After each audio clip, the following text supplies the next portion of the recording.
In his sleep Qin Hao caught the scent of the sea. Instinctively he gave a little lick, then the pungent tang choked him awake. Blinking awake he saw in front of him a girl sitting bolt upright completely unclothed. Shocked he slowly shifted his gaze aside. This was not something he could allow to be known. He hesitated. Why does my back feel so soft and so hot? Qin Hao wondered. As he tried to rise his hand sank into another yielding velvety warmth. Qin Hao turned to look and realized that the person he had just been leaning against was Lungshi the class beauty. Am I dreaming, he murmured. How could the class flower be lying here without a stitch on? Before his astonishment could fully erupt he glanced down. The soft mattress beneath him turned out to be Li Mingming, the psychological counselor of the class. Qin Hao's gaze began to sweep around the chamber. When he finally took in the entire scene he froze as if struck by lightning. A wet p't sounded as a nosebleed burst forth in sheer overwhelmed reverence. What lay before his eyes was a sight destined never to fade from memory, one that set his blood surging and left him utterly unable to look away. He discovered that he and many of the girls from his class had been drawn into the circular compartment, all laid out flat within it, some even pressed tightly against one another. Most crucial of all, not a single person here wore any clothing. Pale skin stretched in an unbroken expanse, everyone forced into a state of stark literal openness.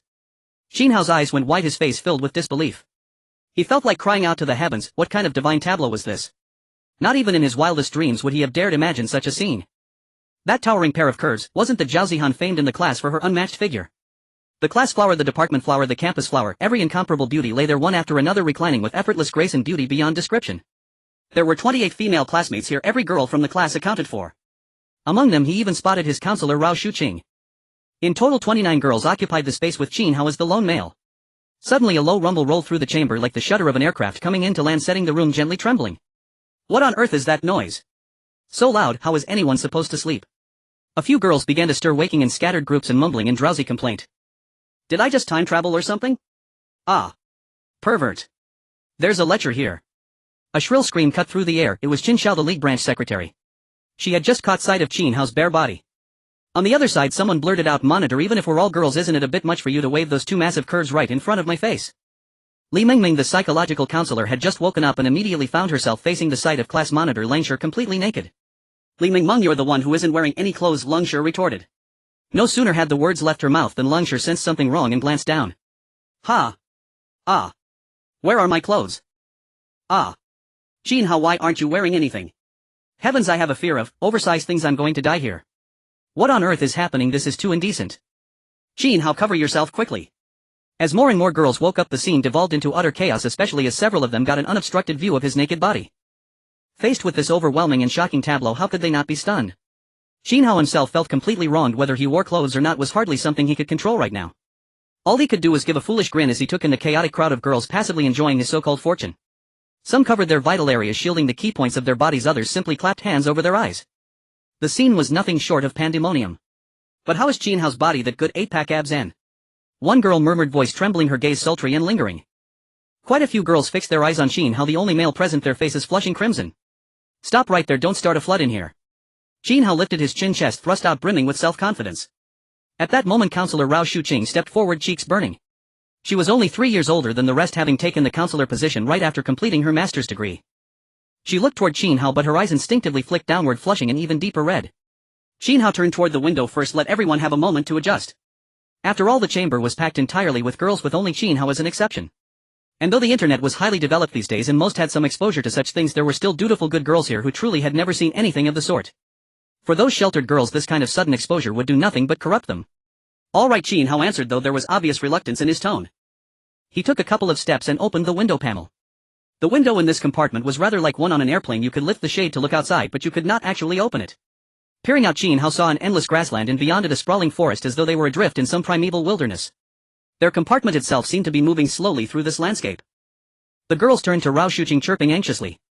Teacher, what should we do? Are we never going back? Teacher, have we been captured by Trisolarans? Yes, and why did they strip off all our clothes? Rao Shuqing herself had no idea how to respond. Faced with something like this, anyone would struggle to accept that the whole situation truly felt like they had been seized by extraterrestrials. After speaking, Rao Shuqing once again instinctively glanced at Qin Hao. Given the circumstances, she felt that this lone male student somehow radiated a greater sense of security. Qin Hao, do you know how we ended up here? Qin Hao smiled at the counselor and his eyes feasted anew. Rao Shuqing, around 23 years old, possessed a graceful, curvaceous figure. One could easily imagine that back in her own school days she had been a campus beauty.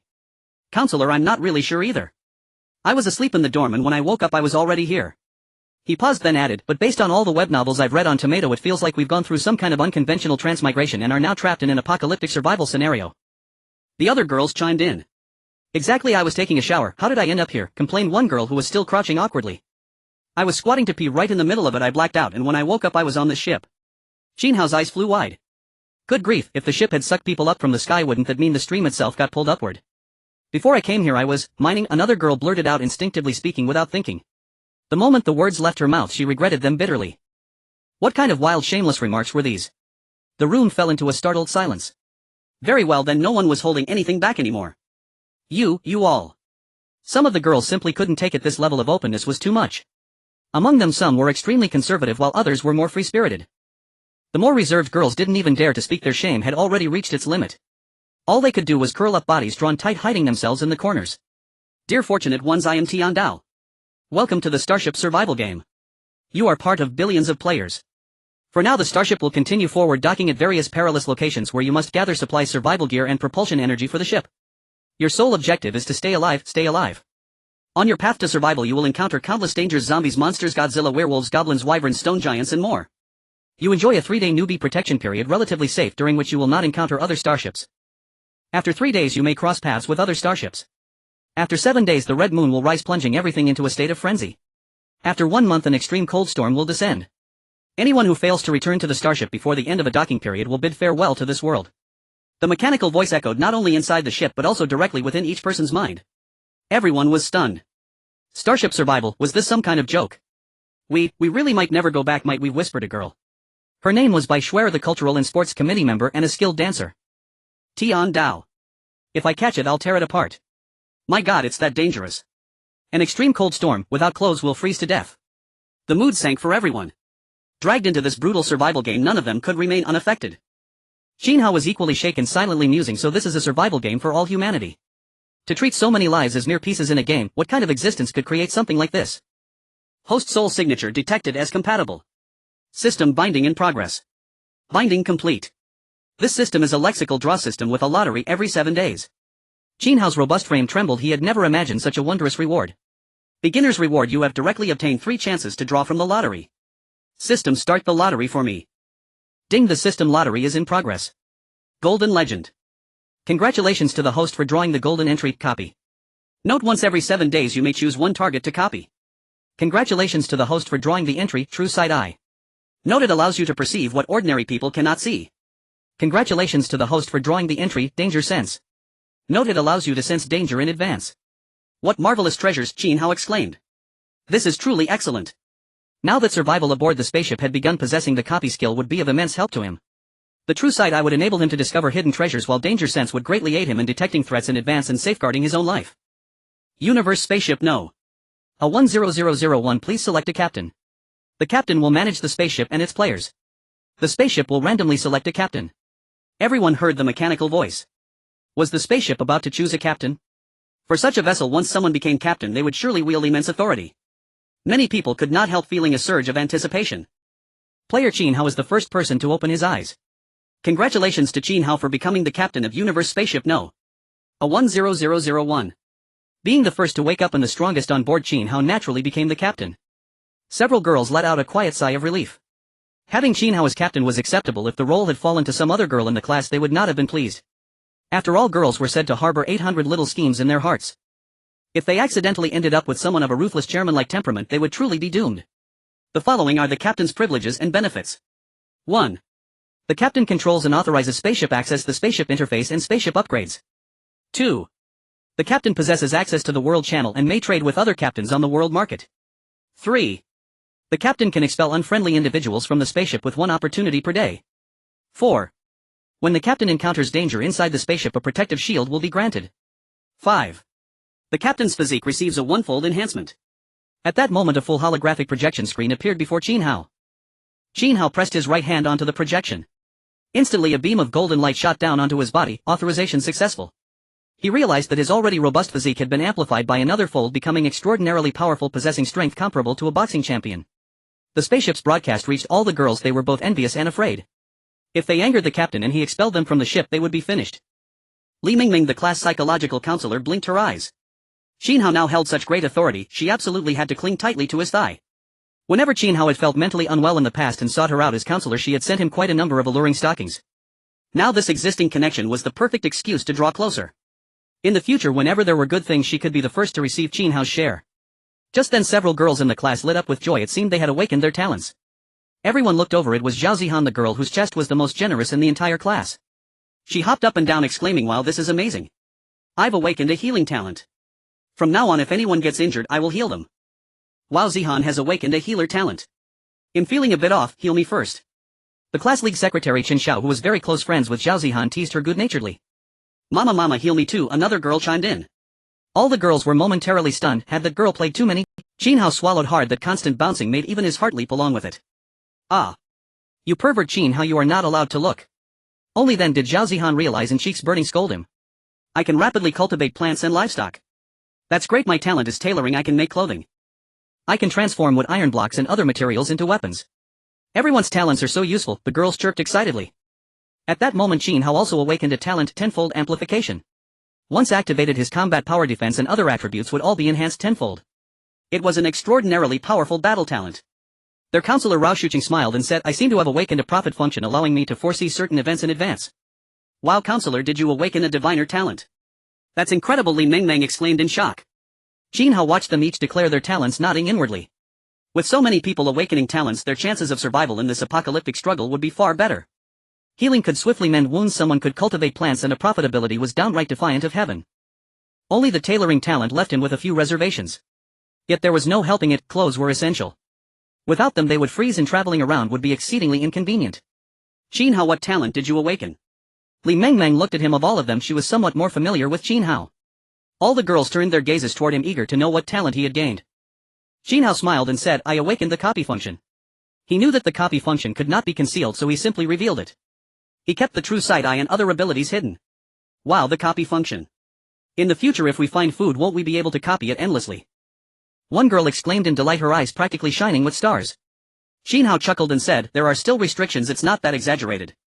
Then he turned his gaze to a cold, aloof girl named Longshur, the class monitor and also their class beauty. Qin Hao asked, "Longshur, what talent did you awaken?" Longshur's temperament was striking, the quintessential ice goddess, radiantly cold and glamorous. When Qin Hao questioned her, she felt utterly ill at ease. She did not know whether Qin Hao was merely looking at her or truly asking about her talent. Longshur answered, "My talent allows me to turn water into ice. I possess freezing abilities."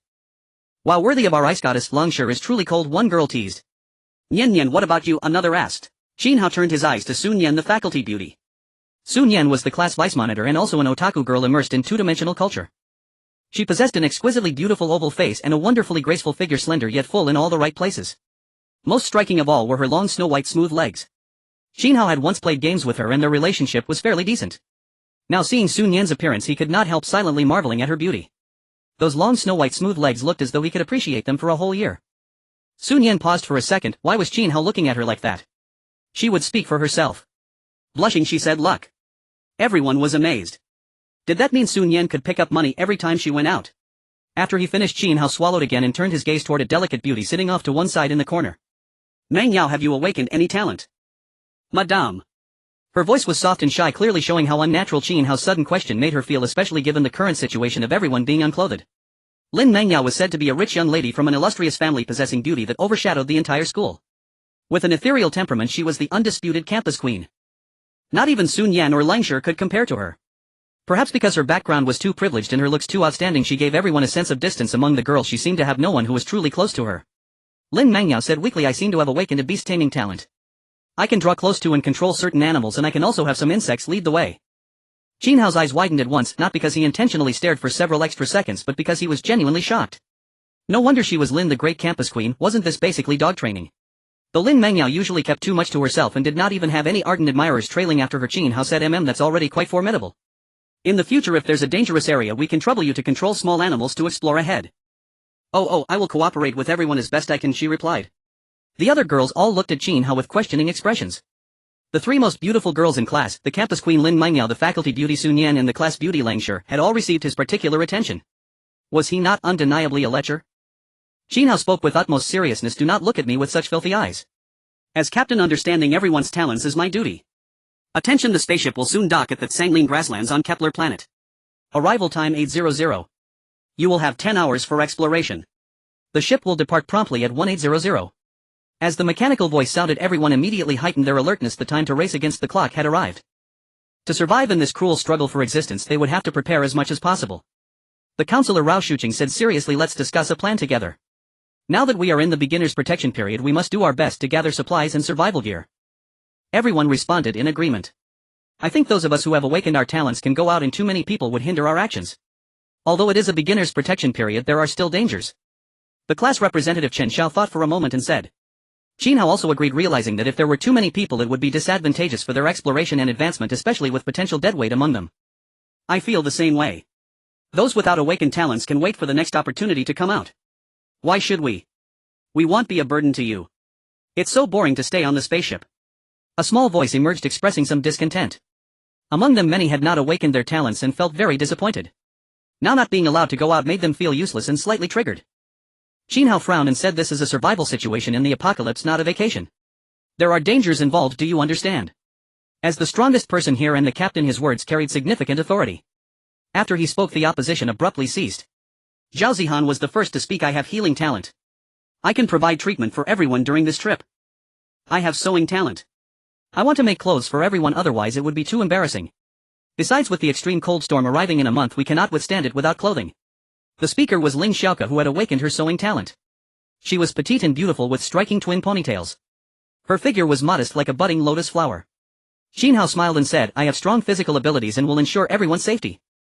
Qin Hao was 1.8 meters tall and his frequent workouts had given him a muscular build. Coupled with the captain's physique enhancement, he was incredibly powerful with a talent that multiplied his abilities tenfold, truly a peak combatant. Moreover, Qin Hao was exceedingly handsome. His charm could only be described as suave, dashing, impressive, and talented in both appearance and intellect. Of course, he was still far less impressive than the readers. Rao Shuqing nodded and said, I have prophetic talent, so I will follow everyone.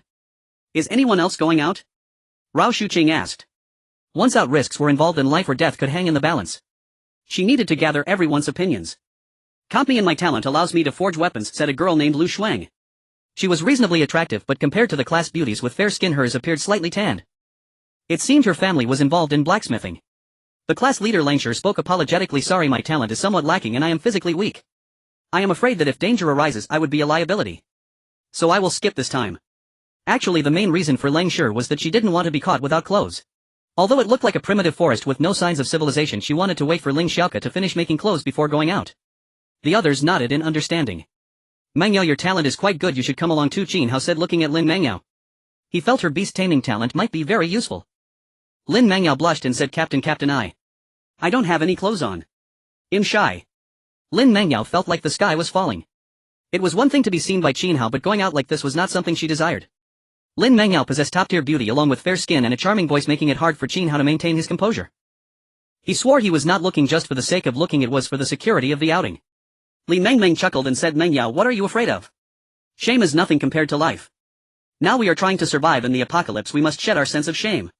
After saying this, she puffed out her chest. Since everyone was being honest, what would it matter if someone looked a little longer? Alright. Qin Hao, I need to use the restroom. I can't hold it any longer. Suddenly a panicked voice broke out. It was the voice of the campus beauty Sun Yan. At this moment her legs were trembling and her pretty face had turned red, likely due to her urgent need to relieve herself, which was why she had not spoken up earlier. Qin Hao, I want to go too. Captain, I need to go as well. Qin Hao couldn't help but laugh. It turned out so many people needed to use the restroom. However, the current spaceship had not been upgraded and many functions were still locked. For now they could only go outside. Qin Hao nodded and said, then everyone can go down to use the restroom just nearby the spaceship. I need to keep watch. What? Qin Hao, you pervert. Yeah, how can you peek, Qin Hao? The girls expressed their dissatisfaction. What do you mean by peeking? I am ensuring everyone's safety. Hurry up and come back, we need to search for resources. Qin Hao chuckled. What peeking? He was openly watching. No way, this is too embarrassing. Ultimately everyone had to accept this reality. I can't hold it anymore, I'm going first. Campus beauty Sun Yan could no longer care about anything else. She rushed down the spaceship quickly. After she went down, several other girls followed suit. Qin Hao naturally followed, needing to patrol the surroundings to ensure safety. Don't push, let me go first. Qin Hao, why are you poking me? A girl screamed. Sorry, the entrance of the spaceship is narrow, it gets congested when we all rush out. At this moment Qin Hao was scanning his territory like an eagle. From what he could see, this area seemed to be a safe zone, and with 3 days of protection he was not too worried about danger. Only when venturing deeper into the forest would there be risks. At this moment Counselor Rao Shuqing also tiptoed past Qin Hao wanting to sneak away to the restroom without disturbing him. But how could she hide from Qin Hao? He immediately locked his gaze on Rao Shuqing. Among the students Zhao Zihan was the most prominent. However, Rao Shuqing was not a student. If one were to rank who was the most prominent here, Rao Shuqing could contend with Zhao Zihan because they were of similar age. Qin Hao examined Rao Shuqing and smiled. Teacher, are you going to the restroom too? Go ahead, I'll keep an eye out for you. Yais, don't look at me. Rao Shuqing's face instantly turned red. After all, she was Qin Hao's teacher and counselor. If she was seen without clothes while using the restroom, it would be utterly mortifying. Rao Shuqing noticed that Qin Hao seemed even more excited upon seeing her, which infuriated her. She planned to grab a stick later to tie him up, otherwise it would seriously affect the girls in the class. After all, some of them had never seen such things and the impact would be too great. While ensuring the safety of the girls, Qin Hao opened the spaceship panel. Ever since binding to the spaceship, it was as if he had bound to a system that could be opened at any time. Spaceship No. A 1001 low configuration level LV. 1 internal space diameter 10 core height 3 system space 5 defense weak can only withstand scratches from tier 2 zombies durability 99 can resist zombies for half a day energy 95 can last until the extreme cold storm a month later shield not activated weapons not unlocked auto pickup not unlocked jump not unlocked spaceship configuration construction not constructed. Seeing the spaceship panel, Qin Hao exclaimed with surprise. ALV. 0 low configuration spaceship has so many functions. Unfortunately, it must have been weakened by the heavenly path. Those weapons and shield functions would likely require upgrades to use, otherwise they would be too overpowered. Then Qin Hao began to examine the items needed to upgrade the spaceship. Items required for upgrading the spaceship: energy core 5 iron blocks 50 wood 50. Qin Hao furrowed his brow. He could understand the iron blocks and wood, but the energy cores left him completely puzzled. To his surprise, it seemed that the low-spec version of the spaceship was already quite powerful. It didn't require blueprints, only the unlocking of material. He shared this news, asking everyone to pay attention. Later, under Qin Hao's serious protection, the group of girls finally finished using the restroom. Those who had not awakened their talents and those who did not wish to go out this time returned to the spaceship one by one. They all came back blushing, not daring to look at Qin Hao. It was truly embarrassing for them to be watched by Qin Hao while using the restroom. Even more awkward was Rao Shuqing, who was Qin Hao's teacher, already had a buff. But it was unavoidable. With the apocalypse upon them, they had to submit in this survival game. At that moment, a girl looked at Ling Xiaoke pitifully and said, Xiaoke, you must find materials to make clothes and actually make them. And can you prioritize making some sanitary pads? Because I just got my period. At this, everyone finally realized how inconvenient it was for them without sanitary pads. In fact, before being swept away by the spaceship, some girls were already on their periods. It seemed the stress had stopped them temporarily. Now that it had returned, chaos ensued. Qin Hao glanced over and nodded to himself. It was clear that making clothes was urgent. Otherwise the spaceship would be flooded. Moreover, he planned to take all these girls with him. They would have to wear clothes when they went out in the future. Ling Xiaoke, who had awakened her sewing talent, nodded earnestly and said, I will definitely search for materials diligently. I will make clothes for everyone. Being a girl herself, Ling Xiaoke understood the importance of sanitary pads and silently motivated herself to find the materials to make. In the end, everyone reached a consensus. This outing involved 6 people: the strongest Qin Hao, the divination instructor Rao Shuqing, the beast-taming campus belle Lin Mangyao, the healer Zhao Zihan, the seamstress Ling Xiaoke, and the weapon maker Lu Shuang. Rao Shuqing began to take action. She first closed her eyes to perceive and then pointed in a direction. That area might be a bit dangerous, but it seems resources are concentrated there. If we go to other places, we might end up with nothing. The direction she pointed to was clearly towards a forest. Their current environment was a vast green grassland, and in the distance there was a forest exuding a primitive aura. There's danger. Do you know what it is? Ling Xiaoke said, a bit scared. If there were tigers or something, she wondered if Qin Hao and a few girls could handle it. Rao Shuqing continued to keep her eyes closed, her face pale as she said, as a seer, it seems there are 2 wandering low-level zombies in that area. The girls were shocked. It was zombies. Healer Zhao Zihan exclaimed, that's scary. We're still in the beginner protection period. If a group of zombies appears after 3 days, we're doomed. According to my vision, those low-level zombies seem weak. They should have their capabilities diminished during the 3-day protection period. Qin Hao should be able to handle them with a weapon. Qin Hao nodded as well. Time is of the essence, so let's hurry up and set off. I'll be the attacker and you all assist. In fact, just before Qin Hao had used his sense of danger to perceive that direction and found the threat minimal. The group nodded and followed Qin Hao as they walked towards that area. The girls watching the departure of the 6 felt a silent blessing in their hearts, hoping they would return safely. On the way, Qin Hao smiled and said, we have arrived here naked in search of survival. Not only do we need to find water and food, but we also need to find clothes. Don't you think it resembles primitive people? Indeed. We are currently naked, just like returning to the primitive state of nature. Weapon maker Lu Shuang pouted. This is true survival, living from nothing. The few were not very comfortable. Their current appearance was nothing short of running naked, causing several girls to blush. Qin Hao stared wide-eyed. The shy girls were quite a sight. He naturally walked behind Rao Shuqing and the others as his weapon had reacted, and being seen was not ideal. In fact, the gun had never been suppressed. Rao Shuqing also slowed her pace, naturally glancing at Qin Hao's lower body. Noticing Rao Shuking's gaze, Qin Hao felt displeased and quickly widened his eyes to look back. She shyly said, Qin, how can you put it away? If not, at least tie it with a rope. This has too much of an impact, it will negatively affect the students. Qin Hao was speechless, how could he suppress it? He astonishingly said, instructor, if it's really not possible, can you assist me right now? What? Instructor Rao Shuqing was momentarily taken aback, but she quickly reacted as she saw Qin Hao staring at her hands. This Qin Hao wants me to help him now. She angrily whispered, Qin Hao, you little rascal. How dare you make your teacher do such things? I am your teacher. Rao Shuqing was both angry and shy, she absolutely refused. Moreover, if she were to help now, it would undoubtedly be in front of the 4 other girls. Qin Hao grinned foolishly and said, I'm sorry, instructor, I was just joking. After Rao Shuqing finished speaking, she felt a bit melancholic. In fact, when she awakened her talent, she simultaneously awakened the He Huan system. As long as she engaged in intercourse, she could enhance her talent and gain some rewards. She didn't even have a boyfriend, let alone in this survival game where Qin Hao was the only male. She wouldn't actually have to do that with a student, right? Thinking of this, Rao Shuking's legs felt a bit weak. Rao Shuqing, you've really gotten hungry. Rao Shuqing shook her head. Now was not the time to think about that. At this moment, Ling Xiaoke exclaimed, Qin Hao, in my perception, as long as I gather a certain amount of weeds and leaves, I can make clothes. Like plant fibers, I can make underwear. Wow, that's fantastic. Let's hurry and collect. Xiaoke, you must make mine first. Healer Zhao Zihan said joyfully, her 2 large breasts swaying which were incredibly eye-catching. Lu Shuang, who was Zhao Zihan's roommate, teased, what's the rush? If you're going to make it, it should be for the instructor first. Zhao Zihan retorted, Xiao Shuang, are you jealous because mine are bigger than yours? Lu Shuang was speechless. Even if mine weren't as big as yours, the instructors are definitely bigger than yours. What's wrong with what I said? Qin Hao listened to the 2 girls bickering and felt a bit amused. Had he known the girls' dormitory was so interesting, he wouldn't have stayed in the boys' dorm? In the forest, the 6 of them were gathering materials to make clothes. However, they discovered there were no other gains. Just as everyone was worried about food and water sources, a beautiful bird suddenly flew over, and its target was Lin Mengyao. At that moment, Lin Mengyao blinked her bright eyes and naturally extended her delicate right hand, allowing the little bird to perch on her hand. This scene was simply beautiful. The ethereal girl resembled a celestial being. Qin Hao and the others were also amazed. Ling Xiaoke exclaimed, Mengyao is so close to the little animals. Moreover, this is truly beautiful, just like a fairy in a painting. Lu Shuang agreed, as Lin Mengyao beauty was a consensus among everyone beyond dispute. Qin Hao nodded as well and suddenly thought of something, quickly saying, Mengyao, can you ask it if there is a water source nearby? In a survival game, water is crucial. But they couldn't stray too far from the spaceship, otherwise if they missed it, it would really be the end. Lin Mengyao quickly nodded, connecting with the little bird. After a long while, she helplessly said, Captain, the little bird says there are no water sources nearby, not even a small river. Qin Hao and the others were somewhat surprised.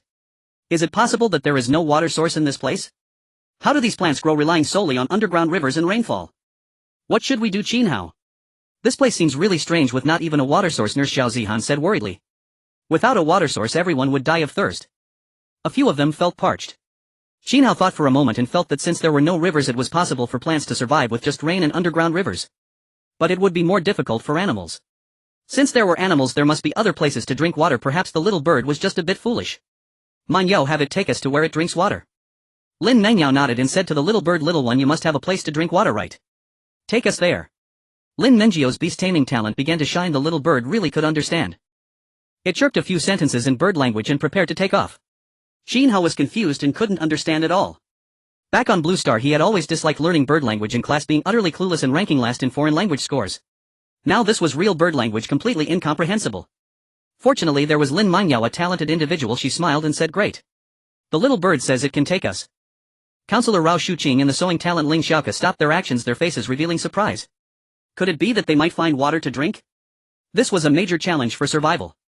If they couldn't find water soon, everyone would faint from thirst.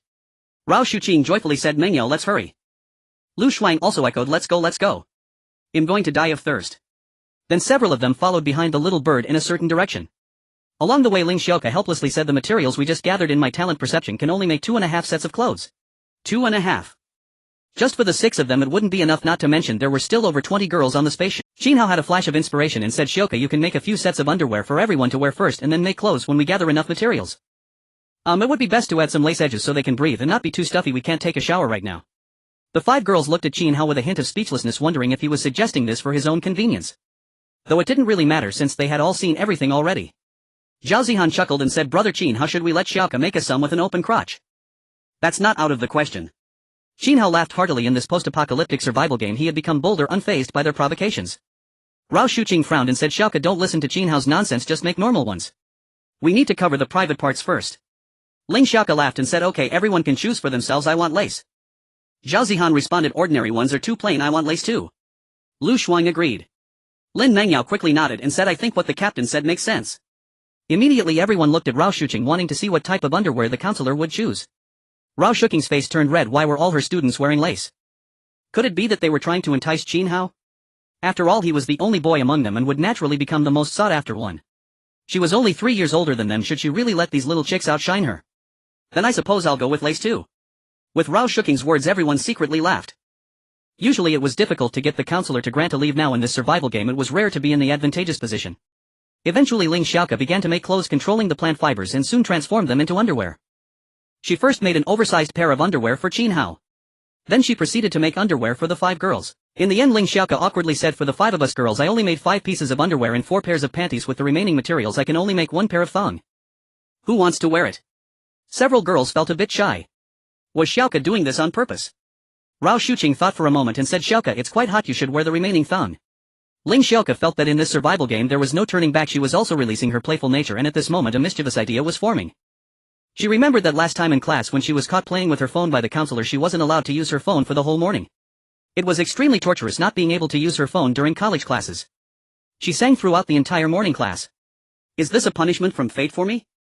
Ling Xiaoke said seriously, counselor, it's all your fault and Zihan's fault for being too big. If not for that the materials would have been enough, so that thong should be for you. Yes, you should wear it, counselor. Thongs are indeed cooler. As a teacher you should take the generous approach. Zhao Zihan and others echoed. Given the current temperature it might even be hotter than in Sanya. It really was a bit hot. Qin Hao was stunned, secretly laughing. As expected of girls with 800 pairs of eyes, they really hold grudges. Perhaps it was because the counselor was usually so strict that it was hard to get a leave.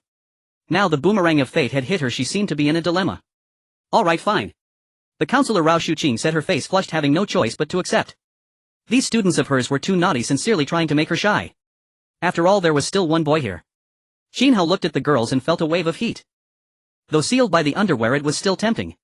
It almost made it impossible for his weapon to remain sealed. Zhao Zihan teased, Xiaoke, you should make 1 more pair of underwear for our brother Qin Hao. 1 pair of underwear is a bit insufficient. The atmosphere instantly turned awkward again. At this moment Qin Hao noticed that Lin Mengyao had stopped walking. The little bird seemed to have finally reached its destination. Because they had been chatting while walking, they had actually gone quite far. Mengyao, have we arrived? Where is the place where the little bird drinks water? Qin Hao also noticed that Lin Mengyao was truly socially anxious, really not fond of talking and genuinely shy. If others didn't ask, she wouldn't initiate conversation. Ling Xiaoke and the others were also looking around. Aside from the slightly larger trees, there were no small rivers or ponds. Zhao Zihan also frowned, as there seemed to be no place to drink water here. Qin Hao thought for a moment and felt that since the little bird had brought them here, it must have its reasons. He looked around and finally focused on the large tree. If he guessed correctly, the water source should be stored within the tree, as these trees were indeed massive. At this time Lin Mengyao promptly responded to Qin Hao's words. She said, yes captain, we have arrived. The place where the little bird drinks water is on these trees. Qin Hao nodded, noting that these trees were indeed different from the ones they had seen at the beginning, resembling those breadfruit trees. Soon they watched the little bird fly to the top of the tree and begin to drink. Rao Shuqing and the others suddenly understood the water source was indeed stored in the trees. These trees varied in height, so it was not difficult to access the water. Qin Hao turned to Lu Shuang and said, Lu Shuang, it's time for your talent to shine. During their journey they had collected quite a few sharp stones and some wood, which would be perfect for Lu Shuang to craft a stone axe with her weapon making. Lu Shuang nodded, selecting the hardest piece of wood and a suitable stone, and began to use her talent. In no time a stone axe was crafted, looking quite impressive. Qin Hao stared at the sharp stone axe in astonishment. With the enhancement of her weapon making talent, how did this axe feel stronger than those made of iron? Goodness, this talent is somewhat extraordinary. If there were a ranking, it should be considered strength. As for the remaining stones and wood, he stored them for later use, and there was a pile of stones nearby. Obtained wood 10 stones 35.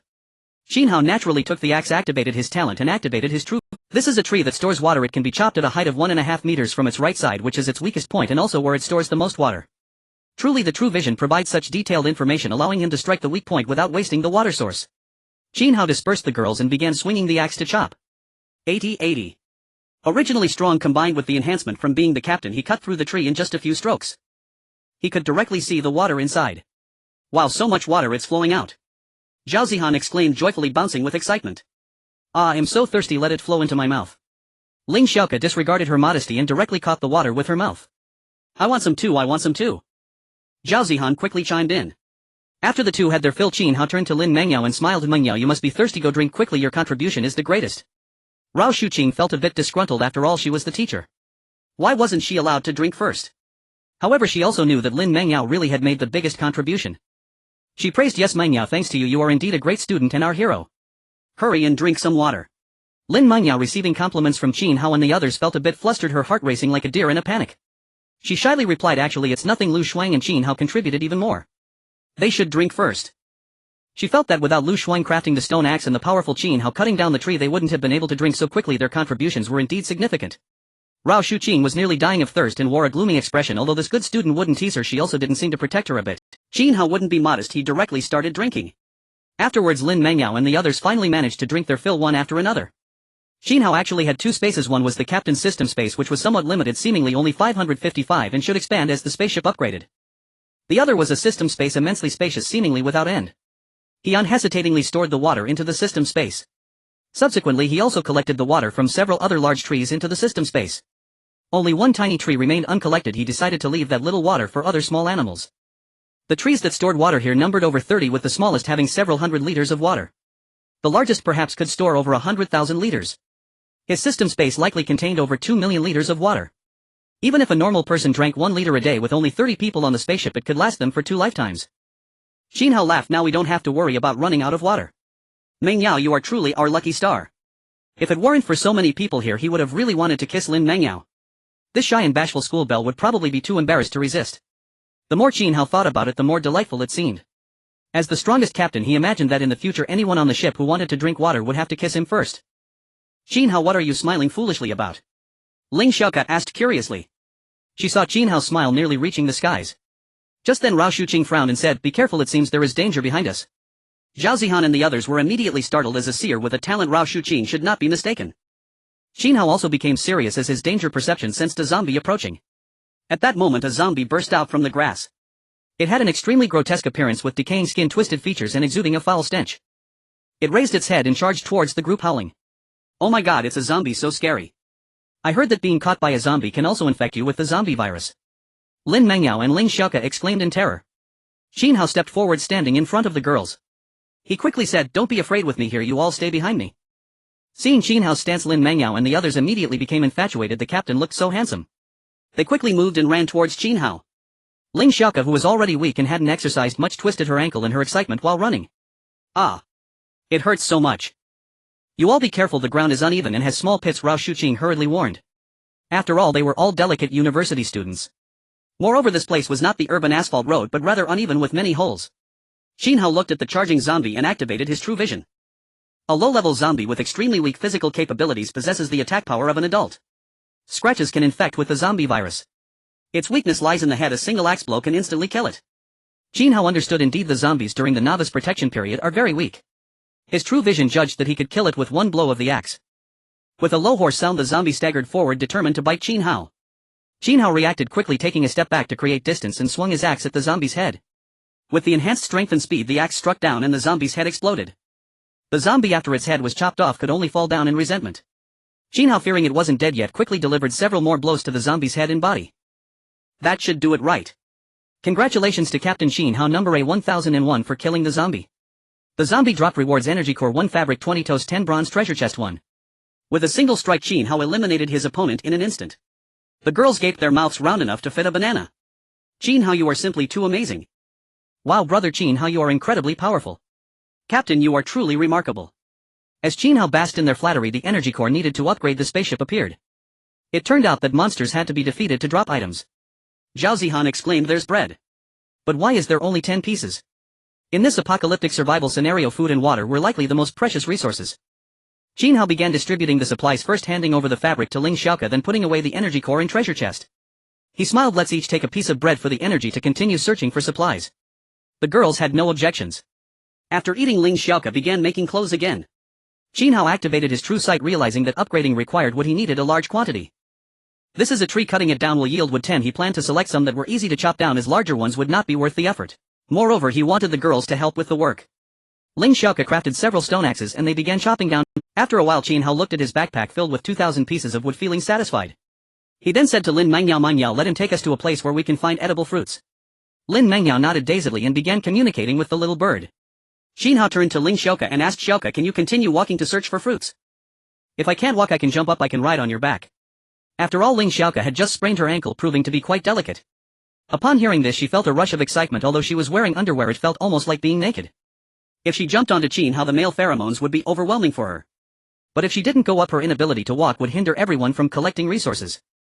Alright fine. Ling Xiaoke reluctantly jumped onto Qin Hao's sturdy back feeling the charming masculine aura her face suddenly flushed. She had never experienced such a feeling before. Qin Hao your body is so strong. Of course Qin Hao replied with a smile. Ling Xiaoke appeared to be 158 centimeters tall extraordinarily light weighing around 43 kilograms. She had a delicate oval face making her a quintessential young girl. If it weren't for the two soft curves in her soft thighs Qin Hao would feel as if he were carrying nothing at all. He secretly nodded feeling that Ling Xiaoke had a cup which was acceptable.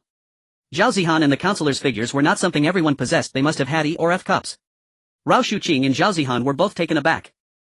Did she just jump up there? Zhao Zihan thought that Ling Xiaoke simply wanted to jump up purely indulging her whims. She was a healer, if she healed Ling Xiaoke she could almost walk immediately. Zhao Zihan immediately said Xiaoke am a healer, let me heal you and you can walk. Saying this she touched Ling Xiaoke before starting to activate her talent. Ah. Oh alright. Ling Xiaoke replied regretfully. Once healed she couldn't stay on Qin Hao's back any longer. They continued walking until the little bird led them to a grove of fruit trees which turned out to be several wild peach trees laden with many wild peach. Without hesitation Qin Hao and the others began to gather the fruit eating as they went. Gained wild peaches 600 woohoo, this is amazing. We can eat peaches. Meng Yao I love you. Zhao Zihan praised while eating. In this survival game being able to eat peaches was simply delectable. Thanks to Lin Mengyao. Qin Hao emboldened leaned forward and kissed Lin Mengyao on the cheek.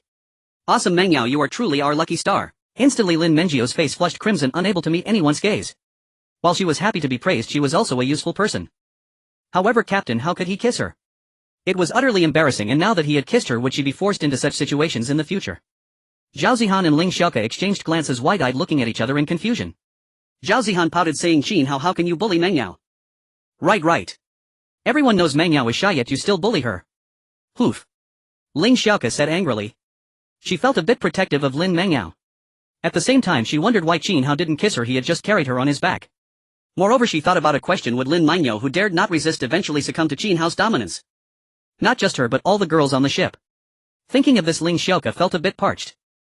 After all Qin Hao was the only male on the spaceship, handsome with a great physique and immense strength, and most importantly he was the captain. This must be very desirable. If she didn't act fast she might miss her chance. Qin Hao looked at Lin Mengyao whose face was still red from the kiss and felt overjoyed she clearly wouldn't dare to resist. He laughed and said, what do you know? This is a reward for Mengyao, right Mengyao? Yes Lin Mengyao replied softly. Qin Hao then asked Lin Mengyao to have the little bird guide them to a place where there were animals such as cows and sheep. On the way he said there's something good. Qin Hao's face lit up with joy. His true sight was still active. Through his observation he discovered something. Beneath this unremarkable stone may be a treasure chest, it needs to be smashed open. Wow, there are random rewards on this map as well. If it weren't for his true sight an ordinary person would have walked past without noticing. He swung the axe and struck it down. The stone axe crafted by Lu Shuang with weapon-making talent was as formidable as an iron axe. With a single swing the stone shattered. As the stone broke apart a treasure chest appeared before everyone. Gained a silver treasure chest. Rao Shuqing and Lin Mengyao widened their mouths thinking Qin Hao must be cheating. Cutting a stone could yield a treasure chest. The drop rate is way too high. Is this a legendary game? Qin Hao chuckled, basic skills, don't underestimate them. After walking for a while Lin Mengyao came to a stop. Qin Hao noticed 4 cows grazing in the distance. He whispered to the girls to prevent them from escaping, surround them from a distance. I'll go in for a sneak attack. Previously Lu Shuang had crafted a few axes for Rao Shuqing and the others to use, giving them some combat ability. The group nodded. Be careful brother Qin Hao, the cows can be quite aggressive, Zhao Zihan warned. Okay. In reality her worries were unnecessary, the enhanced Qin Hao possessed exceptional speed and strength. With just a few swings of the axe he knocked down all 4 cows and then stored them in the system space. Gained cows 4. Should we also kill this little bird and roast it for food? Qin Hao suggested. No. The little bird has helped us so much. Lin Mengyao said pitifully. Due to Lin Mengyao's earnest pleading Qin Hao abandoned the thought, otherwise he would have turned into a scavenger. Qin Hao glanced at the time and quickly said, let's go, there's not much time left. Let's hurry back to the spaceship. Spaceship no. A 1001 will launch in 1 hour. Players who fail to board will have to bid farewell to this world. Due to the time constraints Qin Hao and the others walked very quickly, almost running. However the girls, being physically weaker, often found themselves gasping for breath. Some who lagged behind needed to be carried by Qin Hao, with a few taking turns to jump onto his back. However Qin Hao found it quite profitable as they were all stunning beauties. Especially Rao Shuqing, whose beauty was exceptionally high and she was the most voluptuous among them, making it a bit hard for him to breathe. As for Lin Mangyao, the campus belle, she was simply too shy. Being carried by Qin Hao made her unable to speak at all. At that moment he was carrying Lin Mangyao on his back with Ling Xiaoke on one side and Zhao Zihan on the other. "Phew, are we finally almost there?" a few girls gasped. They had been increasing their pace all the way and were really struggling. "Yes, this distance should take about 2.5 minutes, right?" Qin Hao smiled. Ling Xiaoke asked Qin Hao how much longer until the spaceship takes off. "Still a while, there's more than half an hour left," Qin Hao replied, and everyone let out a sigh of relief. Zhao Zihan, feeling overwhelmed, said, "With so much time left, Qin Hao, why are you making us run so fast?" "I'm exhausted." Lin Mangyao pouted, saying the captain probably wants to leave some buffer time. Otherwise, if something happens on the way, it would be disastrous. Qin Hao nodded, appreciating Lin Mengjiao's understanding of him. He teased Zihan, "You really are big-chested and brainless, just look at how clever Mangyao is." Zhao Zihan immediately became furious. She had actually been insulted by Qin Hao. It was one thing to be insulted, but now Lin Mangyao had started defending Qin Hao, and it hadn't been long at all. "Mangyao, why are you defending him? You've started to protect Qin Hao." This person changed so quickly. Lin Mangyao, who usually spoke little, had begun to take the initiative. Perhaps the recent compliments had given her a newfound confidence. After being called out, Lin Mangyao instantly returned to her shy demeanor and apologized. "Zihan, I'm sorry." As they approached the spaceship, they could already hear cheers coming from inside. "Wow, they're back. It's Qin Hao and the others. Finally back, I was so worried." Yes, I wonder if the instructors found food. Wow, it seems like they put on clothes." The girls inside the spaceship were chattering. In fact, they had put on their clothes just before arriving at the spaceship because Rao Shuqing thought her thong was far too embarrassing. Qin Hao and the others had already felt awkward enough they couldn't let the other girls see them, so they quickly got dressed as they approached the spaceship. Although they had obtained 20 pieces of fabric by killing zombies, they still lacked enough to make clothes for 30 people. Qin Hao suggested prioritizing making sanitary napkins and using the remaining fabric for short-sleeved shirts and shorts, with the inner layers to be supplemented later. Qin Hao stepped outside the spaceship and immediately opened the door. Although he had seen it for a long time and was almost immune, looking at a large group of naked beauties still made him unable to help himself, nearly causing a nosebleed. The psychology committee member Li Mengmeng was the first to run out excitedly, saying, "Wow, Captain, you finally came back. Was the journey smooth?" Qin Hao smiled in response. "Ahem, everything went smoothly." Immediately the girls felt something was off. "Ah. Captain, you big pervert, don't peek at me," a girl on the ship screamed. They had been looking for a long time and were somewhat immune, but seeing this boy Qin Hao, they still felt an overwhelming sense of shame. The girls quickly hid back inside the spaceship. With plenty of time to spare, Qin Hao immediately resumed his authoritative demeanor as captain. He stated, "Don't hide as captain. I command you to immediately leave the spaceship and use the restroom because we have half an hour until we take off. Hurry up, time is tight and the task is heavy." Zhao Zihan and the others couldn't help but snicker. Finally it seemed they would have their moment of embarrassment. Long before they returned, Qin Hao had been supervising them going to the restroom under the guise of ensuring their safety. Now they had succumbed to Qin Hao's domineering presence. The girls stared blankly. Ling Xiaoke also chimed in, "Stop dawdling, hurry up, we'll take off soon." All right. Feeling awkward, the girls inside the spaceship had no choice but to step out. Qin Hao watched calmly, a look of indifference in his eyes, but in reality he had already stirred up a storm. As the psychology committee member Li Mengmeng led the way, followed by the campus flower Sun Yan and class leader Ling Shi, they finally managed to finish using the restroom one by one under Qin Hao's supervision. After they finished, the spaceship immediately responded as the time had come. Attention, the spaceship is about to take off in 5, 4, 3, 2, 1. As the spaceship launched, everyone sighed in relief, glad they had finished using the restroom quickly. At the same time they recalled Qin Hao's earlier commanding words and couldn't help but feel a bit infatuated. Captain Qin Hao's orders were so manly.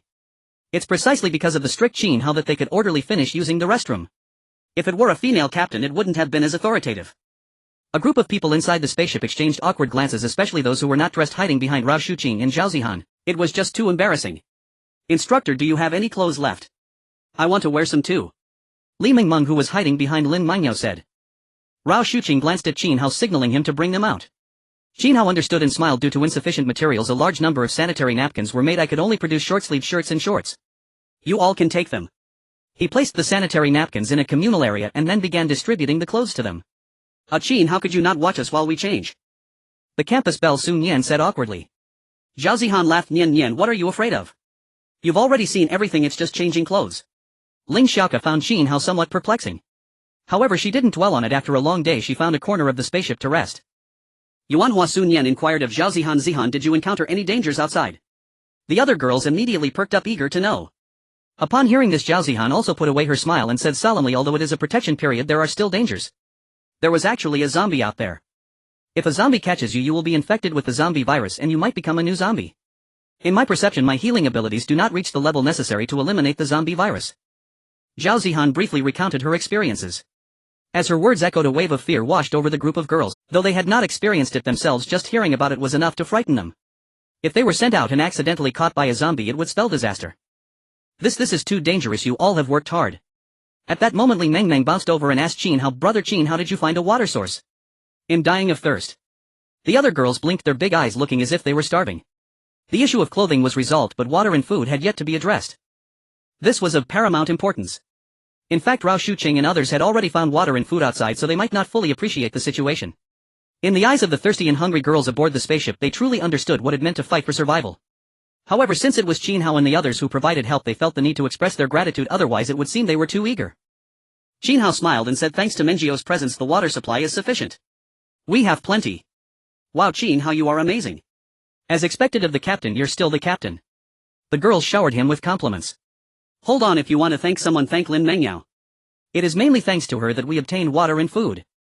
Also, Ling Xiao's contributions to making clothes cannot be overlooked. He mentioned the roles of the counselor Zhao Zihan and Lu Shuang. Qin Hao naturally would not take all the credit. Subsequently, everyone began to sincerely praise Lin Mengyao and the others. At this moment Qin Hao smiled and asked, who wants to drink water? Just catch it with your mouth, he added. However, there is a condition, you all must call me brother Qin Hao. With a playful smile he scanned the girls. The scene erupted among the girls. Is this a test of obedience, they wondered. If they called him brother Qin Hao, now would they have to submit to his whims in the future? Li Mengmeng already thought Qin Hao was impressive, and after the earlier refreshing photo and feeling both hungry and thirsty, she had decided to cling tightly to him. So as soon as Qin Hao returned, she started calling out, brother Qin Hao. She was the first to express her desire. Li Mengmeng quickly said, brother Qin Hao, I want to drink, pour it in my mouth. Immediately everyone witnessed a miraculous scene. Qin Hao's right hand directly summoned water from the system space, delivering it to Li Mengmeng's mouth from afar. Whoa, so much water, it's enough, it's too much. Brother Qin Hao, I've had my fill, I'm stuffed.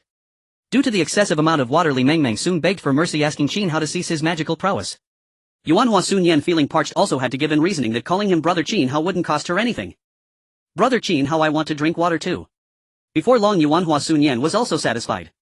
Qin Hao found the reactions of the girls behind him amusing. He knew that some girls were more reserved and would feel embarrassed, unable to let go of their shame.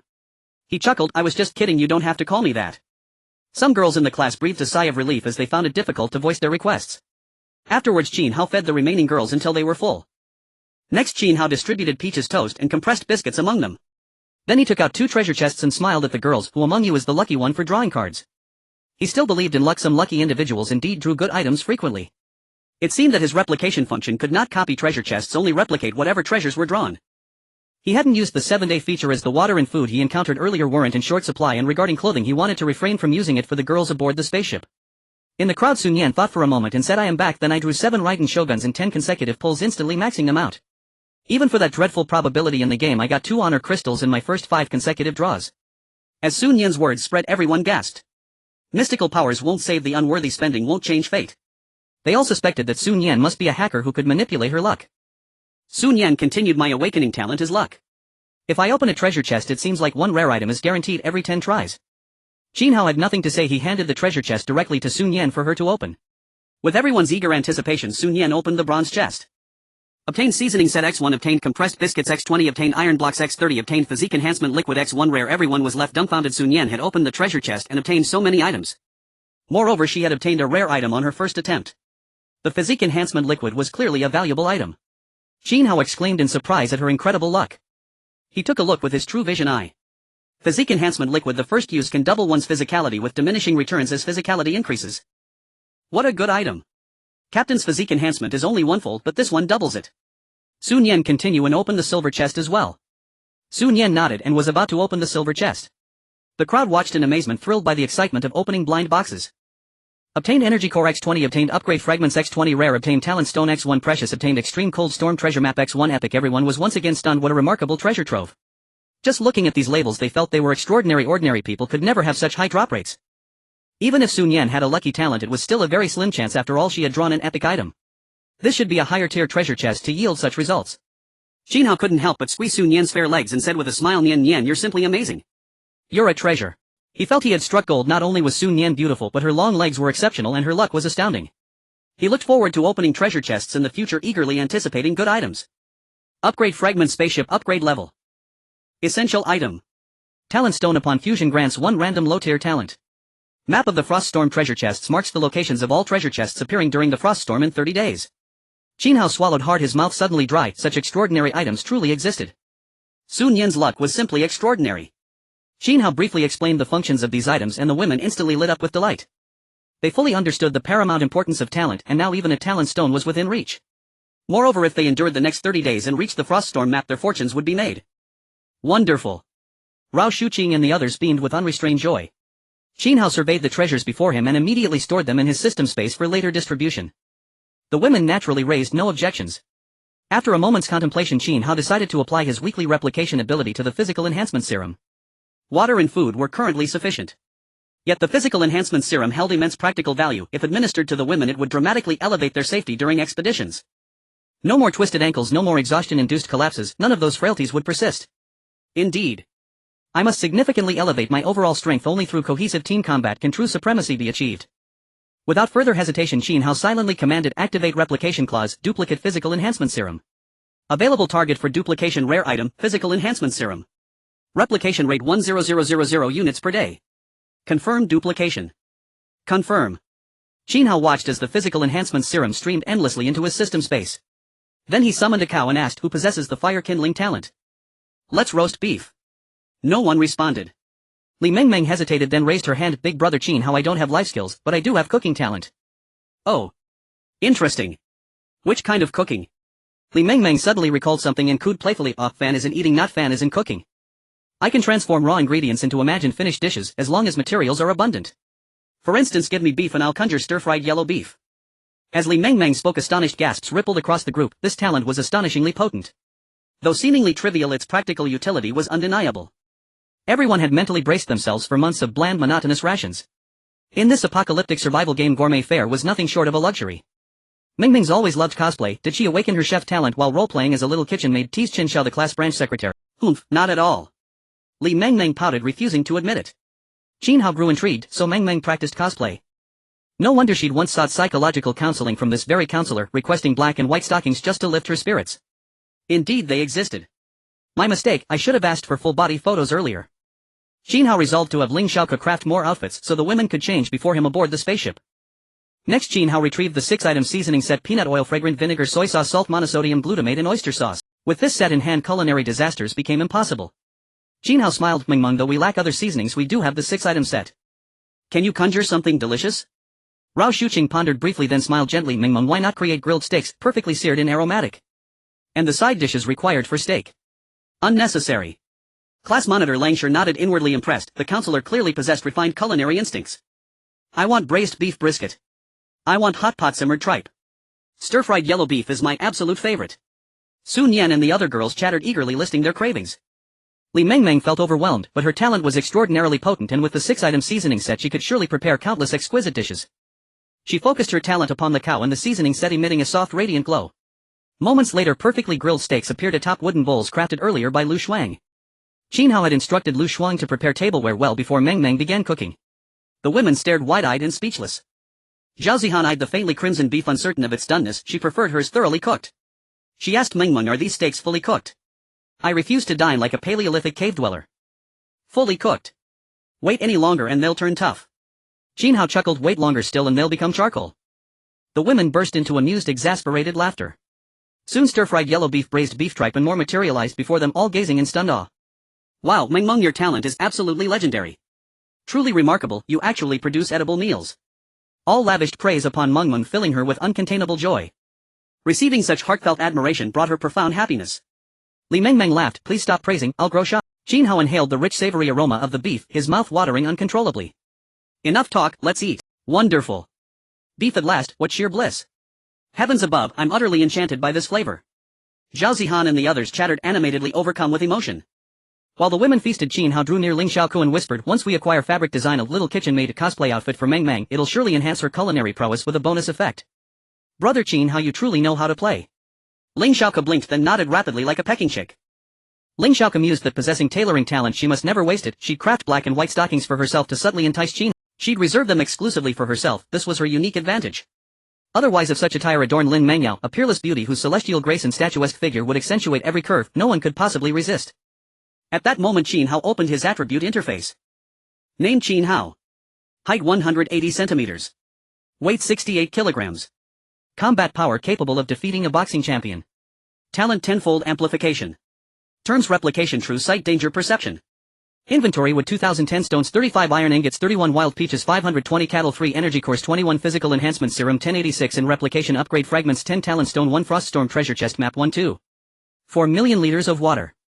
Studying his interface, Qin Hao surmised that consuming the physical enhancement serum might push him beyond human limits, triggering breakthroughs and evolution. He withdrew 60 vials of the serum and addressed Rao Shuqing, from now on everyone will absorb the physical enhancement serum, together we shall grow stronger.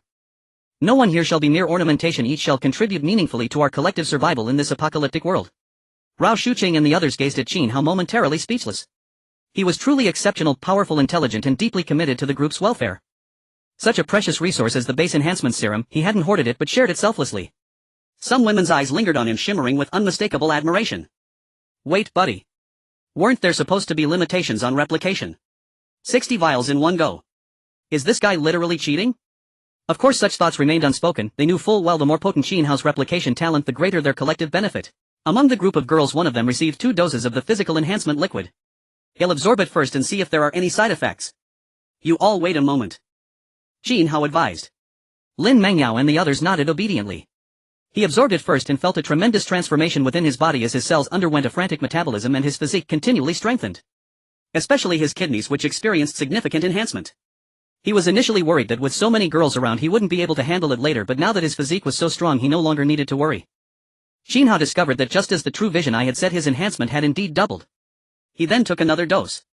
The effect of the second dose was minimal, barely reaching a 0.5 times increase.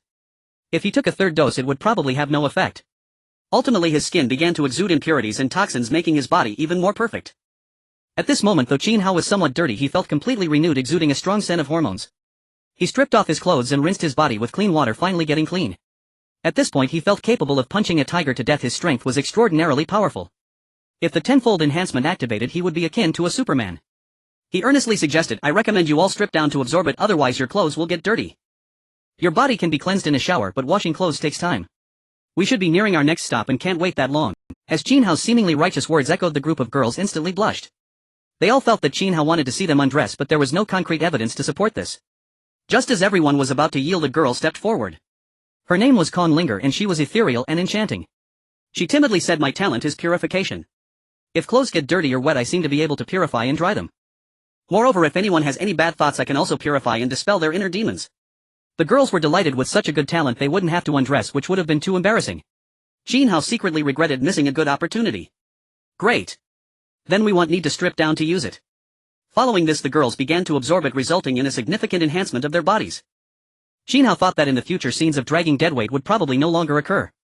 Qin Hao Gij, I want to take a girl in the crowd spoke up. It was the psychological committee member Li Mengming's voice. In fact, many girls had impurities, making them very uncomfortable, and they all wanted to take a shower. Qin Hao smiled and said, sure, just strip down and I'll spray water for you. Ah. Isn't that a bit inappropriate? Li Mengming and the others blushed at the thought of this scenario. A bunch of beautiful women undressing while Qin Hao sprayed water over there, this was quite something. 666, and there was a second hurdle. They had thought that Con Linger could purify their clothes, but taking a shower meant they had to undress. Qin Hao continued, it's fine, as the captain I've already opened the drain. At this moment he was quite pleased, eagerly anticipating their prompt agreement.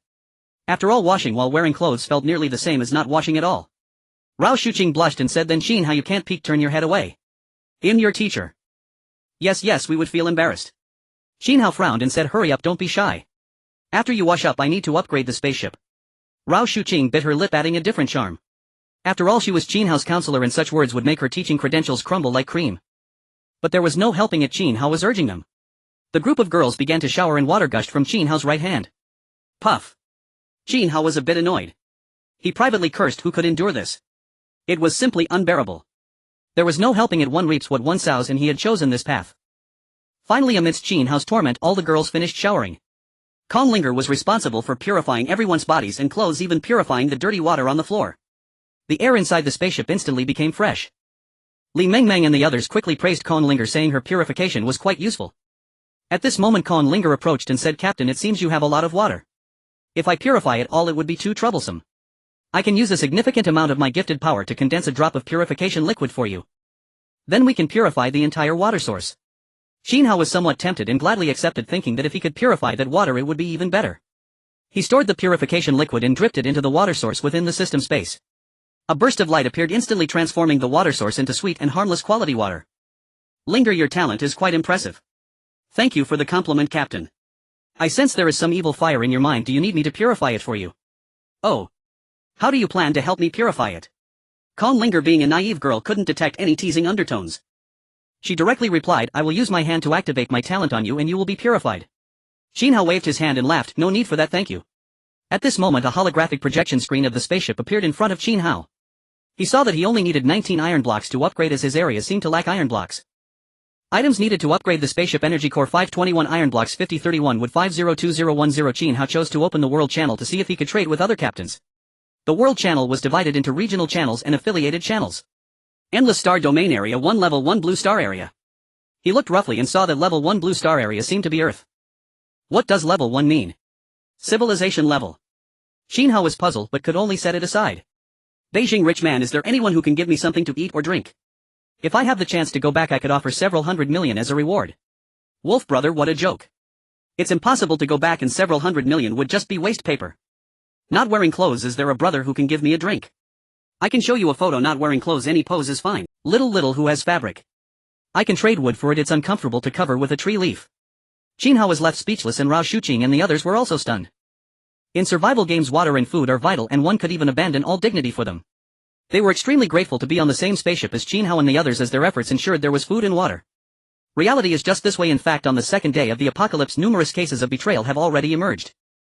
When the darkness within the human heart is magnified infinitely, it can sometimes be more terrifying than zombies. Qin Hao was surrounded by many people, including Rao Shuqing, Zhao Zihan, Sun Yanli, Mingmeng and Ling Xiaoke. They looked at the information on the holographic screen, their expressions slightly troubled though their conversation seemed calm. Qin Hao felt quite pleased within himself. Others said that there are many beauties in the fields of Chinese language education and design. His ambition during college was to enroll in these fields, and he was eventually admitted to the Design Institute, where his class was filled with beautiful women. They continued to check the information. This is ridiculous. I've arrived in a cotton field and there's not a drop of water. I request cotton for water. Are you joking? Who would trade? You don't even know how precious water is. Whether you wear clothes or not is irrelevant. A month later the extreme cold storm won't freeze you. It's just a pity I don't have any water now. Qin Hao pondered. Perhaps the regions were different and the extreme cold storm was in zone 1 of the endless star domain. 100 g of cotton can be exchanged for 500 milliliters of water, and I can exchange for 100 portions. He chose to exchange without hesitation, completing the exchange for 100 portions. Rao Shuqing and the others nodded. They had gathered so much water that they were not in need. Are there any brothers with upgrade fragments? Name your price. Iron blocks and wood are plentiful, and I can part with some energy cores too. Isn't this the big shot who upgraded the spaceship for the first time? It seems someone has already started preparing for another upgrade. We mustn't fall behind either. Instructors, keep a close eye on the trading information for iron blocks. If there's something suitable, make the trade directly. If there are fabrics and food, grab them immediately to stock for the ship. We can also collect some stones. Qin Hao said to Rao Shuqing. They had 4 million liters of water, which was quite abundant, while they only had over 2,000 pieces of wood. As the teacher for everyone, Qin Hao granted her an administrator role. In fact, there were also many strengthening liquids available, but these could be exchanged for higher level items, and iron blocks were not sufficient. Then leave it to us. Rao Shuqing nodded, and she along with the other girls closely watched the trading information. Qin Hao looked at the spaceship's features, which not only included the ability to build water reservoirs but also beds. Simple water reservoir 111 requires 20 stones. He chose to build without hesitation, and soon a simple water reservoir was completed and filled with water. Now that wood was also quite abundant, he planned to build some beds for resting. Simple wooden bed 182 requires 20 pieces of wood. This spaceship was only about 10 meters in diameter, so it could probably only fit 10 beds at most. He directly built 7 beds. Instantly 7 simple wooden beds appeared. Wow, it's a bed. The spaceship actually has the function to build beds. The girls were immediately thrilled watching Qin Hao conjure beds out of thin air. When they were tired, they could only rest in the corners of the spaceship, but the material of the spaceship was too hard and cold, offering no comfort. Qin Hao smiled and said, everyone come help put the beds together, we can sleep together tonight. Lu Xuan, you have the talent for making weapons, so if those beds are not suitable, adjust them. He issued orders directly. Now these girls had consumed the strengthening liquids and their abilities had undergone drastic changes. Some matters didn't require his direct involvement. Oh, okay. The girls responded one after another. However, some girls felt something was off. Did the captain want to sleep in a big dormitory with them? That would be too awkward. Sisters, let's all come together to help, and tonight we'll have a place to rest. The class representative Chen Xiao began to call. She had always been good at uniting the collective during her time in college and could rally her classmates to work together for various activities. Lin Minyo, who was nestled in a corner, nodded like a little chick pecking at rice, coming over to help. Qin Hao, we have enough iron blocks for the trade. The counselor Rao Shuqing said happily in front of the spaceship's holographic projection screen. In the hall there were quite a few iron block trades. They were quick and efficient using the water from the reservoir, and within a short time they had traded for 150 iron blocks, fulfilling the requirements. They also collected some food and stones. Qin Hao showed a delighted expression and hurried over, finding that they had met the requirement for the iron blocks and had many extra items required for upgrading the spaceship: energy core 521 iron blocks 50150 wood 502010. Requirements met. Would you like to upgrade? Wow, the spaceship has become larger now, it won't be cramped at all. The required materials made Qin Hao's lips curl into a smile. Because he had gathered them all. Required items for upgrading the spaceship to LV. 3 energy core 1516 upgrade fragments 2020 iron blocks 100105 wood 1001960. The conditions for the spaceship upgrade are met. Do you wish to upgrade? Qin Hao murmured to himself. It seems the original spaceship was already extraordinary. Now it isn't just an upgrade, it's gradually unlocking the spaceship's functions. Iron blocks and would seem to be just trivial. The required upgrade materials are merely the energy core and upgrade fragments. Because both of these require defeating monsters or finding treasure chests. Give me the upgrade. The spaceship is upgrading. Upgrade successful. Endless Star Domain Area 1 announcement. Congratulations to spaceship number A1001 for successfully upgrading, becoming the first LV-3 spaceship in this area. There should have been someone ahead with a LV-2 spaceship. What happened? Is the sky falling? With a loud rumble, a group of girls screamed as the spaceship shook violently. Li Mengmeng jumped onto Qin Hao, hugging him, and said, "Captain, are we going to crash?" Ling Xiaoke also clung tightly to Qin Hao's leg, nervously saying, "Captain, I don't want to crash." Qin Hao, at a loss for words, said, "Everyone, there's no need to panic. This is a normal phenomenon of the spaceship upgrading." What, the spaceship is upgrading again? Didn't it just upgrade once? Yes, but why is this time so loud? It scared me to death. This truly startled the group of girls. Qin Hao looked at the beauty Sun Yan and said, "Thanks to our treasure Nian Nian's luck, we opened an upgrade fragment from the silver treasure chest. Now we are the first in the entire server of Area 1 to upgrade to a LV-3 spaceship, and we even received a silver treasure chest." Hearing Qin Hao's words, everyone was astonished. A LV-3 spaceship already so fast, and it's the first upgraded LV-3 spaceship. Spaceship number A1001, low-end version, level LV-3. Internal space diameter 50, core height 5, system space 12, defense weak, can only withstand scratches from second tier zombies, durability 98, can resist zombies for half a day, energy 94, can operate until a month later during extreme cold storms, shield activated, can protect the spaceship when turned on, weapons low level laser 50 unlocked, can kill a low level zombie in about 10 seconds with 10 hits, requires additional energy core, full power with 1 energy core, supports 5 minutes. Weapons crossbow tower 1 unlocked, powerful crossbow that consumes wood, auto pickup unlocked, automatically collects dropped items within 30 meters, jump not unlocked, spaceship configuration and construction simple, water tank 111 182, simple wooden bed 7. When Qin Hao informed the girls about the situation after the spaceship upgrade, they were instantly shocked. "Wow, Captain, you're so impressive. Great. We won't have to fear zombie attacks anymore." Rao Shuqing was also somewhat moved after the spaceship upgrade. It became so powerful that after the 3-day protection period, safety would be greatly assured. Li Mengmeng blinked her big eyes, secretly thinking that Qin Hao was truly amazing. She had already decided to hold on to Qin Hao's leg tightly. At this moment, Qin Hao also took a look at the materials needed for a LV-4 spaceship. Required materials for upgrading the spaceship to LV-4 energy core 401 upgrade fragments 400 refined iron 400 heart of the spaceship 10. Qin Hao opened the blue star channel. Onlookers, which Big Shot silently upgraded to a LV-3 spaceship. So impressive. Lily, Big Shot, please take me along. I'm starving, you'll do anything you ask me to do. Special Forces. Oh. Is there someone even stronger than us who upgraded to a LV-3 spaceship? Can you tell me where to get upgrade fragments? We've killed several zombies and found nothing. Onlookers, truly deserving of being the first to upgrade to a LV-2 spaceship, so impressive. Qin Hao was also taken aback. Could this Special Forces member really be a spaceship's Special Forces? Truly remarkable, they might be searching the entire map for zombies, having killed so many. He casually typed in a username, Great Wall Watcher. Special Forces apply to add as a friend, do you accept? After Qin Hao clicked accept, he saw the conditions from the Special Forces member. Special Forces, will trade you 20 fabrics and 20 instant noodles for the information. Great Wall Watcher, will tell you everything for 30 portions. After a moment of consideration, the other side slowly replied, can do. Establishing trade, fabrics 30, instant noodles 30 in exchange for upgrade fragment information. Qin Hao typed open from the silver treasure chest by a lucky player. After that, the trade was completed. Special Forces, thank you for the information. It was indeed opened from a silver treasure chest. No wonder we couldn't find anything after killing so many zombies. It seems we need to change strategies and look for treasure chests.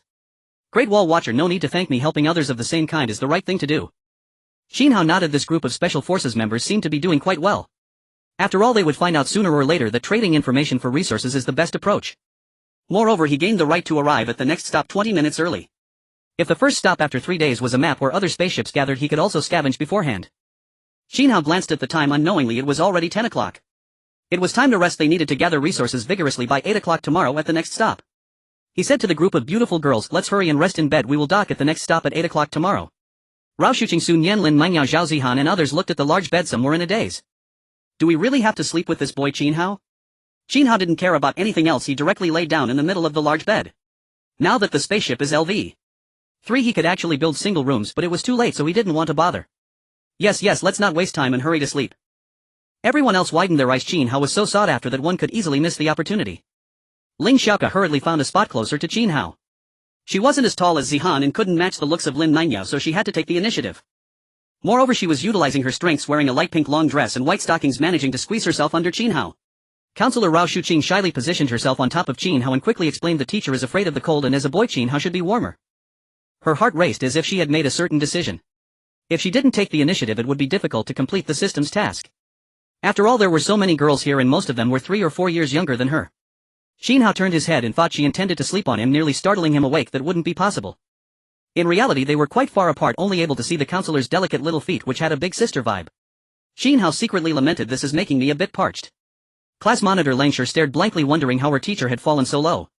Her face was icy, but she couldn't bring herself to lose face and moved to the edge of the bed to sleep. League Secretary Chen Xiao lay down next to Li Mengmeng since they were friends and had a good relationship. A group of girls began to lie on the bed, spreading out around Qin Hao. Qin Hao grinned widely, amazed that the scene from his dreams had come true. He found himself sleeping among a bunch of beautiful women. And there were as many as 29 stunning beauties, hard to imagine. Qin Hao turned off the lights in the spaceship and said, let's all rest well, we will continue scavenging for supplies at 8 AM tomorrow. This might be one of the rare days in the survival game when they could actually sleep. After the 3-day protection period, they had to remain highly alert at all times. To be safer, Qin Hao had arranged for 2 night owls to take turns keeping watch. Qin Hao's words made the girls feel a wave of emotion. Indeed, in a survival game, sleeping is a luxury. We should cherish the days we have now. Not to mention the chaotic state after 7 days, they would likely start feeling anxious after 3 days. Good night, brother Qin. Good night, Captain. As the lights went out, the girls began to drift into sleep. Qin Hao naturally spread his arms under the heads of Li Mengmeng and Lin Mangyao, embracing them. Li Mengmeng was fine, she was bold and accepted it happily. Lin Mangyao, however, was timid and felt all tingly. Captain, how could he embrace her? That wasn't appropriate, and with so many people around, being seen would be mortifying, making it hard for her to sleep. At that moment, Li Mengmeng turned over, wrapping her arms around Qin Hao and snuggling closer. Feeling something soft against him, that was Li Mengmeng's weapon pressing and instantly making Qin Hao wide awake. He secretly thought, this girl Li Mengmeng has quite the assets. After checking, it seemed to be between C and D. Li Mengmeng then leaned close to Qin Hao's ear and whispered, brother Qin, how do you like it? I tied my hair in twin tails today. Qin Hao swallowed hard and whispered, I like it very much. After he finished speaking, Li Mengmeng's hand began to wander into forbidden territory. Qin Hao's eyes widened. Li Mengmeng, this twin-tailed little girl, had some guts, not afraid of being discovered with so many girls around. However, he felt even more excited. This was thrilling. Li Mengmeng's heart raced as she feared being found out. She whispered, brother Qin Hao is so amazing, I can barely hold on. This nearly drove Qin Hao to madness. He really wanted to take this twin-tailed little girl right then and there. That won't do, we can only help you relieve your fire like this. Li Mengmeng said with a blush. With so many people around, they couldn't do that kind of thing. Qin Hao felt a bit regretful, realizing he had dug himself a hole. If only he had built a room first, it would have been so much more convenient. You gain some, you lose some. League Secretary Chen Xiao, half awake, quietly said, Mengmeng, don't move around, it's affecting my sleep. Lin Mangyao also felt something was off, however she felt safe under Qin Hao's arm and slowly fell asleep. Li Mengmeng quietly got up to wash her hands and rinse her mouth. She was secretly delighted, thinking that next time when they had a room she could go big, who could compete with her. The next day, around 7 o'clock, a group of girls began to slowly wake up. Having had a rare good sleep, everyone felt a bit refreshed. Lin Mangyao, who was next to Qin Hao, was the first to notice something unusual. Why was there a strange smell? But she wasn't one to speak up, so she kept quiet. Ling Xiaoke also sensed something was off. Not only was there a strange odor, but did it feel like something was on her face too? What is that smell? Why does it smell so strange? Did someone drool? It doesn't smell like drool, it has a hint of something foul. The girls chattered away, puzzled. Only Qin Hao and Li Mengmeng felt a bit guilty. Qin Hao was also speechless, he hadn't done anything all night. He quickly got up and found Kong Linger smiling. After waking up, I'm a bit sweaty, I feel sticky. Linger, can you purify? Kong Linger seemed to think for a moment, looking doubtful, but as a well-behaved girl she didn't think of anything inappropriate. She obediently nodded and began to purify Qin Hao. After Qin Hao was purified, he heard the spaceship making an announcement. The spaceship will dock at the next stop, the deep blue ocean, in 1 hour. Please prepare, players. Please collect supplies as much as possible. Qin Hao pondered surely the places after the 3-day protection period would have little to no supplies. Qin Hao, I need to go to the bathroom.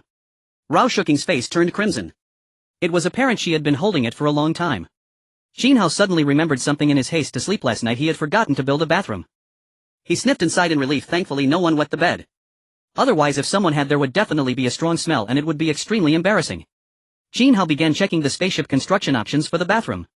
Simple toilet, 5 iron blocks, 5 wooden planks, 5 stone blocks. He then built 2 right away. If it was just one the girls would take forever lining up. Yay, we have a bathroom now. The girls exclaimed happily. Rao Shuqing quickly said, I can't hold it any longer, I need to go first. She was truly afraid of wetting herself at that moment. That would be beyond embarrassing. After Qin Hao finished building the bathroom he started constructing rooms. It only required wood, so he quickly built over 100 small rooms around the hall for everyone to sleep and store supplies. He sighed, had I known I would have built it last night, I was too careless. Qin Hao looked out the window. It was no longer pitch black but instead saw the spaceship sailing slowly over the sea. Oh. Just as mentioned is the next stop the ocean. He began to ponder how many people should be brought for ocean exploration.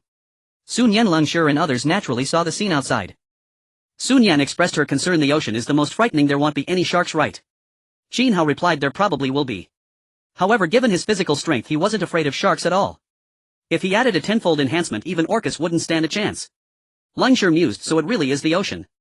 I think those staying on the spaceship can fish. Lu Shuang laughed. Qin Hao, give me some wood and iron blocks, I can make fishing rods. Qin Hao handed the required materials to Lu Shuang and then looked at Sun Yan and the others saying, you all better not be slackers, if we can't catch fish we won't have a market to buy them from. Ha ha ha. Qin Hao's words made the girls burst into laughter. They had often seen videos of fishers buying fish. As the spaceship approaches its destination in the deep blue ocean you will have 10 hours to gather supplies. Departure is set for 6 o'clock sharp. Those players who missed the boat will have to bid farewell to this world. Next stop the deep blue ocean. Who wants to join? Qin Hao felt that the sharks in the ocean were not the most terrifying aspect, rather it was the unfathomable unknown that instilled the greatest fear in everyone, particularly the girls. However, to Qin Hao's surprise quite a few girls expressed their desire to venture into the unknown. I'll go. I want to go too. Then I'll go as well, let's all cheer each other on. It seems that as a group no one wants to be seen as useless, everyone wishes to contribute. Even if they don't speak, the notion of not putting in any effort is something they find hard to accept as it leads to an unspoken sense of disdain. Qin Hao said, although the 3-day protection period offers some safety it is still fraught with danger. Let's discuss this further and consider who else to bring along.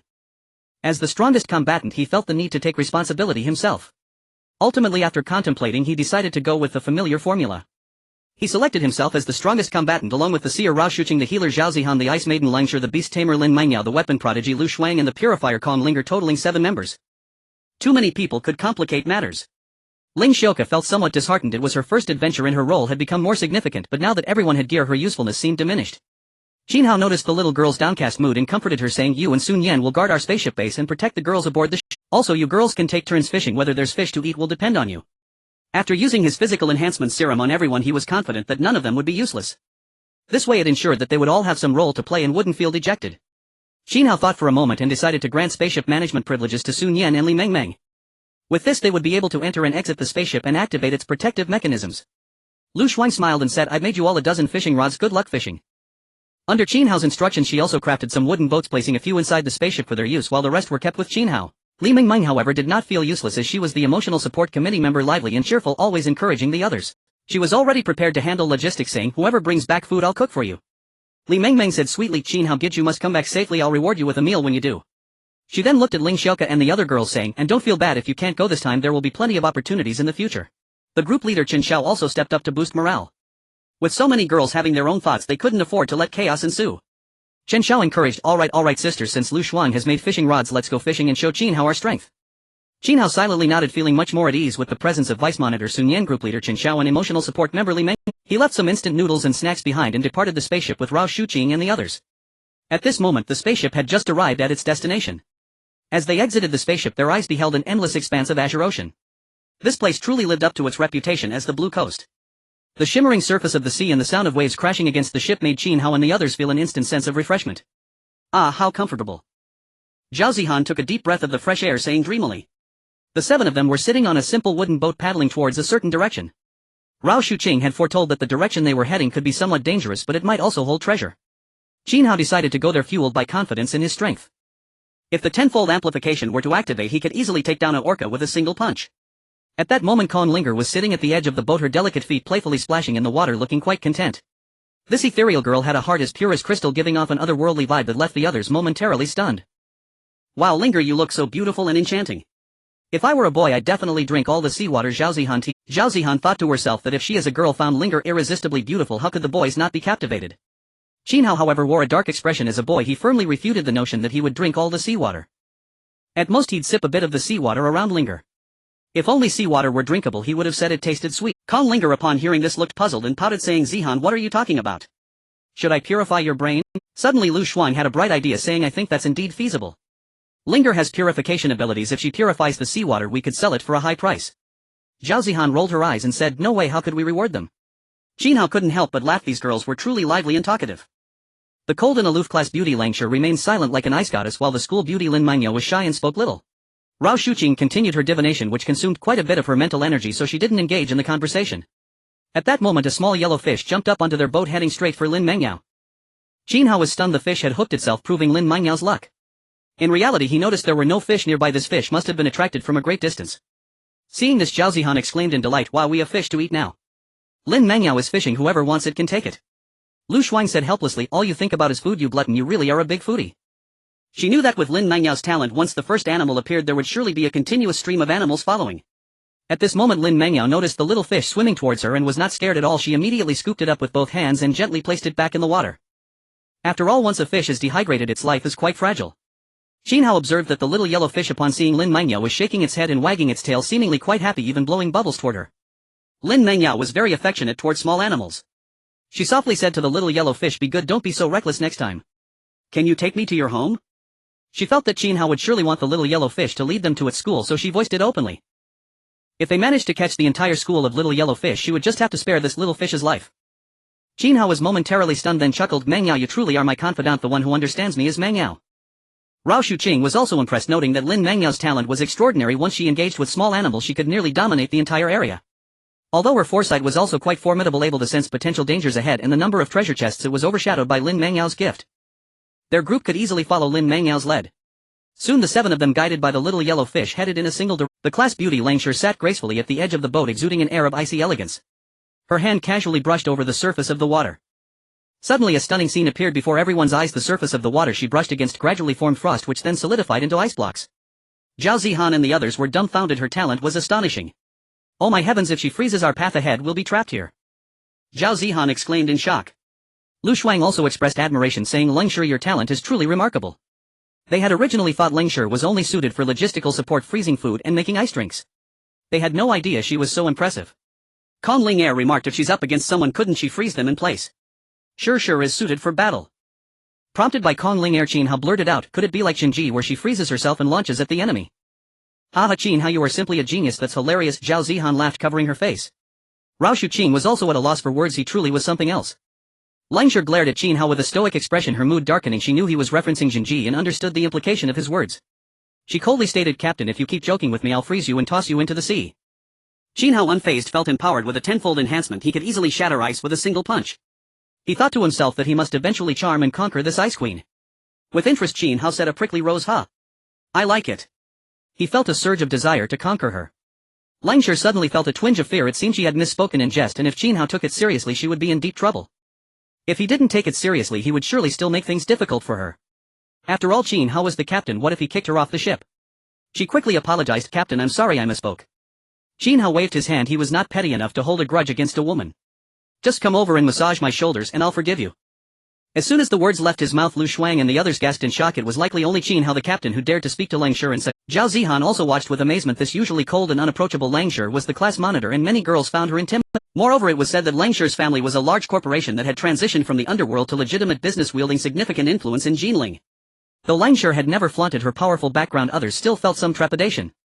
Biting her lip, Langshi thought this Qin Hao actually dared to ask for a massage. He's infuriating. But due to the reality of the situation, she could only comply. She approached and began to massage Qin Hao's shoulders. Not enough pressure, use a bit more force, Qin Hao instructed, dictating to Langshi as she followed his commands.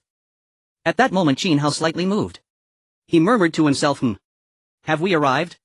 He noticed that the little yellow fish had come to a halt. Lin Mangyo also nodded, stating, yes, the school of little yellow fish has arrived. They are just beneath our boat. Immediately everyone saw the sandy bottom about 40 meters below the boat, where a dark mass of little yellow fish was moving close to the sea. Wow, so many fish. Rao Shuqing and the others exclaimed with delight it would be easier to catch them than to rely on. At this point Lin Mangyao said to Qin Hao, Captain, the scene might be too overwhelming for the little yellow fish. I'll keep them on the ship for now and release them elsewhere later. Rao Shuqing sighed, what a kind-hearted child, no wonder she is my excellent student. Qin Hao nodded in agreement, realizing Lin Mangyao was truly a treasure. Then Qin Hao devised a plan to catch most of the little yellow fish. He turned to Leng Shi and asked, can you swim? Come with me to catch fish. Leng Shi nodded, saying, I can swim and I'm quite good at it.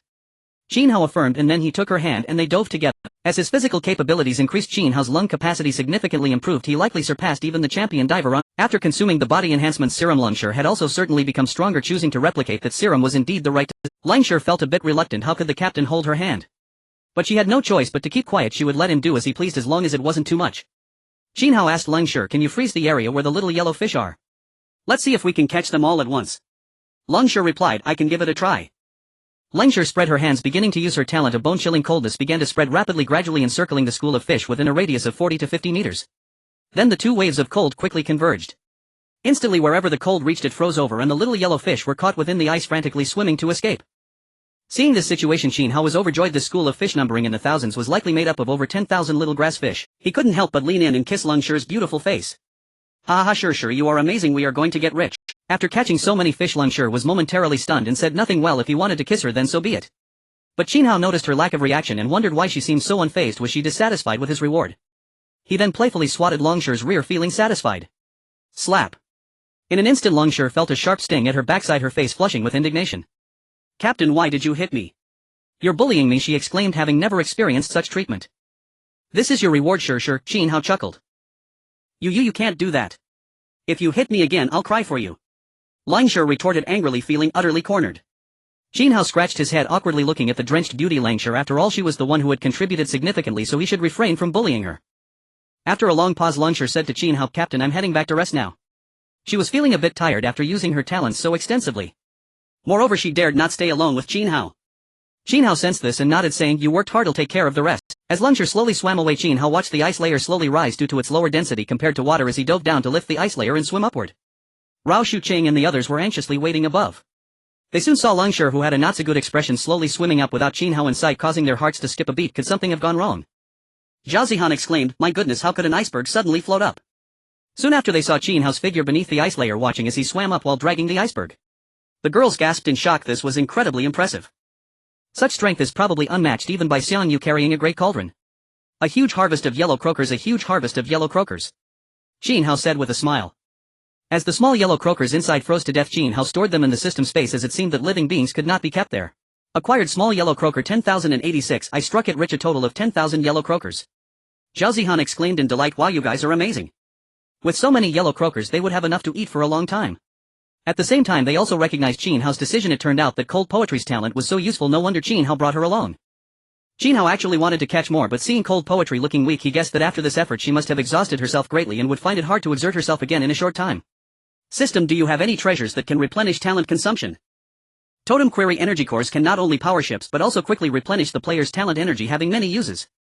Qin Hao was just inquiring, but he was surprised that the system could indeed respond and provided an answer.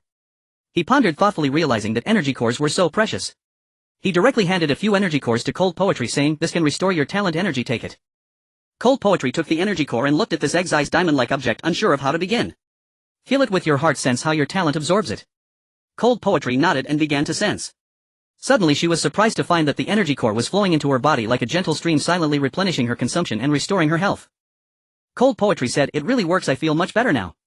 The other girls also noticed this anomaly. The energy core was indeed a treasure. At this moment Kong Linger also walked over, using her purification talent to directly purify cold poetry's negative effects, sweeping away her fatigue and completely reviving her. Great, Shir has recovered. The girls were all somewhat delighted as cold poetry had looked so pale just moments ago, and they were all a bit concerned. At this time Lin Mangyao said blankly, so Captain, should I let the yellow croaker continue searching for other large groups? It should be quite familiar with this area. Qin Hao was somewhat intrigued and asked, if we gather all their fish will it still lead us? Lin Mangyao replied, it won't know that we've gathered the fish, and it recognizes me as a saintess, which seems to outweigh everything. Similar to a Western god. Lu Shuang also remarked, indeed as the saintess of the Beastmaster sect, if I were a guy I'd probably end up as your dog. Zhao Zihan's lips twitched as she said, that seems a bit excessive. She puffed out her cheeks, genuinely envious of Lin Mangyao, whose figure was perfectly proportioned, almost like the golden ratio. Her looks were also exceptional, exuding elegance. Aside from being slightly older than Lin Mingyao, she seemingly had nothing else going for her. Qin Hao couldn't help but smile at the nonsense being said. He said to Lin Mingyao, "That's fine Mingyao, let it continue to lead the way or we can look for other fish instead of the yellow croaker." As Qin Hao's words spread, Rao Shuqing and the others were delighted. If they could catch other fish, the flavors would be even more varied. During this time, Qin Hao and the others caught another wave of small yellow croakers totaling over 10,000. They also caught a wave of ribbonfish with several thousand, resulting in a bountiful harvest. However, even after absorbing 3 energy cores, cold poetry was still extremely weak and could only pause. At that moment, Qin Hao suddenly felt something was off beneath the ship. The once calm water surface began to stir. Upon closer inspection, he saw a school of great white sharks chasing a large group of bluefin tuna. Facing the fierce predators, the tuna could only flee rapidly. If separated, they would surely suffer a horrific fate. Qin Hao felt that as time passed, the tuna would inevitably scatter and flee in all directions. He had to act quickly and catch them. The opportunity must not be missed. He hurriedly said, "Mengyao, can you control the sharks? Let's ride the sharks and chase after them to hunt." Lin Mengyao sensed her own talent and then said, "Captain, I have no problem riding a shark. But if you also want to ride, you can't stray too far from me, otherwise I'm afraid the sharks might get out of control. After all, sharks are hard to tame, and if too far away, Lin Mengyao talent might not be able to control them." Qin Hao smiled, saying, "Just call for us to ride. If it doesn't obey, just give it a couple of punches and it will behave. Find the 2 strongest ones." He had absolute strength and confidence. With 2 punches they would even poop themselves. If his tenfold amplification was activated, it would be even more effortless. "Oh, I'm guiding them over now." Lin Mengyao obediently nodded, completely trusting the captain. She extended her right hand, began to use her talent, humming a tune that resembled an enchanting melody pleasing to the ears. As Lin Mengyao summoned the great white sharks, Qin Hao said to Rao Shuqing and the others, "When Mengyao and I go out to catch fish, you all stay on the ship and..." Rao Shuqing nodded, saying, "Please be careful." She was quite satisfied with Qin Hao, who was both brave and strategic. Zhao Zihan also expressed concern, "Don't wander too far. After all, the ocean is vast and getting lost would be disastrous." Qin Hao nodded, indicating that it would be impossible. Cold Poetry thought for a moment and asked, "Should I go with you?" Qin Hao smiled, saying, Sure, you don't need to go. It's enough for Mengyao and me to go. You should rest first." Cold Poetry nodded and said nothing more. Before long, 2 great white sharks came directly to the side of the ship, swaying their heads eagerly. Qin Hao looked at the harmless appearance of the great white sharks, astonished that they were already tamed by Lin Mengyao. As the saying goes, speed is of the essence in battle. Qin Hao and Lin Mengyao quickly rode the great white sharks to continue pursuing the bluefin tuna. Though it sounds lengthy, all this happened in a flash. They had only delayed for 10 seconds. Qin Hao looked at the large school of bluefin tuna in the distance, nearly drooling. He patted the great white shark, saying, Hurry, swim with all your might. Otherwise I'll make sure Mengyao ignores you from now on." It seemed that the great white shark was intelligent. Upon hearing Qin Hao's words, it swam even harder, speeding up as if it had gained a new spirit. Qin Hao exclaimed in delight, "While riding this great white shark is exhilarating. The speed is incredible. Only by amplifying it tenfold could I slightly gain the upper hand." At this moment, Lin Mingyao, the holy maiden of the beast-taming sect, continued to exert her strength. She was casting a long-range talent to command the nearby school of tuna to halt. However, due to the pursuit of the great white shark and the threat to their lives, coupled with the distance being a bit too far, the effect seemed to be somewhat ineffective. It only caused the tuna to pause momentarily and slow down. Qin Hao's expression brightened. "It's working. Mengyao, keep it up." Lin Mengyao felt encouraged by Qin Hao and was filled with joy, exerting all her strength to unleash her talent. She could not afford to make a mistake in front of the captain. She had to prove herself that Lin Mengyao was a valuable member of this team. Her expression suddenly turned serious, radiating a powerful aura resembling a queen. "I command you in the name of the king, stop." At this moment, the tuna in front seemed to sense the suppression from her bloodline, a pressure originating from the depths of their souls, causing them to abandon their escape and cease swimming. Qin Hao was overjoyed and shouted, "Welcome, your king." Ha ha ha. He felt that since Lin Mengyao was their queen, Qin Hao was also their king. Qin Hao had already decided that he would take Lin Mengyao into his fold, and the other girls on the spaceship would also be taken one by one. It was just a matter of time. "You bastards, how dare you touch my fish? He'll take care of you later," Qin Hao exclaimed. If it weren't for hearing others say that the flesh of the great white shark smelled foul and had a hint of urine odor, he would have even taken one back to cook. However, it seemed that his reprimand had little effect. Lin Mengyao quickly interjected to stop them, causing the great white sharks to halt their actions. Qin Hao looked at the school of tuna and couldn't help but exclaim in delight. These large bluefin tuna were an average of 3 meters long and each weighed at least 300 pounds. Yet there were at least 70 or 80 of them here. Combined, they probably weighed over 20,000 pounds. This was also due to some tuna escaping quickly. If Lin Mengyao had more time to intimidate them, the catch would have been even greater. To prevent them from fleeing, Qin Hao directly amplified his strength tenfold and swiftly knocked out the tuna with a club, rendering them unconscious. 80, he counted. Qin Hao's strength was formidable. After activating the tenfold amplification, a single punch put the tuna to sleep. Afterward, Qin Hao stored them in the system space. Acquired large bluefin tuna 79. Qin Hao once again marveled at how useful the system space was. If he had used the spaceship space, he definitely couldn't have fit so many good things. Great job, little Mengyao, let's go back. Qin Hao smiled at Lin Mengyao. She nodded, obediently replying, okay. Then they set off on their journey. However, what Qin Hao did not expect was that they encountered a gigantic orca on the way. Qin Hao saw a black and white orca rapidly charging toward them. As the orca approached, the great white sharks became frantic and began to scatter. What the heck, this guy is huge. If it hits me, wouldn't that be bad luck? No wonder the great white sharks were quick to run away. He knew that orcas were the overlords of the sea, seemingly having no natural enemies, only bullying other creatures, and were known as the street bullies of the ocean. Even the great white sharks could only get beaten up. Oh my, is it coming for me? Qin Hao was slightly startled. He didn't know if he could withstand it with his current strength. However, the orca veered off course. Its target was not Qin Hao but Lin Mengyao.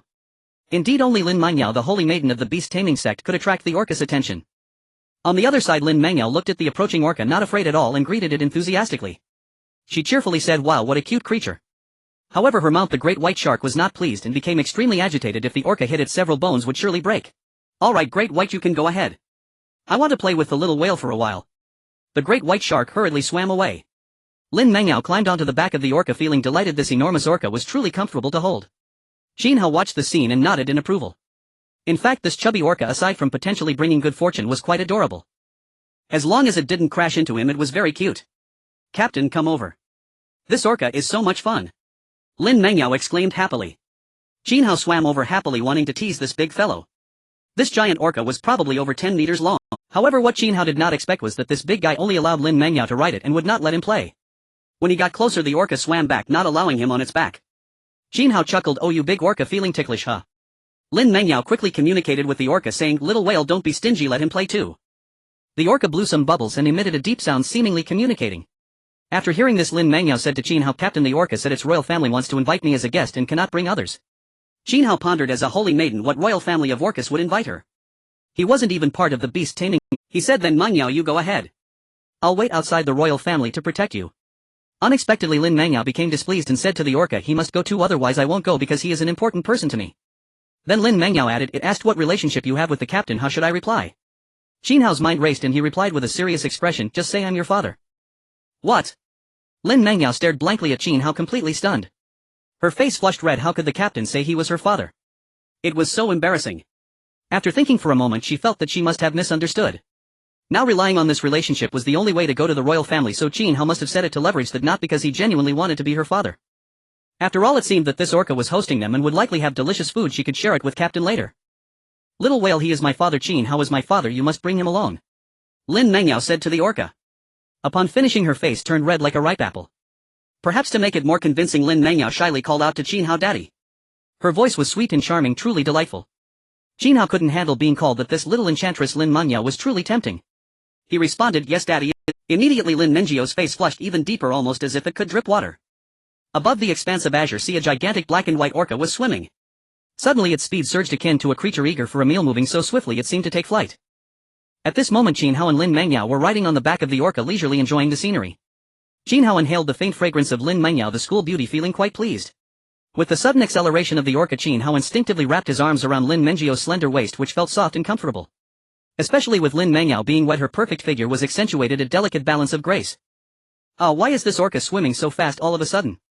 Qin Hao feigned surprise. He could handle this speed, but for safety it was better to hold on a bit tighter. Lin Mengyao felt Qin Hao's grip around her waist, causing her body to soften, a tingling sensation washing over her. How could the captain hold her like this? Yes, this little orca is quite naughty.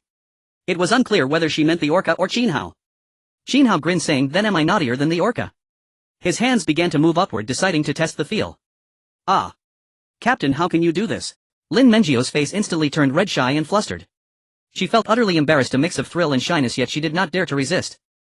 Qin Hao explained, "I had no choice. To avoid falling off, I had to find a good place to hold on to." "Oh, fine then." Lin Mengyao wanted to ask whether he was touching her for safety or something else, but she did not dare to voice it. Perhaps, as the captain said, it was for safety. Qin Hao looked at Lin Mengyao's cute demeanor and smiled.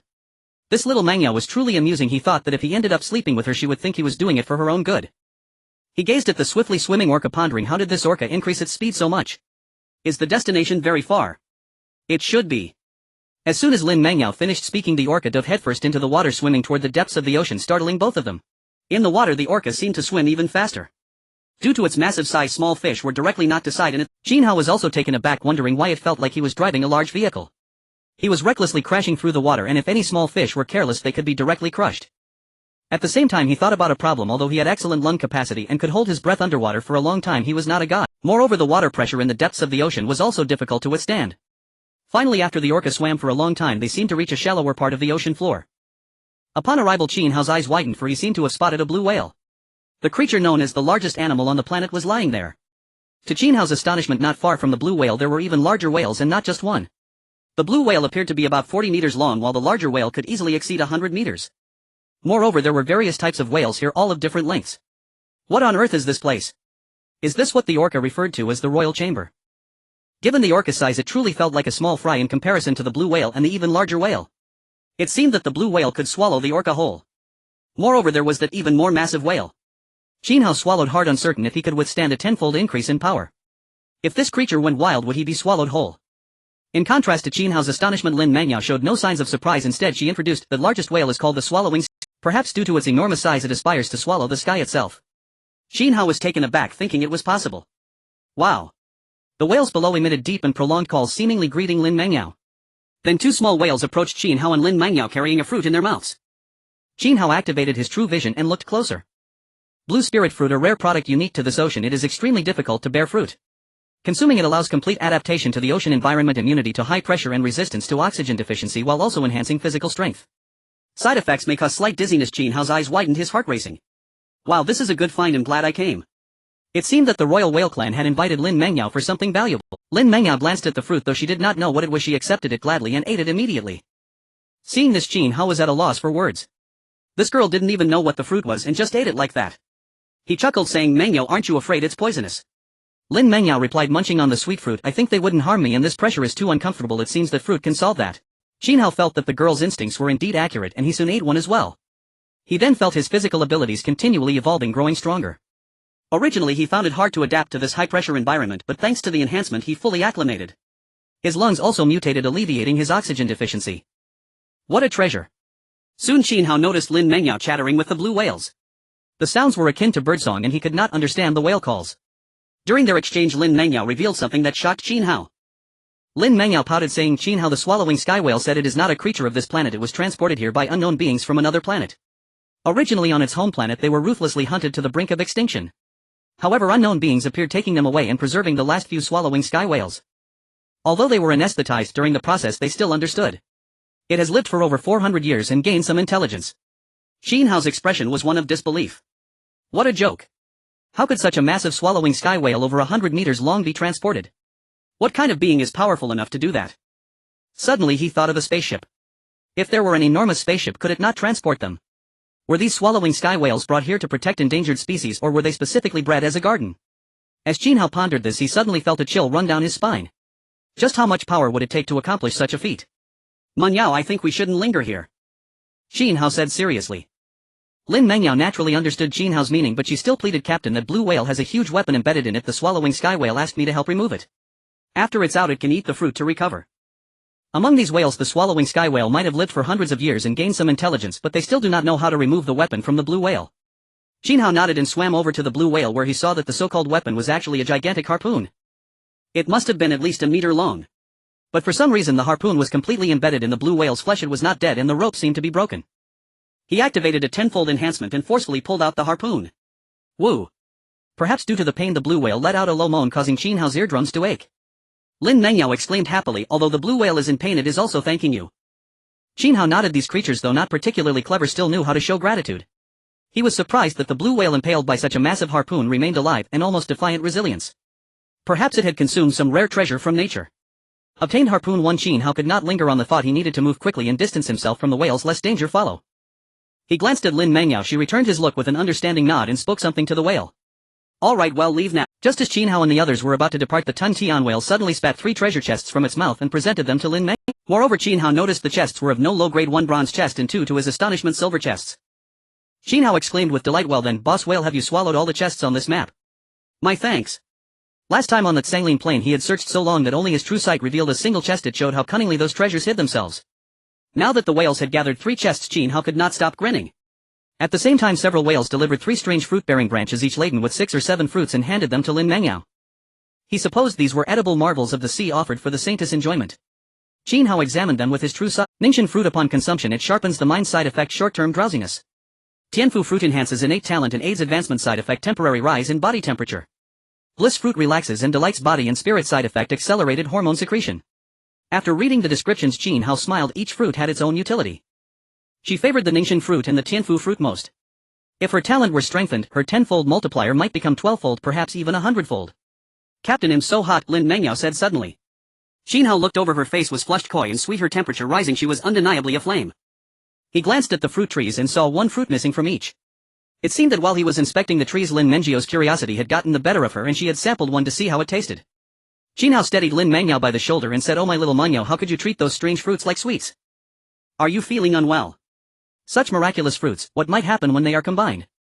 Besides, these were gifts from the whales. What appeals to them may not suit humans. After all, even familiar combinations of fruits and vegetables can sometimes induce dizziness or stomach trouble." Lin Mengyao replied shyly, "No, I'm fine, just a bit overheated." She felt uneasy inwardly. The whales surely meant no harm, perhaps the fruits themselves carried certain side effects. Besides, she thought the captain was terribly handsome, a superb physique, 8-pack abs, strong and clever, a truly high-quality man. Yet she also felt unworthy. Lin Mengyao did not seem to match Qin Hao. Back on launching, her parents had hoped she would master social graces, learn to navigate polite pretenses and small talk to uphold half the Lin family's standing. But she was shy and timid, unable to learn those things which deepened her insecurity and made her feel useless. It was Qin Hao, through their struggle to survive, who helped her recover her confidence and find a light in the dark. He was such a good person, she found herself liking him. Yet Qin Hao shone too brightly, a captain capable of leading everyone to survival, while she feared she was of little use. After 3 days of foraging for supplies, she imagined herself of no use at all. And why had she awakened a Hawan system? Though the system could make her stronger and less insecure, she felt she might never truly activate it. It seemed too difficult. She wanted to strive to become stronger. Qin Hao watched Lin Mengyao with concern. He worried something might be wrong. He touched her forehead and felt a surge of heat, then hurriedly said, "Mengyao, I don't think you're well. Let's return quickly and have Kong Linger purify you." "No, I'm fine," Lin Mengyao murmured, slightly dizzy. She treasured the moments alone with Qin Hao. If they went back, she would be relegated to a lonely corner once more.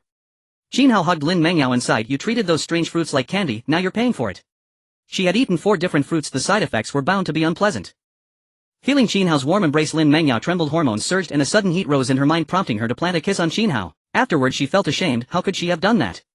She had kissed the captain, taking advantage of him in a moment of weakness. Qin Hao, already stirred by holding her, was instantly ignited by her kiss. This campus beauty had dared to kiss him. What audacity! He naturally would not show weakness and countered, kissing back her tender cherry-like lips. A soft moan escaped. Lin Mengyao shivered, overcome. She whispered, "Qin Hao, actually I like you." Qin Hao could not resist with the campus belle so decisive. Even if things felt abrupt, he would not let the moment slip away. He began to respond, his hands unsteady. "Mengyao, I want to take advantage of you. Are you sure your mind is clear? Not being controlled by hormones?" Qin Hao looked at Lin Mengyao. Name: Lin Mengyao. Awakened talent: Shuinshou beast taming. Height 170 centimeters. Weight 50 kilograms. Attractiveness 98. Bust size D. Charge count 0. Brother Qin Hao, don't worry. I won't be a burden. I only hope you can keep me company occasionally. Lin Mengyao knew Qin Hao was in high demand among girls. She did not yearn for much, only occasional companionship from him. Qin Hao nodded. What was there to say? To refuse would be scarcely human. Yet there was no Xiao Yuzhen nor Shu Ting here to steady things, which made him slightly uneasy. Although he had asked Mengyao and it appeared to be a safe period, there remained a possibility he might unexpectedly become a father. At that moment an orca drew the two of them toward shore, likely summoned by Lin Mengyao, since lingering here no longer seemed wise. On the ocean's surface, Lin Mengyao lay in the boat, their eyes locking in a gaze full of affection. He then cradled her small behind, lifting her gently until their faces were level, and paused to consider. Slowly he lowered his head and their lips neared. Lin Mengyao's lips were tender and rosy, tasting as if they were ripe cherries with a hint of sweetness. Before long a muffled, relieved moan drifted across the silent sea. The deep blue horizon was beautiful. The little boat rocked in the breeze, sending ripples that set the ocean sparkling. 69 minutes later, Lin Mengyao was gently coaxed to sleep by Qin Hao. Within an hour, Lin Mengyao underwent a transformation. Due to Qin Hao's extraordinary physical prowess, he delivered almost all critical hits. Even with Lin Mengyao's enhanced constitution, she could not withstand it and fell asleep, needing a good rest. Qin Hao displayed a satisfied smile, feeling refreshed, though it was unfortunate for Lin Mengyao. He began the journey back as they had spent too much time here. The spaceship will take off on time in 1 hour. Players, please manage your time well. He vigorously paddled away, heading back. It was a pity that Lin Mengyao was asleep, otherwise she could have commanded the orca to swim for them. Not long after paddling, Qin Hao spotted the boat of Rao Shuqing and the others moving at quite a speed. Rao Shuqing sighed in relief upon seeing Qin Hao. After all, they were in a survival game and they were all worried about the dangers faced by the two. However, when they saw Lin Mengyao's condition, their expressions changed immediately. What happened to Mengyao? Why did she faint? What on earth happened? Yes, how did Mengyao end up like this? They saw that Lin Mangyao had fainted on the boat drenched in fragrant sweat, her face slightly flushed. Qin Hao apologized. "I'm sorry I didn't protect Mangyao well, she accidentally got involved in a battle and fainted from exhaustion after the fierce fight. But it's nothing serious, she'll be fine after she wakes up." He certainly wouldn't tell the truth would he admit that he had knocked Lin Mangyao out. "What? Are those tuna that powerful? They fought with you for so long." "Yeah, with Menjiao's talent she couldn't control them." Zhao Zihan and Lu Shuang exclaimed in shock. Just thinking about it scared them. After all, Qin Hao's strength was immense and Lin Menjiao's constitution had also been enhanced along with her beast-taming talent. They had almost been overpowered. This was terrifying and alarming. Zhao Zihan quickly approached Lin Mangyao to heal her while Kong Linger also came forward to purify her. This usually quiet school beauty had provided everyone with so much help during this survival challenge and they were very grateful to Lin Mangyao. At this moment Lin Mangyao was exhausted and they hurried to take care of her. Before long the fainted Lin Mangyao slowly woke up, opening her eyes to see everyone around her. Remembering the recent events, she felt quite embarrassed and wished to pretend to be asleep again, utterly mortified. "Mangyao, are you okay? We were all very worried about you," the girl said with concern. Lin Mangyao, like a cat caught in a scandal, hurriedly replied, "I'm fine, just need some rest, you all go about your business." Rao Shuqing sensed something unusual about Lin Mangyao. Her obedient student seemed to have changed, almost like a different person. She shook her head, deciding not to dwell on it as long as she was okay. At that moment Kong Linger looked at Qin Hao and said, "Captain, were you not far from us a moment ago? I think I heard Lin Menjiao's cry for help." It seemed like she was crying too. Her heart was pure, allowing her to hear distant sounds much better than others. She thought she heard something that made her ears slightly redden, wondering what they had been doing. In truth, she had never even watched educational films, but by nature she understood some things and dismissed the idea that it was that kind of situation. After all, Lin Mangyao was quite shy and they were not in a room. She had no idea about the concept of the sky as a bed and the earth as a quilt. Qin Hao chuckled, it seems so. He suddenly felt extremely awkward. The two boats were seemingly not far apart. If they got close and witnessed a live broadcast, it would be quite embarrassing. "Without further ado, let's hurry back," he said. "It seems like there's still some distance to the spaceship. Let's get back to the vicinity to prevent any dangers." The girls fell silent. Lin Mangyao felt much better and summoned a passing mackerel shark to act as their boatman, ferrying them to the spaceship. This quickened everyone's pace. With half an hour left until the spaceship's departure, Qin Hao and the others finally arrived near the spaceship, seeing the massive vessel. As their figures appeared, the girls inside the spaceship finally sighed in relief. They had returned safely. "Wow, brother Qin Hao, you're finally back." Li Mengmeng's sweet voice rang out joyfully. "Teacher, you finally returned, we were so anxious." "Yes, every time the captain and the others went out we were filled with trepidation, fearing something might happen to you." The girls chattered away. Fortunately, Qin Hao and the others were not too fond of cutting it too close, otherwise arriving at the last minute would have truly been terrifying. Qin Hao smiled at the beautiful girls, asking, "Did you all catch any fish?" Soon after, the girls began to share their harvest. Most of them had caught something, but a few were unlucky and didn't catch a single fish. Among them, Sun Yan had the best luck, catching quite a few fish. The most astonishing was that she had even caught a treasure chest. Acquired bronze treasure chest X1. Qin Hao's eyes lit up at the sight of money, praising Sun Yan. Then he scammed the crowd and jokingly declared, "Who among you didn't catch any fish? Step forward, I need to give you a spanking as punishment or you won't get any food." "Why, Captain, please don't." Yes, spare us, don't spank my bottom." Several girls immediately. Qin Hao was just joking with them. Yet two girls genuinely stuck out their bottoms, waiting for Qin Hao to spank them. "Captain, please be gentle, I'm afraid it will hurt." "Why, I'm also afraid it will hurt." Qin Hao was taken aback. Who were these two so obedient? Upon closer inspection he realized they were the twin sisters from the class. They seemed to be named by Ruoshi and by Ruoyao. Qin Hao couldn't help but smile. How could they be so agreeable? However, since they were prepared, he wouldn't hold back either. Slap. Taking advantage of their inattention, he swiftly delivered a smack to Bai Ruoyao's bottom. The air instantly fell silent and the girls were all shocked. This was too much. The captain was truly naughty. "Ah, that hurts so much, it feels like my bottom is on fire." Bai Ruoya cried out, covering her rear. Bai Ruoshi also immediately covered her bottom, scolding, "Silly sister, why are you so obedient? It hurts me too." She felt frustrated. How could she have such a naive sister? Her sister Bai Ruoya, fearing a harsher punishment from Qin Hao, had no choice but to submit and let him spank her. Moreover, she had to pull her along to take the punishment too. It was infuriating. Qin Hao was puzzled. Wasn't he spanking Bai Ruoya? Why was Bai Ruoshi also covering her bottom? Could it be some sort of telepathy? Suddenly Qin Hao recalled a rumor about twin sisters who could communicate heart-to-heart, sharing both blessings and hardships. He said to Bai Ruoshi, "Well, I just hit your sister, now it's your turn." Upon hearing this, Bai Ruoxi's face turned pale. Was she also going to be hit? However, she felt an inexplicable pain as the captain had just hit her sister. Furious at her silly sister, she thought it was just like last time when the captain jokingly asked everyone to call him Captain Brother. Her sister actually took it seriously. But since they had been called out, she had no choice but to continue bending over. Smack. Another crisp sound echoed and the twin sisters both covered their bottoms, looking pitiful. Her sister Bai Ruoya cried, "The captain punished us, please don't forget to feed us or I will starve." Ruoya was worried about not having food, so she had to yield, while the older sister had no idea of her sister's good intentions. Qin Hao couldn't help but laugh. She was quite the glutton. Alright, seeing how obedient you are, I'll let you eat a bit more later. The remaining girls stood dazedly in place. Were they also going to be hit? However, after hitting the two girls, Qin Hao lost interest. He waved his hand. Just kidding with you, let's show off our catch together. The girls on the boat had caught about 30 fish, big and small, half of which were caught by Sun Yan, who had incredible luck. Moreover, Sun Yan also caught a bronze treasure chest. Qin Hao and his companions obtained 22300 small yellow fish, 5 spotted fish, 3 unknown fish, 7000 ribbon fish, 79 large bluefin tuna, 1 bronze treasure chest, 2 silver treasure chests, 1 harpoon, 6 spirit fruits and 7 talent fruits, along with 5 pistachios. This trip was incredibly fruitful and there were no zombies in the sea, making it relatively safe. The danger came from sharks and whales, but with Lin Mengyao around, everything was peaceful. When Qin Hao announced their haul, the girls were shocked. They had obtained so many resources, it was like striking gold. They were deeply impressed by Qin Hao's achievements and cast admiring glances at Lin Mengyao and Lang Shi. Wow, you all are amazing. I'm impressed. They were also in awe of Qin Hao's choice of companions. He was not only powerful but also discerning. This bountiful harvest marked a great beginning. Otherwise, after the 3-day protection period, finding water and food would be even more challenging. Alright, Meng Meng, the little chef, come over and prepare the food. Qin Hao called over Li Meng Meng. Sure. She then began to prepare the meals. She planned to make grilled fish, steamed fish, fried fish and fish soup. Qin Hao nodded in approval at the cheerful group. With water and food available and with him Rao Shuqing, Li Meng Meng and the class representative taking the lead, the entire situation was well managed with no sign of panic. To survive well, they must first unite internally, and they were doing well in this regard with hardly any dissent. Attention, the spaceship is about to take off, heading to the next location in 5, 4, 3, 2, 1.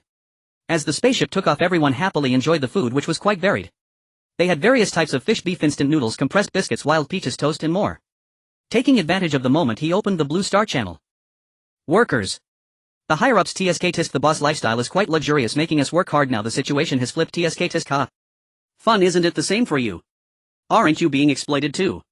Ha ha. At this, everyone suddenly exclaimed in realization. Veteran driver, your driving speed is too fast, isn't it? Faster than mine. Tough guy, your boss seems quite comfortable. Our boss is a man and he was thrown to feed the wolves. Fun, what a tough guy. The expressions of Rao Shuqing and the other girls turned pale, realizing that as order collapsed, the darkness within would magnify infinitely. In a survival game, cruel things were bound to happen. Lang Shi also looked at Qin Hao, feeling fortunate to be in the same survival team as him. Although she was a bit flirtatious, she still had her limits. General Yuan, after 3 days there should be a junction in Area 1. Look at my name. If there's a chance, recruit some talented individuals. Fun, I'm going to follow General Yuan to the death. Clearly many people knew that 3 days later would be an important juncture, and some were already making plans. Suffering while enjoying General Yuan, you can bring food to find me. Fun, I'm going to see if this guy can handle 1,000. Speechless, in this day and age those who abandon shame are doing well. Fun, yeah, keep your eyes open, don't let the resources you've worked hard to collect get wasted.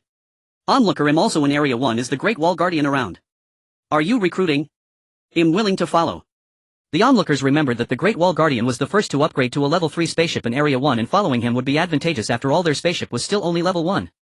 Qin Hao was amused. Perhaps everyone was coming back to boast about their collected materials on the public channel, all logging on at this time. He began to send messages. Great Wall Guardian, sorry, only accepting beautiful women. Onlooker, does gender really matter that much? I can sell my body. Besides, I have the fire-breathing talent.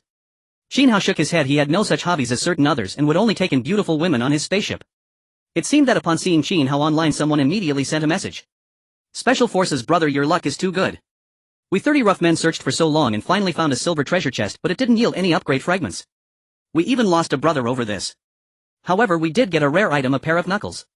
Do you have any upgrade fragments? I can trade the knuckles and resources with you. Great Wall Guardian, sorry, I don't have any upgrade fragments either. Qin Hao replied he currently had none. Even if he did, he needed to keep them for himself, as he had a few treasure chests and planned to open them with Sun Yan later. He was also a bit surprised these special forces were really fierce, possibly operating in a single line across the entire map, but being alone posed dangers that were hard to avoid. After all, there were also dangers during the 3-day protection period. At this moment, someone else reached out to Qin Hao. I don't understand, Great Wall Guardian, your strength is impressive.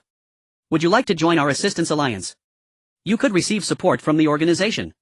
Some people might need in 3 days. Qin Hao pondered. Organizations were starting to form with mutual assistance. Great Wall Guardian, I must decline. I don't plan to join any organizations for now. After a while, Qin Hao closed the Blue Star channel. He noticed that the girls looked very pale and were quite frightened. He comforted them, saying, everyone, don't think too much. I will do my best to protect you as we strive to survive in this apocalypse. Hurry back to rest, we need to keep working hard tomorrow. After satisfying their hunger, Qin Hao began to order everyone to return to their rooms to rest. A group of girls obediently nodded and began to walk towards their rooms. Qin Hao also returned to his room to prepare for rest. After all, he needed to continue searching for supplies at 8 o'clock tomorrow. The spaceship began to turn off the lights. However, as the girls started to sleep, a figure quietly opened the door and headed in a certain direction.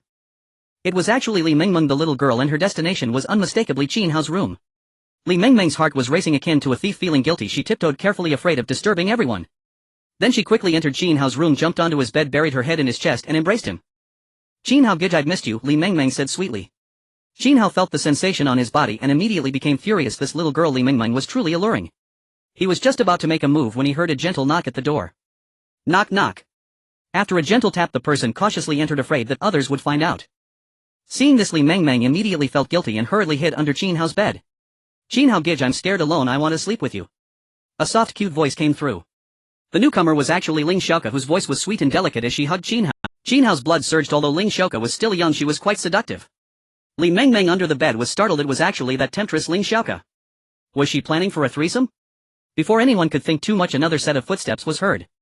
Ling Xiaoke was startled and immediately tried to hide under the bed. Qin Hao felt a wave of darkness as if the world had collapsed, buried in cotton, struggling to breathe.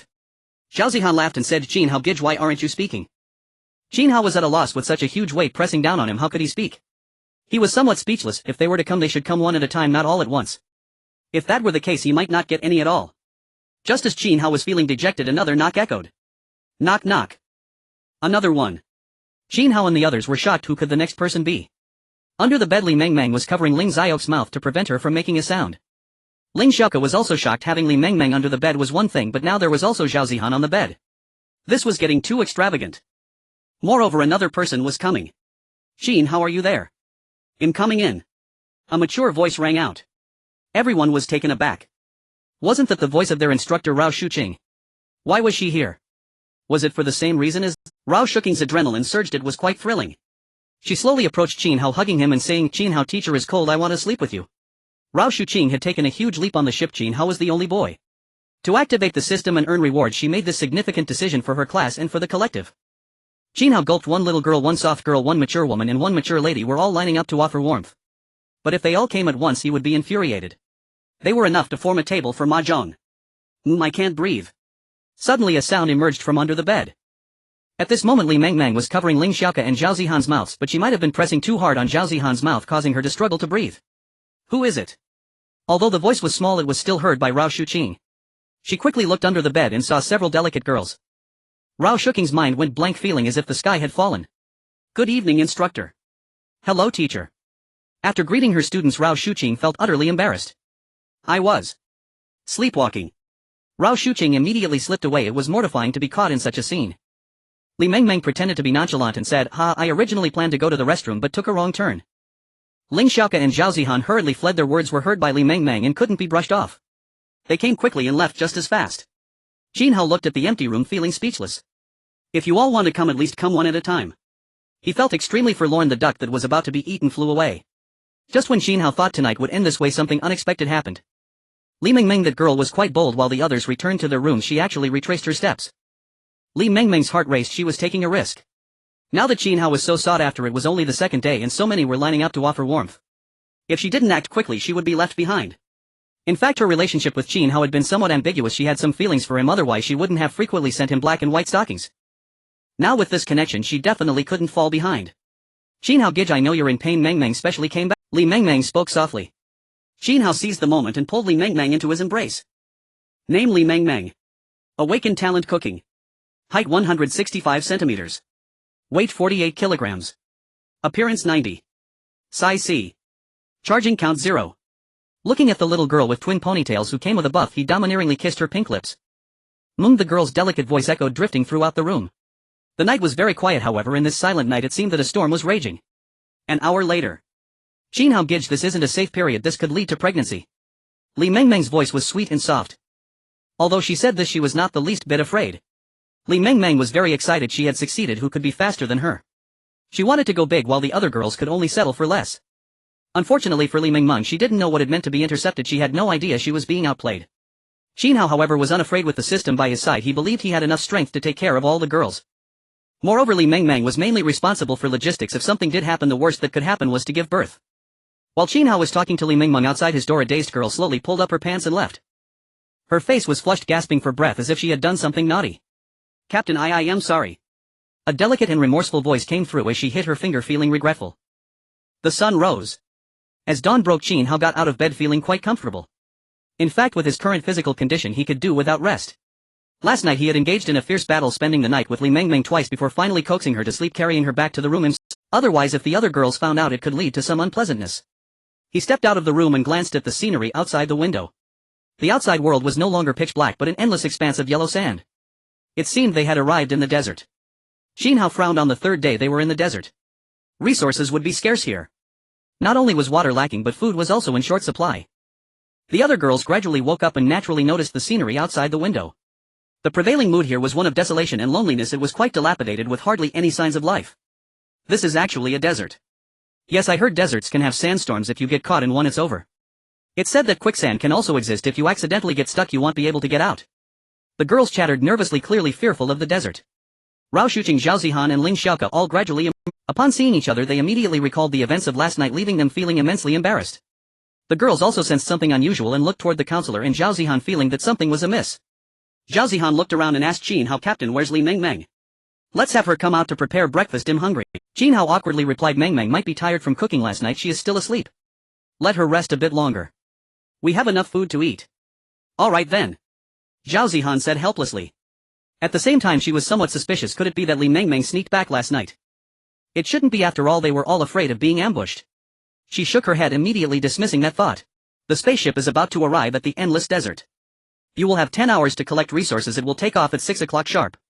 Players who fail to board will say goodbye to this world. The announcement from the spaceship came just in time and the girls realized it was almost 8 o'clock. It was yet another early start. Qin Hao looked around and suddenly noticed that Lin Mengyao was missing. She could really sleep. He found Lin Mengjio's room and walked in.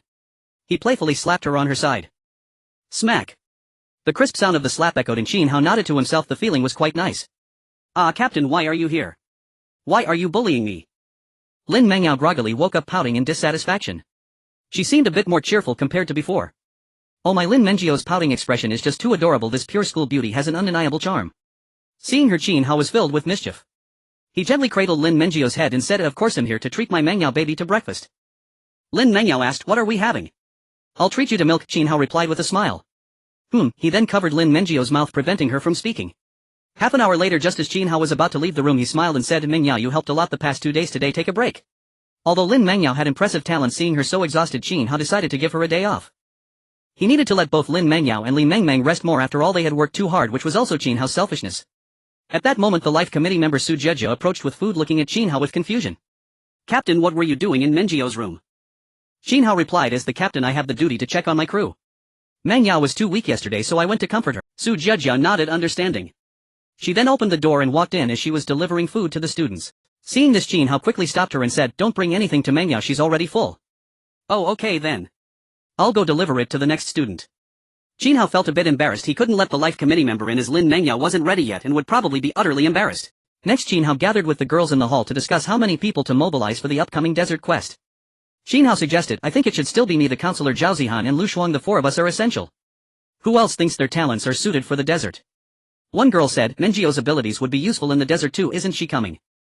Qin Hao said seriously, Lin Mengjio's talent is indeed impressive, but she's been too exhausted these past 2 days. Let her rest today. The other girls fell silent in response to Qin Hao's words. Of course Lin Mengyao had contributed so much to the team, who would dare to say otherwise. Langzhi thought for a moment and raised her hand, saying, I can go. The desert is hot, so we'll make ice blocks for everyone to cool down. Qin Hao nodded. The temperature outside was so high. Even though everyone's physical condition had improved, they still needed to be cautious. At that moment Qin Hao noticed Lin Mengyao sneaking towards the sink to brush her teeth, clearly trying to avoid disturbing anyone. He couldn't help but smile. Lin Mengyao had heard Qin Hao's words and felt deeply touched. Her brother Qin Hao was truly kind, caring for her so much. Ling Xiaoke suddenly said, I can go gather materials to prepare for future warmth. Also, I need to make shoes for... Qin Hao was taken aback for a moment. He then looked at the girls and indeed noticed that none of them were wearing shoes, with their delicate little feet bare, creating a different kind of scenery.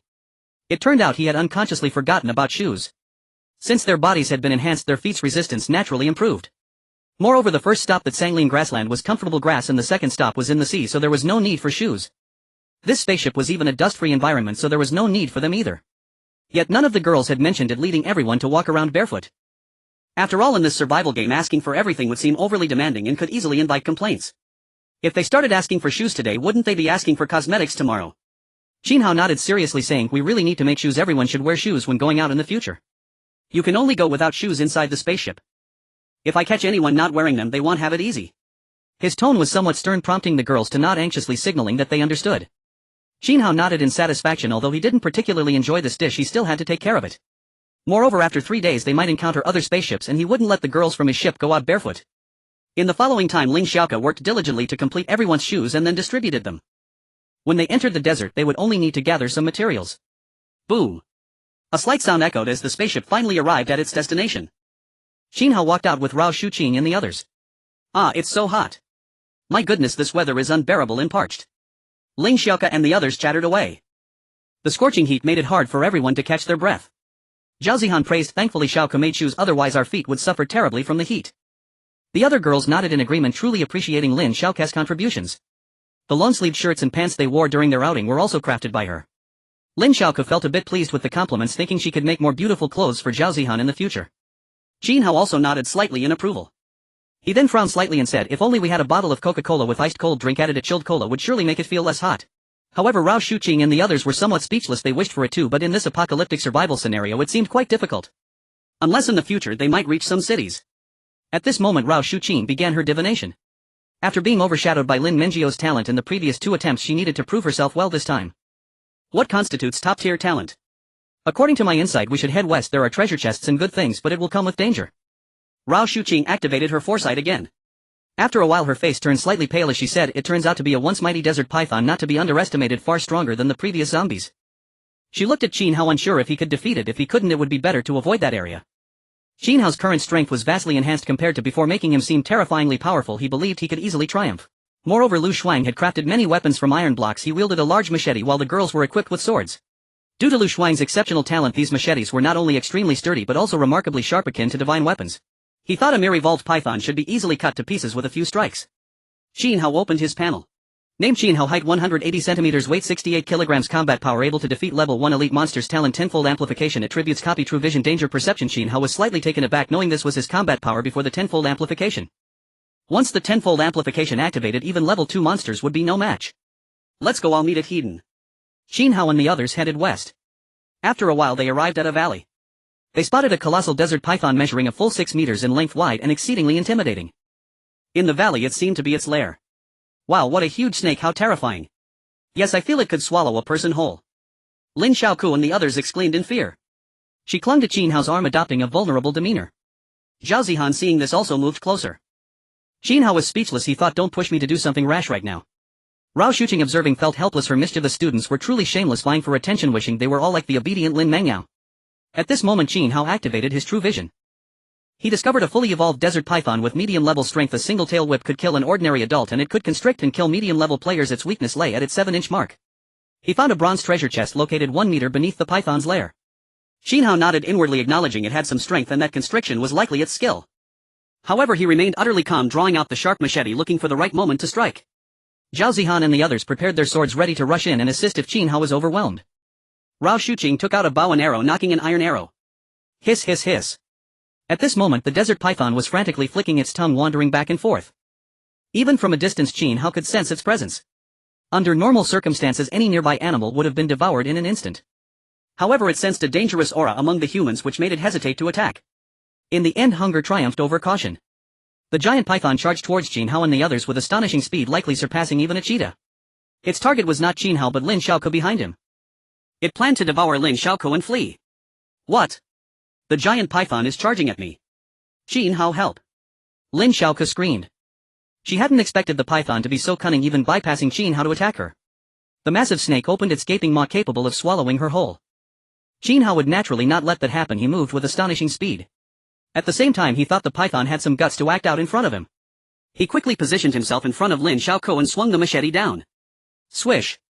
However, to Qin Hao's surprise, the python was incredibly slippery, swiftly evading him and continuing its route towards Lungshire. Sure, be careful, it's coming for you. Lin Xiaoke cried. The python's sharp gaze combined with its gaping mouth and sharp fangs dripping with foul-smelling liquid was terrifying. What's more, it was over 6 meters long and had a massive build resembling a colossal creature. At that moment Lang Shi was also trembling with fierce sword in hand preparing for battle. If the python dared to come even in fear she would swing her sword. She coldly declared, "Don't come any closer. If you do I'll slice you down with a sword. You really are testing my patience." Qin Hao shouted angrily, infuriated that the python dared to provoke him. He unleashed his tenfold amplification to its fullest extent, transforming into a streak of lightning, and in a flash he was in front of the giant python delivering a fierce slash. Puff! Due to Qin Hao's extraordinary speed and tremendous strength, a single stroke cleaved the python in half. Then he struck at the python's 7-inch mark. Puff puff! In mere moments Qin Hao had reduced it to a pile of flesh. At this point Zhao Zihan and the others finally breathed a sigh of relief. The python's speed had truly terrified them. Moreover, humans naturally harbor a fear of such cold-blooded creatures, and as they rarely encountered such scenes it was inevitable they felt panic. With more exposure in the future they would likely become desensitized. Qin Hao looked at Lin Xiaoko and Lang Shi asking, "I didn't frighten you, did I?" "No," they quickly replied. Lang Shi's heart finally calmed down a bit. She had been terrified earlier, relieved that Qin Hao had killed the python just in time. She gazed at Qin Hao with complex emotions. Despite his mischievousness he was quite reliable, stepping up when it mattered. She recalled the moment Qin Hao spanked her, causing her cheeks to flush. She remembered that feeling occasionally, thinking of it at night. Lang Shi muttered to herself, "What a naughty boy, humph." In reality even Lang Shi herself was unaware that her icy heart was gradually melting. At this moment Qin Hao saw a kill notification. "Congratulations to the player for killing the desert python, gaining energy core 1 and dropped item refined iron 10. Just then Qin Hao's sense of danger suddenly gave a warning. Attackers were approaching. He hurriedly looked around, and after observing for a while he finally discovered a clue. Not far from them a desert wolf was lurking, slowly getting closer. Qin Hao frowned. Wolves were pack animals. Once you spotted one it could mean a whole pack was on the way. He informed the women of this news. "What? There are desert wolves here. And there might be a wolf pack." In such harsh desert conditions the existence of wolves meant they were likely quite formidable. Rao Shuqing and the others were shocked. Qin Hao said, "I'll put away the treasure chest," and head towards the spaceship. He swiftly ran to the den to stash the treasure chest. Obtained bronze treasure chest 1. After that he led the women towards the location of the spaceship. "Not good, Qin Hao, we've been surrounded," Rao Shuqing exclaimed in surprise. Because they found that more and more desert wolves were gathering in the distance, coming from all directions, especially behind them. Howl. The sound of the wolf howl reverberated low and powerful, carrying a strong sense of oppression. Qin Hao frowned slightly. In fact, he wasn't afraid, just a bit worried about the girls. He realized that these were merely ordinary wolves. Their leader must be the one with true power. Though the desert wolves appeared smaller than prairie wolves, they felt fiercer and more resilient to hunger.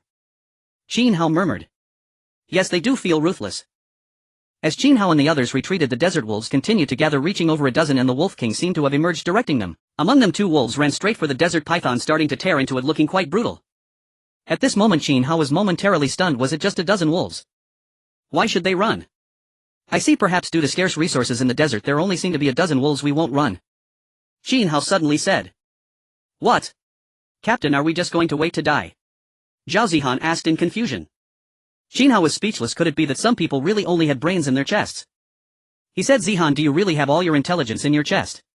A dozen wolves, we can fight back and chop them into pieces." He initially thought if there were a few hundred wolves they should run, especially since he didn't like eating wolf meat. Never would he expect that a mere dozen wolves would dare to ambush them. Their audacity was truly remarkable. Qin Hao the Emperor would not need to display his powers for them to understand the difference in strength. "Captain, please don't scold me." Zhao Zihan gritted her teeth. She didn't expect that her question would provoke Qin Hao into scolding her, which infuriated her. Ling Xiaoka and the others were also snickering. "Congratulations to the player for successfully defeating a level 1 low-level desert wolf, obtaining an energy core 1 and a drop item fabric 50. At this moment Qin Hao quickly looked towards the girls and asked, "Who among you is injured? Hurry and find Zihan for some healing." Hearing this, Lu Shuang and Ling Xiaoka hurried to find Zhao Zihan. Lu Shuang was in a worse situation, having been bitten and scratched, while Ling Xiaoka only had a scratch. Zhao Zihan also hurried over, saying, Shuang and Xiaoka, don't be afraid, I'll heal you both." After saying this she took hold of their hands and began to use her talent. "It must hurt a lot, Shuang. You didn't cry, did you? Hey, do you think I'm Xiaoku?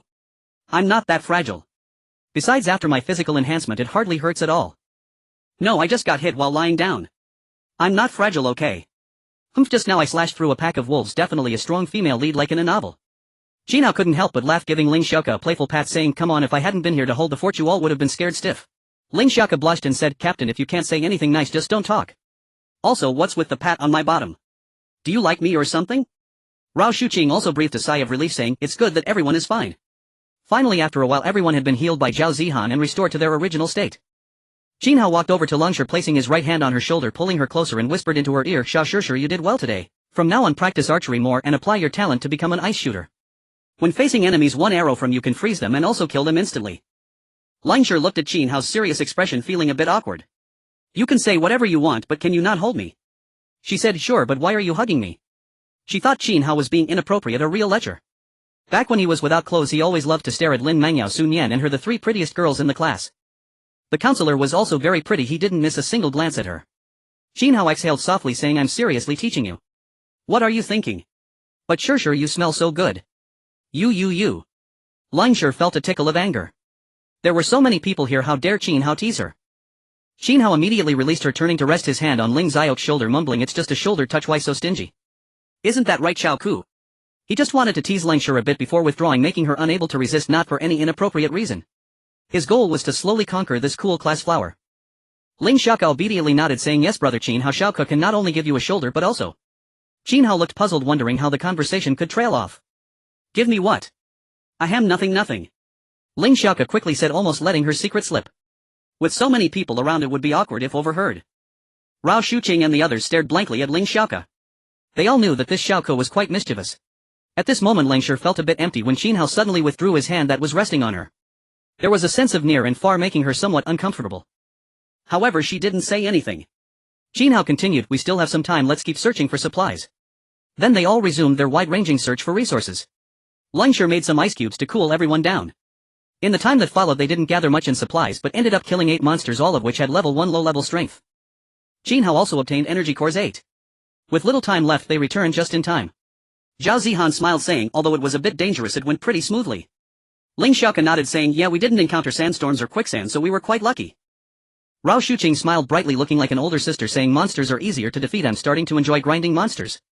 I really want to become stronger so I can slay many monsters. No wonder so many people love playing games, especially real-life games. Rao Shuqing thought of her cursed harmony system, knowing she could only become stronger by activating it, but doing that meant having to do things with Qin Hao, who was her student. She really wanted to work hard to become stronger. Qin Hao also nodded. During the following battles he almost never acted, letting them do the attacking. Clearly the results were significant. Finally, with half an hour left before the spaceship took off, they returned to the vicinity of the ship. With half an hour left before the spaceship took off, those who hadn't boarded would have to say goodbye to this world. The girls on the spaceship also smiled upon seeing Qin Hao and the others return safely. Li Mingming, the most enthusiastic of them all, jumped up and ran over to greet him. Brother Qin Hao, you're finally back. Mengmeng missed you, you've worked hard along the way. Mwah. She even kissed Qin Hao on the cheek in front of everyone, seemingly declaring her territory. Qin Hao was hers. If anyone wanted to take his place, they would have to settle for less. Mengmeng, you're really naughty. Qin Hao pinched Li Mingmeng's cheek. Her cute, spoiled expression was adorable. He decided to reward her tonight for being so charming. Lin Mengyao had also come upon seeing Qin Hao safe and sound. She didn't say anything but stood aside with a silly smile as everyone returned to the... Zhao Zihan began to describe how dangerous it had been with big bad wolves and abyssal giant pythons, making all the girls listen with bated breath as if they were experiencing it firsthand. Qin Hao briefly summarized their harvest, stating they had only gotten a little food but they had obtained 10 energy cores. However, none of the girls felt the slightest disappointment. Because the food that Qin Hao and the others had collected over the past 2 days was enough for them to last a long time. The spaceship was about to take off, counting down 5, 4, 3, 2, 1. Then the voice continued. Attention, attention, after the spaceship takes off, the novice protection period will end. The spaceship may dock at any station at any time and may share it with other spaceships. The coming nights will be particularly dangerous. Players strive to survive. As the spaceship's announcement echoed, everyone fell silent. The mechanical voice of the system weighed heavily upon their heart. The novice protection period was over. The days ahead would be more challenging. This was a cold hard fact. The girls on the entire spaceship were filled with anxiety. After today, it seemed that the days ahead would not be easy at all. Qin Hao also frowned, realizing that someone would have to keep watch every night from now on.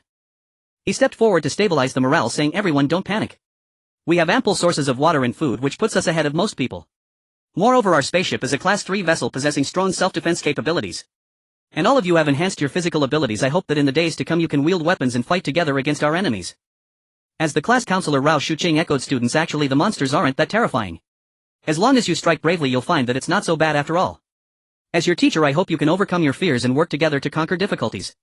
Alright everyone, let's do our best together. The group of girls chattered nervously. With Captain Qin Hao and the teacher in charge, the girls gradually calmed down. Qin Hao nodded, relieved that they had not lost their composure. He looked at the class flower Sun Yan and then took out a treasure chest, saying, Yan Yan, you have the talent for luck, why don't you open the treasure chest first? Currently Qin Hao had 3 bronze treasure chests and 3 silver treasure chests, making him quite a little tycoon. Among them 3 were gifted by the sky-eating whale, which was truly loyal, while 1 was caught by Sun Yan while fishing. He had found one himself and the last one was a reward for upgrading to a Class 3 spaceship. Sun Yan nodded, took one bronze treasure chest and used her talent to directly open it. Received 20 pounds of down, 20 compressed biscuits, 50 refined iron, 12 bottles of 500 milliliters mineral water. This time surprisingly she did not get anything good. It seemed that even luck could not be too outrageous. Sun Yan continued to open the bronze treasure chests. Received 100 stones, 10 pieces of clothing, 5 buckets of 3L water, 20 instant noodles, 1 bag of 20 kilograms rice. Received 5 bottles of 1L peanut oil, 10 bottles of lubricants, 5 energy cores, 1 talent fruit rare. Qin Hao's eyes widened. Although the bronze treasure chests contained mostly materials, what was with the lubricants? It was quite baffling. However, getting a talent fruit was still good as it could strengthen her talent. I'll keep going, Sun Yan said, proceeding to open 2 silver treasure chests in succession. The others held their breath in anticipation. Opening treasure chests was incredibly thrilling and they all enjoyed watching. Rays of light began to appear. Received 10 energy cores, 20 refined iron, 1 Glock handgun precious, 1 talent stone precious. Received 20 energy cores, 20 upgrade shards rare, 1 talent stone precious. Received 10 energy cores, 100 iron blocks, 1 mental helmet rare. Qin Hao and the others gasped. Indeed, Sun Yan's luck talent was extraordinary, for she had uncovered so many treasures. Nian Nian, you're amazing. You're simply the fortune god of our class. Yeah, you're a super lucky star. Although it was the same act of opening treasure chests, Sun Yan could obtain so many great items. If it had been someone else they might have gotten only half, which is the advantage of possessing a luck talent. Sun Yan, a two-dimensional introverted girl, felt somewhat shy hearing the praises from everyone. She smiled and said, "Thank you all, you're all amazing too." At that moment Qin Hao secretly touched Sun Yan's smooth tender white thigh, thinking that the touch was just right. Then he praised, "Nian Nian, you're fantastic. After a while use the talent fruit and strive to open even more good items." Sun Yan was infuriated, her cheeks puffing up. How dare this guy touch her leg and take advantage of her? She really wanted to shove her foot in his mouth and see if he would dare do it again. At this moment Qin Hao activated his true vision.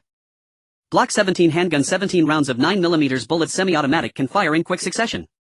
Qin Hao nodded. This was a good treasure and he wanted to save it for replication in 7 days, as it would undoubtedly be of great assistance. After all, possessing a weapon of truth would strike fear into any carbon-based lifeform. Even a top-tier level 1 monster would be unable to withstand it, requiring a level 2 to not be afraid.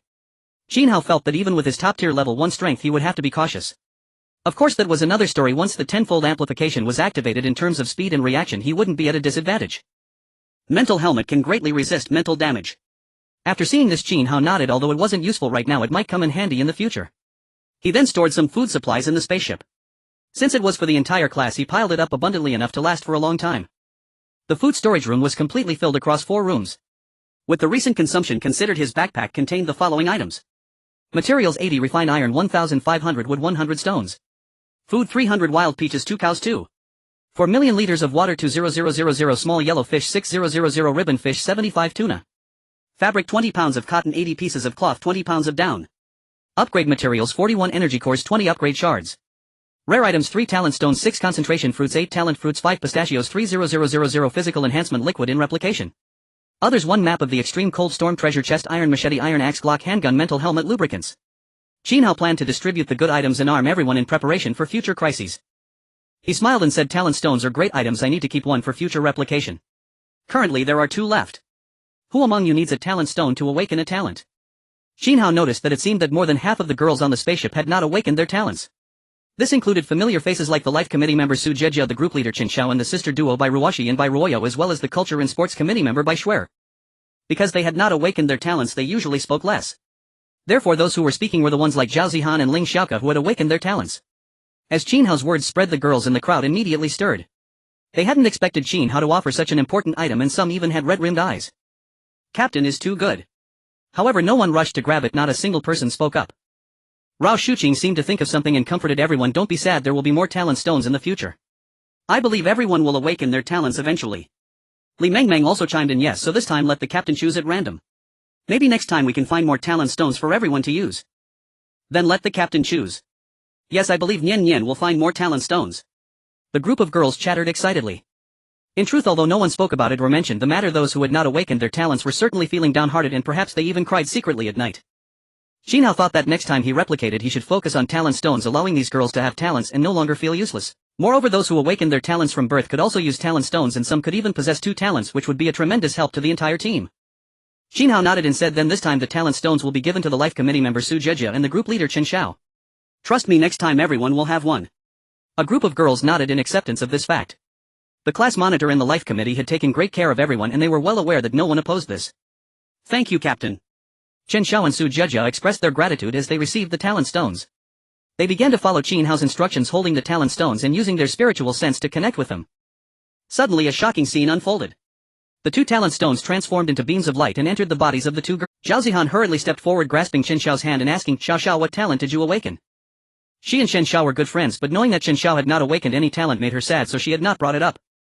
Now seeing that Chen Xiao had received a talent stone and was about to awaken her talent, she was instantly happy for her. Chen Xiao sensed for a moment and exclaimed, "I awakened a combat talent called Giant Strength. When I activate my talent, I can instantly transform into a giant several meters tall with strength and defense approximately 3 times greater than before. Ah, wouldn't that tear my clothes and leave me exposed?" Zhao Zihan blurted out. The group of girls couldn't help but chuckle. What was Zihan thinking? Her thoughts were truly whimsical. Qin Hao observed Chen Xiao, considering how she would appear enlarged. Although he was very powerful now, if she sat down suddenly he would probably have a hard time handling it. At this moment Ling Xiaoke stepped forward and said, "Although what Zihan said was a bit inappropriate, it is indeed a question to consider. However, my talent is not limited to that. If I spend more time I can create clothes that can stretch and shrink. Perhaps even forge a set of armor for everyone." Qin Hao looked at Ling Xiaoke, secretly impressed. However, she probably wouldn't be able to achieve that yet. She might need to upgrade her abilities. Chen Xiao smiled and said, "Then let's look forward to Zayok's stretchable clothes." She turned to Su Zhejiao and asked, "Zhejiao, what is your talent?" The Life Committee smiled and replied, "I believe I awakened the talent of alchemy. I can synthesize potions to enhance strength or even make poisons." Upon hearing this everyone gasped. Goodness, what if the Life Committee accidentally made a poison while preparing food for everyone? Wouldn't they end up fainting? "Jejia, please don't poison me," the twin sister by Royo said innocently. Everyone burst into laughter. It was just too— Qin Hao nodded, thinking that if they all awakened their talents no one would secretly cry at night anymore. Wait, wasn't Lin Mengyao the last one who had cried because of him? He felt it was his fault for being too rough. Cough. He cast a meaningful glance at Lin Mengyao in the corner, revealing a mischievous smile. She instantly looked over, her gaze somewhat evasive. This girl is really fun. Qin Hao then looked at the talent fruits. If the talent stones could grant talents, these talent fruits were meant to enhance them. From the perspective of the Eye of True Sight, it did not specify how many were needed to level up. It would be great if eating just one could do the trick. He recalled that Lin Mengyao had eaten one before, hadn't she? "Xiao Mengyao, didn't you eat a talent fruit last time? Did your talent upgrade?" Qin Hao asked. The girls all turned to Lin Mengyao, eager to know the effects. They were also puzzled how had Lin Mengyao managed to eat one ahead of them. Lin Mengyao felt a surge of pressure as she faced everyone's gaze. She quickly said innocently, "It seems my talent has become stronger, but it hasn't leveled up. I probably need to eat about 3 to upgrade." Qin Hao knew that these precious talent fruits were given to Lin Mengyao by the devouring whale. Since she had eaten one, he figured the others wouldn't dare to say anything. However, they were unaware that he wanted to alleviate Lin Mengyao pressure. He slowly explained, "These talent fruits were given to Mengyao by her pet. She didn't want to disappoint her pet's goodwill, so she ate one on the spot. These fruits are also a contribution from Mengyao to the group. So is it alright for her to eat 2 more to easily upgrade her talent?" "No objections, right?" Qin Hao's gaze swept across the girls present, reminiscent of a hawk exuding an oppressive aura. No, we wouldn't dare have any objections. Yes, these originally belonged to Mengyao." Many girls hurriedly chimed in. As the captain with his top-tier combat strength, he was undoubtedly the one in charge. Qin Hao directly handed 2 talent fruits to Lin Mengyao, still holding 7 in his hand. He thought for a moment and said, "Sun Yan's luck talent relies mainly on her luck in obtaining good items, so I will give her 3 more to make her even luckier. The last 3 will be for me to upgrade to face the upcoming crises, and the remaining 1 will be copied." He instantly made his decision. No one had any objections. Ultimately they all began to consume the fruits, allowing calm linger to purify the negative effects nearby. After eating 3 talent fruits, Qin Hao's original 10-fold enhancement surprisingly increased to 11-fold. Lin Mengyao talent also grew stronger as she could now control a level 1 spirit creature. Sun Yan felt as though she had broken through limitations, shrouded in an air of mystery. Afterward he began to delegate tasks, saying, "The spirit focus fruits will be shared between me and Chen Xiao. We are combat types, although Chen Xiao's attack and defense have improved, her mental strength seems unchanged and needs enhancement." Then Qin Hao ate 2, giving 3 to Chen Xiao. In fact, he and Lin Mengyao could have kept them all for themselves, but for the sake of the group he chose to weigh the pros and cons, wanting everyone to be informed. Then he briefly mentioned the handguns, saying they would be saved for copying. Lu Shuang used wood and spirit iron to continue crafting weapons, bows, crossbows and swords for everyone to use later. Qin Hao instructed. Lu Shuang nodded and replied, "Understood, Captain." Qin Hao turned to the counselor and said, "Instructor, continue handling the trade of materials and gather plenty of wood, stone and iron blocks. And energy cores as well. The collected materials can be used like a production line. Wood, stone and iron blocks can be used to craft arrows for the ship's bow and crossbow towers. We can trade water and fish meat. The arrows for the bow and crossbow towers on the 3rd-class spaceship can be made from various materials. Energy cores can activate lasers, which are also formidable weapons." Rao Shuqing nodded and said, "All right." Ever since he learned that the protection period for newcomers had ended, Qin Hao had been busy arranging various matters, preparing thoroughly. Perhaps this was the final calm before the storm. At this moment Li Mengmeng watched Qin Hao, who had been busy for a long time, and tiptoed to give him a massage. She expressed her concern. "You've worked hard, my captain. You've been so busy, let Mengmeng massage you for a bit. Or if there's something you want to eat I can make it for you." Qin Hao wanted to say "I wanted to eat you little lowly," but there were too many people around. He chuckled. "It's fine, I'm not tired. Well, talk about food later." The group of girls suddenly moved. They had already noticed Li Mengmeng's unusual behavior. First she kissed Qin Hao in public and now she was massaging him. Many felt there was something going on between them. Zhao Zihan glanced over and approached Qin Hao, rubbing against him, asking, "Are you tired, Captain? Captain, let me give you a little milk and see if it helps you relax." Qin Hao felt a softness he didn't even need to listen to know it was Zhao Zihan because it was simply too prominent. He chuckled helplessly. "I guess we can give it a try." Then Zhao Zihan offered him a little milk, but of course this milk was not what one might think. At that moment a holographic screen appeared before Qin Hao. He opened the Blue Star channel. Indeed, with the end of the protection period everyone panicked. "Little boss, my gosh, has the 3-day protection period ended so quickly? My spaceship is still level 1, what should I do? Seeking food, I'm still flying, I'm about to starve. On my first day I arrived in the desert, on the second day I arrived in a mine, and on the third day I ended up in the sea. Resources are so hard to find, can someone kind help me? I'm willing to work like a horse. Upstairs is an idiot, ha, if you can't find resources within the protection period you must be useless. You probably won't last until the 3rd day. Seeking food, the upstairs is an idiot, are you so impressive? Show me 50 packs of instant noodles and let's see your strength." Onlookers, the Great Wall Guardian is so capable that he managed to get tuna. Princess Gao Yang seeking water, will trade it for original flavor stockings. Black Wolf Guild, our guild has a level 3 spaceship and is recruiting in Area 1. In 30 days a severe cold storm is coming, seeking talented individuals with awakened abilities. You'll surely enjoy the best food and there will be no shortage of women. Man like the wind, do you recruit people with such useless abilities like wind blowing? Black Wolf Guild, yes. We can afford to support some people and there might be opportunities to meet. Special forces seeking upgrade fragments, willing to trade anything for them. I opened a silver treasure chest but couldn't get any fragments, and really frustrated. Fun seeker who would trade upgrade fragments. Everyone knows how important it is to upgrade spaceships. Qin Hao looked at the screen full of chat messages, also feeling amazed. Perhaps for Rao Shuqing and others there would be pop-ups for transactions. That onlooker had started boasting again, but he only accepted beautiful women. What caught his attention was that since a guild had already been established. With the docking in 3 days, although he knew everyone was in the same large area, their destinations might be different due to probability. However, many would face a severe cold storm in 30 days, which might mean that a small portion would gather at the front only to culminate in a large gathering during the severe cold storm. He looked at the items needed to upgrade to a level 4 spaceship. Materials required for spaceship upgrade to LV. For energy core 4041, upgrade fragments 4020, refined iron 4080, spaceship heart 10. Besides being short 20 upgrade fragments, what the spaceship heart was he had no clue.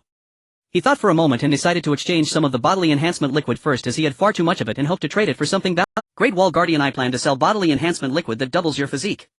Is there anyone willing to bid with good treasures? Black Wolf Guild, interesting, you'll trade you 50 packs of instant noodles, 20 refined iron, 20 fabric and 50 compressed biscuits. Will you exchange? I don't understand, I'll offer 10 upgrade fragments. Special forces, I don't understand, please trade with me. I have a rare item called boxing gloves. I don't understand, I don't need that.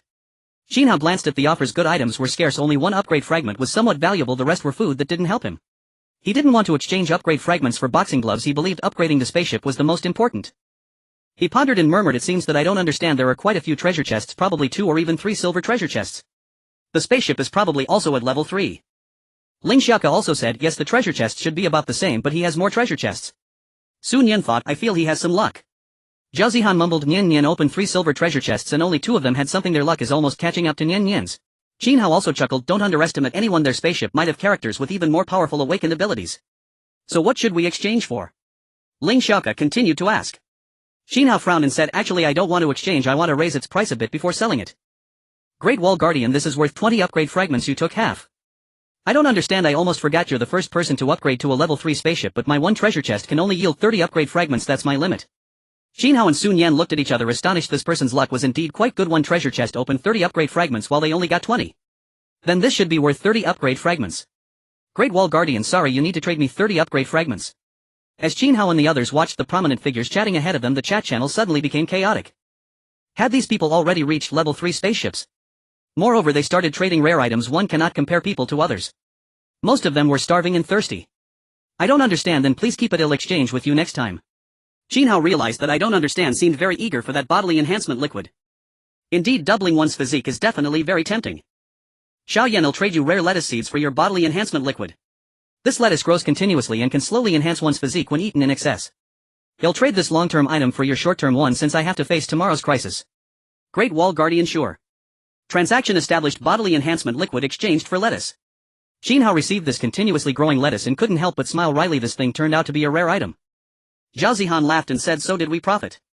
We have so much bodily enhancement liquid. Moreover, the bodily enhancement liquid would be of no use to them after they used it, while this lettuce could slowly enhance their physique, making it a good item. I don't understand. The group of girls looked at the screen full of question marks from I don't understand and couldn't help but laugh. Haha, he must be furious the treasure he originally wanted to exchange was taken by someone else. Ling Xiaoke chuckled. I don't understand requests to add as a friend. Qin Hao accepted. I don't understand brother, why didn't you wait for me? I'll definitely manage to get 20 upgrade fragments next time. Great Wall Guardian, you need to get them first, I might have some next time too. They have plenty of body enhancement liquid, but it's merely a marketing tactic to create a sense of rarity. Otherwise, if it becomes too commonplace, it would negatively impact its selling price. Sun Yan pondered and said, we can also give some body enhancement liquid to Teacher Rao and the others and then exchange it for any rare items they find. Qin Hao nodded as well, transferring a few hundred body enhancement liquids into the spaceship storage and then gave a few instructions. He then looked at the girls and said, it seems we will have a tough battle to fight tomorrow, so you should all go back and rest first. Then let 2 night owls take the night shift. If anything happens, wake everyone up. At that moment, among the crowd, Bai Ruoshi and Bai Ruoyao, the twin sisters, raised their hands. Bai Ruoshi said, we are night owls, let us take the shift. Qin Hao looked at the two girls. They looked extremely similar, almost identical, with matching heights and outfits. He thought to himself, if he ended up dating one of them, wouldn't he accidentally sleep with the wrong one? Forget it, your sister is a bit silly and I'm afraid you might be silly too. We need to find another person for the shift. Qin Hao teased. You're driving me crazy. It's all your fault that the captain thinks I'm silly too. But I'm smart. Bai Ruoshi said angrily. She smacked her sister Bai Ruoyao on the backside. Then she regretted it because she felt a bit of pain herself. Bai Ruoyao also retaliated, hitting her sister Bai Ruoshi on the backside in anger, saying, you're obviously silly too. Why won't you admit it? You hit my backside, doesn't yours hurt too? Moreover, we were born around the same time, perhaps I am your older sister. Then they began to argue again, acting out a splendid drama. Qin Hao chuckled, these two were truly amusing. He assigned the class monitor to take the night shift as well. After all, these two fools were truly silly. The girls on the ship couldn't help but laugh, it was just too entertaining, like watching a movie. Li Mengmeng cast a flirtatious glance at Qin Hao and then said in a coy voice, brother Qin Hao, I'm going to sleep now. In fact, Li Mengmeng somewhat enjoyed that feeling, she felt addicted to it, so she teased Qin Hao, hoping he would quietly come to find her after finishing his work. Qin Hao gave her an okay gesture. He also planned to reward her while everyone was asleep. After a while, all the girls returned to their rooms. When Qin Hao felt there was no commotion, he quietly got up and was about to step out of the room. At this moment, Ling Xiaoke was already quietly standing outside the door. Today she had mustered up her courage, deciding to take the initiative, otherwise Qin Hao was too popular and she would miss her chance. Moreover, she suspected that Li Mengmeng, the little minx, had already made her move and she couldn't fall behind. Even if it was for the system, she was willing to fight for it. Yes, Ling Xiaoke had awakened the Hahuan system. If she activated it, she might be able to create stretchable clothing or even armor. Knock knock. At that moment, a soft knocking sound rang out. Qin Hao was a bit puzzled. Could it be that little Li Mengmeng had come by herself? He stepped out slowly and opened the door, only to find it was Ling Xiaoke, the little girl. As soon as she entered, she directly hugged Qin Hao and kissed him on the lips. Mum. Ling Xiaoke's lips were soft and carried a hint of sweetness. Seeing this, Qin Hao immediately felt a surge of passion and began to kiss her back. Ling Xiaoke pouted and said, brother Qin Hao, actually from the moment you carried me I started to have feelings for you. I like. Ling Xiaoke's heart was racing. She felt a thrill as she had never done anything like this before. Could it be that today she would truly activate the system? Qin Hao blocked her and replied, oh. Is the captain really that charming? Yes, captain, you are strong and handsome. I've had a crush on you for a long time. Ling Xiaoke blurted out. She might have been too excited, causing her mind to go blank. Moreover, she suddenly recalled the sight of Qin Hao without clothes before, making her face pale. It was too terrifying. She was shocked back then, it was just too big. Qin Hao directly lifted Ling Xiaoke, effortlessly gently closing the door. Awakened talent, tailoring, height 158 centimeters, weight 43 kilograms, appearance 91, size B, charging count 0. Now he had completely forgotten about Li Mengmeng, focusing all his attention on the soft girl in front of him. The night was deep, yet no one was asleep. I pray you are like the brave guards. The song of the unsetting sun echoed long and profound, reverberating in the room. On the other side, Li Mengmeng waited left and right but could not see Qin Hao's figure. She thought that perhaps brother Qin Hao was too tired, and then she also began to sleep. At this moment, outside Qin Hao's room, a girl sneaked over, blushing as she lifted her little skirt. If Qin Hao were here, he would be surprised to find that this was the girl who was mining before crossing over named Humire. She looked somewhat enchanting and seductive, resembling Daji. Hearing the sounds, her mind automatically pinpointed the scene inside as if it were a video playing in her head. She exclaimed, this is the unsetting sun. My heavens, the captain is too amazing. Unfortunately, the person inside was not her. The more Su Meyer thought about it, the angrier she became, venting her frustration. At a corner by Ruo, she covered by Ruoyo's eyes as she peeked. She only exposed half her head, quietly watching the unfolding scene, with Hu Meyer expressing her great shock. She evaluated this person had an extremely high level of sensuality. During the night shift, it's a good thing she patrolled around, otherwise she would have missed such a sight. She whispered, "The captain is really too impressive, he can even attract Hu Meyer to come out and do such things." Bai Ruoyo immediately became angry. How could her silly sister cover her eyes and peek? She wanted to see too. Bai Ruoshi frowned and said, "Children shouldn't learn bad things, you're not allowed to look. You're the one who shouldn't learn, don't think I don't know. Last weekend I secretly saw you in your bed at home." "What? You little rascal? What were you thinking?" "I was being healthy, do you understand health?" The next day dawn broke. Qin Hao woke up unusually energetic, stretching comfortably. He looked towards Ling Xiao's room, shook his head, and was once again lulled to sleep by her. He sighed inwardly, wondering how they could be so unrefined. This was all after taking the body enhancement liquid. However, he was somewhat puzzled. Why was there a peculiar smell at the door? It was somewhat fragrant. Could it be that someone urinated at my door? Could it be that someone has a problem with me? He muttered in confusion. If that were the case, they would face severe consequences. If caught, perhaps he would reward them with a little whip. What Qin Hao did not know was that someone was secretly up to no good at his door. Only the Night Owl twin sisters had caught a glimpse of the situation. Both of them were sporting dark circles under their eyes, clearly exhausted. Bai Ruoshi drowsily told everyone, "I can't take it anymore, we need to rest." After staying up all night, given her physical condition, she was struggling to cope, especially since the night had been so tormenting. The thought of the captain engaging in such activities kept her awake. Moreover, she had seen Hu Meyer engaging in mischief. The minds of the two sisters were filled with secrets. Rao Shuqing quickly said softly, "You two should hurry and rest." She felt a twinge of sympathy. These two twin sisters were quite endearing. Although they were a bit foolish, they were very obedient, and she had liked them back in school. Hu Meyer was hiding at a distance, casting sly glances at Qin Hao, her eyes darting. She was truly wicked. How could she do such things to the captain? Hu Meyer slapped her own hand, reminding herself not to act like this next time. Qin Hao glanced over and noticed Lin Xiaoka was still asleep, probably too exhausted and lost in deep slumber. At that moment, Li Mengmeng looked at him with a resentful gaze. She had waited a long time last night and only fell asleep when she realized Qin Hao hadn't arrived. Qin Hao apologized softly, saying, "Sorry Mengmeng, I was busy last night." "Alright then," Li Mengmeng replied reluctantly. After saying that, she suddenly regretted it. She shouldn't have looked at Qin Hao in that way again. Qin Hao was so handsome and also the most powerful and authoritative person on the ship, so she should comply without any objections. Li Mengmeng was afraid Qin Hao would be displeased with her. She hurriedly tugged at Qin Hao's shirt and said in a spoiled tone, "Brother Qin Hao, please don't say such things, you are the most important and Mengmeng shouldn't be too demanding." The other girls were quite puzzled by their conversation. What was going on? They looked at Li Mengmeng, the psychological committee member, who seemed a bit like a green tea. They originally thought Lin Mengyao was the green tea, but she posed no threat. It was mainly because Li Mengmeng was more proactive and had green tea attributes, making her harder to deal with. Li Mengmeng looked at everyone's expressions. Being a girl, she naturally understood and sneered disdainfully. Did they really think she was a formidable opponent? She had already secured her advantage. Okay. She had unlocked the harmony system. Her talents had been enhanced and even her physique had improved. At that moment, Lin Xiaoka actually woke up. Upon seeing the smug Li Mengmeng, she instantly concluded that this little green tea must have succeeded. She had an opportunity to ask Qin Hao about it. As soon as she thought of Qin Hao, her eyes went dreamy. This was simply too frightening. She hadn't even touched the bed all night. No wonder others like spicy dishes. Lin Xiaoka fearfully muttered to herself, "Since the system has been unlocked, I won't sneak around at night anymore. I can't stand it. This is my first time. The Qin Hao fellow doesn't know how to be gentle. My legs are still trembling and I can't get out of bed." Fortunately, the physique enhancement liquid had strengthened her body, otherwise getting out of bed would have been impossible. At the same time, seeing Li Mengmeng acting spoiled made Lin Xiaoka think Li Mengmeng is truly a dead green tea. She slowly approached, tugged at Qin Hao's arm and coyly said, "Brother Qin Hao, Mengmeng won't be angry, right? Such a scary Mengmeng, unlike me. I only feel sorry for my brother." Li Mengmeng's eyes widened. Good heavens, who is this little brat trying to disgust? She complained. "Xiaoka, who are you saying is angry? I'm not angry at all. I'm as gentle as water. Isn't that right, brother Qin Hao? Am I too much water?" Qin Hao's eyes widened. What kind of lewd words was Li Mengmeng saying? With so many people around, was this really appropriate? Li Mengmeng had no choice. After all, she and Qin Hao had been close several times, so it was time to declare her territory. You are shameless," Lin Xiaoka angrily retorted. Rao Shuqing also had a serious expression and said, "Mengmeng, how could you say such things? It could lead the other students astray." At that moment, Rao Shuqing was speculating, could it be that her good student had already fallen into Qin Hao's hands? This was only the first few days and her cabbage had already been ravaged. Was it really that quick?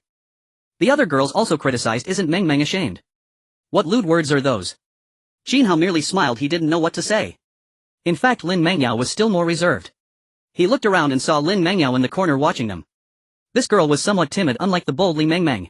Wherever Lin Mengyao was, she seemed to feel uncomfortable watching Li Mengmeng and Lin Xiaoka tugging at each other. Qin Hao felt a headache. These three could easily enact a drama like Qin Huan. In the future with at least 29 people or even more, wouldn't that be quite a spectacle? Alright enough already, Qin Hao interrupted. He opened the window and looked outside. The darkness was no longer present, as if they had entered a forest. Qin Hao knew they might be approaching their destination. He also realized that windows could be opened when nearing the station, perhaps because the speed was not that fast. At that moment the spaceship's announcement came through. The spaceship is about to arrive at the dilapidated town of the Twin Stars. You may encounter other spaceships. The departure time is tentative.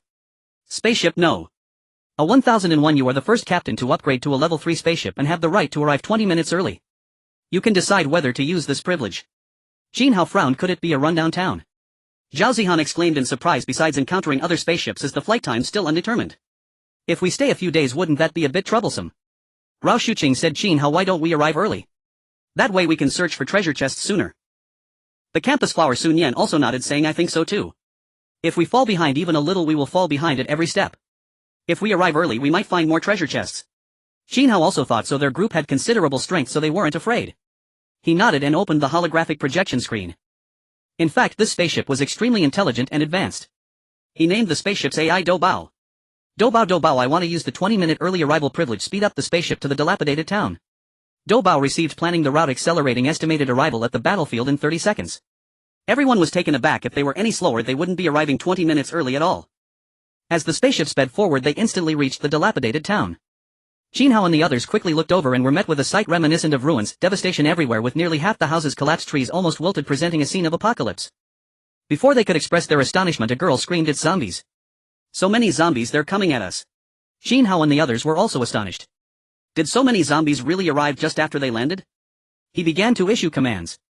Instructor Yu and Sun Yan are responsible for controlling the laser and crossbow towers to engage the enemy. Be sure to replenish ammunition. Chen Xiao and I will prepare to confront the zombies breaking in. The remaining girls, grab your crossbows and bows and get ready to shoot down the zombies. The girls immediately responded, "Yes, Captain." "Yes, Brother Qin Hao." Ling Xiaoka quickly handed a piece of clothing to Chen Xiao, saying, "My talent has strengthened. This is a stretchable outfit, keep it safe and don't run around naked." "Thank you, Xiaoka." Chen Xiao quickly accepted it as it relieved his urgent need. Otherwise he would really have to run around naked after transforming into a giant. At this moment the spaceship was docked at the edge of a dilapidated town. As the spaceship arrived, a large group of zombies came rushing in, heads tilted back and howling, creating an extremely terrifying scene. Many girls were seeing such foul-smelling and decaying zombies for the first time and were terrified. Qin Hao said sternly, "Don't be afraid. If I find anyone who can't even kill a single zombie, you'll have to face the consequences."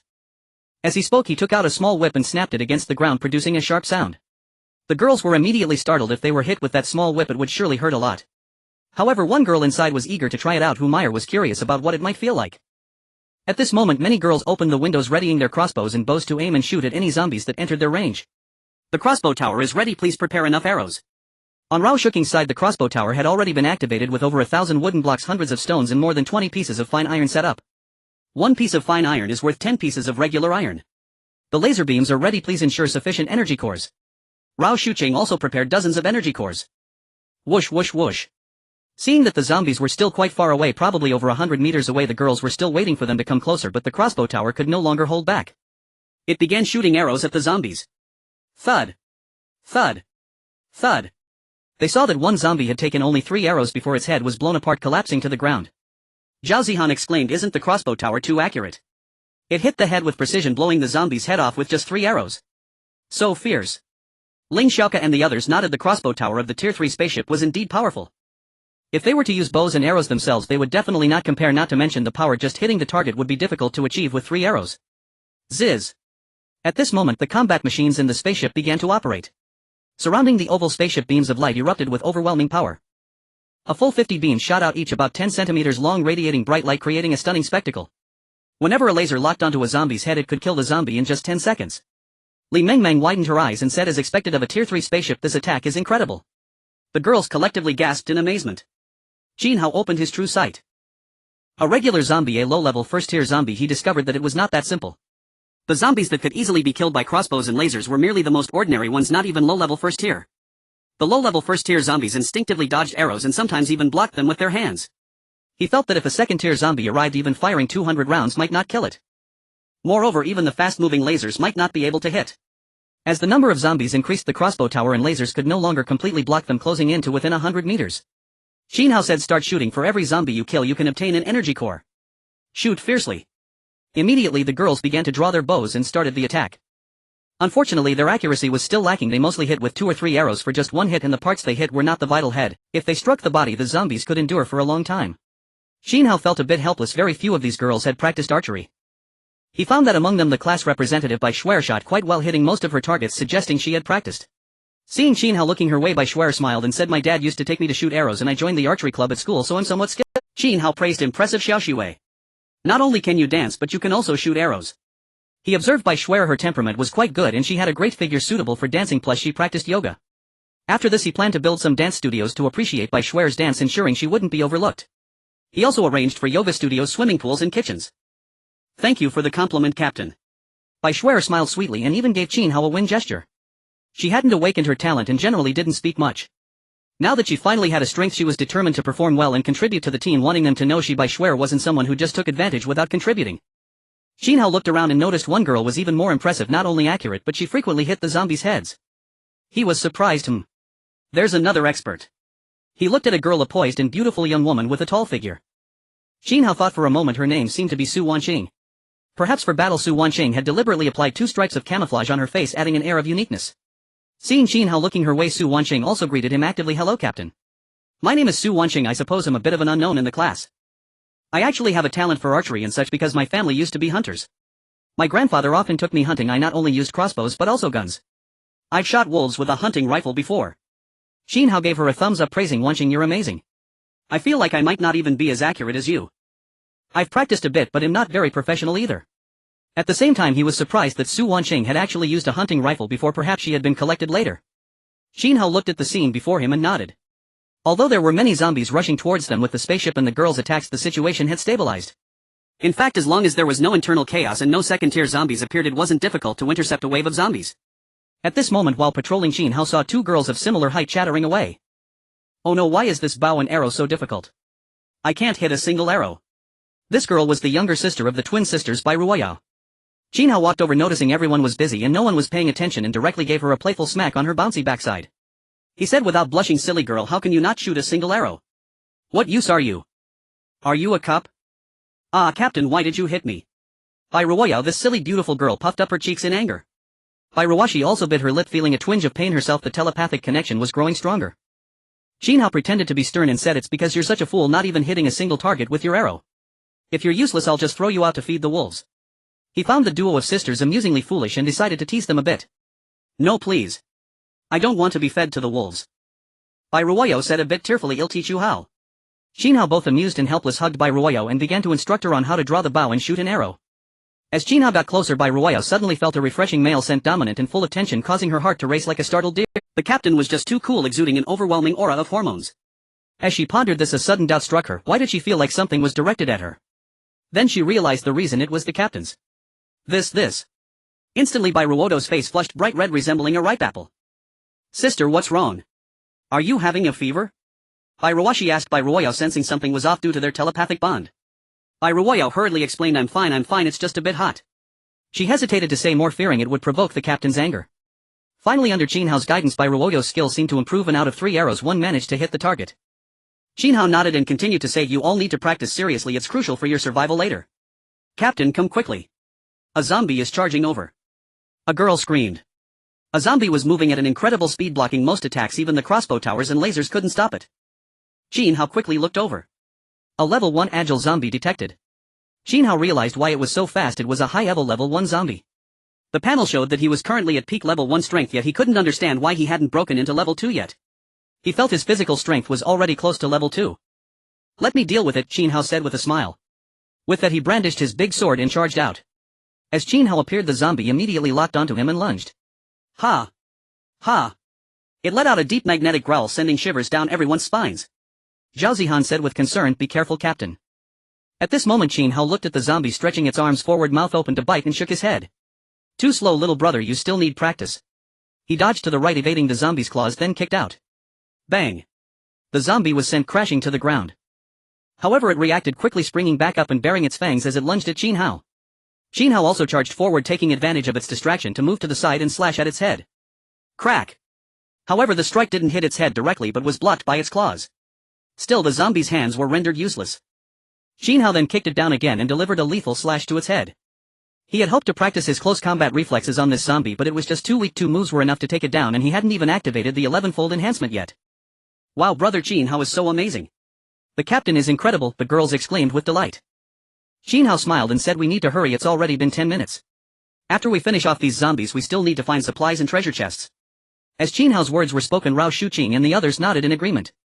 Qin Hao looked at the energy cores before him and the pile of them in the distance, wondering if he had to collect them one by one. This was too troublesome. They had only killed 20 or 30 zombies, what if there were hundreds or thousands? That would be a nightmare. Suddenly he thought of the spaceship, didn't it have an automatic pickup function? Perfect for the job. After returning to the spaceship he began to issue commands. Doubao, activate the automatic pickup function. Automatic pickup function activated.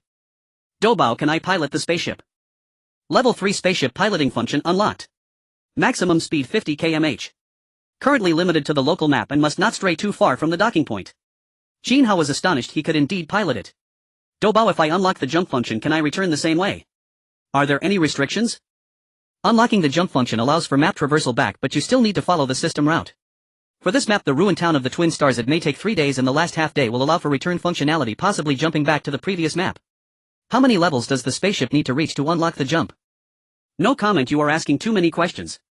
Qin Hao shook his head and smiled, set a speed of 25 km/h in orbit around these energy cores. Planning route. Route planning successful. Please insert energy cores. Oh no, so the spaceship's energy cores can't be moved. Just so happens to fly into the extreme cold storm, huh? Qin Hao thought to himself. He seemed to understand something. Then he inserted the energy cores into the piloting function. Boom. Shortly after, the spaceship began to move towards the location of the energy cores. The girls were suddenly taken aback. How is the spaceship moving? Wait, is the captain piloting the spaceship? This is incredible. He can operate a spaceship. Qin Hao replied proudly, of course. After that he added with a laugh, actually I can't really pilot it, it's just that the spaceship is too intelligent. Doubao is steering it, it follows the energy cores, it's simply brilliant. Rao Shuqing nodded in agreement, having learned during recent trades that the spaceship was extremely intelligent. If it were upgraded to a higher level it would be the greatest assurance for survival. Qin Hao and Chen Xiao stood at the spaceship's entrance quietly surveying their surroundings. There were crossbow towers and lasers, and over 20 girls were drawing bows and aiming. The zombies found it hard to break through the defenses. If a few managed to breach the defenses they were immediately taken down by Qin Hao. In a short time they had already killed 40 to 50 zombies, and all the energy cores had been collected, with the bows and arrows still being reusable. As long as there weren't thousands coming at once they were not afraid, after all they had made so many preparations. Just then a mid-level 1 zombie was blasted apart and surprisingly dropped a bronze treasure chest. This thrilled everyone. Wow, is that a treasure chest? But the drop rate was too low, only one appeared after killing 40 to 50 zombies. Everyone was puzzled, were these zombies too low level so they only dropped useless items? Qin Hao watched as the spaceship automatically picked up items, feeling quite pleased as it retrieved the treasure chest. He discovered that a portal would open beneath the spaceship, and in a flash of light items were drawn inside. Truly high-tech. Finally, after such a prolonged battle, the zombies in this area gradually ceased their movements. Qin Hao realized they had eliminated around 70 or 80 zombies in this area. He quickly said, since there are no zombies now, let's leave a portion to guard and split into 2 groups to search for supplies and treasure chests. We don't have much time left. I will take some who haven't been out before, and Instructor Yu and Chen Xiao take a team. Ultimately, after discussion among everyone, Qin Hao led a group consisting of the Huntress Su watching the class Flower Langshur, the Foolish Sister duo by Ruoshi and by Ruoya, along with Bai Shuer, totaling 6 people. Instructor Rao Shuqing led the team with Campus Belle Lin Mangyao Sun Yan, class committee member Qin Xiao, nurse Zhao Zihan, and weapon maker Lu Shuang, also bringing along life committee member Su Jejia, totaling 7 people. Both teams were relatively balanced and brought many newcomers. Qin Hao possessed the strongest combat power with the eye of true vision and danger perception, allowing him to lead the entire team single-handedly. Rao Shuqing's prophet avoided dangers. Sun Yan, the lucky one, found treasure chests. Lin Mangyao controlled animal spirits to protect everyone. Chen Xiao could transform into a giant, and Zhao Zihan provided healing. Their group was definitely very stable and safe.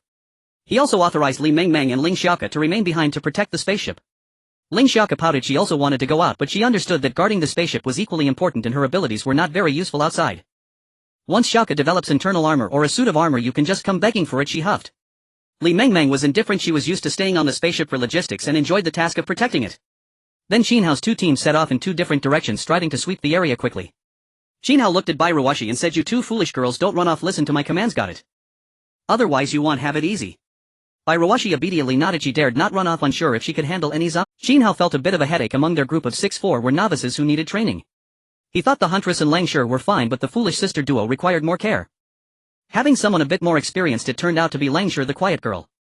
he would eventually win her over with love, making her more talkative. At this moment Qin Hao kept the eye of true vision open. A collapsed building which might contain decayed food. A dry well which might hold dead bodies. An uninhabited house which had little to no supplies.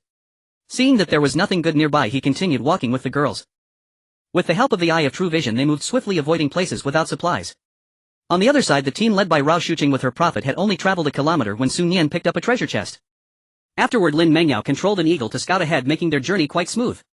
Any zombies that attacked were shot. Some formidable zombies were directly slain by Qin Hao, who transformed into a giant and struck them down with 2 swords.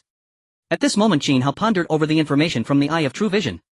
A former shop which might have good items. Had they already arrived at the shop?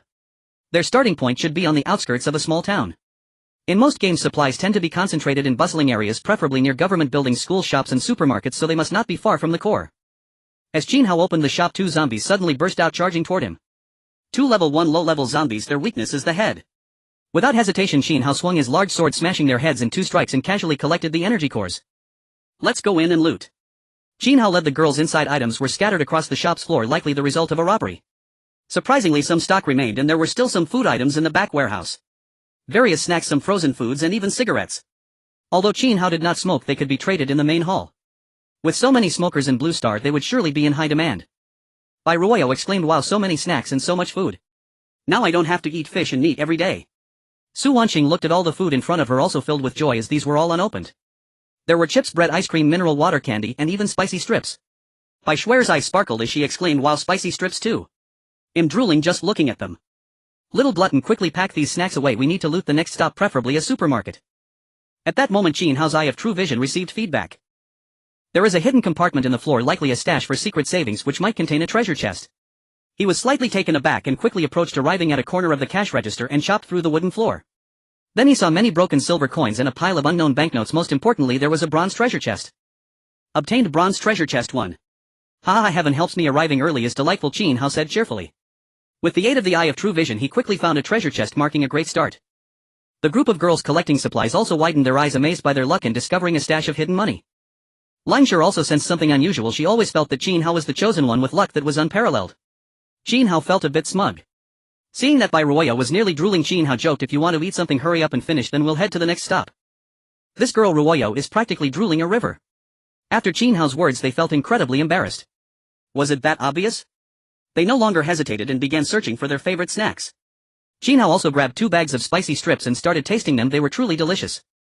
So tasty, it's just so delicious. Whoa, I haven't eaten something this good in a long time, Bai Ruoyo exclaimed as she munched on snacks, holding a bag of chips in her left hand and a bag of spicy strips in her right. Qin Hao went over and pinched her face, full of collagen, teasing, if you eat so much you'll turn into a pig, we won't be able to afford to keep you on the space. Ahaha, piggy Ruoyo. Bai Shuer also chimed in, thinking of the character Yao from the game Honor of Kings. Bai Ruoyo huffed, I'm not a pig. This is just the beginning. I used to eat snacks every day. Bai Ruoshi also said helplessly, our room is filled with snacks, even lying in bed I can reach them. She really can eat a lot. Bai Ruoyo retorted, well sister, you clearly eat more than me. Qin Hao quickly stored the looted snacks into the system. Then he said, let's hurry and find a supermarket. If we have enough snacks I'll generously let you fill your room on the spaceship with them so you can enjoy a bit. Bai Ruoyo's eyes sparkled. If she could fill her room with snacks, that would be so delightful. This was not just survival, it was a chance to enjoy life in a new place. However, Qin Hao still had something he did not say, if you get to enjoy, can I enjoy a bit too? After all, everything comes at a price.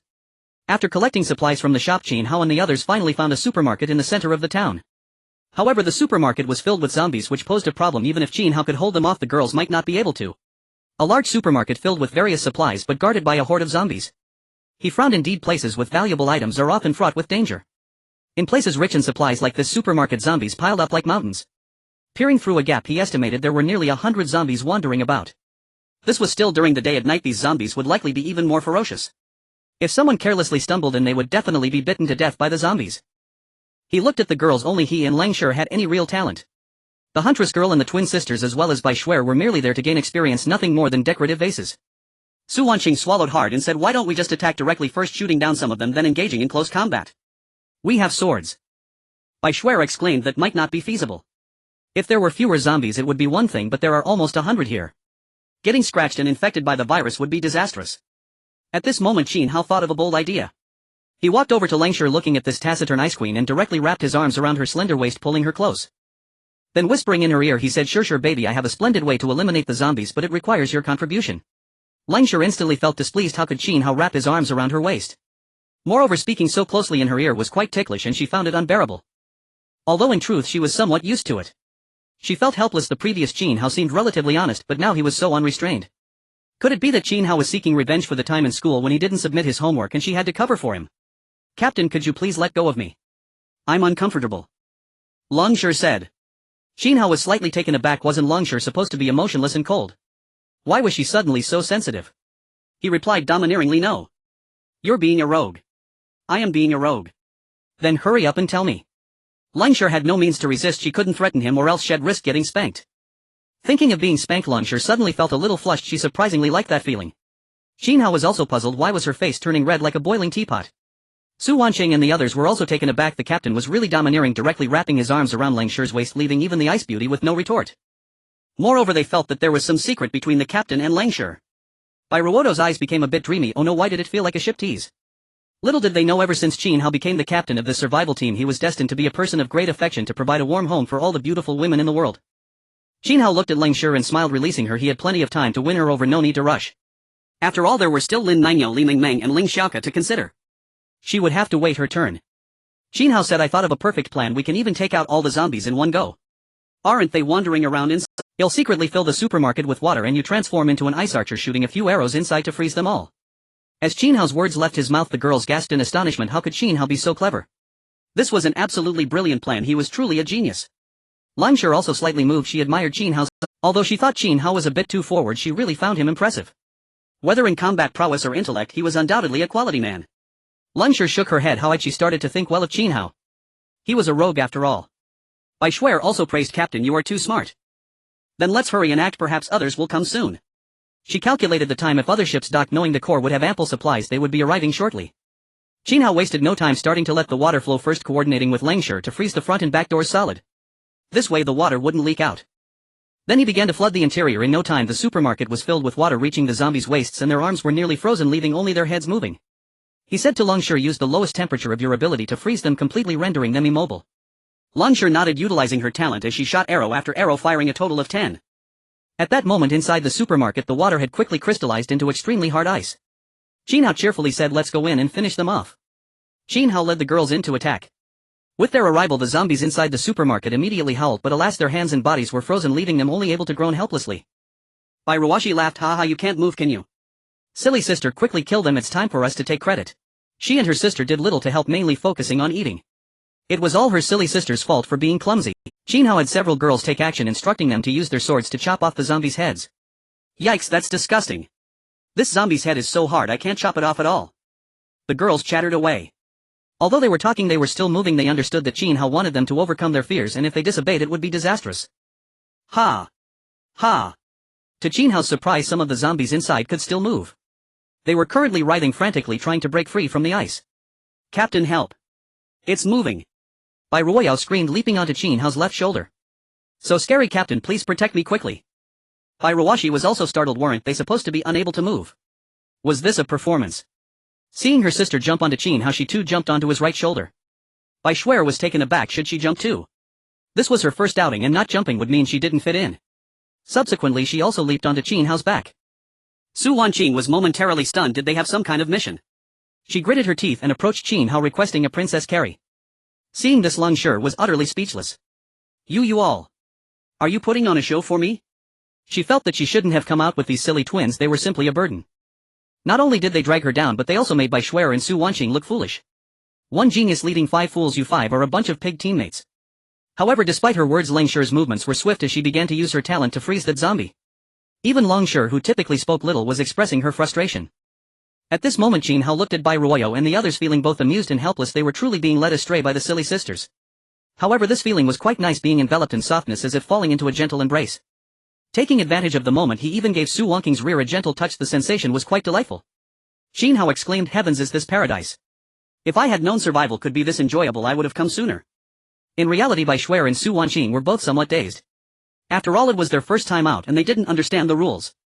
As the saying goes, when in Rome, do as the Romans do. If they didn't join in, they would appear a bit out of place. Qin Hao let out a helpless smile and said, alright, let's all get down, or else Langshur might get really upset. Langshur shot a glare at Qin Hao and the others, her chest heaving. She was indeed quite annoyed. She secretly vowed never to go out with those foolish twin sisters again. In the following time Qin Hao led the girls to obliterate all the zombies. When they looked towards the supermarket they were slightly taken aback. The supplies in this supermarket were indeed abundant, far surpassing those in regular shops. This was probably the largest supermarket in the town. Bai Shuer exclaimed in delight, I didn't expect this supermarket to be so big with so many supplies. Su Wanqing pondered and said, logically, when the apocalypse strikes the first thing people think of is the supermarket, which makes it the first target. However, the fact that there are still so many supplies here only implies that those who came to loot have mostly turned into zombies. Qin Hao nodded, agreeing with her. He gazed thoughtfully at the supermarket. Looking at these products they could tell that they were definitely not from Huashan nor even from Blue Star. This suggested that there was a high possibility this was a civilization from another planet. However, if they looked closely they seemed to be able to understand these characters, leaving them somewhat puzzled. Could it be that after awakening their talents they gained the ability to recognize other scripts? Qin Hao knew that this was not the time to think too much. He quickly said, let's loot the supplies quickly and then search for the next location. Bai Ruoyao and the others nodded, rapidly gathering the supplies. Because Leng Shi was extraordinarily powerful, she was even able to melt ice. She could both create ice and break it. Bai Ruox's eyes sparkled as she exclaimed, wow, there are so many supplies, this must be the largest supermarket in this town. The supplies here were indeed plentiful, like hitting the jackpot. In the frozen section there were frozen meats, frozen seafood, frozen staple foods, frozen fruits and vegetables, and frozen desserts. The refrigerated section had dairy products, cooked foods, fresh eggs, and ready-to-drink beverages. There were even some vegetable and fruit sections and a large pile of grains, oils, and dry goods. In the dry goods and snacks section there were various snacks, biscuits, chocolates, candies, and puffed snacks. The daily necessities section had cleaning supplies, toilet paper, trash bags, and disinfectants. Almost everything one could need was here. They no longer had to worry about food they could eat for a long time. Thankfully they arrived early and cleared out the richest supplies. Qin Hao also collected some toys. Then he used his true sight to see if there were any treasure chests. During his observation this time the treasure chest was quite conspicuous. It was visible even to the naked eye without the need for true sight. A shining silver treasure chest lay quietly in the back warehouse. Qin Hao's lips curled into a smile, as expected of a supermarket. Not only were there supplies but also such a delightful treasure chest. Obtained silver treasure chest 1. Su Wanqing also revealed a smile. The camouflage on her face, complemented by her spirited appearance, looked extremely attractive. The supermarket truly is a treasure trove. With everyone's efforts Qin Hao directly stored all the supplies into the system space. Afterwards they left the supermarket and continued searching for other good places. Not long after Qin Hao and the others left, a group arrived at this place. The leader, upon seeing the looted supermarket, instantly erupted in fury. Baka Yaru. What are you doing? The shops and supermarket have all been looted by someone else. This was a thin man with sharp knife-like eyes who was extremely furious at the moment because the shop had been emptied and now the supermarket was also cleared out. Upon hearing this, a gloomy-looking man stepped forward and said, Captain Fujino, we arrived as quickly as we could, but we didn't expect someone to be even faster than us. After saying that, he made a gesture as if to cut a throat and cruelly declared, I think we can catch up to them and wipe them all out. Captain Fujino, upon hearing this, immediately gave a thumbs up. You are very clever. Alright, if we succeed, Yamamoto Yua will reward you with a night together. The gloomy man was overjoyed upon hearing this. Yamamoto Yua was one of the few beautiful women on the spaceship, and he usually could only watch as Captain Fujino and the others enjoyed themselves. He never expected Captain Fujino to make such a promise. But someone said, Captain Fujino, there are so many zombie corpses here, it might be quite a fight. Baka, are you questioning my strength? My ninja turtle talent is no joke. Captain Fujino directly slapped that person. To dare disrupt the morale of the army, he deserved to be hit. The gloomy man named Guiwu Shuatsan continued, indeed, under our great Captain Fujino's leadership we will absolutely tear them apart. Long live Captain Fujino. After speaking, Captain Fujino nodded and led his team of 10 to search for traces, and with the help of Qin Hao's true sight he ruled out many useless places and arrived at a location resembling a power agency. A location of a power agency, there might be treasure chests inside. Bai Shuer looked at the grand building and softly said, it looks like a police station, it must have some good stuff. Moreover, Qin Hao wouldn't come to a place without good things. They also noticed that Qin Hao's speed was extremely fast and each time he searched it was always in places with supplies. Qin Hao smiled and said, there must be something inside, but it seems there is a relatively strong zombie. His danger perception informed him that there was a zombie at level 1 high tier. Such strength could definitely surpass 90 of people in survival situations. He didn't take them inside, however the zombies inside seemed to have caught the scent and charged out a total of 4 or 5 of them. The leading zombie was the fastest, far surpassing the others, and charged out like a madman. Seeing this, Qin Hao didn't hesitate and directly activated an 11-fold amplification. With a single move he swiftly smashed the zombies. Bai Shuer and the others shot down the 4 zombies that followed. With their combined efforts the remaining zombies were quickly obliterated. Unless they encountered a massive wave of zombies with their enhanced strength, they had nothing to fear. Let's go inside. As they entered they began their search. What they saw was utter devastation, clearly indicating that a fierce battle had occurred here. They arrived at the most central area of the agency and directly saw a silver treasure chest placed on a table. Wow, a treasure chest. There really is good stuff. Su Wanqing exclaimed happily. The foolish twin sisters also showed cheerful smiles. They all knew the value of treasure chests last time Qin Hao and the others searched for nearly 3 days to find so many, yet they had already found 3 treasure chests on their first day, which made them incredibly happy. Qin Hao did not hesitate and directly stored the treasure chest. Obtained silver treasure chest 1. Brother Qin Hao, there seems to be some text here. Bai Shuer said in confusion. She examined a document that seemed quite important and the characters inside seemed familiar to her. Qin Hao and the others quickly gathered around to take a look. The document read: the Millennium Divine Wood Development Plan is a scam. In reality it was an attempt by the leaders to extend life. The reason for the apocalypse is the widespread deforestation of primitive forests which brought about divine punishment from above. Qin Hao and the others also widened their eyes in disbelief. It seemed that this place had turned into a ghost town filled with zombies hiding some great secret. If the situation of the entire city succumbing to zombies is the divine punishment from heaven, that would be truly terrifying. How powerful must one be to achieve such a level? Qin Hao glanced at the wall where a map depicting the entirety of this planet was prominently displayed. He discovered that the entire planet had only one capital and this small subordinate town, and apart from that there was a vast primitive forest. The entire civilization was established in the midst of the primitive forest. Meanwhile, their leader intended to cut down the entire forest to prolong his life, which drew the ire of heaven and resulted in divine punishment. This is truly terrifying, isn't it? Bai Shuer said, her face pale and incredulous. Qin Hao nodded, feeling that the civilization of this planet as well as Blue Star was merely a grand game. What kind of terrifying mastermind could be behind it? He remarked, everyone, let's not overthink it. For now we can only proceed as we must and live well within the rules. Bai Ruoshi and her sister, though somewhat foolish, were not ignorant and understood the situation. The group of girls fell silent. Qin Hao tucked away the map and found that besides treasure chests there seemed to be no other resources. This subordinate town was quite small. They needed to head to the capital. It seemed that the direction of Rao Shuqing and the others was toward the capital where they could regroup later. Qin Hao smiled and said, no wonder the instructor is going that way. Her foresight might know something. That's the richest area. If we manage to loot the treasure chests from both the subordinate town and the capital with our spaceship, we would truly be wealthy. Bai Ruoshi exclaimed, then let's hurry or someone else might get there first. The group nodded and headed outside, intending to make their way to the capital. However, to their surprise they encountered unexpected guests blocking their path. At that moment, outside the power center, Mr. Tanya, accompanied by Ghost Dance Blood Remnant, arrived and lined up in a row blocking the exit. As soon as Qin Hao stepped out, he saw this group of unattractive individuals and frowned. Someone had already arrived, and quite swiftly at that. Mr. Tanya, upon seeing Qin Hao and the others, was immensely excited, as if he had spotted sheep waiting to be slaughtered. What are you all doing? He then noticed Langshi and Bai Shuer among them, becoming extremely agitated, particularly by Langshi's icy demeanor, which was exceptionally beautiful. In addition, there were a pair of sweet-looking twin sisters, making him feel as if he were in paradise. He lewdly remarked, hey flower girls, what a grand job, haha. Ghost Dance Blood Remnant's eyes widened in disbelief. How could there be such beauties in the world, even more beautiful than Yamamoto Yuya? If they could take down such exquisite girls, it would be worth it, even if it meant going to the underworld.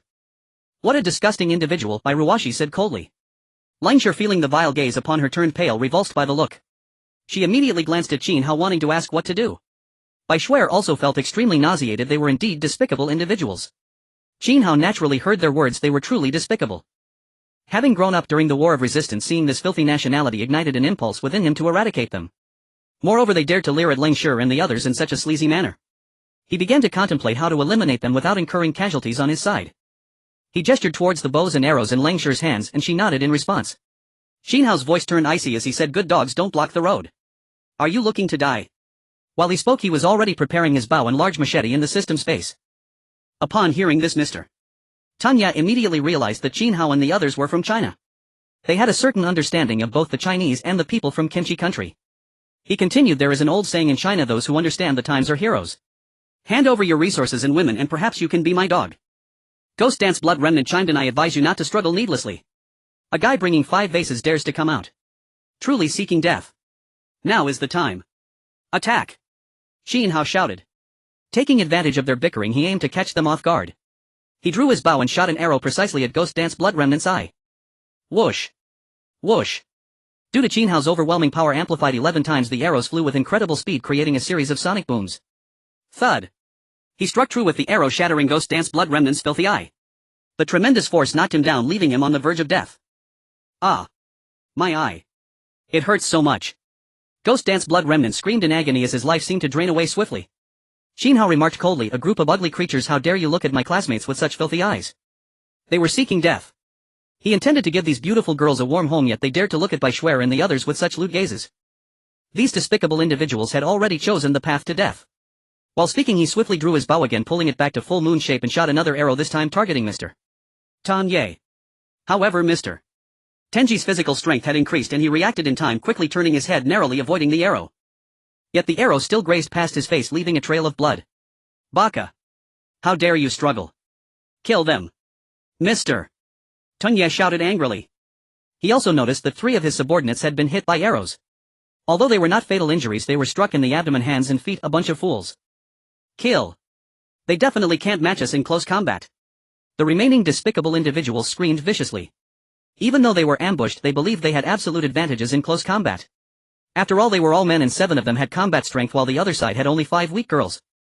What they did not know was that after Lang Shi and the others took the physical enhancement liquid, they had already undergone a tremendous transformation, enhancing their abilities by at least 5 times. I'll go first, you all follow. Qin Hao shouted. After saying that, he surged forward, swinging his large machete and drawing 4 or 5 of the despicable individuals into the battle range. Only 2 of the despicable individuals circled back to deal with Lang Shi and the others.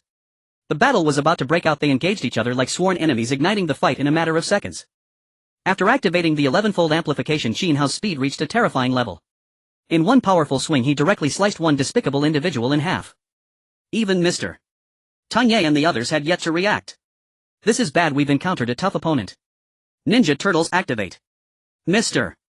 Tunye did not dare to waste a moment and quickly activated his talent. The others were also horrified, and one of them screamed, I told you this won't be easy. So many zombies have been cut down, how can they be weak? At this moment Mr. Tunye had transformed into a ninja turtle. His form had become diminutive, resembling that of a turtle, yet he appeared to possess robust muscles, wearing a red mask around his eyes. In his hands a sharp blade had manifested, and with his transformation his body became incredibly agile, embodying both attack and defense with a piercing gaze. Mr. Tunye looked at the man who had just spoken, his voice icy as he declared, if you provoke the morale of the troops again, I will be the first to take you down. With a sweep of his turtle hand he commanded everyone, attack. Slaughter them all. Qin Hao, watching the ninja turtle before him, couldn't help but feel a pang of bitterness. The ninja turtle had indeed emerged. Isn't this from America? How did this little fellow awaken such a talent? However, this ninja turtle is quite ugly. Lang Shi and the others gazed at the ninja turtle, their faces filled with disbelief. It was far too unsightly. As they recalled, it didn't seem so bad on television. It's also possible that deep down they harbored a dislike for the little fellow. Mr. Tunye, now a ninja turtle warned, you will pay for your actions. Ninja technique, shadow escape. The ninja turtle transformed into a shadow, moving at an incredible speed, almost disappearing behind Qin Hao in the blink of an eye. However, Qin Hao had activated an 11-fold amplification, granting him exceptional insight. Despite the ninja turtle's speed, he could still see. I dare you to use your shadow escape. He kicked at the ninja turtle, passing by him. Bang! With that kick, the ninja turtle was sent flying, tumbling head over heels. What? My speed is so fast, how did you, a Huaxiao person, discover me? The ninja turtle exclaimed in horror, utterly incredulous. Qin Hao showed no hesitation, looking at the 3 men surrounding him. He directly responded with a left punch to one of their right fists. Clearly the man stood no chance against Qin Hao and was sent flying with a single blow. Without hesitation, Qin Hao swung his large blade, cleaving the head of one of the little fellows. The last remaining little fellow was instantly terrified. The Huaxia man before him far outclassed them in strength, speed and reflexes, not even in the same league. This is too terrifying. Please spare me, I am willing to serve you. He collapsed to the ground, crying out in terror. He had already given up the thought of resisting, as the disparity in strength between them was like heaven and earth. Seeing this, Qin Hao chuckled softly. As the saying goes, in chaotic times the first to strike is the saintly mother. He certainly wouldn't show mercy, nor would he accept the little fellow. You are not worthy to serve me. With a swift motion, Qin Hao ended the little fellow's life.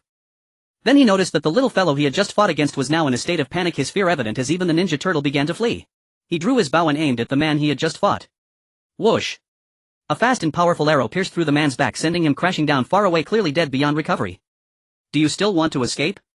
He chuckled softly as he charged towards the ninja turtle. Qin Hao had expected the ninja turtle to possess some formidable ability. And this. In just a few swift moves, Qin Hao saw the Mr. Tunye using shadow escape. He directly kicked at the turtle's back. Thud. The ninja turtle fell to the ground and Qin Hao stepped on its head with just a firm stomp. The ninja turtle would surely need it. Qin Hao coldly remarked, weren't you very arrogant just now? Weren't you supposed to be skilled? Show me that bravado now. He spoke while looking at Lang Shi and the others. Under the joint effort of Lang Shi and Bai Shuer, although the 2 little fellows were male, they were still no match for them, quickly subdued and had their limbs severed by the sword. He praised, great job, Shi, you 2 take care of them. I'll interrogate their leader to see if I can extract any information. Upon hearing this, Lang Shi nodded. She had been out on missions before and was somewhat accustomed to it. Bai Shuer had also fought numerous zombies, greatly improving her psychological resilience. I'll kill you. Bai Ruoyao gritted her teeth. She had never endured such humiliation, and then she began shooting arrows at the 2 little fellows. Whoosh! Whoosh! At such a close range they were practically live targets. The two little fellows died in such humiliation, consumed by hatred. Even in death they could not understand why these girls had greater combat prowess than they did. Afterward Leng Shi and the others approached Qin Hao. Bai Shuai asked, how should we handle this little fellow? Qin Hao replied, let's interrogate him first to see if he can reveal anything. With that said, he took his large blade and struck the ninja turtle's face twice, saying, little fellow, reveal the location of your spaceship. Upon hearing this, the ninja turtle's mind began to race. He was the captain of the spaceship, and since these Huaxia people were targeting their ship, why not use this to bargain for his life? Moreover, if the opportunity arose, he might even consider teaming up for a counterattack, though of course the chances were slim. Mr. Tanya responded, Huaxia people, I am the leader of the spaceship. I can tell you where it is, but I ask that you spare me. I am willing to serve you as a slave. Furthermore, aboard our spaceship there are 4 women from our country, all of whom are quite alluring and skilled in various arts. I'll offer them all as pleasure slaves just to spare my life. As soon as these words were spoken, before Qin Hao could respond, several girls were already agitated. They knew just how promiscuous and skilled the women from their country could be. After all, many had secretly admired those teachers' works. Bai Rawashi anxiously looked at Qin Hao, hoping he wouldn't agree. If those lewd women were brought back to the spaceship, she would be very uncomfortable. Leng Shi frowned slightly. Bai Shuai bit her lip, seemingly having made some kind of decision. She blushed and advised, Captain, please do not believe his deceitful words. If you really want that, I can offer myself to you. I can not only dance but also perform the splits. Bai Shuai thought to herself that she had not awakened her talent and could not be of help to everyone. She had been relying on the captain for food and couldn't repay him. If she could contribute to the team, she would not mind sacrificing herself. After all, Qin Hao was so outstanding and was the only boy on the ship, so he wouldn't be at a disadvantage. Upon hearing this, Leng Shi and the others were also taken aback. Bai Shuai was willing to make such a contribution for everyone. Qin Hao widened his eyes, feeling a bit dry in his throat. He certainly wouldn't associate with those lowly scoundrels, so he would not bring them back. However, he secretly noted Bai Shuai's words. He snorted, coldly gazing at the ninja turtles, and with one swift strike he severed the man's arm, then said, since you don't want to talk, then don't. What gives you the right to bargain with me? Ah. With Mr. Tenji's arm severed, he immediately screamed in agony, not expecting that this Huaxiao person could be so ruthless. Was he not afraid of missing so many days of opportunities with the women on the ship? Was he not afraid of losing out on their supplies? Although it was just that little. Huaxiao person, you are ruthless. If you have the capability, just kill me. You will never find our ship. After losing an arm, Mr. Tanya had already lost his composure. Seeing this, Qin Hao shook his head, feeling he was no longer of value and just wanted to kill him with one strike. At this time Leng Shi suddenly said, Captain, shall we execute him? If he doesn't talk, let's kill him with pain. I have the freezing talent which is like rubbing salt on his wounds. Qin Hao gave Leng Shi a deep glance. This girl was a bit ruthless. This secondary injury would feel like burning pain, very few could endure it.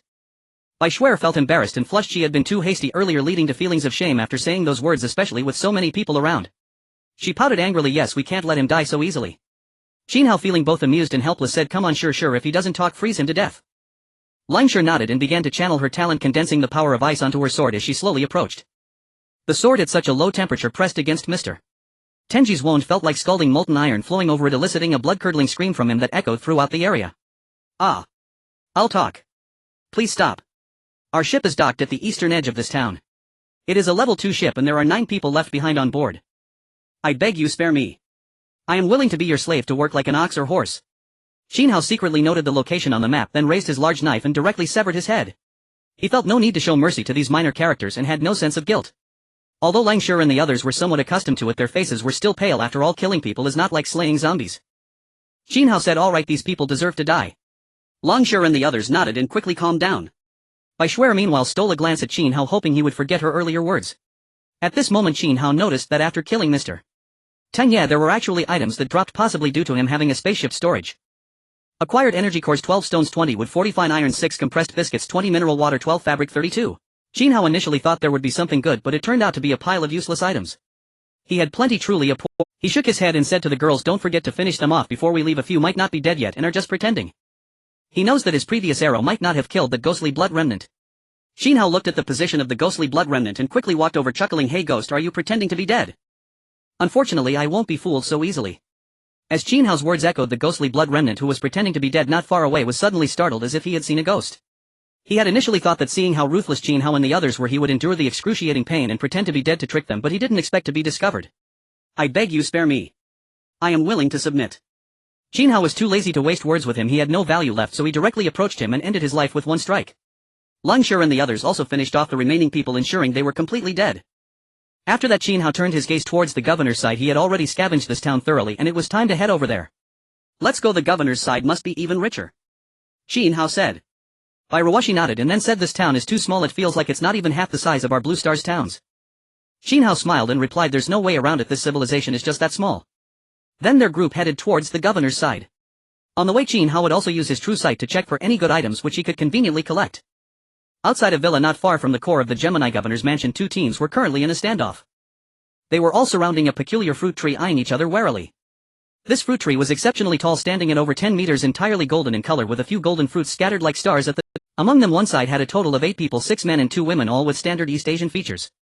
The other side, if Qin Hao were here he would recognize them immediately, for they were Rao Shuqing and Lin Mengjiu's group.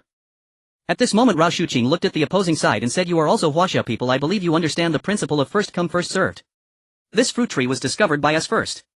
Moreover, we have already begun picking. Why are you blocking us? Or do you think we are all girls and easy to bully? Zhao Zihan echoed, exactly, don't think we are easy to mess with.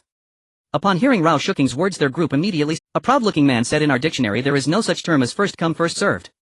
Since we have encountered each other, it is only fair that those who see it share in it. No, it should be the capable take it.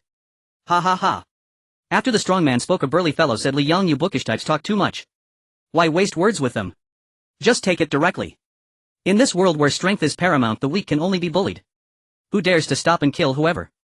After he finished speaking he licked his lips excitedly and said, however, you are all beauties, I Zheng Chang cannot bear to kill you. You must be well enjoyed. As Zheng Chang's words echoed, one of the 2 women behind him chuckled, sisters, I advise you not to resist following brother Chang, at least you won't go hungry and can enjoy family happiness. Huamei thought about bringing back more girls, otherwise it would be hard to handle with only 6 sisters on the ship. At the same time Huamei felt quite helpless. She had originally planned to finish this job and marry a decent person, but unexpectedly found herself on a spaceship continuing her hard life. As Zheng Chang and the others spoke, it made Rao Shuqing and the others realize the true evil of human nature. They had only been surviving on the spaceship for a few days, and as fellow Chinese she still hoped for a reasonable discussion. To her surprise, these people had no bottom line. They not only planned to abduct them but would kill anyone who resisted. How terrifying. It turned out that the saying was true, once order collapses the darkness within one's heart will magnify infinitely. Moreover, they sensed that their opponents seemed to be nothing but useless insects and chickens. Arriving in a lawless land also meant complete self-liberation. Lu Shuang looked at Rao Shuqing and said, instructor, it's pointless to reason with these scum, let's go to war. Who's afraid of whom? In an instant Su Xiao transformed into a giant, while Lin Mengyao had tamed a large tiger beside her, and Su Jejia, the physiology committee member, was experimenting with poisonous mushrooms that wouldn't kill them. With Lu Shuang's declaration, Zhao Zihan and the others swiftly picked up their bows and arrows. They couldn't believe that after strengthening their bodies with the enhancement liquid they would be unable to handle their opponents. Ha ha ha. You have guts, but it's all in vain. What strength do you weaklings possess? You're merely decorative. Zheng Chang laughed arrogantly. Li Yang shook his head slightly, sighing, I can't believe you girls dared to come out. Aren't you hungry? Submit to us and we might reward you with some food. The food on their spaceship was running low. If they didn't gather more supplies today it would be hard to sustain so many people. I submit to you, old phone. Lu Shuang cursed, and in an instant she drew her bow and shot at Li Yang. She believed that with Qin Hao here they would definitely fight. Who would waste time on verbal battles? Whoosh. The arrow shot from her fully drawn bow moved with astonishing speed, cutting through the air with a fierce sound.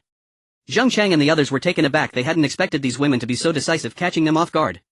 Li Yang was startled by the incoming arrow and instinctively dodged, avoiding a fatal hit to his heart, but it grazed his waist, resulting in a spray of puff. A sharp pain enveloped his entire body, and Li Yang roared angrily, damn woman brothers, let's take them down. With Lu Shuang's shot the declaration of war had begun. Zhao Zihan and the others quickly shot their arrows, taking advantage of the distance to strike first. Whoosh. As Zheng Chang and the others dodged the arrows they quickly closed in. Zheng Chang grinned sadly and said, in close combat their bows and arrows will be useless. He then took out a few iron rods and tossed them to his teammates. Let's go. Whoever catches them first gets to go in first. Zheng Chang shouted loudly. With his words the others were instantly fired up. The thought of getting a hold of those so-called beauties made it hard for anyone to hold back. The group, consisting of 6 boys and 2 girls, quickly charged forward. Huamei giggled, sisters, just surrender and join us to avoid being beaten up. She also wanted to capture those on the other side, otherwise her knights would be torturous, being attacked in turns and unable to withstand it. As they arrived, Rao Shuqing and the others quickly launched their countermeasures.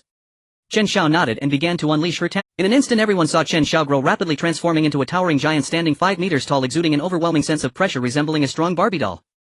Lin Mengyao patted the head of the low-level beast tiger beside her as if petting a cat, saying, little brain tiger, charge and bite them to death. Su Jejia was also fiddling with something in her hand. She had previously gathered quite a number of poisonous mushrooms and some pollutants from zombies, ready to concoct some poison. She felt a bit awkward because it was her first time experimenting, and being inexperienced she hadn't given the antidote to the instructor first. It would be embarrassing if she ended up poisoning them as well. Su Jejia mumbled to herself, instructor, if you can't handle it later and I end up poisoning you, don't blame me. With the start of their battle the scene was thrown into chaos. Zheng Chang and the others were shocked to see Chen Xiao's giant. No wonder they dared to come out alone, as they possessed such powerful combat talents. He snorted coldly and said, don't think you're the only ones with talent, let's see what each of you can do. I'll go first, watch me the jump. Zheng Chang's talent allowed his leg strength to become incredibly powerful, enabling him to jump up to 4 meters high, a potential champion, and he leaped high aiming to punch Qin Hao, thinking that after transforming into a giant her movements would surely become sluggish. Seeing this, Qin Hao was momentarily stunned. Did he really jump in front of her to allow her to hit him? Surely there was a trick. However, she thought about it and still threw a punch. Bang! Her strength had increased significantly, and this time she struck Zheng Chang directly, sending him flying several meters away. She almost knocked the wind out of him. Li Yang, witnessing this, cursed Zheng Chang for being such a fool. Who jumps to let others hit them? Big head controlling the little head, what a dumb move. He shouted, just watch me fire attack. If you don't surrender, I'll burn you. You wouldn't want to be disfigured, would you? Suddenly a ball of flame erupted from Li Yang's mouth, heading towards Sun Yan and Lu Shuang. Lu Xuan quickly retreated and then shot her arrow. Fortunately, her body's strength had been enhanced, allowing her to dodge just in time. At that moment, a transformed tiger pounced directly at Li Yang, its powerful force knocking him down and starting to bite him. Beast, get away from me! Li Yang shouted angrily. He had once killed zombies and didn't believe he couldn't handle a mere tiger. However, he overestimated himself. The zombies he had fought were the most ordinary kind, not even level 1, while this tiger had evolved. Meanwhile, the others had also engaged in battle, with Zhao Zihan facing off against the man wielding an iron rod. Among Zheng Chang's group, it seemed that only Zheng Chang and Li Yang possessed combat talents, the others showed no talents at all. In fact, this was true. Out of Zheng Chang's group, only 3 had talents: Zheng Chang's jumping ability and Li Yang's fire spitting. Hua Mei's talent was soft bones, but it was not particularly useful in normal combat, only applicable during nighttime battles. With the battle commencing, it didn't take long for the scales of victory to tilt in favor of Rao Shuqing and her group. The other boys in Zheng Chang's group were astonished. They hadn't expected these girls to be so strong. In battle, Zhao Zihan seized the right moment, kicking the iron rod away from her opponent and then slicing off a boy's arm with her sword.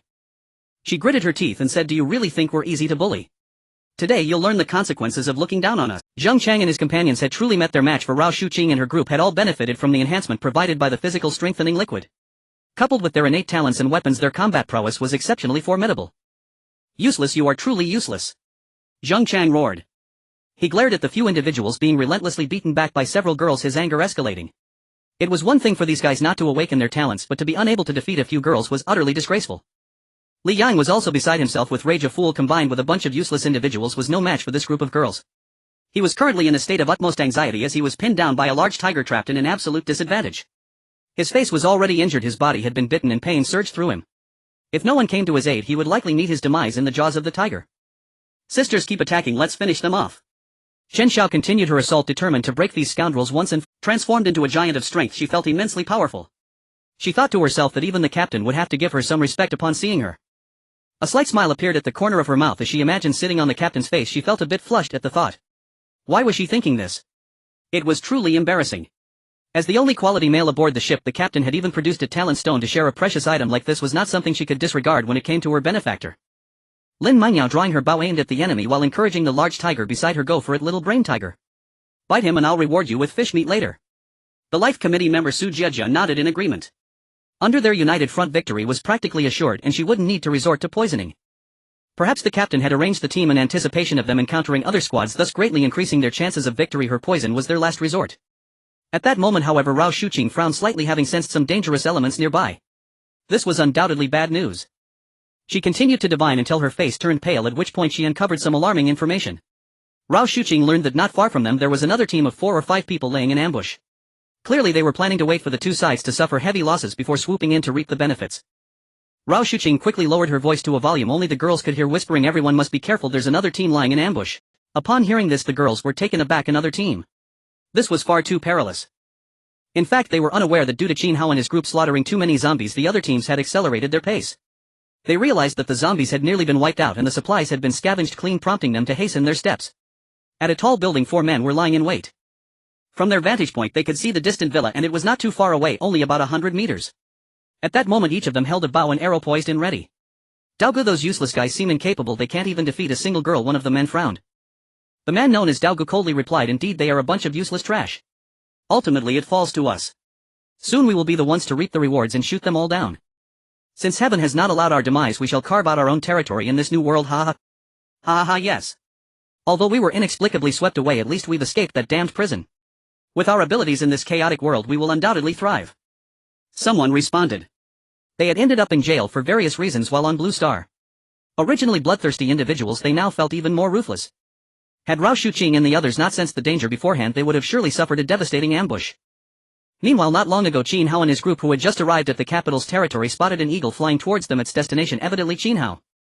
Upon seeing the eagle, Qin Hao guessed the reason. Perhaps Lin Mangyao and the others were in some trouble and this eagle might be a call for help. He let the eagle perch on his hand and observing its frantic flapping he began to understand its meaning. Qin Hao mused to himself, could it be that after having close contact with the so-called saintess of the beast-taming sect, Lin Mangyao naturally attracts small animals? If that were indeed the case, then Lin Mangyao would be a tremendous treasure. He would have to spend more time with her. Qin Hao realized it was not mere lust but a sincere effort to connect with small animals for the sake of their collective. The eagle seemed to imply it wanted to lead the way. Qin Hao, still somewhat puzzled, instinctively felt this was the case and said, then hurry and show us the way. Su Wanqing, puzzled, asked, Captain, what's wrong?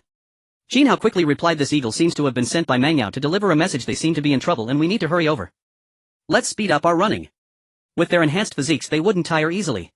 Soon, guided by the eagle, they rapidly advanced toward a certain location. At this very moment the battle between Rao Shuqing and Zhang Chang had reached a critical point. Rao Shuqing and her group had managed to knock down all 8 opponents, though Zhao Zihan had suffered a hit due to her carelessness. However, as a healer she quickly restored herself. Although they were all somewhat out of breath, it was evident that they had exhausted a great deal of energy. Still they dared not relax, as their instructor had mentioned another team was lying in ambush. Rao Shuqing cautioned everyone must be careful, stay alert and watch for ambushes. Just after she spoke, a volley of arrows came flying, whistling through the air. Everyone be careful. There are archers.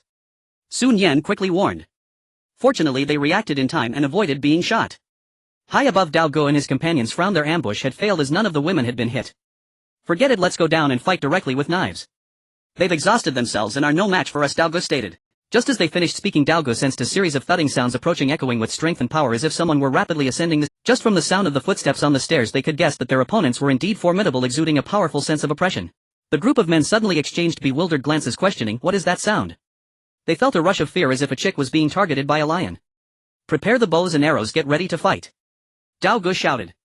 He guessed that the enemy had arrived. Initially he had thought it was a case of the mantis stalking the cicada while the yellow bird waited behind, but he did not expect there to be a master among them. Dao Go and the others began to aim at the staircase. They saw a strong and powerful man lightly push off and directly leap 2 flights of stairs to reach the platform. This man was Qin Hao. After being guided by the eagle he rushed over at an incredible speed. With his true vision and danger perception he spotted the few individuals on the high building and went straight for them. Die for me. Whoosh. Whoosh. The arrows from Dao Ge's group swiftly shot towards Qin Hao. Upon seeing this, Qin Hao shook his head slightly, saying, your speed is too slow. He drew out a large machete and gently swung it, sending several arrows flying away. Then he chuckled, saying, you little mice think you can be the yellow bird waiting behind. Daring to lay hands on my women, you truly must be tired of living. Upon hearing this, Dao Go and the others were instantly taken aback. Could it be that the support of these women has arrived? These women were already very strong, so their support must be even more formidable. Just from his effortless leap one could tell he was definitely not someone to be trifled with. Dao Go immediately changed his demeanor, adopting a fawning expression, spreading his hands with a smile, saying, it's a misunderstanding, it was all a misunderstanding, we wouldn't dare, it wasn't us who did it. The others nodded in agreement, saying, yes, we were originally just planning to shoot birds here, we thought there were enemies, that's why we attacked you. Let's talk this over properly. Qin Hao naturally did not believe them and had no intention of listening to their nonsense. He wielded the large machete and charged forward. He chuckled, saying, what misunderstanding? Go tell it to King Yen. Dao Go and the others, realizing that Qin Hao was not falling for their ploy, knew he was aware of their attack on Rao Shuqing and had steeled their hearts. Brothers, we clearly can't fool him anymore, let's fight. Dao Go roared. He then took out a knife, activated his talent and shouted, grow longer for me. In an instant the knife that was originally over a meter long transformed into over 2 meters. His talent allowed weapons to grow longer, which while seemingly useless still provided some advantage in reaching the opponent faster. As for the other men, none had any talents, they each took out a large axe and charged at Qin Hao. Qin Hao glanced at them casually and knew that these people posed no threat to him at all. He couldn't understand how they dared to confront Rao Shuqing and the others. Even if Rao Shuqing and the others were exhausted, these men were definitely not their match. After all, he had made sure that everyone had consumed 2 portions of the physique enhancement liquid. Qin Hao wasted no time activating his speed and strength, swiftly resolving the situation by killing them. He also realized that among these men there was no captain, otherwise they could have looted their bodies after death. Outside the villa, Rao Shuqing and the others, spotted by Ruoshi and her twin sisters, instantly filled with joy. Rao Shuqing hurriedly asked Longshi, where's Qin Hao? As she had not seen his figure. Longshi responded, the captain went to deal with the enemies, we came to regroup with you first. Zhao Zihan asked, sure, were those enemies who ambushed us earlier? They're really annoying, let's kill them. Longshi nodded, saying, yes, that's them. I don't know how the captain discovered them, but he has already chased after them. Everyone nodded, they all knew Qin Hao's strength and believed he should be safe. Wow, it's Captain, he's back. Sun Yan suddenly exclaimed with joy. She had been observing the movements, and when that reassuring figure appeared she knew it was Qin Hao returning. In fact, her talent was not combat-related and she felt somewhat insecure. When she was assigned to the same team as the instructor she was a bit unhappy. She wanted to be in a group with Qin Hao because it felt safer, just like when Qin Hao used to take her gaming she only needed to open treasure chests while he handled the fighting. "I'm back, are you all okay?" Qin Hao's cheerful voice echoed in everyone's ears. With his arrival everyone was instantly filled with happiness. At that moment Zhao Zihan was bouncing around her chest, heaving the soft curves of her figure creating an alluring silhouette. She was both happy and pouting, saying, "Captain, you finally came back, I missed you so much." Just now Zihan was bullied. Upon hearing this the others frowned slightly. In such a public setting, wasn't it a bit shameless? Rao Shuqing also looked slightly displeased. Zihan and Qin Hao were not in a romantic relationship, so how could she say she missed him? She thought it would be better if all students were as obedient as Lin Mengyao. Otherwise, with Qin Hao being so sought after, when would her system activate? Qin Hao approached, casually glancing at the alluring silhouette, and thought to himself that she was indeed a healer, truly impressive. He then pinched Zhao Zihan's cheek and smiled, saying, "Zihan, don't cry. If you've been hit, just suck it up yourself." "I wasn't crying." Zhao Zihan pouted. Rao Shuqing then looked at Qin Hao, asking, "Qin Hao, are you okay? Did you get hurt fighting those people just now?" Qin Hao glanced at Rao Shuqing and silently nodded. The instructor's strength was quite formidable if he could win her over. Cough cough. Qin Hao replied, "It's fine, instructor, those people can't hurt me, I took care of them all." Upon hearing this, some girls who had never witnessed death were somewhat affected and still hadn't recovered. Qin Hao noticed their unease and said, "They dared to lay hands on us, it was a fight to the death. Besides, they were all scum, so don't carry any psychological burden." Sun Yan and the others nodded. In the current situation, showing mercy to the enemy was akin to being cruel to one's. At this moment Rao Shuqing looked at the individuals on the ground and asked, "Qin Hao, what about those people?" On the ground Zheng Chang and the others were either unconscious or bound, all subdued. The man named Li Yang was even killed by the tiger's bite due to the pain. If it weren't for Lin Mengyao not allowing the tiger to eat human flesh, he would have likely been swallowed by that demonized tiger. Zheng Chang groggily woke from his faint. He only remembered being punched and kicked by that strong man before being knocked out. Now awake, he immediately panicked, saying, "We are all Chinese, please don't kill me. I was just faint from hunger, I only wanted to grab a bite to eat, please don't kill me." With Zhao Zihan's attack, Zheng Chang let out a painful scream as his QQ was forcefully uninstalled at that moment. He had initially wanted to capture a few stunning beauties to clear his QQ memory, but now he lost even that. "Ah! How could you be so cruel, treating your own kind like this?" Zheng Chang continued to appeal for sympathy by referring to them as his kind. After all, it hadn't been long since they left the rule of law society, and he thought they might not adapt so quickly. He still held on to a glimmer of hope that they wouldn't be so heartless. At this moment Qin Hao had already placed a large knife against Zheng Chang's neck, making a light cut, causing blood to spill out. His voice was cold as he said, "Tell me the location of your spaceship, where your head will drop right now." Feeling the threat of death, Zheng Chang instantly wet himself in fear. If he didn't speak quickly, this man would surely make his head drop right now. "I will tell you, our spaceship is located in the northwest. Please. Put. All right, you can go now." Qin Hao mercilessly wiped his neck. The group of girls looked on in shock. Received energy core 12, received weapon materials rare. Qin Hao automatically ignored the unimportant things, thinking he wouldn't find anything good this time. To his surprise, he obtained a rare item. Weapon materials rare, a scarce weapon material that has growth potential and can fuse with various rare materials to forge powerful weapons. Qin Hao praised, "What a treasure. With this he could definitely commission Lu Xuan to forge something much more powerful than the current large knife." At this moment the Life Committee member Su Jejia said, "Captain, what should we do with the remaining people?" "We have already interrogated those who are awake." She informed Qin Hao that Zheng Chang and the others were from the Ladybug group, while Hua Mei and her companions were from the Songstress group, also updating him on their situation. Zheng Chang and his group wanted to capture them to return, while Hua Mei and the others wished to take them along to share the pressure. At this moment Hua Mei was extremely flustered because 2 or 3 of their group had already died. She was scared to tears, pleading, "Please don't kill me, I'm also a victim, I was forced into this situation. I suffered terrible treatment every day, forced to go out to gather food and deal with you all." Then she looked at Qin Hao and continued, "If you let me go, I am willing to become a sex slave. My talent is flexibility and I can do many tricks." Initially the girls felt a twinge of sympathy for Hua Mei upon hearing her plight. After all, she didn't seem to want to put them in danger and they found her somewhat pitiable. But by the time she uttered her last words, all sympathy from the girls vanished, replaced by sharp glances as if to say, "This person has already shown her hand, she must not be spared." Qin Hao thought for a moment and said directly, "Let her be done for." He would not leave himself vulnerable nor show mercy, since he had acted she deserved to die. Besides, he was not interested in such a person. Upon hearing Qin Hao's words the girls breathed a sigh of relief, glad that he didn't take her in. At this time Bai Shuer recalled what she had previously said about being able to sleep with Qin Hao, mentioning that she could not only dance but also do. She silently prayed, "Please dear heavens, let Captain forget that remark." Subsequently Qin Hao killed them all and then dug a pit to bury them. Everyone's attention turned to the golden fruit tree. Being able to grow in the center of this mansion must mean it is no ordinary item. Moreover, their instructor's prophet had informed them that there were good things here. This fruit was definitely a treasure. It was probably a rare and extraordinary fruit like that talent fruit. Everyone was filled with anticipation. At this moment Qin Hao used his true sight to check the details. Gene shackling fruit, a fruit that helps break the gene shackles with no actual enhancement, only assists in breaking the limitations. This means that for others it is of little use, only when breaking the shackles can it be helpful. He currently possessed top-tier strength at level 1 yet felt quite far from level 2. It turned out that breaking the shackles was necessary to surpass the limits of the human body. He informed the girls about the effects of this extraordinary fruit. They were all greatly astonished, feeling it could be quite useful. Su Wanqing asked, Captain, we have enhanced our physical condition by 2.5 times what is our current strength. How far are we from level 2? Qin Hao glanced at Su Wanqing. Name Su Wanqing, awakened talent, none, strength between low level and mid level, at level 1, height 160 centimeters, weight 51 kilograms, appearance 89, size C, charging person 0. He replied, your strength is quite good, low level at level 1.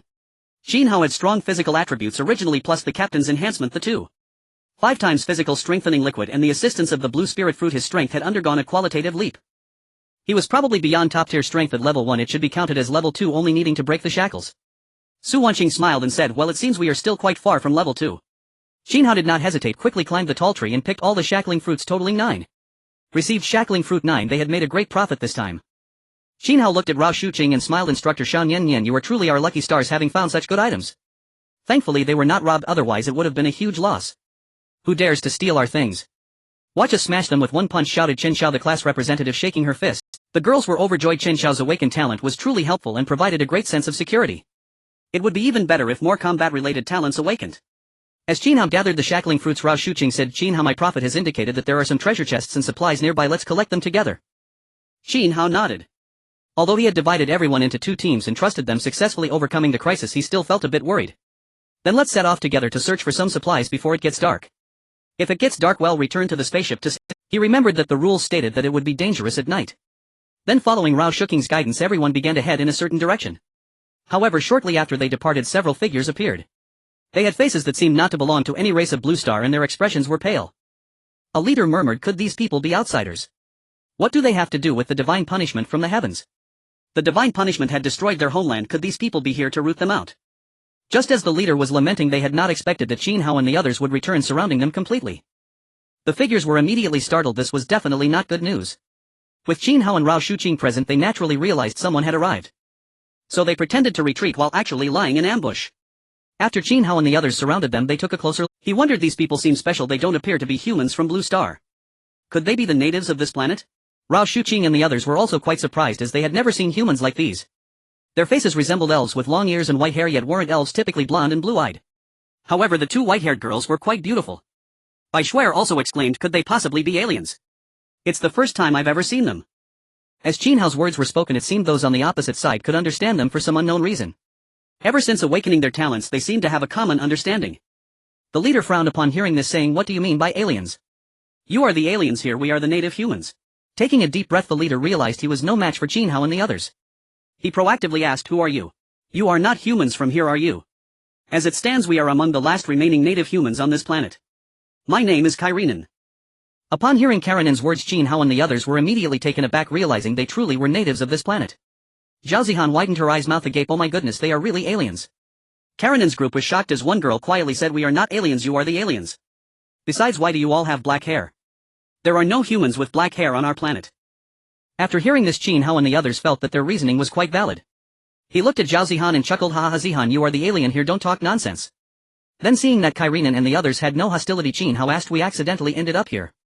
Can you tell us about the situation here? Kairinen remained silent for a moment before continuing, we are the native humans here. Before this our nation had no wars or internal strife, it was a pure land. Until one day divine punishment descended from the heavens. A bomb fell from the sky and exploded in the capital, turning all those affected into zombies. Those bitten by zombies due to the lack of corresponding medicine also became zombies. Moreover, our nation had no wars and no rivals, and weapons are quite scarce, swords and blades are hard to come by. In the end our nation could not withstand the onslaught of these zombie hordes and fell. We survived only by working on a very stable longevity serum. We only learned this information a few days ago when we emerged from the basement at noon, as zombies seemed weaker during that time. Upon hearing Karinen's words, Qin Hao and the others couldn't help but gasp in shock. Good heavens, an entire nation was annihilated like this. If they had developed firearms and had an army, perhaps there would still be a glimmer of hope. Rao Shuqing sighed, saying, my condolences. They felt immense sympathy. Qin Hao took out a document and said something that struck them even harder. The reason you have faced divine punishment seems to be that your leaders cut down the primordial forest. What? The longevity serum we developed was actually the culprit. Kairinen and the others were shocked after seeing the document.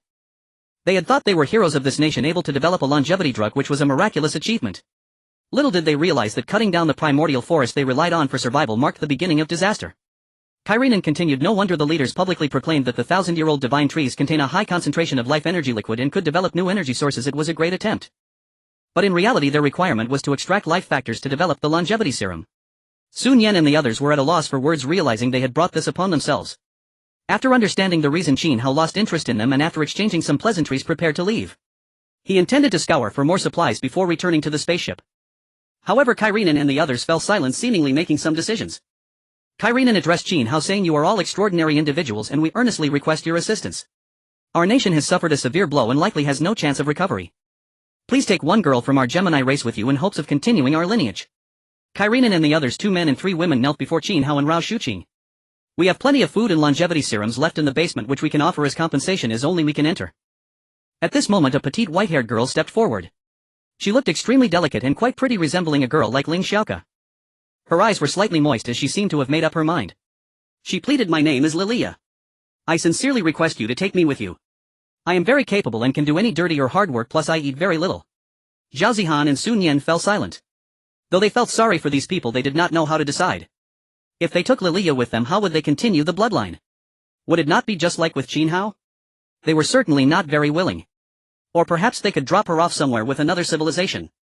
However, they were unsure if once aboard the spaceship they would be unable to disembark. After all, the previous rules stated that if one did not board the spaceship before it took off, they would have to say goodbye to this world. Qin Hao, however, did not mind. He glanced at the white-haired girl deep in thought. She was indeed a white-haired alien, giving off a certain buff-like feeling. Name Lilia, awakened talent, none, race Gemini, height 156 centimeters, weight 43 kilograms, appearance 91, size B, charging count 0. Just as everyone was in a state of anxiety, Rao Shuqing sighed and said, "Qin Hao, why not take her with us? Their situation is too tragic. As for Kairinen and the others, they may perish due to lack of food or be bitten by zombies. Lilia might be the only survivor of their Gemini civilization." Qin Hao felt a hint of joy in his heart but maintained a calm demeanor on the surface, saying, "I think it's feasible. Doing a good deed daily leads to a lifetime of good deeds." Lilia, with tears in her eyes, said, "Thank you all, I will take good care of you. I will also study some peculiar things, and I am one of the main forces in researching longevity potions." Qin Hao nodded in agreement, thinking that Lilia could get along well with the life committee member Su Jejia, tinkering with potions and such. In the following time, Kairinen led Qin Hao and his group to an underground chamber. The chamber was extremely secure, almost airtight. No wonder the zombies couldn't break through. Kairinen directly handed 3 bottles of potions they had developed to Qin Hao. Then he said, "These ancient trees, over 1,000 years old, indeed hide astonishing secrets. We extracted layers of genetic information from many of these trees to develop these 3 bottles. Their leaders were unable to benefit from it, but it was a windfall for Qin Hao and his group." Kairinen opened a large door, revealing countless trees stacked inside. If it weren't for the rampant zombies they would still be transporting wood continuously. Qin Hao looked at the astonishing number and exclaimed, "So many trees, how many ancient forests have been cut down?" Lilia's expression dimmed. After all, they were also accomplices, as they helped their leaders with the research. She replied, "Data shows that nearly 80 of the original forest trees have been felled." Rao Shuqing and others curled their lips. No wonder heaven couldn't bear to watch. It was truly ruthless. At this moment Qin Hao's true sight revealed a treasure chest hidden beneath the great tree. Under the pressure of the great tree a treasure chest exists which should go unnoticed. He was overjoyed and began to collect these great trees into the system. With so many trees, just collecting a few would probably be enough for his future use. Acquired wood 100, acquired wood 80. These trees would rot if not used. He couldn't waste them and planned to collect them all. Zhao Zihan and the others were already used to it. They had long known that Qin Hao's space was either exceptionally vast or these resources would automatically shrink, as it hardly ever filled up. Kairinen and the others were quite shocked. It was incredible how much wood could fit in there. Acquired wood 200, acquired bronze treasure chest 1, acquired silver treasure chest 1. After collecting for a long time, Qin Hao had actually amassed a full 1,000,000 pieces of wood. Now he truly had no worries about usage. What delighted him was that these treasure chests could indeed be hidden. He found 2 hidden under the wood, making him feel prosperous. Indeed, the destruction of this twin planet was primarily due to wood. Every one of these towering trees was a treasure. In the end, Qin Hao and his group bid farewell to Kairinen and the others. As for their food, Qin Hao didn't take it, leaving it for their future sustenance. He wondered whether Kairinen and the others would survive. If they managed to live, the 2 men and 2 women could indeed reproduce. In a small shop, Zhao Zihan took Lilia's hand and said, "Lilia, don't be sad. From now on you are one of us. Being with us is just like being at home." "Alright, okay," Lilia nodded, feeling a bit out of place. They were all quite enthusiastic about this new member, wanting her to integrate quickly into the group as they would be living together in the future. Qin Hao glanced at Lilia, who seemed a bit shy, quite similar to Lin Mengyao. He then looked at Lin Mengyao. She really was not fond of speaking, almost like a transparent person. Little Mangyao, you did well taming a large tiger. That's impressive. Qin Hao praised, knowing that Lin Mangyao enjoyed compliments, hoping to boost her. Lin Mangyao nodded like a chick pecking at rice, saying thank you captain with a smile. She was very happy that the captain praised her, and he had always been attentive to her. The captain was truly wonderful. She happily patted the tiger's head, making the other girls stare in astonishment. Sun Yan cautiously asked Mangyao, can I also pet this big cat? This big cat won't bite, right? Sun Yan actually had a good impression of Lin Mangyao, sometimes chatting with her, probably due to the mutual attraction of beautiful girls. Seeing others recognize her big cat, Lin Mangyao was pleased and nodded. She sweetly smiled. Of course Nian Nian, the little tiger, is very well behaved and shouldn't bite.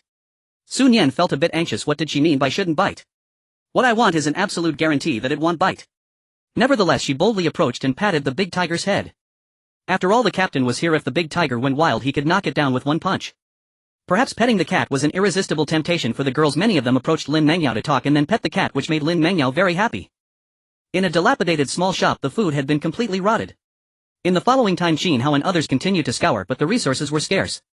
Either they were completely rotted or had been cleared out by other teams. Bang! After Qin Hao punched and smashed a zombie.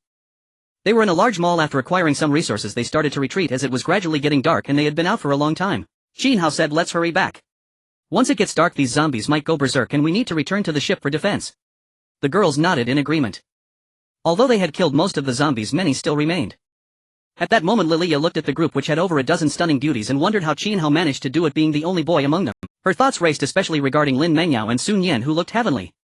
And then there were the instructor and Zhao Zihan, whose bosoms made her feel a bit inferior. Moreover, she pondered a question: was Qin Hao the only boy in their location? Her face turned red as she thought, could it be that all these girls are the captain's women? She was a bit shocked. Was it a collective arrangement, or did they come one by one? Qin Hao would never have guessed that the girl's imagination was so rich, having so many thoughts in such a short time. Finally, after nearly an hour of running, Qin Hao and the others returned to the ship. Seeing that the ship was safe, everyone breathed a sigh of relief. They were gone for so long. Thankfully, they hadn't been robbed. At this time, Li Mengmeng and Ling Xiaoke among the girls saw Qin Hao's safe return and came out to welcome them. Captain, welcome home. Li Mengmeng, the little loli, said happily. She was wearing a pink little chef's outfit with white stockings and leg rings, making her look exceedingly tempting. Captain, instructor, you must be tired. Ling Xiaoke then came out dressed in a light blue skirt, looking graceful. Qin Hao's eyes widened, swallowing hard. Goodness, how did these two girls become so alluring, making him feel quite heated? With the appearance of Li Mengmeng and Ling Xiaoke, the atmosphere among the girls suddenly shifted. Look at what they're wearing. It's all standard long sleeves paired with jeans. Their outfits are virtually identical and utterly plain. Zhao Zihan hurried over, tugging at Ling Xiaoke's arm, pouting as she said, Xiaoke, I also want to wear a beautiful dress, please, I beg you. Zhao Zihan felt that if she wore a dress she would surely captivate the captain so much that he wouldn't be able to resist, and she might just succeed. In fact, she felt a sense of urgency, thinking that Li Mengmeng might be making progress, especially since she was so proactive and seemed to be planning something big recently. Qin Hao also admired them, finding them simply stunning. Seizing the opportunity while everyone was gathered, he decided to set a rule. Everyone has a desire to be beautiful, and I understand I can't restrict your freedom to dress as you wish. But you all know how dangerous it is outside. In my capacity as captain, I'm setting a rule from now on: when going out, wear something ordinary. These beautiful clothes can be worn on the ship. Do you all understand? One reason for this was safety. They were all too beautiful, and if they wore beautiful clothes it would draw even more attention. Alright, we will listen to Captain. We understand. The girls responded in unison without objection. Then Rao Shuqing shared the situation of Lilia with everyone, saying earnestly, classmates, you need to take good care of Lilia, treat her as one of your own, understood?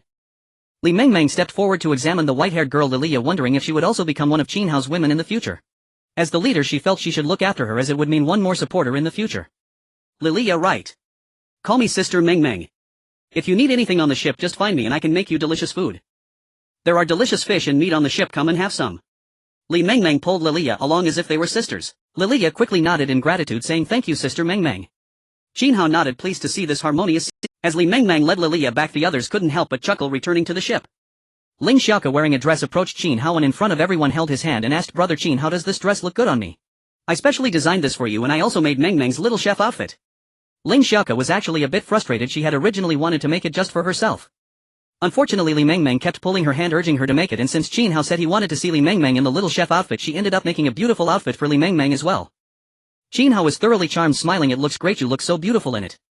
Then leaning close so that only he and Ling Xiaoke could hear, he whispered in her ear, you look even better when you're not wearing anything. As Qin Hao's words left his lips, Ling Xiaoke, the little cute girl, instantly blushed crimson, feeling incredibly shy. She playfully punched Qin Hao in the chest and exclaimed, Brother Qin Hao, you're such a bad guy. Look at my little fists hitting your chest. There are so many people here, how can you say such things? What if they hear? Qin Hao continued, if they hear, wouldn't that be even more exciting? Ling Xiaoke had no retort and quickly shyly slipped into the ship. Fortunately most of Rao Shuking's group had already boarded the ship, otherwise she would have remarked that Ling Xiaoke wasn't behaving properly. Only Lang Shi and Sun Yan among a small group looked at Ling Xiaoke with a hint of discomfort. Sun Yan thought, oh no, why do I feel a bit jealous? She had previously enjoyed playing games with Qin Hao and now appreciated how he protected her, giving her a strong sense of security. Sun Yan felt that Qin Hao was simply the perfect guy, to the point that she was starting to develop feelings for him, though her reserved nature made her poor at expressing them. Sun Yan shook her head, trying to clear her thoughts. She couldn't dwell on it any longer. After Qin Hao and the others returned to the ship, he began to bring out the food, a pile of it that filled several rooms as a food store, enough for everyone to eat for a long time. He brought out so much, yet found the system space seemed untouched. Then he took out some vegetables and that rare item lettuce, which could enhance talent when eaten. He asked the girls, I remember someone has the talent to grow vegetables, let's cultivate these vegetables so we can have fresh ones to eat in the future. Among the crowd a girl raised her hand and said, Captain, my talent is rapid cultivation of plants and livestock, I can do it. Qin Hao glanced at her. If he remembered correctly, her name was Song Weining. She came from a rural family, so she had always enjoyed cultivating flowers and plants. Song Weining confidently accepted the vegetables and lettuce, feeling a bit happy that she finally had a use for her talent. Since there had been a lack of vegetables earlier, she had talent but couldn't use it, which had made her somewhat melancholic. Qin Hao nodded, feeling quite pleased. In the hall he looked at the ship's facilities, wanting to make some modifications, but figured it would be better to wait until the ship reached level 4 to do so, as it would add many functions. However, there had been no clues regarding the ship's core for a long time. Suddenly Qin Hao thought of a lead. Since it's called the heart of the ship, does it require upgrading the ship? Does this mean he needs to dismantle other people's ships? It's very likely that's the case. No wonder the first stop in 3 days will intersect with other ships. There must be many ships docked at this twin star. In other words, we need to engage in mutual slaughter and dismantle other ships in order to upgrade. Thinking of this, Qin Hao suddenly found it interesting. He already knew the locations of that little group in Zhang Chang's ship, and once night fell he would directly go rob them. With this thought, Qin Hao felt quite pleased. Then he opened the Blue Star channel to see how others were faring. The other girls gathered around, curious about how others were doing. Sun Yan, Rao Shuqing, Zhao Zihan, Ling Xiaoke and others squeezed in. After struggling outside for so long, they returned wanting to see some entertainment, like watching TV after dinner. Unnameable, my goodness, how come on the first day after 3 days I ended up in a desert filled with wolves and beasts and there's nothing to eat? Cola, you should be grateful we arrived in a rural area with zombies and monsters. The captain and the others went out to explore and got killed, and I'm the new captain. Onlookers, wow, you guys have it bad. I'm from Zone 1. What zone are you in? I came to a twin star country where zombies are particularly few. I don't know which big shot cleared them out, but there's also a severe shortage of supplies. Thankfully I have a stockpile, or I would be starving. Cola, amazing. Do you have someone leading you over there? A lot of people seem to have died here. Moreover, just like the onlookers in Zone 1, the guild's recruiting talents can indeed attract gifted individuals, but he certainly wouldn't join them. Qin Hao also noticed a detail: if the captain dies, another crew member will be selected as the new captain. Sun Yan and the other girls were secretly surprised that some people had actually docked in the desert. At the same time, they were also quite alarmed. After the 3-day protection period, it seemed that many had already perished, making survival increasingly difficult. Rao Shuqing asked Qin Hao, shouldn't you ask if there are any reminders for those not in Zone 1 to dock for a few days? Because we are docked here and don't know for how long, it's hard to plan. Qin Hao nodded. He felt it was indeed something worth asking. Changcheng Guardian, the difficulty during the day is manageable, but the zombies become stronger at night. I have a question: is there any notification regarding the docking time of your spaceships?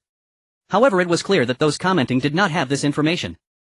Coke, I'm not sure either. I estimate we need to stay for several days since the difficulty has begun to rise. Special forces, after the 3-day protection period it really became difficult. We lost another brother. It's truly frustrating. Special forces, however, after the 3-day protection period many treasure chests appeared, but our luck was terrible. Changcheng Guardian, I have a rare gauntlet. Can I trade it for upgrade fragments? Changcheng Guardian politely declined. I still need the upgrade fragments for myself. I don't have enough as it is. Qin Hao's upgrade fragments were also not abundant compared to the gauntlet. He felt the fragments were more useful. Moreover, he had obtained a rare weapon material which he could use to craft his own weapon. I don't understand, Changcheng Guardian. I also obtained a silver treasure chest. Do you still have physique enhancement liquid? I can trade you 30 upgrade fragments for 1 physique enhancement liquid. I don't understand. It's truly a person with great fortune having obtained a silver treasure chest. They must have opened 20 or 30 upgrade fragments. Changcheng Guardian, sure. Establish trade: 30 upgrade fragments for 1 physique enhancement liquid. With the trade completed, Qin Hao acquired the upgrade fragments, fulfilling the conditions for a level 4 spaceship. He now only lacked a spaceship core. Suddenly another private message arrived. Female empowerment. Changcheng Guardian, do you still have physique enhancement liquid? I can trade you food for it. Our spaceship is all girls and our combat strength is somewhat weak. Please help us. Upon hearing it was all girls, Qin Hao felt a slight stir, but he wasn't a pushover. Trading his physique enhancement liquid for some food was out of. Changcheng Guardian politely declined. This is a rare item and I don't lack food at all. Sun Yan sighed. This female empowerment is really unfortunate. Being all girls, their combat strength must be much weaker than other spaceships. Fortunately they had Qin Hao leading them, otherwise they would surely be begging for help like female empowerment. Rao Shuqing also sighed. They are all pitiful kids. Qin Hao felt a bit helpless. The girls were too emotional. If he exchanged too easily, the value of the physique enhancement liquid would decrease. Moreover, they weren't related to him unless they all came to be his women. It was out of the question, but if they did they surely wouldn't be pleased. He shook his head saying, if they only offer food I definitely won't trade, at least they should offer something good. As Qin Hao's words were spoken, the girls secretly nodded in agreement. Su Wancheng also echoed, yes, if we make it too easy for them they might not show gratitude but take it for granted. Qin Hao nodded, glancing at Su Wancheng, whose little camouflage was quite pretty. Female empowerment. It seems we don't have any precious items besides food anymore. But during our adventure we found a strange fruit tree bearing some fruits. Although we don't know what they are, we think they are quite valuable. If you recognize their worth, perhaps we can trade. In the photo there was a stunningly beautiful face with fair skin exuding an air of elegance. She was holding a peculiar fruit. Qin Hao glanced at it, inwardly complaining, why send a selfie along with a fruit? Yet she was indeed very beautiful, a true star-like face. Dragon spirit fruit, a fruit favored by the dragon race. Consuming it grants the blessing of a dragon, temporarily enhancing one's strength. With long-term use there is a very low chance of permanent blessing. Side effects: there will be a slight weakening period after consumption. Qin Hao observed again it was another exotic fruit, and this one had quite a useful effect with minimal side effects, making it a rare item. Sun Yan and the others immediately rolled their eyes. If you're just sending a fruit, why send a selfie? But she was indeed beautiful. At that moment Zhao Zihan exclaimed in delight, oh my, isn't this Lu Xiyu? She's the idol I've been pursuing. I love the drama she's acted in. Following Zhao Zihan's words, the other girls turned to look. Wow, it really is her, the rising little star. What? Is she the one who slowly became popular from being an unknown actress? As the girls chatted excitedly, Qin Hao understood the person on the other side was indeed a rising star. However, he wasn't a fan and didn't know. Zhao Zihan leaned against Qin Hao holding his arm and said sweetly, Captain, can you send me a message after you finish trading? I want to experience the feeling of being a fan. Qin Hao felt a bit irritated with such a large weapon swinging around. Was this how they tested his patience? He smiled, thinking he could send a message, but it would come at a price. Qin Hao chuckled, okay, let's talk after I finish trading. Do you like chasing stars so much? If there's a chance, let her come to our spaceship so you can chase her properly. Zhao Zihan felt uneasy. If Lu Xiyu came, wouldn't that harm her idol? What if Captain started chasing her? Chongqing Guardian, sure, this fruit doesn't seem very useful, I'll keep it for collection. How many do you have?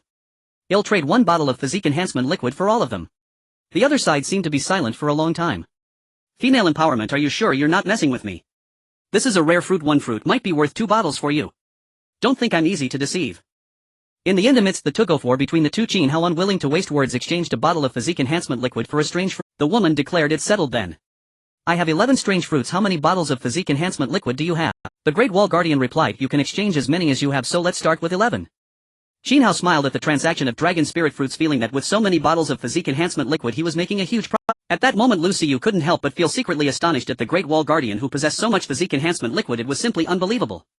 She shook her head, looking at the other girls in the spaceship, and said with a smile, sisters, we've exchanged for 11 bottles of physique enhancement liquid, let's use them quickly. The other girls instantly rejoiced, as this would greatly enhance their self-protection abilities. At that moment Lu Xiyu noticed that the Great Wall Guardian had sent another message. Zhao Zihan first sent a selfie and then typed on the screen, Great Wall Guardian, is it Sister Xiyu? Did you see my photo? I'm your fan. If you get a chance to come to our spaceship, we'll treat you to grilled golden tuna and other delicacies.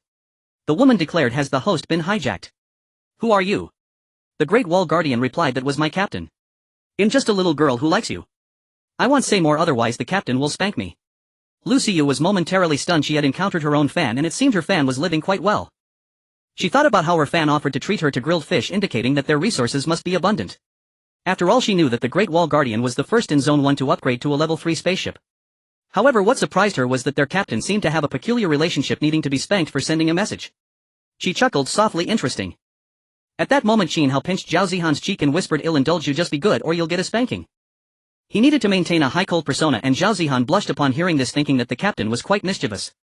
After exchanging the dragon spirit fruits, Qin Hao logged off, promptly deciding not to chat with these online friends. He directly took 9 dragon spirit fruits and distributed them among everyone, saying, I'll hand out the dragon spirit fruits. When the time comes to fight amidst a stalemate, suddenly eating a fruit to ambush the opponent will definitely yield great results. He could already envision the scene in future battles where 2 evenly matched opponents would suddenly go berserk. Qin Hao first gave one to Chen Xiao, who had combat talent, followed by cold poetry, and Lin Mingyao, keeping one as a trump card. At this moment Rao Shuqing said to Qin Hao, we have stored the supplies in the spaceship space and inside the spaceship. We've also obtained a few treasure chests, you can keep them. Rao Shuqing took out the treasure chests. There were 3 in total, 1 bronze and 2 silver. Qin Hao looked with wide eyes, amazed that Sun Yan and the instructor had such incredible luck to gather so many treasure chests. He himself possessed only 3 bronze chests and 3 silver chests. Now they had a total of 9 chests, and soon they would gather 10, so Sun Yan, the lucky one, could have a tenfold draw. At that moment Li Mengmeng happily approached and whispered in Qin Hao's ear, Brother Qin Hao, come to the kitchen, Mengmeng has made delicious food for you as a treat. Qin Hao nodded. He had been out all day and needed to eat something to replenish his energy. Soon Qin Hao and Li Mengmeng meandered to the kitchen. Once inside, Li Mengmeng quickly closed the door as if she were stealing something, then leaned against it to prevent anyone from barging in. She pouted and said, "Brother Qin Hao, when you upgrade your room in the future you need to have a lock, otherwise there will be no privacy." Qin Hao nodded, looking at this little girl in a pink chef outfit with twin tails, feeling a bit parched, especially since Li Mengmeng was wearing white stuff. He asked Mengmeng, "Why did you lock the door?" She simply replied, "To do something." This unexpected answer made Qin Hao somewhat irritated. It seemed she needed a lesson. Li Mengmeng twirled around her skirt, swirling beautifully. Then she directly hugged Qin Hao and softly said, "Brother Qin Hao, I missed you." "Did you miss me?" "I did." Qin Hao hugged her back, then lifted her in a princess carry and placed her on the clean surface in the kitchen. "Mengmeng, tonight you are my dish." Qin Hao kissed her directly. A soft moan escaped, laced with temptation. Half an hour later, while exercising, Qin Hao suddenly frowned. He heard a knocking sound, and Li Mengmeng of course heard it too, turning crimson. If someone barged in and saw their current state, it would be utterly embarrassing. "Mun, what are you doing in there? It's been so long, can I come in to see if there's anything to eat?" The voice seemed to belong to Zhao Zihan. Qin Hao was speechless. There was nothing to eat here except for himself and Li Mengmeng. Li Mengmeng, breathing heavily, said, "Zihan, I don't have food here, the food is in another room. I'm cooking, so don't disturb me." Outside, Zhao Zihan was somewhat puzzled. Why did Li Mengmeng's voice sound a bit off? Not thinking much of it, she left. Once Qin Hao sensed the silence, he continued. Inside the kitchen, the sounds of intense struggle erupted. An hour later, Qin Hao looked at the limp Li Mengmeng on the ground and helplessly rubbed his forehead. She was truly a little troublemaker, both naive and playful. Li Mengmeng meekly said, "Brother Qin Hao, carry me back to the room." Qin Hao could only secretly carry Li Mengmeng back. Just as Qin Hao planned to return to his room to rest, a figure suddenly appeared and hugged him from behind. Qin Hao felt the intensity and thought it must be Zhao Zihan. Upon hearing this, Qin Hao instantly became extremely interested. A cat that can perform a backflip. How intriguing! He was eager to see it. A smile curved at the corners of his mouth as he said, "Interesting, let's go take a look." Zhao Zihan's heart raced as she held Qin Hao's hand, quietly leading him toward her room. Qin Hao found Zhao Zihan, who resembled a thief, quite amusing. She was truly entertaining. Name Zhao Zihan. Awakened talent healing. Height 166 centimeters. Weight 57 kilograms. Looks 87. Size close to F. Charging count 0. Upon seeing Zhao Zihan's weight and measurements, Qin Hao was secretly astonished. No wonder she was so heavy. It turned out to be because of her ample chest and pert rear. This youthful girl with a voluptuous figure indeed had substance, causing his blood to rush. After they returned to the nanny, Zhao Zihan knelt on the bed with her small hands slightly bowing as she said, "Meow." Then she actually performed a backflip, leaving Qin Hao dumb. There really is a little cat that can perform backflips. However, was Zhao Zihan's outfit designed with care? How could it all slide down after a backflip? It revealed a patch of snow-white skin.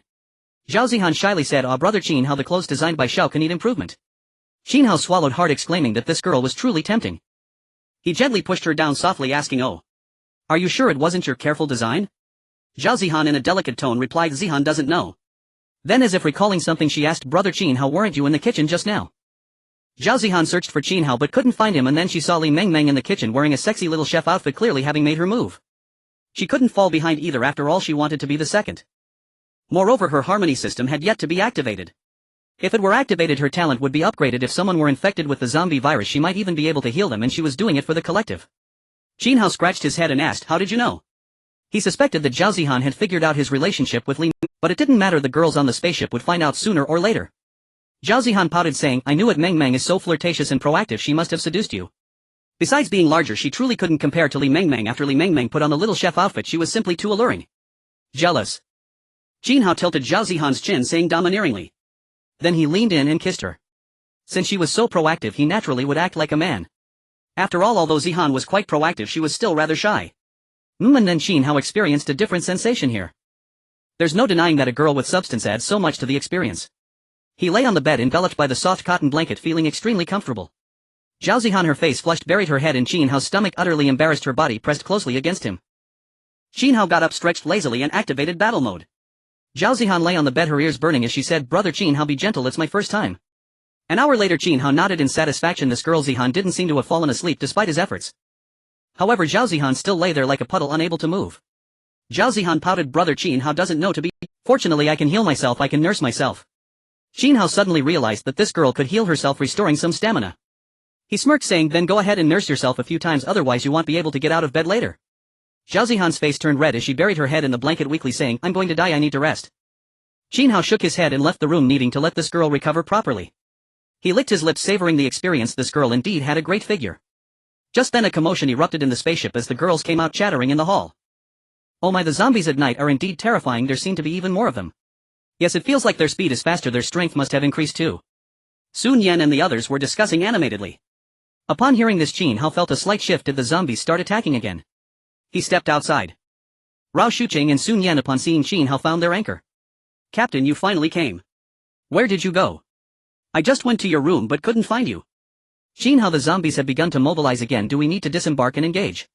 Hearing this, Qin Hao also rubbed his nose. He had just been in Zhao Zihan's room, so of course they couldn't find him. He waved his hand saying, just activate the spaceship's attack mode and prepare some archers, that should be enough. Chen Xiao can guard outside the spaceship. If any zombies approach, just take them out immediately. They were on a level 3 spaceship and all the girls had received upgrades. These zombies were still nothing to fear. Moreover, perhaps too many zombies were killed during the day, so there seemed to be fewer at night. Chen Xiao and the others nodded in agreement, complying with the arrangements. At that moment, Qin Hao looked in one direction where the Zayarizi spaceship was located. He had a bold idea. That was to take advantage of the zombie attack to overturn the opposition alone. He said to the girls, I need to step out for a bit. I plan to launch a night raid on Zayarizi to take out the Zayarizi spaceship. As Qin Hao's words echoed, the girls were taken aback. Rao Shuqing worriedly said, Qin Hao, isn't this unwise? Going alone is too dangerous. Not only are there zombies outside, but the people from Zayarizi must also have some tricks up their sleeves. Sun Yan also expressed concern, thinking for a moment and said, Brother Qin Hao, if you really want to go, you can go with the group leader, it's relatively safer. Chen Xiao's strength is tremendous, a formidable combat talent. Qin Hao shook his head saying, don't worry, I have plenty of tricks. If I can't win, I can escape. The others couldn't persuade Qin Hao any further and had to relent. Chen Xiao was assigned by Qin Hao to protect the spaceship, so naturally he wouldn't bring her along. Qin Hao disembarked alone, swiftly moving in one direction, leaving behind a graceful silhouette. Rao Shuqing and the others watched Qin Hao leave alone, their hearts filled with mixed feelings. It was not a pleasant sensation, even a bit sour. If only there were more girls among them with combat talents to help Qin Hao, he wouldn't have to bear it all alone. Rao Shuqing, Sun Yan and others were all thinking, if they activated the harmony system, would their talents enhance their strength as well? They also wanted to work hard to become stronger, desperately wanting to improve, but when they thought about the condition for activating the system being to sleep with Qin Hao, they felt a blush creeping to their cheeks. In the night, the twin stars shone down on a town and capital rendered completely paralyzed, devoid of light, shrouded in darkness where one could hardly see their own hand. Only the faint glimmers from the starry sky prevented complete blindness.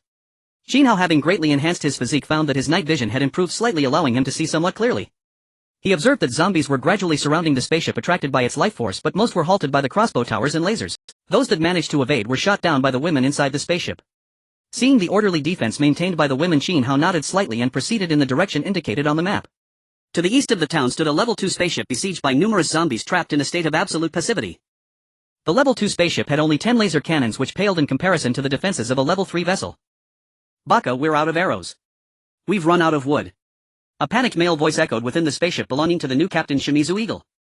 Clearly their supplies were insufficient and the level 2 spaceship lacked an automatic retrieval function, making it unable to withstand the attrition. What should we do? If we go out to fight and get scratched by a zombie, it'll be over. And I suspect Mr. Fujino and the others were killed by zombies. A woman from the Little Sun Nation cried, her appearance pitiful and somewhat charming. They had just been enjoying their family time, but now the night had descended and they were instantly besieged by zombies, unable to resist. The deaths of Mr. Fujino and others like Yamachu were a huge loss for them. At that moment, a seemingly weak man approached a woman, lunging at her and starting to tear at her clothes. He could no longer restrain himself. Yamamoto Yue, it seems we're all going to die today, let me have a taste. I've watched you and Mr.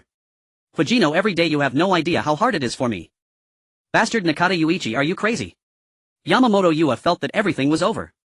With zombies closing in, her foolish teammate was trying to force himself on her. Normally it would be one thing, but given the current situation, if they stopped fighting, the zombies would invade and everyone would surely perish. At that moment, Captain Shimizu Eagle saw Nakata Yuichi move and exploded in anger. Baka. He kicked Nakata Yuichi away and continued, does this fool want to get everyone on the spaceship killed?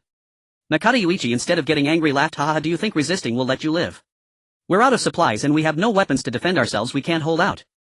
I'm tired of this hungry and fearful existence. Whoever wants to fight can do so, I'm done. He glanced at a few women, licking his lips.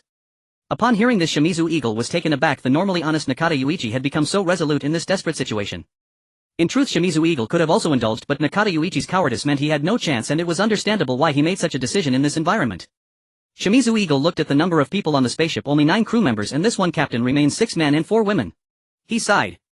Now that the energy core was gone and all supplies were depleted, there was no choice left but to wait for death. Damn it! I'm not holding back anymore. He shouted, charging forward to imitate Nakata Yuichi, starting to tear at Yamamoto Yue. Nakata Yuichi, witnessing this, cursed inwardly, you kicked me away just to do this yourself. He sought a new target, aiming for Fukata Ame. Fukata Ame was immediately pinned down by Shimizu Eagle and screamed, what are you doing? You all need to defend the spaceship. I don't want to die. Regardless of the situation, life was her top priority. She did not want to die. Fukada Ame did not expect these fools to give up on resistance and choose to indulge in such vile acts, wanting to die as pleasure seekers. Suddenly the spaceship was filled with screams and cries, deafening and tragic. After a long while, Qin Hao finally arrived at the scene and discovered a group of zombies attacking the spaceship, with many having breached the defenses and were currently assaulting it. As the spaceship's durability waned, it seemed likely that it would completely lose its defenses. Moreover, the number of zombies here appeared to be greater than those around his own spaceship, possibly due to the slaughter he had conducted during the day. What's that noise? Qin Hao wondered. Amidst the zombies' roars, he faintly heard the sounds of a woman's screams and loud crying. He was puzzled why these people from the Little Sun Nation were passively waiting for death without defending. With sufficient energy cores and arrows, they should be able to hold their ground. What Qin Hao did not know was that due to the deaths of Mr. Fujino and others, along with another team being defeated by zombies, their spaceship had completely run out of supplies and defensive capabilities. Qin Hao rushed forward towards the area where the zombies were fewer. Perhaps because Shimizu Eagle had been defending earlier and left the windows open, Qin Hao could see the scene inside the spaceship. As the images unfolded, Qin Hao felt his scalp tingle, his blood boiling. The scene was utterly shocking and extremely lewd. Damn, the Little Sun Nation truly lives up to its reputation as the ancestor of action films. This is too explosive. Qin Hao cursed. He had not expected these people to stage such a performance before the apocalypse, as if they knew they couldn't withstand the zombies and decided to indulge before dying. However, the spectacle was too intense, causing Qin Hao's supreme bone to react. He was tempted to charge and shove everyone away and shout, "Let that woman go, I'm here." Qin Hao swallowed hard, pushing that thought aside. These were all scum responsible for sending many people back home, possibly even as a biohazard, and he couldn't let himself be overwhelmed by lust. In fact, it was because Qin Hao was a college student that he found it difficult to accept. Had it been some perverts, they would have surely barged in without hesitation. Qin Hao casually kicked away a zombie attacking him, sighing to the heavens, "This is too torturous, damn Little Sun Nation." With no other choice, he had to continue slashing at zombies, one blow for each. Since the zombies seemed to have caught his scent, some began to turn and attack him. Finally, while killing zombies and observing the spaceship's situation, Qin Hao discovered that under the assault of so many zombies, the spaceship's durability was nearing zero and some areas had already been breached by zombies. Qin Hao could hardly bear to look at the scene inside. It was a complete mess, utterly unbearable. Qin Hao observed the scene inside the spaceship, where the clothes of 4 women seemed to be torn apart, lying helplessly on the ground, clearly having been subjected to great torment. However, they seemed to only be crying, not showing any discomfort. As the saying goes, only a dead cow tires the field, not a damaged one. These teachers had undergone a tremendous transformation, no longer as they once were. "What an eyesore!" Qin Hao exclaimed. At that moment, Qin Shuai-ing and Nakata Yuichi also saw the valiant Qin Hao. They saw that Qin Hao was incredibly powerful, standing calmly amidst a horde of zombies, almost effortlessly dispatching them one by one, with those zombies unable to approach him at all. Qin Shuai-ing had initially resigned himself to death, having already had his share of pleasure, but upon seeing Qin Hao, a flicker of hope crossed his mind. He exclaimed, "Nanny! Could this divine being be here to save us?" Nakata Yuichi was equally shocked. If someone like him came to rescue them, perhaps a few could indeed be saved. At that moment, Yamamoto Yua, who was exhausted on the ground, and Fukada Yomiai quickly stood up. They were not actually very tired, they were just pretending, hoping to expedite the resolution and reach a moment of salvation to conserve their energy and see if they could escape. Fukada Yomiai saw an opening as Qin Hao fought through the zombies, thinking that if she could rush near him she might just survive. She shouted, "Great sir, please save us, Yomiai is willing to offer herself to you." Fukada Yomai's voice had a hint of youthful shyness, which was somewhat pleasant to hear. Upon hearing this, Qin Hao couldn't help but chuckle. Such a shy tone, yet they were in such a dire state, still trying to feign innocence. Truly, they were the teachers from the little days. Moreover, Qin Hao was here to kill them, to breach their spaceship, yet these foolish little days thought of themselves as saviors. How ridiculous. Nakata Yuichi quickly added, "I beg you sir, please save us.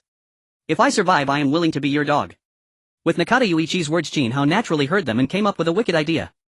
He planned to make these guys act in a grotesque manner before they died, seeking a bit of revenge. With a single strike he killed 3 zombies, perhaps due to the sheer number he had slain. A hint of instinctive fear emerged in the remaining zombies, causing some to hesitate. At this moment, Qin Hao looked toward the 10 people inside the spaceship and feigned a regretful expression, lamenting, "What a pity. There are simply too many of you here. Sigh, if there were only half, perhaps I could manage to save you." His demeanor resembled that of someone who wished to showcase his abilities to save everyone, yet lamented that it could not be done due to the overwhelming numbers. With so many people, it would be difficult to handle. If even one were infected with the zombie virus, the entire team would be doomed. As Qin Hao's words spread, the others, seeing a glimmer of hope, felt their spirits lift. After Mr. Fujino's death, Qin Shuai-ing chose the captain.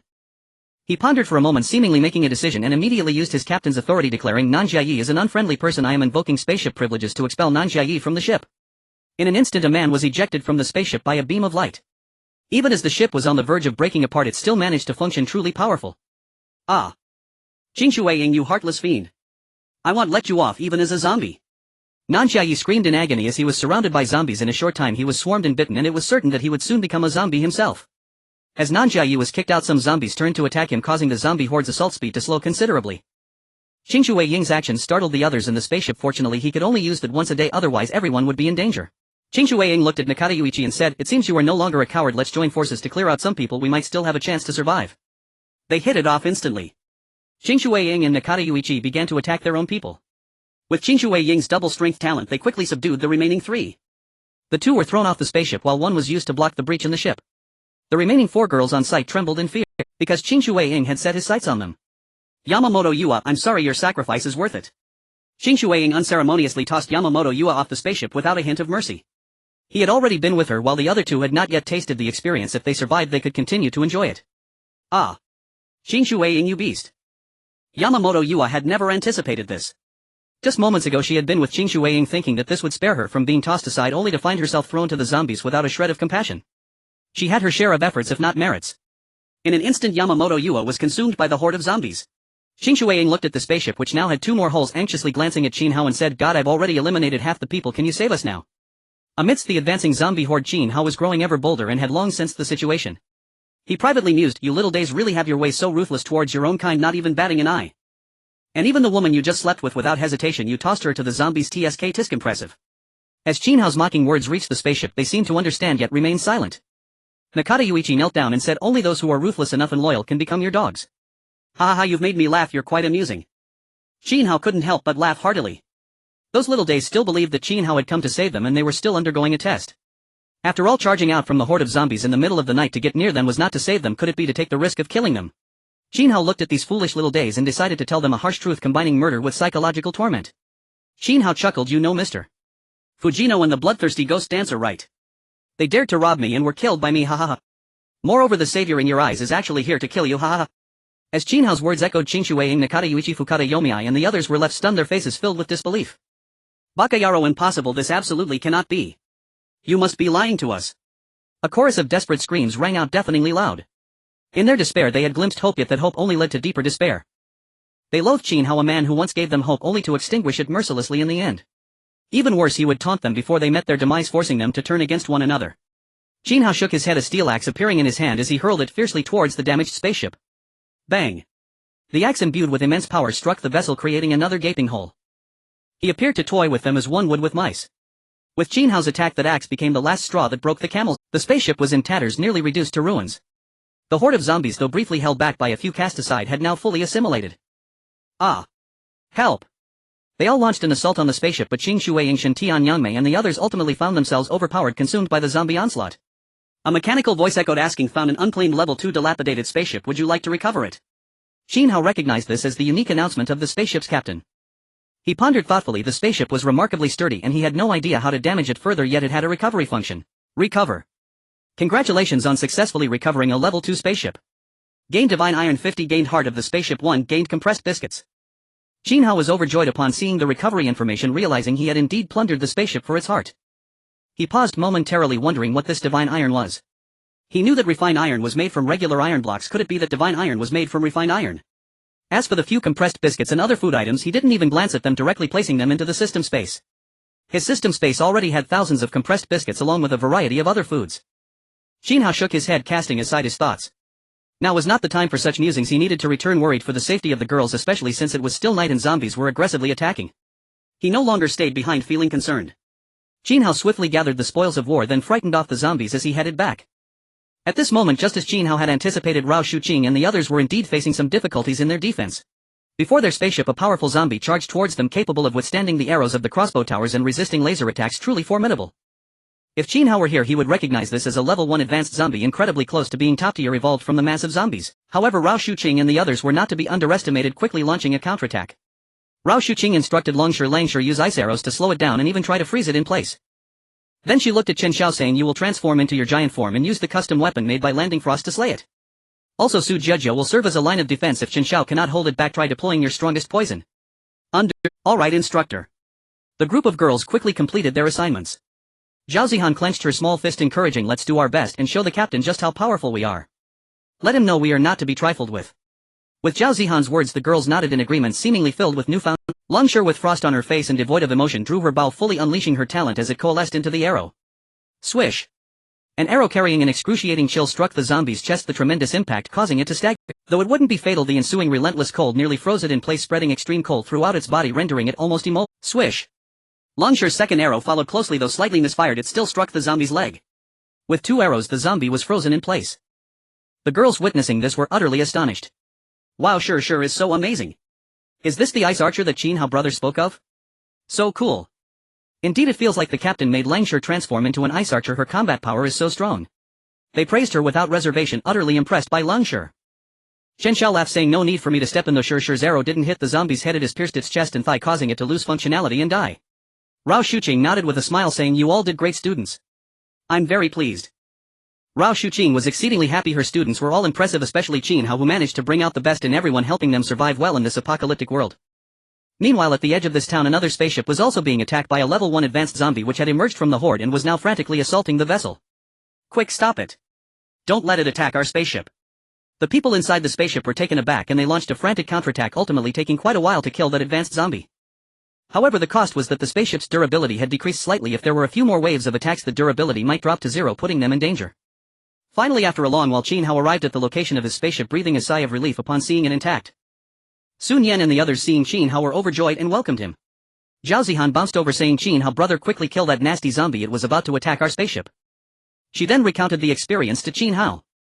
Qin Hao looked at the bouncing girl, quite fond of her. She had an incredible figure. He had once come across something similar online, secretly thinking, why are you having so much fun?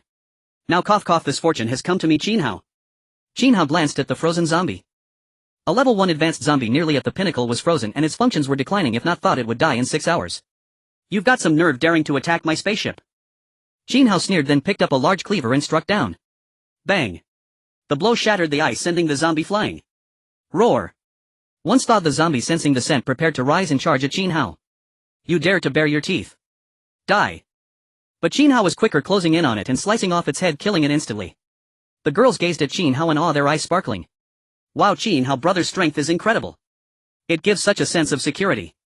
Qin Hao looked at the girls, his gaze sweeping over Sun Yan, Ling Xiaoka and Zhao Zihan, deep in thought. He recalled the time when 4 girls came to his room at night seeking warmth. Among them 3 had already been successful, and one he remembered was Rao Shuqing, his instructor. Now, after the action scene he just played out, he felt a bit of pent-up frustration. He planned to secretly find his instructor to discuss life and at this moment Qin Hao wore a subtle smirk at the corner of his mouth before re-entering the spaceship. He cast aside his mischievous thoughts, for he had obtained the heart of the spaceship, presenting a splendid opportunity to upgrade it. He recalled that the first upgrade of the spaceship had yielded great rewards. That Special Soldier had been the first to upgrade to a level 2 spaceship and had received a district-wide announcement, earning a bronze treasure chest. Qin Hao smiled at everyone, saying, this trip went smoothly and the outcome was just as I envisioned. Recovering the spaceship means I can acquire the heart of the spaceship. Now I must hurry to upgrade the spaceship to seize the opportunity. Stay vigilant and don't let zombies infiltrate while we upgrade the ship. The other girls were instantly overjoyed, expressing their amazement. Wow, Captain, you're incredible. You found the heart of the spaceship. Oh my gosh, a level 3 spaceship is so powerful. If a level 4 spaceship is like this, it must be able to take off. In recent days they had all come to understand how formidable a level 3 spaceship was, as it had single-handedly blocked the horde of zombies, showcasing the tremendous impact of the spaceship's attacks. If it were a level 2 or even a level 1 spaceship, it would be nearly impossible to withstand. Everyone would need to remain constantly alert to defend it. Sun Yan exclaimed, brother Qin Hao, hurry and upgrade. Who knows what great rewards await us. Qin Hao wasted no time and began to open the spaceship upgrade panel. Materials required for upgrading spaceship LV. For energy core 401180, upgrade fragments 4050, refined iron 40130, heart of the spaceship 11. Do you wish to upgrade? Upgrade me. Upgrading spaceship. Spaceship is being modified. Installing program. Spaceship upgrade successful. Endless Star Region District 1 announcement. Congratulations to the spaceship numbered A1001 for successfully upgrading to LV. For becoming the first spaceship of this district at this level. Reward 1 golden treasure chest. Gained the right to arrive at the next station 30 minutes early. As a booming sound echoed, everyone felt a slight tremor but remained extraordinarily calm. Qin Hao looked at the upgrade success announcement, instantly filled with joy. Simultaneously he glanced at the items required for the next level. Materials required for upgrading spaceship LV. 5 energy core 5001180, upgrade fragments 15010, divine iron 15050, level 5 spaceship upgrade blueprint 10. For the next level the energy cores were sufficient, but he would need to open more treasure chests for upgrade fragments. As for the divine iron and level 5 spaceship upgrade blueprint, he had no idea where to obtain them. Could it be that the golden treasure chest was necessary? The girls nearby were joyfully bouncing around, thrilled about their level 4 spaceship. Moreover, it was the first level 4 spaceship not only receiving a district-wide announcement but also acquiring a golden treasure chest they had never seen before. They had struck it rich. Not only that, but they also had the right to arrive 30 minutes early, which placed them far ahead of everyone else in this twin star nation, allowing them to nearly wipe out all resources and treasure chests. A step ahead now means being ahead in every aspect. This is fantastic. We've upgraded to a level 4 spaceship. This is truly amazing. Happiness comes so suddenly. Qin Hao swiftly opened the spaceship panel. Spaceship A1001, low configuration level LV. 4. Internal space diameter 80, core height 8, system space 25, defense weak, only able to withstand attacks from zombies below level 2, durability 98, can withstand zombie scratches for a day, energy 89, can sustain through a frigid storm a month later, shield activated, will protect the spaceship when turned on, weapons low level laser 100 unlocked, can kill one low level zombie with 10 attacks, approximately 10 seconds, requires additional energy cores, full firepower, consumes 1 energy core for 3 minutes, weapons bow and crossbow tower 3 unlocked, powerful, requires materials like wood, weapons mortar 1 can lock onto a single target causing significant damage, auto pickup unlocked, automatically collects items dropped with an 80 meters jump not unlocked, spaceship configuration build rooms 188. As Qin Hao opened the spaceship panel, all the girls gasped in astonishment. Not only had the bow and crossbow towers and lasers increased, but a mortar had also appeared. With one shot from it, even a level 1 elite zombie would likely be instantly killed. They estimated that it could even take down level 2 zombies. Qin Hao felt that in this twin star nation they could walk with confidence, for they were indeed far ahead. It should be noted that level 2 monsters had yet to appear. Sun Yan and Ling Xiaoke began chattering excitedly. Wow, this is incredible. We don't need to fear the zombies anymore. Tonight we might even get a good night's sleep. This isn't survival, this is just too enjoyable. Others were still struggling for survival, having to remain tense day and night to watch for zombie attacks. One misstep could lead to the ship being breached, turning them into zombies. They could now rely on the spaceship's defenses to withstand all zombie onslaughts. Qin Hao casually opened the Blue Star channel to see their reactions. He wasn't trying to show off, he simply wanted to know their recent circumstances. Indeed, as soon as he opened the comments section, he found that the comments had exploded after the announcement. Onlookers, whoa, it's still the Great Wall Guardian. So impressive. I really want to follow you, my backside is always open for you. Special Forces, a master, truly a master. We fought for a day and night, losing troops and resources, and just barely broke through to a level 3 spaceship. You're already at level 4. Lily boohoo, your level 3 is not bad, but our spaceship has a little fairy and there's been a huge divide. We just upgraded to a level 2 spaceship and almost got caught by a goblin. Boo-hoo. Little Fairy Alliance, what's wrong with the Little Fairy? Our Little Fairy Alliance has already reached level 3. Funmaker, whoa, you have goblins over there. I heard they are ugly and lecherous, liking to capture women to play with and Wu Yifun, how perverted. Can I join? What if there are children? How do we figure out whose they are? Earthworks guy, are you the fan who just got out of prison? Is there an interstellar prison to keep him locked up? A street by the road so strong. We're still struggling to make ends meet while the boss is already at a level 4 spaceship. He's probably enjoying air conditioning and fine wine right now. They discovered that there was also a so-called bystander who was willing to sell themselves, truly shameless. Great Wall Guardian, sorry bystander, I am not gay. As Qin Hao's reply came, the comments section became even lively. Not eating cilantro, what do you mean? I have only been in a relationship 8 or 9 times and it cannot be called a biochemical mother. Tomoman, didn't Sister Cilantro say it was her first time? How come she admits to having dated 7 or 8 people? However, you can come to our spaceship, all the crew members are rugged men and they can ensure you're well fed. Roadside one, the one above must be really hungry to say something like that. Little Fairy Alliance, a group of despicable. The Little Fairy Alliance is recruiting talented sisters for our level 3 spaceship. Let's work together and create the strongest spaceship. The Black Wolf Association, our association, is also recruiting talented individuals. We have enough strength and have already killed over 100 zombies. Qin Hao turned off the chat channel temporarily, leaving them to chatter. The spaceship had now reached level 4 and its defenses had been greatly enhanced. It was time to renovate the interior of the spaceship to make it comfortable for a good sleep. Qin Hao looked at the girls and smiled, saying, currently our spaceship's defenses are decent, but it seems the interior facilities are lacking. I plan to renovate it. What suggestions do you all have? Rao Shuqing thought for a moment and said, I think we should build a library and a study room so there will be books for the students to study quietly in. As Rao Shuqing's words were spoken, the girls on site suddenly felt overwhelmed. How could they still think about studying in a post-apocalyptic survival situation? They were somewhat reluctant. Qin Hao also pulled the corners of his mouth and said, alright, we can build one. Bai Ruoyao smiled and said, can you build me a dance studio? I want to dance and everyone can also practice yoga. Qin Hao's eyes brightened, this was a good idea. When there's nothing to do, he could visit the dance studio. He nodded seriously and said, not bad, this idea is great, I fully support it. Lung Sher unexpectedly added, we could also build a swimming pool. Some girls don't know how to swim and we can teach them. If we encounter oceans or lakes in the future, it would come in handy. Qin Hao gave a thumbs up and said, loudly, Shishi's idea is indeed rare, we must build one. We could also build a gym to keep fit, Zhao Zihan joked. Qin Hao agreed, showing his approval. Moreover, he also planned to build a hot spring, but it seemed that the spaceship did not have temperature control, likely weakened. After all, the extreme cold storm in 30 days was a significant hurdle and unlocking temperature control shouldn't be too difficult. Bai Ruoyao pouted, wanting to say she wanted her room converted into a snack room, but she felt too shy to say it. She could only wait for an opportunity to privately ask the captain later. Kong Linger, this young girl, also had her suggestions. She said we could also build some shower rooms or a large bathhouse if the body is dirty we need to wash up. And a kitchen, a planting room and Meng Yao's pet room could all be renovated. Qin Hao nodded immediately and then said, Dobao, did you hear that? Renovate the spaceship according to everyone's requests. Dobao acknowledged. Master Dobao is now planning and renovating the spaceship. Planning in progress. First ring centered around the spaceship, establish a hall for meetings and gatherings. Second ring, build study rooms, libraries, sign rooms, flower rooms, plant rooms, animal rooms, courts, large water storage tanks, food rooms, snack rooms, dining halls and sewage pits. Third ring, establish swimming pools, large bathhouses, gyms, dance studios, singing rooms, kitchens, dining halls, restrooms, sofa rooms, fighting rooms and party halls. Fourth ring, establish houses for food storage and accommodations. Fifth ring, the outer ring establishes corridors creating many passages that connect to the first ring for rapid defensive deployment. Planning completed. Should we proceed with the renovation? A total of 4000 wooden planks, 30 refined iron and 20 energy cores are needed. Seeing this detailed plan, Qin Hao couldn't help but take a deep breath. Dobao truly understood him. What puzzled him was that it required energy cores, a hard currency which was precious, but fortunately he currently had over 1,000, so he could afford. Renovate. Renovation in progress. Boom.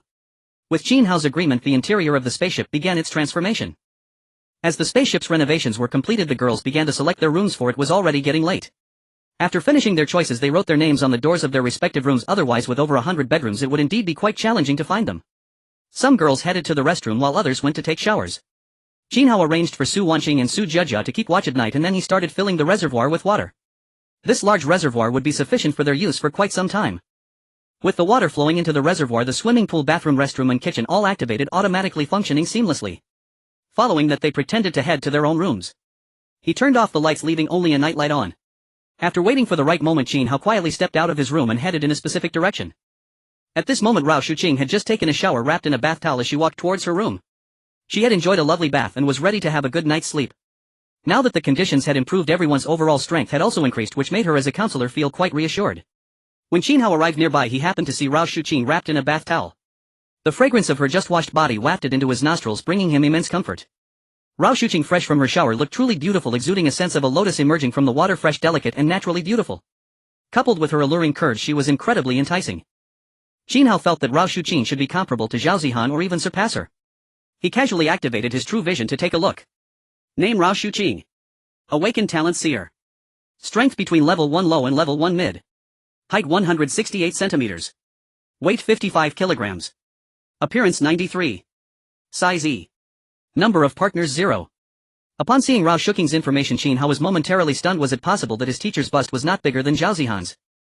Moreover, she was still a virgin, having never had a boyfriend, making her truly exceptional. It seemed that with her seer talent, Rao Shuqing was quite sensitive. She turned her head and saw Qin Hao, asking in confusion, "Qin Hao, what are you doing here?" Qin Hao grinned foolishly and replied, "Just having a chat with the counselor about life aspirations." In truth, he felt quite timid since he was facing his own teacher. If he hadn't remembered that the counselor had previously come to find Wen Wan in the middle of the night, he wouldn't have had such boldness. Thinking of this, he felt a bit excited, especially since the buffs he carried made him feel completely different from the likes of Li Mengmeng and others. Since the counselor was shy, he might as well take the initiative. Rao Shuqing was puzzled. Why was her obedient student seeking her out in the middle of the night to talk about aspirations? Before she could ponder further, Qin Hao had already stepped forward and suddenly embraced her. "Ah! Qin Hao, why are you hugging me?" Rao Shuqing exclaimed in surprise. Her student was too bold. What would happen if they were discovered? Qin Hao covered her mouth and whispered, "Counselor, you wouldn't want them to hear us, would you? Let's go inside and talk." With that, Rao Shuqing returned to her room with Qin Hao. He quickly closed the door to prevent anyone from interrupting. Seeing Qin Hao's actions, Rao Shuqing suddenly grew anxious, saying, "Qin Hao, why did you close the door?" Qin Hao smiled, saying, "To facilitate our discussion about life aspirations." At that moment, Qin Hao's heart raced, filled with a sense of taboo. Unbeknownst to him, Rao Shuqing was even more stimulated. She had already sensed that Qin Hao seemed to have some thoughts about her tonight. Thinking of this, Rao Shuqing's face turned slightly red. Her obedient student was so bold. In the midst of her daze, the hand that had been gripping the bath towel slipped, causing it to fall and reveal a snowy white expanse. Qin Hao's eyes widened at the sight, staring at her exquisitely perfect figure, swallowing hard. This truly was a snowy white. Her skin was whiter than snow, incredibly enticing, especially those two round mounds that were irresistible. "Ah! My bath towel!" Rao Shuqing shrieked, then turned to Qin Hao, saying, "Qin Hao, you're not allowed to peek." Qin Hao rubbed his nose. This counselor must be doing it on purpose, provoking him. He mumbled, "What are you afraid of? It's not like I haven't seen it before. I've seen everything, even the few moles on your body I know." When he first arrived on the spaceship, he had certainly seen a lot. "By the way, counselor, do you like wearing thongs?" As Qin Hao's words echoed, Rao Shuking's face flushed red, feeling utterly embarrassed. Qin Hao stepped forward, directly preventing her from picking it up. Qin Hao, you bad egg. Are you here to talk about aspirations or for something else? Rao Shuqing puffed up her cheeks in anger. Her crouched position brought her just below Qin Hao's abdomen, making her feel exceedingly awkward. Even if she was pure, she understood what Qin Hao meant. She immediately said, Qin Hao, this is not right. I am your counselor. You can't treat me like this. Even if you could treat me like this, I wouldn't be able to face you. After all, I am your teacher, and that is too shameful. Isn't Meng Meng fond of you? You should go find Meng Meng. Besides, I am 3 to 4 years older than you. Rao Shuqing felt helpless. She had heard that today's students were seriously repressed, and now she had her own experience.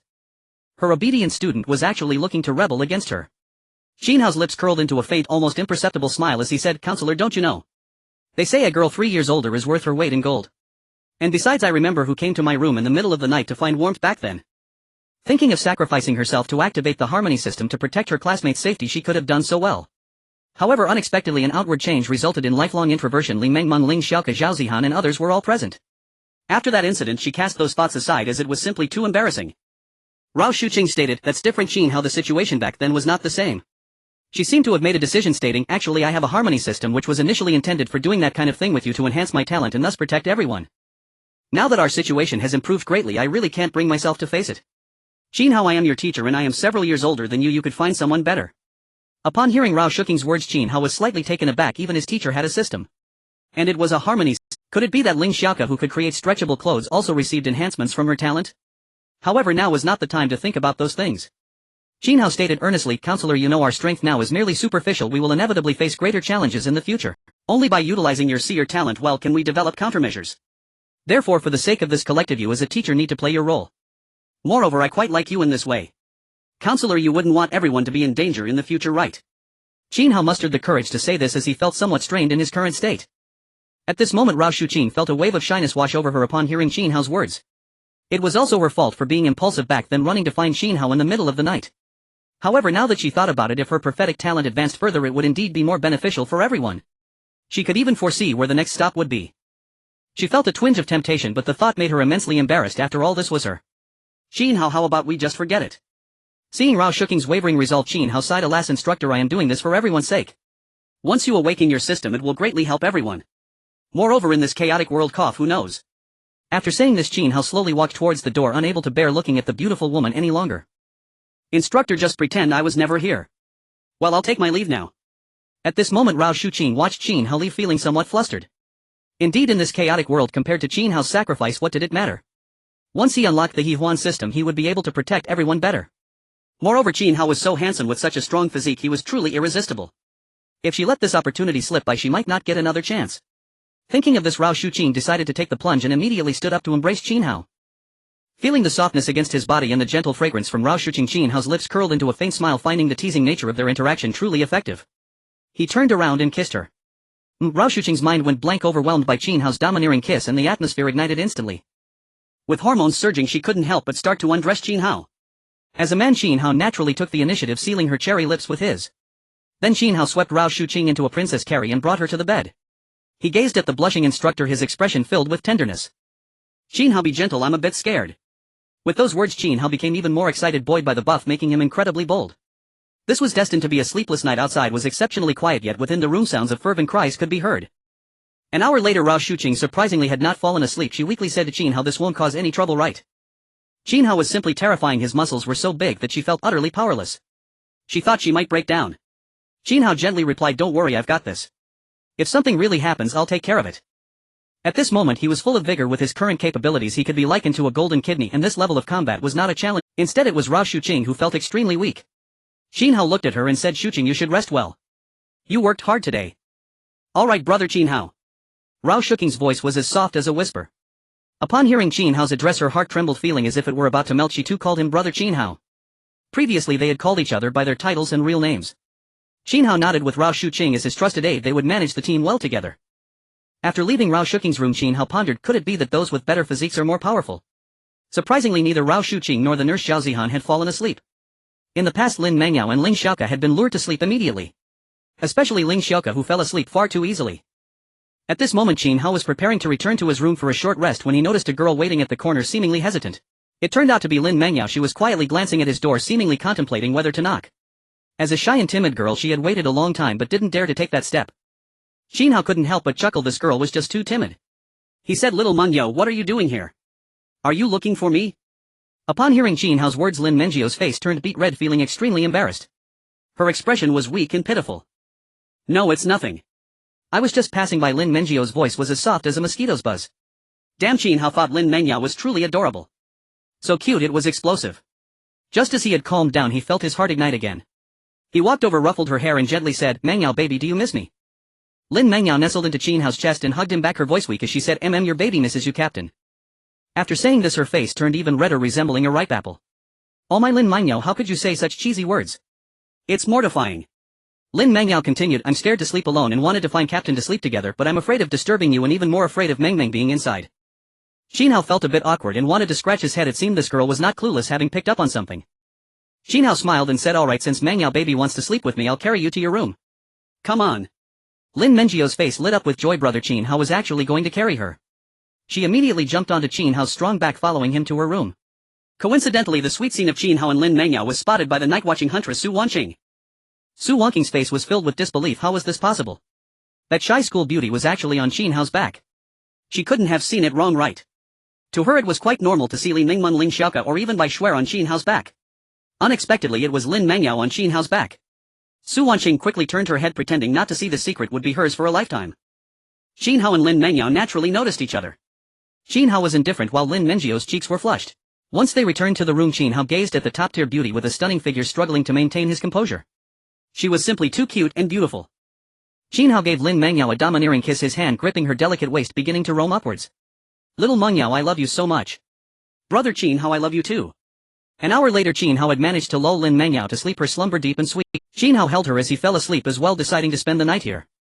He glanced at the time, it was already early morning. Since he didn't know where to stop later, he would have to continue searching for supplies and settle accounts with Zheng Chang's spaceship first thing in the morning. "Master, please give your orders freely." The next day as dawn broke, the morning light bathed the spaceship in a splendid beauty. Qin Hao had already risen early. With his current physique he only needed a little rest to feel remarkably energized. He glanced at Lin Mengyo, who was sleeping beside him, and revealed a faint smile. Lin Mengyo was hugging him as she slept, her slumber peaceful and her delicate features filled with sweetness. Qin Hao couldn't help but marvel at how beautiful Mengyo was even in her sleep. Being an early riser he couldn't resist doing some morning exercises. Lin Mengyo groggily woke up and upon seeing Qin Hao's action she immediately felt extremely shy. In a soft voice she said, "Qin Hao, you're so naughty, I just woke up and you want me to drink milk." Qin Hao grinned mischievously, saying, "Is it good? Drink it down and replenish your nutrition." "Okay, fine." Seeing Qin Hao so enthusiastic, Lin Mengyo obediently complied. Qin Hao chuckled and said to Lin Mengyo, "It's getting late, you should wake up, the sun is shining on your behind." After speaking he playfully slapped her pert backside, secretly marveling at how good it felt. Because Lin Mengyo had the best body proportions among the girls here. Lin Mengyo blushed and replied, "I know." Although Qin Hao was a bit of a rogue, she quite enjoyed this feeling. "Then you should get ready, you'll go out and make some arrangements." Qin Hao understood that even though his spaceship had reached level 4 and was far ahead, he still couldn't afford to be careless. He needed to gather more supplies, loot more treasure chests and do everything possible to enhance the team's strength. Because in the future if they stayed in a place devoid of resources for too long he had to ensure his food would never run out. In fact, the current food supply should last for several years, mainly because he had an abundance of fish and meat and he had collected a lot of supplies from the supermarket, so he wasn't worried about food. Upon arriving in the hall, Qin Hao looked at the girls who had already woken up and smiled. "Yesterday we basically scavenged all the supplies. I plan to send out a team today, what do you think? After all, your overall strength is still not too high and I worry about your safety if you encounter some tough opponents."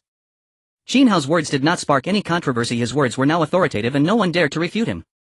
Rao Shuqing had also woken up, though she still looked a bit disoriented. She weakly said, "That's true, we have relatively few combat talents here. If we can awaken more combat talents next time we can go out. This time we're mainly going to check for any missed supplies." "Alright. But teacher, you seem a bit pale and weak, is everything okay?" Ling Xiaoke asked in confusion. As a woman who had experienced such things she couldn't help but feel that the counselor was somewhat similar to how she used to be.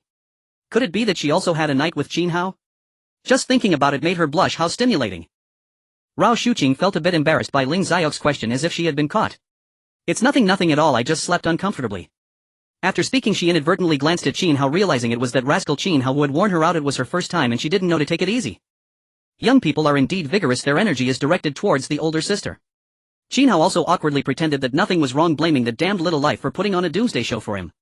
Ling Xiaoke noticed their reactions and felt a sense of relief. They definitely had something going on. However, she didn't raise the issue because she had already taken the lead. She was actually a bit frightened because it was too intense. After that incident she had been too scared to approach Qin Hao again, fearing her little body couldn't handle it. As for the other girls, they seemed oblivious, many of them not thinking along those lines. After a discussion among the group, they finally decided on the team members to send out. The team consisted of Qin Hao, Rao Shuqing, Sun Yan, Lin Mangyao, Lang Shi, Zhao Zihan and the newly joined member Lilia. This combination was truly invincible and exceptionally perfect. Before leaving, Qin Hao added all the girls on the spaceship into a group chat, which was the main spaceship group. Those who were added would see a holographic screen appear, allowing them to exchange messages and prevent delays in rescue. This was a newly discovered function by Qin Hao. Rao Shuqing also created a smaller group for those going out, making it convenient for them to communicate. Everyone present praised this group chat feature. It was indeed very useful. Wow, I didn't expect this spaceship to be so advanced that it could create group chats. Yes, if we encounter danger we can call for help inside and quickly get support. As the girls expressed their admiration, Qin Hao and his group left the spaceship. What met their eyes was a scene of devastation. Last night the zombie horde had invaded, but they had been annihilated by the spaceship's defenses. Lilia, the white-haired girl and a native of this twin star, looked at the scene with sadness. Many of the people here had once been citizens of this planet and now they had ended up like this. She silently encouraged herself, no matter for herself or for the civilization of the twin stars, she had to live well and ensure the continuation of their civilization. She looked at the only male and benefactor on the spaceship, Qin Hao, and boldly said, "Master, Lilia knows of another place that might have supplies." As Lilia's words were spoken, Rao Shuqing, Sun Yan and the others were taken aback. Master. Qin Hao also felt a bit uncomfortable. It was the first time he had been called master. He quickly waved his hand and said, "Lilia, you don't need to be so formal. Once you're on the spaceship, just treat it like your home. You can call me captain." Lilia replied firmly, "It's different, master. According to our twin star people's tradition, you saved me, which means I am bound to you. I am your private possession." Qin Hao was taken aback, wondering why the twin star people were so straightforward. Private possession. Did that mean she could do whatever she wanted? No, it seemed that was indeed her meaning. Lin Mangyao and the others were also stunned for a while, not understanding but showing respect. Zhao Zihan also tried to ease the situation, saying, "Lilia, you don't need to do that, just call me normally." However, Lilia seemed a bit stubborn, continuing, "Please feel free to give orders to Lilia, master." Cough. "Okay, if you really want to call me that, I'll accept it." Qin Hao coughed a few times. This white-haired alien was too polite. Yet he felt that when she called him master it gave him a strange sense of power and conquest.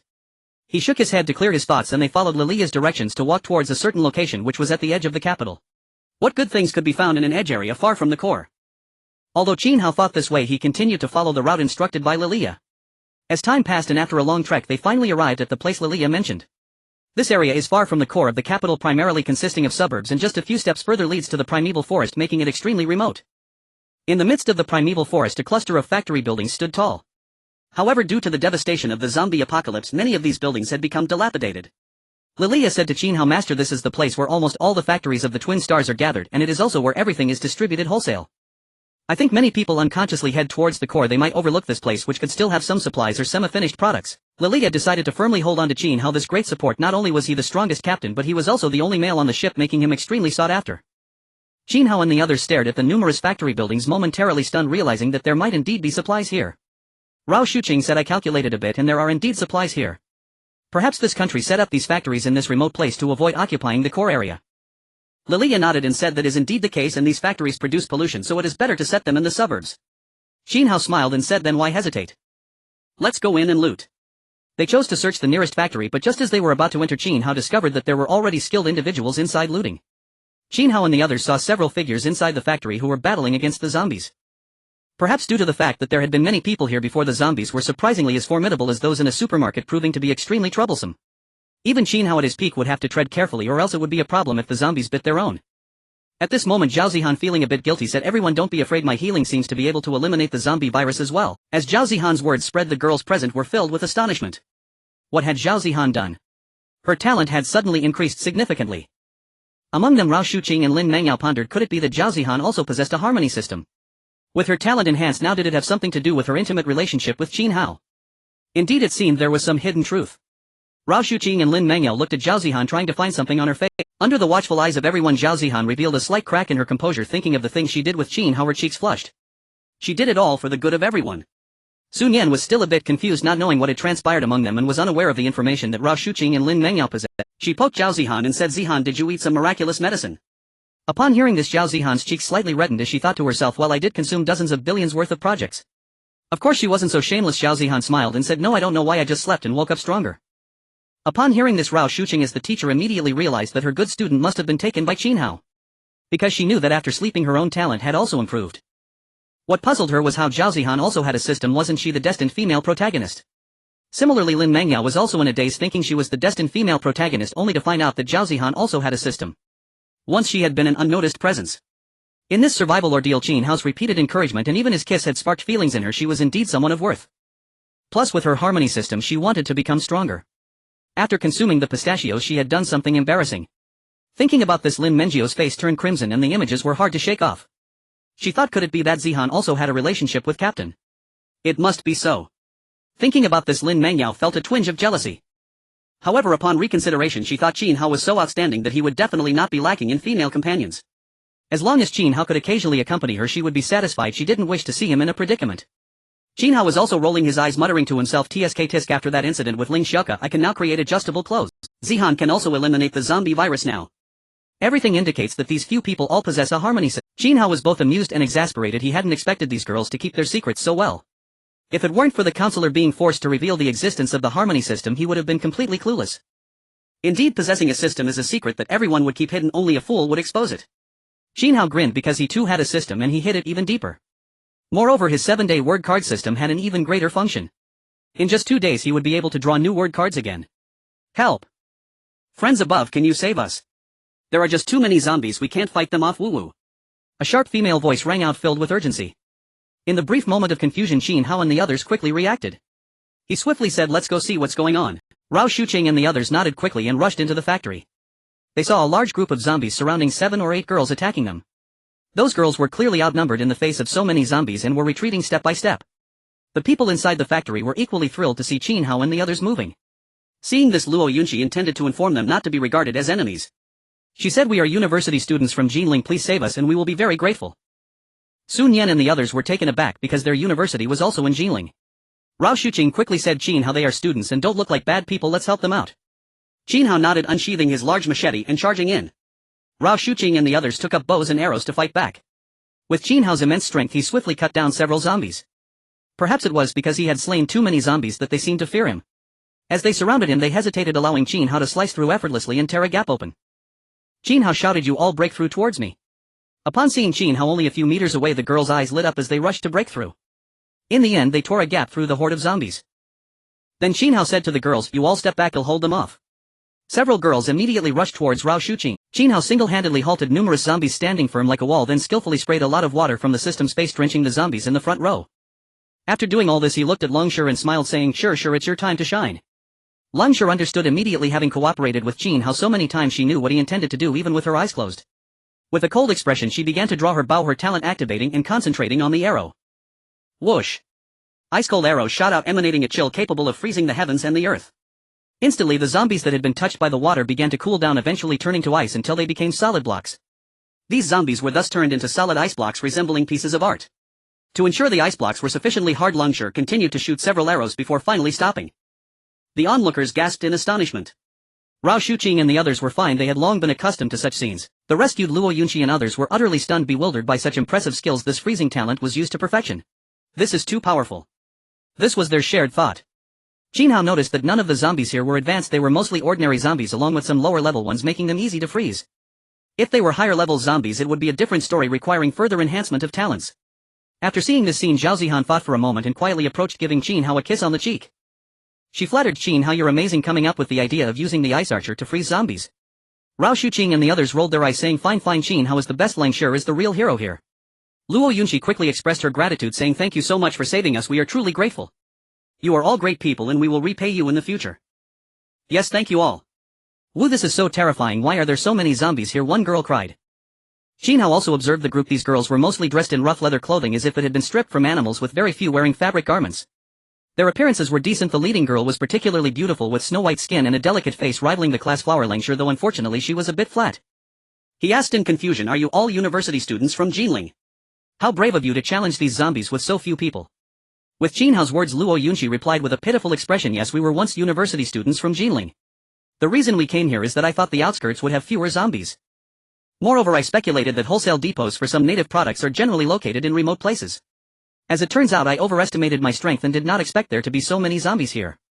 Originally, we wanted to sneak in and take some supplies from the warehouse without disturbing the zombies, but it seemed they could sense our presence and surrounded us directly." "Then you all know what happened next?" Rao Shuqing and the others were slightly taken aback. Could this be a case of being too clever for their own good? Although there were many supplies here, there were even more zombies. Qin Hao smiled wryly, unsure whether to call them clever or Zhao Zihan rarely encountered normal people, so her mood improved. She had been disgusted by those bugs last time. She smiled, saying, "What a coincidence, we are also university students from Jinling University. What about you?" Upon hearing this, Luo Yunqi felt a little moved. She had noticed that this group of people was relatively young and looked familiar. To think they were also university students from Jinling made her quite happy.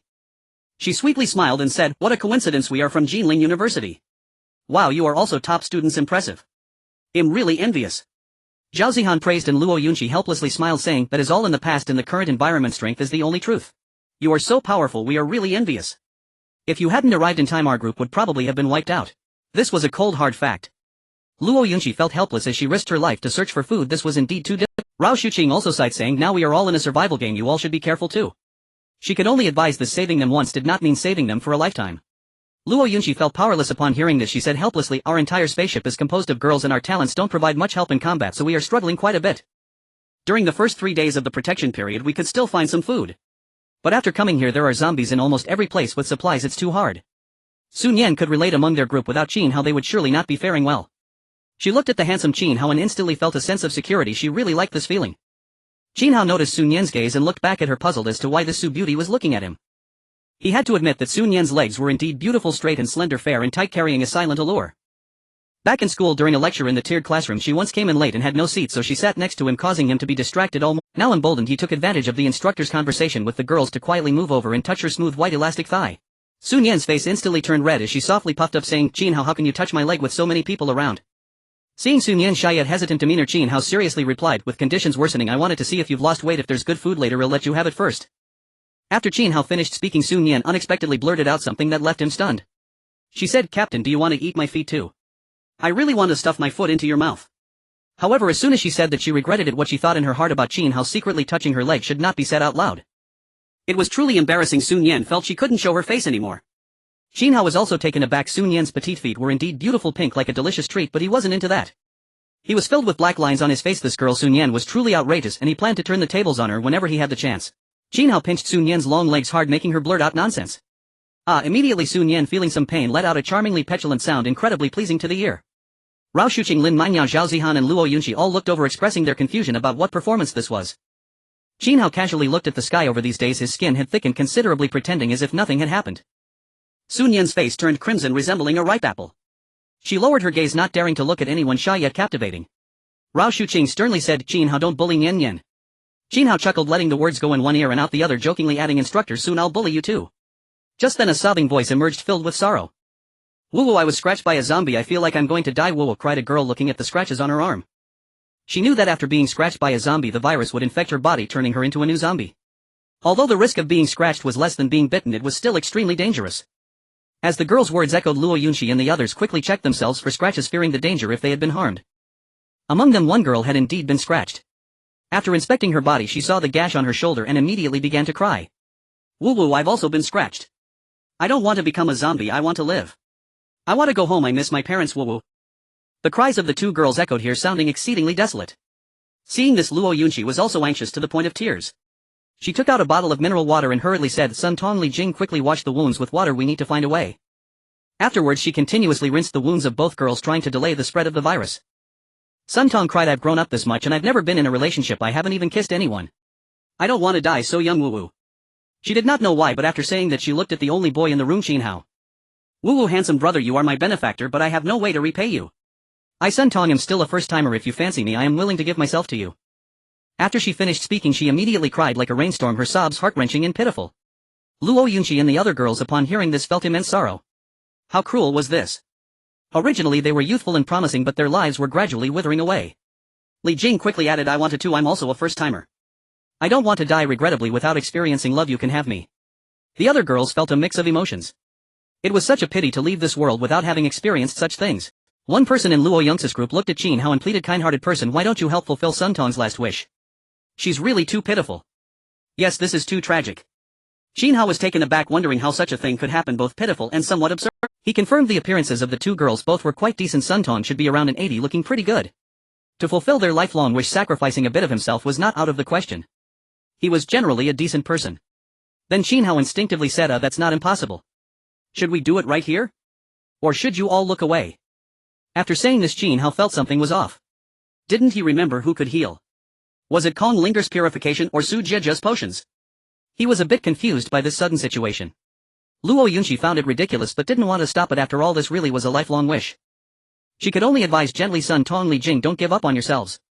Cheer up, there may still be hope for survival. Luo Yunqi remembered someone who had cancer and managed to survive for over a decade through willpower and optimism. Sun Tong with a forlorn expression said, how could we possibly survive? Last time a girl on our spaceship accidentally got bitten and turned into a zombie. Woo-woo. As she spoke, she started to pull off her clothes and continued, if you think I'm pitiful, just turn around. I'm already dying. Although I have no shame left, I would still feel embarrassed. The girls couldn't bear to watch, turning their heads away. Some girls even looked at Qin Hao with pleading eyes, hoping he would agree. These words took a long time to say, but everything happened in the blink of an eye. Zhao Zihan and the others in that short time saw the deep bond among the sisters and couldn't find a chance to interject. Now Zhao Zihan watched as Sun Tong began to undress, revealing a snow-white expanse. She cautiously said, actually I should be able to treat this. After connecting with Qin Hao, she activated the He Huan system, greatly enhancing her talents, and this zombie virus should be curable. Qin Hao looked at the snow-white sight, listening to Zhao Zihan's words, and then remembered that she had indeed mentioned it. Oh no, this is so awkward.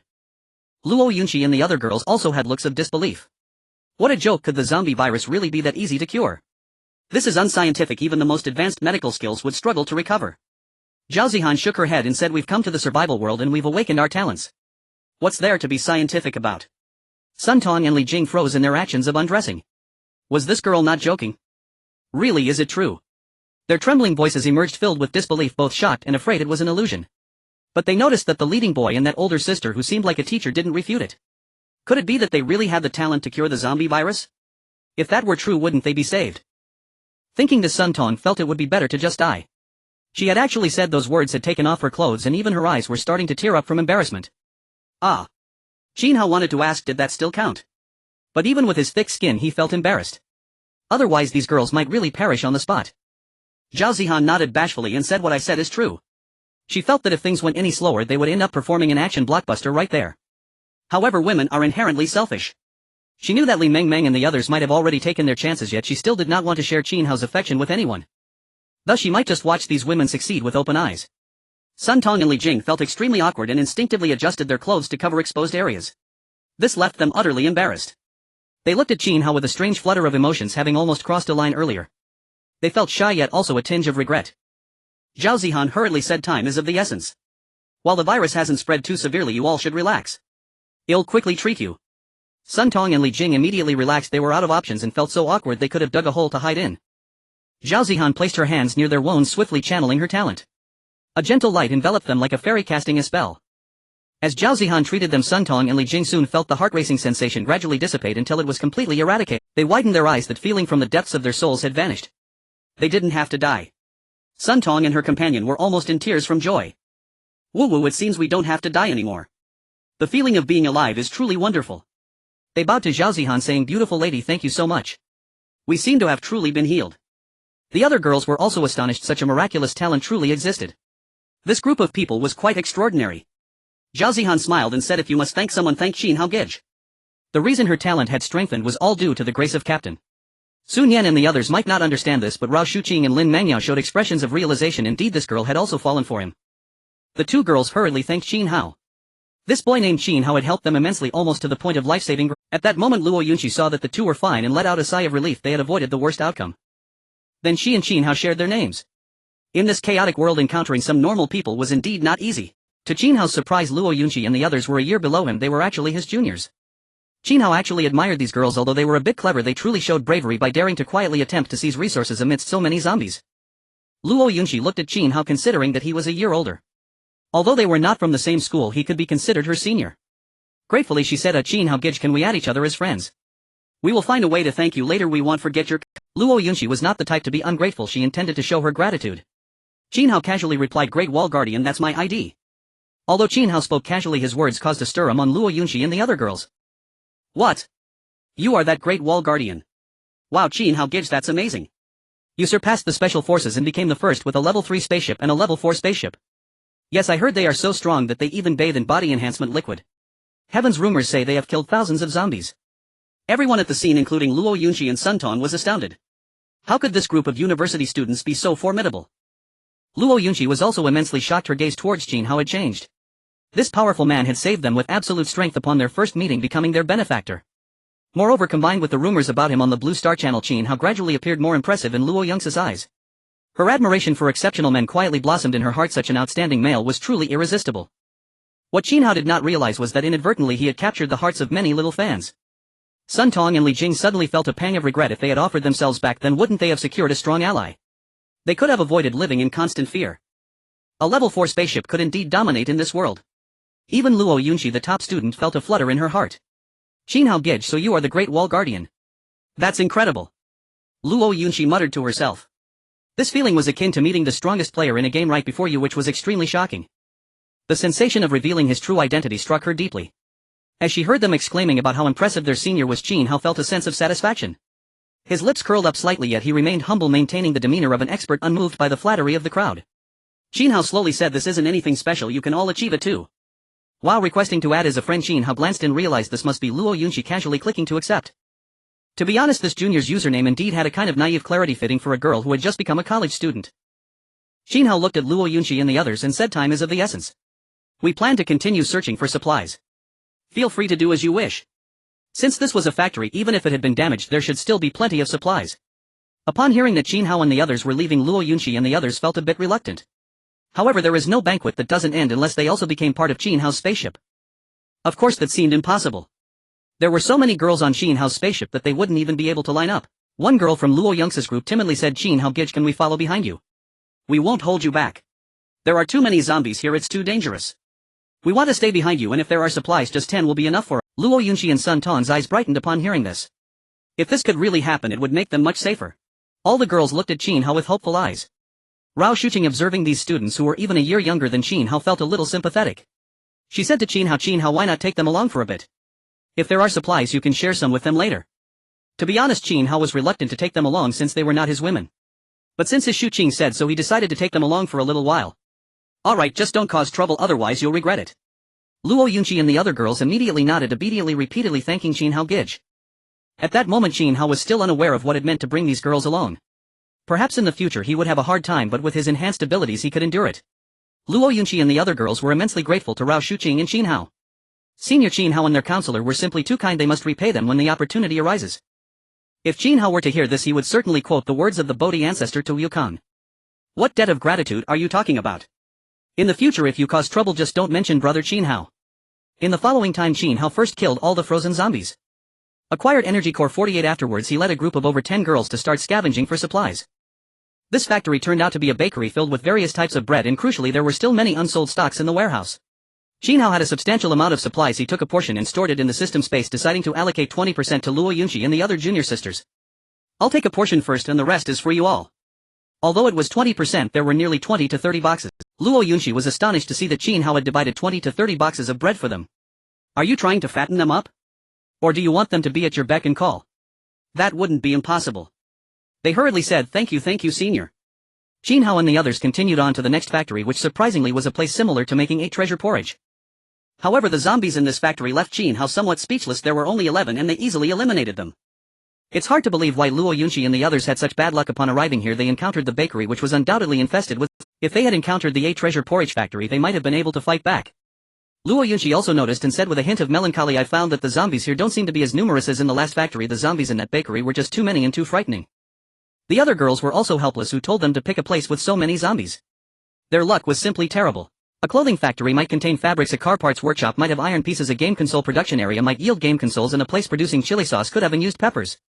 Qin Hao swept through one factory after another, going to the clothing factory to collect many fabrics and then to the auto parts workshop to gather plenty of iron pieces. Surprisingly, there were relatively few zombies in these places, with some factories having only a few that Qin Hao and the others easily dealt with. Acquired fabric 2,000, acquired iron pieces 4,000. Qin Hao's current supplies of wood were in the millions, and he couldn't possibly use them all while he was still short on iron pieces, which was just a perfect opportunity to fill that gap.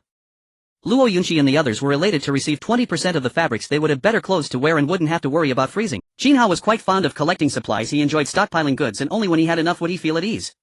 However, the next factory truly left everyone in a daze. It turned out to be a factory producing adult products.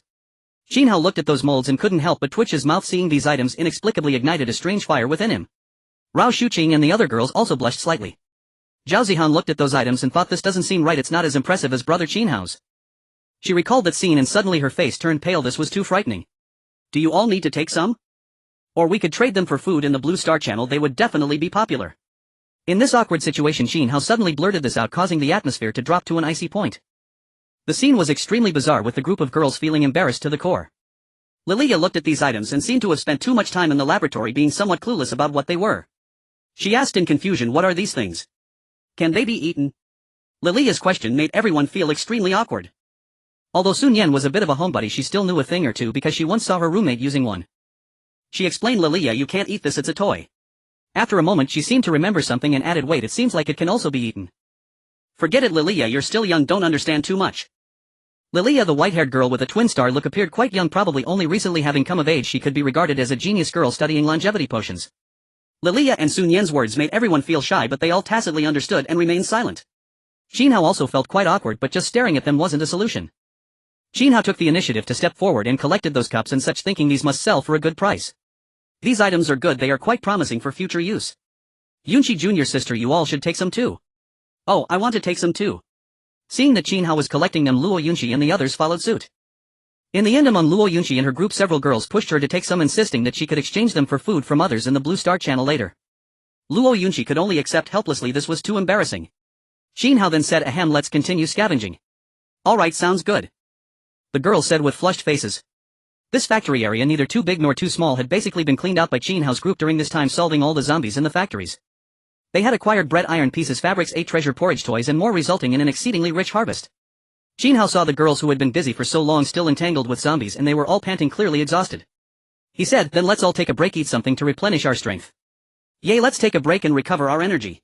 After hearing this, they were all immensely happy, choosing to rest in a Hansi dust-free workshop.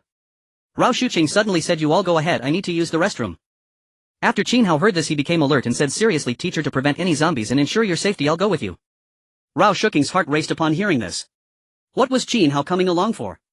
She was quite capable of handling a zombie herself.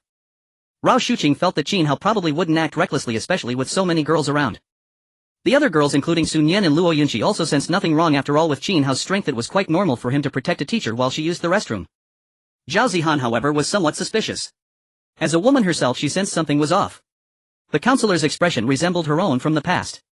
She murmured to herself, I hope it's just my delusion. After all, Rao Shuqing is Qin Hao's counselor and she's usually quite serious.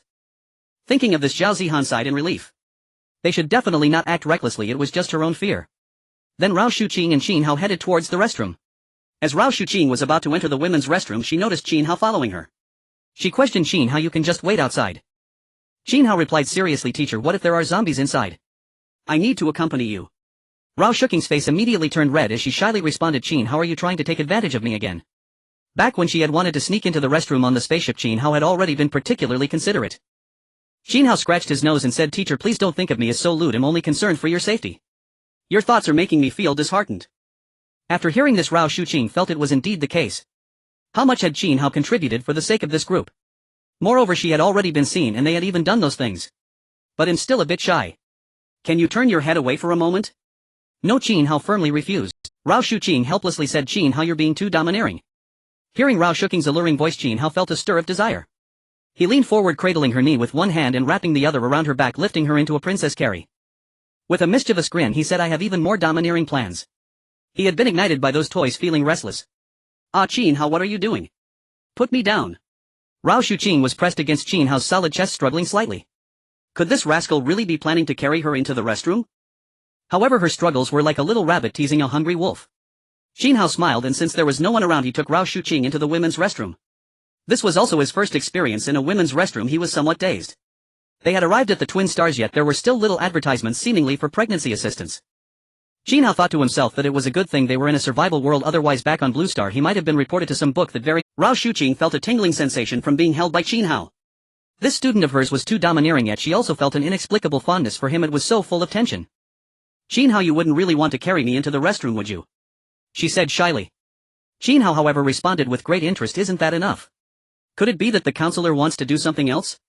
He leaned in gently and kissed Rao Shuqing's lips. No, a seductive voice echoed in the women's restroom. Rao Shuqing felt a wave of tingling sensations throughout her body, and in this environment things were getting out of hand. Qin Hao noticed that there was even a full-length mirror in the women's restroom. It was quite luxurious. No wonder girls took so long in there. Qin Hao kissed for a while before setting Rao Shuqing down, holding her arms to let her appreciate her own graceful figure. Rao Shuqing looked at herself in the mirror, her face flushed and shy as she said, Qin Hao, I'm still holding back my urge to urinate, please let me go. Qin Hao pretended not to hear. Qin Hao, stop. What if the commotion here is noticed by someone? Qin Hao, if a girl comes in to use the restroom it won't be good. Hurry and leave. Rao Shuqing said breathlessly. Qin Hao felt helpless, he thought this place was quite nice, so why stop? Nevertheless he still held Rao Shuqing and quietly exited the women's restroom, heading towards another dust-free workshop that was unoccupied. At this moment he tightly held onto Rao Shuqing's thigh, refusing to let go. Inside the dust-free workshop the sounds of a fierce battle erupted. Rao Shuqing, who had been suppressing her voice in the women's restroom, finally shouted out loud. An hour later she collapsed onto a desk in the dust-free workshop, looking at Qin Hao with a resentful gaze. She had just mentioned that she was holding back her urge to urinate. Qin Hao, feeling guilty, said, it's fine, after all this isn't a spaceship and it doesn't need cleaning. They were basically in a place that was about to be abandoned and they had left some traces on the ruins of twin stars. Rao Shuqing seemed to realize something and urged Qin Hao, let's hurry back, we shouldn't keep them waiting.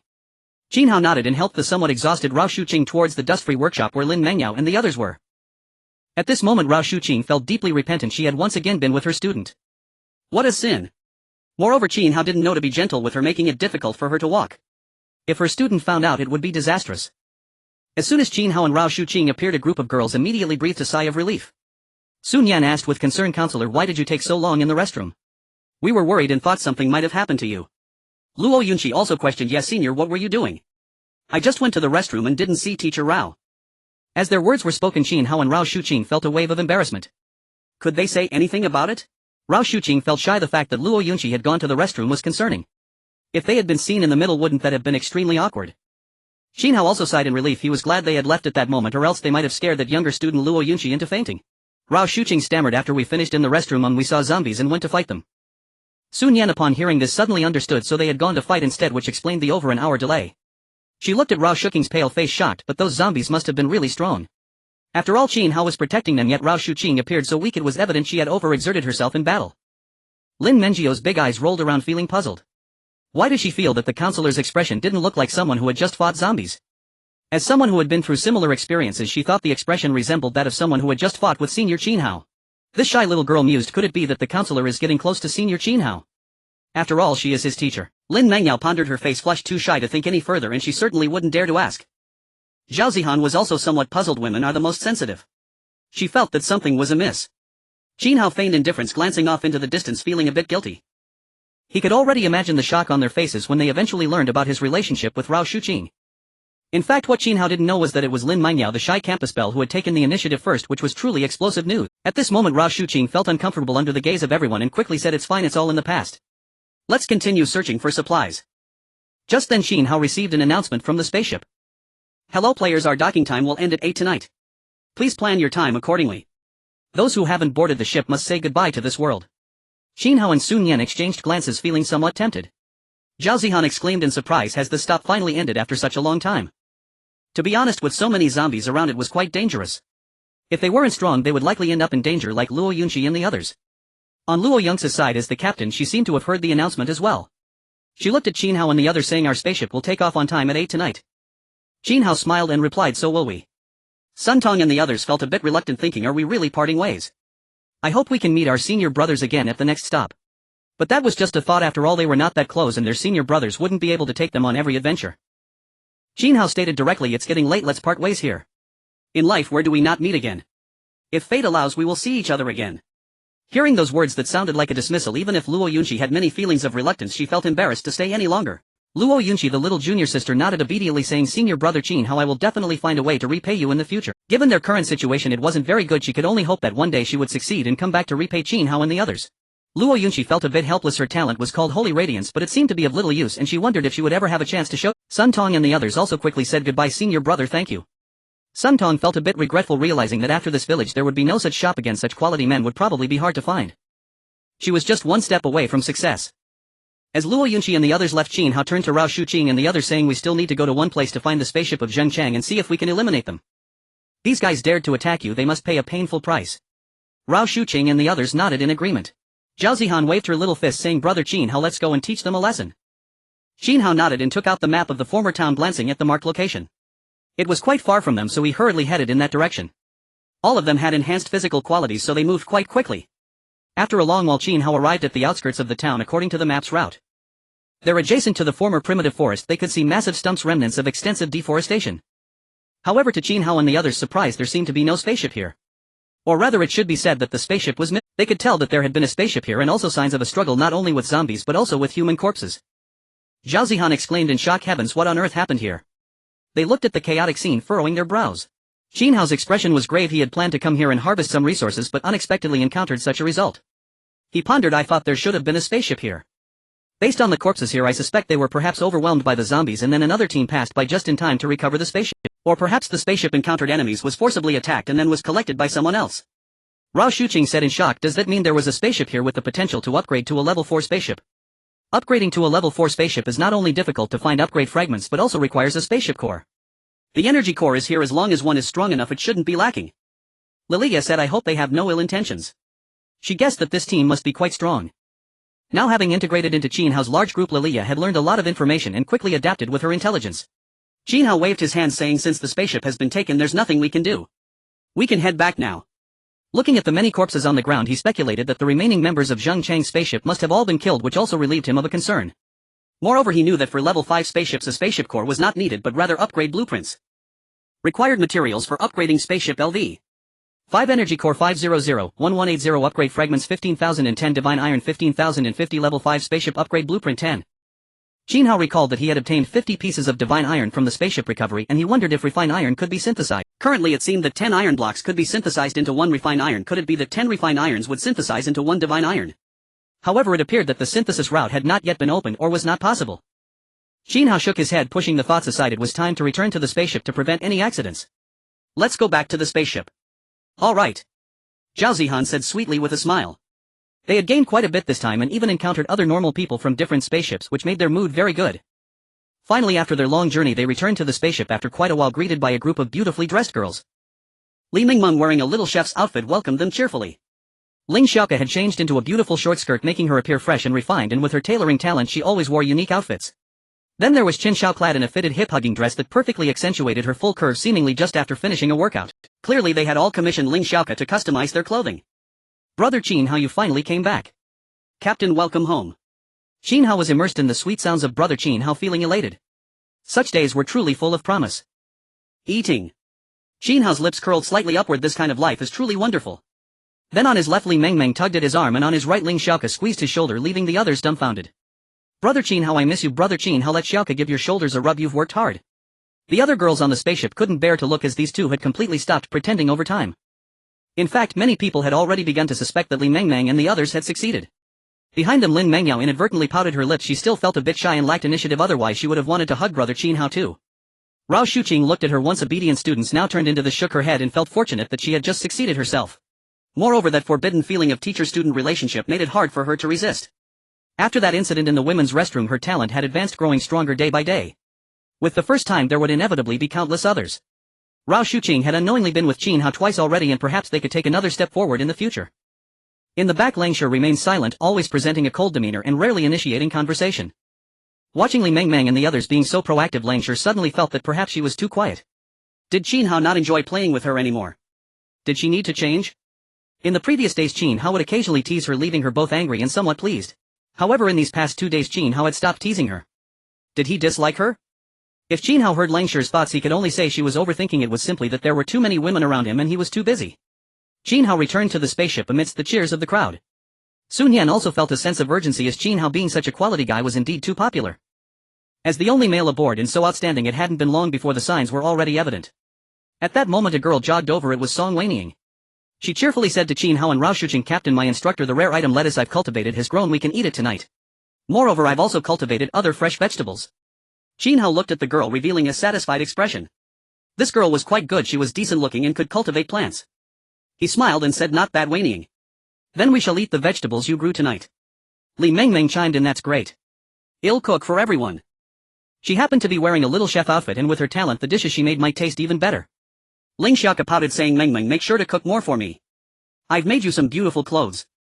As a seamstress with talent, Ling Xiaoke's advantage was her ability to switch to pretty outfits, and if she made clothes for the other girls her advantage would diminish significantly. In truth, Ling Xiaoke both loved and hated her talent. It had been very useful initially since everyone needed clothes. But after making the clothes for everyone it seemed to provide little help and she could only create beautiful garments for their enjoyment. Could it be that my mother taught me to knit sweaters and I knitted a scarf for myself in college which awakened a seamstress talent? That's a bit hasty, isn't it? In fact her talent could go further but it required the captain to help her advance. With diligent effort day and night she could enhance her talent and even create inner armor. However Qin Hao was simply too powerful the last time he had directly overwhelmed her with his magic so she dared not let him work his magic on her again feeling a bit fearful. At that moment the spaceship also began its ascent embarking on the journey. The spaceship is about to take off 5 4 3 2 1. The spaceship successfully takes off next stop. Unknown. Qin Hao and the others glanced over indifferent as they were already used to such occurrences. Afterward under Song Weiniang's guidance Qin Hao arrived at the plant room to check on her small garden. Qin Hao discovered that this plant room was quite spacious, a normal-sized room 2 or 3 times larger filled with rich black soil likely collected by the instructor for her. On the black soil there were numerous vegetables and flowers, all proud creations of Song Weiniang. Among them the largest was that head of lettuce standing over a meter tall, each leaf massive and plump, seemingly containing a miraculous power. Qin Hao exclaimed, "Is this the rare item lettuce? Truly bursting with life and vitality." He felt that this kind of food continuously consumed might enhance one's constitution better than the body enhancement liquid, gradually increasing one's vitality and physical quality, definitely a treasure. The difference from the body enhancement liquid was that one showed immediate effects while the other was sustained. Song Weiniang also smiled saying, "Yes captain. I even suspect that the body enhancement liquid is made from something similar to this lettuce essence." Qin Hao nodded in agreement, acknowledging that if they used this lettuce to experiment with Su Jiejia and Lilia they might indeed discover something remarkable. Song Weiniang added, "Captain, we can directly pick the current leaves, they will grow back in just 2 days and even better. Truly a rare item, wow." Qin Hao praised. They then picked the leaves and handed them to Li Mengmeng. Qin Hao looked at Li Mengmeng and smiled saying, "Mengmeng, can you cook rice? I'm craving some rice." They had previously obtained some rice from opening treasure chests along with what they scavenged from the supermarket, leaving them with quite a bit. If it weren't for the less than ideal conditions now, Qin Hao would have decided to have rice with every meal. He felt that if one didn't eat rice could it still be called a meal? Li Mengmeng replied with a hum, "Of course. My talent is quite impressive." She was very happy as her talent was finally coming into play again, and after connecting with Qin Hao several times her talent had grown stronger, making cooking rice easy. If they combined a few more times her talent would upgrade, and she could even use the cooking rules to exercise her imagination, causing water to boil against enemies, turning people into roasted meat, becoming a combat type talent. Finally under Li Mengmeng's efforts a feast was prepared. Rice, stir-fried beef, grilled yellow fish, fried ribbon fish, oyster sauce, rare item lettuce, shredded potatoes, tuna, 3-cup chicken, roasted duck, rice, wine and more. Some of the frozen meat was seized from the supermarket. In the dining room everyone gazed at the table full of delicacies, saliva almost dripping out, it was simply too delicious. Qin Hao also gulped, he was incredibly tempted. To be able to eat such good food in this survival life was simply a feast fit for a king. "Dig in. Let's get started." Qin Hao announced, and the crowd seated at 3 tables in the dining room could no longer restrain themselves, feasting heartily. "Yay eating. Oh my, this is too delicious. Whoa, I'm in love with the flavors."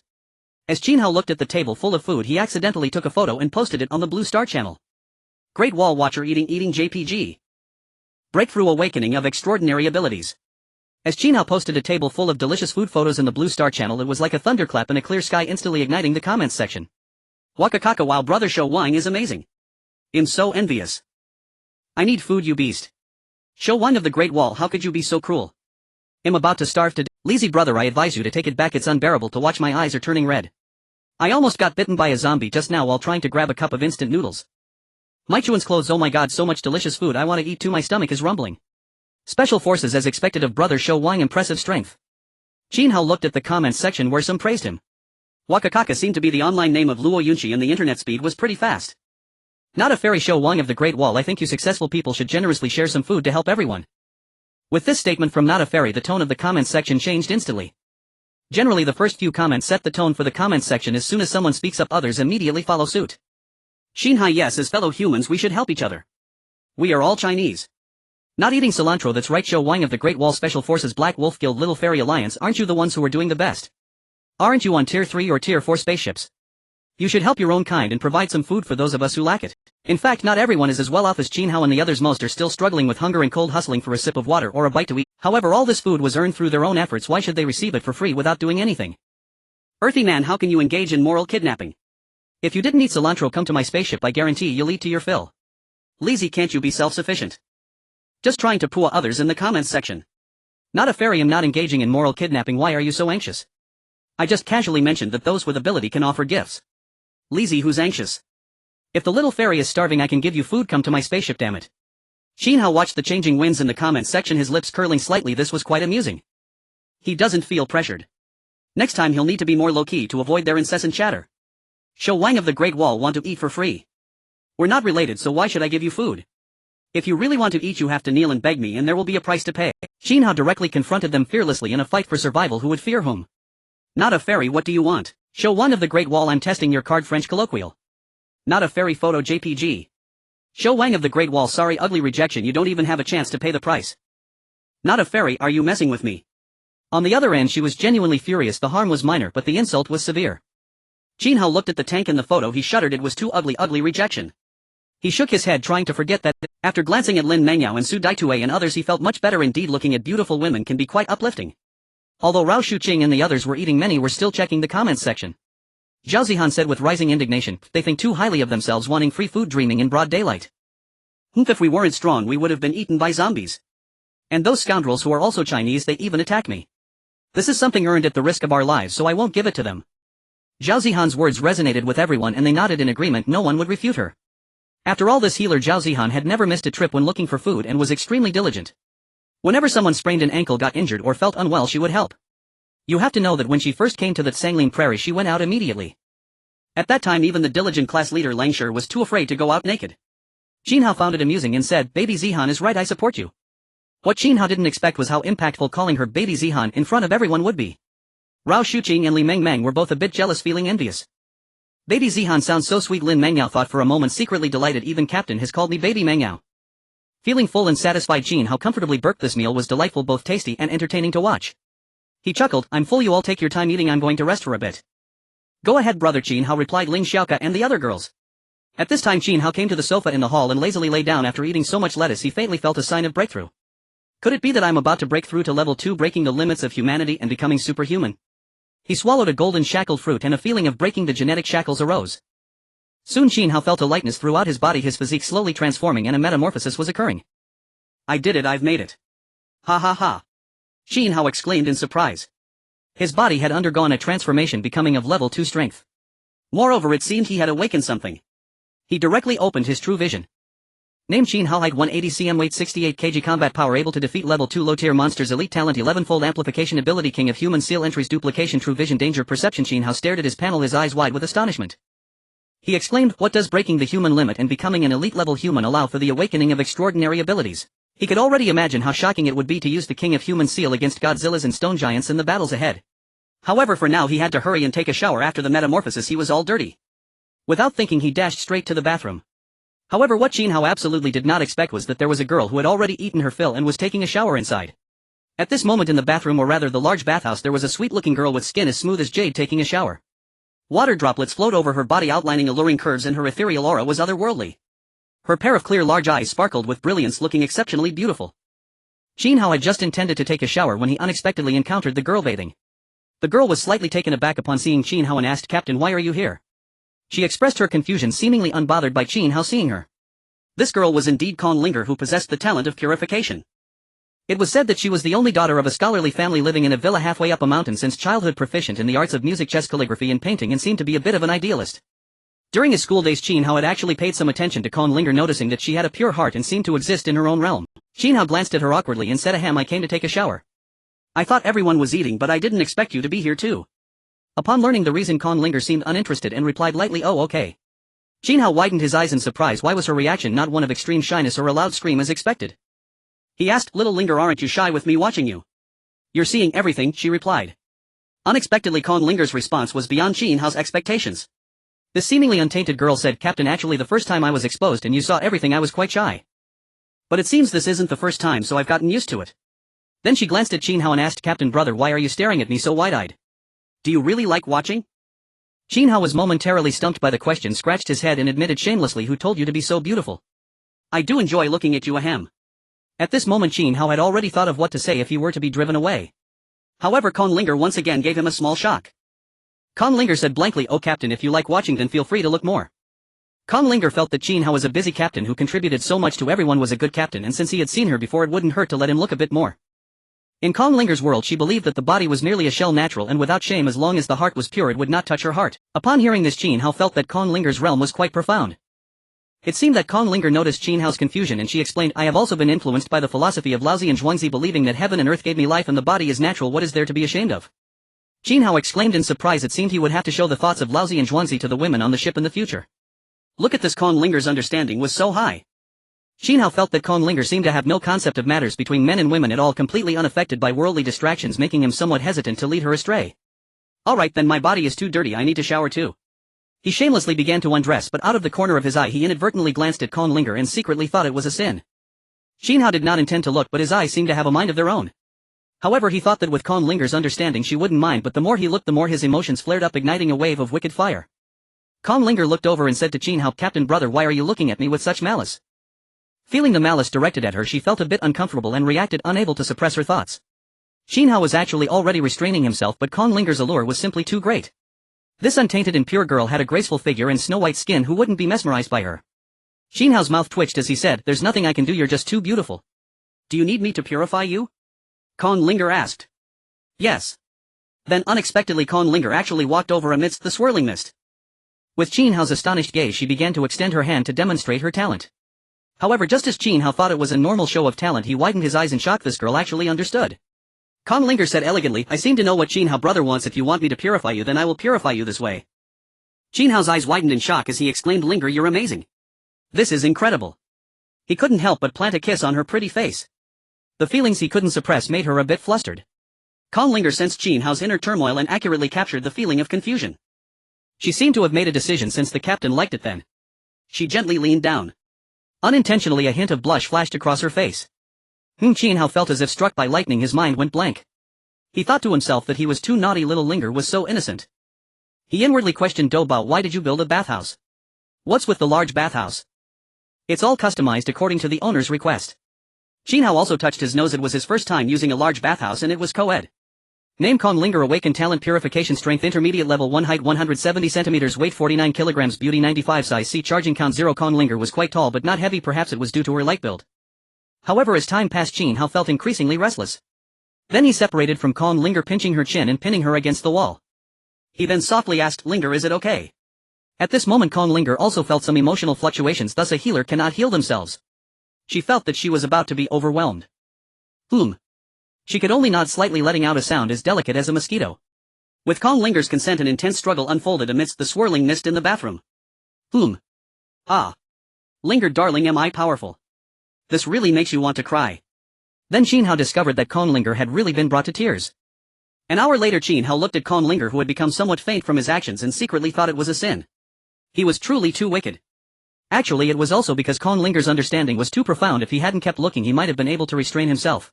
Conlinger in a daze said weakly, "Captain brother, after we finish bathing carry me back. It would be even better if I could wear clothes."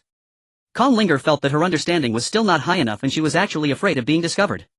However, it was merely a shell. Since Captain liked it, what could be wrong with that? Fortunately Qin Hao did not think of Conlinger's inner thoughts, otherwise he would feel even guiltier. What a pure young girl she was. After a quick wash Qin Hao hurriedly dried Conlinger, dressed her and quietly carried her out of the bathroom. Qin Hao felt that it might be due to his recent breakthrough. At this moment he was brimming with energy, as if he possessed a golden kidney with overwhelming strength that seemed capable of fighting for 300 rounds. Just as Qin Hao had emerged from the bathroom preparing to carry Conlinger back to his room, he fortuitously bumped into the recently satiated Su Wanqing, who caught him right in the act. Last time when he carried Lin Mengyao back to his room, this girl had also encountered them. Upon seeing Qin Hao holding the frail Conlinger after exiting the bathroom, Su Wanqing suddenly remembered something, wondering if they. She quickly turned around and walked in another direction, pretending not to see. Su Wanqing awkwardly murmured to herself, "It seems I drank a bit of rice wine earlier, feeling a bit tipsy. Where am I?" Qin Hao was also feeling a bit of a headache. Every time he was quiet about things, if everyone found out, wouldn't the harem be set ablaze? Just thinking about it gave him a headache. Throughout this process Qin Hao managed not to encounter any other girls, otherwise it would have been quite awkward. After placing Conlinger on the bed and gazing at her lovely face, he couldn't help but plant a kiss on her. "Kiss." Qin Hao gently said, "Our Linger is truly a good baby. Sleep well now. Good night." After being kissed by Qin Hao, Conlinger seemed to have heard that gentle voice and fell into a deeper slumber. At this moment Qin Hao felt his heart stir. He was on the verge of sealing his heart, pondering how each of these girls was so perfect. The shy school beauty Lin Mengyao and the ethereal Conlinger were both capable of making him lock his heart away. However, as the captain of this chaotic world, it was impossible for him to do so while protecting everyone. He also needed to raise the strength of all. He knew that Conlinger must also have a secret regarding the Hawan system. After her talent upgrade, her purification must have improved as well. Qin Hao regained his Dao heart and muttered to himself, I am right, I am doing this for everyone so that our class can survive well in the apocalypse." After leaving Conlinger's room, Qin Hao felt a bit dazed. As the number of women he was involved with increased, his determination to be a sea king seemed to wane. This might be because he had not fully adapted yet. But it could also be that Qin Hao's sage moment had arrived. At this time he returned to the hall and casually lay down on a sofa. In the hall there were quite a few girls, all of whom seemed to have finished their meals. Upon seeing Qin Hao they smiled and nodded at him as a greeting. Some girls chose to go swimming, some went to exercise and others to dance. As for those who came to the hall, they were generally checking what events were happening on the Blue Star Channel or discussing survival strategies while By Schwereside, I wonder where the next stop will be. There are so many zombies at this stop we feel like we can't help much. Su Wanqing initially looked at Qin Hao with guilt, then remarked perhaps the next stop will be even more difficult. Rao Shuqing was also present. She glanced at a small number in the corner of the Blue Star Channel. 51. 4 billion 8 billion. She speculated it is indeed possible that each stop is harder than the last. We are currently on a level 4 spaceship considered among the top tier, and it's hard to imagine how difficult it must be for teams still at level 1 or 2. I checked the Blue Star Channel. This seems to show total population and remaining population. In other words, nearly 3 billion people have died over the past few days, leaving 51. 4 billion people.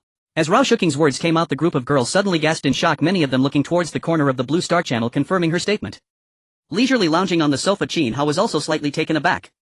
Had so many people really died in just a few days? It was rather terrifying. He spoke solemnly. Among those, the vast majority must be the elderly, children, and the sick. Other girls nodded in agreement. It was undoubtedly true, but still very frightening. Rao Shuqing continued, moreover, I obtained some very useful knowledge from the Blue Star Channel, likely the result of a knowledge-sharing organization. For instance, how to obtain the heart of a level 4 spaceship is by recycling broken ships. If one is infected with the zombie virus, one can consume an energy core to neutralize the virus. Bai Shuer and the others were also slightly moved. This was undoubtedly important survival knowledge. Qin Hao immediately said, Instructor, this knowledge is indeed crucial. It seems we should arrange for an information officer on our spaceship to gather information. This is vital. Rao Shuqing nodded. Indeed, we need that. Let's gather the classmates and see who is suitable. After all, if they are given access, they could not only check the Blue Star Channel but also open the spaceship's doors and windows. She then began to call over the classmates who were not busy. Soon after, several girls trickled into the hall. Li Mingmeng, Ling Xiuka, Zhao Zihan, Lin Mingyo, Langshi, Bai Ruoshi, Bai Ruoya, Hu Yersong, Weiniang, Lilia, and Su Daitue, among others, quickly arrived in the hall. Since Kong Linger had fallen asleep coaxed by Qin Hao, she was not present this time. Qin Hao, lying on the sofa, felt a pair of fair smooth thighs sitting next to him. Sun Yan had arrived. He lounged comfortably, glancing at those fair, tight and long legs, naturally reaching out his right hand to touch them. As soon as Sun Yan sat on the sofa, she saw Qin Hao lazily lying there, smoothly extending his hand towards her thigh, making her furious. How could this captain dare to touch her thigh? Didn't the instructor call them here for a meeting? There were so many people around, it was utterly humiliating. She didn't dare to resist, fearing it would draw more attention. Internally she murmured to herself, Sun Yan, don't make a scene, don't make a scene. If they notice, it will be even more awkward. Li Mengmeng watched as Qin Hao reached for Sun Yan's thigh, pretending not to see, and quickly sat down to Qin Hao's left, outpacing Ling Xiuka. Then, without a blush or a second thought, she took Qin Hao's hand and placed it on her white stockings. Ling Xiuka, seeing this, couldn't help but feel a bit annoyed, saying, Mengmeng, you green tea, always stealing everything. I won't bother arguing with you. Then she randomly found a spot to sit down. At this moment, Rao Shuqing, looking at the jealous girls, helplessly rubbed her forehead. This is just a small meeting to select an information officer for the spaceship, yet everyone has to snuggle so close to Qin Hao. These students are misbehaving. However, as a teacher, she naturally didn't want to compete with them. Qin Hao continued, it would be best if you seldom go out and can work meticulously and intensively. Qin Hao was momentarily taken aback, feeling as if he were hiring employees, becoming that unscrupulous boss.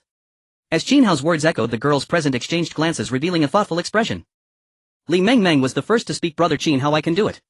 Besides cooking, I can often keep an eye on the messages in the... Rao Shuqing, after listening, pondered before saying, Mengmeng, you work so hard cooking, I fear you can't multitask.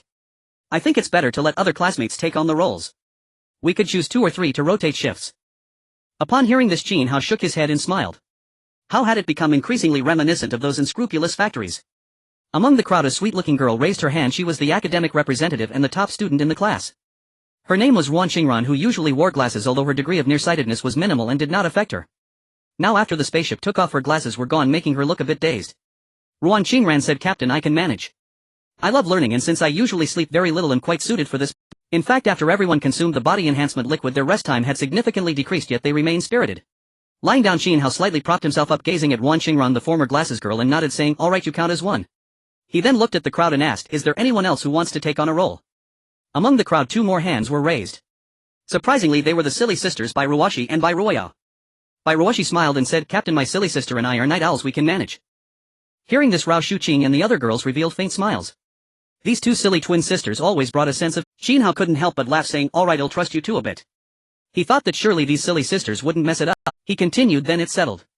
You 3 will take turns collecting information, just check in occasionally. Don't overwork yourselves, consider it a way to pass time by watching videos online. Qin Hao didn't want to put pressure on them. This wasn't an unscrupulous company, so if they had time they could just relax. We will definitely collect well, they responded. Ruan Qingran and the Bai sisters replied. They currently had no special talents, but they would do their best to help everyone, contributing in whatever way they could.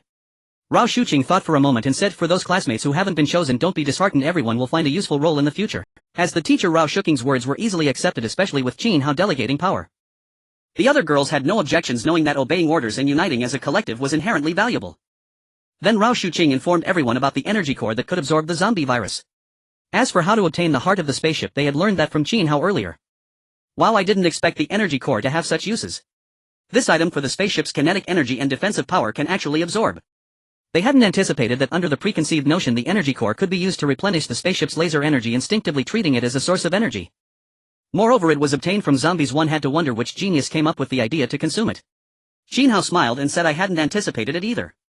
It seems to live well. We need to pool our wisdom. In the future we can also share some trivial matters and exchange information with each other. The girls nodded in agreement. That mutual aid organization surely had this intention in mind. By proactively sharing, those who benefited would also return the favor by sharing useful knowledge. Qin Hao granted authority to the academic representative Ruan Qingran and the Bai sisters, allowing them to occasionally gather information. If they could obtain insights on dealing with goblins, werewolves and the like, that would be even better. Then Qin Hao began organizing supplies. Materials: iron blocks 4000, fine iron 90, divine iron 50, wood 10000000, stone 6, food yellow croaker 1900, ribbon fish 6000, tuna 74. Living supplies. Fabrics: cloth 2000, cotton 80 pounds.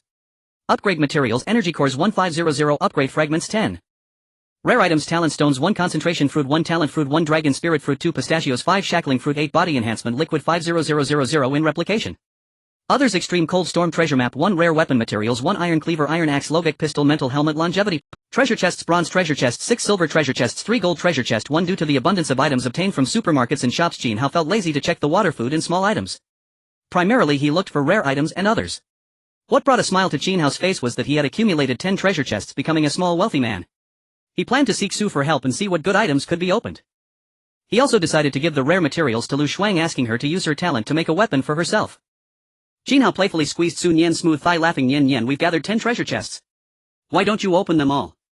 Let's do 10 consecutive draws. He thought Sun Yan was simply a little lucky star. Not only were her legs fun, but she could also open treasure chests for good items, and she seemed to have received several treasure chests herself. He then laid out the treasure chests on the ground. Sun Yan felt a bit shy as Qin Hao squeezed her thigh, her face flushed red. With so many people around, even if she had some feelings for Qin Hao, she felt a bit uncomfortable.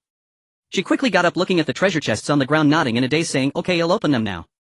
The other girls also gathered around. The girls chose to pretend not to see Qin Hao squeezing Sun Yan's thigh. This was nothing new, it was just a pity that they weren't the ones being squeezed, but Sun Yan's legs had captured Qin Hao's favor. Li Mengmeng hugged Qin Hao's arm, both of them watching together. The excitement of opening treasure chests felt thrilling, almost like opening a blind box. Amidst the gazes of everyone, Sun Yan began to activate her luck talent, a gentle glow illuminating the 10 treasure chests as she aimed for a 10 consecutive draw. Under the eager anticipation of everyone, Sun Yan opened one treasure chest after another. The gentle glow illuminated these treasure chests, making them shimmer with golden light. The first bronze treasure chest. Obtained 10 iron blocks, obtained 5 3L bottles of water, obtained 20 compressed biscuits, obtained 120 kilograms bag of rice. Obtained 5L of peanut oil, obtained 10 pieces of clothing, obtained 2 energy cores, obtained 1 talent fruit, rare. The third bronze treasure. Obtained 5 energy cores, obtained 10 fine iron pieces, obtained 1 iron short blade, obtained 1 speed type boots, rare. The fourth bronze treasure. Obtained 2 energy cores, obtained 20 sausages, obtained 5 gene of pork ribs, obtained 10 gene of beef. The fifth bronze treasure chest. Obtained 100 pieces of wood, obtained 50 iron blocks, obtained 1 specially made bulletproof vest, rare. The sixth bronze treasure chest. Obtained 30 stones, obtained 10 eggs, obtained 1 whole chicken, obtained 50 instant noodles. The first silver treasure chest. Obtained 15 energy cores, obtained 10 upgrade fragments, rare. Obtained 1 antidote, rare. The second silver treasure chest. Obtained 20 energy cores, obtained 50 gene of pork belly, obtained 1 3 cubic meter space ring, rare. The third silver treasure chest. Obtained 10 energy cores, obtained 30 upgrade fragments, rare. Obtained 1 talent stone, precious. The first golden treasure chest. As the 10 treasure chests were opened, countless treasures shone on the ground, and Qin Hao and the others widened their eyes in astonishment. Then it instantly exploded with excitement. Wow! So many good things came out. God, Nian Nian, you are too amazing. The drop rate is so high, so many treasures. A group of girls chirped, feeling very excited. Qin Hao was also pleasantly surprised there were so many good things. He also realized that it was normal for bronze treasure chests to yield ordinary items. Obtaining rare items was purely a matter of luck. Silver treasure chests basically guaranteed rare items with the possibility of precious items. Golden treasure chests followed the same logic, likely yielding precious items and a very small chance of yielding extraordinary items. Of course, this probability was predicated on Sun Yan's luck talent. For an ordinary person the chances would certainly be much lower. It might take opening 10 bronze treasure chests to get a single rare item, which would already be a stroke of luck. Qin Hao gave Sun Yan a thumbs up, smiling. Nian Nian, you really are amazing, you are a great fortune star. Qin Hao then began to examine those items, surprised. Tisk I didn't expect that divine iron could only be obtained from a golden treasure chest. He then looked at other unfamiliar rare items and activated his true vision. Speed type boots 1 rare. Wearing these straw shoes gives a feeling of flying, greatly enhancing the user's speed. Antidote 1 rare helps the user detoxify, able to resolve most toxins. Specially made bulletproof vest 1 rare. A bulletproof vest with extremely powerful defense capable of protecting the body well. 3 cubic meter space ring 1 rare. A rare storage ring with 3 square meters of storage space obtained a cycle. Invisibility talisman 1 extraordinary. An extraordinary invisibility talisman that grants invisibility for 12 hours. The user exits the invisibility state after being attacked physically. This talisman can be reused after a 7-day cooldown but cannot be used again if destroyed. After receiving feedback from the True Vision, Qin Hao also gasped in awe. These were all good items. Perhaps they could be useful in the future. Sun Yan, receiving praise from everyone, was also incredibly happy. She smiled and said, not that amazing, opening so many good items is all thanks to everyone collecting the treasure chests. Rao Shuqing was also surprised. This girl Sun Yan was just too lucky. She smiled and said, Nian Nian, you're really awesome, no need to be modest. Everyone knows that the 3 treasure chests we found were all discovered by you. Qin Hao and the others were also extremely astonished. The 3 treasure chests that Rao Shuqing and her group found were actually all located by Sun Yan. Although there was the influence of Rao Shuqing's prophetic talent, it was still quite impressive. Qin Hao was also amazed. Sun Yan truly deserved her luck talent. She was simply a super great fortune star. He thought for a moment and looked at everyone, saying, then I will take charge of these rare items. We can store them in the spacecraft space and everyone can use them according to their situation. Is that alright with you all? The other girls shook their heads, indicating they had no objections. Rao Shuqing looked at Qin Hao and supported him, saying, Qin Hao, let's keep it with you, it's the safest here. Qin Hao nodded. The spacecraft space was actually quite large, 25 square meters, but only authorized personnel could use it. It seemed that he had only authorized Rao Shuqing, Sun Yan, Li Mengmeng, Ling Xiaoke, Wan Xingran and the twin sisters Bai Ruoxi and Bai Ruoya. When they usually went out, it was still somewhat inconvenient for them. Some needed backpacks while others required Rao Shuqing and the others to retrieve items. He felt that he could authorize more trustworthy individuals in the future, especially those who frequently went out. At this time Qin Hao also briefly explained the functions of these items. Although the others were somewhat shocked at how Qin Hao knew about these rare items, they did not ask. Everyone had their secrets. Perhaps Qin Hao had some totem. After all the girls present had a hearty harmony system hidden in them. Qin Hao looked at everyone and resumed his captain's authority, saying, alright, this small meeting ends here. The main task was to select a few information gatherers and open the treasure chests. Since that's all done, let's disperse. Go do what you need to do and rest early, because no one knows if the spacecraft will dock tomorrow. Stay alert for the spacecraft's announcements. Lu Shuang, stay a moment and help me use your talent to forge a weapon. A group of girls nodded in agreement upon hearing. Meeting adjourned. I'm going to take a nice bath. Wow, I'm going swimming. I'm going to the gym to work out. I'm going to the bathroom. A group of girls chattered excitedly. Their relationships had been quite good before and now they were even closer, very harmonious. Qin Hao couldn't help but laugh. They had to mention everything they were doing, clearly not treating him, the captain, as an outsider. Swimming, huh? After he finished forging the weapon, he would practice a bit too. Of course, it wasn't just to see the bikinis, he genuinely wanted to become stronger. Soon the hall was nearly empty. Lu Xuan walked over and asked Qin Hao, Captain, what weapon do you want to forge?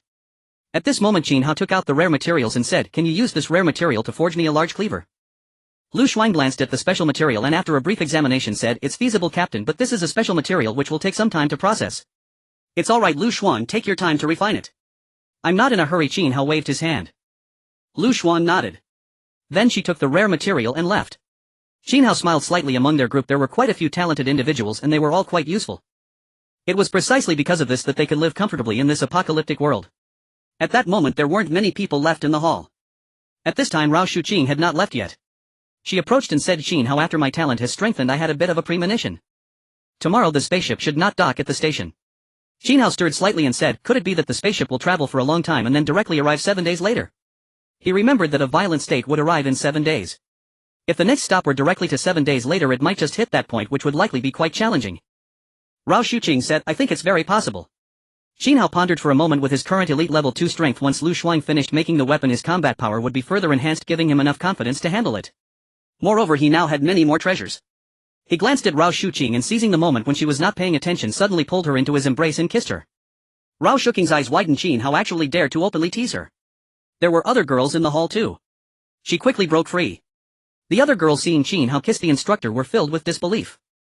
Oh my, has the instructor also fallen into the clutches of the captain? Tisk, how ambiguous, I think I've started shipping them. The remaining girls chattered away and then quickly slipped away. Such a scene was not meant to be witnessed. Qin Hao chuckled. These girls were still so innocent. If they knew he had already kissed Rao Shuqing twice, he wondered what they would think. So embarrassing, Rao Shuqing complained and then ran off. She could not possibly act coy in front of the students with Qin Hao, that would be too shameful. In a short time, besides Qin Hao, the hall was completely empty. He had quite the talent for clearing the area. Feeling bored, Qin Hao began to open the Blue Star channel to see what the latest news was. However, before he could open it, he saw numerous private messages. Wow, thank you for protecting us today, Qin Hao. I got new clothes today, can you help me check if they look good? JPG. Qin Hao saw that Luo Yunqi was wearing a white long dress, the hem flowing elegantly, complemented by her beautiful face showcasing a unique charm. Tisk, this junior is quite beautiful. Moreover, Luo Yunqi was a top student, making her appear even more extraordinary. Long wall watcher looks good, love it, post more. On the other side of the screen, Luo Yunqi, seemingly addicted to the internet, replied instantly. Wow, so shy. JPG. At this moment, Luo Yunqi's face was flushed. After sending the photo to Qin Hao, she squatted in front of the holographic screen, and upon seeing Qin Hao say it looked good and that he loved it, she was immeasurably happy. The senior praised her for being beautiful. Yay. Qin Hao looked at Luo Yunqi's shy expression and couldn't help but rub his forehead. She was already shy, truly the essence of a junior. He continued to check the private messages. I don't understand, long wall watcher. I recovered a spaceship heart but am short on upgrade fragments.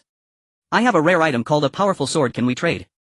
Clearly this person who didn't understand was incredibly powerful. They had obtained a spaceship heart, but it seemed their treasure chest this time wasn't as abundant and they were short on upgrade fragments. If they had enough upgrade fragments, they could likely upgrade directly to a level 4 spaceship. Long wall watcher, sorry, I'm also short on upgrade fragments. Qin Hao shook his head. Upgrade fragments were a hard currency and he needed to save them for a level 5 spaceship. Moreover, this person who didn't understand seemed to know some information. They clearly wanted to upgrade to a level 4 spaceship as quickly as possible to enhance their strength, which was still somewhat valuable. Qin Hao continued to check the private messages, which led him to see a shocking scene. Little wildcat brother watcher, let me send you a few photos. I want to upgrade to a level 3 spaceship. Can you give me some upgrade fragments? Full body JPG, white rabbit JPG, forest JPG. What the heck, can this even be sent? My goodness, how can everything be shared? Won't their account be back? However, Qin Hao would not be tempted by beauty, not to mention just sending some photos. Even if they offered to sleep with him, he wouldn't give away upgrade fragments. He didn't lack women. He continued to check. Widow brother long wall watcher, I'm from District 1 as well. I'm so lonely, can you chat with me? We can meet up too. Qin Hao shook his head. This person must be a flirt. Why did his private messages have such a mix of characters? Even without adding friends, they could still send a few messages. Qin Hao looked below to see some messages from others like not eating cilantro. He didn't continue reading because he feared that looking further would only fuel his anger. These women, seeing him doing well, thought to use their beauty to entice him. He wasn't going to fall for that. Did they really think he was as easy to deceive as that pure-hearted Xiao Chunan? He began to open the Blue Star channel to see what the viewers were discussing. To Qin Hao's surprise, the Blue Star channel was extremely lively at the moment and he quickly scrolled through the messages. He knew that the reason the comments section had exploded was due to a message from General Yuan. General Yuan, not bad, we have a talented individual who has successfully met with us and joined our spaceship. Tonight let him line up behind me. Once again I declare that those willing to follow me will have meat to eat. JPG. Qin Hao saw that behind General Yuan there were actually several beautiful women and General Yuan was at the front while the newly joined talented individual was lined up behind him. Clearly General Yuan was still a person who could be dealt with. Qin Hao was somewhat moved they had actually managed to meet successfully. After all, hadn't he also brought Lilia aboard the spaceship? And he had encountered Luo Yunqi and the others. If he was willing, it was likely that many girls would want to join his spaceship. Onlookers, I swear to follow General Yuan to the death. I have talent, I can breathe fire. This onlooker, knowing that Qin Hao did not take in boys, also saw the new master General Yuan was indeed a good choice. Little fairy, so shameless, recruiting people in such a sordid manner. General Yuan, little sister, you can't speak recklessly. Everyone is willing, they eat well, dress warmly and can enjoy themselves. In this environment it's already quite good. Rugged man General, we will also swear to follow General Yuan to the death. Qin Hao also smiled faintly. This General Yuan truly has some talent. Although the recruitment method is quite peculiar, it seems to truly attract people. The more gifted individuals he recruits, the stronger their spaceship will undoubtedly become, making their journey for survival much safer. This is indeed a very good method that cleverly exploits the greed and desires inherent in human nature. Qin Hao thought that if he had the opportunity in the future he could also recruit some talents to strengthen his own spaceship. In the comments section numerous messages were filled with followers' praises for General Yuan, effectively drowning out the voices of dissent. Fairy Alliance, what can General Yuan do? He probably can't even compete with a third-tier spaceship. Our Fairy Alliance already has a third-tier spaceship and a fourth-tier spaceship is not far off, recruiting gifted girls as well as boy toys. With the words from the Fairy Alliance being spread, the comments section was suddenly stirred up, suppressing General Yuan's influence. Fairy, I apply to join. We are all of the same kind. Emptiness is form, it's against the heavens. You are recruiting boy toys, isn't that self-inflicted pain? Fairy Alliance, what do you mean by self-inflicted pain? We don't consider it a loss unless we squeeze them dry. And don't think it's that enjoyable. We also have Sister 4i among us, which will make things less pleasant for you. Emptiness is form, I'm out. I thought it would be enjoyable, but I didn't expect to be a toy. I'm not the same. In fact, aside from Qin Hao watching their exchange, the study committee member Wan Qingran was also browsing. At this moment Wan Qingran was lying on her bed looking at the holographic screen. Ever since Qin Hao took office she has been very eager to work hard and contribute to this group. The result left her blushing, yet there was no useful information and instead she learned some strange knowledge. In the end she concluded if people from the same area encounter those with the same station they can recruit, but they must first put out an attractive advertisement. Qin Hao also admired the commenters, they were indeed incredible. The Fairy Alliance could both attack and defend, and it's no wonder they thrived. Incompetent man, are you all from the first area? Are there any big shots from the second area? I beg you to take us in, my wife and daughter both have talent, hoping we can unite and help each other, sharing blessings together. Big boss, hey, interesting, finally seeing someone from the second area. I am quite interested in your family. If we encounter the same station you can come rely on us. We have a 3rd-tier spaceship and are looking for materials for a 4th-tier spaceship. Pervert, I'm going, this big boss hey is going to eat a rice bowl. Even I, a pervert, find this perverse. Now that the protection period is over, most people have gone through a brutal experience and have seen how cruel it is. You must know that over 3 billion people have already perished. Those who were originally weak in their spaceships have already begun to seek a way out. As for those who died at the hands of monsters, they had no chance to seek an escape. Qin Hao shook his head at this moment. He could only maintain their small family and could not care for much more. Then Qin Hao closed the chat channel, no longer watching their exchanges. Although it was quite interesting, he didn't want to waste too much time. But just as he was about to close it, he noticed that there were still people chatting in the spaceship group and the content was somewhat awkward. Rao Shuqing, classmates, is anyone online? The bathroom is out of paper and the teacher urgently needs it, help me out.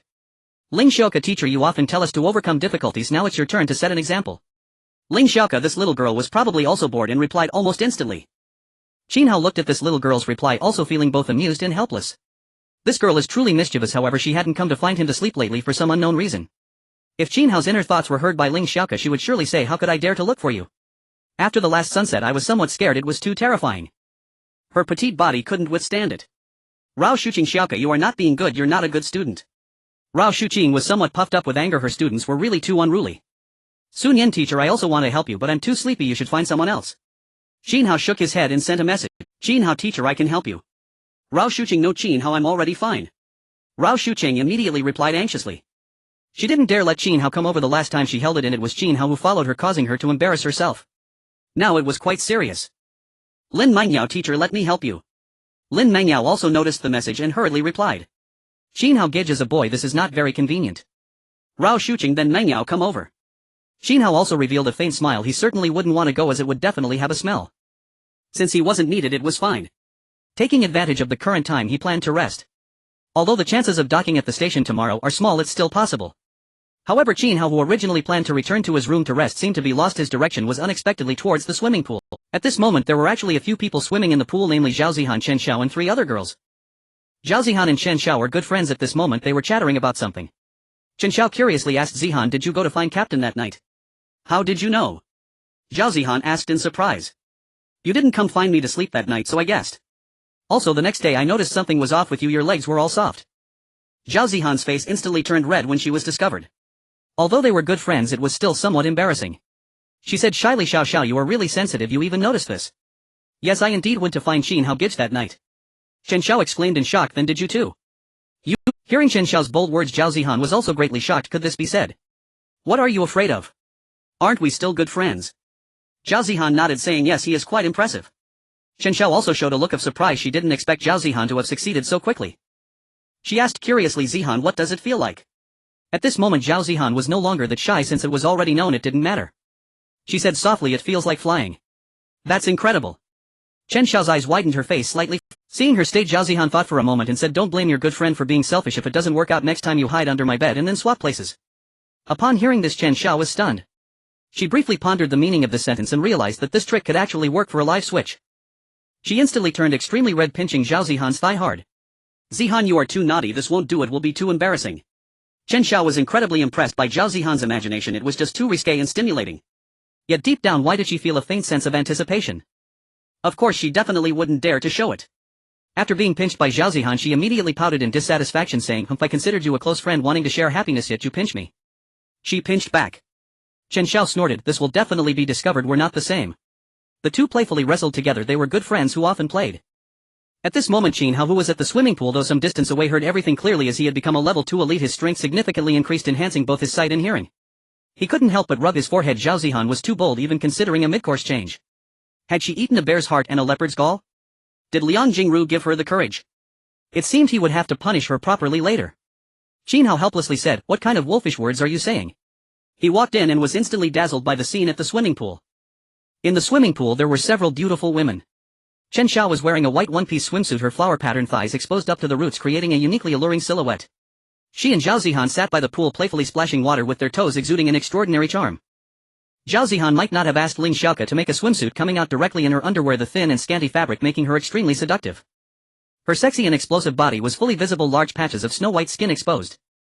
Qin Hao swallowed hard. Chen Xiao's swimsuit looked quite nice, but Zhao Zihan was too tempting. Her underwear simply couldn't contain her voluptuous. In the distance there were also a few classmates. Some were swimming, some were teaching swimming, and others had just come out of the water looking incredibly. When Qin Hao approached, the playful Zhao Zihan and Chen Xiao along with a few girls in the distance all noticed him. A hint of shyness appeared on their faces, but it quickly disappeared. After all, Qin Hao had already seen everything, so what could it matter? They had a good awareness of the situation. Seeing Qin Hao, Zhao Zihan suddenly flushed deeply, looking at him with a sweet tone. "Brother Qin Hao, what brings you here? When did you arrive? Did you hear anything?" Qin Hao glanced at Zhao Zihan with a smile, saying, "What do you th?" As soon as Qin Hao's words left his mouth, Zhao Zihan hurriedly covered her mouth in panic. "Oh no!" Brother Qin Hao heard her. It was truly embarrassing. Qin Hao was too lazy to bother with her, saying, "Come over and take off my clothes, let's swim together." After hearing this, Zhao Zihan immediately tiptoed to undress Qin Hao. This left the awkward Chen Xiao behind. Zhao Zihan was already Qin Hao's woman, but she was not. The fact that she had talked about such vulgar topics with Zhao Zihan made her feel incredibly ashamed. At this moment she looked shy and blushed, unable to face Qin Hao. While Zhao Zihan was undressing Qin Hao, she secretly lamented how terrifying it was. But why did he come in and point a gun at her? If Qin Hao knew, he would definitely be speechless. Who made you girls dress so provocative? He felt quite helpless. He simply couldn't suppress the situation. Then Qin Hao asked Zihan, "I remember you guys can't swim very well, right? Get in the water, I'll train you. Not being able to swim is not acceptable." "Ha! Brother Qin, how do you want to be a swimming coach? Captain, you won't pressure us, will you?" Zhao Zihan and Chen Xiao asked in turn. Qin Hao, with a face full of black lines, said, "Why do you think so badly of me? Get in the water." Then Zhao Zihan and Chen Xiao jumped into the swimming pool together. Qin Hao held their feet, teaching them how to kick.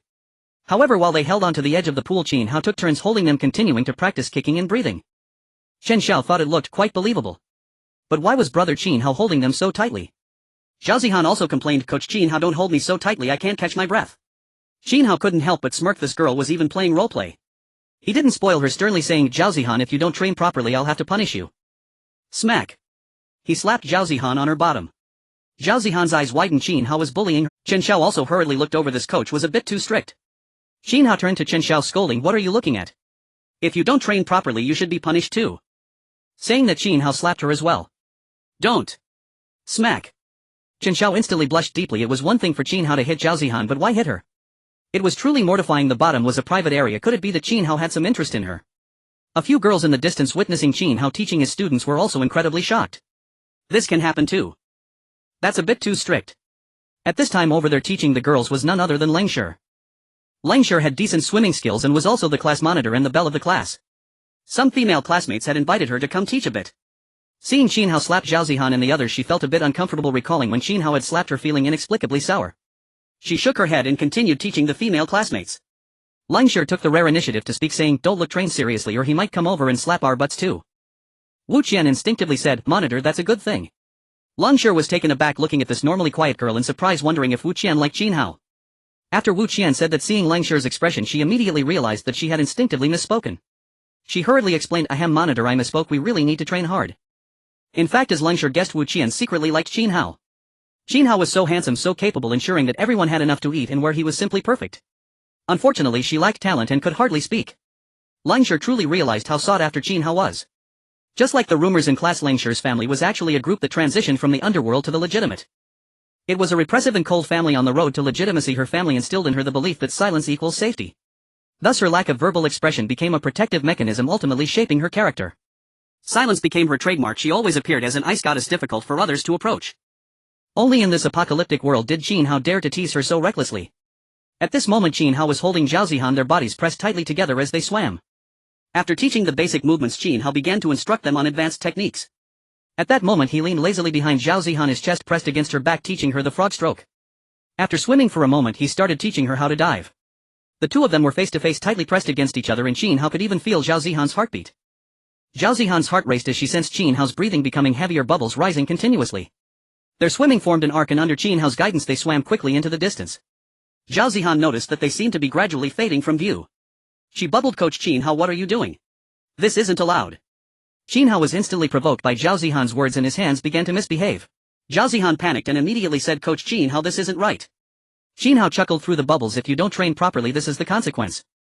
As he spoke, he could no longer hold back. This voluptuous girl, the largest in the class, was indeed highly tempting. Moreover, she was playing a role. Qin Hao began to act. Zhao Zihan widened her eyes, swimming in the water, feeling something strange. After a moment of thought, she panicked completely. There were still people around, and if discovered, she would have no face to show. She pushed Qin Hao and said, I was wrong, coach, please let me go. Well, be discovered, boo-woo.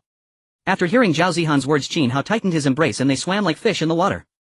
Occasionally Qin Hao would let Zhao Zihan come up for air as she didn't possess the strength he had and still needed to breathe. Zhao Zihan, feeling puffed up, thought brother Qin Hao was really bad. When she came up for air, she looked shy and blushing. Ah. Each time she surfaced, she breathed heavily, making soft whimpering sounds. Chen Xiao watched the blurry figures of Zhao Zihan and Qin Hao, scratching her head. Why were they swimming farther and even diving to the bottom of the pool? What are they doing swimming so far? Chen Xiao muttered to herself. She felt somewhat helpless. Qin Hao and the others didn't include her in their fun. From a distance, Lang Shi and Wu Qian and the other girls also sensed something unusual. They looked at the wriggling forms of Qin Hao and Zhao Zihan, puzzled about how they were teaching swimming. The coach is outrageous. Wu Qian also questioned, Sure, did you hear Zhao Zihan's moans? That's just the sound of her breathing, heavily mixed with a hint of allure. She was somewhat confused. Weren't they swimming? How could breathing heavily produce such sounds? Lang Shi replied, I don't know, maybe Qin Hao's training method is a bit special. At that moment Zhao Zihan was swimming, feeling utterly exhausted. Even with her healing ability she couldn't withstand. After nearly an hour, Qin Hao slowly guided her towards the shore. Zhao Zihan was so tired that she could only float on her back, staring at the ceiling with a face full of melancholy. Chen Xiao stood at the shore watching Qin Hao and Zhao Zihan swim over slowly, feeling quite helpless. They had been swimming for almost an hour. But upon closer observation she noticed the flush on Zhao Zihan's face and her exhausted state. Recalling the splashing water earlier, Chen Xiao was suddenly struck with a shocking realization: they had been engaged in a fierce struggle in the water. She swallowed hard. No wonder they didn't invite her, it turned out they were doing that. Qin Hao, feeling somewhat awkward, said to Chen Xiao, class monitor, Zhao Zihan is too tired from practicing swimming, please take her back to the room to rest. As he spoke he handed Zhao Zihan, who resembled a limp pile of water, to Chen Xiao. She felt as if Zhao Zihan could collapse at any moment.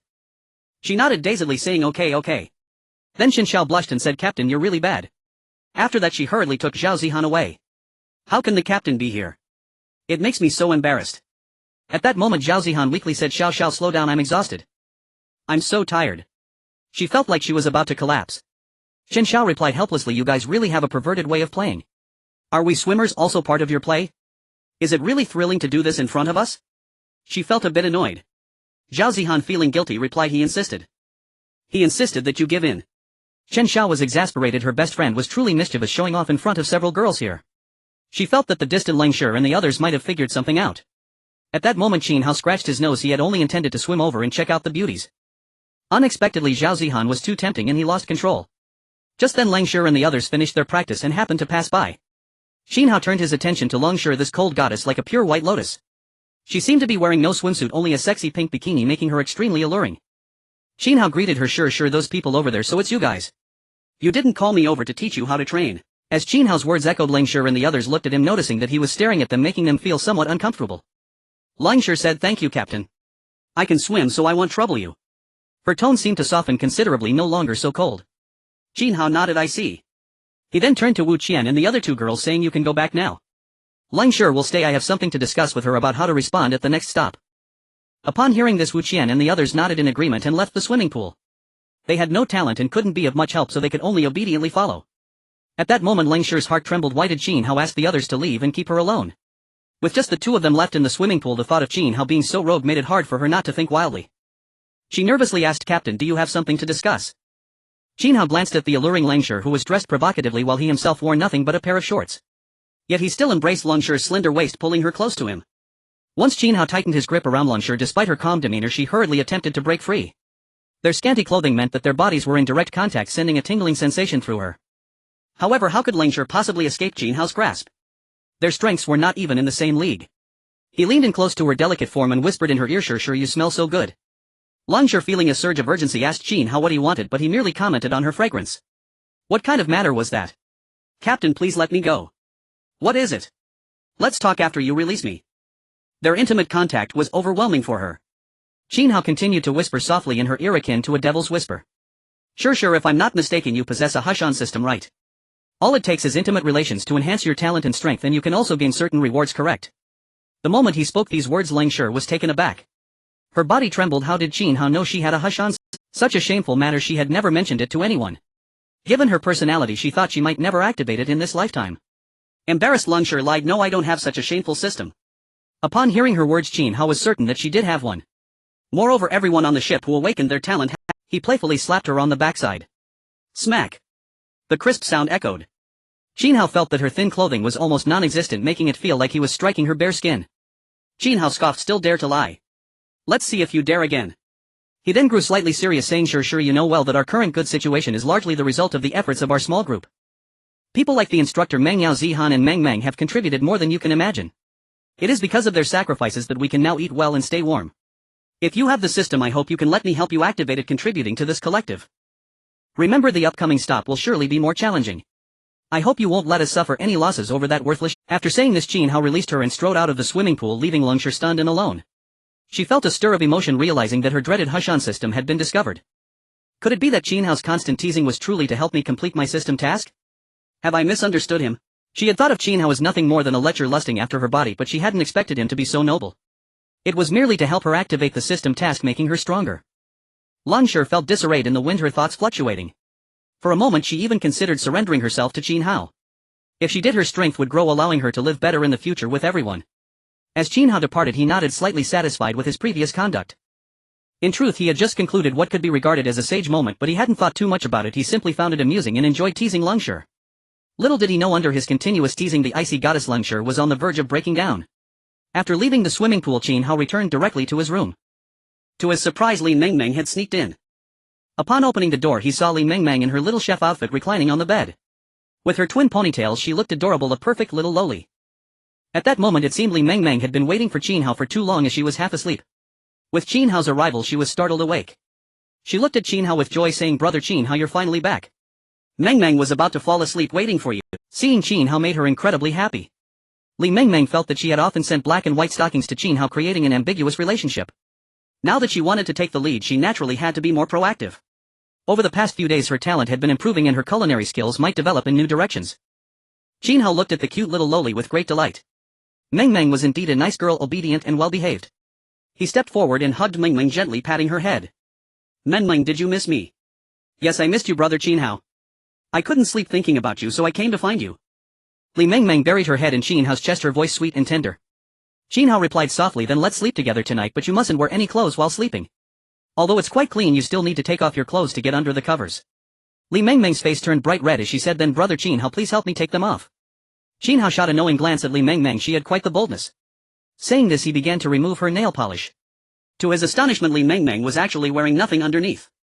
Qin Hao grinned at Li Mengmeng. She was clearly teasing him. Their gazes met, almost sparking a fire. Qin Hao understood what was happening and covered both of them with the blanket.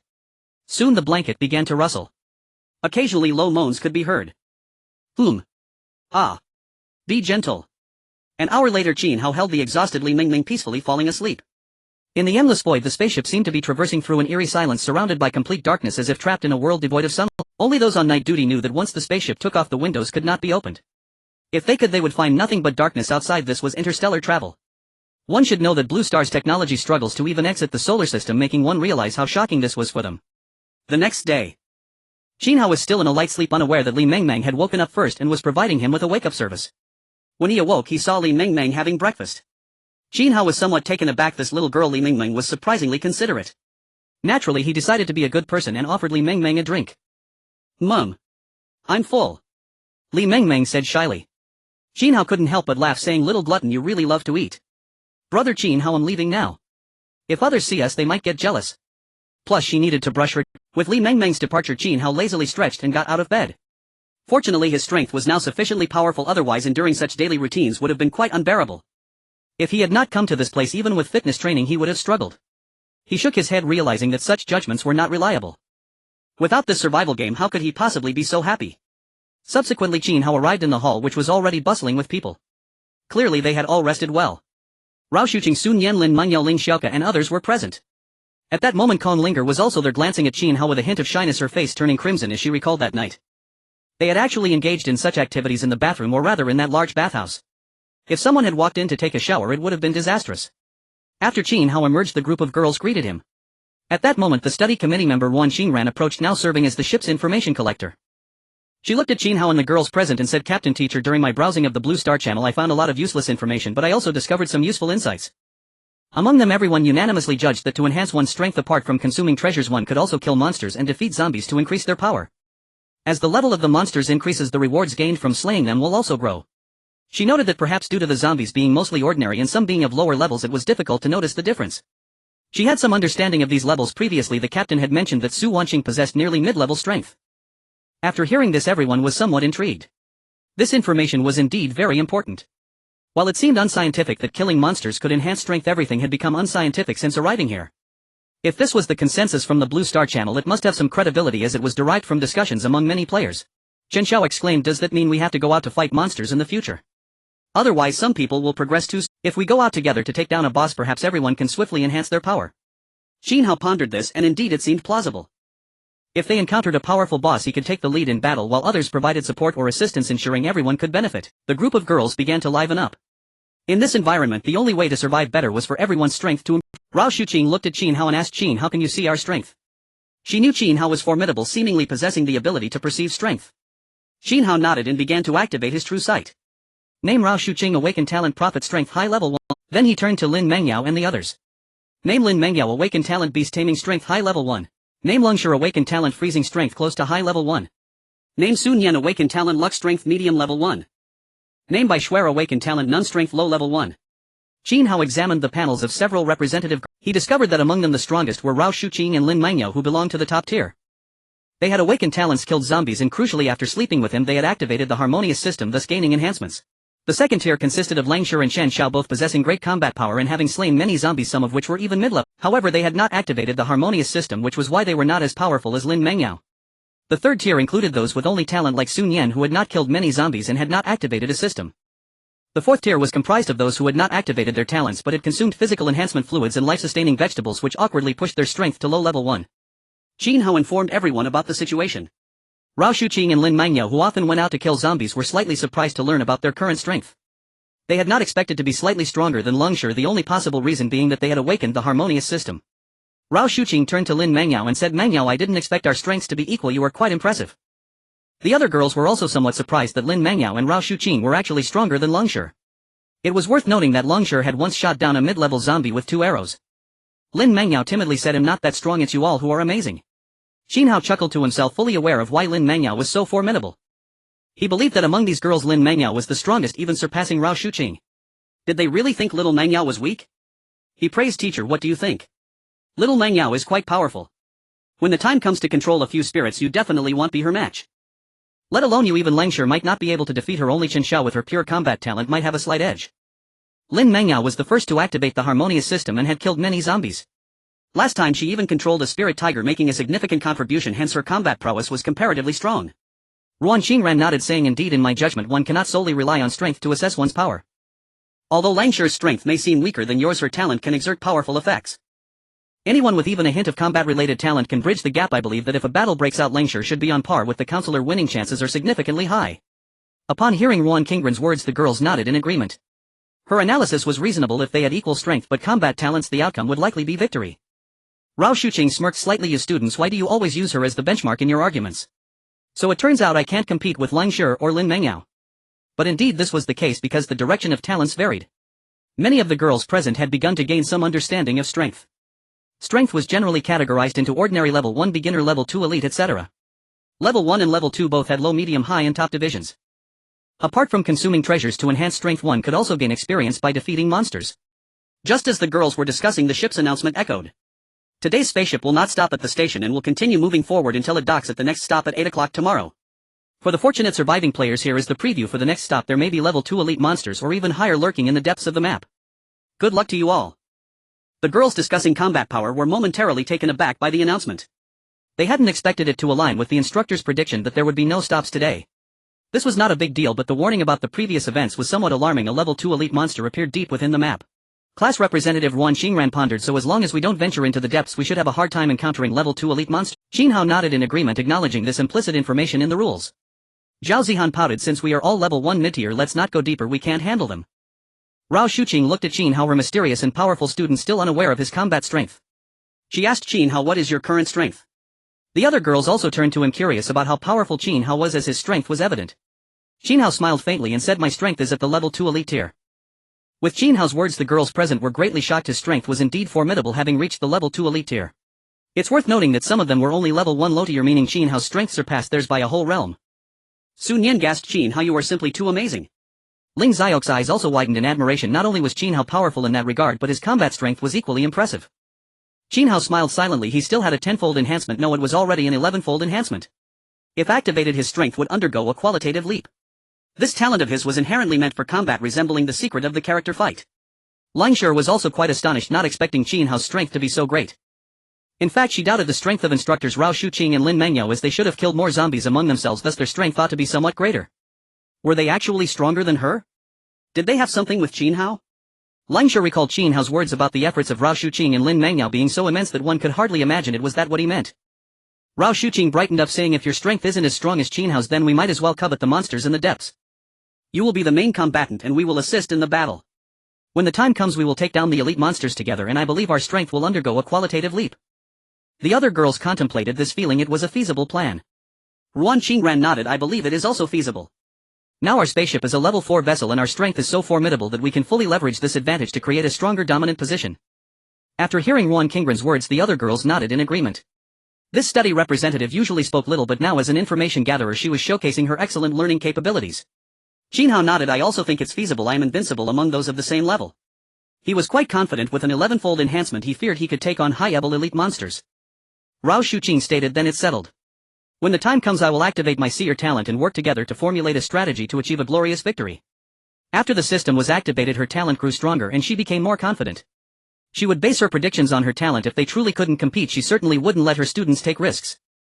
At this moment Qin Hao looked at Li Mengmeng and said, Mengmeng, when you stay behind on the spaceship you can act as the spaceship's trader. I will set aside most of the body enhancement liquids for you. Keep an eye on the trading hall for any rare items available for exchange. As Qin Hao's second woman, Li Mengmeng was sensible and obedient, often staying behind on the spaceship, making her worthy of trust. Li Mengmeng immediately smiled sweetly and said, okay brother Qin Hao, I will keep an eye out. After that, Qin Hao encouraged these girls to engage in some physical exercise to enhance their physical fitness. He also reminded Ruan Qingran and Bai Ruoshi to pay more attention to the information from the Blue Star channel. At present they had already acquired much important information. 1. After the spaceship captain's fall, a new captain would be selected. 2. In the absence of serum, the energy core is an important strategic resource. Consuming it can neutralize the zombie virus. 3. In the same region one can ally with another spaceship and recruit talented individuals. 4. Besides treasures that can enhance one's strength, killing monsters can also provide strength enhancement and so on. This clearly shows how crucial information disparity is. Had Sun Tong and Li Jing known about such matters earlier, those embarrassing incidents would not have occurred. Moreover, the number of people fallen on Blue Star would definitely not be that high. If discovered earlier, the lost 30 billion people could perhaps have been reduced by a significant margin. As these girls departed, Qin Hao found himself with free time. The continuous travel without stops today made him quite relaxed. He planned to go visit the innocent girl Kong Linger. He felt a bit guilty towards her, such a good girl. However, after some thought he realized that it was all for the collective. With Kong Linger's talent growing stronger, it would undoubtedly be beneficial for everyone, easing his guilt somewhat. In this survival environment he could only act like a scoundrel. In Kong Linger's room she had already awakened. Seeing Qin Hao arriving with breakfast, a platter and a bottle of milk. These were spoils from the Twin Stars supermarket. Qin Hao smiled. Linger, I brought you breakfast. You worked hard last night. Even with Kong Linger's mindset, recalling what happened last night made her cheeks flush slightly. She said, a bit touched, it wasn't hard, thank you for the breakfast, Captain. Feeling moved, she recalled that the captain had never brought breakfast for anyone else. Qin Hao gently patted her head and said softly, Linger, I feel guilty for how rough I was with you last night, I'm sorry. Kong Linger was somewhat flattered and said, it's fine, Captain, thank you. Qin Hao smiled, as long as you're alright I'm at ease. I mainly came to check on you, worried you might have some psychological trauma. Yeah, I'm fine, you can go about your business, Captain, Kong Linger said with a sweet smile. Qin Hao nodded and then left, feeling relieved that Kong Linger was okay. Kong Linger watched Qin Hao leave, feeling quite touched by the captain's concern for her. In the sewing room, Ling Xiaoka had obtained Qin Hao's permission to utilize an extra room, which was the sewing room. Its main purpose was to make clothes for everyone. After all, her dormitory was her private space and it felt inappropriate for others to frequent, especially if brother Qin Hao came looking for her. That would be very inconvenient. At this moment several girls were there, shaking Ling Xiao's small arms, hoping she would help make clothes. Among them were Li Mingmeng, Sun Yan Bai Shuer and the two sisters Bai Ruoshi, along with their counselor Rao Shuqing. Li Mengmeng shook Ling Xiao's small hand and sweetly said, Xiaoka, you are the best. I am your good sister, so please help me make some clothes. Ling Xiaoka sighed and said, Mingmeng, haven't I been good to you? I've already made you a little chef. Li Mengmeng pouted and replied, Xiaoka, just make me one more Lolita outfit, okay? Ling Xiaoka reluctantly agreed, alright then. She knew that Li Mengmeng was just trying to entice Qin Hao. But there was no way around it, she had to help because after the last incident she was quite scared, Qin Hao was too strong. Seeing Ling Xiaoka relent, Rao Shuqing chimed in, Xiaoka, please make me a teacher's uniform too. She felt that wearing a teacher's uniform would give her authority and command respect from everyone. Bai Shuer also added, Xiaoka, please help me make a dance outfit, I want to dance and practice yoga. The silly Bai Royal also said, Xiaoka, please help me and my sister make the same clothes. Sun Yan chimed in, I want to wear a skirt. Ling Xiaoka listened to everyone's requests and couldn't help but laugh and cry. They all wanted different kinds of clothes, but for her it was not difficult. She smiled and said, okay, everyone will get their share, I'll make them. She then began to take out fabric and showcase her sewing. As long as she had a vision of the clothes in her heart, she could create them with great skill. Soon designs for Lolita outfits, backless tops, halter neck leggings, high-waisted yoga pants, short skirts, black stockings, white stockings, teachers' uniforms and matching sister dresses began to take shape. The girls were overjoyed when they saw these beautiful clothes. After all, what girl doesn't like pretty outfits? After thanking Ling Xiaoka, they all left with their lovely clothes. It was easy to imagine that more and more girls would come to Ling Xiaoka for clothes in the future. After putting on her Lolita outfit, Li Mengmeng immediately sought out Qin Hao just as Ling Xiaoka had predicted. At this moment Qin Hao was leisurely strolling around the spaceship during his patrol, occasionally visiting the botanical room to check on the plants raised by Song Weining and sometimes stopping by the swimming pool to see if anyone was swimming. Suddenly Qin Hao's eyes lit up as he spotted Li Mengmeng, who was dressed in a stunning Lolita outfit resembling a soft and fragrant little cake. Li Mengmeng was overjoyed to find Qin Hao and immediately jumped into his arms, playfully asking, Qin Hao, do I look good? This is the Lolita outfit I just had Xiaoka make for me. Qin Hao smiled, his lips curving upward, and said, you look beautiful. He then hugged the soft and fragrant Li Mengmeng and gave her a passionate kiss, leaving him utterly enchanted. Taking advantage of the moment when no one was around, Li Mengmeng whispered in Qin Hao's ear, Qin Hao, what a pity I've gotten my period. Do you want to try something new?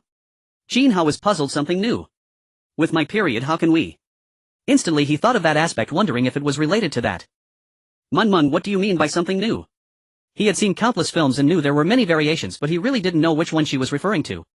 Li Mengmeng blushed and said, come to my room to play together. She thought that since Qin Hao wasn't taking the initiative, she would take the lead. After all, with so many girls on the spaceship, he might get tired of the same flavor. She needed to stand out so that Qin Hao would remember her. Li Mengmeng now knew that Ling Xiaoka and Zhao Zihan had already become Qin Hao's women, and there would surely be more in the future, which made her feel a sense of crisis. She then pulled Qin Hao and quietly led him to her room. Qin Hao was also somewhat excited, curious about what new thing Li Mengmeng was talking about, feeling inexplicably expectant. He admired Li Mengmeng's boldness, she was truly daring. When she returned to her room, she flopped onto the bed. Qin Hao noticed that beneath her fluffy Lolita outfit she was wearing nothing underneath, which stirred something within him. He thought this girl clearly didn't know fear, she dared to entice him. But Qin Hao was puzzled, although it was tempting. Wasn't it just a typical scenario?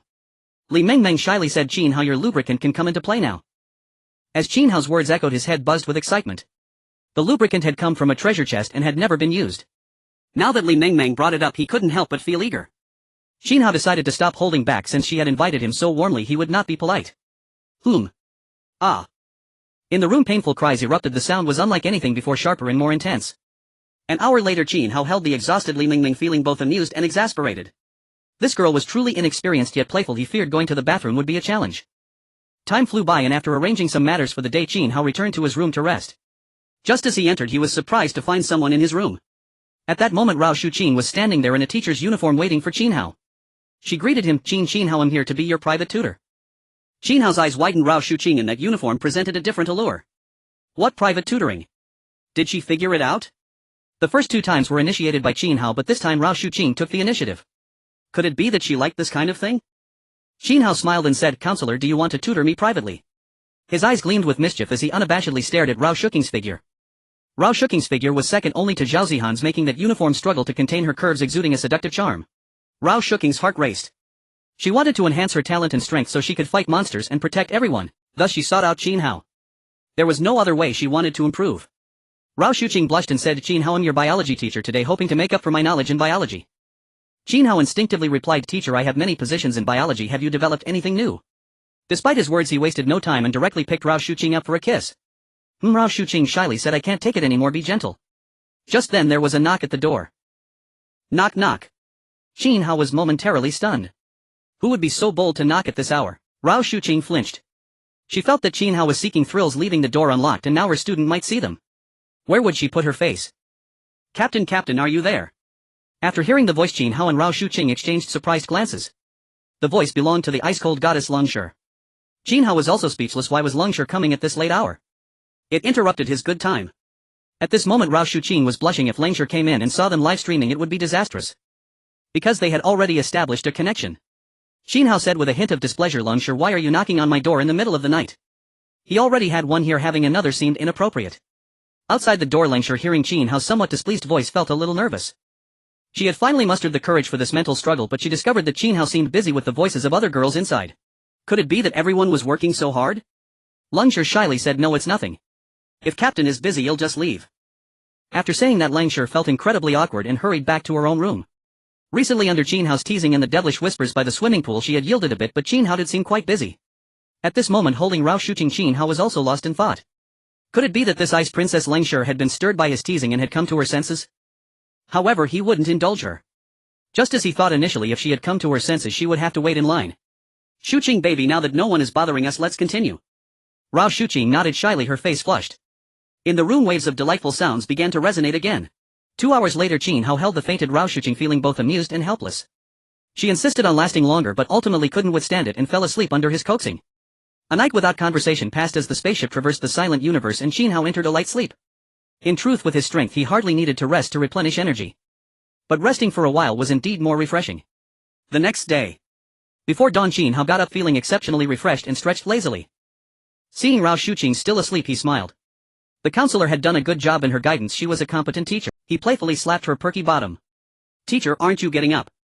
The sun is about to shine on your backside. Rao Shuqing woke up startled by this sudden slap. She glared at Qin Hao, saying, Qin Hao, you naughty boy, how can you hit your teacher? Qin Hao laughed. If you don't get up, what if someone finds out? Rao Shuqing fearlessly replied, so what? It's not like this hasn't happened more than once. If someone finds out, so be it. Rao Shuqing felt emboldened, thinking she was already exposed. However, fate often works in mysterious ways. Rao Shuqing's words would soon become prophetic.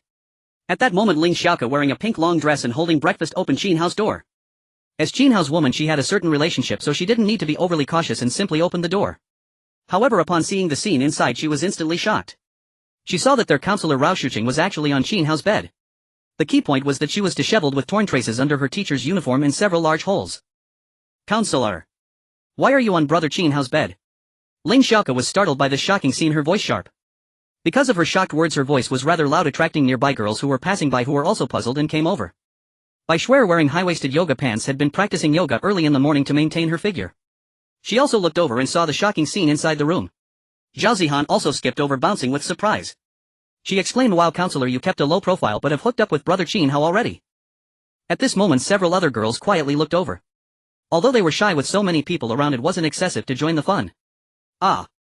Rao Shuqing felt as if the sky had fallen. She could no longer act arrogantly. She had truly been exposed and was mortified. She quickly said to Ling Xiaoke, Xiaoke, why didn't you knock? Quickly closed the door. Oh, I'm sorry, counselor. I didn't mean to interrupt your good time. Ling Xiaoke, realizing late, noticed that many people had gathered behind her. She awkwardly closed the door. Then she faced the bewildered group of girls. Ling Xiaoke, Zhao Zihan, Bai Shuer, Su Wanqing, Song Weiniang, Humayer and Lilia all stared at each other in shock. I can't be seeing things. Is that really the counselor inside? Their typically serious counselor was actually disheveled on Qin Hao's ship. They didn't need to think to know what had happened last night. Humayer was also shocked. Could it really be the counselor and captain? She had fallen asleep last night and missed the chance to dig for gems. Su Wanqing, the huntress girl, was even more astonished because she knew many of Qin Hao's secrets. Once she saw Qin Hao carrying Lin Mingyao, then embracing Konglinger, and now she saw the counselor. Su Wanqing knew that these had all become Qin Hao's women. Furthermore, Li Mingmeng, Ling Xiaoke and Zhao Zihan should also be among Qin Hao's women. How long had it been? 6 women had already become Captain Qin Hao's women. This was happening way too fast. At this point, her gossiping heart was surging. She couldn't contain it. Since the counselor had been found out, knowing a bit more shouldn't matter, right? Zhao Zihan sighed. Tisk, the counselor really kept a low profile. I didn't expect she had already succeeded. Ling Xiaoke also asked Zihan, tell me honestly, did you also succeed? Ling Xiaoke's words seemed very insightful, as if declaring her territory.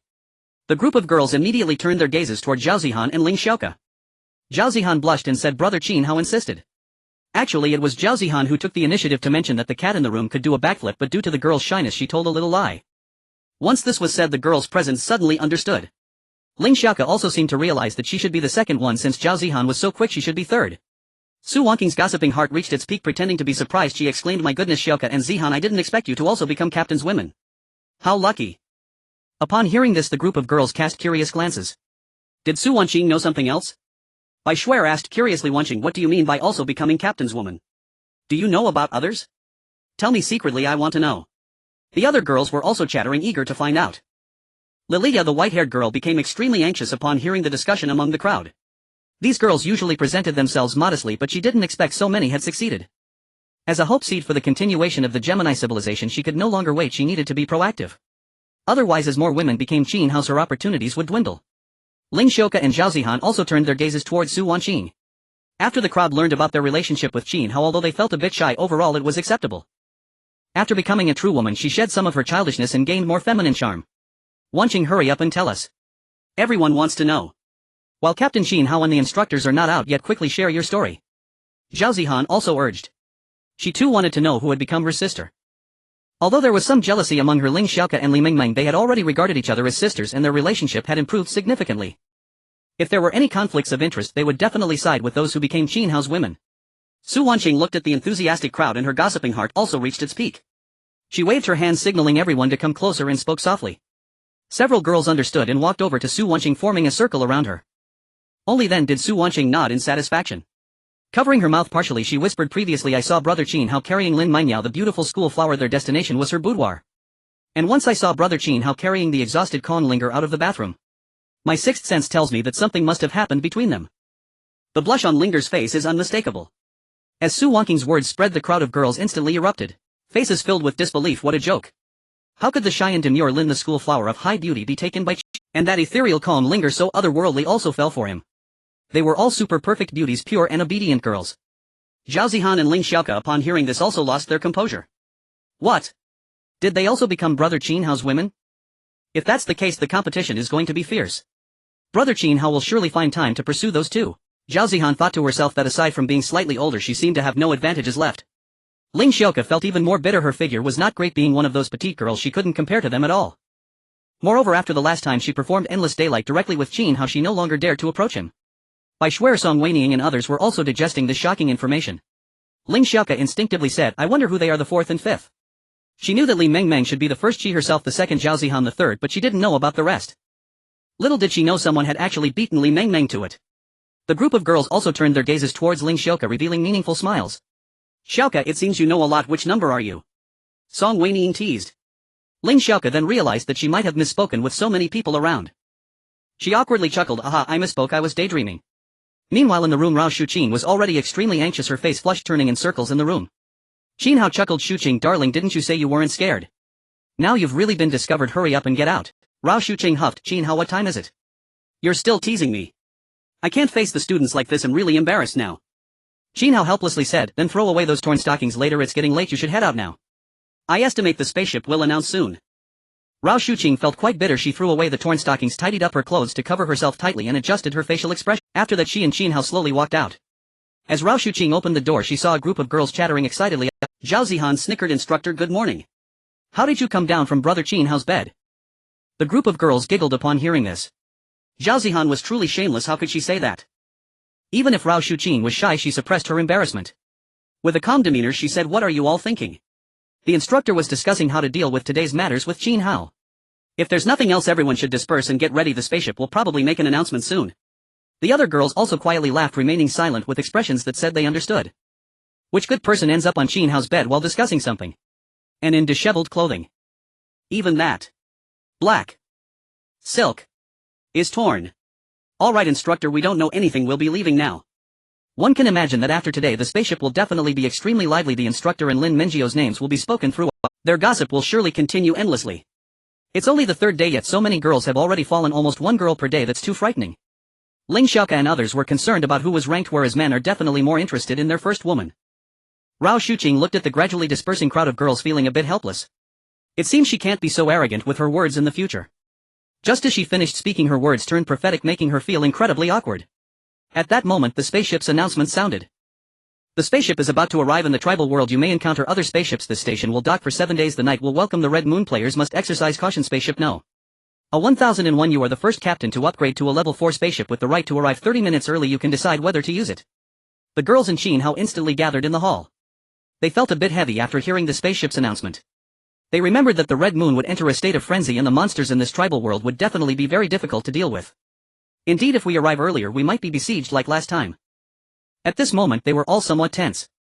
After spending a day of leisure they were now entering this violent tribal world which made them a bit apprehensive. Perhaps this was part of a plan to let you relax your guard first only to face a significant challenge later. Rao Shuqing also looked at Qin Hao and said, Qin Hao, although it's possible to encounter second-tier elite monsters deep inside, it doesn't guarantee they won't come out. Can you handle it? The other girls also turned to Qin Hao. Given their strength, dealing with second-tier elite monsters would be difficult. They'd have to rely on Qin Hao's formidable combat power. Qin Hao thought for a moment and said, I believe I am invincible among my peers. As long as they are not top-tier second-tier elites, they can be dealt with. He wasn't just boasting. With the strength of second-tier elites combined with the King's Seal and an 11-fold enhancement, anyone would feel confident and exuberant. Upon hearing this, Sun Yan and the others' eyes sparkled. Qin Hao's strength was so impressive that it gave them a great sense of security. Captain, I have completed your great cleaver. At this moment Lu Shuang handed a large cleaver to Qin Hao. She had spent a lot of time crafting this powerful weapon from special materials. Qin Hao looked at the large cleaver made of special materials, his face filled with joy. It was completely purple with intricate details designed by Lu Shuang. The end of the handle had a delicate purple copper ring and the blade shimmered coldly, looking both domineering and beautiful. What a good blade, he couldn't help but exclaim. He then stored it in his system space. With this blade his strength would be further in. He surveyed everyone and announced, I have decided to use the privilege of arriving 30 minutes early. Everyone get ready. Dobao, I want to use the 30 minutes early arrival privilege. Accelerate the spaceship to the tribal world for me. Dobao acknowledged, planning the route and speeding up, expected to arrive at the tribal world station in 2.5 minutes. Then they began discussing who would go into battle.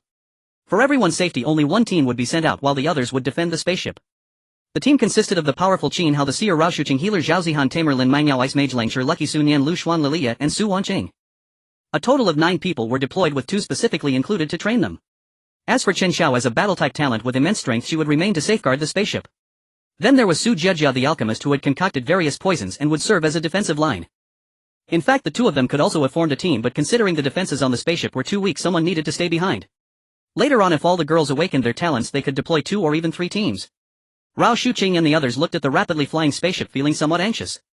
They had already seen the scenery outside the spaceship, a dense forest with towering trees. Boom! Finally, with a slight rumble, the spaceship stabilized and landed.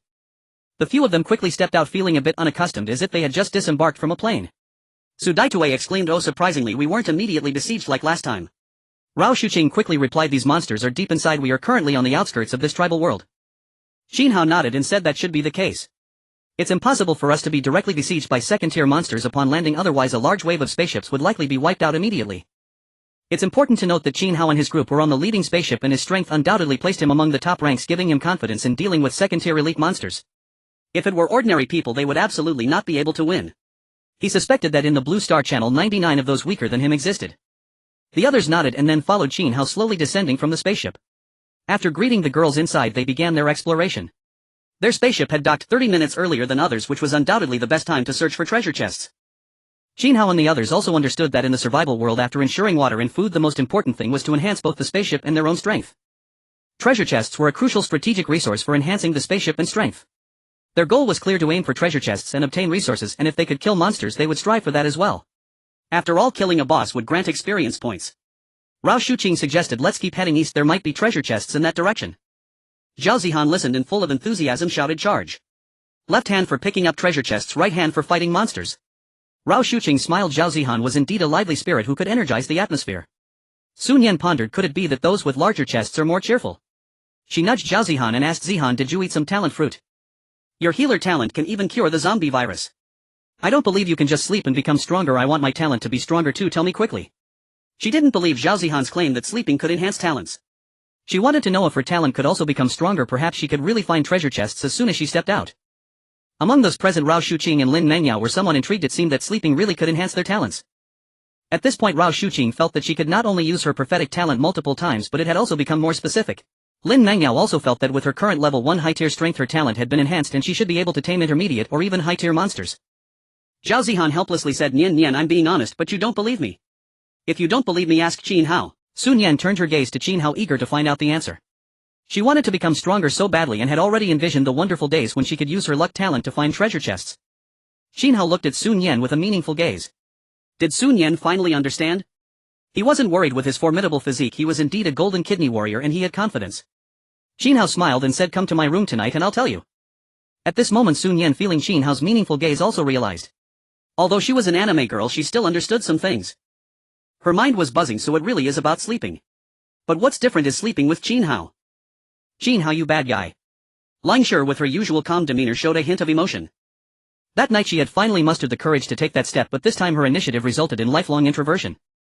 Moreover, she had heard some rumors that the instructor was in the captain's room that night. In other words, she almost interrupted their good time. At this moment Lang Shi was no longer as innocent as before. She had learned much information. It seemed that even their counselors had willingly offered themselves.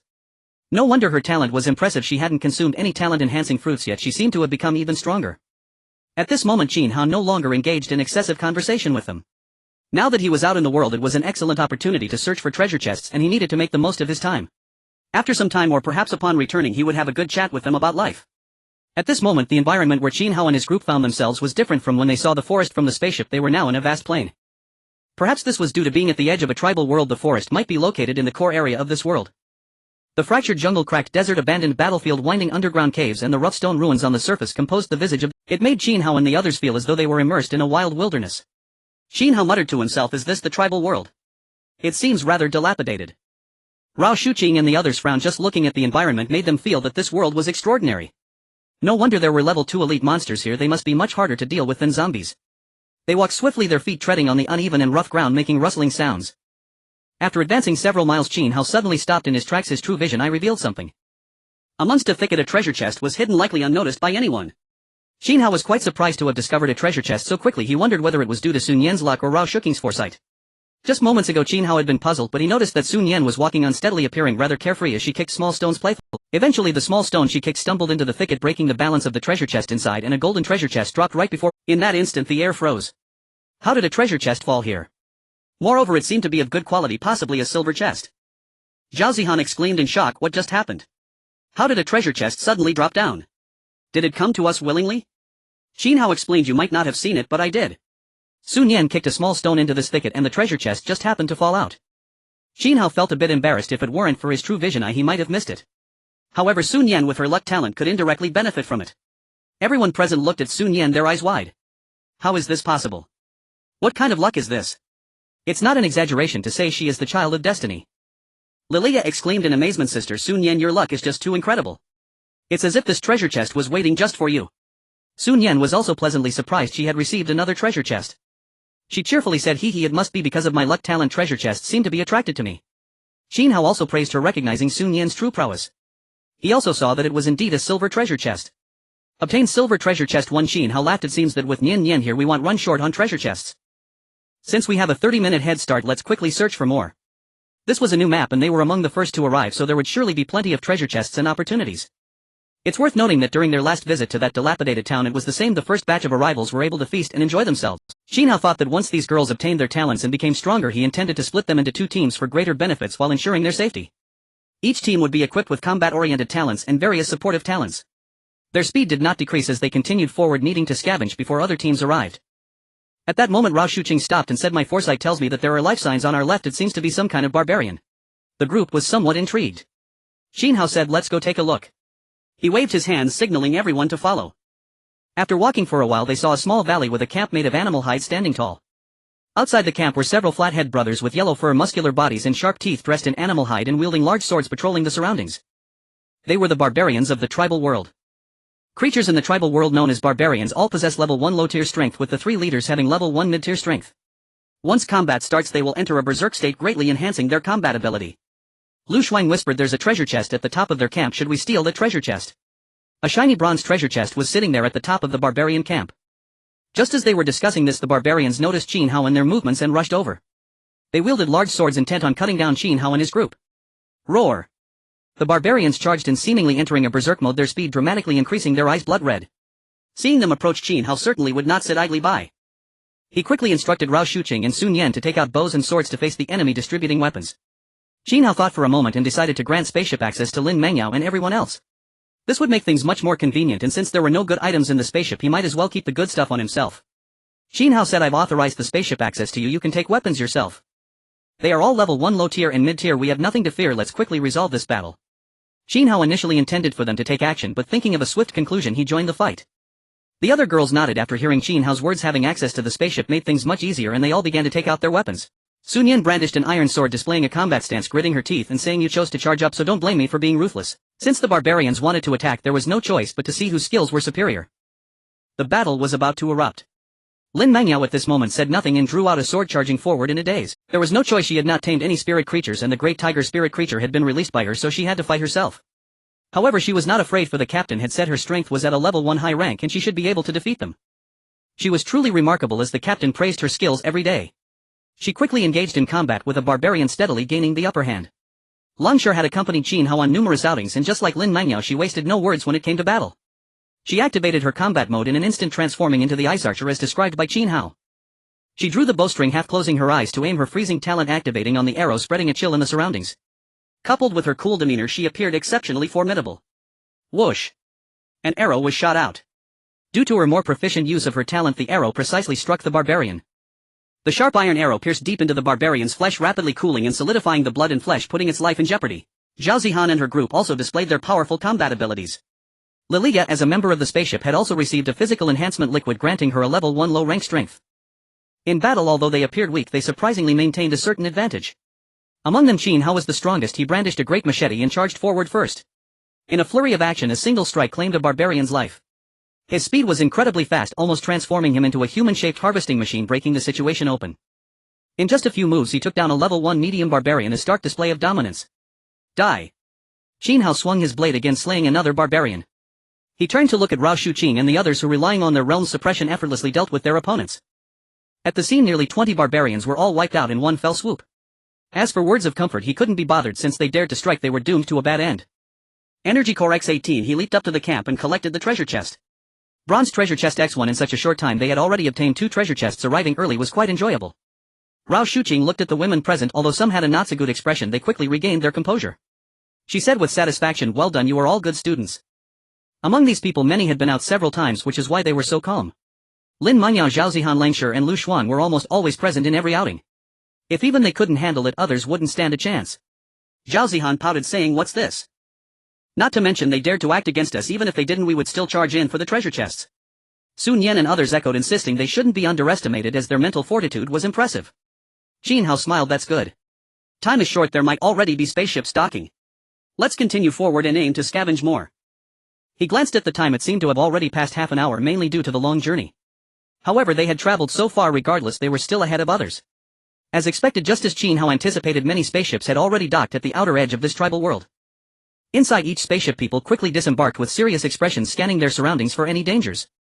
Outside one of the spaceships, a group of well-formed men quickly gathered. Trained and disciplined, they first surveyed the area before splitting into 2 teams. The leader said, "As powerful special forces, we represent the former highest combat strength. Let's muster our spirits and show the Blue Star Channel people our might." If Qin Hao were present, he would certainly recognize that this was the so-called Special Forces team. Indeed it was so, and the reason they took this online name was to bring a glimmer of hope to the Dragon Nation, which had fallen apart in the survival world. At the same time, they wished to offer some hope to the people in the apocalypse. In the tiring and hungry survival world, many were not killed by monsters or zombies, but by their own will. Moreover, the Blue Star Channel is a major region of the entire Blue Star, with people from other countries causing trouble, serving as a deterrent. After all, once weapons are drawn, one will prioritize attacking their own countrymen before turning on others. Currently, many level 3 spaceships have appeared in the Blue Star Channel, creating tremendous pressure. "Yes, squad leader." Many in this team responded. Su Ligua nodded and continued, "Even if we have all fallen into interstellar survival, we must kill all the people from the Little Day Nation." This was not only about old grievances but also new ones. Recently, several well-performing spaceships from the Little Day Nation had been provocatively claiming to have wiped out more than one team from the Dragon Nation. "I've long found them displeasing. Let's go all out against them." In another area at the outer edge, some individuals, unlike those of the Dragon Nation or even those of the Blue Star, disembarked from their spaceship. Though they were humanoid, they had tails. Their faces were extremely cute and they had fluffy ears resembling little cats. If someone knowledgeable from the universe were to arrive, they would discover that these were in fact cat people. This survival game had also brought them to this tribal world. If Qin Hao and the others searched in the chat channel of Endless Star Domain Area 1, they would find that they had left messages in the hall. "Meow meow, interesting, a tribal world. I wonder how strong these natives are. Level 2 elite monsters. They seem quite strong." In the same edge area, another spaceship had a row of tall individuals disembark. They were robust and looked extremely powerful, resembling giants, but they were not giants. They belonged to a civilization known as the Luoman Star People. The people of the entire planet were exceptionally strong, with an average height of 3 meters, resembling barbarians. Their walking even caused slight vibrations on the ground and emitted some sound. Roar! Several Luoman Star People pounded their fists on their chests, letting out roars that were incredibly imposing. Just this roar alone could probably scare off some weaker creatures. This upcoming red moon in 7 days seemed to be an important juncture, not only attracting people from various countries of Blue Star but also many unknown races and civilizations. This journey to the tribal world was destined to be anything but peaceful. These 7 days would surely be unforgettable for the players. Qin Hao and his group were still busy gathering supplies and treasure chests, unaware that in addition to the crowd from the Blue Star Channel there were also some extraterrestrial visitors from Endless Star Domain Zone 1. This was a meeting of both parties, leaving one to wonder what kind of sparks might ignite. Inside a spaceship, a somber-looking man coldly remarked, "Now that we have the heart of the spaceship, we must find more treasure chests in this tribal world so we can upgrade the spaceship. Also, I suspect that Brother Dao's death was caused by the enemy. They are not foolish enough to engage in battle with the zombie army." Li Fei also wore a serious expression. After Brother Dao's death, he had taken on the role of the new captain. If their deaths were indeed caused by the enemy, they would certainly be in trouble. Because Brother Dao and his companions were quite ruthless, they must have provoked the enemy first.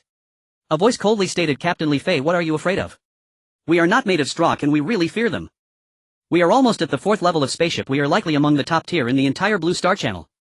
The others nodded in agreement.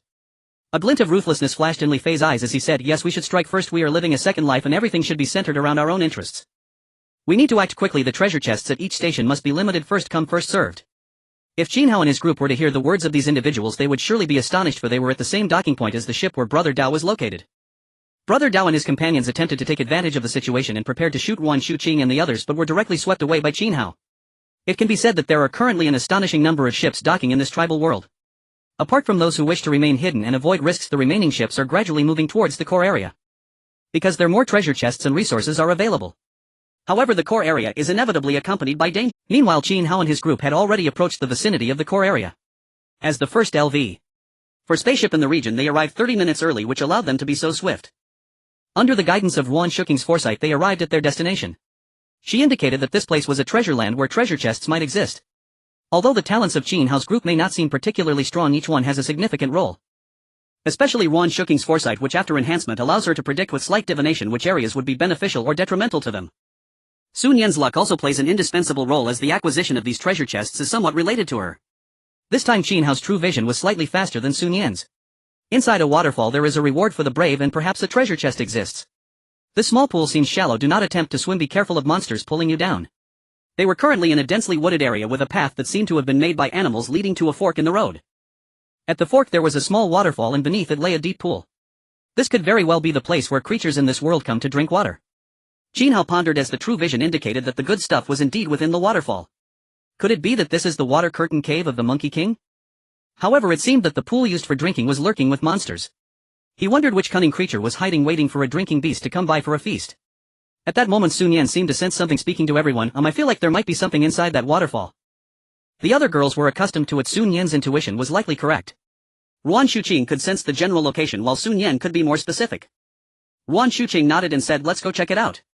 They approached the waterfall, gazing thoughtfully at the small waterfall. Zhao Zihan queried, "Could it be that we need to jump into the waterfall like the Monkey King?" She exclaimed, "These treasure chests are too well hidden.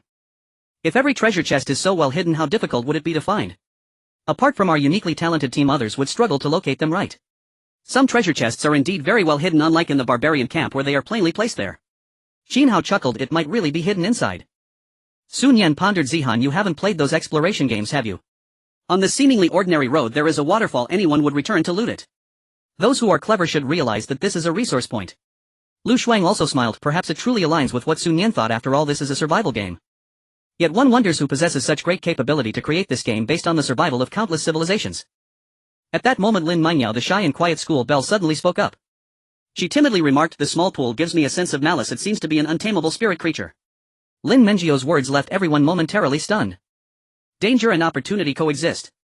Qin Hao said, "In that case, let's come up with a way to lure it out and eliminate it." Although he was able to dive for extended periods without being affected by pressure after receiving the blue spirit fruit from the sky-swallowing whale, this was still the territory of that spirit creature. While it wouldn't lead to disaster, it was wise to be cautious. They contemplated how to lure out the spirit creature. Lin Mangyao suggested, "What if I control a small animal to lure it out?" Qin Hao laughed. Little Mangyao is really clever, but it seems there are no suitable animals nearby. He'll use a fish to bait it. He then turned to Longshur and asked, "Sure, can you use your freezing ability on the fish? Once that spirit creature eats it, it will be frozen instantly, haha." Longshur thought for a moment and replied, "I should be able to do it. My control over my ability has become quite powerful." In recent days, whenever she had free time, she had become extremely adept at using her ability. Qin Hao proceeded to take out the fishing rod that Lu Shuang had made earlier, placing a large piece of tuna on it and then cut a slit in the middle of. Longshur slowly approached, activating her ability. The bone-chilling cold spread gradually forming an ice bead which she placed inside the fish. Qin Hao began fishing a large piece of tuna meat extending down the winding small pond sinking to a sufficiently deep distance. This small pond may not appear deep but in reality it is over 10 meters deep. If someone were to accidentally fall in and confront the water-dwelling creature escaping would be quite difficult. The tuna meat waited silently at a depth of 2 meters anticipating the creature to take the bait. After a long wait Qin Hao with his immense strength vaguely saw a shadow emerge. It moved with incredible speed rushing towards the tuna meat at the bottom of the pond without disturbing the surface of the water showcasing remarkable agility. The shadow opened its massive maw and directly bit into the tuna meat. With a single bite the fishing line snapped. However it was at this moment that the ice bead began to take effect spreading frost throughout the creature's abdomen until its flesh was frozen losing all vitality.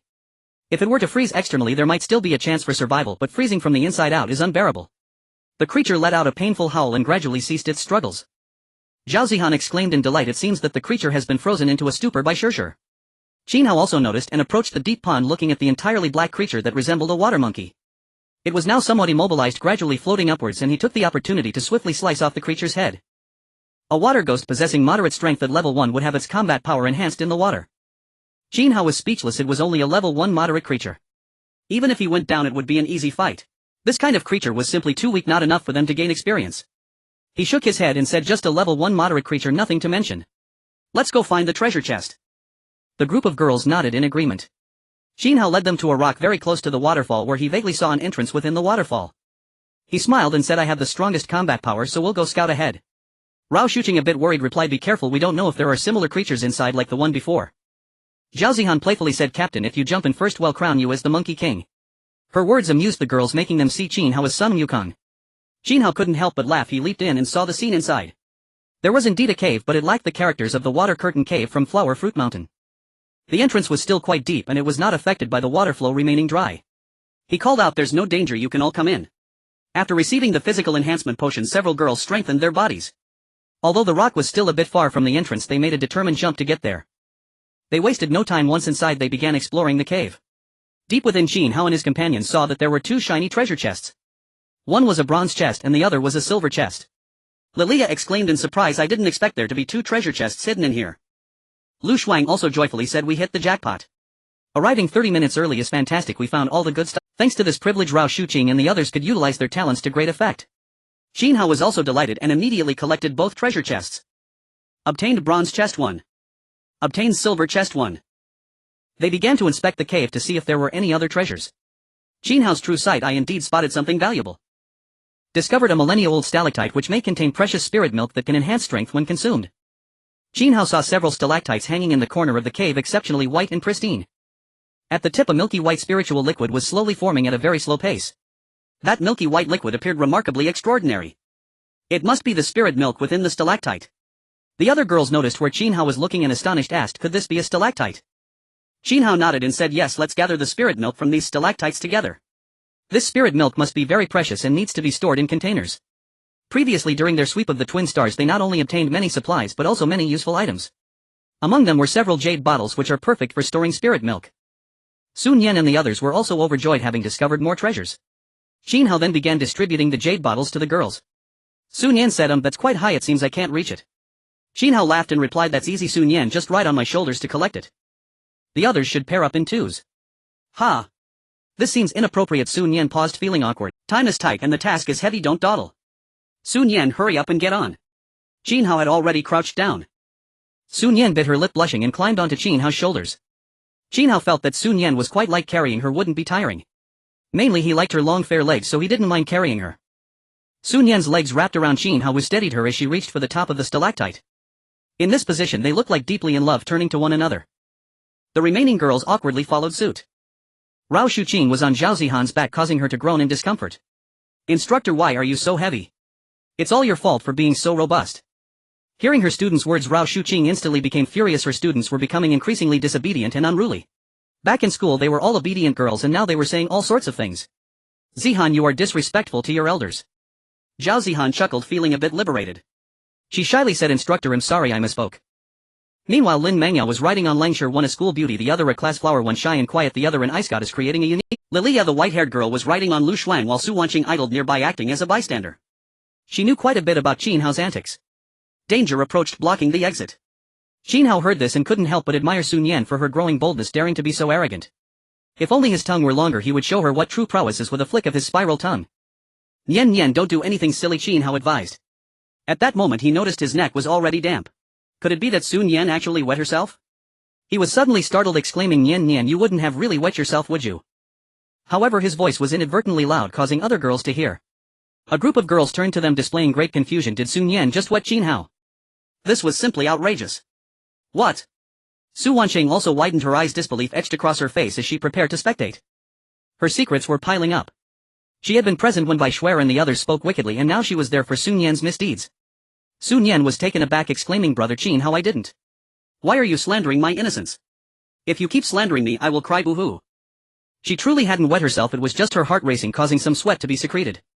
Qin Hao felt relieved. It shouldn't be urine, as there was only a little. Thank goodness he had been unnecessarily alarmed. Qin Hao then spoke gently, that's good, I must have misjudged. Let's continue gathering spiritual milk.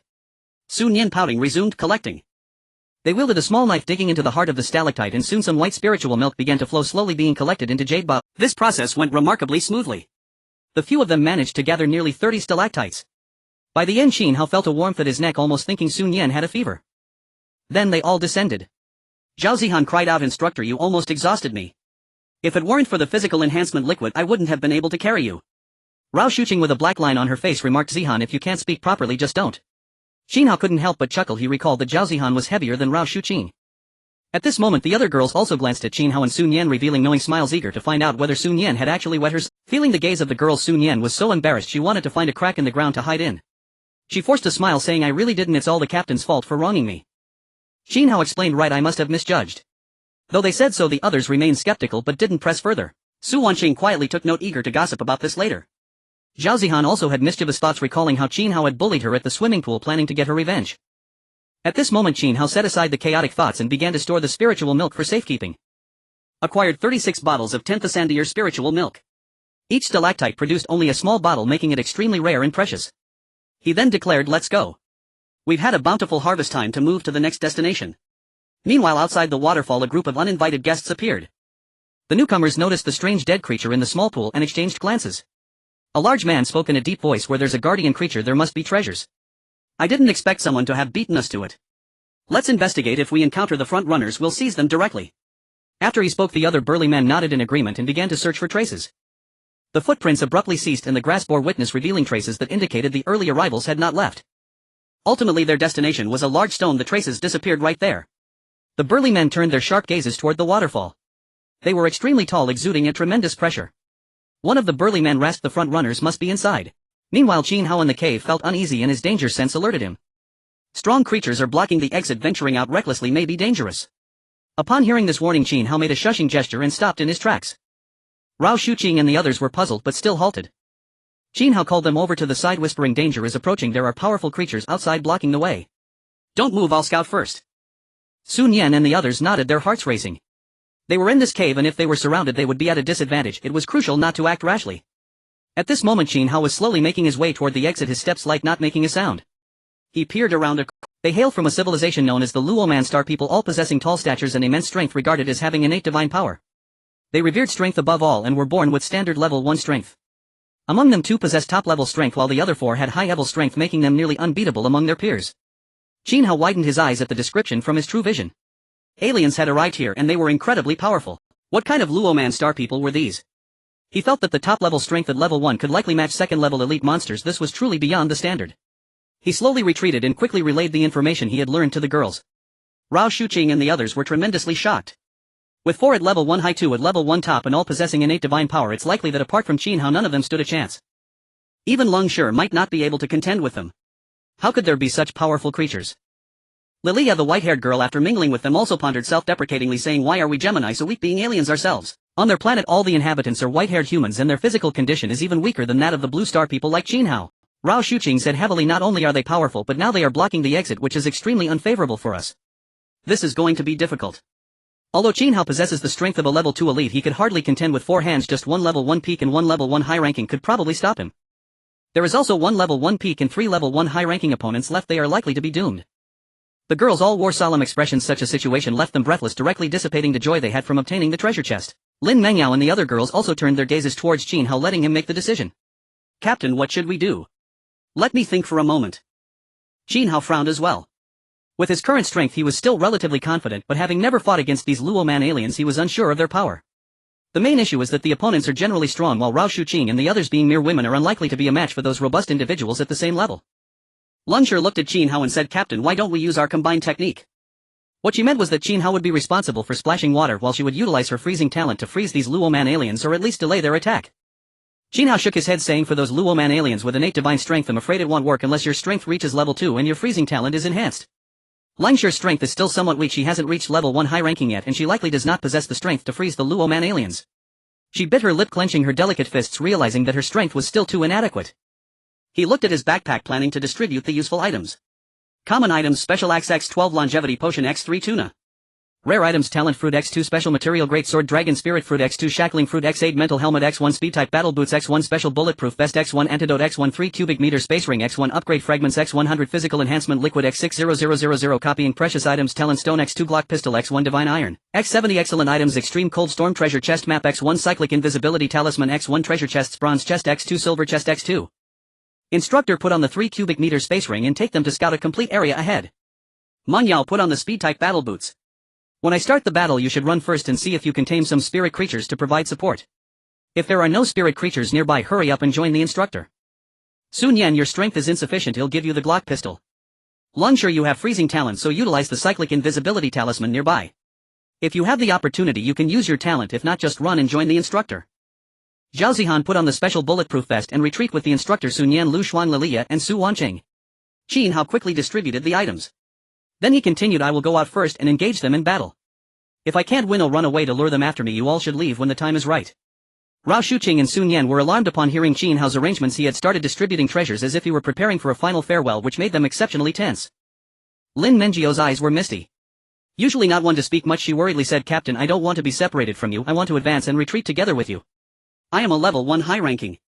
Qin Hao rubbed Lin Mengjiu's little head and smiled. "Little Mengyao, don't worry. I'm just casually distributing some treasures. I believe in you. You can tame spirit creatures to provide support." Rao Shuqing's face was pale at this moment and she anxiously said, "Qin Hao, don't rush. I'm currently divining. If we can't win, we'll escape together. There are 6 powerful beings outside." She couldn't rest easy with Qin Hao going out. Zhao Zihan also handed the special bulletproof vest to Qin Hao, saying, "Brother Qin Hao, as the main combatant you should wear this bulletproof vest. It's equivalent to inner armor." She knew that Qin Hao was partial to her because she was his woman, but she was also worried about his safety, so she returned the special bulletproof vest. Qin Hao thought for a moment and still accepted the special bulletproof vest to wear. He smiled. "Don't be nervous. I'm just giving a brief instruction to lead them away and you all can retreat afterward. Rest assured, with my speed they definitely won't catch up to me." Lin Mengyao said worriedly, "Brother Qin Hao will give you these speed-type battle boots. I don't need them." Qin Hao waved his hand, saying, "I'm fast enough. You should go find spirit creatures to tame. I can't rest easy with you, just wear them, little Mengyao." After he finished speaking he interrupted, "No need to say more. I'm going out first." He needed to hurry out, otherwise if they were blocked at the exit it would be truly dangerous if they couldn't fight back. Lin Mengyao and the group of girls watched Qin Hao gradually leave, feeling worried. At this moment Lang Sure also took out the excellent cyclic invisibility talisman, merging her faint talent power into it as she began reciting the spell that Qin Hao taught her. "Nishi Nishi Hua Bu La Ji, if you don't La Ji I can't be 11. After she finished speaking a miraculous scene occurred. Lung Sure's figure vanished before everyone's eyes. As long as she wasn't attacked she could maintain this state for a long time. Lang Sure was also stunned, but she quickly regained her composure and rushed towards the exit, aiming to find the right moment to assist Qin Hao. "Is there danger inside the waterfall?" The Luoman aliens discovered after researching that the last clue of the leader was this waterfall. But what is inside the waterfall and what exists they did not know. Faced with the unknown, even with their brutish personalities, they hesitated. The leader, named Man Biao, said, "No problem, let's go in together." Saying this he took the lead and prepared to leap to that stone. With a single jump he could enter the waterfall. However, at that moment a robust figure leaped out from the waterfall, landing precisely on the stone. Man Biao and the others were slightly taken aback upon seeing this, then reacted, saying, "This person must be the leader." It turns out to be a weak human. That person was indeed Qin Hao, who had rushed out. The remaining Luoman aliens, upon seeing Qin Hao's physique, relaxed their brows but felt somewhat disappointed, realizing he was just a weak human. It was truly uninteresting. A big brute said those with strength should possess the treasures, weak humans should hand over the treasures. Qin Hao was surprised to hear their words. These hulking figures had come to seize treasure, truly a case of the capable occupying the land. He began to scrutinize these Luoman aliens, who were exceedingly tall and robust, standing over 3 meters high, their bodies adorned with powerful muscles, presumably the reason for their innate strength. Such formidable muscles undoubtedly contained immense power. The Luoman aliens were also appraising Qin Hao. Qin Hao's physique was relatively smaller, yet he was strikingly handsome, somewhat muscular but not exaggerated compared to the Luoman aliens. He was clearly on a different level. However, they sensed a mysterious and potent aura emanating from Qin Hao which seemed beyond mere innate power. They would not expect that this aura was a unique trait of a level 2 elite. Having only just encountered this, they were unaware of how to gauge a level 2 elite strength. It was likely that with more encounters they would understand that this extraordinary aura belonged exclusively to those of level 2 elite status. Qin Hao spoke in a deep voice. You may not be so arrogant. Do you really think you have me cornered?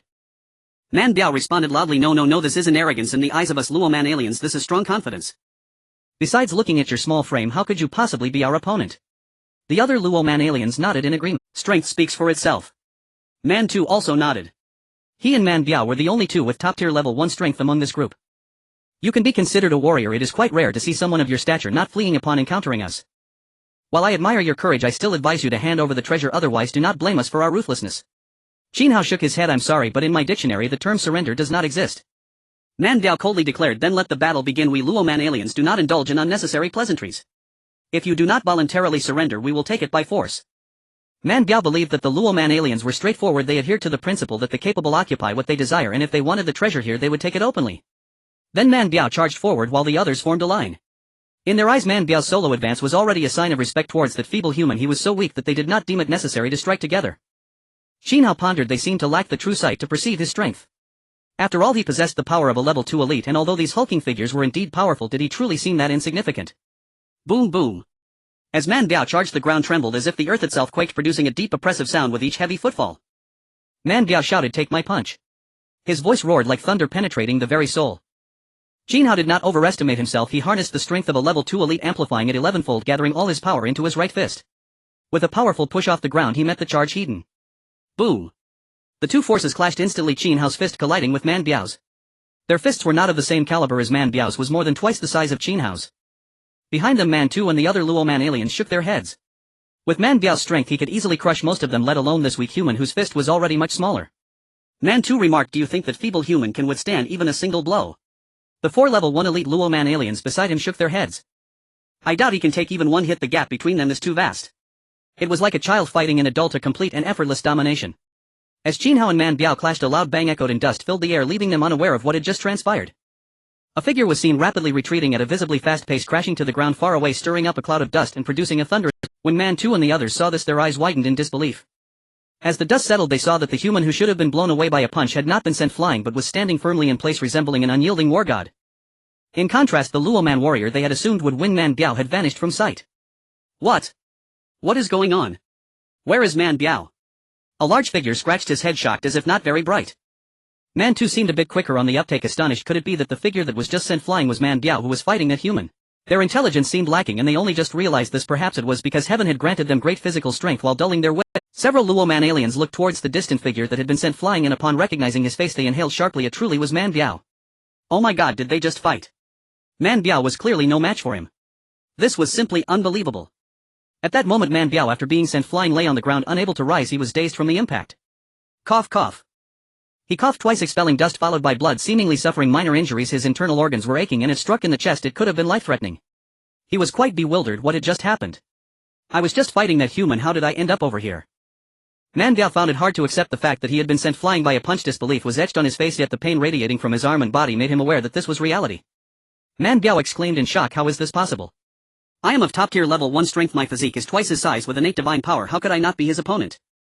He believed that even if the other party was of level 2 elite strength, he still should not be able to defeat him.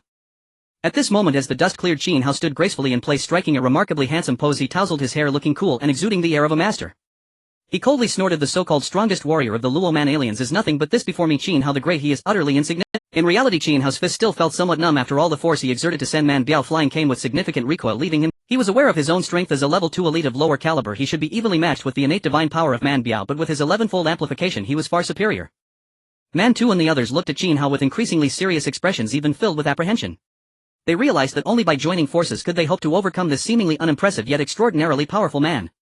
The fallen Man Biao was also greatly shocked. In the recent battle he was indeed no match for Qin Hao. Who on earth possesses such innate strength? His mind was filled with question marks. However, he seemed to have heard Qin Hao's praise earlier, which made him quite cheerful. But he was not the strongest warrior among the Luoman star people. That title belonged to their captain Man Ka. Man Biao endured the pain and got up, swallowing the blood that flowed from his mouth, even pounding his chest and letting out a low growl as if to pump him. Man Biao said that Qin Hao, I was careless before, now I will unleash all my strength. Unfortunately, the talent he awakened was rather useless in battle. Man 2 also looked at Man Biao and said, let's attack together. Man Biao shook his head and said, I want to fight him unknown first. If I can't win, then we can gang up on him. He did not believe in the philosophy that if one could gang up, why not just fight unknown? He wanted to prove his own strength. Man 2 and the others did not try to dissuade him, waiting for Man Biao to be truly unable to fight before they intervened. Roar. At this moment Man Biao was fully energized, his battle state reaching its peak, his strength soaring to a powerful level. Then he took out a pair of gauntlets, put them on and charged directly at Qin Hao, determined to defeat him. At this time Qin Hao also looked at the charging Man Biao, revealing a faint elusive smile. He had initially been wary of their strength, fearing he couldn't defeat them all alone. Thus he arranged a few things. Even if he was overwhelmed, he could let Rao Shuqing and the others retreat first and follow them later. Since these fellows were so overconfident, he wanted to see if he could take them down one by one and then join forces with Lang Shi to directly defeat these Luo Man star people. Qin Hao also did not expect this fellow to be so weak. In reality, he was unaware of how powerful and abnormal he had become after activating the 11-fold amplification. At this moment a large chopping knife had appeared in Qin Hao's hand, made of special materials enhanced by Lu Shuang's talent, making this knife extraordinarily powerful. Qin Hao charged at Man Biao, dragging the knife behind him, the blade scraping against the ground, creating a rustling sound and even sparking. After activating the 11-fold amplification, Qin Hao's speed was incredibly fast, quickly closing the distance to Man Biao. Looking at the seemingly slow motion Man Biao, he shook his head. They were not on the same level. Kill. Qin Hao's large chopping knife slashed horizontally, resembling the legendary green dragon crescent blade wielded by Guan Yu, extremely powerful. How can his speed be so fast? Man Biao exclaimed in shock. He felt a sense of danger at his waist and could only instinctively raise his left hand to defend. Bang! The sharp chopping knife, with a momentum like a bamboo being split, directly cut through Man Biao's gauntlet and embedded itself into his fist. Ah! Man Biao cried out in agony. Enduring the excruciating pain, he swung his right fist towards Qin Hao's chest, determined to trade injury for injury since he had already been hurt. Qin Hao was quick to react. Not only did he possess a sense of danger, but he also had incredible speed, naturally dodging the blow. Too slow. Qin Hao sneered. After dodging the attack, he kicked at Man Biao's thigh. Indeed, this big guy was too tall and bulky. Bang! With this kick, not only did Qin Hao almost break Man Biao's leg, but he also sent him flying. Since the large chopping knife had just embedded itself in his fist, this was a secondary injury. In just 3 exchanges, both sides had already realized their gap. Qin Hao was practically winning effortlessly without any pressure. He continued to rush forward, preparing to end this fellow's life. Meanwhile, Man 2 and the others, witnessing the moment between Qin Hao and Man Biao, knew that Man Biao was definitely no match for the frail-looking man and had already rushed forward to provide assistance. At this moment Qin Hao jumped up, soaring over 3 meters high, preparing to execute a sweeping strike, intending to kill that fellow with a single slap. Just as Qin Hao's large chopping knife was less than a meter away from Man Biao, Man 2 arrived just in time. His weapon was a powerful staff, which he swung upward to intercept, crossing with Qin Hao's large chopping knife. Bang! In their clash, Qin Hao was overwhelmingly superior and Man 2 was forced back by the sheer force. But because of this obstruction, Man Biao narrowly escaped death, avoiding Qin Hao's blade by a hair's breadth. At this moment Man Biao was filled with fear. Had it not been for Man 2's assistance, he might have already become a ghost beneath this man's blade. Man Biao looked at Qin Hao, revealing a deep sense of trepidation. This man was incredibly powerful, far exceeding everyone's expectations. Kill. At this moment the other 4 Luo Man star people also launched their attacks one after another. 2 of them flanked Qin Hao from the left while 1 flanked him from the right. As for the last one, he drew back a powerful bow, aiming at Qin Hao, intending to take advantage of the moment when Qin Hao was besieged to strike unexpectedly. At this point Qin Hao also noticed the attackers approaching him. Among them only the one on the right had a sword, while the other 2 were unarmed and posed little threat to him. The fists and swords rushed towards him. However, he had no enemies behind him, so he quickly retreated, dodging their attacks and leaving them empty-handed. Taking advantage of their recovery time, Qin Hao began to unleash his powers, raising his right hand to the sky as a powerful energy began to swirl. Human King Seal, appear for me. Suddenly the winds and clouds changed as if a storm were brewing above everyone's heads. Within that storm a seal began to take shape. It was a golden seal inscribed with intricate runes, exuding a mysterious aura with the words Human King engraved beneath it. This was Qin Hao's elite level awakened Human King Seal ability. Man Biao and Man 2 looked at the Human King Seal forming in the sky, equally stunned. That seal brought them immense threat and a strong sense of oppression. What? How could an ordinary person possess such means? Could it be that he is a native of this tribal world endowed with elite strength? Man Biao exclaimed in shock. Qin Hao's power exceeded everyone's imagination. The scene before them was unforgettable. They did not know if such strength was typical for a second-tier elite. Such strength must be considered superior among second-tier elites. The Luo Man star person who was drawing the bow, seeing the close combat fighters defeat and witnessing Qin Hao unleash a powerful skill, immediately ceased his preparations, unleashing a fierce arrow aimed at Qin Hao. What a hassle! The enemy had too many hands during this brief moment. Not only was the arrow coming, but Man 2 and the others also launched their second round of attacks, aiming to interrupt his Human King Seal. Whoosh! Using his sense of danger, he assessed the arrow's trajectory and swiftly moved his body to dodge it. However, his action of raising his right hand to the sky was unaffected, allowing the Human King Seal to fully manifest. Qin Hao looked at the already manifested Human King Seal ability filled with astonishment. This was his first time using it and he wasn't very skilled yet, making it seem a bit unsatisfactory, but it was already incredibly powerful. He looked at the approaching Man 2 and the others sneering as he said, "Let's see what my human king seal tastes like." After saying that, he slowly pressed down his right hand and the human king seal in the sky also slowly descended, carrying immense power. Man Biao, Man 2 and the remaining few Luo Man star people were deeply shocked to see the powerful royal seal descending. This golden seal was so large that it encompassed everyone within its attack range.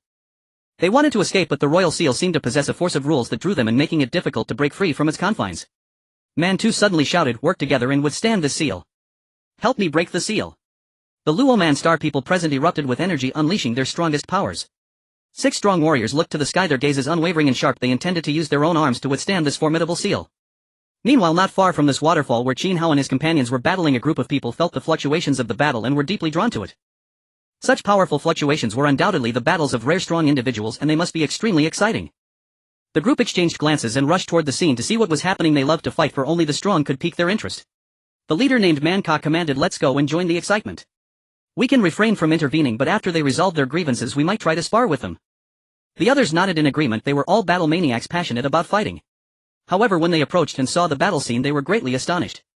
Because the royal seal was simply too dazzling, the powerful seal and the intricate runes displayed immense power. What shocked them was that the individuals opposing the seal's master were all familiar to them. "Aren't those Man Biao and how did they provoke such fierce individuals?" Man Ka exclaimed in shock. He then realized that those capable of using such means, emanating such a mysterious aura, were all second-level elites, immensely powerful. Even with Man Ka's formidable strength coupled with the captain's enhancement and acquired treasures, he still had not broken through the shackles of being a second-level elite, falling just short. "Captain Man Ka, we need to hurry and assist them, they seem to be in danger." Man Ka reacted quickly. Their team had 7 Luo Man star people rushing toward the battle scene to provide support. Man Ka called out, "Hold on, young heroes. Is there a misunderstanding between you? Let's talk things over amicably." He did not wish to become enemies with the powerful man, instead he admired him for the pure appreciation of strength. At this moment, Langshur, hidden by an invisibility talisman, watched as Qin Hao gradually defeated his opponent, even demonstrating the powerful seal about to vanquish several Luo Man star people. Unexpectedly, fate had other plans. Another group of Luo Man star people nearby felt the commotion and rushed over to provide support. Her heart sank from joy to despair. In an instant, Qin Hao was in danger and she could not allow these people to come to his aid.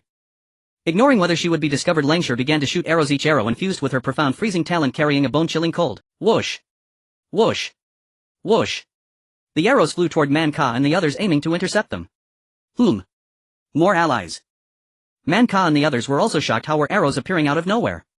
Could it be that the powerful man had reinforced? Such invisible tactics were staggering. If one were to carelessly approach, they would undoubtedly face a powerful assassin delivering a fatal strike when one least expected it.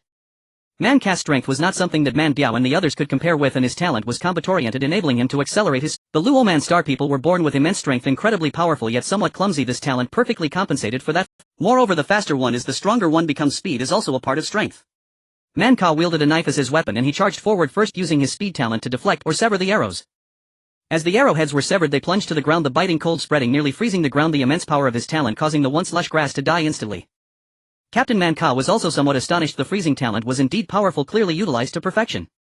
He commanded, "Focus on that source of disturbance, force him out of his invisible state and don't let him launch cold arrows." Among the Luo Man star people behind, 2 took out bows. They prepared to shoot toward Langshur's direction to disrupt her arrow shooting. Meanwhile, at this moment, Rao Shuqing and the others had been observing the scene. Qin Hao said that if he couldn't handle it, he would draw them away and let them retreat. However, he demonstrated with his formidable strength that he was unafraid of these people and could triumph.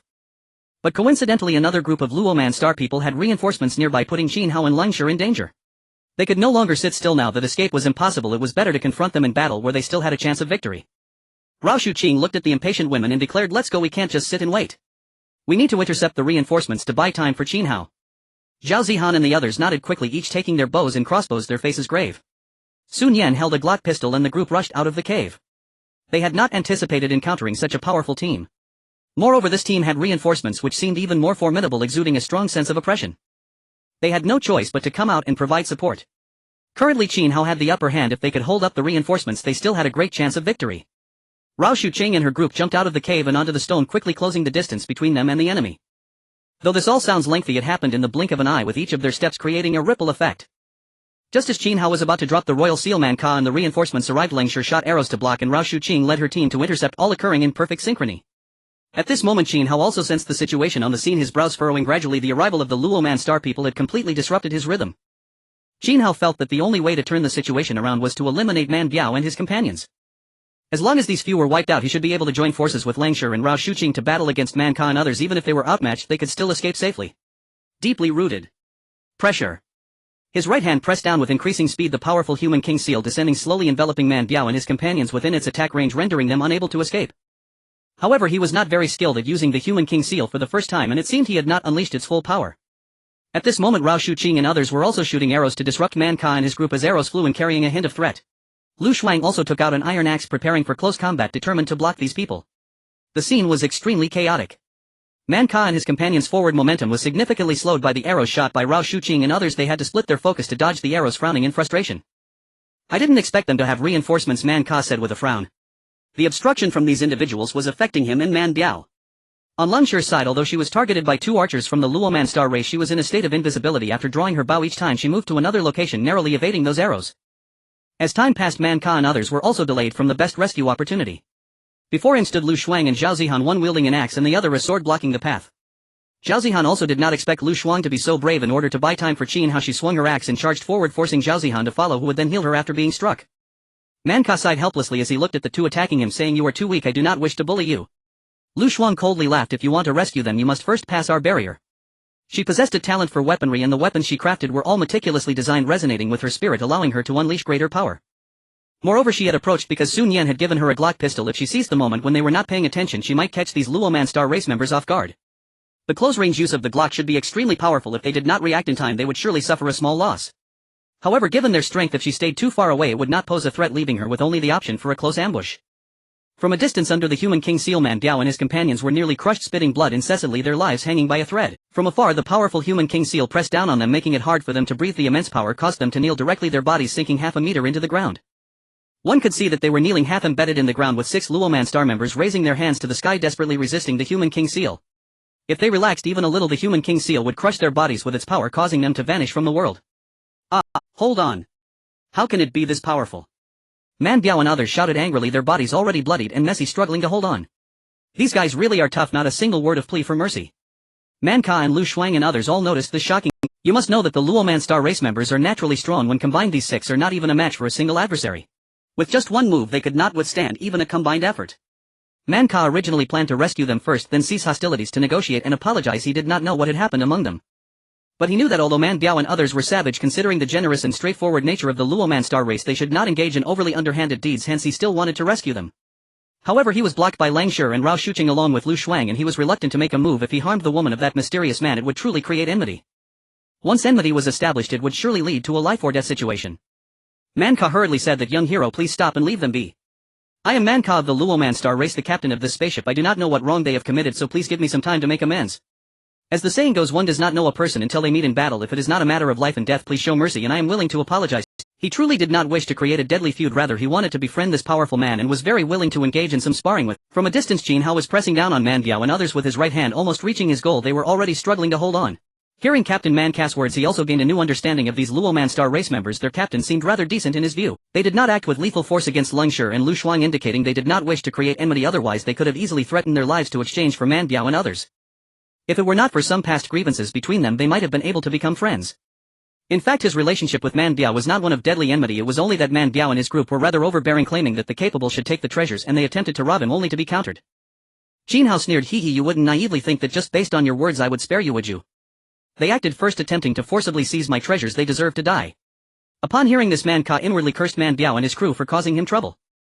He also knew that the Luoman star race had a bad habit of believing in strength. Treasures belonged to the capable and they saw themselves as invincible. If they saw treasures they wanted, they would attempt to rob them. However, their intentions were not malicious, and at most they would engage in a fierce battle, beat up the opposition and then leave with the treasures shamelessly. He was aware of more than one such incident. Their previous stop was also with the same kinsman of the Luoman star race, where Man Biao and others did the same, beating up the opposition and then arrogantly leaving practically habitual offenders. Before leaving they did not forget to mock, saying, "Little brother, you still need to practice, I'm taking your treasure with me." Man Ka helplessly said, "Indeed they were in the wrong, but their intentions were not bad. At worst they would take things without endangering lives. I am willing to make compensation, so please spare their lives." Although he inwardly cursed Man Biao and the others, he still wished to save their lives. Qin Hao nodded slightly. Although these brutes were somewhat arrogant and overbearing, they did not show any murderous intent, they merely wanted to take things and engage in battle with him. However, Qin Hao was too abnormal, his methods too ruthless, and they fell into a disadvantage. Rao Shuqing and others also looked at Qin Hao, wanting to know whether it would be a ceasefire or a complete deadly feud. These Luoman star race members were extremely powerful and there might be reinforcements nearby. They seemed to have deployed several squads and some were too powerful. Establishing a deadly feud could be detrimental, potentially bringing danger. At this moment Qin Hao was also lost in thought, not particularly concerned about any compensation. His main worry was the safety of Rao Shuqing and the others, otherwise he would have chosen to fight to the bitter end. After all, they were all his women and he didn't want them to be put in danger just for the lives of these trifling characters. He had initially harbored intentions of violence. Had it not been for the support from Manka and the others, these people would have likely been dealt with already. Just as Qin Hao was contemplating, a warning flashed in his danger perception. From afar there was a powerful aura approaching, urging caution and vigilance. Clearly there were two factions here, and if a third emerged it could pose a threat, triggering his danger perception. Qin Hao thought for a moment and decided it was best to halt hostilities and not push things to the limit. These individuals didn't seem overly malicious, they were just a bit domineering. There was also another force approaching which made him somewhat apprehensive. His previously tense right hand relaxed a bit. Seeing this, Manka realized there was hope. He said, "Thank you for your mercy, young hero. I am willing to offer a silver treasure chest as compensation." Manka was helpless. Their group had swept through the tribal world investigating every unusual occurrence which led them to acquire this silver treasure chest. Now to save the lives of Manbiao and the others he had no choice but to offer it as a gesture of goodwill, otherwise their lives would be in grave danger. Qin Hao was somewhat tempted. A silver treasure chest indeed sounded valuable, and with Sun Yan's luck it was bound to yield something good. Since they were backing down, Qin Hao felt he couldn't refuse them either. He snorted, "Hump, since Captain Manka has kindly advised, he'll spare your lives this time. But next time don't be so arrogant, there are many people in this world you can't afford to offend." The Luoman tribe, relying on their innate strength, truly believed they were invincible. Now they had fallen flat. Manbiao and the others felt the immense pressure lifting from their souls, the suffocating force gradually receding, leaving them with a sense of having survived a calamity. They were no match for Qin Hao. Had it not been for Manka's plea they would have been dead by now. Though Manbiao and Mantu were in pain, they knelt before Qin Hao, coughing up blood, saying, "Cough, we thank you for sparing our lives. We were disrespectful earlier, please forgive us." From a distance Manka reluctantly threw a silver treasure chest towards Qin Hao. After sweeping for so long they had only found one treasure chest. Qin Hao was too lazy to look at Manbiao and the others. Instead he quickly caught the treasure chest and felt a tinge of joy. These guys indeed had some strength. Their group had managed to obtain 2 bronze and 2 silver treasure chests thanks to Rao Shuqing's foresight, Sun Yan's luck and his own eye of true sight. He promptly stored it in the system space. Acquired silver treasure chest 1. Once he collected 10 treasure chests he would let Sun Yan perform 10 consecutive pulls. Just then the group sensed in Qin Hao's danger perception was stealthily approaching. Qin Hao turned to look. In the distance on the lawn a group of 5 or 6 people swept by. Those individuals had the standard human appearance and wore human clothing, but their legs appeared to be serpentine, as if they had not fully transformed, moving smoothly through the grass with their snake tails. Were these serpents that had gained sentience? Qin Hao scanned them with his eye of true sight. A group of beings known as the serpent people who can directly transform into human form after maturing. Do not be deceived by their cold beauty, they have cold-blooded hearts. They are very fast, be cautious not to be ambushed. 1 level 1 elite, 2 level 1 intermediates and 3 level 1 lower tier strengths. Qin Hao was taken aback. They were indeed snake women, which meant they were quite cold-blooded. Had they continued to fight just now they might have benefited from the chaos. Among the 6 serpent people the strongest snake woman looked towards Qin Hao and the others, licking her lips as if mimicking a snake's flicking tongue. Qin Ji smiled at the crowd, saying, "We were drawn here by the powerful combat strength and came to admire it. We hope we haven't interrupted you." At this moment Manka and the others also turned to look at the serpent people. These snake women seemed rather weak, nowhere near their own strength. However, the leading snake woman did possess some strength. The chill from her gaze made Manka candidly say, "We were just having a spar.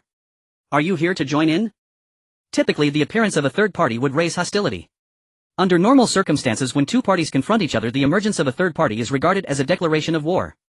Rao Shuqing and Langshir also looked towards the snake women. Qingji and her companions surprised that in this tribal world besides the Luoman tribe there also existed the serpent people, making the situation even more complex.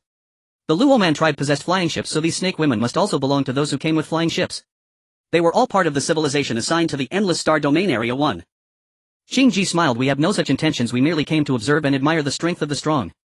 Qin Hao glanced at Qingji. These snake women were quite attractive with remarkably slender waists. He said with interest, "Oh.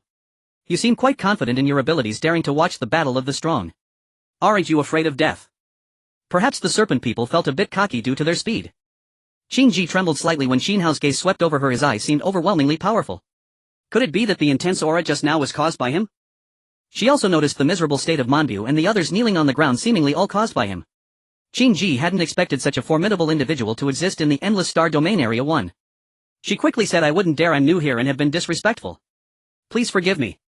If that person's strength was so great, then if he got angry it would be truly disastrous." Qingji secretly noted that she couldn't be so reckless next time. They had sensed the fluctuations of a battle here, which was why they had come to fish in troubled waters. At this moment the 3 parties formed a subtle atmosphere, each facing off against the other. Rao Shuqing and Lu Shuang returned to stand behind Qin Hao. Qin Hao nodded to himself, looking at the snake women. They didn't seem particularly strong aside from their speed, unlike the Luoman tribe, which was exceedingly formidable. If Langshir were to fight them, unknown, her freezing ability might give her an edge. Qin Ji, feeling uncomfortable under everyone's gaze, changed the subject, saying, I apologize. I am new here and unfamiliar with the customs. Are you all from the Endless Star Domain Area 1? You don't seem like the indigenous people of this tribal world. Hearing this, the group led by Man Ka expressed their interest, saying, it seems that you are also a civilization from Area 1 of the Endless Star Domain, and our paths have crossed just right. On the first stop 3 days from now we only encountered our kind, now 7 days later we finally meet other civilizations. Man Ka pondered, realizing that this place must be filled with various civilizations from Area 1 of the Endless Star Domain, and they had unexpectedly encountered these extraterrestrials. From his words, Qin Hao could discern that these serpent people and the Luo Man aliens were both civilizations from Area 1 of the Endless Star Domain. The tribal world after these 7 days had already gathered so many civilizations, which put some pressure on him. If the serpent people and others were reasonably strong, they did not seem very formidable. However, if there were many civilizations as powerful as the Luo Man aliens, it would be quite difficult to handle. These beings had inherent advantages under the same realm. They would surely be stronger than the humans from Blue Star and other weaker beings. At the same time, Qin Hao also realized one of his weaknesses. He thought to himself, upon reaching the second level elite rank, I unlocked the powers of the anomalous King Seal. Although it is incredibly powerful, the commotion it causes is too great, attracting not only Man Ka and others but also the Serpent Clan. In future battles he needed to be cautious and reduce the fluctuations. Rao Shucheng also expressed her surprise, saying, I didn't expect that after 7 days we would encounter other planetary civilizations. It seems like a critical juncture. During the 3-day protection period there was basically no danger, but upon reaching the first stop 3 days later they encountered zombies and other spaceships from Blue Star. Now 7 days later, not only were there elite-level monsters deep within the map, but other civilizations were also present, especially beings like the Luo Man aliens who were exceedingly powerful. Lineshire said solemnly, this is troublesome. Just here there are already 2 different civilizations. Surely there are many more within the tribal world. She was quite shocked. Their group was indeed powerful, almost wiping out Man Biao and the others, but it was mainly due to Qin Hao's formidable strength.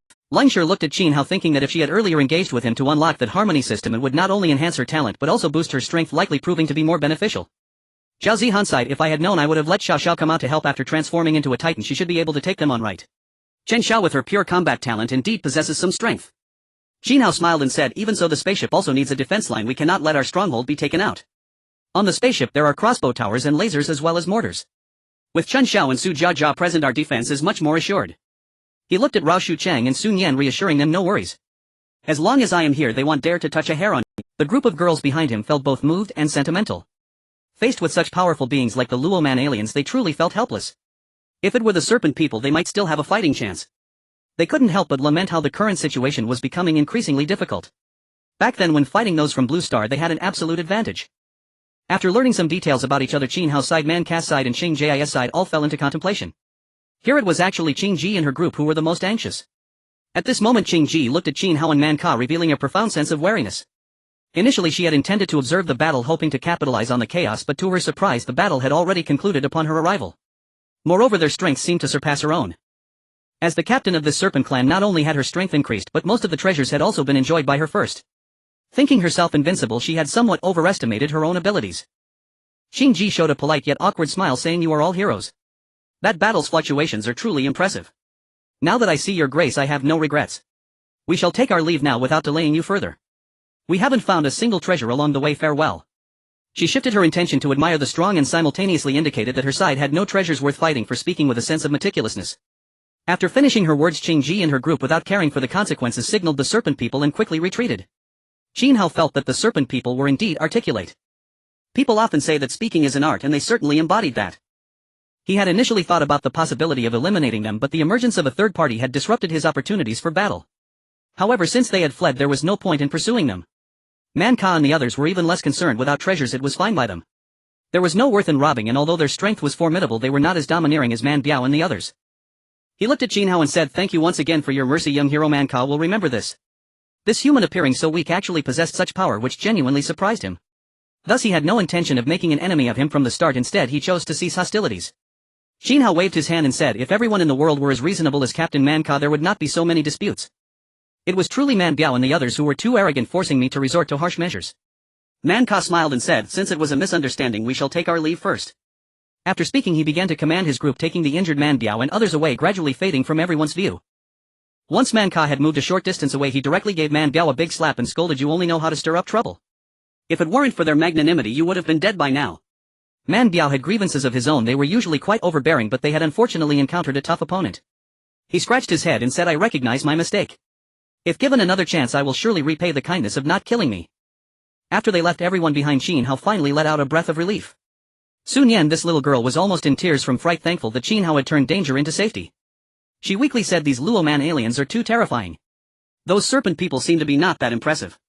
These three maternal giants were born that way. After all, it was only with Qin Shao's talent that such effects could be achieved. Lin Mengyao also expressed her fears, saying yes, they are all giants. Watching brother Qin Hao battle them made me so worried. Unfortunately, brother Qin Hao is strong enough to bring them down. Even Lin Mengyao, who usually didn't speak much, was rarely chatty, showcasing the pressure that these Luo man aliens had brought upon everyone. Qin Hao patted Lin Mengyao's little head, brushing through her hair as if petting a cat, and smiled. Thank you for your concern, Xiao Mengyao, you're truly adorable. His gaze turned towards the depths of the forest, somewhat profound, hoping that the other civilizations they would encounter later would not be so strong. Otherwise he felt pressured. What about the others from Blue Star? Although he was unafraid, the fighting power of his women was still somewhat lacking. Let's go continue to gather resources and treasures. Surely not everyone is as monstrous as these guys. You can handle those serpent people. Qin Hao interrupted their concerns and discussions, stating. The group of girls nodded, hoping it would be so, and then followed Qin Hao to continue onward. Then they were astonished to find that Leng Shi was nowhere to be seen. Just moments ago during their battle she had evaded those attacks, and her state of invisibility had yet to be broken. Sure, where are you? It's time to go, Zhao Zihan called out. I'm right beside you, Leng Shi's voice responded. She was merely a meter away from Zhao Zihan, startling her. Zhao Zihan replied speechlessly, class monitor, you usually speak very little, and with you being invisible you sound like a ghost. Sun Yan and Lu Shuang laughed heartily, lightening the tension that had gripped them earlier. Qin Hao nodded as well. This cycle of invisibility talisman had not revealed Leng Shi's presence, proving itself to be an extraordinary. Only by activating his true sight could he detect her existence. Leng Shi, too lazy to respond to Zhao Zihan, remained silent, simply following beside her. Rao Shuqing continued to act as a seer, divining a location with treasure ahead. Her talent combined with Qin Hao's had become significantly more powerful, though she couldn't use it too often as it drained her energy. Otherwise, when the Luo Mangxing people arrived, she could have foreseen it and escaped in advance. Yet if she were to constantly use her talent, it would surely exhaust her. The group continued to advance towards the heart of the forest. On the way, Qin Hao opened the Blue Star channel to check how others were faring. As expected, there was a chorus of wails on the Blue Star channel. Lizzie, oh my, I was wondering why there was a channel for the Endless Star Domain Area 1. It turns out there are other civilizations from different planets. No wonder it's a spaceship. My goodness, we encountered a group of humanoids with 6 arms and had to flee in haste, nearly losing our lives here. Wolf brother, I also encountered a group of giant-like beings in the tribal world who stole our treasure chest, but thankfully they didn't attack us. Qin Hao observed the continuous influx of new messages on the Blue Star channel, slightly shocked that nearly everyone who had been active in Area 1 had encountered something similar. General Yuan, so what if they are aliens? Everything still comes down to strength. We not only have a level 4 spaceship now, but also various talented individuals. Just a moment ago we caught a beast-eared girl, which was quite a different experience. We are continuing to recruit talents in the tribal world. However, General Yuan seems to have encountered easy prey. Had he faced the Luo Mangxing people, he would surely have been beaten to a pulp. Lily, Great Wall Watcher, Brother Watcher, are you also in the tribal world? Could you take me in and give me something to eat? I'll do anything you ask.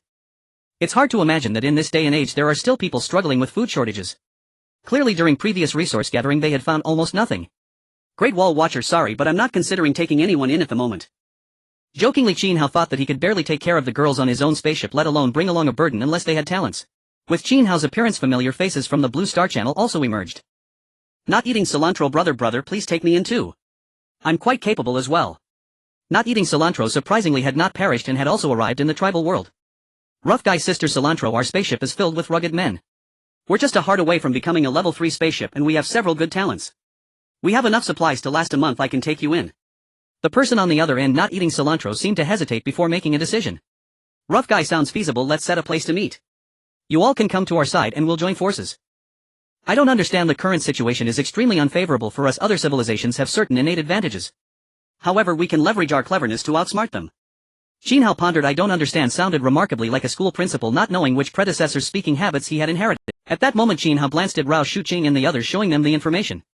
Su Wanqing exclaimed in shock, so many spaceships are docking at the tribal world. This is too lively. Rao Shuqing shook her head, saying while it's lively it also comes with great danger. Now although this tribal world is vast, it often encounters other players, undoubtedly posing extreme peril. Indeed, it's dangerous. Otherwise why would those few rascals in the hall seek out brother Qin Hao every day? Zhao Zihan pouted, dissatisfied after seeing the information. At that moment Qin Hao's system chimed in. Ding dong, esteemed host, the 7-day word system is at your service. The lottery system has now refreshed. Qin Hao revealed a joyful expression. The system had finally completed its refresh. He believed that the copying would soon reach 7 days. When that time comes, with all their talents, who could possibly stop them? Damn it, I was so frustrated by those Luo Mangxing people today. Just wait until we all become talented individuals and we'll deal with you. Qin Hao thought, feeling speechless. Yet thoughts aside, it was best to draw the word first. System, draw the word for me. Ding dong, drawing system words. Golden legend. Congratulations host, you have drawn the golden word, domain aura. Note, for a certain period you can choose teammates within your domain to gain the aura. Those who gain the aura will receive enhancements in defense strength and recovery as well as immunity to negative effects. It can be used once daily with no limit on the number of users. Qin Hao's eyes widened. This talent was simply incredible. With no limit on the number of users when they engage in a team battle, he could activate the domain aura, leading the girls in a fierce assault. Even against the Luo Manxing people they would surely prevail. At this moment Qin Hao also opened his own panel. Name Qin Hao. Age 20. Height 180 centimeters. Weight 68 kilograms. Combat power level 2 elite low. Talent 11-fold amplification. Ability King of Beast Seal. Attributes copy true sight danger perception domain aura. Qin Hao was overjoyed to have obtained this attribute for team battles, which would greatly increase their chances of victory. Moreover, he estimated that he could also benefit from the aura, which was quite remarkable. As they continued their journey, Qin Hao and his group encountered several lions, 2 of which were already spirit beasts. Roaring lions capable of hypnotizing prey with their roars. One was level 1 medium and the other level 1 low, quite impressive in strength. With Qin Hao's assistance, Lin Mengyao unleashed her talent and tamed both roaring lions. Consequently, the 2 lions followed Lin Mengyao closely. In fact, with Lin Mengyao level 1 high strength, she could have tamed them on her own. They continued on, but at that moment Qin Hao slightly moved and halted his steps. Having traveled for quite some time, they should have arrived at a region equivalent to the core area. However, this area was still on the edge of the core, suggesting that the forest was exceptionally vast. He crouched in a patch of grass with the girls because his true sight detected something unusual. Ahead, 2 major leaders were engaged in battle, the King of Barbarians possessing level 2 elite low strength and the Queen of Archers also at level 2 elite low strength. The girls, including Yuan Shuqing, looked towards Qin Hao.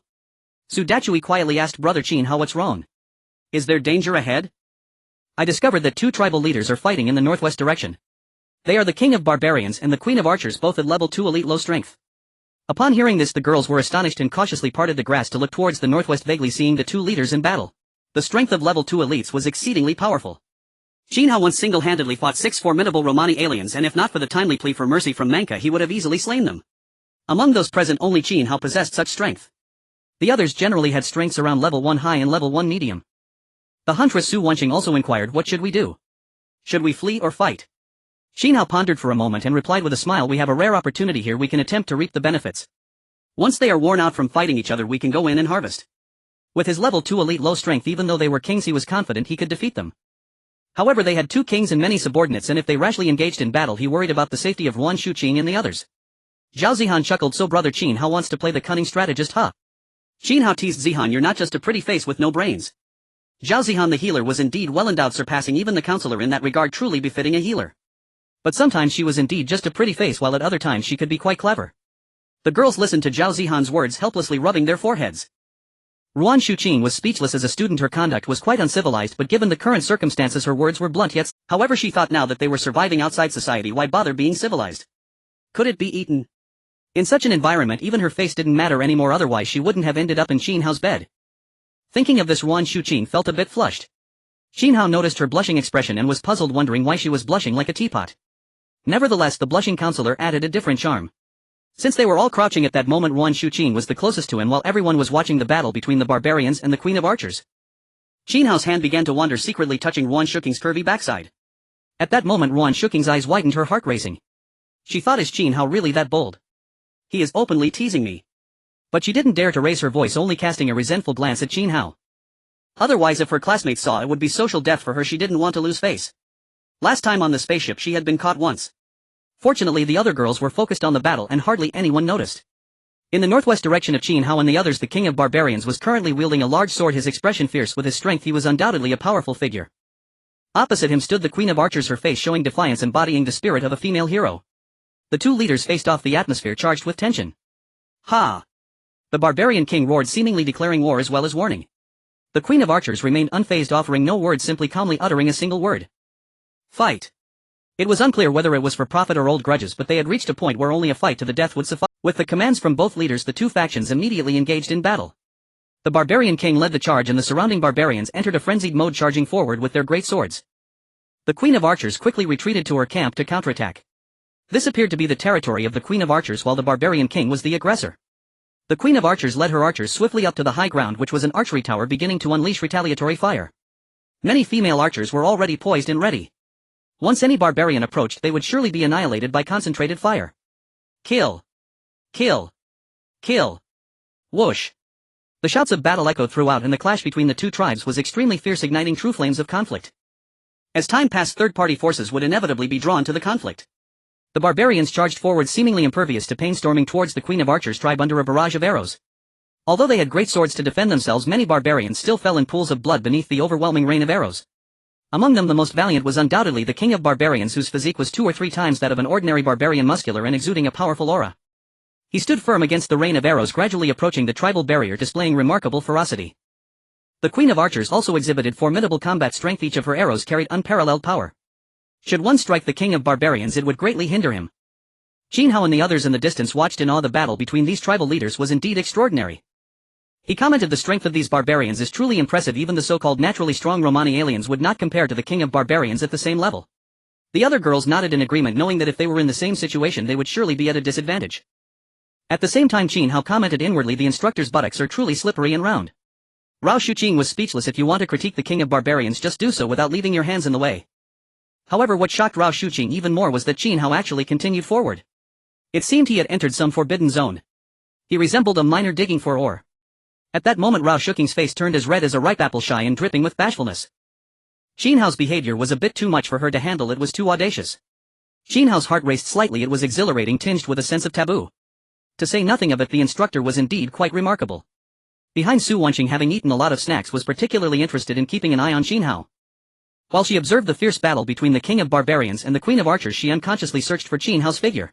However, that casual glance revealed more than she expected, startling her and allowing her to feast on the gossip. She was practically the queen of gossip. This huntress had never seen such a scene. Every audacious act of Qin Hao was etched in her mind, reverberating through her thoughts. Sometimes she would mentally fill in the unmentionable scenes, causing her to blush. She was internally alarmed. "Goodness, Captain, Qin Hao's hands are truly not behaving. Once we return to the spaceship, I must gossip about this with my sisters." She realized that since the moment the instructor got off Qin Hao's bed, a layer of intimacy had formed between them, making her a bit reckless. The battle between the king of barbarians and the queen of archers had reached a fever pitch. Both sides were locked in a fierce struggle, sensing a life-or-death situation. The king of barbarians had already led the charge, breaking through the tribal barriers, directly attacking the heart of the enemy. But the female archer still fought back fiercely, relying on the strength of the arrow towers. At that moment, Qin Hao quickly withdrew his hands. He realized that the battle between the king of barbarians and the queen of archers was causing too much commotion. It seemed that other teams had already been attracted to this place. After all, people love to join in the excitement, seeking the benefits of the situation. In the distance from Qin Hao, a group of people was crawling forward, pressing their bodies low and moving cautiously. Their direction was clearly towards the battlefield of the king of barbarians and the queen of archers, as the noise there was simply too loud. "Everyone squeeze in and hide your bodies while another team is coming." Qin Hao immediately called out to the girls, urging them to huddle closer and not be discovered. Sun Yan, Lin Mangyo and the others quickly shifted their bodies to ensure they were completely concealed by the bushes. At the same time, Qin Hao observed the group opposite them. Surprisingly, they belonged to the Dragon Nation and had Eastern features. All of them were men looking quite impressive, resembling skilled fighters. At this moment, Rao Shuqing, teased by Qin Hao, was blushing profusely. Upon seeing this situation, she expressed her concern. "Another team has arrived. I can't tell if they are friend or foe." Yet her voice, unintentionally tremulous and coy, left the other girls a bit stunned. Sun Yan and the others looked at Rao Shuqing with puzzled expressions, wondering why the instructor's demeanor and tone seemed so odd. But now was not the time to think about those things. Instead, they all furtively glanced at the newly arrived team. Meanwhile, in the northeast direction of Qin Hao and his group, there were a total of 8 men crawling forward, carefully concealing their bodies. The leader was named Sun Xiaotian. He had a darker complexion and appeared quite strong.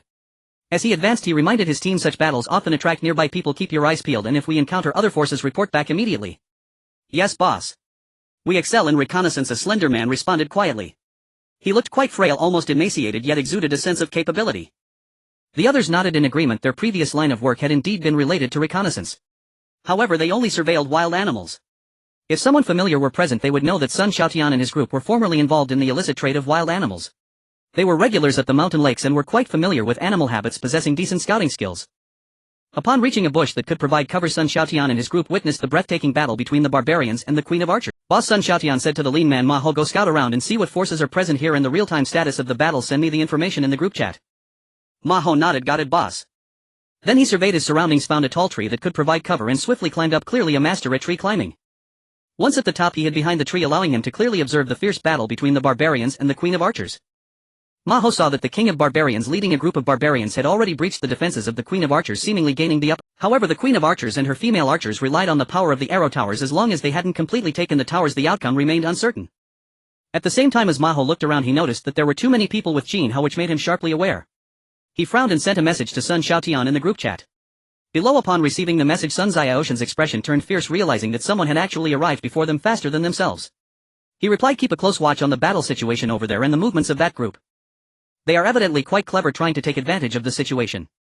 When the time comes, look for an opportunity to see if we can expose their location. No matter which side wins, they will undoubtedly seek out that group to settle scores. Sun Xiaoshan's eyes flashed with a hint of ferocity. In this environment, if one did not adopt a ruthless approach, how could they establish themselves on the path of survival? The others nodded in agreement. Their leader was indeed doing well, and it was thanks to his leadership that their Black Wolf Guild had grown strong, reaching the level of a Tier 3 spaceship. They were also just a few upgrade fragments away from a Tier 4 spaceship. Once they dealt with the barbarians, the Queen of Archers, and that group, the treasure would belong to them. They knew that wherever these monsters resided, there would generally be treasure chests. This was a matter of experience. If these two tribes were to annihilate each other, they could obtain 2 treasure chests, or even more, undoubtedly a bountiful harvest. Moreover, they could act discreetly to gain some experience points, strengthening their own power. The monkey on the tree replied. The other subordinates expressed their joy, saying, boss, doesn't that mean we're just a step away from the level 4 spaceship? At that time, our Black Wolf Guild might become the second level 4 spaceship under the watch of the Great Wall. Boss is mighty. Sun Xiaotian felt elated upon hearing his subordinates' praise. These subordinates were quite good, and 2 of them were talented, recruited from other spaceships. He was very pleased at that moment. They had obtained the hardest part needed for a level 4 spaceship, the spaceship core. Now they only needed 40 upgrade fragments, and they would just have to acquire 4 silver treasure chests to have a chance at gathering enough upgrade fragments. Sun Xiaotian chuckled. However, we still need to clear this level first. Although the barbarian monsters are difficult to deal with, the centaur on the opposite side might also pose a challenge. Despite this, he felt a sense of certainty. His subordinates understood as well as their team was quite powerful, all possessing talent. In fact, 3 of them had exceptional combat talent and were remarkably strong. Just then the monkey on the tree sent a message, boss, it seems the opposing team has noticed us and is looking our way. However, it seems there are mostly weak females on the opposing side and there is only 1 male. Upon hearing this, Sun Xiaotian was slightly taken aback. Had they been discovered? Nevertheless, the strength of the opposing team seemed rather weak. He casually replied, it doesn't matter, even if they have noticed us, what can they change? Even if the other side is the Great Wall, with our strength, taking them down should be a piece of cake. Anyone who tries to stop us from obtaining treasure chests is an enemy, and enemies should be eradicated. His words carried a hint of resolve. The monkey also responded with some delight, indeed, with our strength, once we successfully upgrade to a level 4 spaceship, having this level 4 spaceship as a draw, we won't have to worry about no one joining us. At that time, our Black Wolf Guild will become the strongest team in the survival path under the herd effect, achieving a situation where the strong grow stronger. They understood that only by being strong enough could they survive in this perilous journey of survival. However, to become stronger, individual capabilities were still limited. They needed many talented individuals to unite in order to have sufficient confidence. In the distance, Qin Hao and his group furrowed their brows, as their position was a fantastic cover against the Barbarian King and the Bao Queen. However, their position against Sun Xiaotian wasn't very concealed. It seemed they had been discovered. The huntress Su Wenqing worriedly said, Captain, they seem to be very talented in scouting. They definitely have discovered us. That lean guy climbed trees so skillfully, it was clear he was quite experienced. Qin Hao nodded. I noticed as well, and they don't seem to look like good people. Let's treat them as suspected enemies and remain vigilant at all times. The girls also agreed, deciding it was better to treat them as suspected enemies without knowing their true intentions. While looking at the barbarian king, Qin Hao also observed the movements of the opposing team. He thought for a moment and said, when the battle is about to end, we should strike together and deal a fatal blow to those 2 kings. We can surely gain a lot of experience points, which will enhance our own strength. Additionally, before that, we need to come up with a way to harass the opposing team, preventing them from causing trouble. Qin Hao knew that if the opposing team was clever, they would definitely have their eyes set on them. He also needed to prepare. The white-haired girl Lilia said, Captain, let me and Wanqing prepare our bows and crossbows so we can shoot a few arrows at them to expose their position. Lilia almost called Qin Hao master, but he had previously advised her that there was no need to be so humble and that it was fine to just call him. If she really wanted to call him, that it should be in private. The huntress Su Wenqing nodded, saying, I'm quite good at archery. Her archery was quite accurate. Among the girls, she was the best, even surpassing Bai Shuer. Qin Hao smiled. Good, get ready, the battle is nearing its end. As Qin Hao had said, the 2 tribes were already fighting fiercely, lost in their battle. On the battlefield, it was the tribe of the barbarian king that held an absolute advantage, breaking through the Bao Queen's tribe and destroying many arrow towers. The Bao Queen and the remaining female archers were steadfastly resisting on the last giant arrow tower. At this moment, the body of the barbarian king underwent a transformation. His muscles seemed to become more robust and his physique grew somewhat larger. Even the great sword in his hand became larger. The barbarian king became exceptionally violent, as if activating his skill, displaying incredible ferocity. Behind him was a faint mysterious halo radiating a mystical aura that seemed to make him even stronger. With a single slash, the barbarian king shattered the arrow tower, causing the Bao Queen and the female archers to fall from the tower, caught completely off guard. Ha! The barbarian king roared, startling his opponents and causing them to feel a ringing in their ears momentarily. Immediately the barbarian king charged forward, his overwhelming strength making it feel as if he was in a realm of no resistance among the At this point, the Bao Queen felt a deep sense of despair. Was her tribe about to fall into obscurity? As their leader, she felt utterly incompetent. If they were obliterated, the archers would be left with only a few who would have to join other tribes as subordinates. Seeing the blood-soaked yet undaunted barbarian king, the Bao Queen was plunged into deep shock. This guy is so fierce. If he also annexed her territory, the barbarian king would become even stronger. But she would not sit idly by. She vowed to resist to the death. As a level 2 elite, the Bao Queen also possessed skills. She became invisible and the crossbow in her hand became more powerful and explosive. She aimed to get close to the barbarian king for a few surprise attacks to see if he could withstand it. If he couldn't withstand it, then they would switch roles and the archers would conquer the barbarian tribe. First, eliminate the third-party forces.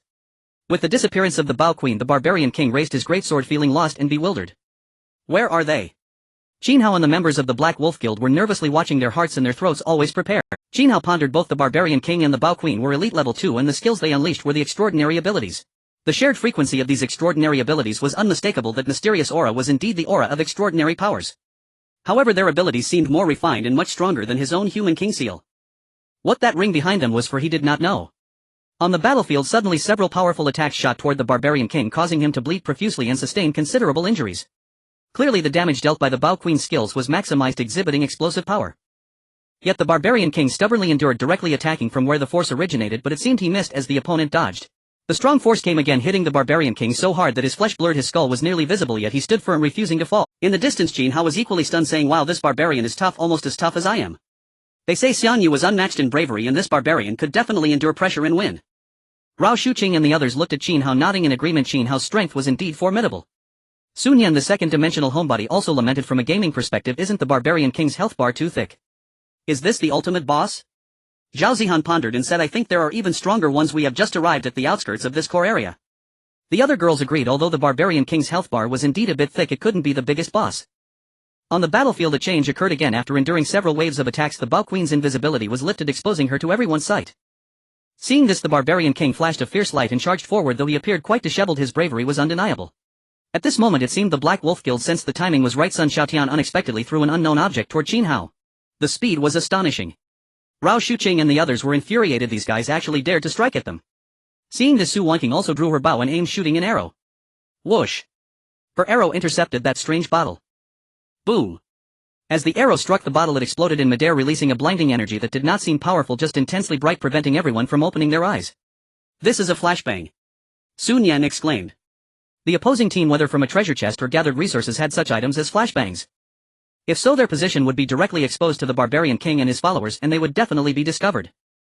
Qin Hao felt a surge of anger. These bastards really dared to provoke him, especially when the battle across was still unresolved and the two leaders still had formidable strength. Damn it, Su Wanqing, shoot and expose their position.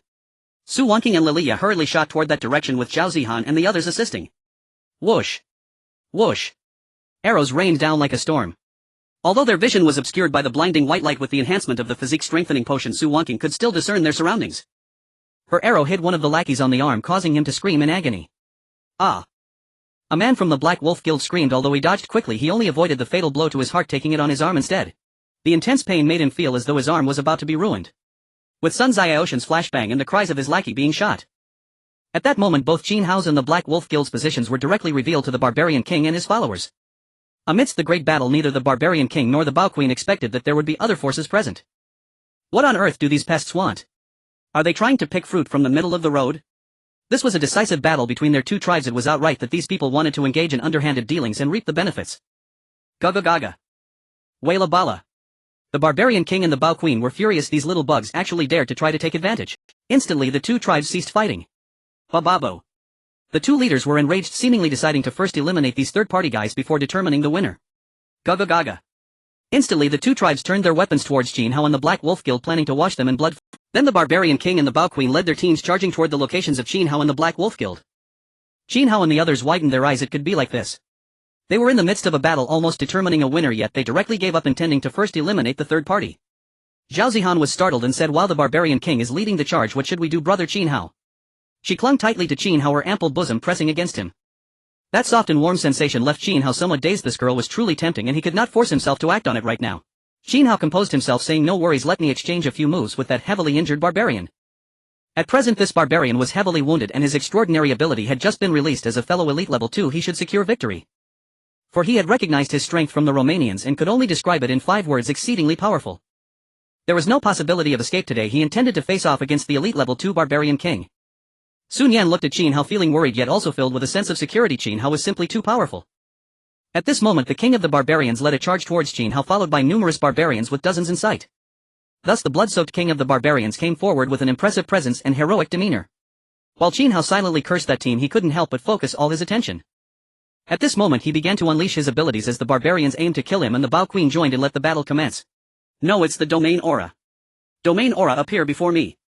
Qin Hao shouted, and soon a faint golden light emerged, enveloping the girls within like a protective shield. Qin Hao included Rao Shuqing and the others, making sure they were all covered by the domain aura, each adorned with a faint golden glow. Regardless of speed, strength or defense, everything was significantly enhanced. Qin Hao felt that the amplification of this domain aura was close to double, greatly boosting his power. Rao Shuqing, Lin Mengyao, Sun Yan Langshi and Zhao Zihan felt the faint golden light around themselves and were all astonished, looking towards Qin Hao with surprise. Qin Hao was incredibly powerful, even somewhat mysterious. Was he perhaps gifted? Or was it the system? They also had a system that once activated not only enhanced their talents and abilities but also unlocked rewards after enough encounters. Rao Shuqing raised her eyebrows. Her system had a task reward that granted a random rare item after 5 encounters. She had already been with Qin Hao 3 times, leaving only 2 more to go. Could it be that Qin Hao's system is similar? However, now was not the time for such thoughts. With a great battle at hand, all must be alert. Qin Hao smiled and said, "This is one of my abilities which can strengthen everyone's power. Then let us fight. I will face the king of the barbarians while you tackle the others. You must hold your ground. I will do my best to defeat the king." The other girls nodded, saying all right. And then Qin Hao led the charge, taking the lead as if one man were an entire army. With the strength of a second-tier elite combined with the domain aura and an 11-fold amplification, his power felt nearly limitless. Qin Hao observed the abilities of the king of the barbarians and the Bao Queen, gaining insights into his own powers. He believed that if he unleashed his abilities again, he would be even stronger than when he fought against the likes of Man Biao. Without hesitation, he raised his right hand to the sky and unleashed his powerful ability. King's Seal. Manifest. Suddenly the sky shifted dramatically as a golden seal slowly formed, engraved with intricate runes and emanating a mysterious aura inscribed with the words King's Seal underneath. In an instant the King's Seal was formed, carrying terrifying power. Smash it down! Qin Hao shouted as if wielding immense strength. As his right hand pressed down, the King's Seal descended slowly, exuding an aura of destruction, binding the king of the barbarians and several others beneath its weight. The king of the barbarians was greatly alarmed. This insect seemed quite formidable. Wasn't this an elite ability of the second tier? 666 No pretense. Right from the start he unleashed a powerful ability. He had already used his previous ability during the battle against the Bao Queen. Now, witnessing this powerful seal and given his already weakened state, fear began to grip him. He shouted towards the Bao Queen, "Anti-help." The king of the barbarians seemed to be calling for help, wanting the Bao Queen to join him in combat. In the distance the Bao Queen was chasing after Sun Xiaotian and the others from the Black Wolf Guild. Sun Xiaotian and his team initially saw that there were not many archers left, just a handful, and planned to engage. After all, their entire team at the Black Wolf Guild was gifted with 3 possessing combat talents.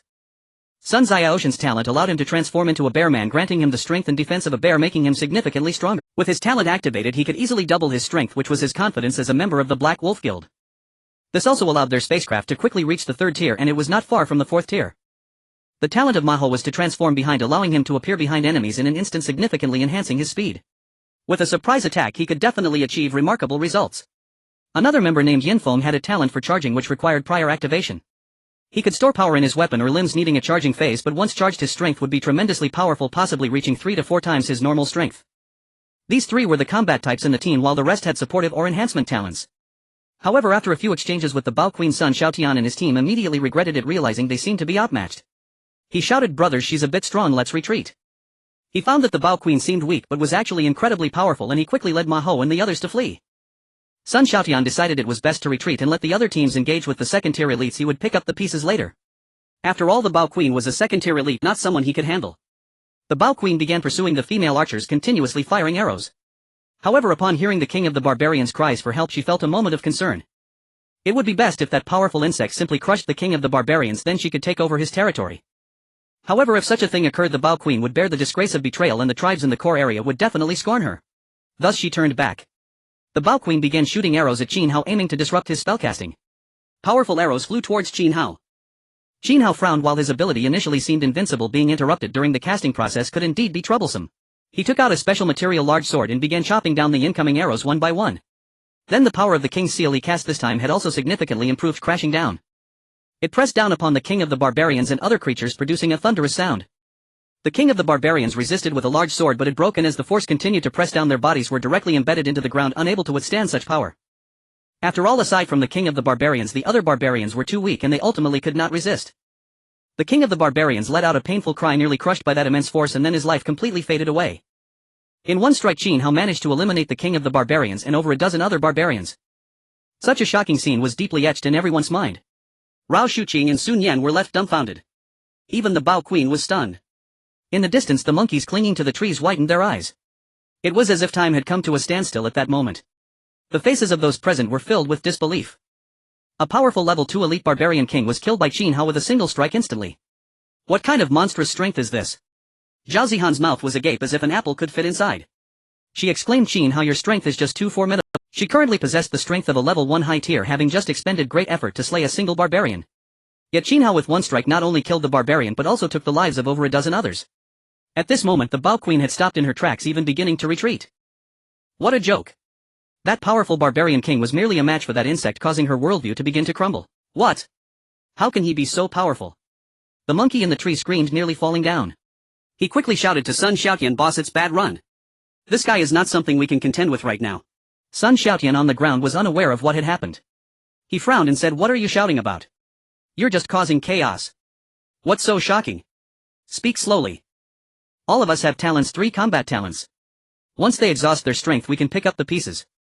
Their strength was acceptable, although they couldn't match the Bao Queen and her group at the moment. If they conserved some strength they still had a chance. The monkey quickly climbed down from the tree and said slowly, boss, the situation is like this, the barbarian king was killed in an instant by a guy from that. One seal came down and directly killed him. Sun Xiaoshan's eyes widened in disbelief. He slapped the monkey on the head angrily, saying, what the hell? This guy is so monstrous. Why didn't you say so earlier? Hurry and run. Though he was very angry and wanted to kill these people to obtain the treasure chest and quickly upgrade to a level 4 spaceship, could a treasure chest compare to life? At this moment the monkey looked confused, but boss, you told me to speak slowly. You weren't in a hurry, so it's not my fault. However, just as he wanted to argue that he was wronged, he noticed that Sun Xiaotian had already started to run and had covered quite a distance. Boss, wait for us. The monkey and a few others quickly followed. They needed to escape while that person was distracted, otherwise once that person reacted it would be a big trouble. Qin Hao looked at the barbarian king he had killed with one blow, feeling somewhat stunned. With various enhancements his strength had nearly reached a qualitative change, simply terrifying. He clicked his tongue and wondered, I Qin Hao have the potential of an emperor. Killing a level 2 elite barbarian king grants experience and items Crystal Core 1. Meanwhile the announcement from the spaceship where the Heavenly Dao also rang out.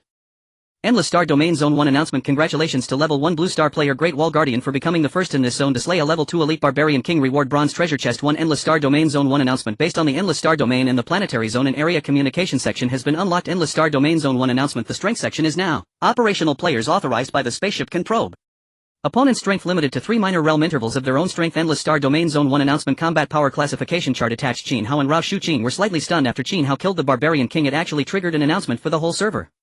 The entire Endless Star Domain Zone 1 was broadcasting. At the same time as his strength grew stronger, being able to slay a level 2 elite barbarian king hastened the progress of this survival game, unlocking some area section and a combat power chart.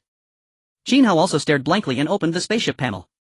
Indeed, in that module, which originally only had Endless Star Domain Zone 1 and level 1 Blue Star area, an additional section for Tribal World appeared. Moreover, there was a function to probe strength. With a thought he could see Rao Shuqing's strength level 1 high tier. The combat power chart was the same as he knew. Currently he had only reached level 3. Combat power classification: normal level 1, entry level 2, elite level 3, commander. Each realm is divided into low, medium, high and peak tiers. Level 2 elite monsters possess strange abilities and energies symbolizing elite status. At this moment, whether in Endless Star Domain Zone 1 the Blue Star channel or the Tribal World channel, discussions erupted, all expressing their shock. Endless Star Domain Zone 1 channel. Beast Deer Clanum Blue Star Great Wall Guardian. Who is this person? How could they be so powerful, even starting to slay level 2 elite monsters and triggering area sections?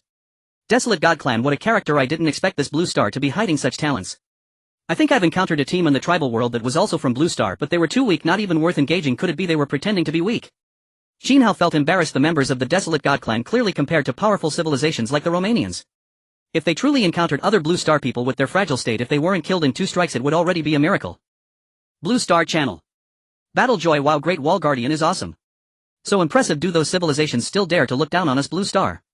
Haha, all from Dragon Country. Does that count as a support? Ali Gu, awesome, so strong. I truly admire him from the bottom of my heart. He really brought pride to our Dragon Country. Love Kimchi, truly powerful Dragon Country people, so awe-inspiring. Is it possible that he is from our Kimchi Country, living in Dragon Country? Troll, go to your Kimchi Country, stealing everything. How shameless, even stealing nationality. This is clearly one of our dragon people. The comments below praised Qin Hao while also lambasting this Kimchi person, saying they steal everything, even their festivals, back on Blue Star, which is very bad.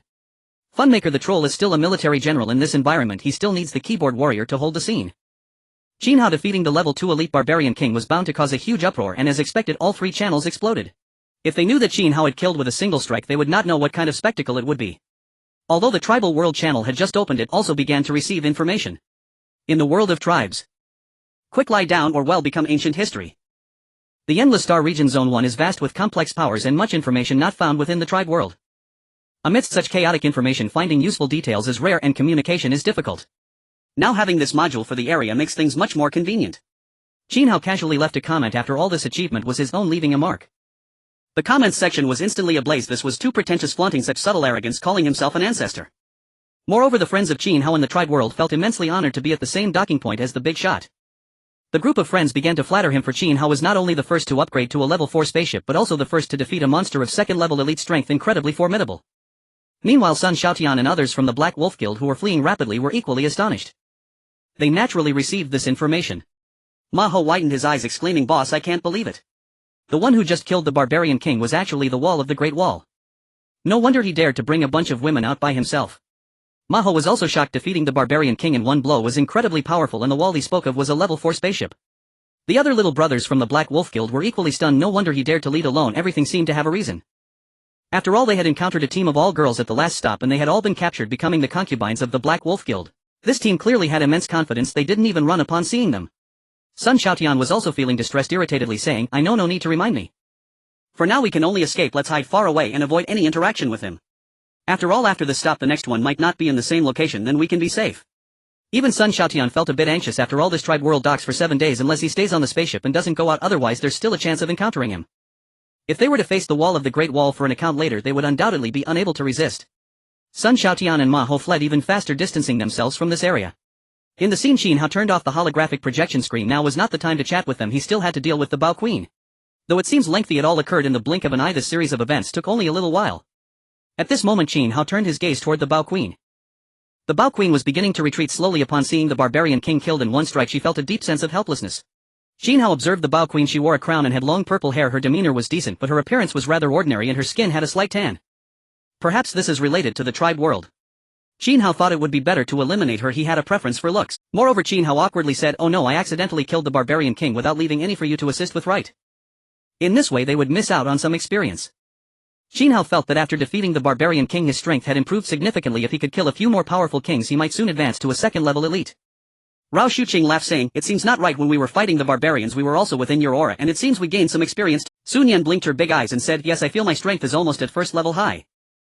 Qin Hao was also speechless, not expecting that they could also gain assist experience, and received quite a bit of experience, making him feel even better. He smiled and said, "Then that's good, now I can relax."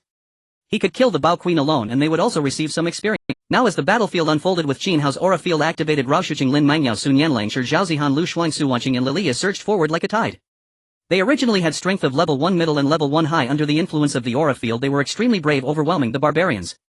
With an almost overwhelming advantage, within a short time many barbarians had already been killed. Qin Hao no longer observed the battle. He didn't need to worry about these girls at all, and even Zhaozihan the healer had already evolved. Zhaozihan's healing could be transmitted to her teammates from a distance. With just a stretch of her hand she could even link all teammates with her talent, restoring them promptly whenever anyone was injured. Extremely remarkable.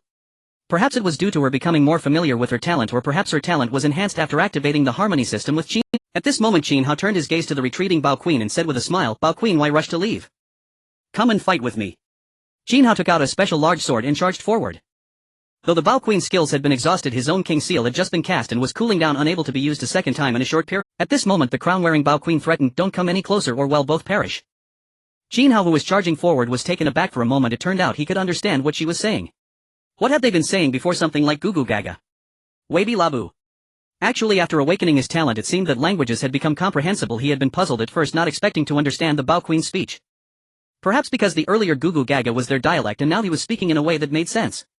Qin Hao sneered, "Bao Queen, it seems you no longer have any powers left, do you? Do you think you are my opponent? Perish together. That's out of the question." If she hadn't used that invisible ability that enhanced her bow's power earlier, he might have been a bit wary, fearing a sneak attack up close. But now both she and the barbarian king were heavily injured. He wasn't afraid at all. At the same time Qin Hao cursed, "It's all that foolish team's fault. If it weren't for their interference I could have easily taken down the two kings. This grudge is noted. Even if they ran now they might escape the monk but not the temple. There will surely be another chance to encounter them, and when I catch them they will suffer greatly." Qin Hao made a note of this grudge and wasted no time charging towards the Bao Queen to eliminate her first. After that he would be close to reaching the intermediate level of a second-tier elite. The Bao Queen seeing this picked up her bow and crossbow shooting frantically at Qin Hao. Waves of fierce attacks came at him and if hit his health would surely drop drastically. However under Qin Hao's 11-fold enhancement his speed and reaction reached an astonishing level making it nearly impossible for her to inflict any harm. Amidst the barrage of attacks he darted back and forth demonstrating a serpentine movement and with his heightened danger perception those arrows were unable to cause him any harm. The Bao Queen panicking as Qin Hao approached found herself unable to land a single shot. How utterly despairing. Damn it, he seems to be in the same realm as me yet he is even more terrifying than the barbarian king. As Qin Hao drew nearer she seemed to lose her mind abandoning her resistance and starting to flee. Qin Hao couldn't help but chuckle he had once played a game where the queen was also incredibly foolish always attacking the city walls. Isn't this just a real-life version of the Bao Queen? Qin Hao moved swiftly like he was fitted with Nezha's wind fire wheels running so fast that smoke seemed to rise beneath him. Take this blade. With the power of a second-tier elite and 11-fold enhancement a domain aura and a specially crafted greatsword all combined this strike reached a terrifying level. Clang. The Bao Queen had no choice but to counterattack using her specially made bow and crossbow to block for a moment. Crack. However this bow and crossbow couldn't withstand Qin Hao's strike shattering under his blow and the Bao Queen was sent flying by the immense force. She crashed heavily to the ground spitting out blood continuously. With just one strike her life-bound bow and crossbow were destroyed and her physical form also suffered considerable damage. This insect's power was overwhelmingly strong. Qin Hao shook his head. Someone who had lost their will to fight was naturally no match for him. He rushed forward and ended her life with one strike. Ugh. The Bao Queen thus met her end ruthlessly. At this moment Qin Hao's tenfold enhancement talent had also run out of energy but he didn't need to absorb energy cores since the two kings had already been dealt with. Let the energy recover naturally.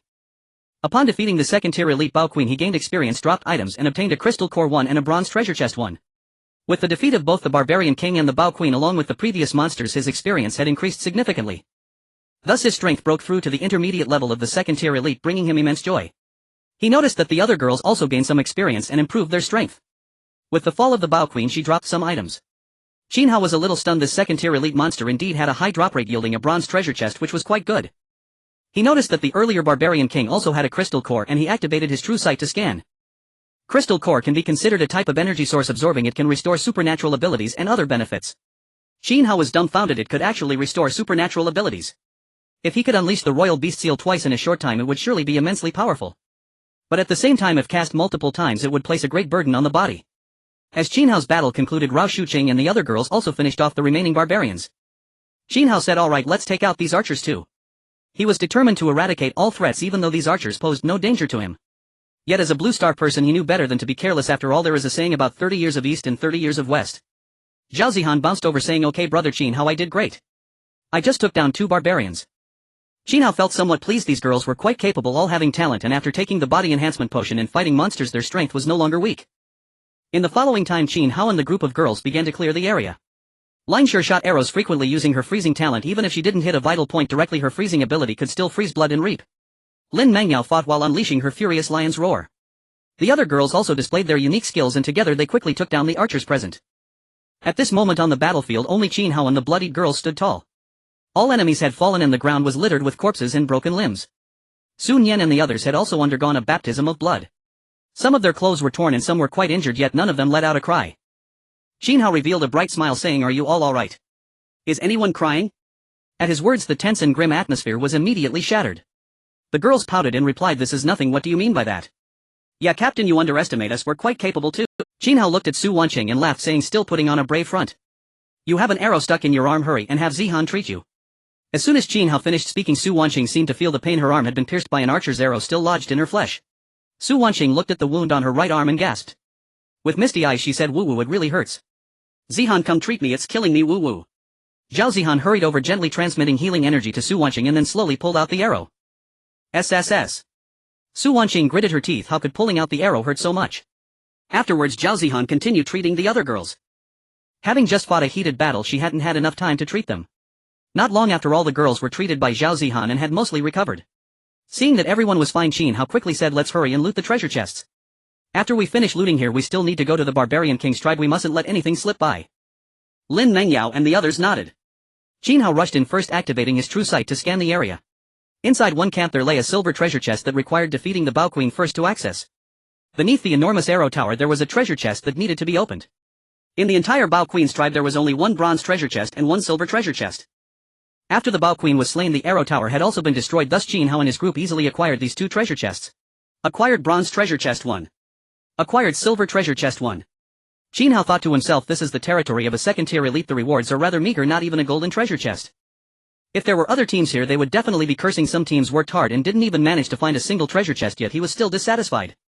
For the remainder of that time, Qin Hao and his companions pressed onward, following the trail in pursuit of the tribe ruled by the barbarian king. Fortunately, the 2 tribes were not far apart. Qin Hao's group did not search long before locating their target. They arrived at the outskirts of a camp, the very tribe governed by the barbarian king. After he had led his warriors into battle, only a scattered dozen barbarians remained within the settlement. The tribe featured an expansive encampment and a barracks. Some barbarians stood guard beyond the wooden palisade while others patrolled the interior, ever vigilant against intruders. A raised watchtower stood within the compound, evidently used for scanning distant threats, and atop it stood a lone barbarian sentinel. As Qin Hao's party approached, the watchman spotted them at once and let out a thunderous roar of alarm. Ha! Instantly the dozen barbarians surged forth en masse, determined to annihilate the invaders. Each entered a frenzied battle rage, drawing their swords and charging headlong. Qin Hao's group felt no fear. Rao Shuqing, Lin Mangyo and the others had nearly reached peak proficiency, having recently absorbed substantial experience points from slaying the second king. Long Shi and her comrades had all advanced to level 1 high tier. Su Wancheng and Lilia had reached level 1 mid tier. Under Qin Hao's command, they charged forward and engaged the barbarians in fierce combat. Clang! Thwip! Blades clashed amid a storm of steel as battle erupted. With overwhelming strength and mastery, Qin Hao's team swept through their foes like a tempest. Within moments, every barbarian lay defeated. Thus the tribe of the barbarian king was utterly eradicated. The group then began looting the camp. Within the encampment stood a silver chest, a reward bestowed upon valiant warriors, located precisely in the barbarian king's own compound. Qin Hao strode forward and claimed it without delay. Obtained silver chest 1, he beamed with delight as he reviewed his inventory of chests. To his astonishment, his system storage now held 10 chests in total, 5 bronze 5 silver. Once Sun Yan performs a tenfold draw, our odds of obtaining rare treasures will soar, he mused. He recalled retrieving 1 silver chest from tall grass and another bronze chest from a barbarian encampment. Later he secured 1 bronze and 1 silver chest behind a waterfall. Manka's apology gift yielded yet another silver chest. Slaying the first level 2 elite monster granted him a bronze chest. Defeating the queen archer dropped a bronze chest. And now, by dismantling 2 royal tribes, he had acquired 1 bronze and 2 silver chests. Qin Hao laughed aloud. We've struck gold, 10 chests complete. The other young women shared his elation. Sun Yan grinned. Our level 4 starship arrived early, so early that we've already gathered every chest along the way. Her words drew nods of agreement. Lu Shuang reflected thoughtfully. Even if we'd arrived alongside other starships, our advantage would remain undeniable. Securing these chests hinges on Counselor's foresight, Sun Yan's luck, and Qin Hao's discerning eye, each indispensable. All the young women concurred enthusiastically. Exactly. Our innate talents are uniquely synergistic. Even in direct competition, rivals couldn't hope to outmatch us. Amid their joyful exchange, Su Wanqing, the huntress girl, dashed over, beaming. Captain, beyond scraps of dried meat and rations, this barbarian king's tribe possesses something extraordinary, a singular plot of land. That land appears astonishingly fertile, its flora towering, vibrant and brimming with life. Hearing her report, Qin Hao and the others stirred with quiet interest. They hurried toward the site. At the tribe's periphery stood a fenced-off plot where plants grew in orderly rows. Qin Hao observed how luxuriant the vegetation appeared, lush and robust as though nourished by concentrated essence. His true sight eye scanned the soil. This is a rare black earth, exceptionally fertile, capable of imbuing cultivated flora with extraordinary vitality. Qin Hao murmured appreciatively, a treasure indeed. Let us excavate it and transplant it into Song Weiniing's greenhouse. There her blossoms and ever-renewing lettuce shall flourish beyond imagination. Song Weiniing's innate talent accelerated the growth of flora and fauna. Paired with this rare black earth, their synergy would be unparalleled. Her garden would soon burgeon into a verdant paradise. Thereafter Qin Hao and Lin Mengyao joined the others in harvesting the black earth. Lu Shuang meanwhile employed her artisan talent to craft an enormous wooden container. In truth, her talent transcended mere weapon making, it was more accurately described as master artisanship. Given raw materials, she could fashion an astonishing array of objects, wooden vessels, blades, bows and beyond. Once the rare black earth had been removed, the group systematically stripped the tribe of every useful item, an act of thorough, almost ruthless efficiency. They even acquired 2 sheep, apparently kept by the tribe's hunters. Qin Hao could only shake his head wryly. This barbarian settlement proved far wealthier than the Queen Archer's domain. As they labored, time slipped away unnoticed. Unbeknownst to Qin Hao and his companions, hours had passed. They now stood deep into evening, though the sky remained deceptively bright, masking the hour's true passage. At that moment, while they continued gathering supplies, the luminous sky abruptly darkened. Night descended without warning or transition, like a sunlit chamber plunged into absolute blackness the instant its light was extinguished. As darkness swallowed the world, Rao Shuqing and the others recoiled in shock. Zhao Zihan gasped, what just happened? How did this radiant day vanish in an instant? Has night truly fallen? Yet there was no twilight, no gradual dimming, just instantaneous unceremonious darkness. The others stared in utter bewilderment. Lun Shi frowned. This defies logic, but then again, this world is not Blue Planet. We cannot rely on terrestrial assumptions. Qin Hao himself was taken aback. Glancing at the chronometer he furrowed his brow. If we cannot fathom this phenomenon we must retreat to the starship immediately. Night has indeed fallen. Concerned for the vessel and the women aboard, nod at him. After all, the rules had forewarned of the crimson moon. Nodding in unison, the others followed Qin Hao swiftly toward the starship's location. En route, Lin Mengyao conferred briefly with the Roaring Lion. She ventured hesitantly. The Roaring Lion explains that here day and night shift without warning, abruptly, unpredictably, and without fixed intervals. A collective gasp escaped Rao Shuqing and the others. Had they known they might have prepared, but ignorance left them vulnerable. Roar! Wool! Across the tribal realm chaos erupted. Terrifying roars echoed from monstrous beasts. Anguished cries pierced the air, plunging the entire settlement into an atmosphere of primal dread. Now as night blankets the entire silent tribal world, unrest begins to stir. Various beast roars echo and all sorts of creatures begin to act, causing the tribes to move as well, making this tribal world fraught with danger. Qin Hao along with Rao Shuqing and the others rushed swiftly towards the location of the spaceship. They had all consumed the body enhancement liquid and their strength had been increased, allowing them to run without expending much effort. The group of 9 moved at an incredible speed with no one lagging behind. This was an exceptionally elite team. Roar! A black gorilla suddenly appeared before Qin Hao and the others, blocking their path. It was massive with a full coat of black fur, standing over 2 meters tall, a true behemoth. As soon as the black gorilla emerged it lunged at Qin Hao and his companions. A strong black gorilla possessing first-level elite strength. Be careful not to be torn apart. Qin Hao picked up a large machete. Lu Shuang drew a sword and Lang Shi readied her bow and arrows. The group silently prepared to attack in perfect coordination. In recent days they had already established a good rapport. Swish! Swish! Swish! Qin Hao with his formidable strength at the second-level elite rank swung the machete and charged forward. Avoiding the gorilla's attack he quickly slashed it a few times. Boom! Energy Core X1. This formidable gorilla was swiftly slain under Qin Hao's overwhelming strength. However, the women did not show any smiles, instead their expressions were grave. A monster had jumped out and the ensuing time would be even more perilous. While ensuring their own safety they also needed to hurry back to the spaceship for defense lest the ship be raided. Qin Hao said solemnly, we need to pick up the pace, we are very close to the core and we mustn't encounter any large creatures. Zhao Zihan nodded and replied yes, but it seems that the moon has started to appear now. As they ran they noticed that above this tribal world with the arrival of night a moon gradually surfaced in the sky. However, once the moon appeared it slowly turned red, emitting a seductive crimson light that enveloped the entire land of the tribal world.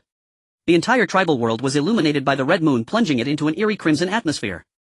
Roar! The creatures, beasts and tribal beings within this world instantly went berserk, entering a state of frenzy, and the entire world fell into chaos. Even Qin Hao and his group were affected after seeing the red moon. Their eyes turned somewhat blood red and they found it difficult to control their emotion. Qin Hao quickly shouted, don't look at the red moon, be careful not to be influenced. If any of them were affected it would be troublesome, as they might fall into madness and lose track of friend and foe.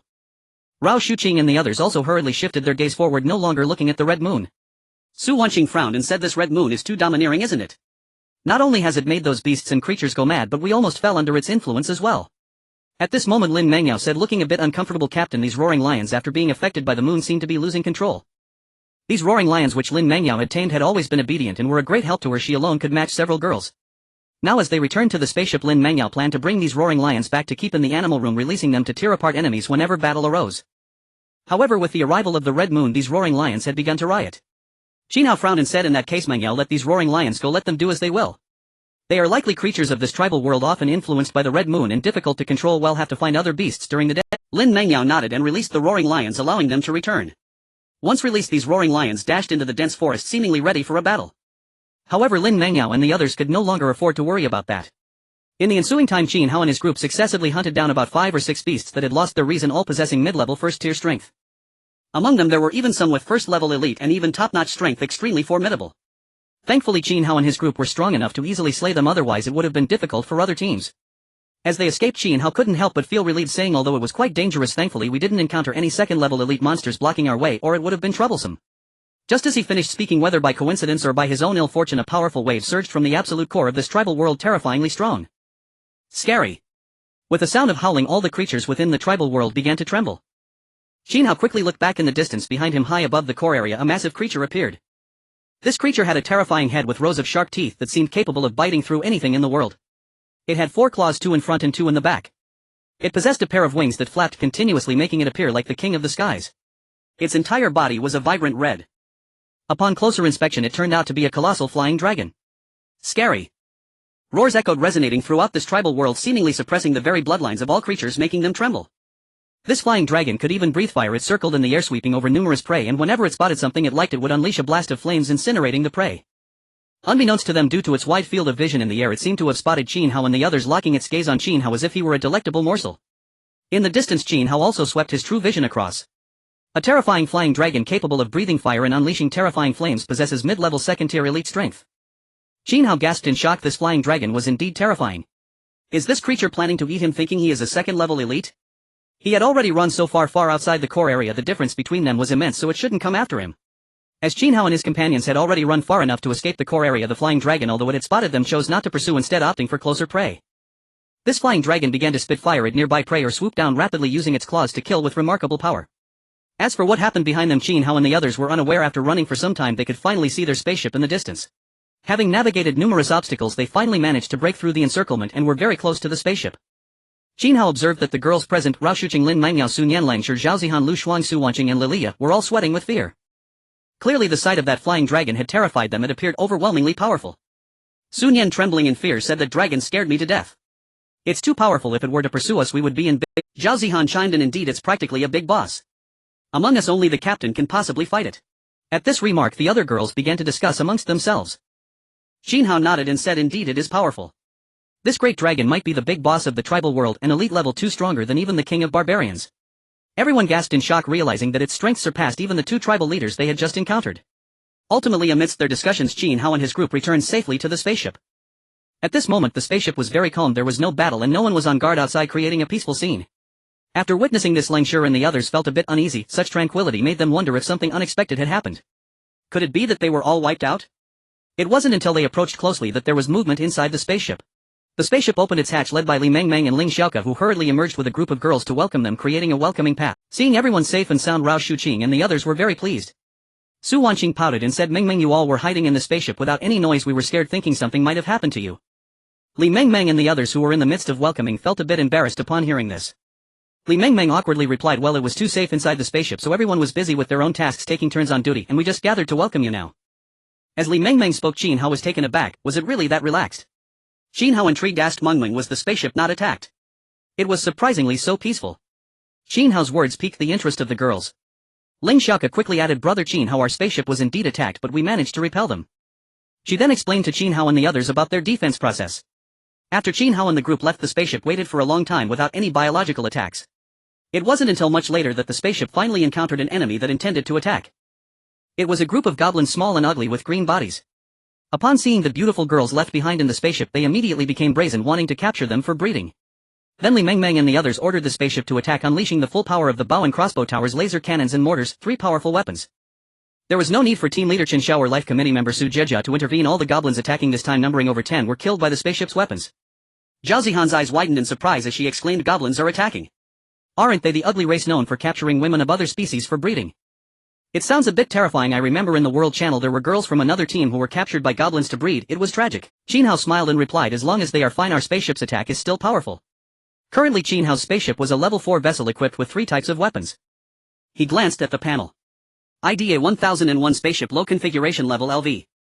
For internal space, diameter 80, core height 8, system space 25, defense weak, can only withstand attacks from level 2 zombies, durability 98, can withstand zombie scratches for a day, energy 87, can operate into a month of extreme cold storms, shield activated, can protect the spaceship when turned on, weapons low level lasers X100 unlocked, can kill a low level zombie with 10 attacks about 10 seconds, requires additional energy cores, full firepower, can support for 3 minutes, weapons.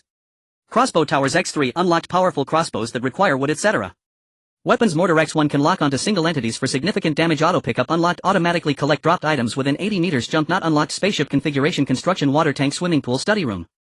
Now the spaceship boasted a mortar, 3 crossbow towers and 100 laser cannons. It was likely that only a level 2 elite monster could pose a challenge to its defenses. The powerful attacks of the spaceship would turn any attacking enemies to shreds. Subsequently Zhao Zihan and the other girls shared their experiences outside with those inside the spaceship, leaving them utterly astonished. Heavens! You all encountered so many dangers, what with the barbarian star people and the serpent women showing up. Yes, and that flying dragon sounds terrifying. However, your abilities have also improved. You managed to obtain 10 treasure chests. I must say the strongest among us is still our captain, who single-handedly took down 2 tribal leaders and killed 2 kings. The girls aboard the spaceship gasped in awe, discussing how unexpectedly challenging their experiences had been even on their return journey. Qin Hao waved his hand and said, "Currently the tribal world is engulfed in a red moon. The entire world is entering a state of frenzy, gradually expanding outward from the core area. I imagine that once those fellows finish dealing with the people inside, they will come to attack the outskirts, so we must prepare ourselves." After finishing his words without waiting for their response, Qin Hao took out 10 treasure chests. 5 bronze, 5 silver. With so many treasure chests, Qin Hao felt that perhaps no team in the tribal world could compare to theirs. In reality, Qin Hao was underestimating himself. There were many spaceships in the tribal world that could not even obtain a single treasure chest. To acquire even one treasure chest was already an immense blessing. Apart from them, only powerful teams like the barbarian star people could obtain some treasure chests. A group of girls gathered around, and upon seeing the treasure chests their eyes sparkled with excitement. Were they going to open treasure chests again? This time it was a 10-pack draw, truly thrilling and exhilarating. Qin Hao turned his gaze towards Sun Yan's thighs and smiled, saying, "Lucky star Nian Nian, why don't you open the treasure chest?" Sun Yan, a gifted player with luck, not only obtained many good items from treasure chests but also excelled in acquiring them. The treasure chests of their team were more or less related to Sun Yan. The reason for the 10 consecutive draws was Sun Yan's talent, as it seemed that every 10 openings of a bronze treasure chest guaranteed a rare item. Every time 10 were opened, good items were practically guaranteed. Of course, opening them one at a time also brought immense luck. Under everyone's gaze, Sun Yan walked over slowly, showing no signs of shyness. She revealed a slightly shy expression and sweetly said, "Then I will open the treasure chest. I hope to get something good." In reality, Sun Yan was somewhat nervous as so many people were watching her. Then under everyone's watchful eyes, Sun Yan began to use her luck talent on the 10 treasure chests. A gentle glow radiated from within the chests, and then they opened all at once. The first bronze treasure chest. Obtained iron blocks 15, obtained fabric 15, obtained compressed biscuits 20, obtained 1 gene of pork 10. The second bronze treasure chest. Obtained 8 treasure porridge 10, obtained 500 milliliters mineral water 10, obtained energy core 2, obtained talent fruit 1 rare. The third bronze treasure chest. Obtained energy core 5, obtained fine iron 10, obtained iron dagger, obtained attack type gauntlet 1 rare. The fourth bronze treasure chest. Obtained energy core 2, obtained sausage 20, obtained 1 gene of beef 5, obtained chicken 5. The fifth bronze treasure chest. Obtained wood 50, obtained iron blocks 50, obtained inner armor 1 rare. The first silver treasure chest.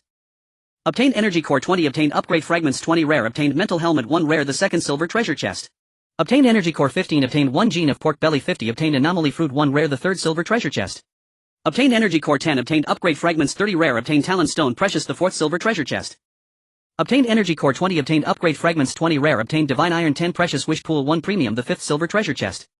As the 10 treasure chests were opened, a plethora of shining items littered the ground, causing Qin Hao and the others to widen their eyes. Then it instantly erupted in excitement, igniting the atmosphere. Wow! So many good items were opened. Ha ha ha, Nian Nian, you are amazing. Truly deserving of the luck talent. The girls present chattered excitedly. Qin Hao was also filled with joy as there were so many good items. This time the 10 consecutive draws from the treasure chests had a remarkably high drop rate. Not only were there numerous rare items but also precious ones. Astonishingly, they even opened a premium one, making their luck absolutely unbeatable. Qin Hao was aware of the uses of the talent fruit, upgrade fragments, mental helmet and talent stone. He scanned the newly obtained items with his true sight eye. Attack gauntlet made from special materials. It possesses exceptional resilience, capable of protecting the fists while inflicting massive damage on enemies. Inner armor, a powerful inner armor that provides excellent protection. Anomaly fruit, a peculiar fruit that can enhance the strength of abilities. Wish pool, you can make wishes at the wish pool which will drop items once a day with a very small chance of dropping rare items, etc. Limb regeneration potion, a potion with overwhelming vitality that can regenerate severed limbs. Qin Hao was utterly amazed upon seeing these descriptions. They were all valuable treasures, especially the wish pool. It drops items daily. Even if he only received 1 gene of meat a day, that would be great, mainly because it has a chance to drop rare items. Being able to drop a rare item every few days is worthwhile. This is a long-term investment. Moreover, Qin Hao also discovered that the silver treasure chests could actually yield divine iron. However, the probability was too low, resulting in only 10 pieces. At the same time, a mechanical voice sounded. The cooldown for the duplication function has ended. You can choose to duplicate items again. Qin Hao was immensely happy. This time his luck was truly exceptional. Not only did he open so many treasures, but the duplication function had also finished its cooldown. He already had an answer in mind for the duplication target. Qin Hao no longer hesitated and immediately thought, activate the duplication entry, duplicate the talent stone.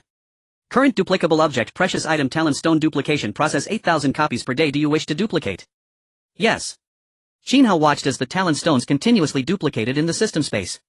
He also had not expected that the precious item talent stone could be duplicated in such quantities. That rare item physique enhancement liquid could only yield 100,000 copies a day, yet this precious one could yield 8,000.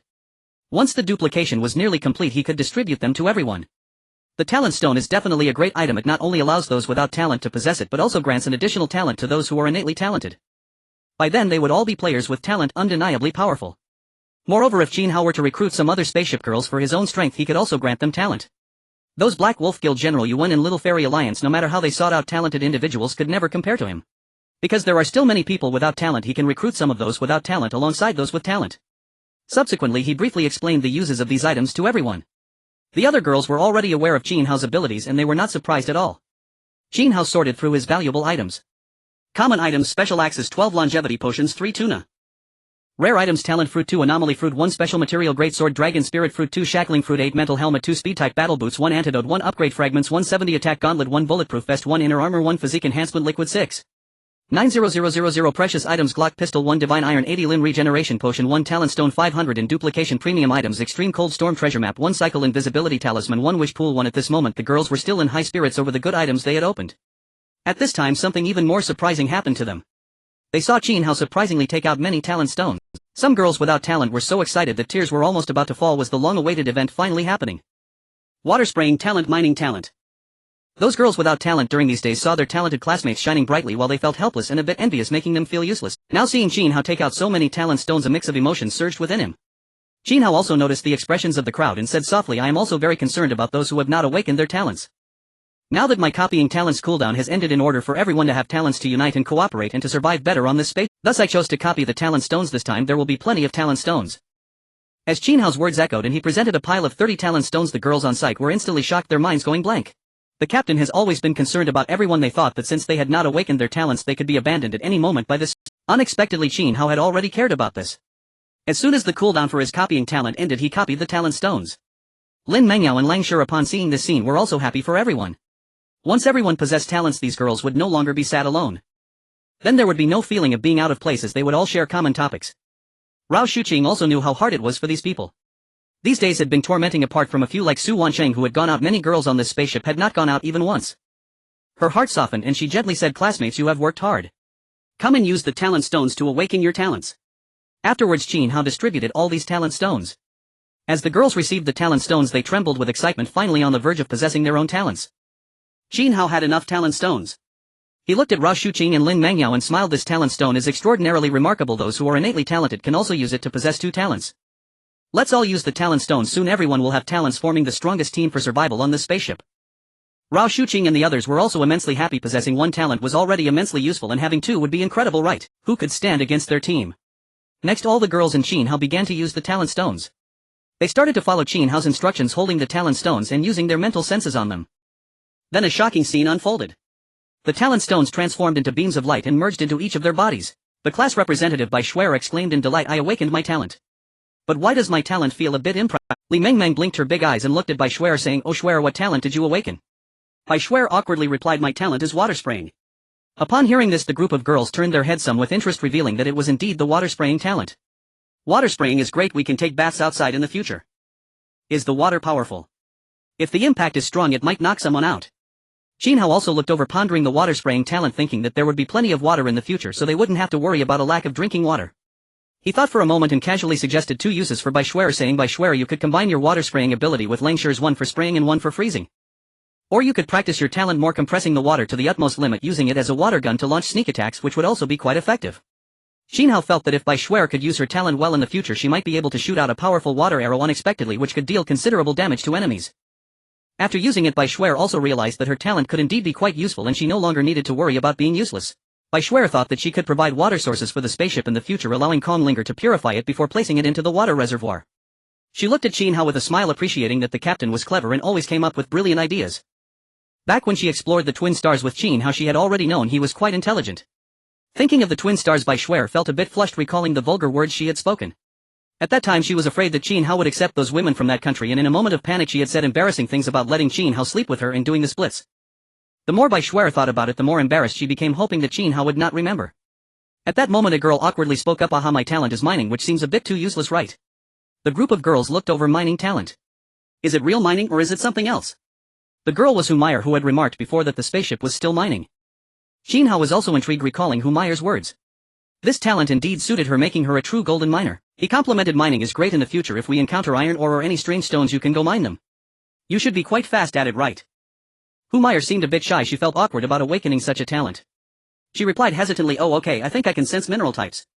Others were also sharing their good news. The study representative Ruan Xingran was responsible for gathering information on the spaceship. She smiled and said my talent is in the realm of mental abilities with quite broad functionality including mind reading and hypnosis. If we need to interrogate enemies I can hypnotize them to speak the truth but the enemy seems to need to be subdued first. Mind reading can also be used on others allowing me to know what others are thinking helping to discern friend from foe. Qin Hao and the others were momentarily stunned Ruan Qingran's talent is indeed quite versatile proving to be very useful. At that moment a girl spoke up my talent is also similar it is a mental attack. My mind is stronger than ordinary people and in battle I can inflict mental attacks on enemies causing them to become dazed. Often in the moment of confusion the outcome of the battle can be decided.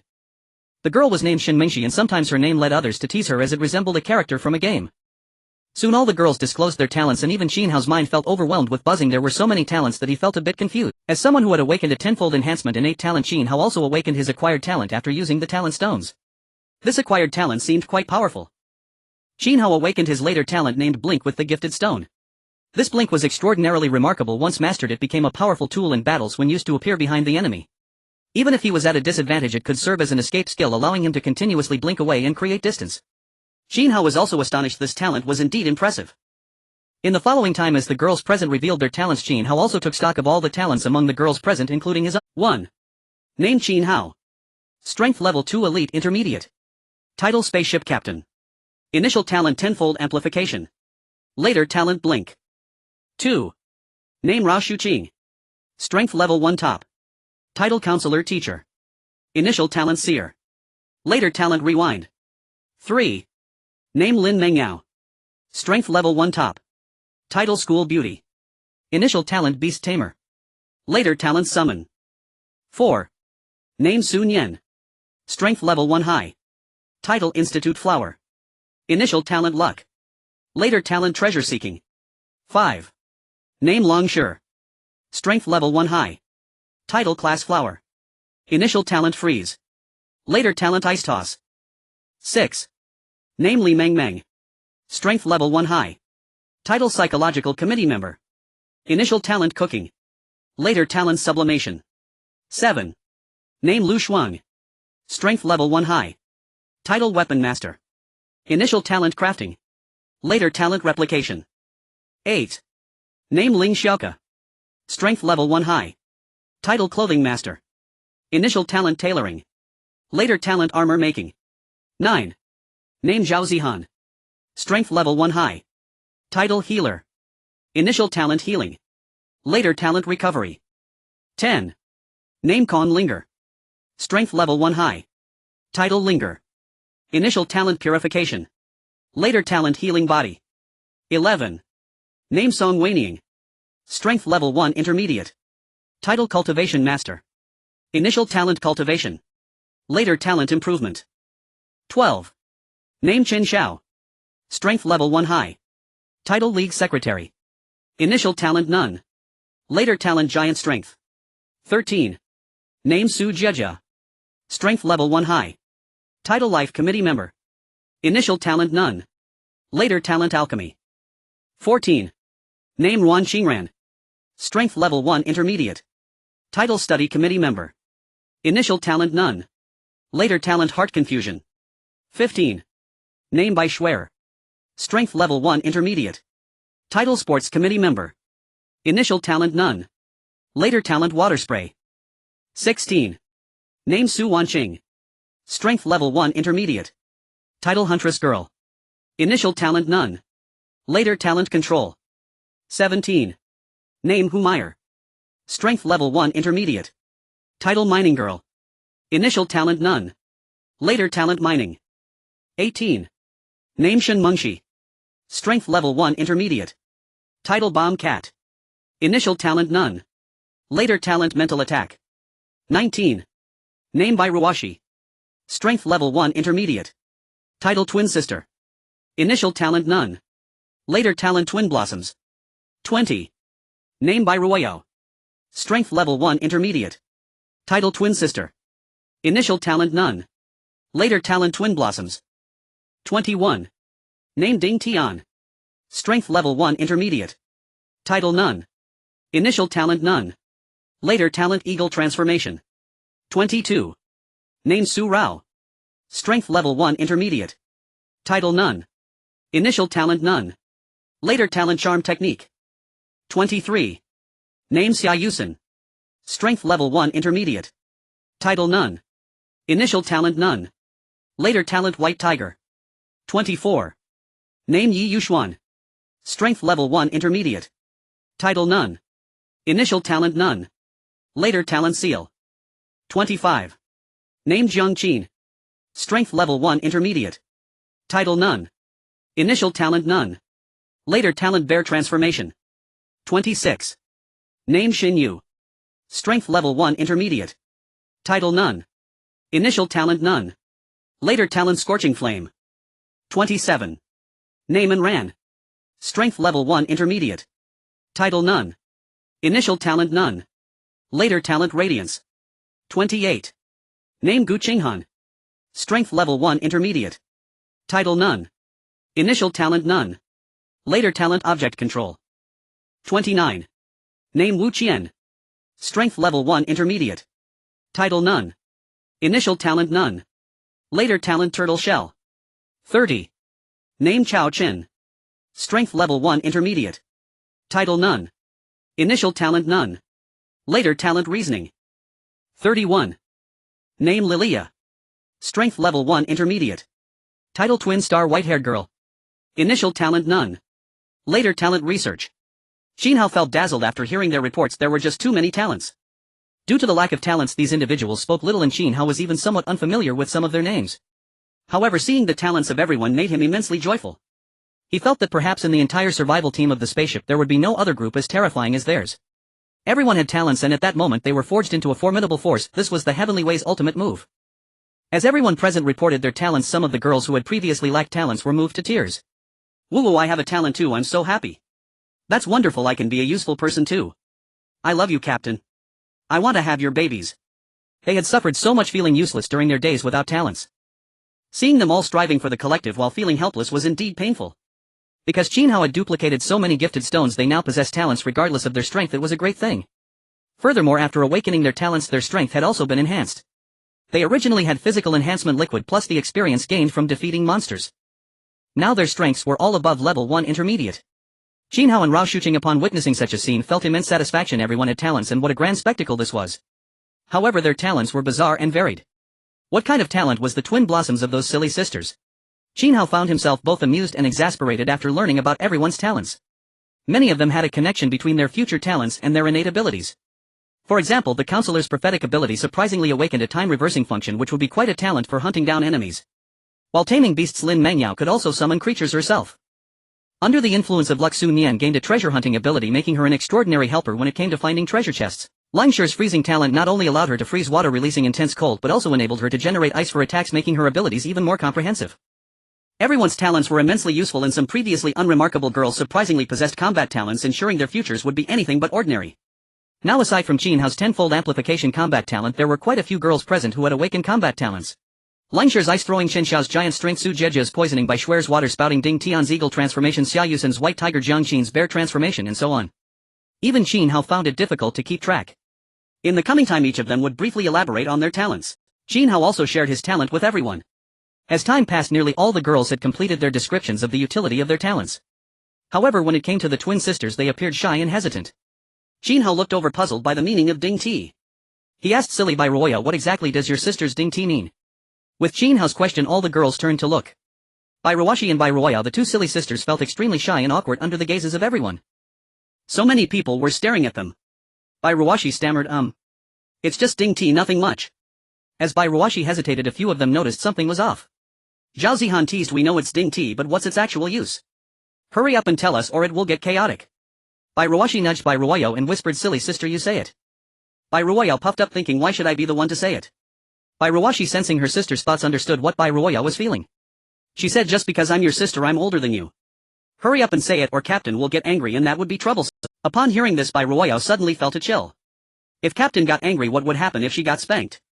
More importantly, if she didn't get snacks, it would really be over. In a voice as soft as a mosquito's buzz, she said, "Our talent is unified, that's why it's called Ding Ti. Its full name should be Ding Ti Gift and Reversal. This Ding Ti needs to be unlocked, which means that the twin awakeners must connect with a unique male simultaneously for a short period to unlock. After unlocking, it can significantly enhance the male's power, while the twin can also increase their own strength under the connection, reaching up to half of the connector's power. Due to the talent being somewhat overpowered, it can only bind to one unique target, and to strengthen they must wait for the bound target to grow stronger and re-establish the connection." As Bai Ruox's words echoed, all the girls present widened their eyes in disbelief. Could there really be such a talent? But indeed it sounded quite extraordinary. Li Mengmeng's mouth dropped open in shock, exclaiming, "So you must connect with Brother Qin Hao together in a short time to unlock it? Every time you want to refresh your combat power, you must reconnect." Li Mengmeng felt that this talent was incredibly. If they could possess half of Brother Qin Hao's power, they could probably attain level 2 elite combat strength. It was just that she disliked the unlocking method. After hearing this, the girls sighed in unison, all casting their gazes towards the twin sisters and Qin Hao with meaningful expressions. Qin Hao was also taken aback, not expecting these twin sisters to be such a significant advantage. Could combining with them make him stronger? This truly must be the real harmony system. While Rao Shuqing and the others' harmony system seemed to merely enhance their talents and strength, this twin sisters' ability was much more direct. At this moment Qin Hao felt a bit parched. Such an overpowered talent, these silly sisters, foolish people, have their own bless. If they gain half of his combat power, their strength would probably surpass even Rao Shuqing and Lin Mengyao. As these words spread, the girls present first felt joy, then a deep sense of worry. If that's the case, then wouldn't the twin sisters be the precious darlings of Captain? This made the girls feel a sense of crisis. Li Mingmeng, Ling Xiaoke and others, after the revelations from Su Wanqing, all knew that the counselor, the campus beauty, and Kong Linger had already become Qin Hao's women. The current situation was extremely chaotic, and Li Mingmeng even felt like she wasn't the top girl anymore.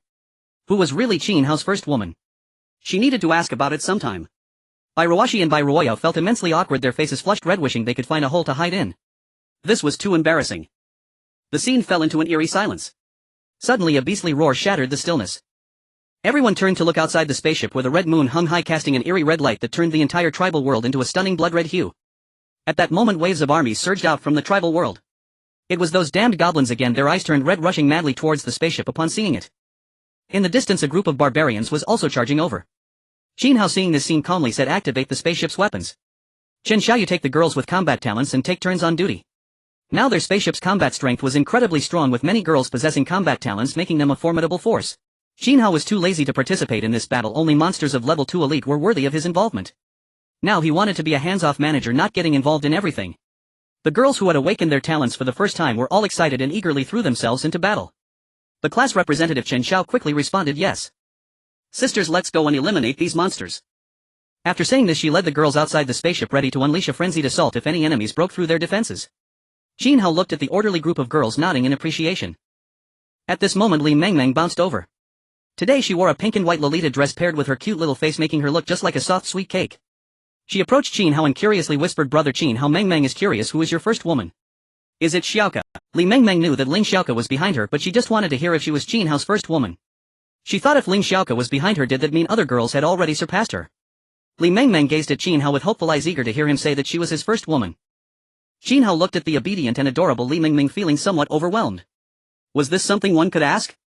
However, he thought since he had already taken Lin Menjiao's first time, it would be unfair to hide it from her. Since Li Mengmeng had asked, he might as well let everyone know about his relationship with Lin Mengyao. Qin Hao looked at the lovely Li Mengmeng and said seriously, "Some things need to be made clear. My first woman is Lin Mengyao, you are the second." As Qin Hao's words left his mouth, the anticipation in Li Mengmeng's eyes transformed into profound disbelief. At that moment her mind went blank, as if it had crashed, leaving her utterly stunned. She had considered that Ling Xiaoke or Zhao Zihan might become Qin Hao's first woman, but she never expected that the pure and beautiful campus flower Lin Mengyao would be his first. In shock, Li Mengmeng blurted out, "Qin Hao, Gid, you must be joking with me, right? The campus flower Lin Mengyao, is she?" At this moment Chen Xiao and a group of combat-talented individuals had gone to guard the spaceship, but there were still many girls in the hall. Li Mengmeng's words clearly reached everyone's ears. What? Lin Mengyao is actually the captain's first woman. Heavens! How is this possible? This is too unbelievable. The girls immediately turned their gazes toward them.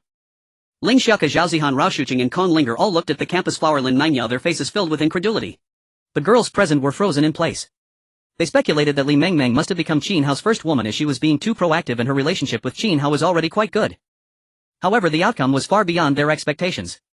Lin Mengyao, under the gaze of everyone, felt incredibly shy and quickly hid to the side behind Qin Hao. At that moment her exquisitely beautiful face flushed with embarrassment. Lin Mengyao felt as if the sky had fallen. How could Qin Hao reveal their relationship? It was mortifying. At the same time there was a trace of delight in her heart. Qin Hao had boldly acknowledged her. The girls at the scene were all shocked, and one could only imagine the storm that would arise once all the girls learned about this. Kong Linger was also present, her head tilted in confusion. She recalled that at the beach Lin Menjiao's voice seemed similar to the one she had heard in the bathroom. Could it be that it was during that time when the captain and Lin Mengyao were together? Ling Xiaoke and Zhao Zihan, though incredulous and shocked, still stepped in to ease the atmosphere. After all, Lin Mengyao was Qin Hao's first woman, and it was wise to establish a good relationship. Moreover, they were all aware that once they became Qin Hao's women they would all be sisters. Zhao Zihan playfully pinched Lin Menjiao's waist and joked, "Wow, Mengyao, you seem so innocent. I didn't expect you to be the fastest to win his heart." Ling Xiaoke also came over to join in, grabbing Lin Menjiao's arm and smiling, "Little Mengyao, no wonder Qin Hao Gich cares about you so much. Turns out there's this connection." Lin Mengyao felt happy from the teasing and warmth of the two. Recent experiences had indeed improved her personality a lot. She bashfully said, "Not at all." Li Mengmeng realized that she could not show any displeasure. Maintaining order in the harem was the most important thing. Although Lin Mengyao was the first girl, she could still step forward to ease the relationships among everyone. Li Mengmeng smiled and said, Mengyao, why are you shy? We'll all be sisters from now on. With me around, who would dare to bully you? Seeing this, Qin Hao finally felt relieved. Thankfully the harem was not on fire. Otherwise he would have had a splitting head. Rao Shuqing watched from a distance with a smile. As their teacher she naturally would not involve herself and her students. Lingshi observed the scene and felt a slight stir. Indeed, Qin Hao had not deceived her. These girls had contributed to this team in ways she could hardly imagine. So Lin Mengyao is so powerful, contributing so much, yet there's another side to her. Lingshi began to think about how Lin Mengyao, the most beautiful girl in the school with the best figure, was striving to ensure no one went hungry, all while enhancing her own talents. On a deep night, walking alone toward Qin Hao's room, how magnificent it felt. The white-haired girl from the twin stars stirred slightly. It seemed tonight she would have to take action. Su Wanqing, upon hearing these words, was once again taken aback. There were things she didn't know. She would have to gossip with her sisters later. The scene was filled with chatter and noise. In the following time, as goblins and barbarians attacked, they were shot down by lasers and crossbows without even the need to deploy mortars. For other spaceships this was a crisis, but for Qin Hao's spaceship it didn't seem very dangerous. Qin Hao simply arranged for some people to stand watch, assigning those with combat talents to form a defense line, pairing them up. If they encountered difficult enemies they would quickly call for help while the others took turns resting. Qin Hao looked at the orderly arrangement of everyone and nodded. With a 4th level spaceship and everyone's talents, if they couldn't handle it, then the people from other spaceships could just wait for death. After making the arrangements, Qin Hao headed to his room, planning to check the Blue Star channel to understand everyone's situation. As he passed by a restroom, the white-haired girl Lilia emerged from it, taking advantage of his momentary distraction to pull Qin Hao inside the restroom. Qin Hao was pulled into the toilet and felt somewhat puzzled. What does Lilia want to do? Looking at the white-haired girl in a maid outfit, he was taken aback. At this moment Lilia was dressed in a black and white maid outfit, the lace skirt outlining a unique allure. With her white hair and long ears she resembled a true maid. Name Lilia. Talent Awakening Research. Strength Level 1 Intermediate. Height 156 centimeters. Weight 43 kilograms. Appearance 91. Size B. Charging count 0.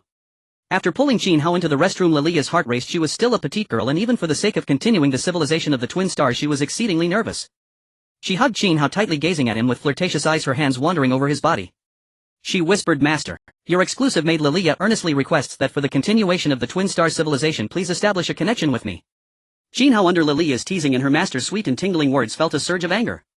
This little girl is too bold. It seems that if I don't give her a stern lesson she won't understand the authority of the captain. Is this how you flirt? At this moment Lilia pressed closely against Qin Hao's chest, resembling a little wife. Her hands became bolder, beginning to act unruly under Qin Hao's gaze. The captain is amazing. Qin Hao could no longer bear the teasing. He grasped her chin and domineeringly leaned in to kiss her. Mum. They began to kiss. Lilia was taken aback by Qin Hao's domineering kiss, finding it hard to catch her breath. The strong scent of male hormones was extremely appealing to her. Qin Hao thought this Lilia actually dared to pull him into the restroom, teasingly remarked. Lilia, you are so bold. Why did you want to come to the restroom? Seeking excitement. Lilia's face flushed as she was kissed, her legs trembling slightly. After hearing Qin Hao's words she softly replied, because the captain's room has someone in it, Meng Meng, and the others are waiting inside. Qin Hao realized, is Li Meng Meng in his room? Perhaps there are other people too. No wonder this girl wanted to pull him into the restroom.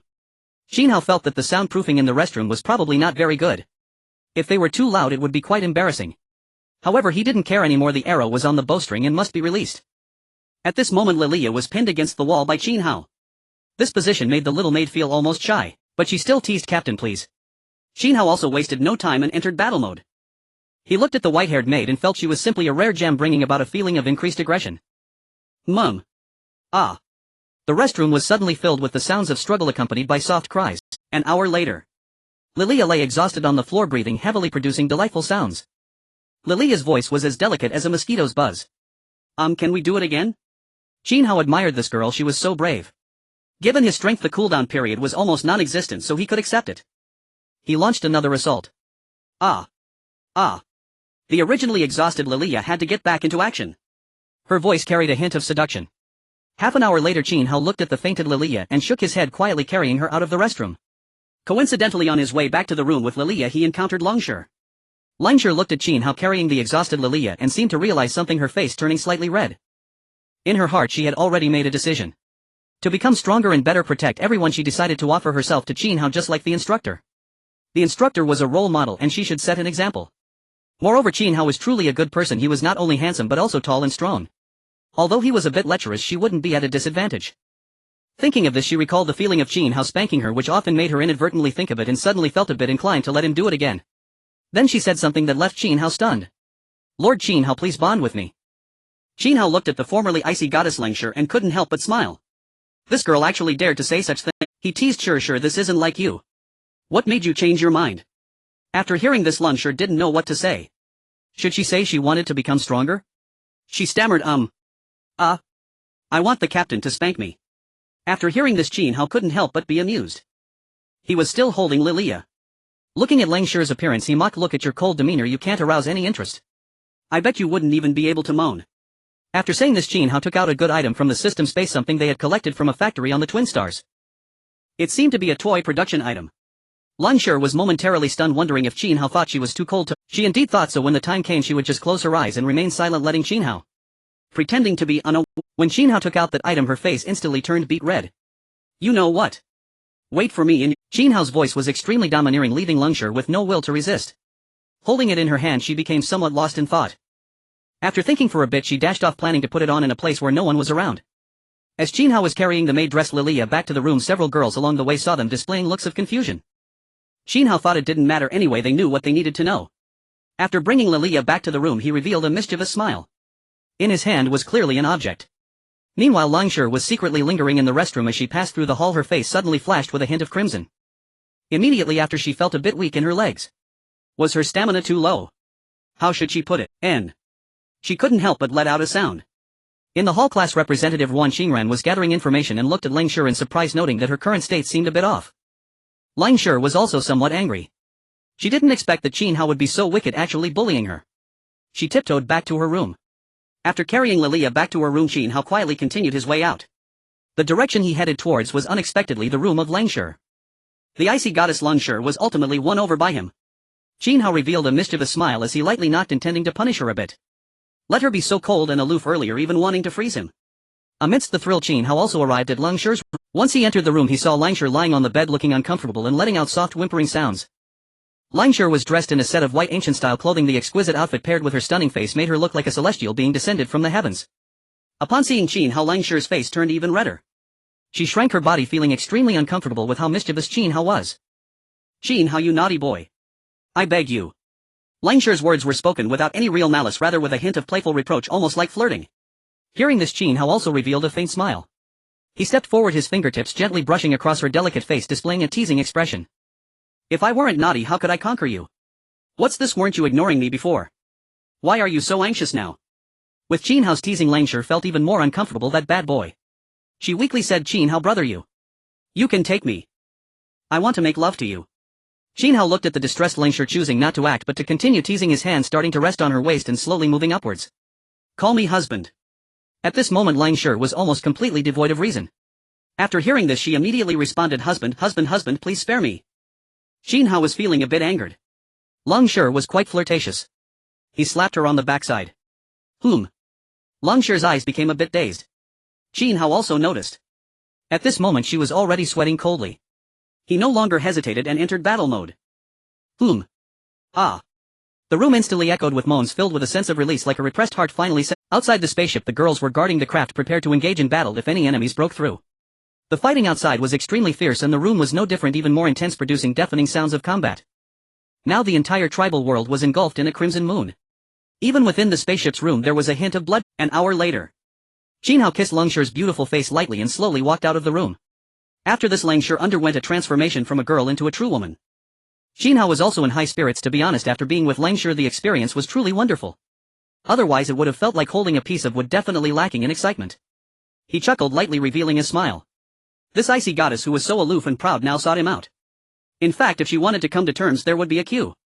It was only because he was in a good mood that he granted her favor.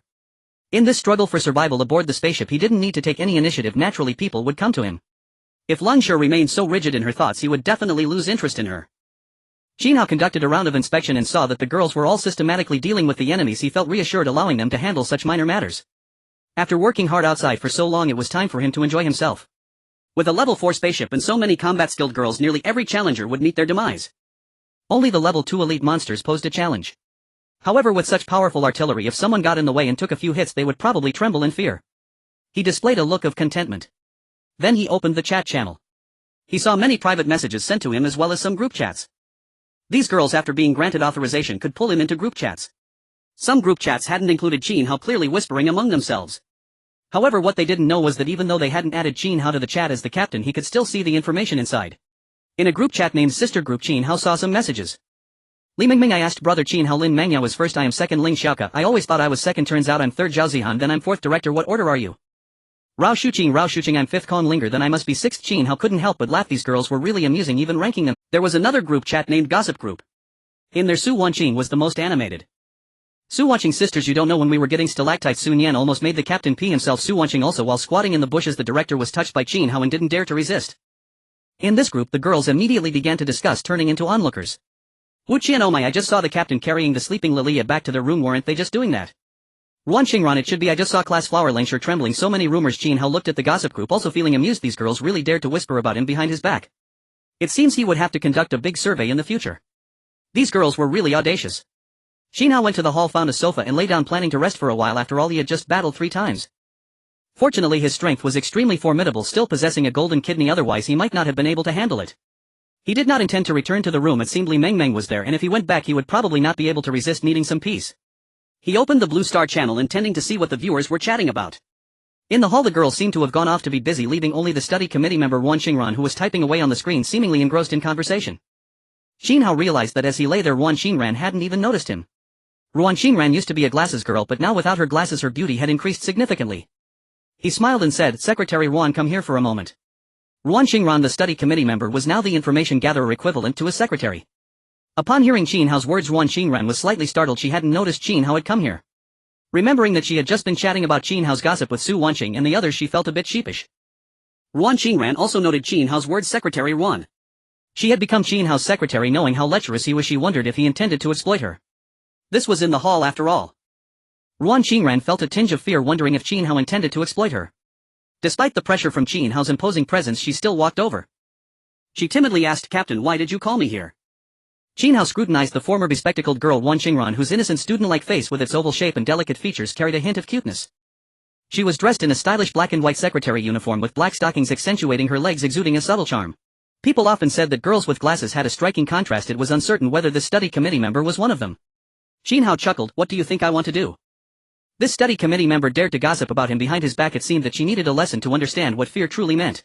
She replied innocently, Qingran doesn't know. Have you ever heard the saying? A secretary has tasks when there are matters and idles when there are none. Qin Hao feigned a serious expression, letting out a cold snort. Did you whisper bad things about me behind my back with Su Wanqing and the others? Upon hearing this, Ruan Xingran instantly became extremely tense. What did he mean by a secretary having tasks or idling? After processing his words, her face flushed crimson. What vulgarity was this? At the same time she realized why Qin Hao summoned her. Had their gossip group been exposed? Oh no, did that mean she was the first to be punished by Qin Hao? Was he suggesting they would engage in such activities? Blushing, she felt an unexpected thrill. Ruan Xingran forced a smile that looked more painful than crying, saying, Captain, I don't understand what you mean. Qin Hao looked at her teasingly, intending to provoke her a bit. Come sit here. Ruan Xingran's eyes widened. She didn't expect Qin Hao to be so straightforward. Ha! Captain, isn't this a bit inappropriate? Qin Hao was somewhat taken aback. He only meant to tease her, yet this study committee member seemed eager for action. Was this what they called a contrast girl? He began to suspect whether Ruan Xingran had experienced such situations. Name Ruan Xingran. Awakened talent, heart deception. Height 167 centimeters. Weight 50 kilograms. Beauty score 92. Bust C. Charging count 0.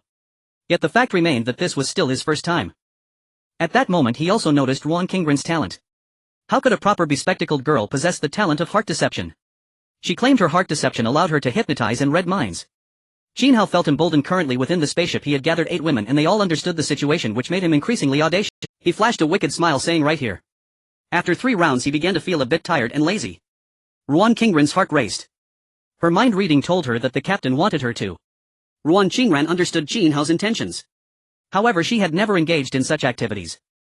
At the same time she reassured herself that the captain was busy with many affairs and as his secretary if the captain desired. She had no choice but to submit to his overwhelming authority, feeling helpless. With that thought Ruan Xingran impulsively moved forward and gradually sat down on the chair. Qin Hao was utterly stunned. Was Ruan Xingran really that bold? This girl in a skirt seemed to be in a state of suspension. It was rather amusing. How to say it, it was akin to delicious snacks ready to eat right out of the bag. Soon Qin Hao began to experience the joys of the Earth online game controller moving by himself. Ruan Qingran even emitted delicate sounds like a mosquito which were quite pleasant. Whom? Even Qin Hao admired her boldness. It was indeed impressive. Although most girls were occupied with fighting, the others either stayed in their rooms or were busy with their own matters, so hardly anyone came to the hall. But it was certainly not guaranteed that other girls wouldn't come. If any girl were to walk in, it would be an absolute social death scene. And as luck would have it, another girl actually arrived. It was the familiar face of Su Wanqing. This gossip queen had a knack for being in the right place at the right time. When she saw Ruan Qingran embraced by Qin Hao, she was momentarily stunned but still wanted to greet them. However, after watching for a while, she sensed something was off. The sister she was gossiping with seemed to have become the gossip. Oh my! Su Wanqing's eyes widened in disbelief. They were actually doing this here. Ah! At that moment, Su Wanqing completely lost her composure, letting out a scream before running away. No matter how much she fantasized before, now she was truly witnessing it. With her scream, many people would undoubtedly be drawn in. Ruan Qingran was also startled awake, confused about what was happening. Her head was buzzing. She wondered if Qin Hao had drugged her. How could she possibly engage in such acts? Quickly she got up, anxiously looking around. Qin Hao was also helpless. What was this situation? He glanced at Su Wanqing as she fled, secretly noting her down. So she liked to gossip, did she? Next time he would make her the subject of gossip. Ruan Qingran's face flushed with embarrassment. Struggling, she made a decision, saying, "Captain, there are too many people in this hall. It's not suitable. Let's go to the study room instead." Now that there was an interruption, if she didn't let the captain finish, wouldn't she make him unhappy? The study room was a place for learning. Ruan Qingran usually visited occasionally to gather materials and organize information. Qin Hao nodded and followed Ruan Qingran to the study room. Arriving at a desk, she intended to study there. Upon entering the study room, Ruan Qingran seemed to return to her domain, feeling extremely open and familiar. Suddenly the study room was filled with the sounds of intense fighting, quite fierce. Qin Hao thought that if Ruan Qingran, this somewhat nearsighted study committee member, wore glasses, it would suit her demeanor perfectly. At that moment her expression, mouth agape, was rather extreme, creating a stark contrast. Ah. In the study room of the spaceship, delightful melodies played, adding a touch of fun to the otherwise dull study environment. 1 hour later. Qin Hao looked at Ruan Qingran, who had collapsed, feeling a mix of emotions, unable to decide whether to laugh or cry. He hadn't planned on taking advantage of her, especially after battling several times. He didn't expect her to come to him. In such a short time, having engaged with 3 was somewhat amusing to him. The study committee member Ruan Qingran hadn't passed out. She weakly said, "Captain, I'll just rest here. I'm afraid Su Wanqing might be lurking in my room. That would be too embarrassing." Ruan Qingran and Su Wanqing were friends, and she was terrified of Su Wanqing's teasing. Qin Hao chuckled, "Do as you like, just remember to clean up the floor afterward, sweep it and dust it off. Otherwise it wouldn't be good if someone came to study and was affected." Ruan Qingran nodded weakly, lying on the table. Qin Hao then slowly left the study room. After leaving, he stretched and moved his body. He also muttered to himself, "This counts as suffering while enjoying it." He hadn't anticipated that it would be more exhausting to fight inside the spaceship than outside. Fortunately, he had a strong physique and a golden kidney. At this moment, Qin Hao arrived at the plant room, which was the domain of Song Weiniang. She once had abundant planting experience and now had awakened the innate ability to rapidly cultivate plants and livestock, and later awakened the talent for improving this ability. Thus, under her care, the plant room was meticulously managed, allowing everyone on the spaceship to enjoy fresh vegetables. The rare item, the ever-growing lettuce, was also rapidly flourishing under her nurturing. With Qin Hao's arrival, he too noticed the little garden tended by Song Weiniang. What caught his eye was the largest rare lettuce, while the others were various vegetables and some flowers, all looking pleasing to the eye. Qin Hao contemplated whether he could find some animals to bring back in the future specifically to cultivate them, though it might be too much strain on Song Weiniang. However, at that time he could arrange for others to assist her. Qin Hao looked at Song Weiniang, who turned around upon his entrance, and a smile appeared on his face. This girl had an oval face, delicate features, and was quite beautiful, though her figure was average. She dressed simply, wearing an unremarkable white t-shirt paired with shorts.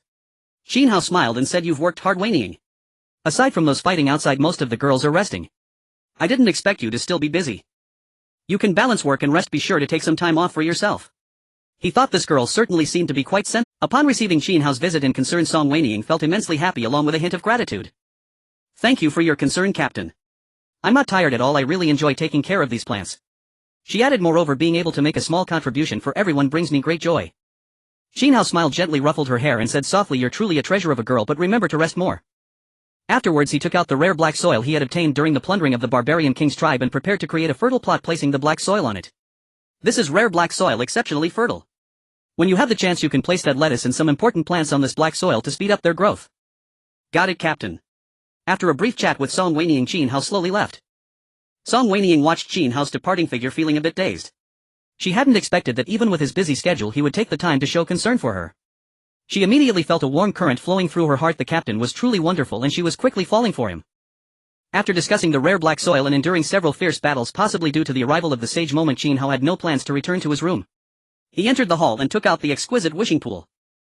This exceptional treasure was likely impossible to obtain even from a golden treasure chest, with only the extraordinarily lucky Sun Yan managing to draw something from the silver chest. He placed this wishing pool in the center of the hall as a treasure to stabilize the fortune of the spaceship. The wishing pool was not large, measuring just over half a meter in length, and had an irregular circular shape. Its material appeared to be of exceptionally high quality, exuding a mysterious aura. On top of the wishing pool there was some water that seemed to be infused with spiritual energy. Qin Hao gazed at the pool in wonder. If it could frequently yield good treasures, he could replicate hundreds or thousands of them in the future. Wouldn't that be a fortune? Even if he opened 1,000 of them, obtaining a single rare item would still be quite good. He utilized his talent for light and began to pray at the wishing pool. I need a treasure that can enhance my physique. May it be auspicious as per my wishes. Quickly reveal your power. At that moment the wishing pool slightly stirred, emitting a faint glow. Then under Qin Hao's gaze an item fell out. To his surprise it was a piece of beef. Qin Hao was momentarily stunned and muttered to himself, what the heck, I asked for a treasure to enhance my physique and you present me with an ordinary. This is just regular beef, but upon thinking about it, eating enough could indeed enhance my physique. It seemed that the probability of the wishing pool yielding rare items was rather low, so he decided to leave it there and let the girls on the spaceship take turns wishing to see who would be lucky. It should be Sun Yan who would hit the jackpot. In the hall some others approached, including the twins Bai Ruoshi and her companions Lin Mengyao and others. Seeing Qin Hao wishing for a piece of beef, they couldn't help but chuckle. It was truly hilarious that Qin Hao ended up with a piece of beef. Bai Ruoyao, the silly younger sister, laughed and said, Captain, your luck is truly amazing, ha. Qin Hao's face darkened as he realized he was being teased. He might need to find an opportunity to activate her dual talents. Lin Mengyao also smiled foolishly, finding it very amusing. Rao Shuqing was stifling her laughter, thinking that Qin Hao's luck was much worse than Sun Yan's. She looked at Qin Hao and said with a slight seriousness, Qin Hao, we were just looking for you. We found you weren't in your room, but Li Mengmeng is inside sound asleep. Bai Ruoshi and the others mentioned that there was chaos outside and wanted to wake you up to prevent any unforeseen events, then came to find us to see where you. Rao Shuqing sighed, knowing that Li Mengmeng was too proactive, always lingering in Qin Hao's room. At the same time she understood why Bai Ruoshi and the others would seek her out, since she had now become one of Qin Hao's women. Perhaps he was in her room. Bai Ruoshi continued, yes, whether it's the Blue Star Channel or the Tribe World module created by the captain, everything has fallen apart. I thought the class representative Wan Qingran had already informed the captain, but when I messaged her she didn't reply, probably resting. Qin Hao smiled slightly, rubbing his nose. Ruan Qingran, the secretary, was indeed exhausted and resting in the study room, unable to respond for a while. He also reminisced about how the glasses girl had a bit of a contrast. Automation engineering was indeed quite comfortable, cough cough. Qin Hao nodded and said, I assigned Ruan Qingran to other tasks. Now I'm also planning to check the channel's messages, so let's take a look together. Qin Hao had actually long intended to see how others were doing, but first he was dragged into the restroom by Lilia, then Lin Shi tried to seduce him, and now Ruan Qingran was being so proactive. There was no helping it, these girls were all so flirty that he could only delay his time. The other girls nodded in agreement and gathered around to check the information shared inside. When everyone saw the information inside they all gasped in shock. The situation seemed to have become even more serious than when Rao Shuqing and the others initially looked at the messages. They saw the holographic projection of the spaceship filled with the voices of people wailing in despair. Potato, my goodness, it turned into night in an instant. Our spaceship's captain has been betrayed. They must have been torn apart by monsters near the core. I am the new captain. Not eating pressure. The severity of the situation is more dire than we imagined. The sudden night has caused tremendous losses to all spaceships, and now with the Red Moon's arrival the monsters have gone mad and rushed out. Onlookers, just now a team mentioned that the secondary elite monsters, which originally only circled deep in the core, have started to break out. Lily, oh my, this is too terrifying. Wasn't it said before that they only killed in the core? In just a few pieces of information Qin Hao and the others furrowed their brows, realizing that the sudden night and Red Moon had caused massive casualties among the people. Moreover, the situation is even more severe. Those secondary elite monsters will break out. It seemed that only ordinary monsters were emerging, which some regular spaceships could still resist, but a group of secondary elites is far too powerful. Wow, this is terrifying. The secondary elite monsters, aside from the formidable guardians of the Great Wall, most spaceships likely cannot fend them off. With the Red Moon's arrival it is indeed frightening. All monsters have fallen into a frenzy. Even the secondary elite monsters dwelling deep in the core are joining the battle. Qin Hao furrowed his brows and said, it seems the situation is quite serious. The secondary elite monsters, even with the powerful attacks of Chen Xiao and the others, may be difficult to stop. Indeed, we need to strengthen our defenses. I am full of energy and do not need to rest. If monsters break through, I will strike at any moment. As the backbone of the spaceship, he serves as a stabilizing force. Should monsters break through, he will naturally take action. The other girls also breathed a sigh of relief upon hearing Qin Hao's reassuring words. With him around they felt safe. Otherwise they truly feared that if the secondary elite monsters breached their defenses and attacked the spaceship, it would be their stronghold. Lin Mengyao pondered for a moment and said, this area should be somewhat safer. The captain has killed 2 elite monsters, so there should be many fewer elite monsters left. Rao Shuqing also nodded. There should not be many secondary elite monsters in the entire tribal world, and with 2 less they could easily score 2. Knowledge mutual aid. We have learned that the night in this tribal world has no fixed time. Everyone must be cautious. When it approaches evening you must exit the core area in advance, otherwise with the red moon's arrival powerful monsters will tear you apart. Secondary elite monsters possess powerful abilities. Everyone must be cautious and avoid arrogance. The entire Blue Star Channel has fallen into panic. This tribal world has suffered heavy casualties unexpectedly. Qin Hao and Rao Shuqing exchanged wide-eyed glances. Fortunately they had already left. Otherwise in the core area, if surrounded by secondary elite monsters, he would not fear, but his women would be in danger. Rawashi fearfully remarked, "This is too terrifying. It seems that several 100 million people have died in such a short time. Fortunately we are on a level 4 spaceship and thankfully the captain is powerful enough." Rawashi felt a surge of relief, grateful that they were on the same team as Qin Hao. It provided immense peace of mind. Qin Hao also glanced at the current Blue Star Channel, where the population of over 8 billion had decreased by several 100 million, indicating the level of danger. They also glanced at a small number in the corner of the Blue Star Channel. Population 4.75 billion. 8 billion.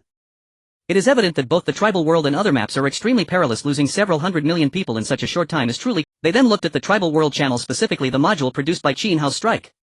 The Infinite Star Domain Area 1 is a super large area with a complex network of powers.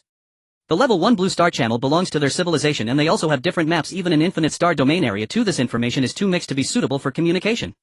Coming to this new module in the tribal world is a great communication platform. Everyone within it belongs to one map. If luck permits, they can connect and recruit talents. If someone is displeased, they may even confront each other in real life. In the tribal world. Pickled cabbage lover, help. The goblins have taken all the girls from our spaceship. They want to breed with them. Our spaceship is only level 2, we can't stop them. Pickled cabbage lover, these goblins are too terrifying. They are not only ugly but also numerous. Miss Jinji and I have never tried to escape but was captured by the goblins. The consequences are surely dire. Wu Yifun, how perverse. Can I join? I am also part of the tribal world. Perversion, no wonder you're my bro. Even a pervert like me thinks you're perverse. Do you want to compete with the goblins over whose child the girl is? Battle excitement. Wow, is that the beautiful Jinjian from the Pickled Cabbage Kingdom? Is there room? I'll lead a team to rescue her. Ollie, give it up. You think you can go support her? Do you want to try to snatch her from the goblins' hands? Brother, don't be fooled by the girls. With the red moon's arrival, getting close to the core area is nearly certain death. Battle excitement, that is indeed a problem. Never mind, I want go. My life is more important. Clearly after the red moon's arrival and as monsters continued to burst forth, many spaceships had already fallen. The girls from the Pickled Cabbage Kingdom spaceship had all been taken by goblins. Not eating coriander. While the Jinjian is truly unfortunate being captured by those goblins, I guess I'm still a bit lucky. Funno, isn't that coriander sister? Have you reunited with those guys from the earth and wood? Not eating coriander, don't mention it. We did reunite and have enough to eat, but I can't even get out of bed. It's a bit better than Jinjian just now. Fun earth and wood guys, you guys have reunited with coriander sister and yet you don't treat her better. Don't you understand to cherish her? Coriander sister, come to me. Earth and wood guys, warm man ranks behind the dogs. The comments section immediately erupted in laughter. Indeed, in this chaotic world, warm men rank behind dogs. Brother Lang, truly impressive. You're among the rarest of the cautious. Yet with such feeble combat prowess, you're doomed when monsters assault the starship. Sister strength, hiding aboard the starship may seem safe, but it's no long-term solution. Without honing your strength, you'll perish the moment monsters strike. Fairy alliance indeed. Water and food are already scarce. You might starve before a single monster even appears. Qin Hao and his companions also noticed the population counter in the lower right corner of the tribal world. 4.83 million, 10 million. In just one day, over half the civilizations scattered across the tribal world's planets had been decimated, millions slain. The carnage was staggering. Most perished due to information asymmetry, failing to evacuate the core zone before nightfall. That was likely the greatest cause of death. Others fell while seeking treasures, slain by monsters along the way. Little Wildcat, Great Wall Guardian, brother Great Wall Guardian, I'm also in the tribal world. Does your starship need someone to serve tea and water? I'm willing to do anything. As Little Wildcat broke the silence, the comments section erupted into lively chatter. Great Wall Guardian, the first cultivator in Infinite Stellar Region Zone 1 to upgrade his starship to level 4, the first to slay the level 2 elite monster, the Savage King, the very architect who forged the tribal world module itself. His might was unparalleled. Principle is Great Wall Guardian present. Next time we encounter those from the land of the rising sun, could you simply crush them on sight? Damn, they're utterly vile. My former starship captain once allied with their team to battle fiends, only for them to betray and slaughter him and his crew. Unforgivable. Leshy mate, seriously, how could you ever trust people from the land of the rising sun? In this apocalyptic age, even your own kin can't be trusted, let alone foreigners or beings of alien civilizations. Battle thrill indeed. We clashed fiercely with a U.S. team inside the tribal world. Chow chow, damn, I was recently scorned by an alien race. Not manager, these fellows really are arrogant. Just last time they mocked our dragon nation openly on the Blue Star Channel. Fortunately, our dragon brother Great Wall Guardian is truly formidable. He is the pride of our dragon nation and of the entire Blue Star. Do you accept, disciples? I pledge my loyalty. lone wanderer undeniably mighty and deeply cathartic. He's restored honor to our dragon nation. Who dares mock us as weak now? Our dragon nation's Great Wall Guardian stands unchallenged as the supreme sovereign of Infinite Stellar Region Zone 1. Han Ji-yun Great Wall Guardiancy, I gladly follow you too. I can dance. Ms. Son brother Great Wall Guardian, I wish to join your ranks as well. Qin Hao smiled faintly upon reading these messages. Such fame inevitably draws attention, no matter the topic, conversations always circle back to him. As for those from the land of the rising sun, they truly were despicable. Last time he slaughtered them all, finally venting a lone simmering fury. Yet if he were to recruit, he'd seek only exceptional women, not just anyone, and certainly not now. Within his own starship, numerous beauties still awaited his attention, time remained scarce. There would be ample opportunity later, no rush to act prematurely. Great Wall Guardian, currently I'm not actively recruiting. If fate aligns with someone worthy, perhaps. As for the rest, I'll lend aid where capability permits. At these words, many women across the tribal world lit up, hope flickered in their eyes. What if they chanced upon Great Wall Guardian himself? Then a bold, relentless courtship would begin. Sharing the same realm, convergence was not impossible. Just as countless women type replies, discordant voices pierced the stream. Kawakami Nozomu, what is this Great Wall Guardian? Worth all this adulation? In my view, he merely stumbled upon luck, he's nothing compared to me, the true apex. Kashin Koten, this Great Wall Guardian hails from a feeble civilization, how could he possibly claim the first slaying of a level 2 elite monster? Did he merely deliver the final blow upon a dying beast, scavenging glory like a carrion crow? Qin Hao raised a faint eyebrow. Kawakami Nozomu, clearly of the land of the rising sun, spoke with that same repugnant arrogance. As for Kashin Koten, Qin Hao surmised he belonged to one of the elder races, perhaps the Luoman star people. Still he felt no fear, merely disdainful silence. Great Wall Guardian Kawakami Nozomu, you sound brazen indeed. Dare you meet me offline? One glance at my authenticity will end you. After Qin Hao posted this, Kawakami Nozomu remained unflinching. With millions populating the tribal world, he doubted Great Wall Guardian could ever locate him. Kawakami Nozomu, humph, how laughable. Should we meet a single palm strike would erase you? Qin Hao sneered coldly. This man sought only fleeting validation in cyberspace, impotent rage. Were they to meet, face crushing him would be as effortless as swatting a grasshopper. Manbull, this Great Wall Guardian seems formidable, shall we test our mettle offline? Let's see who truly deserves the title Supreme Sovereign of Infinite Stellar Region Zone 1. In my view, the Luoman star people reign supreme. Manka, foolish Manbull, don't drag the Luoman star people into your bluster. If you seek death, go alone. Last time Manbiao and Mantu provoked him, had I not interceded they'd have been obliterated in a single move. Inside a starship, Manbull stared blankly at Manka's message, utterly stunned. Manka was legendary, even in Luoman star channels rumors claimed he'd ascended to level 2 elite strength. And yet he spoke of retreat. Even Manbiao and Mantu surpassed him in power. If Manka's claim held true, that a single strike nearly annihilated both Manbiao and Mantu, then Manbull couldn't withstand even one blow. Manbull, is this true? Then I retract my earlier words. Manka's declaration ignited another wildfire across the tribal world's channels. Though many knew Great Wall Guardian had slain the first level 2 elite monster, skepticism lingered, perhaps he'd merely scavenged the final blow from a dying foe. But Manka's testimony, coming from the Luoman star people, shook them to their cores. The Luoman star people were famed throughout the tribal world, renowned for their raw, terrifying might. Mercifully, they never slaughtered wantonly, else they'd be pure nightmare incarnate. Kashin Koten, brother Manka, do your words hold truth? Did you truly confront him? Aboard a starship, Kashin Koten of the desolate god clan stirred slightly. His clan had once waged titanic war against the Luoman star people, neither side yielding an inch. He believed only civilizations of such caliber, the Luoman star people and his own desolate god clan, were worthy of the title Supreme Sovereign of Infinite Stellar Region Zone 1. To bestow it upon a feeble race would be an unforgivable insult to the desolate god clan itself. Gu Qinghan and Ran and Jiang Qin. However, after Manka spoke those words, everything changed. The existence that even Manka feared was certainly beyond his capabilities. At this moment Manka also replied promptly. Manka, naturally apart from him, it's hard for anyone else to achieve that. Within the spaceship, Gu Tang was also somewhat moved. Ancient God Gu Tang, I beg your pardon, I have offended, and I hope the Great Wall Guardian will bear with me. Within the tribal world, with Manka's speech along with the capitulation of the Man Nyo and Ancient God Gu Tang, the entire channel of the tribal world was instantly stirred. Countless people were frantically typing in the comments expressing their immense shock. On this day, with various civilizations converging in the tribal world, everyone had some understanding of the civilizations from the Endless Star Domain Area 1. The Luoman people and the Ancient God Tribe were undoubtedly the most powerful civilizations within this tribal world.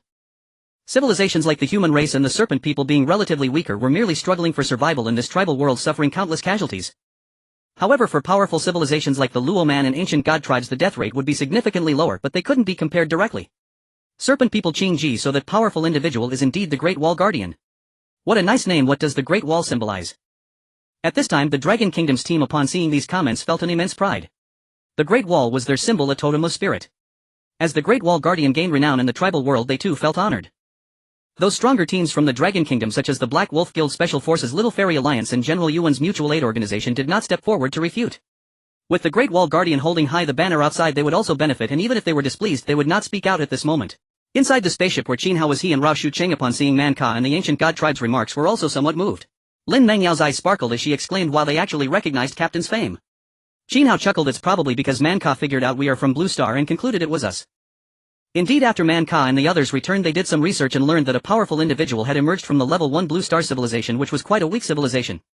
Without a doubt, aside from the person who almost wiped out Man Biao and the others back then, there would be no second. With the messages from the Blue Star channel and the tribal world, Qin Hao and the others also understood the dangers of this tribal world. After darkness fell upon the tribal world, dangers abounded. When the red moon reappeared, it would spell disaster and those monsters would enter a frenzy. In the tribal world, after nightfall, apart from the powerful teams like Qin Hao's, most were nearly annihilated. Only Qin Hao and the others, having consumed the physical enhancement liquid and having slain numerous monsters, were able to narrowly escape the core. Rao Shucheng's expression changed as she said, just like when we saw that flying dragon, if we hadn't run far enough aside from Qin Hao, others among us could have faced casualties. The others were also slightly moved. Indeed, this shows how dangerous the tribal world is. Qin Hao nodded, noting that if they had been any later they would have surely provoked those monsters.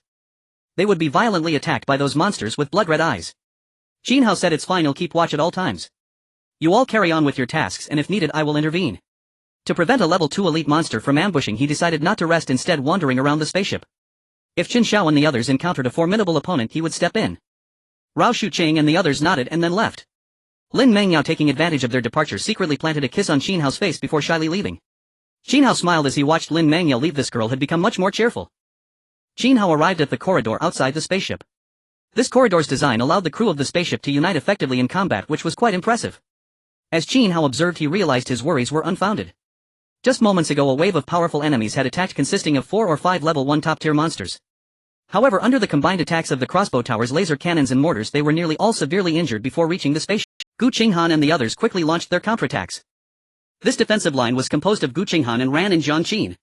Qin Hao was not very familiar with them, but it seemed that Gu Qinghan had the talent of object manipulation. She produced many iron swords crafted by Lu Xuan, totaling 10. She controlled the 10 flying swords which floated in the air, emanating a faint cold light.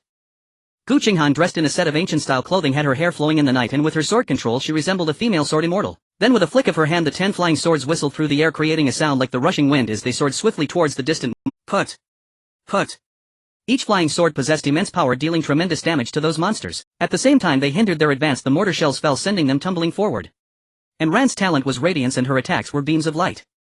With a wave of her hand she unleashed streaks of bright light which in the darkness resembled shooting stars, illuminating the area. And Ran appeared like a goddess of light, dazzling and striking. Those beams of light were also quite powerful, seemingly like sharp blades striking the monsters and causing them to emit piercing screams. Qin Hao's eyes narrowed slightly. The combat talents of these girls were indeed quite formidable. Gu Qinghan's 10 flying swords displayed immense attacking power. Moreover, the light emitted by Ran resembled a sharp blade exhibiting great strength. Bang! Boom! With their attacks the force of the mortars descended, instantly killing those monsters. The spaceship's automatic pickup collected the energy cores, allowing them to fight and sustain themselves. There was also a girl named Zhang Qin whose talent seemed to be bear transformation. She did not rush forward but instead acted as the last line of once enemies approached a certain distance she would unleash her bear transformation, becoming as tall as a bear and enhancing her strength and defense. A single slap would undoubtedly possess explosive power. After Qin Hao observed this, Gu Qinghan and the others noticed him and displayed expressions of joy. And Ran's words resonated with Gu Qinghan and Zhang Qin. Previously they had no talent and were almost of no help, unable to even do menial tasks. Using a bow and arrow against the enemy was less effective than the damage done by a ship's crossbow tower shooting 2 arrows. Thus they often felt incredibly disheartened and hardly spoke. Now everything was different. All of them had gained talents and could shine in various fields, contributing to the group. How could they not feel joy? Qin Hao waved his hand and smiled, saying, "Why thank me? That feels a bit distant. Have you forgotten I am not only your captain but also your classmate?" Gu Qinghan and Ran and Zhang Qin had originally been invisible in class, and the same applied during their survival on the ship. Their relationship with Qin Hao was average. Unlikely Meng Meng and Sun Yan, they had interacted with Qin Hao to some extent. Zhang Qin awkwardly said, "We are in a survival environment and we are used to calling you captain, so we actually kind of forgot." Gu Qinghan and Ran also nodded in a silly manner. Qin Hao could only smile wryly. These girls were truly amused. He said, completely serious without a blush or a flutter of his heart, "All right, from now on when you see me there's no need to be so formal. To prevent our relationship from becoming distant, come give me a kiss." At this statement the expressions of Gu Qinghan and the others instantly shifted from joy to extreme shyness. How could the captain ask them to kiss him? This was far too embarrassing. However, Gu Qinghan and the others felt a slight stir in their hearts at the moment they awakened their talents. They also simultaneously awakened the harmony system. They only needed to be intimate with their captain to enhance their talents and strength and to receive rewards. If they could unite with Qin Hao, their strength might reach level 1 high or even higher. Now was a perfect opportunity to close the distance. The three girls were eager to try. They were also aware of the gossip aboard the ship. Li Mengmeng and Lin Mengyao had already become Qin Hao's women, and even their instructor had succumbed.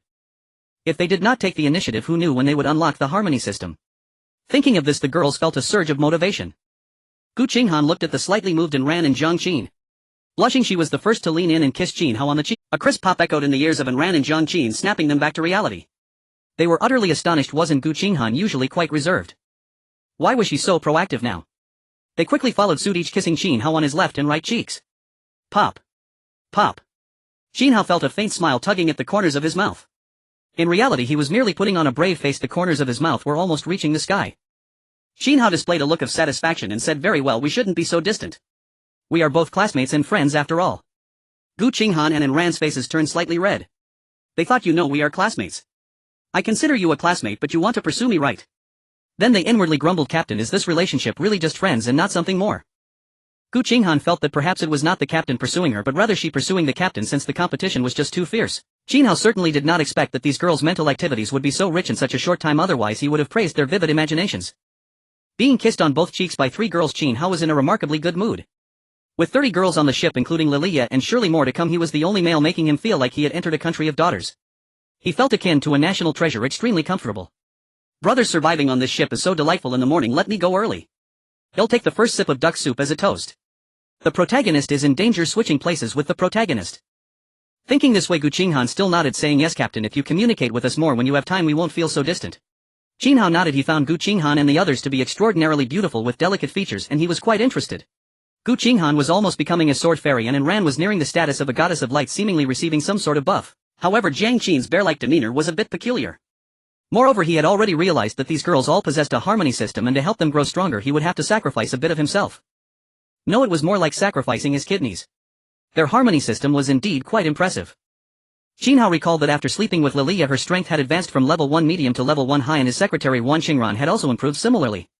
After sleeping with the class beauty Leng Shi, her strength had leaped from level 1 high to level 1 top tier, becoming a first-rate power on the ship. Her battle power was probably even stronger than Lin Menjiao's. Qin Hao instructed, "If you encounter an opponent you cannot defeat, remember to message me or call for me." The girls nodded, indicating they understood. Qin Hao, seeing their defenses were quite solid, chatted with them for a while before leaving. Gu Qinghan and the other two watched Qin Hao's departing figure deep in thought. They felt both moved and motivated. Qin Hao was such a good person, and if he didn't take the initiative they might miss this opportunity. They needed to find more chances. Qin Hao returned to the hall, sitting on the sofa. He saw that Wan Qingran had already recovered, returning from the study room to the hall, seemingly browsing information. Qin Hao smiled and said, "Secretary Wan, come here for a moment." Wan Qingran, upon hearing the voice and seeing Qin Hao, felt her legs go weak. Qin Hao was truly terrifying. At this moment she felt a chill run down her spine, fearfully saying, "Captain, are you coming again? Qingran won't be able to take." Qin Hao was also sweating. Wan Qingran was indeed quite bold, her mind filled with impure thoughts. As Wan Qingran crept closer, Qin Hao directly slapped her on the behind.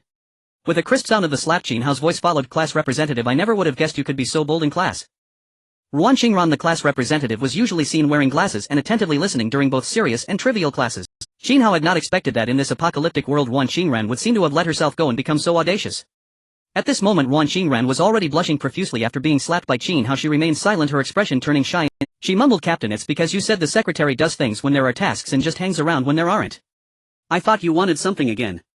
Qin Hao teased, "Could it be that you wanted it yourself?" "No way. I wouldn't dare." Qingran would definitely be overwhelmed by it. Wan Qingran said fearfully. Qin Hao raised an eyebrow. "That's quite tempting. You've got me feeling quite worked up. Help me cool off a bit." Wan Qingran felt a bit wrong. Being a secretary was truly not easy, and she felt helpless about the underlying rules she had to face.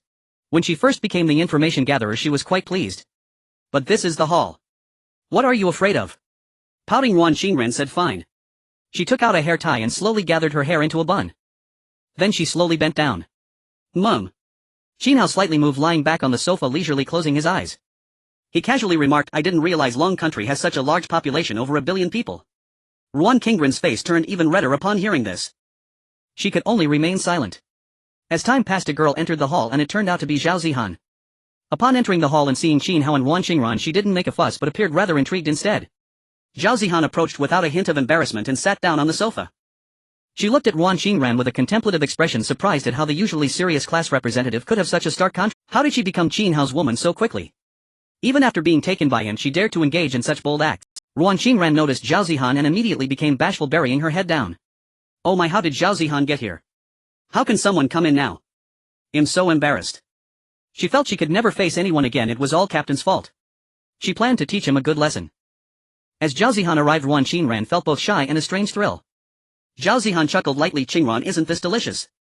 At this, Ruan Qingran immediately felt awkward. Such provocative words could not be asked. She didn't know how to respond. Mum. I suppose. Qin Hao opened his eyes, noticing Zhao Zihan's presence, and felt a spark of interest. What was she doing here instead of resting? Her arrival shouldn't affect Ruan Qingran, but seeing her calm demeanor, it seemed there was not much surprise, so it wasn't a concern. At this moment, Qin Hao thought of something, closed his eyes and seriously muttered to himself, I like Tianjin and Handan, wouldn't it be great if they could be? Ruan Qingran and Zhao Zihan were both puzzled upon hearing this, unsure of its meaning. After a while they seemed to understand slightly. They silently criticized in their hearts, Qin Hao was such a rascal. Ruan Qingran felt both shy and thrilled as Qin Hao kept doing embarrassing things. Zhao Zihan's heart raced. She was just an onlooker but felt somewhat involved. If someone saw her, where would she hide her face? Would she still be able to mix around on the spaceship in the future? Yet she also felt a bit excited. She glanced at Qin Hao, who had his eyes closed, and moved slightly. Qingran, step aside, you're blocking my way. Ruan Qingran did not speak and slowly made room, as blocking the road was not what one should do. Time flowed on. Qin Hao's.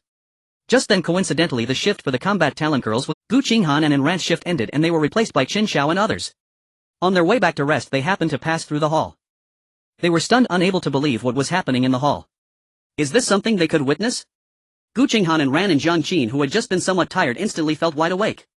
Such a scene was unforgettable for them. Ruan Qingran and Zhao Zihan were indeed extremely powerful. How could it be like this? In fact, Qin Hao had also noticed their presence but pretended to be asleep. Ruan Qingran and Zhao Zihan were furious, their faces flushed like ripe apples. Gu Qinghan and the others knew this place was not suitable for lingering. She looked up at the sky and blankly said, the ceiling is really beautiful. Then they quickly left the area. Half an hour later. Ruan Qingran and Zhao Zihan's faces were so flushed they could squeeze out water. They silently agreed to leave quickly. They needed to freshen up. Qin Hao also moved slightly, opened his eyes and felt a bit emotional. These girls were quite bold, even bolder than himself. In such comfort he also took a brief nap, the recent experience allowing him to relax completely. With his current strength at a medium level of second-tier elite, his combat power was terrifying, and he also needed to recover some energy. Finally, as time passed, the monotonous and dull night came to an end. The tribe world welcomed the day, and the terrifying beast roars and eerie cries finally quieted down. The red moon had ended. Qin Hao could already imagine how significant the impact of last night's red moon would be on the tribe world. In the hall, many people had gathered, and after taking turns resting, everyone seemed quite spirited. Rao Shuqing, Lin Mingyao, Sun Yan, Leng Shi, Li Mengmeng and others all entered the hall. Li Mengmeng sniffed and asked, puzzled, why does the hall smell so strange? She had fallen asleep in Qin Hao's room last night and was unaware of what had transpired. But upon smelling this scent, it felt reminiscent of her brother Qin Hao's unique aroma. Once these words were spoken, all the women present were eager to try their skills, as each of them had awakened their talents and were eager to contribute. They began to discuss amongst themselves. I think we can leave a few people to guard the ship, including 1 or 2 with combat talents, while the rest form 2 teams to greatly enhance our efficiency in searching for treasures. Yes, the spaceship's defenses are strong enough with shields and durability, and if we leave some combat talented members for defense, it will be more secure. If faced with a formidable opponent, we can call for reinforcements. However, I disagree. I believe we should leave nearly half of our people to guard the ship while the other half forms a team to go out together and search for treasures. This is the most prudent plan. In this way, the spaceship as our stronghold will have great security. Even if another team attacks, we won't need to return at all. If we have to retreat, we might end up with nothing after a whole day, wasting valuable time. Moreover, if we send out 2 teams aside from the one led by Qin Hao, the safety of the other team is difficult to guarantee. If they encounter formidable enemies like the Luoman aliens, it will be a huge challenge. If we win, that's fine, but if we lose, it could lead to casualties or allow them to threaten our other team. Therefore, if we dispatch just one team, their combat strength will be extremely formidable. With Qin Hao present, we need not fear the Luoman aliens. The group of women debated passionately, each expressing their thoughts and opinions, dividing into factions that sought maximum profit and those that favored caution. In the end, they all turned their gaze towards Qin Hao, the strongest combatant on the spaceship, and its captain. His words held the final say. Qin Hao pondered for a moment and decided to adopt the cautious plan, as the spaceship was their stronghold and must have adequate security. Furthermore, he did not want his women to take risks. Facing defeat would be extremely dangerous, and they might even be coerced. After considering, he scanned the crowd and slowly said, I have decided to adopt the cautious plan, leaving half of the people to guard the spaceship while those with functional talents will serve as its defenders and internal staff. The other half will form a team to go out, ensuring maximum safety. I do not wish to see any casualties among you. As for deploying 2 or even 3 teams, you must ensure that you can defeat teams similar to the Luo Man aliens, and there is no guarantee that no other civilization is stronger than them. Those guarding the spaceship can exchange with the team going out next time if they wish to venture out.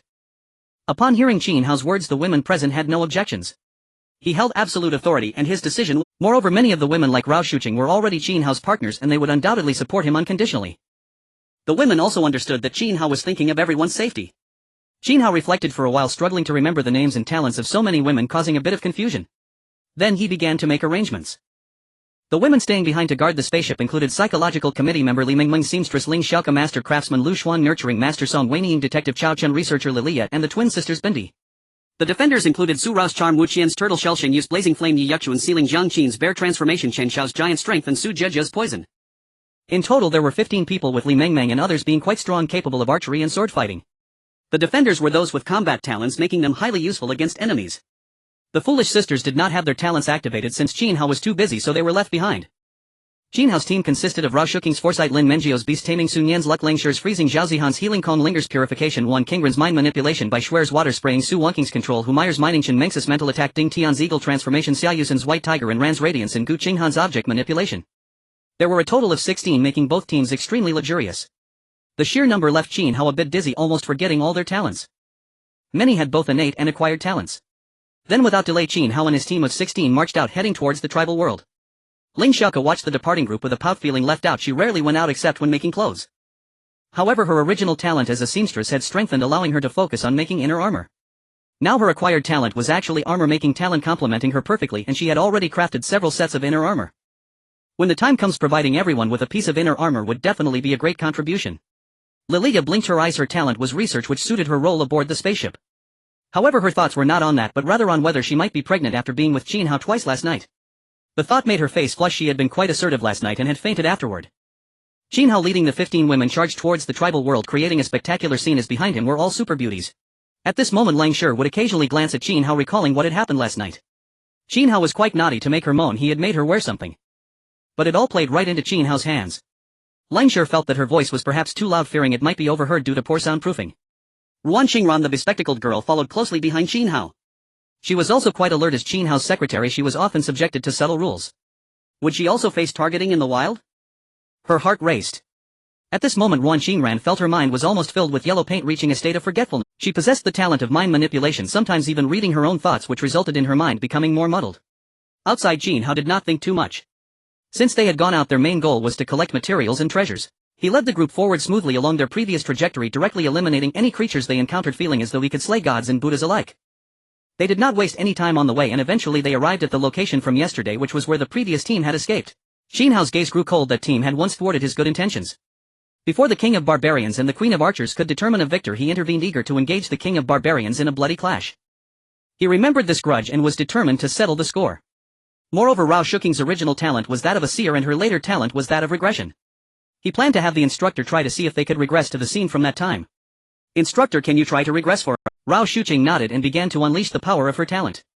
A gentle light emanated from her fingertips, illuminating the area around them. Her mind began to sketch the moment when those people had fled. Then a shocking scene unfolded before Rao Shuqing. The past event materialized in her mind, playing back like a film. Qin Hao and the others looked at Rao Shuqing, who remained silent, unsure if her regression had succeeded. At this moment, Rao Shuqing had gathered a wealth of information. They were actually members of the Black Wolf Guild, led by Sun Xiaotian, with minions like Ma Hao among them. They had a history of poaching and exhibited exceptional reconnaissance skills. They had recruited several gifted individuals, and their team was full of talent. Bold enough, they even planned to wait until the two kings exhausted themselves before swooping in for the spoils, indicating their formidable strength. Rao Shuqing shared her insights with Qin Hao and the others. Su Wanqing was utterly astonished, saying, "Instructor, your talent is incredible. You can really regress." The other girls reacted similarly, surprised not only by the instructor's impressive talent but also by the revelation that it was the Black Wolf. Zhao Zihan murmured, "Isn't that the team that often recruits? They seem truly strong, but if they dare to provoke us, it will be their lifelong mistake." Qin Hao nodded, equally intrigued. Was this a powerful team from the Dragon Kingdom? If he caught them, he wouldn't show any mercy. The girls who were out for the first time showed curiosity, seemingly enjoying Zhao Zihan's chatter. Rao Shuqing and the others were unfazed. Zhao Zihan was a lively character, bringing energy to the group, and Qin Hao enjoyed listening. Qin Hao continued, "As long as we know who our enemies are, we can settle scores later. Our current goal is still to collect resources and treasure chests." He wouldn't waste time chasing down scores, it simply wasn't worth it. Then Rao Shuqing began to utilize her seer talent. After so many instances of combining with Qin Hao, her abilities had grown more powerful, akin to consuming numerous talent fruits. She pointed towards a core area and softly said, if you head northeast you will encounter formidable monsters with opportunities and dangers coexisting. There is a high probability of treasure chests. Let's go. Depart. Qin Hao said, opening the Blue Star Channel during their journey. Coincidentally, he saw the Black Wolf Guild recruiting new members. Black Wolf Guild in the core area. If fate permits we can recruit some gifted talents. Just a hint, our guild will soon upgrade to a level 4 spaceship. Immediately his post was flooded with praises. The might of a level 4 spaceship was beyond their imagination. Lion King, my talent allows me to transform into a lion, form a formidable combat talent. I am willing to join and grow stronger together. Shao Qian, Black Wolf Guild, I want to join too. I may not have talent but I have many tricks. These individuals had their own advantages and conditions, but the level of the spaceship was too low. They needed to rely on a higher level spaceship for security. Black Wolf Guild, excellent, I appreciate both of you. At that time you can inform me of your locations and I will come find you. Sun Xiaotian typed in reply under a large tree. At this moment he was slightly moved. A talent with combat abilities in the form of a lion would greatly benefit their team. Shao Qian was also promising if she had enough tricks she could meet the needs of the spaceship. They were short on females in the Black Wolf Guild, but they could still afford to support a few. Just then Sun Xiaotian seemed to have thought of something. He remembered that the Great Wall Guardian had plenty of physical enhancement fluids which could be Black Wolf Guild, Great Wall Guardian brother, are you still trading your physical enhancements? I can exchange them for a rare item, a talent fruit. During their journey Qin Hao saw all this information and revealed a playful smile. He chuckled lightly, saying, the Black Wolf Guild is really amusing. Do they think I don't know you were the one who played a trick on us? You still want me to trade with you to enhance your strength, right? Naturally Qin Hao would not engage in treachery. He even intended to speak up to deter others from joining the Black Wolf Guild. Otherwise, as they grew stronger they would become increasingly difficult to deal with. Great Wall Guardian, it's truly laughable. Sun Xiaotian, do you think I would trade with you? With Qin Hao's reply, Sun Xiaotian on the other side of the screen widened his eyes in disbelief. What the hell, what the hell, what the hell? Could it be that what we did was discovered by him? Impossible, who has that kind of ability? Sun Xiaotian exclaimed, shocked. He had originally thought that the opponent was weak enough to target. Had he known it was the Great Wall Guardian he wouldn't have dared to act so boldly, certainly feeling apprehensive. The nearby minions were equally astonished. Boss, what happened? What's wrong? Their leader, usually steady and composed, now showed a rare moment of panic. They did not expect him to lose his composure like this. You all take a look for yourselves. When they saw the Great Wall Guardian's reply they were all dumbfounded. What the hell, how did Great Wall Guardian find out? This is bad, it's a real problem now. From now on if we run into him outside we need to stay far away. The name of the Great Wall Guardian had long since spread throughout the entire tribal world, renowned as the first to possess a level 4 spaceship and the first to slay a level 2 elite monster. Moreover, these were verified kills recognized by the powerful race of the Ramani, and even the archaic gods held him in high regard. How could they not be astonished by such a character? They would rather face a level 2 elite monster. At this moment Sun Xiaotian and his minions were anxiously pacing in place, muttering about trouble. The Maho on the tree, upon learning this news, felt a wave of dizziness, nearly falling from the tree. This was a real predicament now. To prevent the Black Wolf Guild from growing stronger, Qin Hao decided to issue a stern warning to curb their recruitment speed. Great Wall Guardian, there is enmity between the Black Wolf Guild and myself. I hereby declare that anyone who joins the Black Wolf Guild will be considered my enemy. As Qin Hao's words spread, they thundered like a clap of thunder in the ears of everyone on the Blue Star Channel.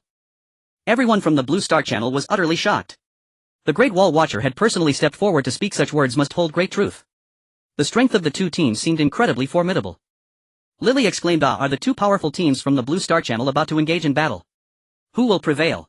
A wealthy man from the capital commented, we don't understand the world of the greats. One has a renowned reputation while the other has deep roots. Both are mighty teams, it's hard to say. Although the Great Wall Watcher is strong, the Black Wolf Guild is not weak either.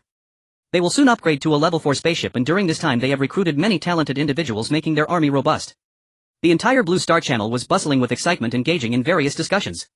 By a small river, a special forces soldier named Su Ligua, who was collecting supplies, was somewhat taken aback by the report from a nearby individual. Squad leader, what do you think?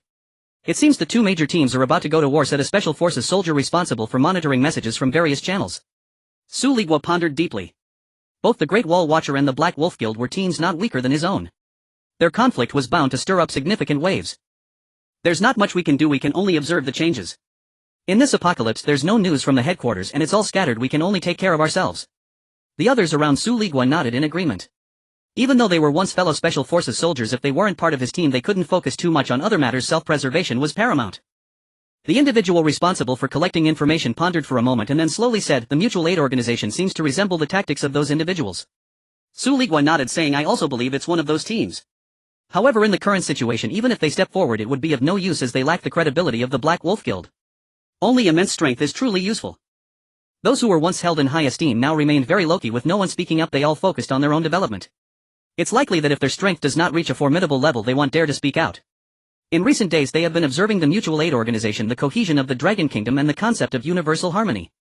I do not understand which figures are involved in these teams. He had a premonition that some teams might already have level 4 spaceships, but they remained extremely low-key. By a small barbarian camp the ground was littered with corpses, clearly a scene after a battle. Shangguan Xinglan had a stern expression with traces of blood on her face and clothing, giving her a remarkably fierce appearance. Captain, this is the situation. The Great Wall Watcher has publicly spoken. Anyone who joins the Black Wolf Guild is considered an enemy of theirs. A girl looked at Shangguan Xinglan and said softly. In her eyes shone admiration. Captain Shangguan led her and the other girls well in this survival scenario, nearing the upgrade to a level 4 spaceship, thus considered a second-tier team, which was no small feat. After all, their team consisted entirely of girls whose physical abilities were inherently a little weaker than those of boys. Although they would recruit some men, no one had been willing to come forward. Shangguan Xinglan fell into contemplation. Would the Black Wolf Guild and the Great Wall Watcher face off? Both were powerful teams from the Blue Star Channel and would indeed draw many people's attention.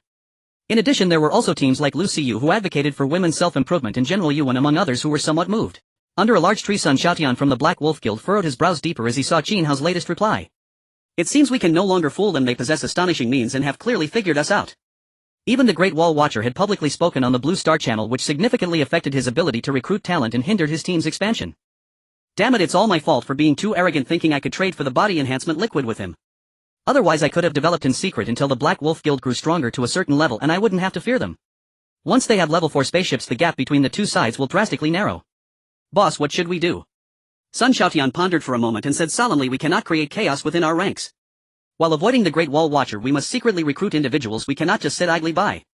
At that time, as long as our strength is sufficiently formidable, the opposing side will definitely be wary. This is my thought. The others from the Black Wolf Guild nodded in agreement, recognizing Boss Sun Xiaoshan's decision. At this moment, as Qin Hao sent the message, other girls also glanced at the Blue Star Channel and saw the conversation between Qin Hao and those individuals. Sun Yan frowned and said, the Black Wolf Guild is nearing a level 4 spaceship. It is indeed a trouble. The might of a level 4 spaceship was evident to all, with strong defenses and formidable attacks. Rao Shuqing nodded and said yes, they are indeed a troublesome opponent. Fortunately, Qin Hao has managed to curb their development speed. If Qin Hao had not spoken in time to interrupt their development speed, once they grew stronger they would undoubtedly be extremely difficult to deal with. Instructor, I actually think it mainly relies on your extraordinary talent that brings success. Your talent is extremely important. Qin Hao also gained a new understanding of Rao Shuqing's talent. The talent of retracing truly was extraordinary. If it weren't for her talent they wouldn't have discovered the traces of the Black Wolf Guild so quickly. Perhaps due to her talent, originally a prophetic talent that could be considered SS grade, she awakened the retracing talent later. As Qin Hao and his group chatted while walking, they arrived at a small rocky hill. This small hill was of considerable height, towering over many trees, and standing atop it offered a broad view of the tribal world. As they observed, they noticed a gigantic creature circling above it. Was the dragon that had emerged when darkness descended. Now the dragon was flying in the sky, letting out roars that spread a terrifying might, deterring nearby creatures from daring to cross even a bit. The direction it was in matched the direction calculated by Rao Shuqing. Qin Hao looked closely. The place where the dragon was circling seemed to be its territory. Within its territory there lay a remarkably shining treasure, a golden chest that appeared to be of high quality, seemingly a golden treasure chest. Qin Hao swallowed hard. Their journey aimed to uncover who had plotted against him, so they had dashed along the path they had taken before having already scavenged all the treasure chests along the way. This was Rao Shuqing's first divination for a treasure, and it turned out to be a significant one. Throughout the journey they had not obtained a single treasure, and the first chest they saw was such a thorny issue. A level 2 elite medium dragon capable of breathing flames, once touched the consequences would be dire. Captain, that dragon is terrifying. Are we really going to steal that treasure? The dragon was so terrifying that even their powerful team would struggle to resist. Qin Hao pondered for a moment and thought, I believe we need not take such a great risk. We can simply wait, as others are bound to arrive. At that time we can let them test the dragon's strength, or perhaps serve as cannon fodder. In this apocalyptic struggle for survival, so-called justice and morality could be set aside. They still had a shred of conscience, otherwise they would not attract others. Qin Hao's thoughts were clear. In this apocalyptic survival the primary goal was to enhance his own strength and upgrade the spaceship, followed by protecting his woman. As for everything else, it could wait a little longer. With that thought, Qin Hao also checked how many materials were still needed to upgrade the spaceship to level 5. Materials required for upgrading the spaceship to level 5: Energy Core 500, 3090 Upgrade Fragments 150170, Divine Iron 15080, Level 5 Spaceship Upgrade Blueprint 10. Currently there were over 3,000 energy cores and the upgrade fragments were sufficient. Only 70 more Divine Iron and the level 5 blueprint were needed. Divine Iron could be obtained from silver and gold treasure chests, while the level 5 spaceship upgrade blueprint was even harder to find. Qin Hao thought for a moment. It seemed that disassembling spaceships could also yield Divine Iron. If luck was on his side, recovering 2 spaceships would suffice. In the following time, Qin Hao and his group waited here to see if any other teams would approach the dragon to gauge its strength. It was important to note that this was a gold treasure chest extremely precious, worth far more than a dozen bronze treasure chests. Qin Hao thought that if someone could uncover the dragon's special abilities, it would be even better he could directly engage the dragon. As time passed, suddenly there was movement nearby. Under the observation of Qin Hao and the others, a group approached seemingly from the dragon nation consisting of 7 individuals. That group was extremely cautious, moving slowly to avoid making noise, with one person specifically responsible for reconnaissance, utilizing their agility to climb trees and scout ahead. However, upon discovering the dragon and the gold treasure chest, they did not rush in recklessly. Instead, they chose to assess the dragon's strength from a distance. In that group of 7, the leader was named Zhang Yu. He surveyed the others and quietly said, "The dragon seems extremely powerful. The spaceship's strength scan couldn't detect it. This means its strength is at least 2 realms above mine." As soon as these words were spoken, the others present frowned. Was it truly stronger than Zhang Yu? Zhang Yu, being their most powerful captain, had only reached level 1 high tier. Thus was the dragon not at the strength of a level 2 elite monster. We initially thought that seeing a gold treasure chest was a fortuitous opportunity, perhaps a chance to join the ranks of the top-tier spaceships of Blue Star. Little did we expect such a great danger. A level 2 elite monster could easily squash us all, exclaimed a middle-aged man with a square face. Zhang Yu sighed. Indeed, Dean Li Jiqian, while this treasure chest is enticing, our lives are far more precious. We shall not take the risk. If we compete, we are surely doomed. Li Jiqian nodded at Zhang Yu, acknowledging that as the captain his strength was the highest among them and his mind was sound, preventing impulsiveness. He couldn't help but feel emotional. He used to be their dean, maintaining good relations with these teachers. Otherwise, with the apocalypse upon them, he might not have survived. Li Jiqian knew that within the Blue Star Channel there was a principal who had previously exploited teachers, and on the first day of the apocalypse he ended up dead, a fitting retribution. The same went for those unscrupulous bosses who were also killed in joint efforts. In short, those who were not good people in Blue Star had a hard time surviving in this apocalyptic struggle, as order had vanished and they acted recklessly. They should be grateful for having lived in peaceful times. Li Jiqiang remarked, "Teacher Zhang Yu, your decision is correct. To avoid being targeted by that dragon, let us quickly take a detour." Zhang Yu nodded and led the others in a slow retreat, speaking softly. "Sigh, I wonder how the other teachers and students are doing, and my family has not sent any news."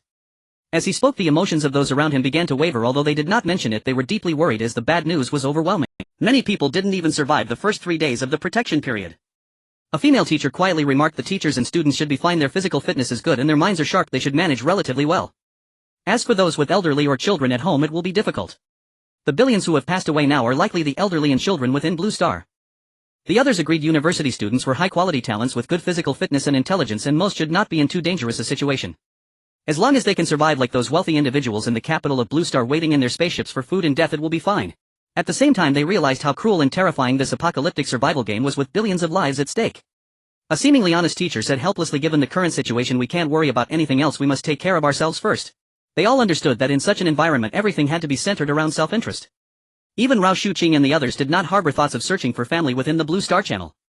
Zhang Yu nodded. "That's the logic. We must prioritize our own well-being." He then added with a light laugh, "Otherwise Yu Guifan wouldn't have gotten together with Chao Ping on the first day." Upon hearing these words, the crowd present found themselves in a state of amusement.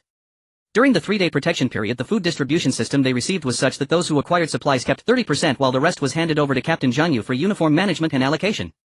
Chao Ping's abilities were quite commendable. On the first day he managed to catch several fish. Yu Guifan, unable to bear the hunger and thirst, chose to offer herself to Chao Ping in exchange for food. It is worth noting that both Chao Ping and Yu Guifan had families before the apocalypse, yet on the very first day they turned against their pasts and became the subject of a romantic tale aboard the spaceship. Chao Ping rubbed his nose, feeling somewhat like an elder. After being swept onto the spaceship, he had not expected everyone to be without clothing. It was only after searching for supplies that they found items for concealment. He looked at the women who were unclothed, feeling a mix of mischief and intrigue, and subsequently he reached an agreement with Yu Guifan. In truth, despite their nudity, none of the individuals seemed overly excited. This was because most of the teachers present had families, some of whom had even remarried multiple times, who had not encountered a scene of nudity before. Furthermore, the male teachers had all surpassed the age of 25, thus preventing any chaotic scenes, and they quickly found items for concealment that day. However, Chao Ping was relatively young at only 26, which ignited some frustration within him. Moreover, he pondered, in this apocalyptic world, what was there to be concerned about. He decided to approach the situation as comfortably as possible. He was not one to shy away from married women. Yu Guifan was also relatively open-minded, having been remarried. Seeking refuge with Chao Ping for food in this apocalypse was hardly shameful. It could be considered her third marriage. Zhang Yu, Li Jiqiang, Chao Ping and Yu Guifan quietly and cautiously departed. Qin Hao observed the departing group, his mind racing. He was tempted to expose their positions to test the strength of the flying dragon. But upon reflection he thought that such actions would be too malicious. He had not sunk to such depths. Ruan Xingran, with her mind-reading ability, seemed to know his thoughts as if she were a parasite within him. Her eyes widened in surprise as she exclaimed, "Captain, you wouldn't be thinking of setting a trap for them, would you?" Su Wanqing replied, "Is that so? Do you need me to shoot an arrow over? My accuracy is quite commendable." Upon hearing this, Qin Hao felt a sense of helplessness. Ruan Xingran, with her talent, was now demonstrating it. How did she know what he was thinking? Qin Hao with a dark expression asked Secretary Wan, do you think I am that malicious? Also, have you used your mind-reading ability on me? Do you know the consequences? Ruan Qingran was taken aback realizing she had inadvertently revealed her use of her talent on Qin Hao. She quickly apologized, I'm sorry, Captain. I didn't mean to offend you, I just wanted to test how effective my talent is. I promise it won't happen again. Qin Hao snorted, since you didn't lie I will let you go this time, but it won't happen again. Otherwise you'll have to face the consequences. He shot her a knowing glance.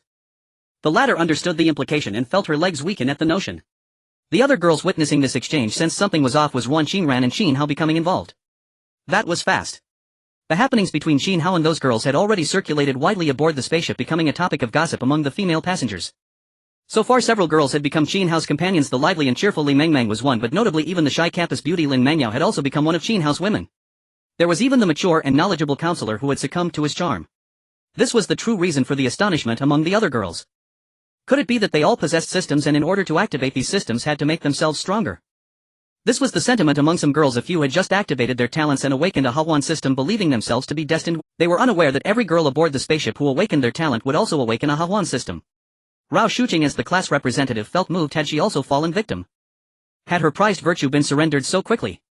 It seemed too drastic. In order for everyone to survive better in this game of survival, they were all striving hard. Qin Hao was oblivious to the fact that just one glance had sent these girls' thoughts spiraling. Their mental activity was truly abundant. Otherwise he would undoubtedly have a headache. At that moment a girl murmured, how come these people resemble our former teachers so much? This girl named Ding Tian had the talent of eagle transformation. After awakening this talent her eyesight had become remarkably sharp even without using her ability. In fact she was even stronger than someone like Qin Hao with his formidable powers. The other girls quickly turned to look. If they truly resembled their teachers it would be quite interesting. Qin Hao was slightly stirred. Was Ding Tian's eyesight truly that impressive? It rivaled that of an eagle, didn't it? He approached carefully, having only glanced at the number of people opposite before. Upon closer observation it indeed seemed as Ding Tian had said, those individuals looked remarkably like their instructors from the Design Institute, particularly one with a square face and a bald head who appeared to be the dean. Qin Hao stood in a daze, remarking, what a small world it seems to truly be our teachers. He couldn't help but feel a surge of... Ding Tian observed intently and exclaimed in surprise, that leader seems to be Teacher Zhang, who taught us Marxism. And that square-faced bald man must be Dean Li, right? Upon hearing this, although the girls could not see clearly, they were all utterly astonished. Could it be that we truly encountered our teachers? This is too absurd. And there are both male and female teachers among them. Oh no, does that mean the random allocation of crew members on this spaceship has left our teachers exposed? The group of girls chattered excitedly. Fortunately there is only one boy here, Qin Hao. I will only show myself to him. Zhao Zihan leaned close to Qin Hao, speaking sweetly. The other girls found her a bit ridiculous. Zhao Zihan's level of flirtation was rather advanced.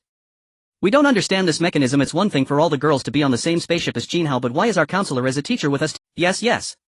Like the girls from Luo Yongsa's spaceship, all of them are girls, so their spaceship is entirely female. The group remained puzzled. Qin Hao was also slightly intrigued. This random allocation mechanism seemed rather interesting. At the same time he wondered if it was related to his system. Could it be that these girls' Hawan systems were actually subsystems of his? The counselor was so young. Was this the first time? With nearly 30 people on a spaceship and there's missing one, could they have allocated her a subsystem as well? If that were the case it would make some sense. Although the system seemed to drain Qin Hao to empower these girls, it appeared to be disadvantageous to him. But upon further thought, if these girls gained strength, wouldn't that ultimately be beneficial to him? Qin Hao pondered deeply, not just in a casual manner but with an unsettling realization that there seemed to be some connection here. Moreover, he had long suspected that his system's 7-day sign-in coincided with the Red Moon 7 days later. During his previous days of survival he had come to understand that certain disasters at specific locations seemed to have some reasons behind them. Rao Shuqing, upon hearing her name mentioned in the discussions, reflected on what she was doing before being swept into the spaceship. It seemed she had something to discuss with class leader Lang Shi before heading to the girls' dormitory, and it felt as if there was an unseen guidance hinting that something was about to happen. Rao Shuqing shared her situation with everyone. Lang Shi and Zhao Zihan were quite surprised upon hearing it. Wow, instructor, you're really lucky to be on the same spaceship as us. Qin Hao chuckled silently, saying, teacher, it seems that before the apocalypse you had already sensed something was amiss. Is this what it means to have the gift of prophecy? If it weren't for this rule prohibiting the carrying of any items, it would certainly be quite comfortable for the instructor to hold a bunch of food in her. However, the rules of this spaceship required everyone to survive from scratch. The girls suddenly realized that there were indeed hints of prophetic talent. At this moment Qin Hao joked, let's not dwell on these matters. It seems that teacher Zhang Yu and the others are about to leave. Does anyone have past grievances with them? They could go and settle the score. Currently the full details of this flying dragon were still unknown and it would take time to investigate. He could take this opportunity to communicate with those teachers. As Qin Hao's words echoed, the other girls shifted slightly. Those people were once their teachers. Sun Yan teased, wow, Qin Hao, were you and Su Wanxing just about to betray your teachers?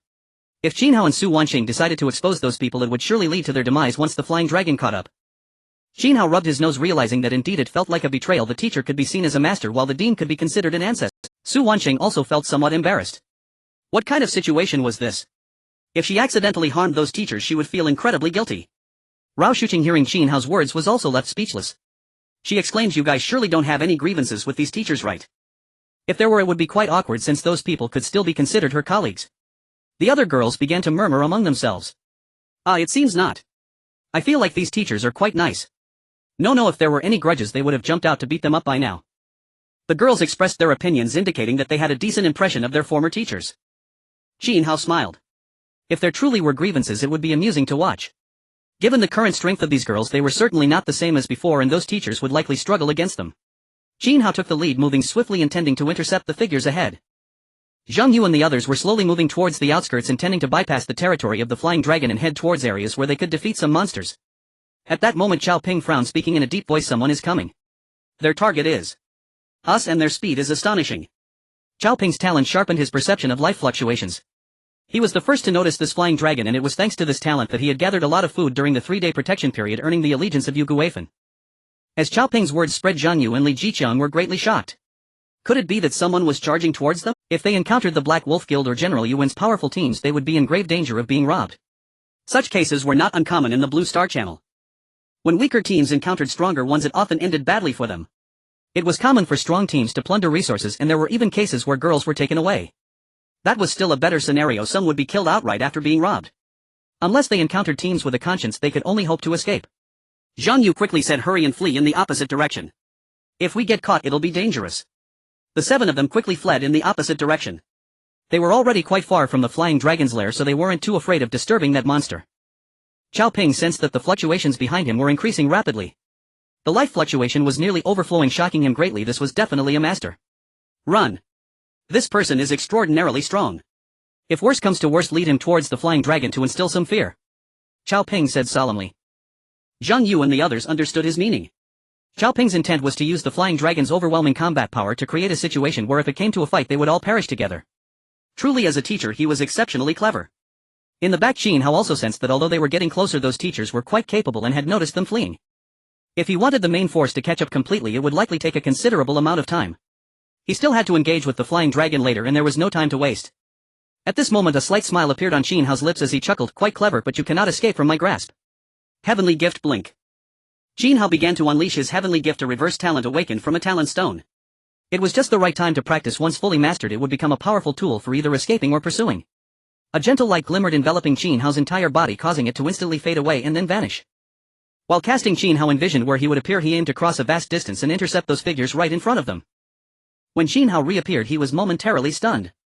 He gauged the distance he had covered. It seemed to be several hundred meters away from where he had initially cast, perhaps even close to a kilometer.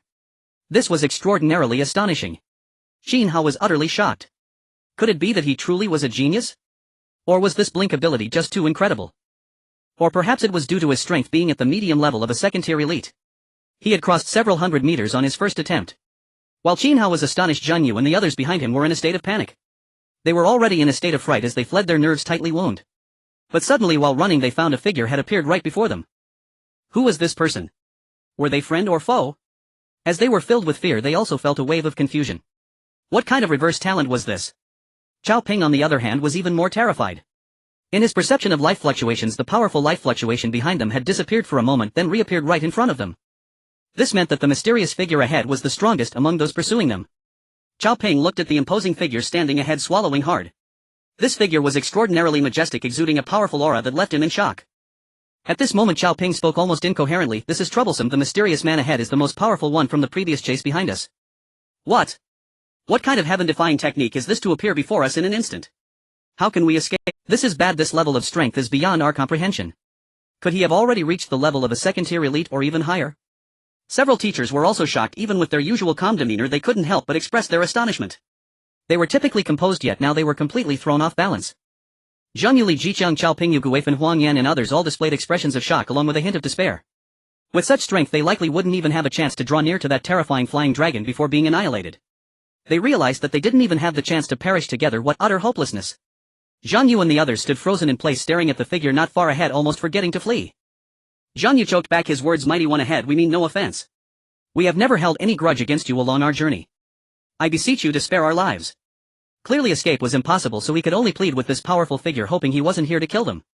Otherwise they would stand no chance. Yu Gaifen's eyes reddened, her tone filled with bitter pleading. In chaotic times survival is already a struggle. Though we have lived through hardship, we have never committed any evil. I implore you, esteemed one, to grant us a path to life. As Zhang Yu and Yu Gaifen's pleas echoed out, Qin Hao standing ahead of them also heard this.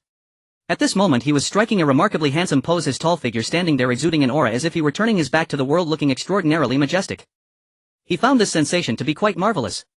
So much so that he could hardly register the words of Zhang Yu and Yu Guifen. He feared breaking this ambience, so he pretended he hadn't heard, offering no response. Qin Hao felt as if he had gained some enlightenment, experiencing a sense of awakening akin to a dragon's realization. In a fantastical world he could even create an unbeatable fist technique. As time passed, Zhang Yu and the others grew more anxious. They noticed that after they finished speaking, the mysterious man showed no signs of response, no words at all. It was as if he regarded them as air, exuding an air of arrogance. Was this the demeanor of a strong person? Seeing them as mere ants. What did this mean? It left them in a predicament, unable to advance or retreat, and they found themselves in utter confusion. Behind them, Rao Shuqing and Lin Mangyao arrived at this location. The girls possessed at least intermediate level 1 strength, with many reaching the peak of level 1. They surrounded Zhang Yu and the others, forming a pincer attack. Chao Ping despaired. Caught in a pincer, all escape routes are sealed. They intend to drive us into a corner. This instilled a sense of hopelessness, as if the heavens had truly conspired against them. These powerful individuals wanted to capture them all without leaving a single one behind. He also realized that the mysterious aura of the powerful figure ahead seemed somewhat similar to that of the flying dragon, as if it bore the unique mark of a second-tier elite's combat prowess. Indeed, he shares a characteristic with the flying dragon, a trait of second-tier elite strength.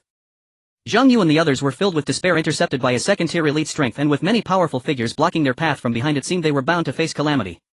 Behind them, Zhao Zihan exclaimed in shock, "Wow, Qin Hao's awakened teleportation talent is quite impressive, flashing so far. Is this the strength of an intermediate second-tier elite?"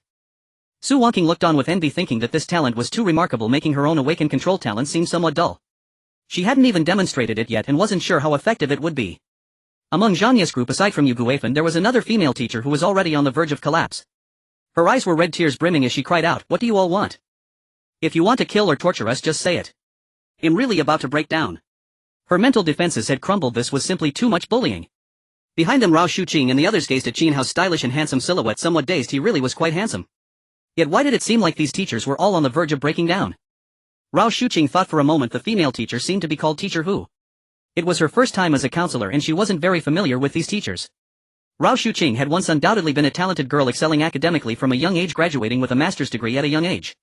It was unclear what she was thinking as she didn't pursue a PhD but instead became a counselor. Lin Mangyao, Sun Yanlangshi, Zhao Zihan and the others were also puzzled, wondering what Qin Hao had done to make these teachers cry. Ruan Qingran was equally perplexed.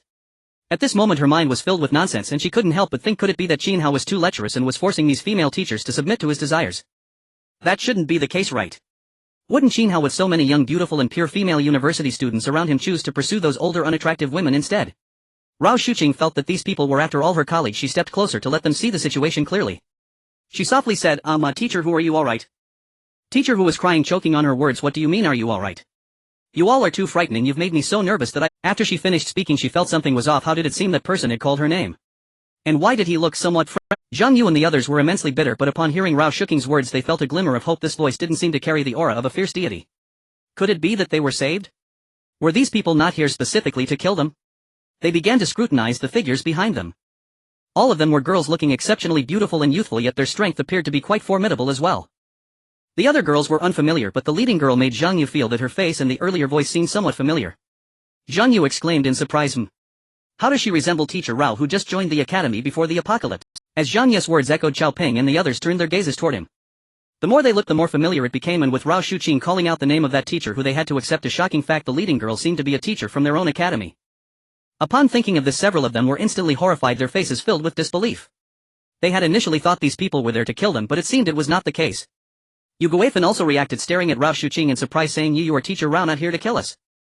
Rao Shuqing couldn't help but smile wryly, quickly responding, "It's me. We never said we were going to kill you, we just came to visit you as fellow compatriots."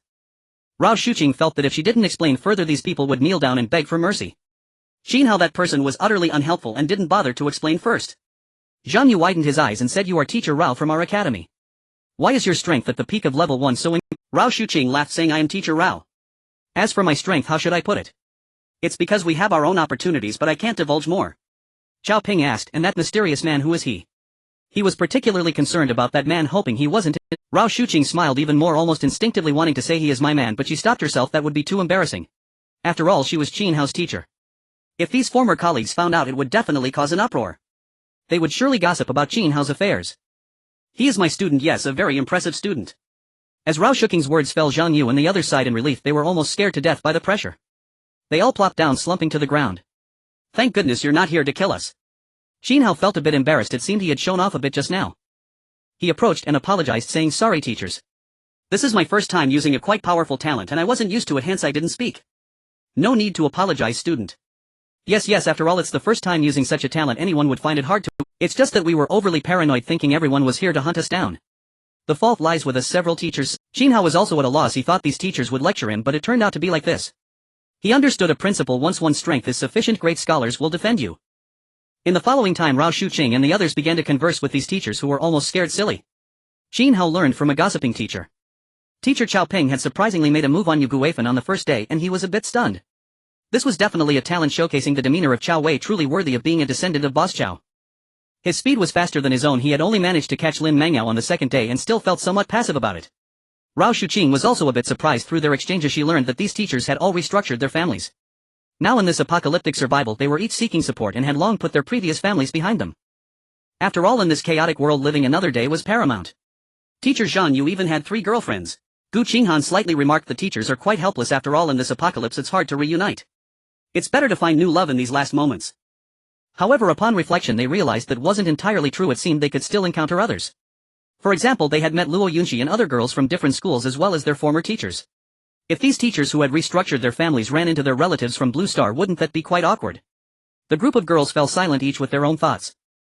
Qin Hao was also somewhat lost in thought, but as an orphan he didn't have to worry about relatives. He hadn't had a girlfriend either. Previously some girls pursued him, but he was too busy gaming and turned them down. Now in this apocalyptic survival he had casually started dating some girls. But that wasn't right. It should be said this way: Qin Hao sacrificed his own interests to help these girls become stronger with his admirable quality. At this moment teacher Zhang Yu and the others also realized the strength of Qin Hao and his group. Wow, I didn't expect this Qin Hao to reach the strength of a level 2 elite. That's simply terrifying. Yes, truly remarkable. At such a young age it astonishes us all. These teachers continuously praised them. Only such strong individuals could lead so many stunning beauties to survive in this chaotic world. The beautiful teacher at the forefront remained silent, but the girls behind her were all of campus beauty level. None of them were unattractive. Bai Shuer couldn't help but chuckle. If these teachers knew that Qin Hao was the guardian of the Great Wall, they would probably be even more shocked. The two groups exchanged pleasantries for quite a while.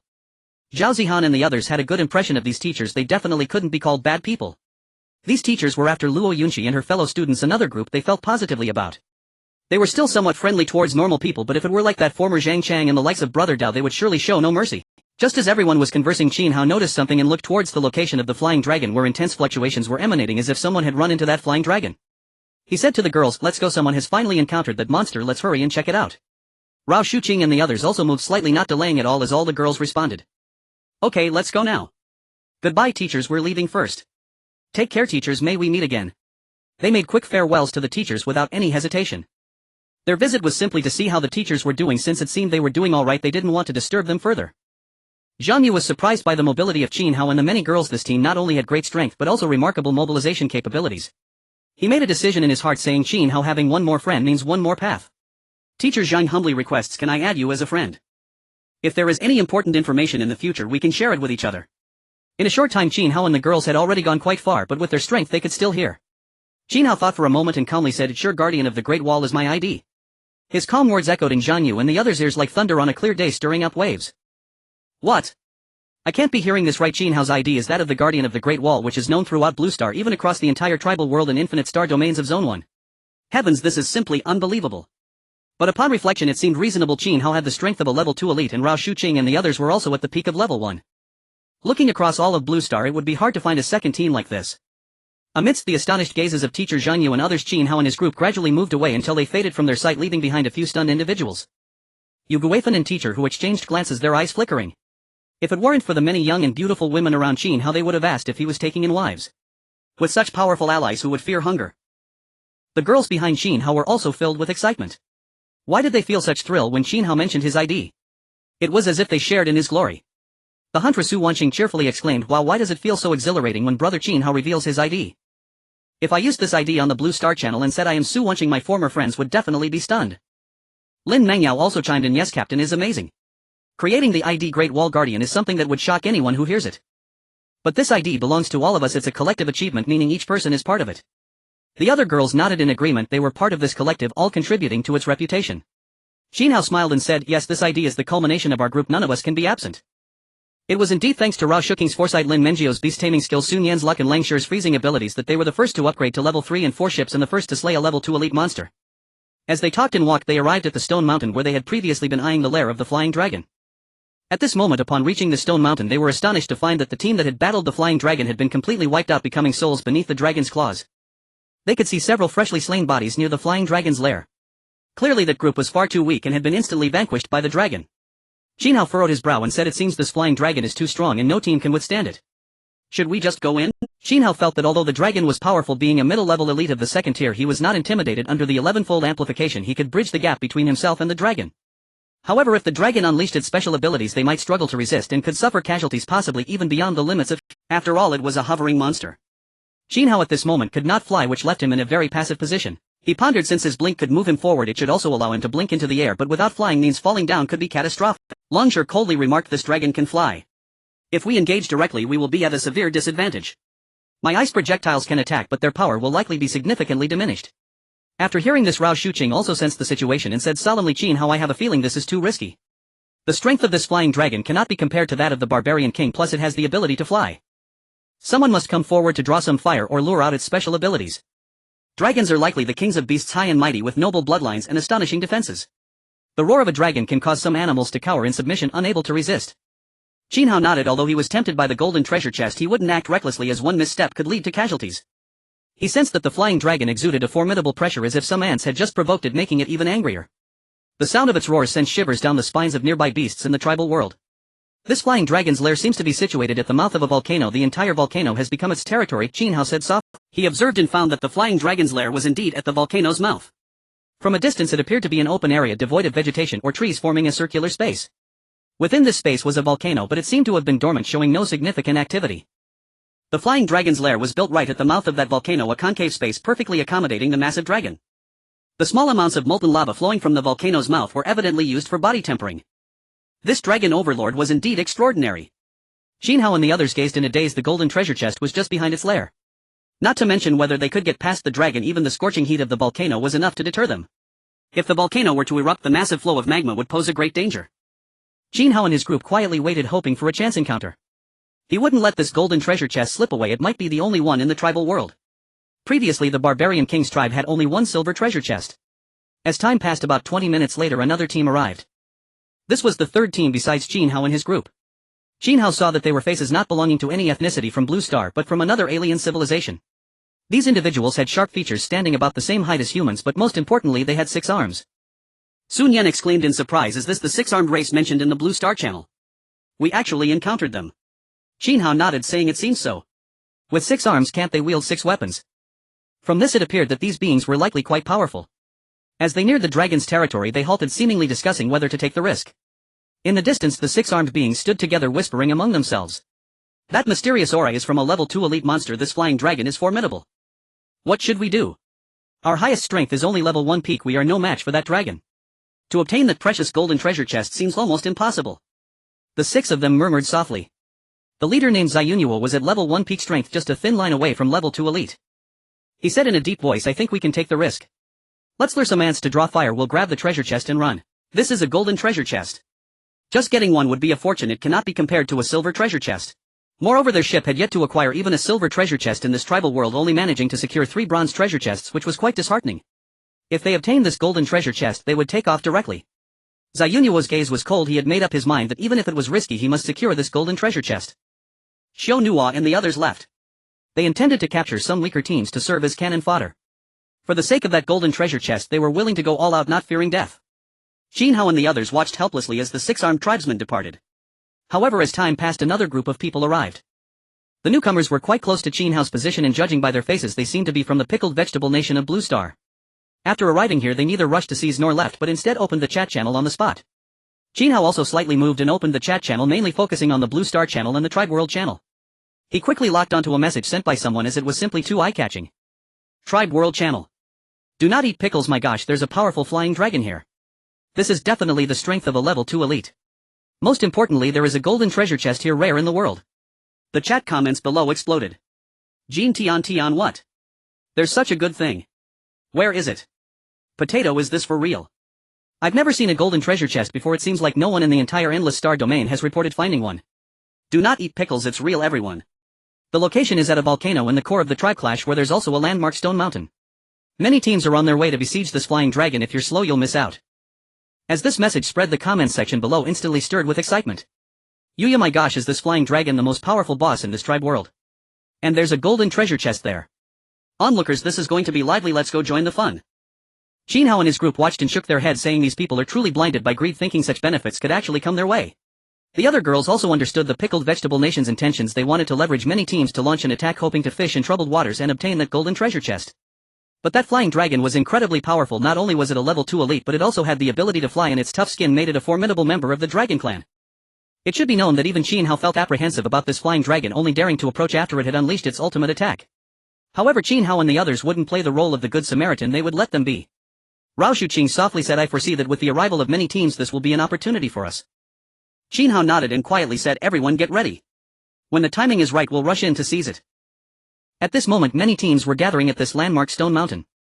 A level 2 elite monster and a golden treasure chest were enough to capture the hearts of countless people, especially those teams who had gained nothing and were bound to take risks.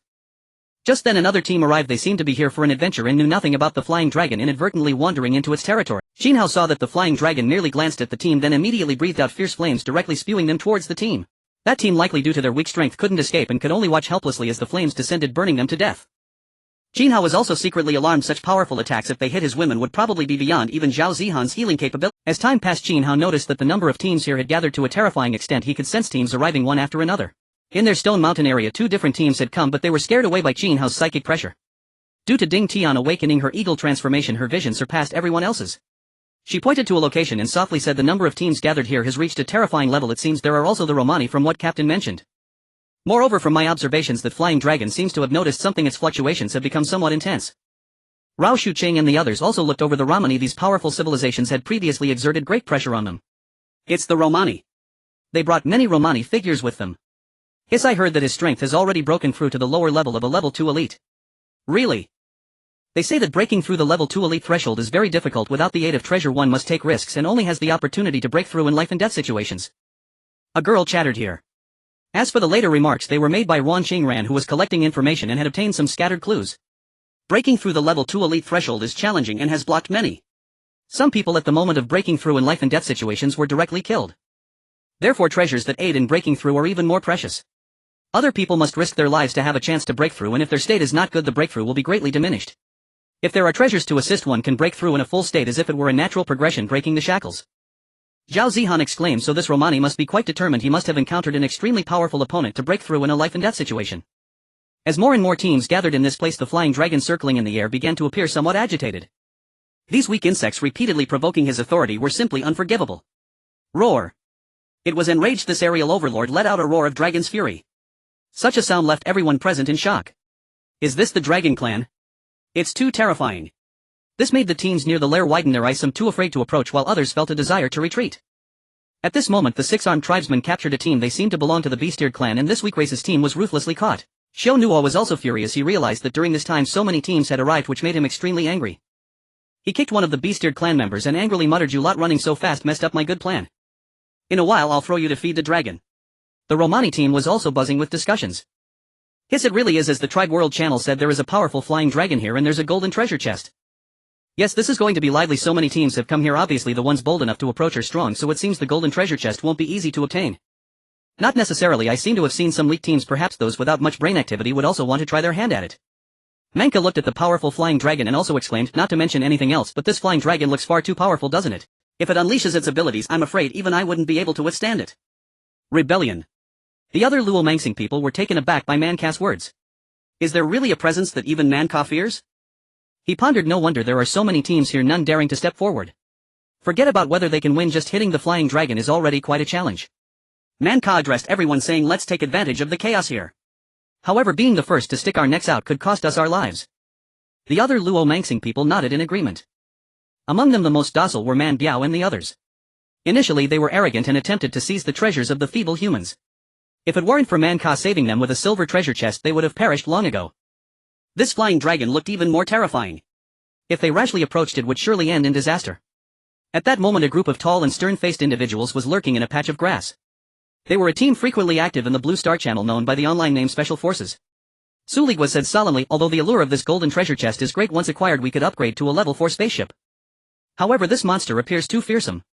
We must assess our capabilities and not let the treasure cloud our judgment. Not to mention Su Liguo's strength is only at the top level 1. Even if he were at the elite level 2 it wouldn't be enough against this flying dragon. This flying dragon possesses the strength to bathe in magma. A distance away from the iconic stone mountain, Maho looked at the leader of their Black Wolf Guild, Sun Xiaotian, and asked, "Boss, are we really not going? This situation presents both danger and opportunity. If we can seize the golden treasure chest amidst the chaos we would become prosperous." Sun Xiaotian chuckled lightly, saying that person from the pickled vegetable country has surely spread the news within the tribe world. That location has long been exposed. Even if we had a chance to snatch a treasure chest, do you really think we can leave without a scratch? Those Luo Mangsing people and those from the Wilderness God tribe are not something we can handle at the moment. Don't forget, with the powerful presence of the Great Wall Guard he will definitely come here. Do you think he will let us off? With these words everyone in the Black Wolf Guild gasped in shock. Their leader was right. In that case, why take such a risk? It would be wiser to take this opportunity to search for some ordinary treasure chests within this tribe world. Daytime is relatively safer, but once night falls there won't be enough time to escape. The Black Wolf Guild chose not to get involved in this murky water. In reality, Qin Hao was indeed searching for the Black Wolf Guild's whereabouts. He said to Ding Tian, "You should also look around and see if that bunch of people from the Black Wolf Guild has the guts to come here." He knew that this group had a lot of audacity, daring to fantasize about exchanging physical enhancement liquids with him while fully aware of their situation.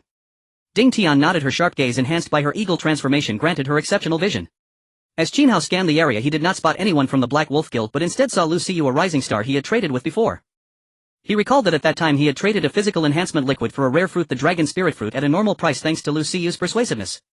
I didn't expect to run into her offline. She looks quite decent. Such rising stars are not only beautiful but also possess a clean image, making them favorites among the second generation. Qin Hao also noticed a very disciplined group of people. They seemed to be the frequently active special forces.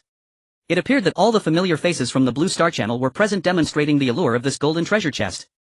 Rao Shuqing whispered to Qin Hao, "It seems this place is truly a treasure spot. The view is exceptionally broad, and just now 2 teams attempted to seize this position but were chased away by Lang Shi and the others." Qin Hao had also observed earlier that because their position was too prominent, anyone occupying it would feel a sense of advantage in both time and place. Thus nearly 4 or 5 teams showed up hoping to claim this spot. However, they were unaware that Qin Hao had long occupied this place. Moreover, those girls were so formidable that the teams were directly driven away. Lin Mengyao summoned some level 1 mid-tier tiger spirits which rushed forward with wide-open mouths. Lang Shi could throw sharp ice blocks imbued with a tremendous freezing talent that could almost instantly solidify any blood it touched upon, piercing the skin. Bai Shuer could spray water, and her water gun's power was quite impressive, allowing her to coordinate with Lang Shi. Xia Yusen's White Tiger and Ran's Radiance and Gu Qinghan's Control all possessed their own powerful talents enough to make those other teams hesitate. This powerful team was beyond their capability to challenge, each member possessing 1 or 2 talents that could be described as extraordinary. They only needed to make a slight move to leave those teams without any means of defense. Gu Qinghan said excitedly, "This battle is exhilarating. I never knew going out could be so fun. Thank you, Captain. You are magnificent." Previously she had no innate talent and could only stay on the spaceship feeling utterly frustrated. Fortunately Qin Hao brought hope to everyone, allowing each person to possess their own talents, shine and witness the splendor of the outside world. Gu Qinghan cherished her talent of object control, directing 10 flying swords, making her resemble a sword immortal. Yet she felt she could grow even stronger, envisioning controlling even more flying swords in the future. What can I do to become stronger and protect everyone? Gu Qinghan thought of her harmony system, which could enhance her talent and strength once activated.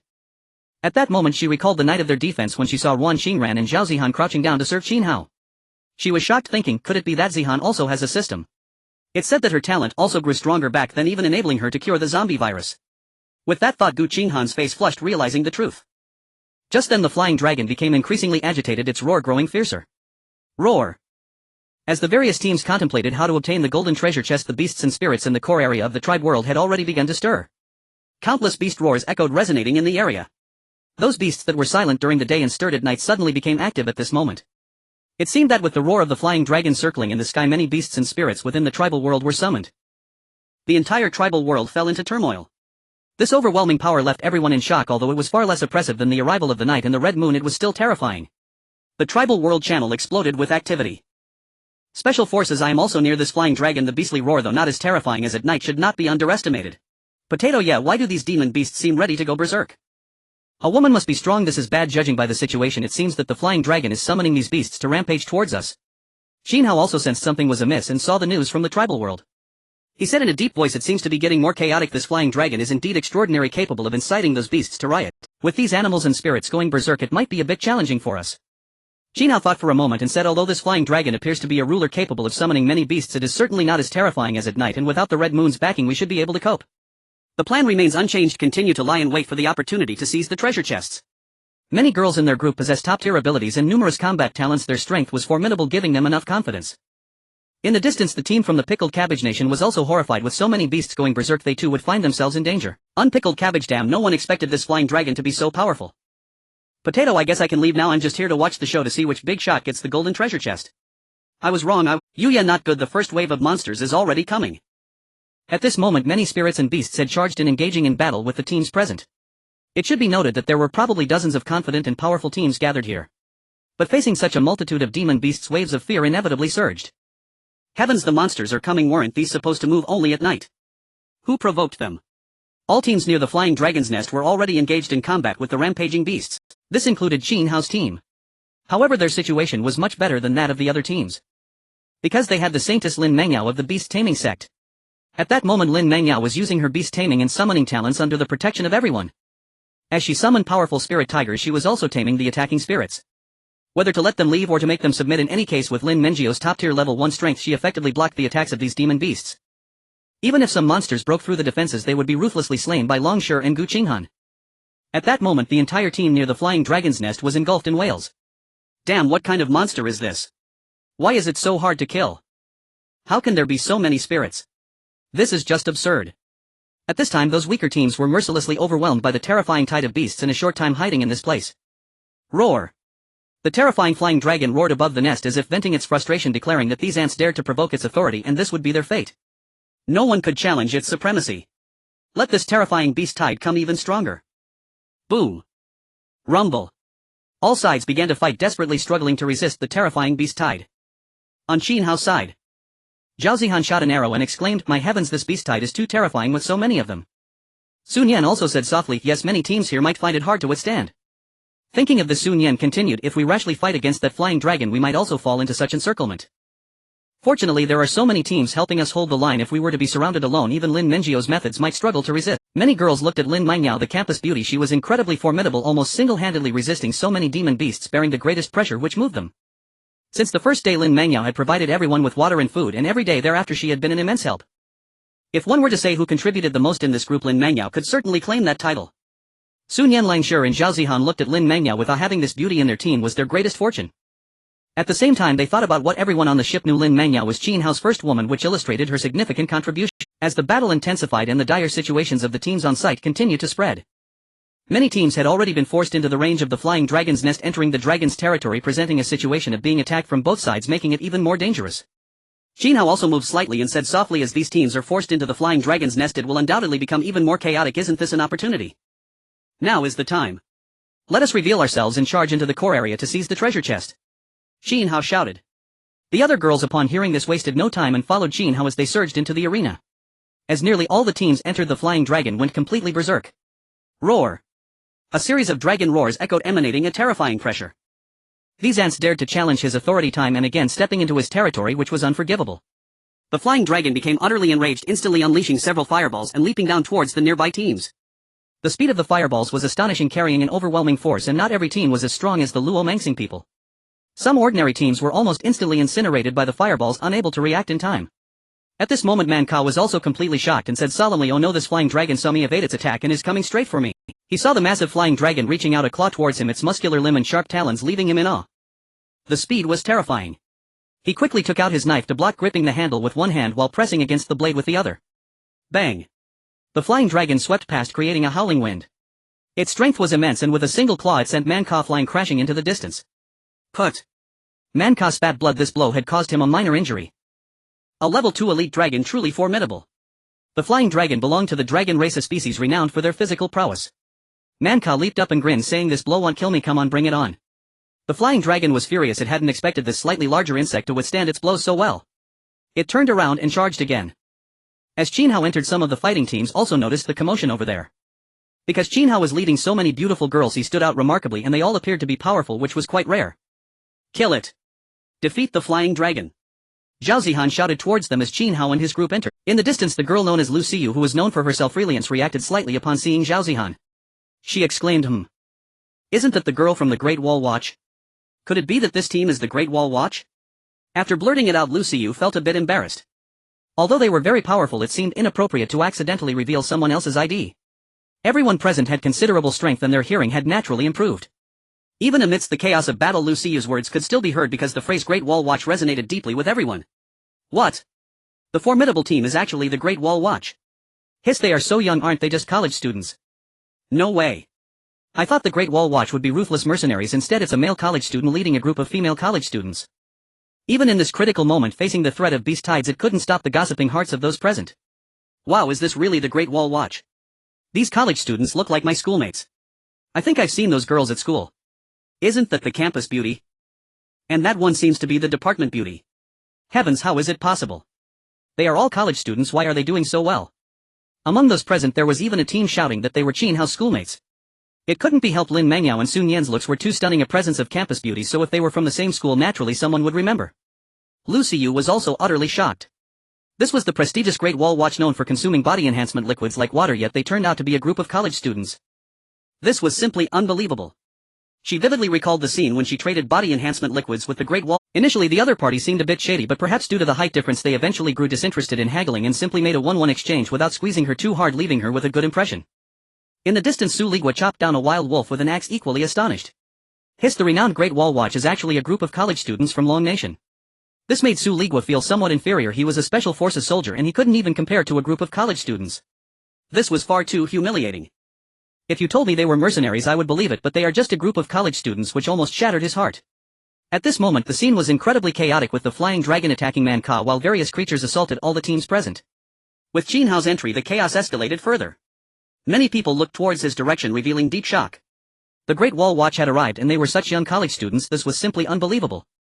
The place was exceptionally lively, gathering dozens of teams. If these people could survive and escape, it was easy to imagine that the events here would surely cause a stir in the tribal world and even the entire endless star domain. On the side of the six-armed clan, while resisting the creatures, they had the beast-eared girls hold the front line. If any casualties occurred, it would be the beast-eared girls who would perish first. Upon hearing the commotion over there, Xiao Nuo was also slightly startled. The Great Wall Watch had come as well. This was getting interesting. However, he had previously slaughtered people from their planet. Would he not face retribution? Compared to the astonishment of those present, Qin Hao appeared extremely calm. While secretly reveling in his heart, he also had to maintain the demeanor of a master. Now that his strength was evident, his aura had to match. He could not allow others to underestimate him. Under Lin Menjiao's influence, their team hardly had to expend much effort to resist the creatures. In fact, if they wanted to escape, the beast tide would be unable to stop them. However, his goal from the very beginning had always been that golden treasure chest. Qin Hao was measuring the distance. The flying dragon's nest was exceedingly vast. He was probably still over a kilometer away from the golden treasure chest, while his teleportation had been tested with Zhang Yu and was around 700 to 800 meters. Thus he needed to get a bit closer before using his teleportation to successfully obtain the golden treasure chest. As for whether he could continue teleporting a second time to escape, Qin Hao was also prepared, holding several energy cores in hand to quickly absorb energy and restore his innate power. Qin Hao, under the watchful gaze of the crowd, gradually accelerated, approaching the lair at the heart of the area. He was measuring the distance, feeling it was getting closer. At that moment the flying dragon, currently entangled with Manka, suddenly turned back and charged towards Qin Hao, spewing flames from its mouth. Captain, watch out. The flying dragon is coming for you. Qin Hao slightly moved, activating an 11-fold enhancement, reaching an astonishing speed. By his judgment he narrowly dodged the fireball. However, the flying dragon seemed to lock onto him, reaching out to tear this weak insect apart. Qin Hao quickly donned the rare offensive gauntlets, turned around and struck the flying dragon. Bang! The flying dragon was momentarily stunned, rebounding from the force with its claws tingling, causing it to become extremely furious. Damn ant! Qin Hao was also pushed back rapidly by the force. He retreated right into the lair of the flying dragon, seizing the opportunity to dash forward. This distance should be about right. Blink! Qin Hao murmured, beginning to channel his talent. The flying dragon was coming again. This ant was nearest to its core and had to be eliminated first. Whoosh! The flying dragon flapped its wings, accompanied by the roaring winds, charging in an instant.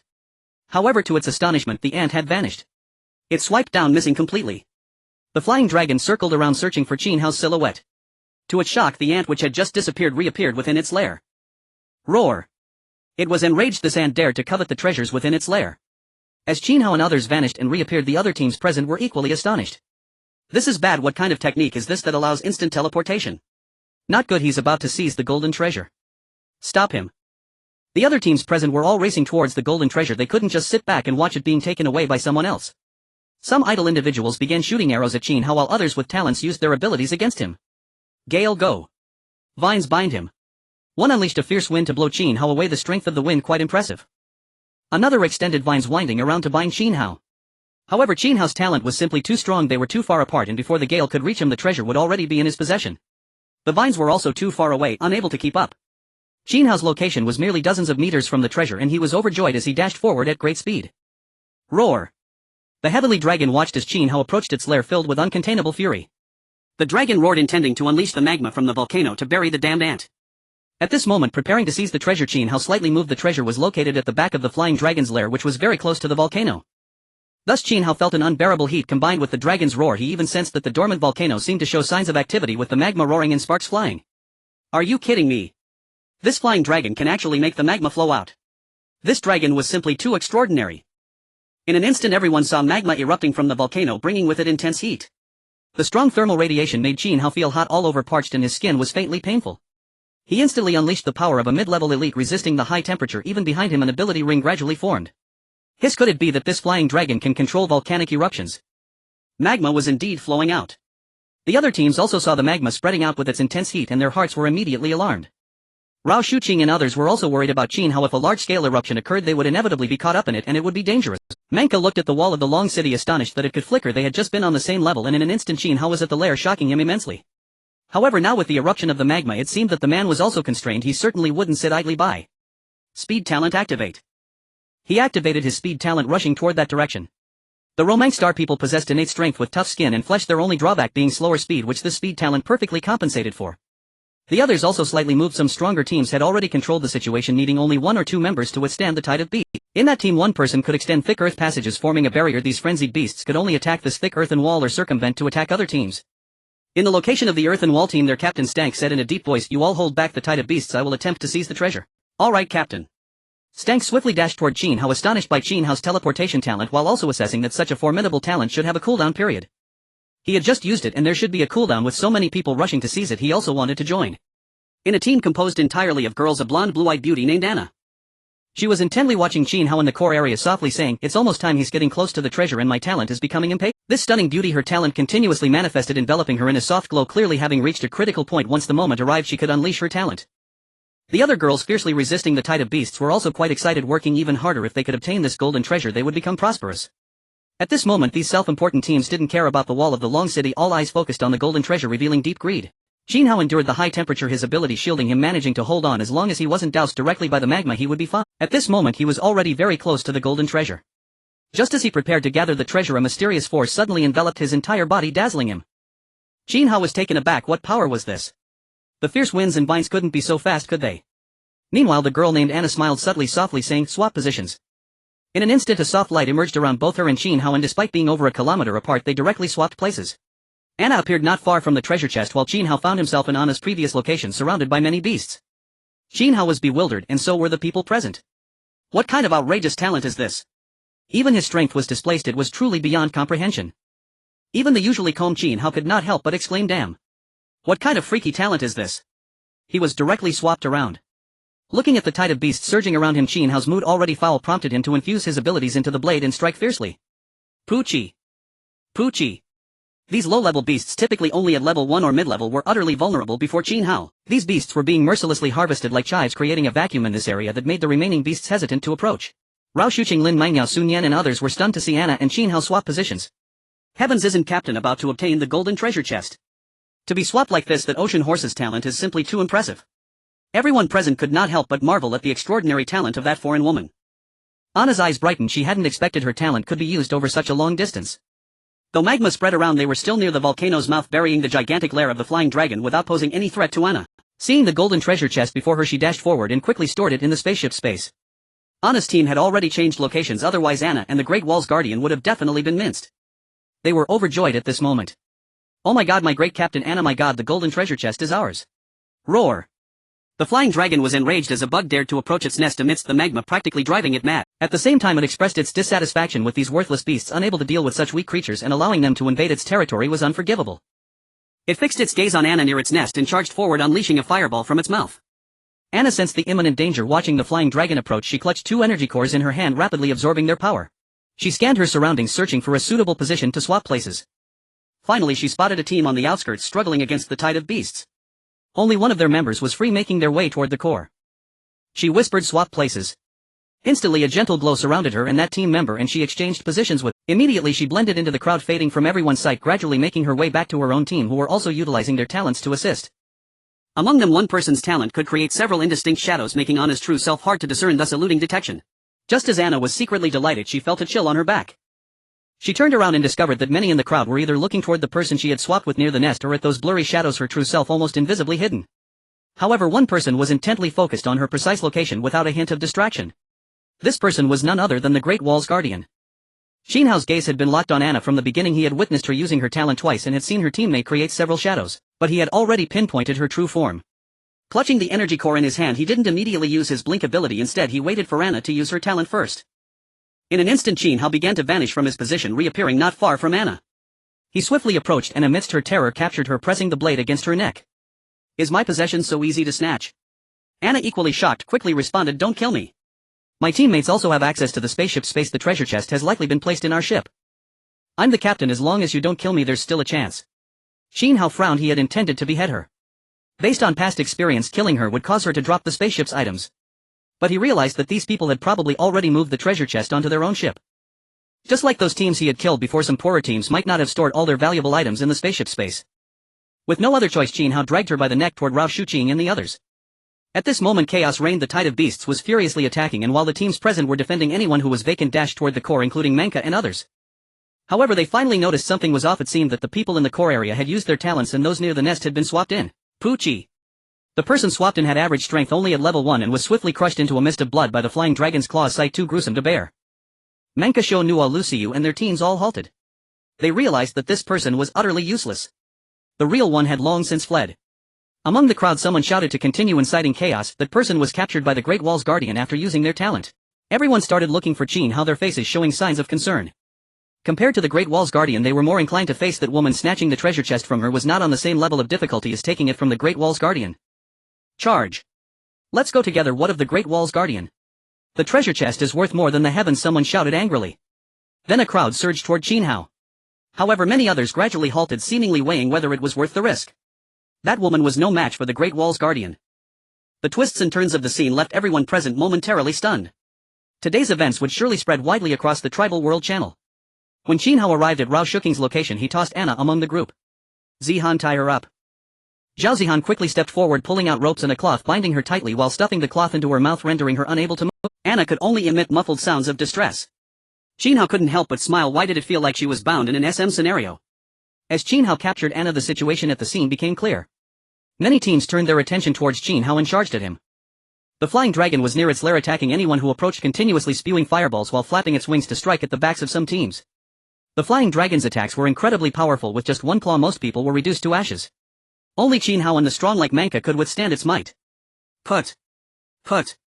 The flying dragon roared in fury, becoming more cunning by first eliminating the weaker ones before dealing with the more troublesome ants. Ah! This is bad. This flying dragon is too terrifying.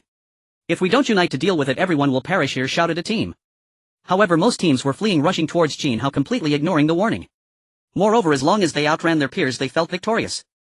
At this moment, the teams present were wailing in despair. This outing had resulted in heavy losses for them. Many perished amidst the beast tide, while others fell victim to the dragon's attacks. If only we had not acted so rashly. Such treasures are beyond our reach. Who knew this flying dragon was so powerful? Even the Great Wall Guardians and those from the Luoman Star avoided it. What's worse is that this is not even the main issue. The fact that this flying dragon can summon beast tides is the most terrifying aspect. They initially planned to take advantage of the chaos, but this flying dragon was immensely powerful, possessing the bloodline of dragons, making it a dominant force that directly summoned beast tides to surround them. The team that Anna was part of looked on in horror after she was captured. This is bad. Captain Anna has been taken. We're in trouble now. One person checked the group chat of the spaceship and saw that the treasure chest had been moved to the back of the ship, feeling relieved.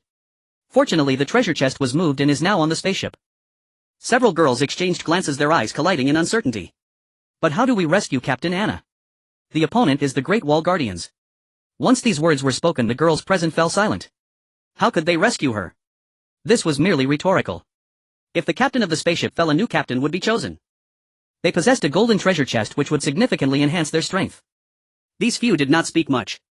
Although they appeared to say nothing on the surface, they seemed to tacitly agree on something, working in harmony amidst so many teams moving towards the periphery.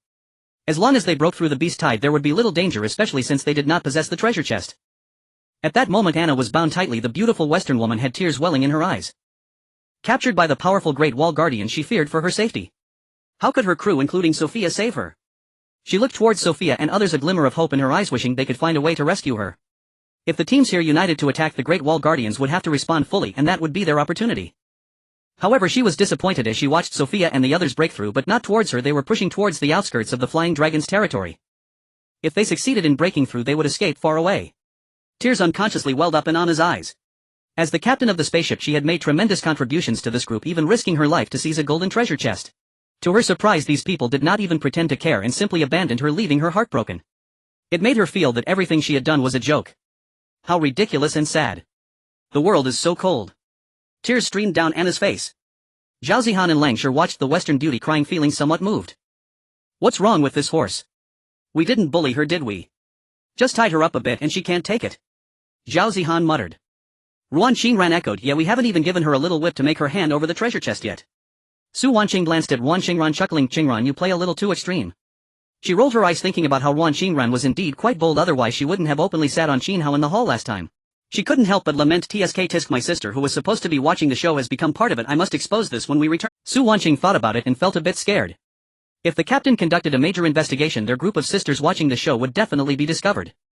Creating a group without permission would surely lead to punishment. Qin Hao waved his hand, saying solemnly, prepare yourselves, there will be many enemies coming. At this moment, although many teams were retreating, the immense temptation still drove many to charge recklessly. However, that flying dragon was too powerful, almost going insane in the back, causing many teams to suffer immediate and severe casualties. After dealing with many teams, the flying dragon turned its attention to the Luoman Star team, who were born with great strength, while the dragon was entangled with Manka and others. The dragon's attacks were formidable. One fireball severely burned a level 1 elite Luoman Star individual, and with one claw it crushed another level 1 top Luoman Star into pieces, creating extreme chaos. Even Manka was not its match. The Luoman Star individuals were being targeted, entangled in a fierce battle with the Manka felt extremely stifled. This flying dragon was indeed terrifying, its speed astonishing as it flew in the air, creating a troublesome The two were already separated by a small realm, and with the dragon's bloodline its strength was superior to his. If it were a physique like that of launching, he would not be afraid except for the Great Wall Guardians. Damn it, I've been entangled by this flying dragon. Everyone stop retreating, maintain formation and unite to resist this flying dragon. Don't let them pick us off one by one. Seeing this, Qin Hao chuckled. Once the Luoman Star individuals were intercepted, the remaining ones posed no threat to him. At this moment many teams were charging towards him. There was a team from the Pickled Vegetable Nation called No Pickled Vegetables, a group of 6 armed beings capturing beast-eared girls, a bunch of cat girls, and a team with the appearance of Dragon Country individuals, among others. Qin Hao also spotted Lu Xiu and others as many teams gathered around him. With Manka and others entangled with the dragon, the pressure on them was slightly relieved. A person from the Pickled Vegetable Nation coldly said, Great Wall Guardians, that foreigner is our enemy, please hand over my foe. The 6-armed being Xiao Nuo looked at Qin Hao and said solemnly, hand over that woman. Qin Hao stood there exuding a commanding presence, unfazed by the crowd pressing him. He stood in front of the girls, a faint smile curving his lips. Stop babbling about this, and that whoever wants to steal my belongings can come and take them. I am ready to receive. These individuals have even fabricated reasons to hold a grudge against Anna. Everyone present knows full well that it was Anna who seized the treasure chest, and they surely want to capture her to obtain it. Great Wall Watcher, do not cling to your delusions. Indeed, do you intend to fight against all of us? This girl harbors enmity towards us. Why do you protect my enemy? If you do not hand over that woman, do not blame us for being impolite. A multitude of attacking teams, perhaps numbering over 10, did not dare to advance. The shadow of a person, the name of a tree, the reputation of the Great Wall Watcher still carried a significant oppressive aura. Rao Shuqing, Lin Mangyo and others furrowed their brows, feeling a measure of pressure surrounded by so many people. Zhao Zihan behind Qin Hao gritted her teeth and quietly said to the girls, Mangyo, sure, when the time comes, fight with all your might. I will heal you sufficiently and you won't feel any pain. Lin Mangyo, Longshi, Ding Tian, Xia Yusen and Ran Gu Qinghan and others nodded. As combat talents they were indeed going to battle. Qin Hao looked at the encroaching crowd and sneered, what use is bluster? You all come at me together. The last few words were pronounced with emphasis, carrying a hint of arrogance and dominance. Yet these teams hesitated to attack, no one daring to be the first to step forward. Amid the crowd someone shouted, let's go together. If the flying dragon gets a chance to escape, there won't be another opportunity. Kill. Immediately two teams took the lead and dozens of teams surged forth. Qin Hao also instantly activated combat mode, his extraordinary ability enveloping him, a mystical aura manifesting behind him. He then cast a skill encompassing all the girls within it. Domain aura, cover me. Qin Hao shouted, and a faint golden light appeared enveloping the group of girls like a protective shield. Qin Hao included Lin Mengyao and the others as well as himself within the scope of the domain aura, bestowing upon them a faint golden glow. Whether it was speed, strength or defense, everything was significantly enhanced. A grand battle unfolded in this play. Qin Hao drew out a large machete, gradually activating an 11-fold amplification. He boldly stepped forward, aiming to absorb most of the attacks to relieve pressure on the girls. Lin Mengyao had already tamed many magical beasts, including a level 1 high-ranking wolf king, a level 1 mid-ranking tiger, and summoned several magical beasts. She alone was as powerful as an entire army. Langshar had a cold expression, raising her hand to unleash a flurry of ice spikes emanating a bone-chilling cold. Ding Tian activated her eagle transformation, a virtual eagle appearing in her hand, enabling her to float in the air and unleash a series of fierce attacks. In front of Xia Yusen, a phantom of a white tiger emerged, her hands and feet transforming into powerful tiger claws, greatly enhancing her defense and strength. She charged forward, striking down with a palm capable of inflicting massive damage. And Ran transformed into a goddess of light, emitting beams of light, each beam as sharp as a blade, truly remarkable. Gu Qinghan pointed to the sky, 10 flying swords suspending in the air, whistling through the air as they flew toward the enemy. Shen Mengxi and Su Wanqing coordinated their attacks, one unleashing a mental assault that caused a team to fall into temporary disorientation, even tumbling during their charge. Su Wanqing employed her control ability, vines twisting forward with unbreakable ropes binding the enemies, rendered dizzy by Shen Mengxi. The battle was about to erupt, both sides plunged into fierce combat. To Qin Hao's surprise, several teams actually changed sides. Su Liguo's group left a few teammates to hold back the beast tide, with 3 escaping. They had come to encircle Qin Hao along with the main force, but their purpose was not the same. They had long discussed their unconditional support for the Great Wall Watcher. As the face of the Dragon Kingdom, it held extraordinary significance and must not be defeated. Thus they directly turned against the enemy. Su Liguo led 2 others toward a team from the Qinchi nation, shouting, "Great Wall Watcher, I am a Special Forces soldier from the Dragon Kingdom, here to support you."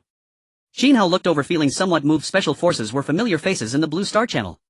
He had thought this would lead to enmity, resulting in a life-and-death struggle. Unexpectedly, he had switched sides. Within the Qinchi nation's team, someone shouted angrily, "Bastard, do you want to be a traitor?" Su Liguo replied with a light laugh, "What traitor? This is merely a temporary alliance for profit. I share the same roots as the Great Wall Watcher and should stand on the same front." Then both sides commenced a fierce battle. On the other side, the rising star Lu Xiyu along with 3 sisters charged towards the Catgirl team. Lu Xiyu and her companions took out a dragon spirit fruit, receiving the dragon's blessing, enhancing their strength. She also said, "Great Wall Watcher, I am here to repay the favor of the physical enhancement liquid transaction." Initially, the Great Wall Watcher had exchanged the physical enhancement liquid at a 1-to-1 ratio, which touched her greatly, considering it a gesture of goodwill. After all, the initial demands of both sides were not equal. The Great Wall Watcher could have easily set any price. The 2 teams fell into a fierce battle. Qin Hao moved again. He had been thinking of seizing the opportunity. Unexpectedly, Lu Xiyu displayed such a character and came to help him. In fact, when he traded the physical enhancement liquid, it was due to differing heights. His physical enhancement liquid was infinite, so he didn't bother arguing as long as it didn't affect his physical enhancement arrangement. With that time, he might as well spend it getting closer to Li Mengmeng. With Su Liguo and Lu Xiyu switching sides, the scene turned into chaos. Beasts, how can these people betray the organization? Damn it, these despicable Dragon Kingdom folks are too united. The members of those teams immediately cursed loudly. Especially the people from the Qinchi nation. They had gathered so many individuals originally intending to fish in troubled waters, only to end up with nothing. At this moment, Qin Hao faced the 6-armed clan member. With extraordinary abilities swirling around him, he felt immensely powerful, gradually uncovering the strength of a level 2 elite. Xiao Nuo, with 6 arms wielding 6 axes, was shocked to see Qin Hao approaching. The aura of a level 2 elite sent chills down his spine. "Slice for me." Qin Hao channeled his extraordinary power into the blade, unleashing a streak of light accompanied by a surge of extraordinary energy. It resembled Ran's radiant talent. Xiao Nuo, witnessing the swiftly advancing blade light, displayed profound shock. This aura instilled fear and a sense of helplessness within him. Xiao Nuo gazed at the terrifying blade light, quickly retreating to unload his strength. Yet the attack was too swift. His 6 axes frantically hacked at the blade light. Clang! Sounds of metal clashing filled the air as the weapons of the 6-armed clan shattered several of their own. Xiao Nuo was horrified, unable to believe how powerful this person's attack was. The Great Wall Guardian was truly formidable. However, he was even more surprised by Qin Hao's incredible speed, which brought him right in front of Xiao Nuo in an instant. Without any warning, a single slash cleaved him in half. The other 6-armed clan members were stunned, questioning the strength behind such an attack.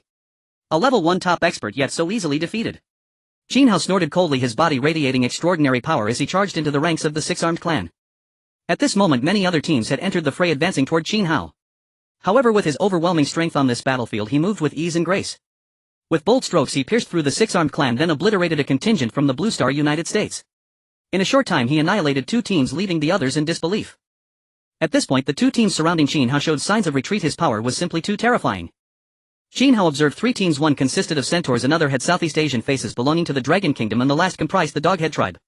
The centaurs were indeed centaurs, their bodies resembling horses, yet their heads were humanoid and exceptionally large. From a distance they appeared as towering figures with horse bodies behind them. These centaurs wielded long blades reminiscent of Guangdong's green dragon crescent blade. Intrigued, Qin Hao stepped lightly, leaping directly onto the back of one centaur. This centaur appeared to be female, which piqued his curiosity. He playfully slapped her rear, laughing, "Giddy up. Giddy up. Get off me. The centaur clan shall not be insulted," the female centaur roared, swinging her blade toward her back in an attempt to cut Qin Hao in half. Qin Hao bent slightly to evade the attack. Immediately he launched his own counterattack, slicing the centaur into pieces. There was nothing to say regarding those who attacked him. 5 teams surrounded him, while Su Li Guo and Lu Si's teams turned against their foes, restraining 2 teams totaling 9. However, 6 teams were still entangled with Lang Shi and others. Qin Hao needed to quickly defeat these teams and rush to support. Whoosh! A doghead warrior charged with a spear aimed at Qin Hao's back as he just dismounted from the centaur. But with Qin Hao's perception and speed, he had already sensed the attack. He turned, slashing with his knife to deflect the spear's attack, causing it to whiz past him. Qin Hao looked at the doghead figure with some surprise. Could this be the doghead strategist? These dogheads resembled humans from the Blue Star, the only distinction being their dog-like heads, leaving one to wonder what unique abilities they possess. The dogheads must have keen noses. Qin Hao smiled silently, advancing to attack. Bang! Bang! Just then a gunshot rang out, the sound piercing. These guys actually have real guns, Qin Hao observed as one of the Southeast Asian team members stealthily aimed at him, attempting to launch a surprise attack. However, the speed of the bullet was insufficient against Qin Hao. He could precisely trace its trajectory and shook his head. It seems bullets pose no threat to someone of my caliber. Qin Hao was of elite level 2 strength, having exceeded human limits at the pinnacle of level 1, let alone now. Clang! He drew his specially made large knife, swinging it with a series of clangs. The Blue Star assassin was shocked. His sneak attack had utterly failed. In recent days he had used this gun to stealthily take down many, but against the Great Wall Guardian it was utterly ineffective. Poof! Qin Hao coldly snorted, quickly launching a counteroffensive, first piercing through the Doghead clan and then charging toward the Demon Nation. In fact, upon seeing these androgynous figures along with their Southeast Asian faces, Qin Hao had already guessed their nationality. Spare me! Let me go! Splat! Splat! Qin Hao charged like a wolf into a flock of sheep, unleashing a massacre. In a short time the 5 teams surrounding him had all fallen, leaving him standing alone, shocking the onlookers. Impossible! How could he be this powerful? Is he even human? The teams engaged with Lang Shi and others also witnessed the scene on Qin Hao's side, revealing deep shock. Qin Hao glanced over at the battle involving Rao Shuqing. With her prophetic talent she was not only shooting arrows but also providing support. She called out to Gu Chenghan, "Be careful. Vines will erupt from below you, you need to change positions. Zihan, watch out. 2 people are trying to break through the front line, take down the healer first." Qin Hao was dumbfounded. Could she really use her abilities like that? He observed that for the girls with all-around talents, some even possessed dual talents, and they had a firm upper hand in this battle without much pressure, especially Lin Mangyao and Long Shi, who were both at level 1 top strength. The situation is dire, we must flee. This is bad, these people are utterly useless. They couldn't even stop the Great Wall Guardian. The remaining 6 teams had already suffered heavy casualties under Lin Mangyao and others' attacks, collapsing as a cohesive unit. With Qin Hao's support freed up, they instantly crumbled. The remaining individuals began to flee. As they did, their weaknesses became fully exposed to everyone. Kill! Qin Hao along with the women swiftly annihilated these teams. Su Li Guo and Lu Siyu also showcased impressive combat prowess with the help of Gu Chenghan and others, slaying the Catwoman and those from the Pickled Vegetable Nation. In this area the ground was littered with corpses, with only Qin Hao, Su Li Guo and Lu Si's teams standing unyielding. The special forces Su Li Guo and Lu Siyu were also in shock. They were astounded by the strength of Qin Hao and the girls, realizing how powerful they truly were. Moreover, they noticed that these individuals seemed to possess talents. It was simply unbelievable. In this brief time Qin Hao and the others achieved a spectacular victory, annihilating all incoming teams. In the distance the battle between Manka and the Flying Dragon had not yet concluded. The teams still fighting against the Beast Tide had not finished either. I told you, it was something from the Great Wall Guardian, so easy to seize. Look at this, all annihilated. So terrifying, simply terrifying. Such power exists in this world. Also, the teams of the Great Wall Guardian seem to all possess talents. The onlookers gazed at Qin Hao's side, their expressions filled with profound shock. This sensation felt akin to piercing through the heavens, striking the soul and sending shockwaves that spread to the very crown of the head. This matter, once resolved, would inevitably trigger a seismic upheaval in the tribal world. Bang! Some teams, after repelling the Beast Tide, had already begun contemplating their retreat. As time progressed, these Beast Tides ultimately proved less formidable than those of the night, nearly eradicated by dozens of teams with danger temporarily averted.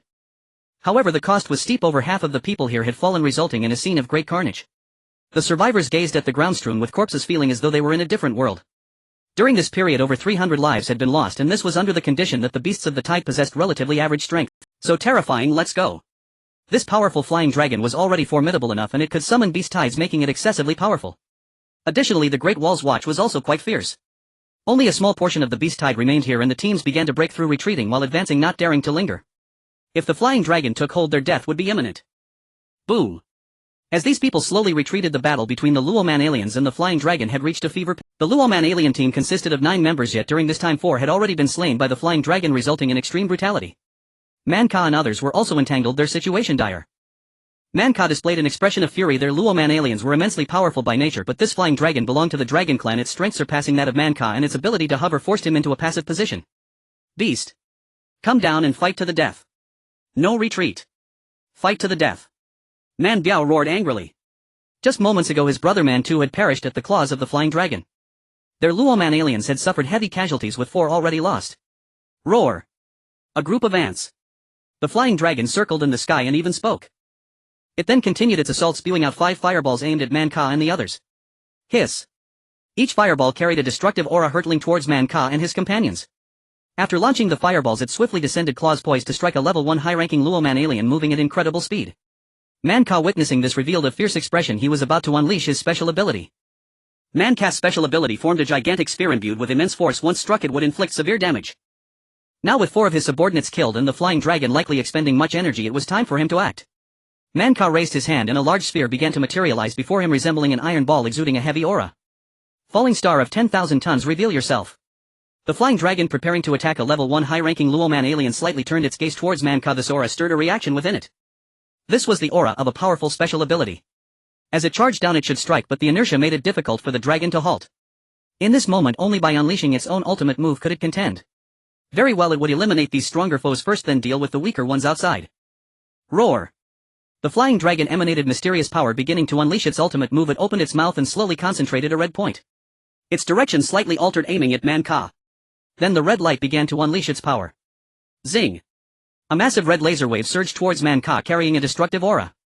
The flying dragon's special ability turned out to be a fierce laser. Boo! The collision between Manka's falling star and the dragon's laser produced a powerful shockwave, creating a deafening sound. The area was instantly transformed into a vacuum. Both Manka and the flying dragon were shaken by the recoil. Although Manka possessed innate great strength, facing a flying dragon that was a realm stronger left him feeling somewhat powerless, and he found himself at a disadvantage. The attacks from both sides were pressing down towards him. The flying dragon continued to exert force. Once it killed this leader, if its laser still had power, it could deviate and take out a few more ants. Meanwhile, Qin Hao, having concluded his battle, was observing the fight with the flying dragon, always prepared. Since he had taken action, he must eliminate the threat, otherwise being hunted by the flying dragon would be troublesome. At this moment he spotted an opportunity. Manka had actually forced the dragon to use its special ability. This powerful laser appeared immensely formidable, instilling fear. Thus, as Qin Hao witnessed the flying dragon unleashing its special ability, the king seal above him gradually formed, emanating immense pressure. Kill! Qin Hao charged towards the flying dragon in an instant. Lin Shi and the others, seeing this situation, immediately followed suit, activating their battle mode. On Manka's side, he exerted all his strength, roaring as he sought to unleash the power of the falling star. Man Biao and others were also firing arrows and utilizing their talents to attack the flying dragon. The flying dragon's large eyes flashed with disdain. How could ants shake an elephant? Just as it thought victory was certain, it saw Qin Hao charging in. This young man, raising a massive seal, was coming down upon it. Bang! The flying dragon was struck directly, the immense force inflicting considerable injury. Accompanying this were icicles, psychic attacks, light slashes, and a torrent of flying sword attacks. As the flying dragon's assault ceased, Manka's power was released, hurling the falling star towards the dragon. Qin Hao's king seal struck the dragon's head while the massive meteorite slammed into its body, along with icicles and other overwhelming attacks raining down. In an instant the flying dragon was forced to spit out blood. These attacks had severely wounded it. Roar! It bore a defiant look. These ants had actually inflicted heavy injuries upon it. It began to struggle, yearning to ascend into the sky where it held the advantage. But how could Qin Hao give it the opportunity? He activated a tenfold amplification, charged forward and mounted the dragon's back, delivering several furious slashes to its head. Shen Munshi continuously unleashed psychic attacks aimed at the dragon's head. Su Wanqing extended her control talent, binding the dragon with radiant vines, ropes and iron chains. Bai Shuer sprayed a torrent of water while Long Shi unleashed intense freezing power, gradually encasing the dragon from the bottom up. Their cooperation was remarkably swift, executing a seamless combo. The group led by Manka was filled with shock. Just moments ago they had been at a disadvantage, and as time passed with the onslaught of the flying dragon, they feared suffering heavy casualties. Unexpectedly, at this critical moment, the Long Wall Watchers seized the opportunity to strike. In the distance Su Ligua and Lu Siyu were equally astounded truly that man was extraordinarily powerful. Roar! Despite Qin Hao and his companions working in perfect harmony and displaying formidable strength, they still could not completely subdue the flying dragon, which continued to struggle. Qin Hao held the energy core, casting an 11-fold amplification as he wildly struck at the flying dragon's head. Su Wansheng also continuously reinforced her control, while Bai Shuer and Langshi gradually began to freeze the dragon. After merging with Qin Hao, Langshi not only reached peak first-level strength but also saw a significant enhancement in her talents, proving to be immensely beneficial. Finally, after being pummeled for quite some time by Qin Hao and his group, the flying dragon began to give up on its struggle. Qin Hao glanced towards Manka and the others who wanted to approach and coldly said, "Manka, are you trying to snatch my spoils? It seems just now you wanted to seize our treasure chest." Manka looked at the Long Wall Watchers who appeared ready to engage him in a desperate fight, and to avoid any unnecessary misunderstandings he halted his advance. They were currently suffering heavy losses. Although they had severely depleted the flying dragon, their own team had nearly lost all combat capability and was certainly no match for the Long Wall Watchers. Long Wall Watchers, please do not misunderstand. We have brothers who died at the claws of this beast and we seek revenge. In that case you may leave. We will surely take down this beast shortly, you should believe me, right? Manka hesitated for a moment at Qin Hao's dismissal. He was right. If he approached, he would inevitably be seen as an enemy. Since the other party had promised he should trust their word, otherwise the flying dragon would surely retaliate endlessly. Manka said in a deep voice, "We will leave." Manka Biao looked at Manka anxiously, stating, "Captain Mantu and the others died at the hands of this flying dragon. We must take revenge." Manka looked at Manka Biao, his voice hoarse. "If it weren't for the Long Wall Watchers saving us, we would have died here too. Since they have spoken, they will surely keep their promise. To avoid unnecessary trouble, let us not get too close." Although Manka Biao and the others were reluctant, the Long Wall Watchers had indeed saved them, and approaching could lead to another battle. Ultimately, Manka and his group decided to withdraw. Rao Shuqing and the others sighed in relief as they observed Manka's departure. They were currently focused on subduing the flying dragon, and if the Romanians had caused trouble, it would have been a hassle. At this moment, as the flying dragon fell, the previously irrational beast tide, which had already been largely dealt with, ceased its riot and began to retreat, returning whence it came. Currently, of the many teams that had come to besiege the flying dragon, at least 70% had suffered losses, resulting in an extraordinarily tragic scene. The remaining teams looked somewhat dazed. No one had expected this flying dragon to be so formidable. Moreover, it could summon beast tides. This is too terrifying. The flying dragon is powerful enough, but it can also call forth magical beasts. How are we supposed to handle this?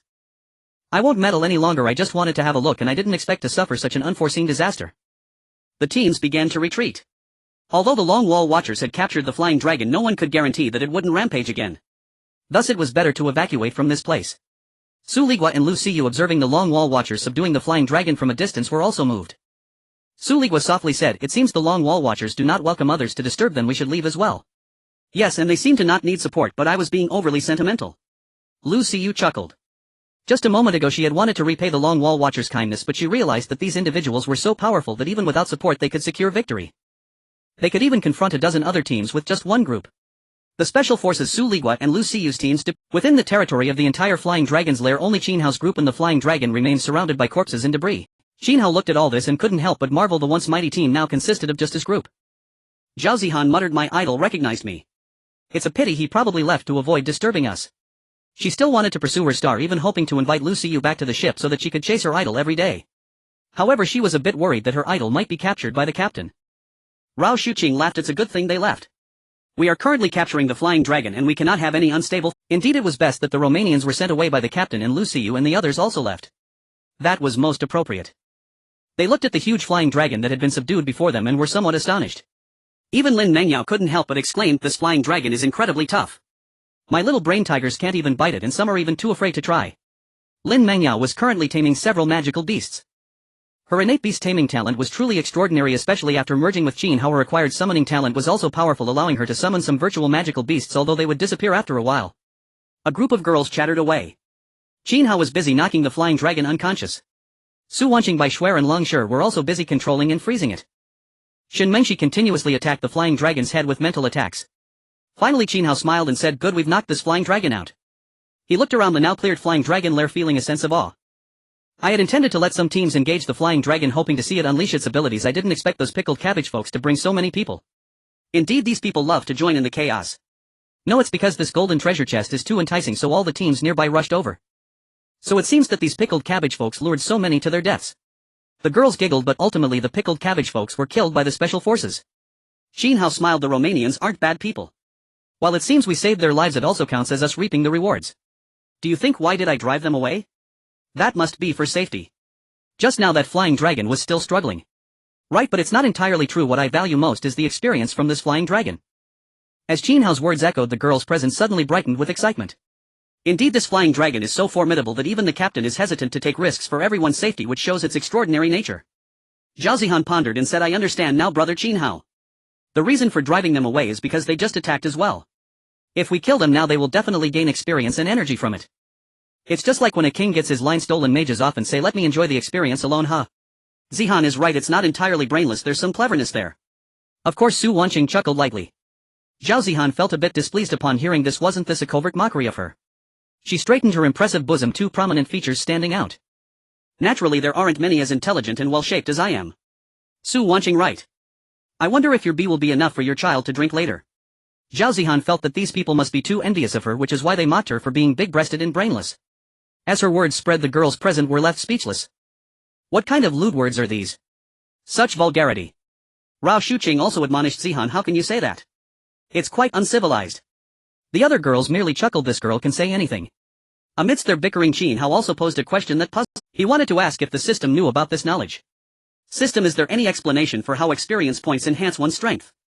Every monster in each world possesses energy corresponding to its strength, and after being slain, the killer's innate power will automatically absorb energy, which flows into the bodies of those endowed with talent who inflicted damage within half an hour. Qin Hao was left speechless. So as long as there are gifted individuals after killing monsters, they will all gain energy, and those who attack the monster within half an hour will share in the energy. Qin Hao found this astonishing, utterly unscientific. However, being in this game was inherently unscientific. In that case, he would wait half an hour before sharing the energy from the flying dragon with the girls. Qin Hao informed them of this. Gifted individuals can gain energy from dealing damage within half an hour. How interesting. They were no longer surprised by Qin Hao's omniscience and could only attribute it to him being the captain.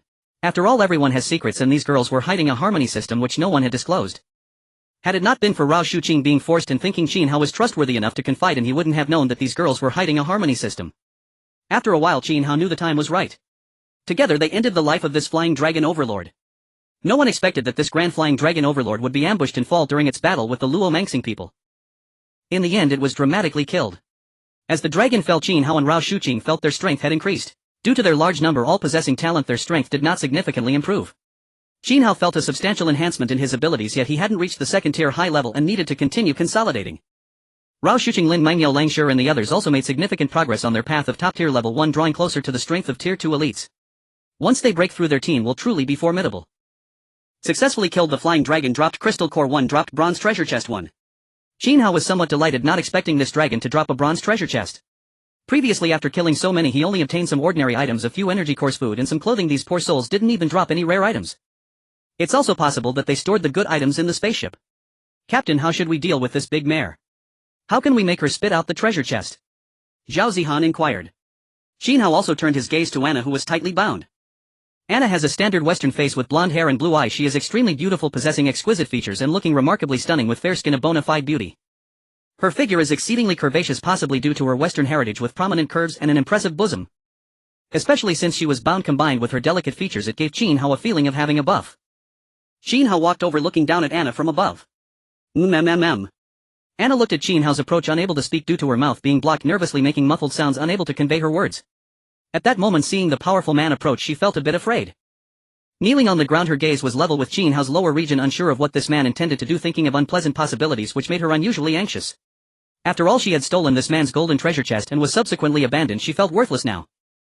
Not only was she afraid of being violated by this man, but she was also terrified of being killed. Qin Hao used his true vision eye to scan Anna. Name: Anna, awakened talent, teleportation, race blue star, old Westlander, height 172, weight 60 kilograms, appearance 91, size E, charging count 0. Qin Hao was taken aback. Anna is actually an Old West beauty, and isn't it said that foreigners are more open-minded? How is it that she is still a virgin? That's quite rare. Qin Hao stepped forward, wanting to take the towel away and interrogate her about the whereabouts of the golden treasure chest.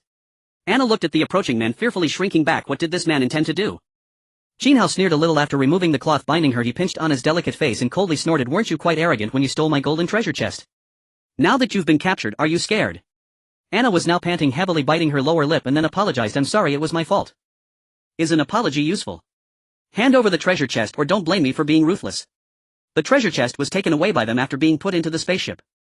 Qin Hao frowned. This Anna only has the spaceship space, and once authorized, others can use it too. She must have been in a hurry and didn't have time to restrict others from using it, resulting in it being taken. As Anna's words echoed, the girls present felt a wave of disappointment and concern. If the golden treasure chest could not be retrieved it would be troublesome. Qin Hao was nonchalant, their captain was here and he had his own ways to secure the treasure chest.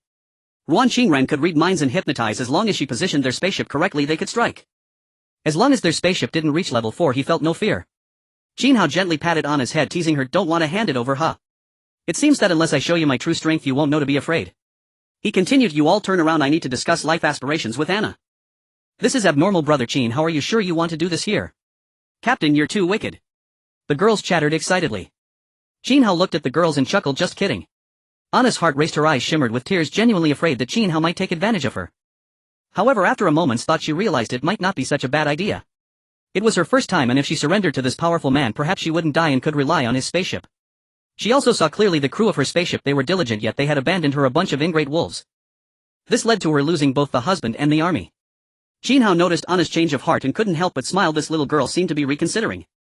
Nevertheless, the priority now was to secure the golden treasure chest. After pondering for a moment he said, "Anna, initiate a video call in your spaceship's group chat, it'll handle the conversation." Upon hearing this Anna thought it over and felt it was a good idea. She had no other choice. However, when she opened the group chat there were numerous messages. "Captain Anna, how are you? Someone inside the spaceship is trying to take the treasure chest, but we've managed to contain them." There are also messages from Malta and others who went out, and since you haven't spoken I'm a bit skeptical. Now we have controlled the situation. The group chat was filled with various messages. Anna was astonished as she read, "My two most trusted subordinates have taken control of the situation. Those who wanted to abandon me sent messages to my subordinates to pass the treasure chest to the spaceship. They seem to have figured out that there are ingrates among us." She had fallen out with a few she trusted and those ingrates. Qin Hao was somewhat stunned, not expecting Anna to have such loyal followers who defeated the ingrates left on the spaceship. "First restrict all spaceship permissions, leaving only your most trusted subordinates. Then hurry and show yourself, instruct her to bring the treasure chest. If you obey I guarantee your safety." At this moment Anna's mind was racing. It seemed the situation had turned in her favor and she could start considering her own interests. She spoke boldly, "Fine, but I have no attachment to this spaceship anymore. Our crew is all female and we've already lost a few. Now with Malta at odds with us, if we are expelled there won't be many of us left. The danger during this survival period is immense. If you are willing to take us in I will have my subordinates bring the golden treasure chest right now." Qin Hao and the girls present were momentarily stunned. They had not expected Anna to make such a decision. The girls, though somewhat reluctant, saw no reason to refuse. It seemed the competition was about to intensify. Qin Hao naturally wouldn't covet their beauty. After some thought he stated objectively, "I think it's feasible. With Anna's addition the strength of our spaceship will also grow, but only those you trust can join us." Qin Hao looked at the girls and asked, "What do you think?" The other girls shook their heads. "We have no objections, we welcome Anna's arrival." After a brief discussion they decided to accept Anna. Subsequently Anna restricted access to the spaceship's space for the others, leaving only her trusted subordinates. She began communicating, informing her reliable subordinates of the situation. Furthermore, she disabled the highest level of access to the spaceship, preventing anyone from taking control, and expelled those who had previously attempted to seize the golden treasure chest. Inside Anna's spaceship her trusted subordinates were taken aback after receiving the news. With the spaceship locking down and individuals being expelled, a shockwave of disbelief swept through. She understood the situation. Indeed, Malta and her crew had betrayed her, acting as ingrate wolves. Those expelled from the spaceship were Malta's accomplices. Upon hearing there was a chance to seek refuge under the Great Wall, she felt an immense joy and decisively handed over the golden treasure chest. Anna looked at Qin Hao and released the golden treasure chest from the system space. "The golden treasure chest for you." All the girls' eyes lit up upon seeing the treasure chest. "Wow, this is great. Though it was a bumpy ride, the outcome is good." Obtained golden treasure chest 1. Qin Hao stored it in the system space and smiled. "Very good, they know their place. Let's see if there are any treasures left in the dragon's lair." With the death of the dragon the volcano continued to fall silent and the lava had almost completely receded. They saw that at the volcano's mouth, which was the dragon's lair, there was actually a plant. This plant could survive under the lava, which was incredibly miraculous. After storing the dragon in the system space, Qin Hao untied Anna a bit, allowing her to move. He then led everyone to investigate.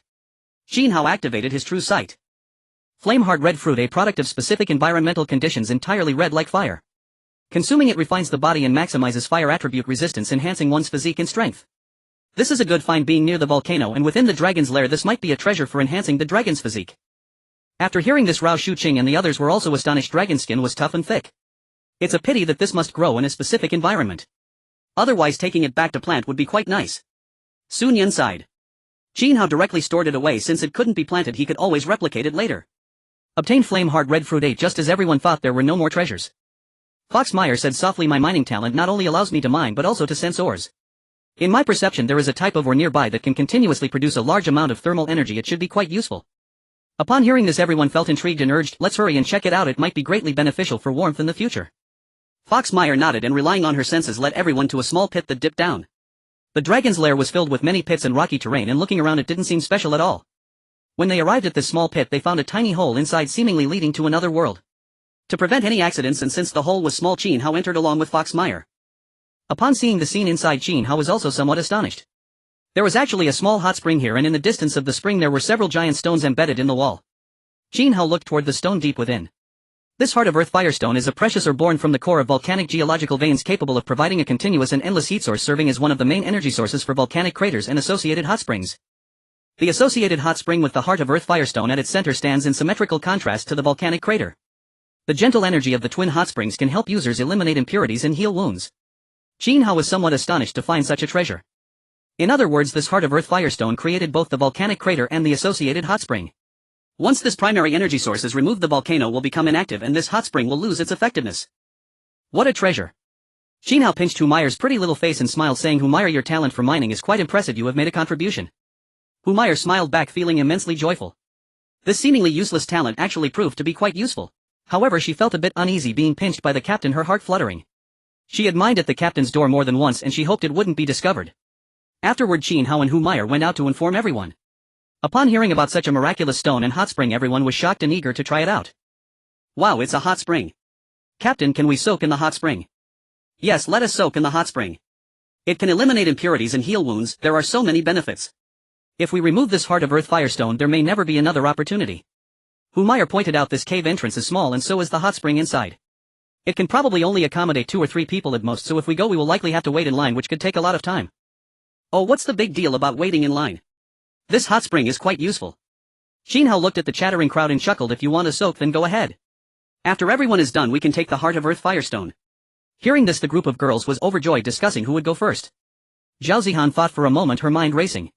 With more and more girls around she needed to consider both herself and Qin Hao. She smiled and said brother Qin Hao has worked the hardest, he should go first. She nudged Qin Hao encouraging him to enter first. Qin Hao feeling helpless could only go in himself. Then she turned to the other girls and smiled to save time, let Anna go. The other girls were taken aback. Zhao Zihan's words had multiple layers of meaning, showing favor to Qin Hao and wanting Anna to integrate into their group among other things.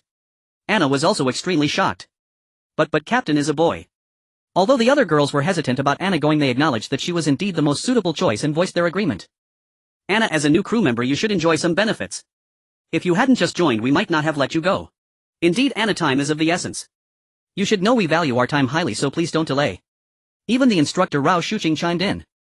Though she was also reluctant and wanted to go in herself as a teacher she felt she couldn't be selfish for the sake of the group. Immediately after Zhao Zihan pushed Anna into the hot spring. Although she had been untied and could move Zhao Zihan had cleverly tied her up a bit tighter rendering her immobile. No, Anna will be shy. Anna knew this was a test of her sincerity in joining them but she felt utterly embarrassed. Yet she couldn't resist. At this moment Qin Hao was leisurely soaking in the hot spring with his eyes narrowed. Suddenly he heard splashing sounds. Opening his eyes he saw Zhao Zihan pushing Anna directly into the hot spring then blushing as she turned to leave. Qin Hao looked at Zhao Zihan with newfound admiration wondering what was going on with her. However, since Zhao Zihan had already left he had to focus on Anna. She was tightly bound and he hoped she wouldn't drown. He stepped forward and pulled Anna out. At that moment Anna was gasping for air feeling both shy and angry, decidedly ungraceful as she had almost drowned. Anna, how did you end up here? I was pushed in by them. Anna, now pulled up by Qin Hao, was pressed against his chest, her heart racing. Moreover she felt Qin Hao's gradually awakening. She was filled with terror and immediately began to struggle. Captain, you. Qin Hao held her tightly looking at the beautiful Western girl no longer pretending and whispered in her ear, do you like it? Anna sensed the intense masculine aura and her heart raced wildly but she was restrained and couldn't move. Help! No Captain, please let me go. It's Anna's first time. Qin Hao's hands began to misbehave. He sensed, Captain Anna, you say this but your body is quite honest. That's not true. Anna knew that although she felt somewhat forced she actually had some thoughts about it. Didn't you want to test your determination? So she might as well prove it, after all it was very complicated. Qin Hao as a man also domineeringly kissed her. Mum. This Western beauty let out a delightful moan. Anna felt a tingling sensation all over her body, a bit hot, having never experienced such feelings before. Qin Hao was also surprised Anna turned out to be just like Lin Mingyao left as the Azure Dragon, right? With the domineering kiss the two became deeply involved, unable to control their primal instincts. At that moment Anna was still bound and felt an overwhelming thrill. Mum. Ah. After saying this she felt something was off. Help. Please let me go. Her state at this moment did indeed warrant such a plea. It won't help to scream your throat raw. Outside the cave entrance several girls heard Zhao Zihan's words and were slightly stirred. They could faintly hear some sounds. Zihan, you're too wicked. She's still tied up. Isn't this even better? He. Gu Qinghan looked at Zhao Zihan and Wan Qingran recalling the events of that night, unable to help but say, Zihan, why did you come out? Aren't you going for a double Q like last time? After Gu Qinghan finished speaking she immediately felt she had said something wrong, exposing their secret. I hope I won't be punished. Zhao Zihan and Wan Qingran the secretary suddenly turned red, feeling utterly embarrassed. Su Wanqing was also taken aback as she knew that her gossiping sister Wan Qingran had already become Qin Hao's woman, which was indeed quite. However, she was unaware that there was something even more explosive happening. Gu Qinghan asked, what does playing duo mean? Zhao Zihan pouted and said, Gu Qinghan, please don't slander people recklessly. How could Wan Qingran and I have played duo together? She indeed hadn't played duo that night. Instead there was one from Handan and another from Tianjin, which in common parlance meant stealing the spotlight. Gu Qinghan was somewhat puzzled. Could it be that Zhao Zihan and her friends were just stealing the spotlight and hadn't played duo at all? If that was the case, it truly was an injustice to them. The other girls at the scene looked towards Zhao Zihan and Wan Qingran, revealing a contemplative expression. Rao Shuqing was also somewhat surprised. She hadn't expected her obedient students to have become so bold. The changes were indeed significant. Langshur was also touched. She had made that step. Her talent had been enhanced and her strength had reached the pinnacle of level 1, freezing the flying dragon where she was the main force. She had some doubts these girls should all have the Hahuan system like her, and to become stronger they had all made tremendous contributions. Sun Yan felt a bit uncomfortable, not expecting these girls to progress so quickly. She had once enjoyed playing games with Qin Hao and felt a strong sense of security behind him, developing a special feeling towards him. Although Qin Hao was fond of touching her legs, he had yet to make any real progress, which made her feel a bit anxious. Should I take the initiative? Once such a thing happened, her luck talent would also be enhanced. Outside the girls were buzzing with discussions, occasionally hearing screams which left them somewhat dazed. Girls who had done such things with Qin Hao were fine, but those who hadn't yet experienced it showed some flushed faces and even appeared quite unnatural. Captain, you are so bad, the scene must be extremely intense. In fact, it truly was. In the hot spring, to better showcase his skills in the battle, Qin Hao had given Anna freedom, otherwise it would restrict her performance. Qin Hao also experienced the European style of play. It felt really good. Because Anna as a Westerner had an excellent figure. An hour later. Anna lay limply on the edge of the hot spring, casting a sulky glance at Qin Hao. This man was indeed too rough, not gentle at all. Qin Hao looked at Anna with a satisfied expression. He had encountered a girl who was somewhat evenly matched with him. It was indeed not easy for Anna to not faint. After that he helped Anna out. A group of girls breathed a sigh of relief upon seeing Qin Hao and Anna come out. Finally they were out. It was too tormenting. Kong Linger stepped forward to cast purification talent on Anna, cleansing her clothes. Then Humayr proactively said, then I will also soak in the hot spring. Her eyes were somewhat dazed, and hearing that voice she could no longer control herself. The others had no objections. This treasure spot was discovered by Humayr. Rao Shuqing said, although the hot spring is small, isn't it possible for 2 or 3 people to enter? Now with 15 people left who haven't soaked in the hot spring, it's just right to split into 5 batches, speeding things up. Soaking in the hot spring doesn't need to take too long, just team up freely and go quickly. Rao Shuqing knew that Qin Hao was a special case and had taken a bit longer. After he came out the others could take less time. The other girls had no objections either. Soon Sun Yan and Bai Shuer also went in to soak in the hot spring. After entering, Sun Yan noticed something was off with Humayr's state. Bai Shuer was also puzzled. Why was the water surface of the hot spring fluctuating so violently? Upon seeing this they reached a conclusion. Humayr was indeed using her talent as a golden miner. You. Sun Yan felt a bit embarrassed. Could this really be seen?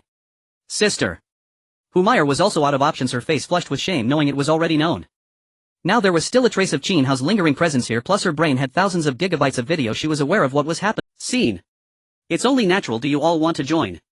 Humayr knew she couldn't hide it and said casually. Sun Yan and Bai Shuer smiled. Sister, this is too straightforward. You can play by yourself. We'll just soak in the hot spring. However, despite saying this, Sun Yan and Bai Shuer had already been somewhat tempted beforehand, and now with this situation they were also starting to be a bit disobedient. It was a casual matter. Rao Shuqing, Lin Mengyo and Langshur, 3 beauties, also went to soak in the hot spring. After they came in they felt something was off and couldn't help but murmur.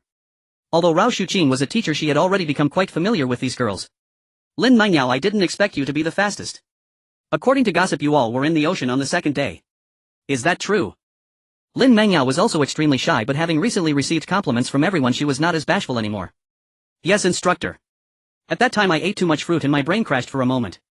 When was it for you? It's truly hard to imagine. I used to sigh that if all girls were as obedient as you, this good student, it would be great, yet you turned out to be the most surprising one. Rao Shuqing was also at a loss whether to laugh or cry. She had previously thought that Li Mengmeng and the others were too eager, hindering her own system. If only they were all like Lin Mengyo, obedient and shy, but unexpectedly Lin Mengyo was the fastest. I was on the spaceship, just finished bathing. Qin Hao was quite bold, daring to ride the teacher and extinguish the ancestor. Langshur was also stunned, glancing at the two. Were these words something she could hear? Fortunately she understood a bit. Rao Shuqing also looked over. I was indeed being abrupt, I shouldn't have said that. Sure still doesn't understand anything. In their understanding Langshur had been a former young lady, a true ice goddess, and would certainly be hard to conquer. Langshur thought for a moment and said, actually I'm casually saying we are all sisters. When she said this, Rao Shuqing and Lin Mengyao were also taken aback. When did this ice goddess become a sister? That being said, Qin Hao had far too many women, almost one for each day. Sure, when did you all get together? Yes, we all thought you didn't understand anything. Langshur was extremely shy, she couldn't just say that it was to enhance her strength and protect everyone, it was her own initiative. Moreover, that scoundrel Qin Hao, in order to make her less cold and indifferent, worried that she wouldn't know how to moan, had prepared for her. Langshur felt an unbearable sense of shame and she would not speak of it. Come on, sure, what are you afraid of? Yes, I've already told you about it. Outside, Qin Hao, with keen hearing, could faintly catch the conversations of the girls, and a smile crept onto his face. These girls were indeed amusing. Qin Hao, Anna, Humayr, Sun Yan, Bai Shuer, Rao Shuqing, Lin Mengyao, Langshur, Kong, Linger, Zhaozihan, Wan Qingran, Su Wanqingshan, Mengshi, Ding Tian, Xia Yusan, and Ran Gu Qinghan. During the time following Qin Hao, each group of people spent an average of 20 to 30 minutes before switching out, moving quickly through a total of 17 individuals. The group of girls displayed their relaxed demeanor. Soaking in the hot spring was incredibly delightful. However, as time went on, the experience slightly deteriorated due to a peculiar odor, yet the flowing nature of the hot spring mitigated its impact. While soaking in the hot spring is so comfortable, it feels amazing. Yes, if there were no crises, it would be great to soak in the hot spring every day. But after we take away the core firestone, we could probably build a hot spring resort. The girls, while lamenting, also realized this point. Currently, the spaceship lacks a heating system, and if the temperature drops, it is almost the same as the outside environment. This may be a temporary shortcoming due to future checkpoints. Qin Hao had already removed several massive core firestones and stepped outside. He chuckled. Of course, while the heat from the core firestone is extremely high, we can design it to be further away and there should be no problem then. At this moment, Anna was incredibly shy, having successfully proven her willingness to integrate into this group. They had no more words to say. She softly said, Captain, shall we go retrieve my two trustworthy subordinates from our spaceship now? There were actually quite a few people on the spaceship, but only two were completely trustworthy, having successfully restrained the reactionary elements of the Meyer faction. Qin Hao nodded. Although it was getting late and night was approaching, he still had to retrieve the people.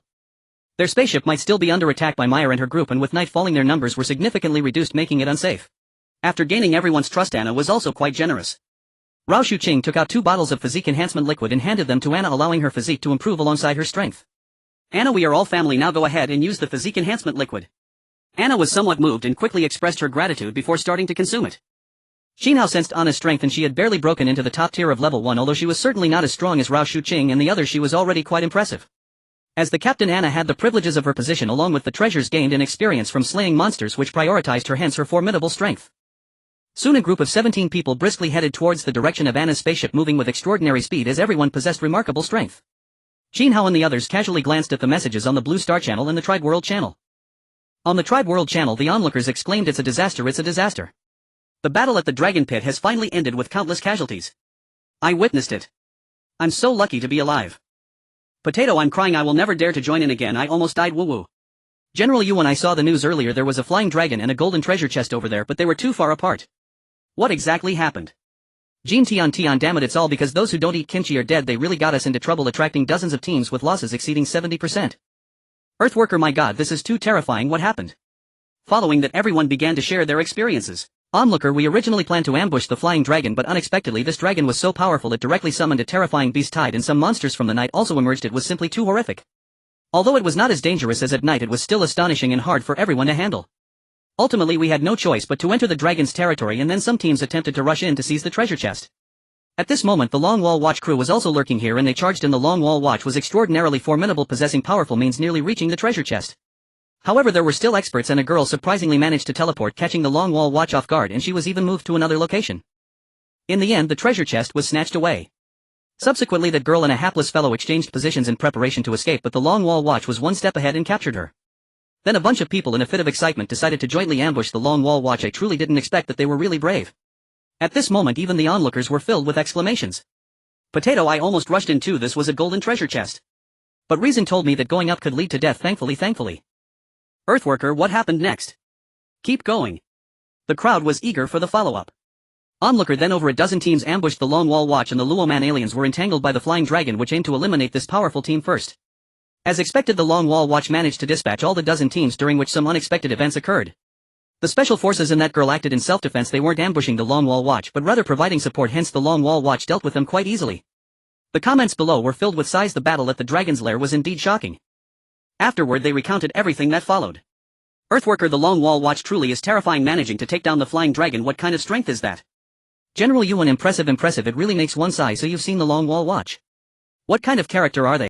Potato, it is said they are university students. Afterward Potato uploaded some photos and videos. General Yuan was stunned. The Long Wall Watch was actually composed of university students. He had thought they were mercenaries or special police. Speaking of which, someone below also commented. Believe in light. Exactly, they are university students. This person is from our school. When I saw them at the dragon's lair I was shocked. I need food. Wow, isn't this Qin Ritian? No, isn't this Qin Hao? I was his high school classmate. Qin Hao teased as Qin Ritian was unexpectedly revealed to be the Long Wall Watch. This was astonishing. As Qin Hao's photos and videos were exposed, people within the tribe world and those from Blue Star came to recognize the true face of the Great Wall. This remarkably powerful figure turned out to be a male college student leading a group of female college students in creating their ID. Despite their youth, their strength was evident, leaving others unable to reach their level. Many secretly memorized his face, knowing that whenever they encountered him they must avoid his brilliance and give him some respect. They were aware that Qin Hao possessed a level 4 spaceship, having achieved the first kill of a level 2 elite monster and recently defeated a flying dragon. Even the powerful civilizations like the Luoman star people were wary of his existence. Qin Hao noticed that discussions about him were vibrant both in the tribe world and on Blue Star, finding it amusing that he had become a celebrity. He also saw someone claiming to be his high school classmate with the ID "I need food" who could mention Qin Ritian, indicating a good relationship with him in the past. In his delight, Qin Hao rewarded him with a substantial leftover chunk of bluefin tuna. Even if it was just a small piece, it likely weighed dozens of. Great Wall Guardian rewarded "I need food" with a piece of bluefin tuna. 1. As this message was sent out, the other side instantly exploded with excitement. I need food. Qin Ritian, my adoptive father, please accept my bow. Tong Tong, Great Wall Guardian, I am also in the tribe world, please accept me. The comments below were filled with compliments praising Great Wall Guardian for his youthful talent, with many saying Qin Hao had made a name for himself. Numerous girls commented expressing their desire to have children with Qin Hao. Rao Shuqing felt a surge of emotions recognizing that her student was indeed impressive, leading this team to such a leading position in the entire server. Even those born with divine strength from powerful races could not compare. Qin Hao, everyone from Blue Star is praising your youthful talent. Your former teachers and classmates must be envious. How does it feel? It's okay, it feels quite nice, Qin Hao replied with a smile upon hearing Rao Shuqing's words. Of course, this is the result of everyone's hard work together. There's something I haven't said, in fact, having all you beautiful ladies around is the most wonderful part. Lawless mature women, sweet girls, busty ones, school beauties and white-haired girls, it's just too enjoyable. Zhao Zihan hugged Qin Hao's arm playfully saying, Qin Hao, gidge with me here, isn't it enjoyable? A group of girls looked at her with disdain, thinking Zhao Zihan was too unrestrained and didn't know how to be a bit modest. Zhao Zihan was unbothered, thinking that modesty wouldn't fill her stomach. Making Qin Hao gidge happy was the priority. Qin Hao pinched Zhao Zihan's cute face and playfully slapped her ample backside. Laughing, he said, having you is my blessing.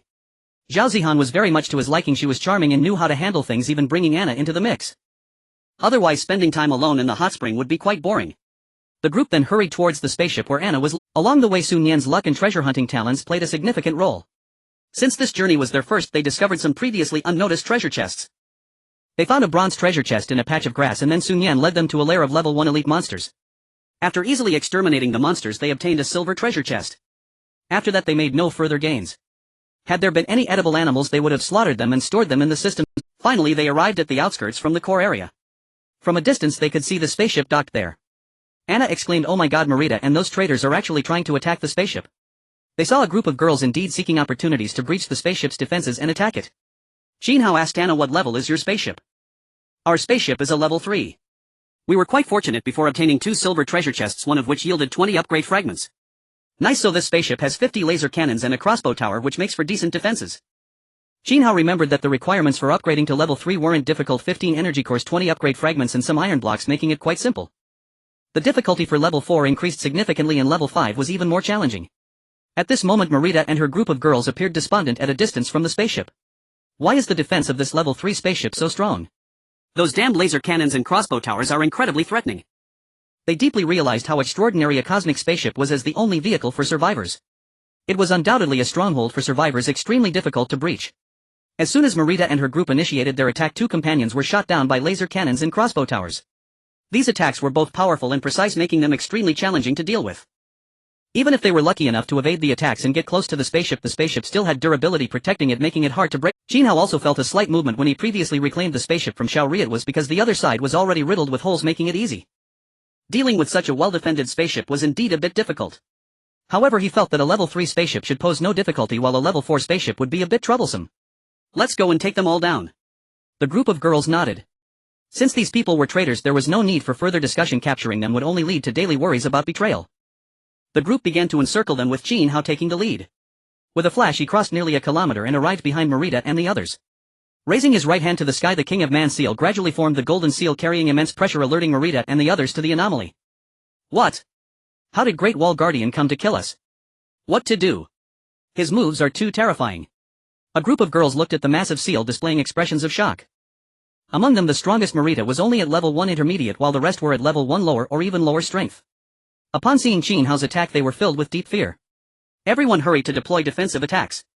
Boom! But in the face of absolute strength, it was all in vain. With a single strike, Qin Hao reduced these individuals to a mist of blood. After a while, the girls finally arrived. Sun Yan questioned, where did these people go? Su Wanqing pointed to the bloodstains not far away, stuttering, it seems they were beaten to nothing. Rao Shuqing and others were also shocked. They were busy hurrying along and hadn't noticed. Cough cough, I teleported and directly used my abilities to take them out. After some time, Qin Hao's abilities also recovered, might as well use them. The few girls began to accept the fact of Qin Hao's immense strength. After all, he was capable of taking down flying dragons. At this moment, Anna also remotely disabled the spaceship's defenses. She arrived outside the spaceship. Her two subordinates were overjoyed to see Anna. Captain Anna, we thought we would never see you again. Inside Anna's spaceship there were 5 people left behind, 2 trusted subordinates and 1 who appeared neutral but had actually sided with Mirta and her group. Thus it was indeed not easy for these 2 to defeat the 3 girls. It's alright, Mirta and her group have been taken care of. Anna then looked at the 2 captives in the spaceship and said in a deep voice, you may kill these 2. Betrayers are not to be spared. The 2 subordinates nodded, presenting their loyalty and swiftly eliminating the 2 traitors. Qin Hao and the others also nodded in agreement. Let's all leave the spaceship and collect some valuable items. Since you have pledged allegiance to me, you will follow our spaceship. From now on this spaceship will be reclaimed. Anna and her 2 subordinates had no objections. After all, the Great Wall was guarded by a level 4 spaceship and its forces were strong. Those from the Blue Star Channel had no chance to ally with them. As they finished gathering their belongings, Qin Hao smiled and said, let's attack together and exhaust the spaceship's durability. Longshire and the others were also eager to try. They hadn't attacked a spaceship before. Qin Hao took out a large machete, Longshire wielded her ice spear, Anran radiated light, and Gu Qinghan controlled her flying sword, all launching their attacks on the spaceship. Bang! Boom! After a while they attacked for several minutes before finally depleting the spaceship's durability. A mechanical voice echoed, a derelict level 3 spaceship has been discovered. Would you like to reclaim it? Reclaim. Congratulations on successfully reclaiming a level 3 spaceship. You have obtained 50 divine iron and 1 spaceship core. You have also obtained 245 wood and iron block. After seeing the information, Qin Hao felt both happy and somewhat frustrated. How could this level 3 spaceship yield the same 50 divine iron as a level 2 spaceship? It was a bit lacking. He checked the materials required for upgrading to level 5. Materials required for upgrading spaceship to level 5: energy core 500, 5680, upgrade shards 150170, divine iron 150130, level 5 spaceship upgrade blueprint 10. The energy core was already sufficient, the upgrade shards were just enough, but he was short by 20 divine iron and still needed to acquire a level 5 spaceship blueprint. Once he obtained the level 5 spaceship blueprint, he could upgrade to a level 5 spaceship. Currently probably 99 of teams were still gathering materials for level 3 and 4 spaceships. Once upgraded to level 5 it would certainly astonish them. As the spaceship collection was completed, the tribal world began to transform into night. Roar! Awu! At this moment the tribal world started to stir again, with terrifying beast roars and monstrous screams echoing, plunging the entire tribe into a horrifying atmosphere. Night fell and soon the red moon rose, causing chaos in the entire tribal world. Quick! Back to the spaceship! Qin Hao immediately commanded.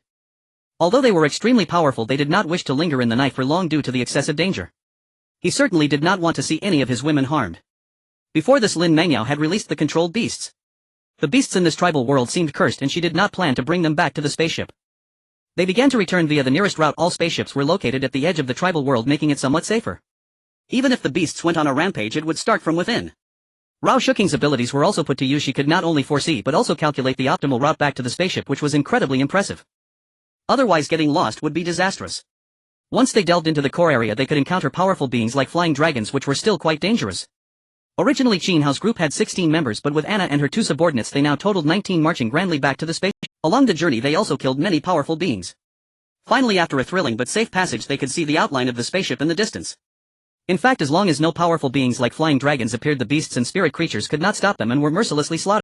At that moment their spaceship was not under attack by any creatures, or perhaps all had been eliminated. Li Mingmeng, Ling Xiaoke, Lu Shuang, Chen Xiao, Lilia and others were also out to greet them. They were dressed in beautiful clothes, holding cheerleader pom-poms, happily welcoming them. Welcome, welcome, a warm welcome. Welcome home. Welcome back to the spaceship, the most handsome and powerful Qin Hao brother, and welcome back sisters. The girls chattered excitedly, all lining the way to welcome the return of Qin Hao and the others. Qin Hao was also overjoyed, feeling incredibly pleased. This treatment was delightful. After a day of hard work, being welcomed by a bunch of beautiful women was simply blissful.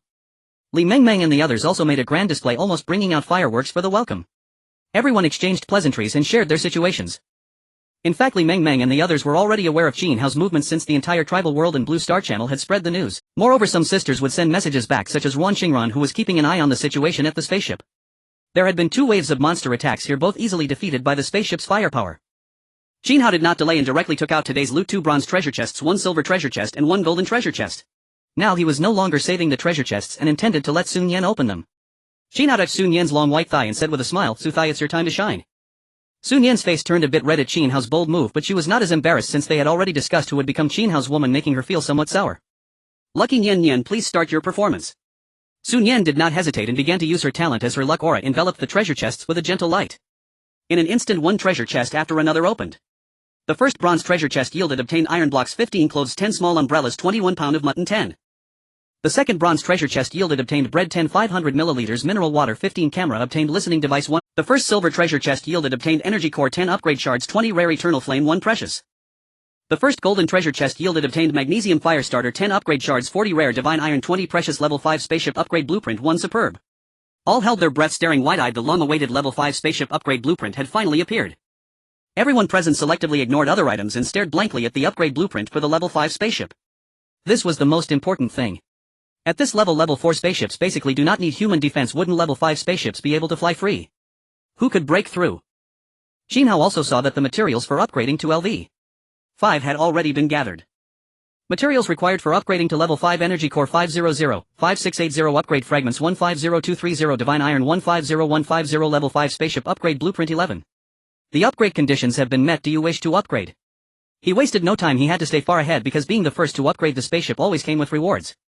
Dobo, upgrade for me. Upgrading spaceship. The spaceship is being modified. Programs are being implanted. Spaceship upgrade successful. Endless Star Domain Area 1 announcement. Congratulations to spaceship number A1001 for successfully upgrading to become the first level LV5 spaceship in this area. Reward 1 platinum treasure chest. Rights to arrive at the next station 50 minutes early. As a roar sounded, everyone felt a tremor. Though excited, they remained remarkably calm as they had grown accustomed to it. Qin Hao looked at the announcement of the successful upgrade, instantly filled with joy as he checked the items needed for the next level. Materials required for upgrading to LV6 energy core 1000580 upgrade fragments 26080 divine iron 2600 level 6 spaceship upgrade blueprint 10. For the next level, the energy cores are sufficient, but more upgrade fragments need to be obtained from treasure chests. Divine iron and the level 6 spaceship upgrade blueprint will be harder to acquire. A spaceship can recycle 50 pieces of divine iron, while silver treasure chests have a very low chance of yielding them, and gold treasure chests average about 20 pieces. As for the level 6 spaceship upgrade blueprint, it may only come from platinum treasure chests with a very low probability from gold treasure.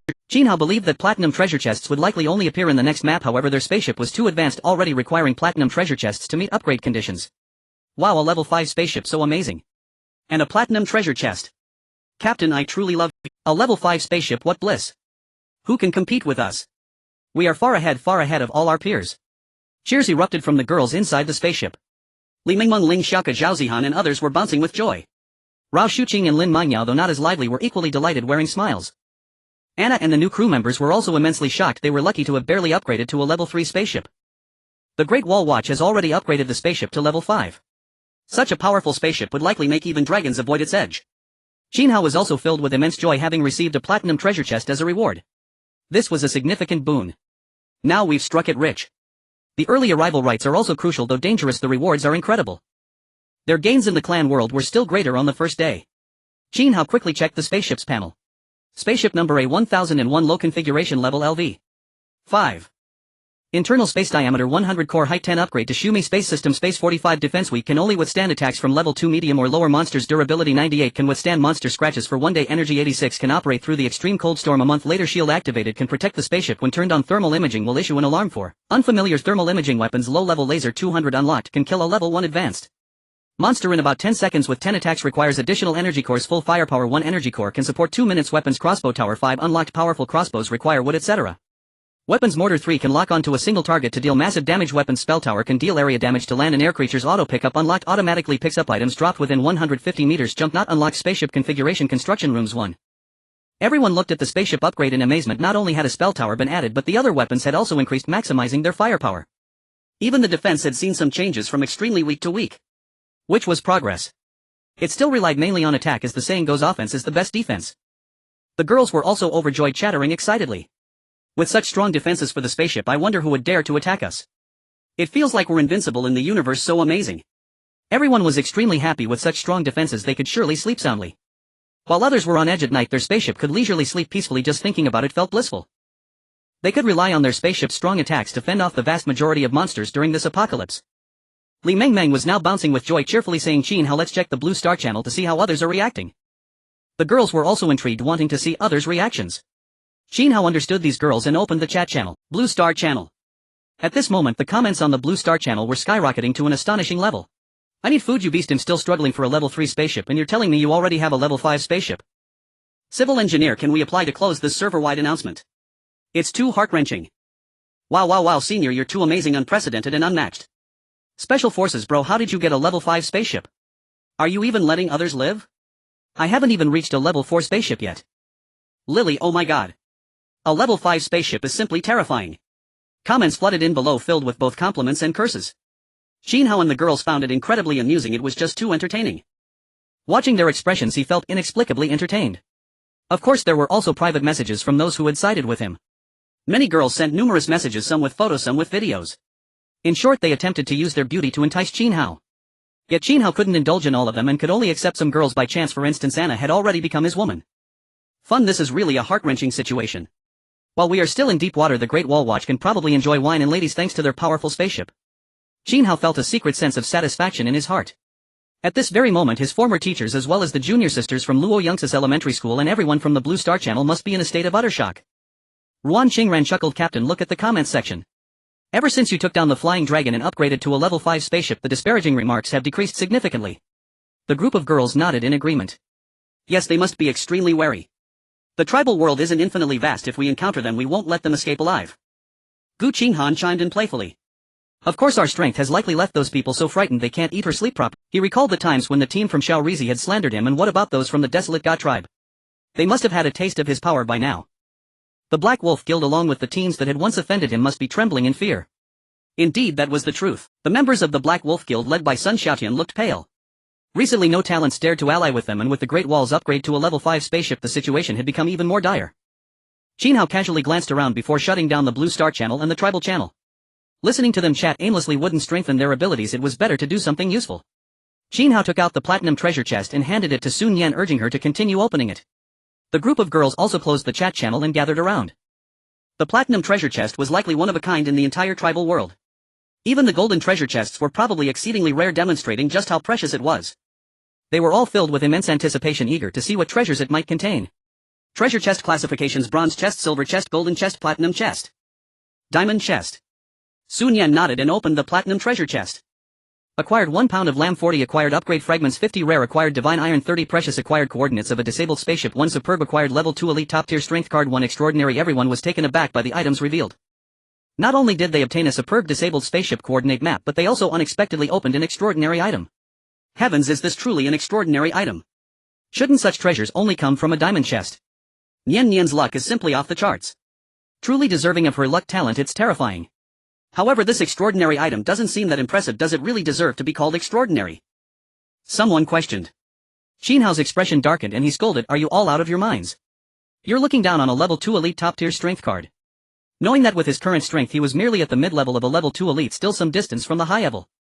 He would need to trigger a 10-fold amplification to battle someone at that level. Rao Shuqing smiled, saying if someone uses the level 2 elite top tier card they should leap to become a level 2 elite top tier powerhouse.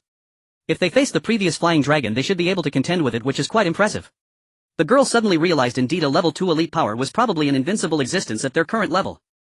So this extraordinary item is truly something else. Whoever uses it will benefit greatly, Zhao Zihan exclaimed. She gazed at the treasure with sparkling eyes, although she knew it might not fall into her hands. Qin Hao looked at the girls, their eyes shining with excitement, and smiled, saying, I'll keep it for now and we can discuss who will use it later. In my opinion it's best for someone with combat talent to use it, as it can unleash its maximum potential. Whoever uses it will likely crush the Luoman aliens with ease. Your strong physique and innate strength won't matter. My realm would directly overpower theirs. Several treasure chests here were shining brightly. At that moment Linger pulled out a small umbrella from the bronze chest and asked in confusion, "What is this small umbrella for?" The group of girls blushed. How did they open such a trivial item like a small umbrella? They also admired Linger for not even recognizing it. Qin Hao was also left speechless. It seemed he had no use for such an item. Li Mengmeng explained, it seems to be used for blowing up balloons. Zhao Zihan chuckled, Mengmeng, don't trick Linger. She looked at Linger and continued, this is a child safety umbrella designed to prevent unexpected pregnancies. Zhao Zihan knew that the ethereal Linger had also been taken by Qin Hao. She added, next time you can use it when you're with brother Qin Hao. Linger, sensing the gazes of everyone, seemed to understand the implication. She blushed and said shyly, then I seem to have forgotten to use the child safety umbrella earlier. I won't become pregnant, will I? As soon as those words were spoken, the girls present could hardly bear to look, feeling embarrassed. No, they wondered, is this something we can hear? Especially those who had not yet been with Qin Hao, their faces turned crimson.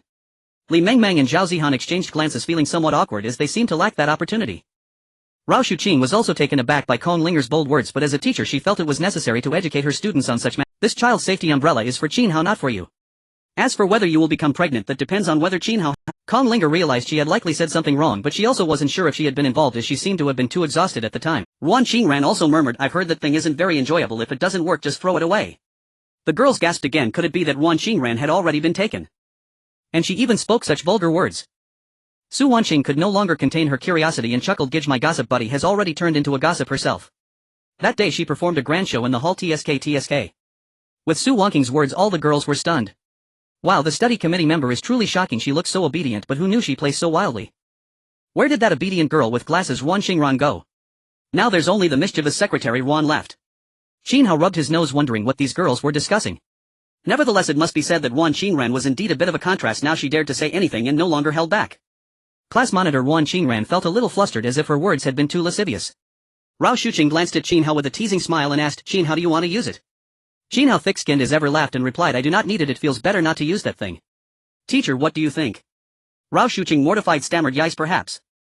I cannot take this, Captain, please stop, this is too embarrassing, someone cried. Yes, what on earth are you all talking about? Another retorted. Humayr felt uneasy and longed to retreat to her cabin and be a solitary prospecting worker. By now there were fully 10 people aboard the spaceship who counted themselves Qin Hao's close friends. They were Lin Mingyao, Li Mingmeng, Ling Xiaoke, Zhao Zihan, Rao Shuqing, Linger, Li Lia, Longshi, Ruan Qingran and Anna. Those 10 were fine. The other girls had not experienced such things and remained junior cooks. Longshi, both the class beauty and the class monitor, spoke coldly enough. Do not bring this up, many classmates have too little experience and you will corrupt them. Sun Yan, the academy beauty, felt stirred and asked skeptically, sure, could it be that you too? At that Longshi flushed with shame and said little, tacitly confirming it. Sun Yan was astonished. Every sign pointed to the fact that even Longshi had fallen. The class boasted 3 great beauties: campus queen Lin Mangyo, academy beauty Sun Yan, and class beauty Longshi. 2 of them had already become Qin Hao's women. Sun Yan felt aggrieved. Did Qin Hao simply like to touch her legs? Was she not alluring enough? Her appearance ranked second after all. She looked at Qin Hao with a plaintive gaze, every bit the wronged woman. Her look seemed to say, you faithless man who always gropes. Qin Hao felt the weight of Sun Yan's eyes, stroked her head gently and murmured, my dear Nian Nian, why do you look so hurt? After speaking he ran his hand along Sun Yan's pale thigh. He could indulge in that thigh for a year, he thought. At the same time Qin Hao wondered if Sun Yan had finally accepted the situation. Qin Hao sighed inwardly. He was simply too busy to attend to the feelings of every girl aboard the ship. Venturing out to fight monsters and collect chests consumed a great deal of time, and upon returning to the crowded ship he was forced into action by circumstance. He had been dragged into a bathroom by Li Lia, seduced by Longshi after the so-called ice goddess was brought low, and then in the hall Ruan Qingran had also made a move on him and was relentless. He could not keep up. There was simply no keeping up. Sun Yan whispered, no, it's nothing. She was not fragile, she insisted. This otaku girl had long since grown dependent on Qin Hao. She had once loved him for taking her into games. Now in this apocalypse she liked nothing more than to trail silently behind him, basking in the sense of security he provided. Most of the girls present, aside from the more indifferent ones, felt a rising sense of urgency as more and more of them became Qin Hao's women. Qin Hao was too occupied to probe their hearts. Instead he turned his true-seeing eye toward unfamiliar treasures. Among the ordinary items he recognized the small umbrellas used, and that a magnesium firesteel was for starting fires. At present, beyond rubbing stones together or striking metal to spark a flame, they had no other household devices. A magnesium firesteel, known as a lifetime fire starting tool, was incredibly useful.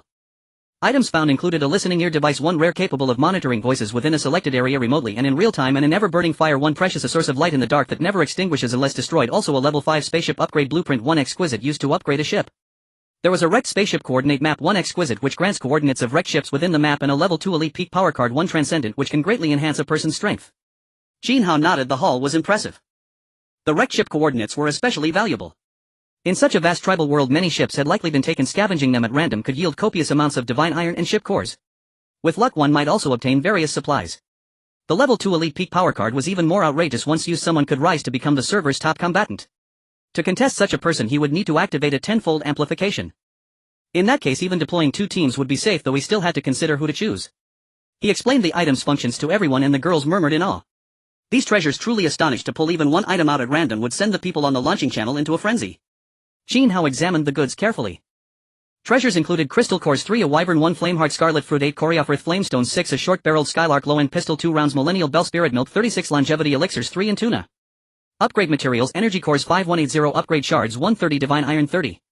Rare items talent fruit 2, anomalous ability fruit 1, a special material cleaver dragon spirit fruit 2, shackle fruit 8, mental helmet 2, antidote 1, offensive gauntlets 1, inner armor 1, listening ear device 1, constitution strengthening serum 6. Valued at 90,000. Precious items included a Glock pistol 1, limb regeneration serum 1, talent stones 8660 replicating and an ever-burning fire 1. Exquisite items extreme cold storm treasure map 1, looping invisibility talisman 1, and erect spaceship coordinate map 1. Transcendental level 2 elite peak power card 1. Many other treasures remained on board. For example, the wishing pool sat in the main hall for everyone to take turns making wishes. Qin Hao gave a pair of speed boots to Lin Mengyao. As his principal partner she excelled at taming beasts and summoning. With speed boots she could continuously call forth helpers. He handed a storage space to Rao Shuqing to keep certain items. A specialized bulletproof vest went to Zhao Zihan. Her healing prowess in battle was lackluster and she needed protection. Still most treasures would be managed centrally by Qin Hao. At that moment Ling Xiaoke complained, "Brother Qin Hao, Meng Meng is a spendthrift. Do you know where those cheerleaders' pom-poms came from?" Meng Meng got them by making a wish at the wishing pool. She might as well have wished for food, someone teased. Qin Hao smiled. He had wondered how the girls had obtained the pom-poms and now knew it was from the wishing pool. Li Meng Meng pouted and said, "Xiaoke, anyone can complain, but these pom-poms are useful. They give everyone emotional value and help them relax." All right, you are right," the other conceded. "No, I am the one who was right." The two bickered and Qin Hao was too lazy to comment. Li Meng Meng bragged, "Brother Qin Hao, I exchanged 2 constitution serums for 2 antidotes and stored them. If anyone is poisoned later they can come to me first." Qin Hao nodded, "Well done." They had too many constitution serums, so he had tasked Li Meng Meng with watching the launching channel for other useful items and trading for things they could use. The outside world remained shrouded in darkness with a blood-red moon hanging overhead while the beasts and spirits of the tribe roared, plunging all living beings within the tribal realm into a frenzy. The armies of various tribes surged forth from their cores, exuding a palpable threat. Other teams within the tribal realm were on high alert aboard their spacecraft, prepared to respond to the impending crisis from deep within. A moment of laxity could lead to total annihilation. These teams found themselves in dire straits, with many wondering whether they could survive the madness of the blood-red moon and if they would see the sunrise. Fear, oppression and anxiety were the dominant themes here, reflecting the struggle for survival in a post-apocalyptic world. This was starkly represented by the spacecraft that Qin Hao occupied. The 5th-level spacecraft was sufficient to ensure safety throughout the entire tribal realm with no defensive personnel on board. Only one person was left to take turns monitoring the external situation, reporting any anomalies. Inside the banquet hall of the spacecraft, Bai Schwerer, the cultural and sports committee member, was performing on stage, showcasing her remarkable flexibility with a split astonishing the audience. Langshi, dressed in a traditional white robe, and Ling Xiaoke in a light blue skirt were accompanying her in dance. Langshi appeared cold and aloof, yet she possessed undeniable talent. Lin Mengyao, though shy and reserved, had an exquisite singing voice that brought a unique charm to her performance. With her beauty, figure and vocal talent she truly lived up to the title of Campus Belle. Kong Linger, the obedient daughter from a scholarly family, was playing the violin, producing enchanting melodies. Qin Hao lounged casually on the sofa, enjoying the performances. His right hand rested on Sun Yan's fair and slender leg, occasionally teasing her, causing her cheeks to flush with embarrassment. Zhao Zihan prepared some fruits for Qin Hao, although her method was quite surprising and it was the first time Qin Hao had witnessed such a thing. She placed the fruit on her snow-white cleavage, likely only her figure could manage that. "Brother Qin Hao, come and enjoy the freshly washed fruits." Qin Hao seemed quite pleased. "Very nice, keep playing and dancing," other girls remarked, their eyes somewhat dazzled by her boldness.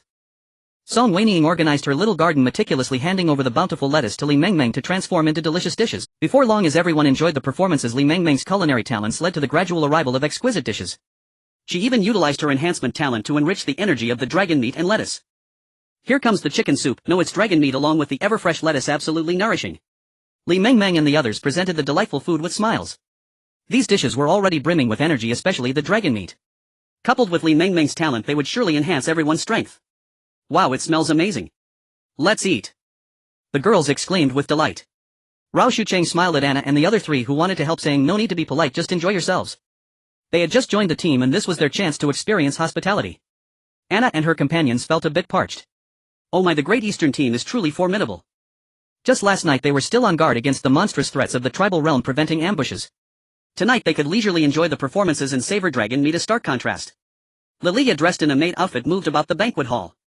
She was Qin Hao's exclusive maid, primarily serving him while also attending to others. The entire banquet hall was enveloped in a joyful atmosphere radiating peace. While indulging in the delectable food, the girls cheered and applauded the performances on stage. Su, watching the self-proclaimed gossip queen who seemed to have been forgotten as a huntress, donned pretty camouflage makeup and animal skin attire, taking to the stage to perform a stunning dance reminiscent of a fire pit's priestess. The twin sisters Bai Ruoshi and Bai Royale also showcased a sisterly dance. Captain, here's to you. And Rangu Qinghan Xia Yusin and others previously less prominent also raised their glasses to Qin Hao to become more familiar. They didn't linger too long in front of Qin Hao, fearing not just their talents would be forgotten but even their names, given the number of people aboard the Ruan Xingran, not only a data collector but also Qin Hao's secretary, was also considering him in this scenario.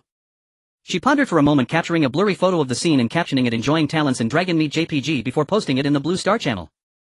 Instantly the Blue Star channel exploded with activity, flooding with discussions. What kind of life is this? While we struggle to survive, you feast on meat and drink surrounded by beauties. I'm drooling. That's dragon meat. Though the photo is blurry, it's clear those girls are all beauties. I'm so envious. Ruan Xingran softly said, "Captain, I accidentally posted this image." Qin Hao, upon hearing this, slightly moved and quickly replied, "Great Wall Sentinel, apologies everyone, my secretary is inconsiderate posting everything. I will reprimand her."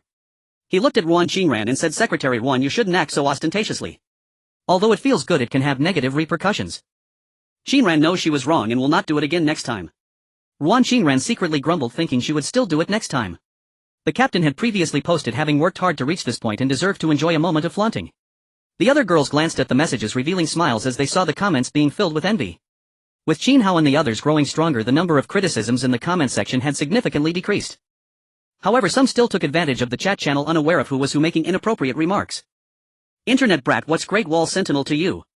Just keep showing off. If you have no strength when we meet offline, won't I make you call me daddy? Great Wall Sentinel, curse him, pick a few I like and reward them with dragon meat for a taste. Gossipers, internet brat, I curse your whole family. What kind of existence are you looking for? Don't let me run into your mother. Troll, internet brat. Potato, internet brat, I greet your entire family. What kind of existence are you seeking? Don't let me run into your mother." In the comments section, as these words were spoken, a swarm of replies followed, instantly burying dozens of comments. This was dragon meat of medium-level elite quality, definitely nutritious and looking delicious. Great Wall Sentinel even had top-notch chefs. Qin Hao and the girls also looked at these outrageous comments astonished. This offensive power is quite fierce, even the internet brat dares not speak. In the comments section, the online giant baby was thoroughly scolded, no longer daring to show their face, bringing joy to Qin Hao and the girls.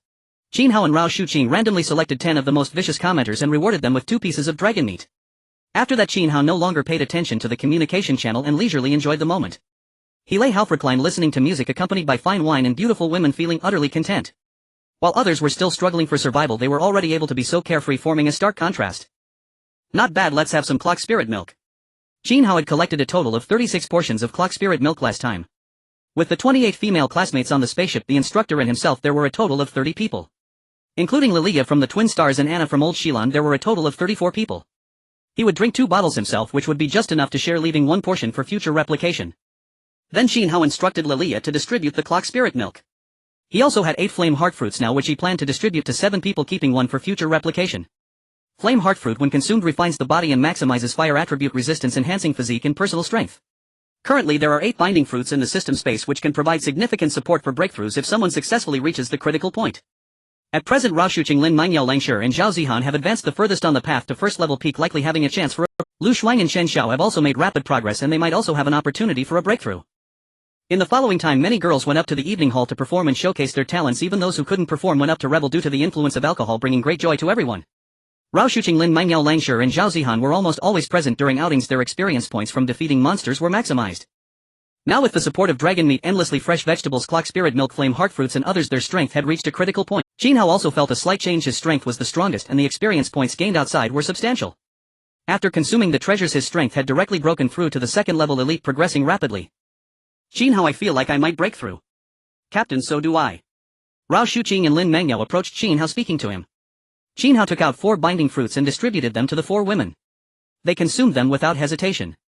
Swallowing a golden binding fruit, a feeling of breaking the genetic shackles emerged. Immediately the 4 felt their bodies lighten as they were slowly being transformed, their physical qualities enhanced, undergoing a metamorphosis. Moreover, their supernatural powers gradually surfaced, each awakening their powerful abilities and stepping into the ranks of 2nd level elite. "Wow, how dirty." Zhao Zihan couldn't help but comment. Qin Hao chuckled lightly. "Congratulations on successfully advancing to 2nd level elite strength, well done. But now you should go take a shower and casually sense the fluctuations of your abilities. Upon hearing this, the girls present showed envy, genuinely congratulating the instructor and others. They almost always went out, yet they were the ones with the greatest achievements.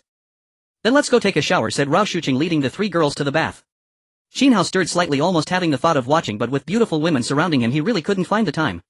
The girls present had almost all leveled up.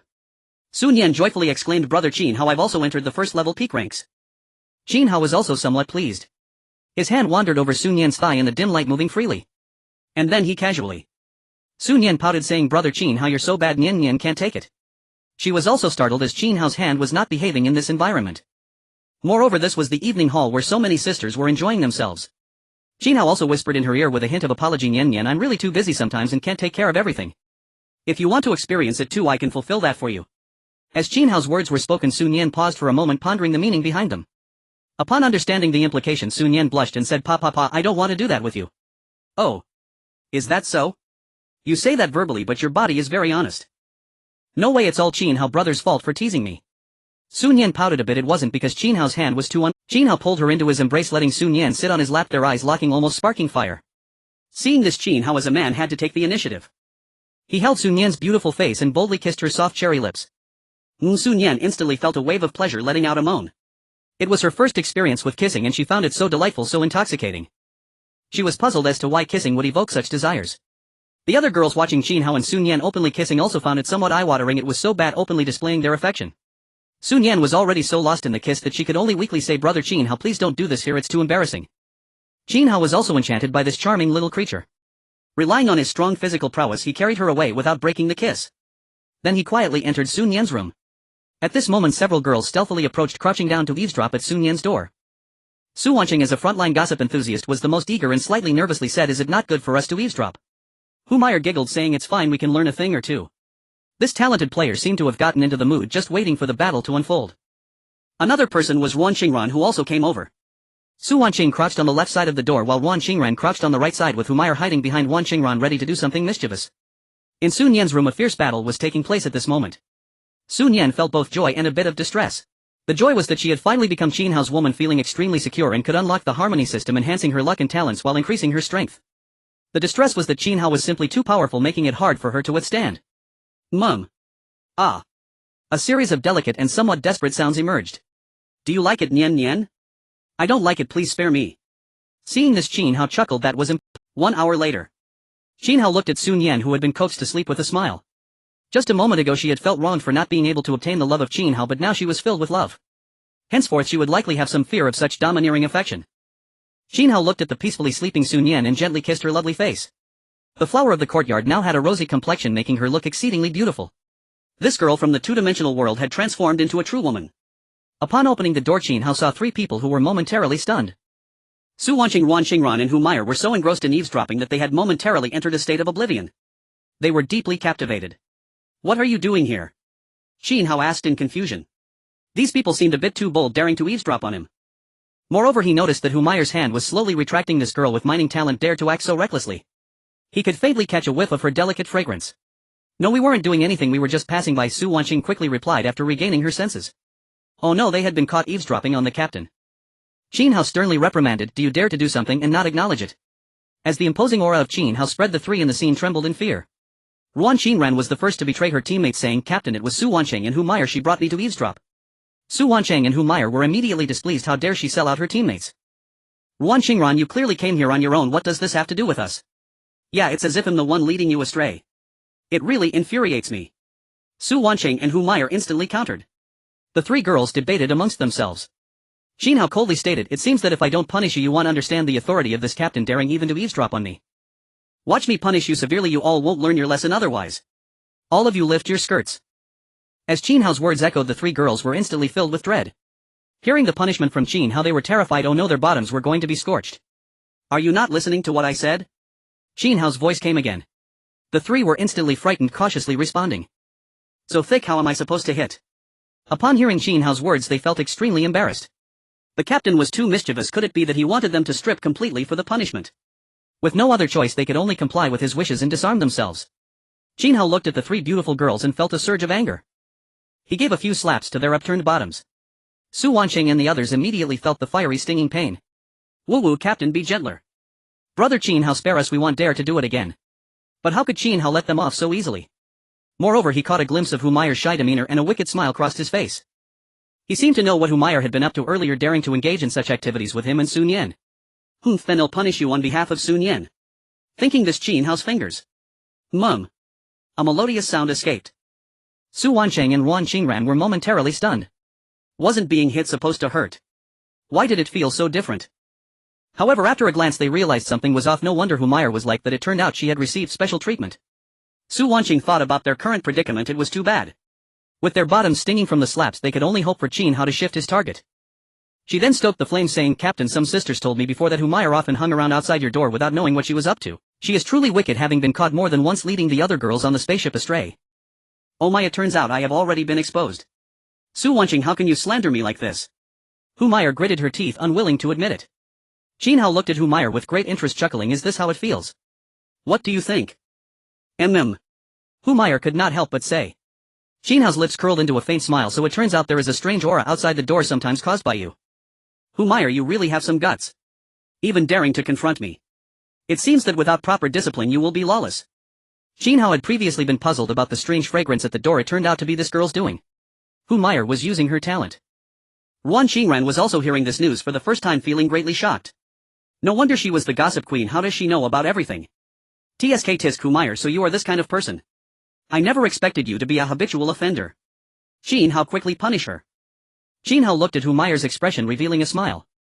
Humayer felt a bit scared. How did all her deeds get exposed? This is trouble. She will definitely be punished by Qin Hao. The two girls watched Qin Hao continuously punish Humayer, further fueling the fire, saying, yes, punish her severely. This is still far from enough. At this moment Qin Hao was also stirred by wicked thoughts as he directly picked up Humayer and pushed open Sun Yan's room. Su Wanqing was taken aback for a moment, looking at Wan Qingran, puzzled. Qingran, did we enter the wrong room? Wan Qingran also slightly moved. It seems so. Inside the room Humayer's heart raced as she said, Captain, but Nian Nian is still inside. Qin Hao felt a bit embarrassed, but he thought to himself, it's fine, Nian Nian is asleep, just keep quiet for me. Punishment must have the look of punishment. After saying this, Qin Hao made her keep quiet, forbidding her to speak. If she spoke she would be punished. This girl dared to do such things outside his door today. He would punish her properly. Didn't she like it very much? He would just assist her. Devil's claws activate. I was wrong. Please let me go.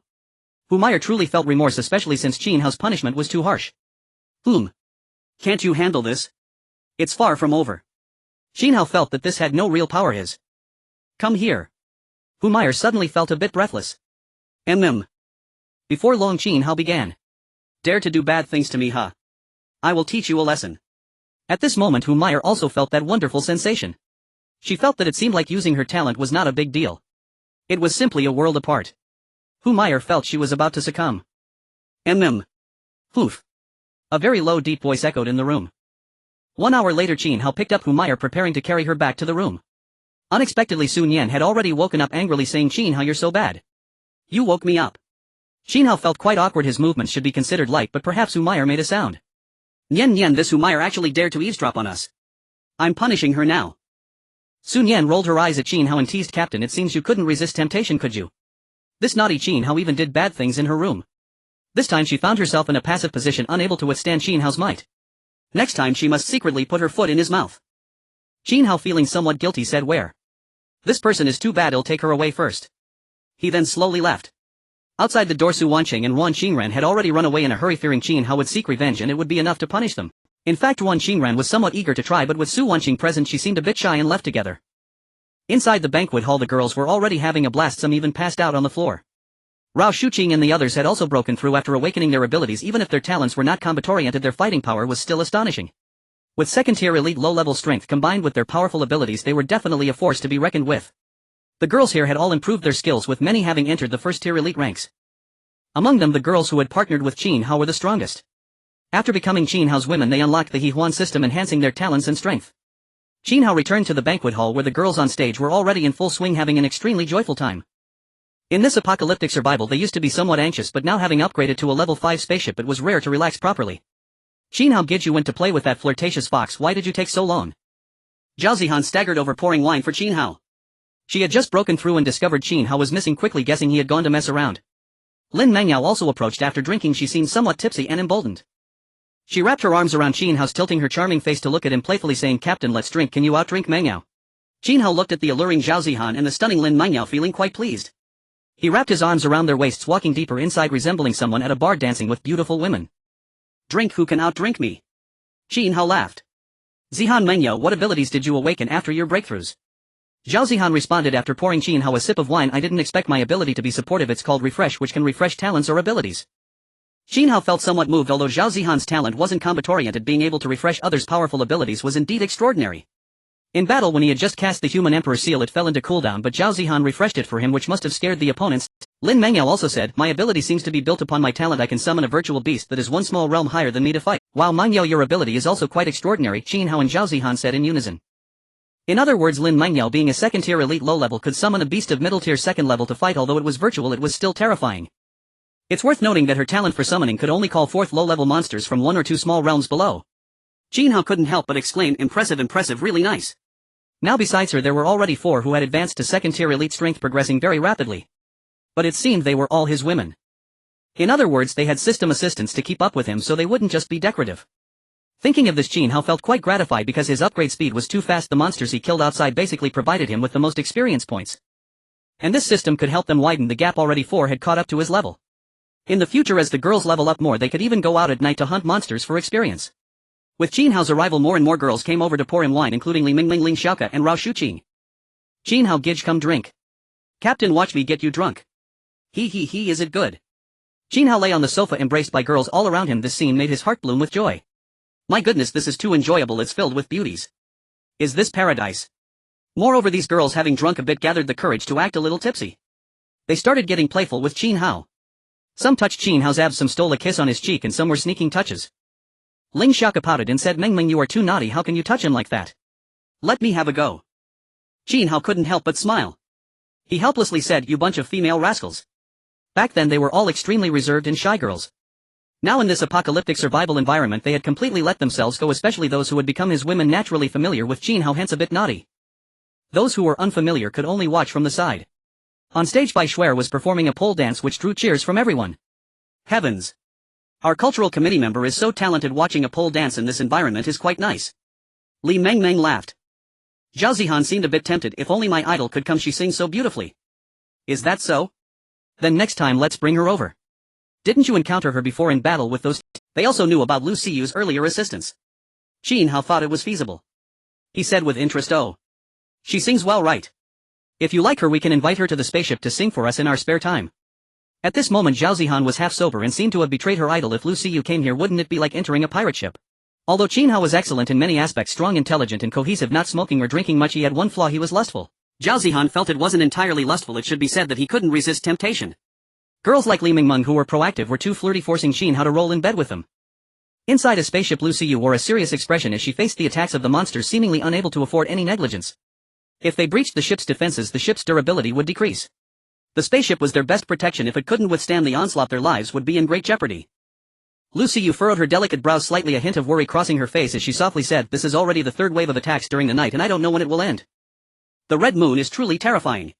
The entire tribal world had descended into chaos, with all the spirit creatures and demon beasts in a frenzy, their eyes blood red as they surged forth from the core area, incredibly fearsome.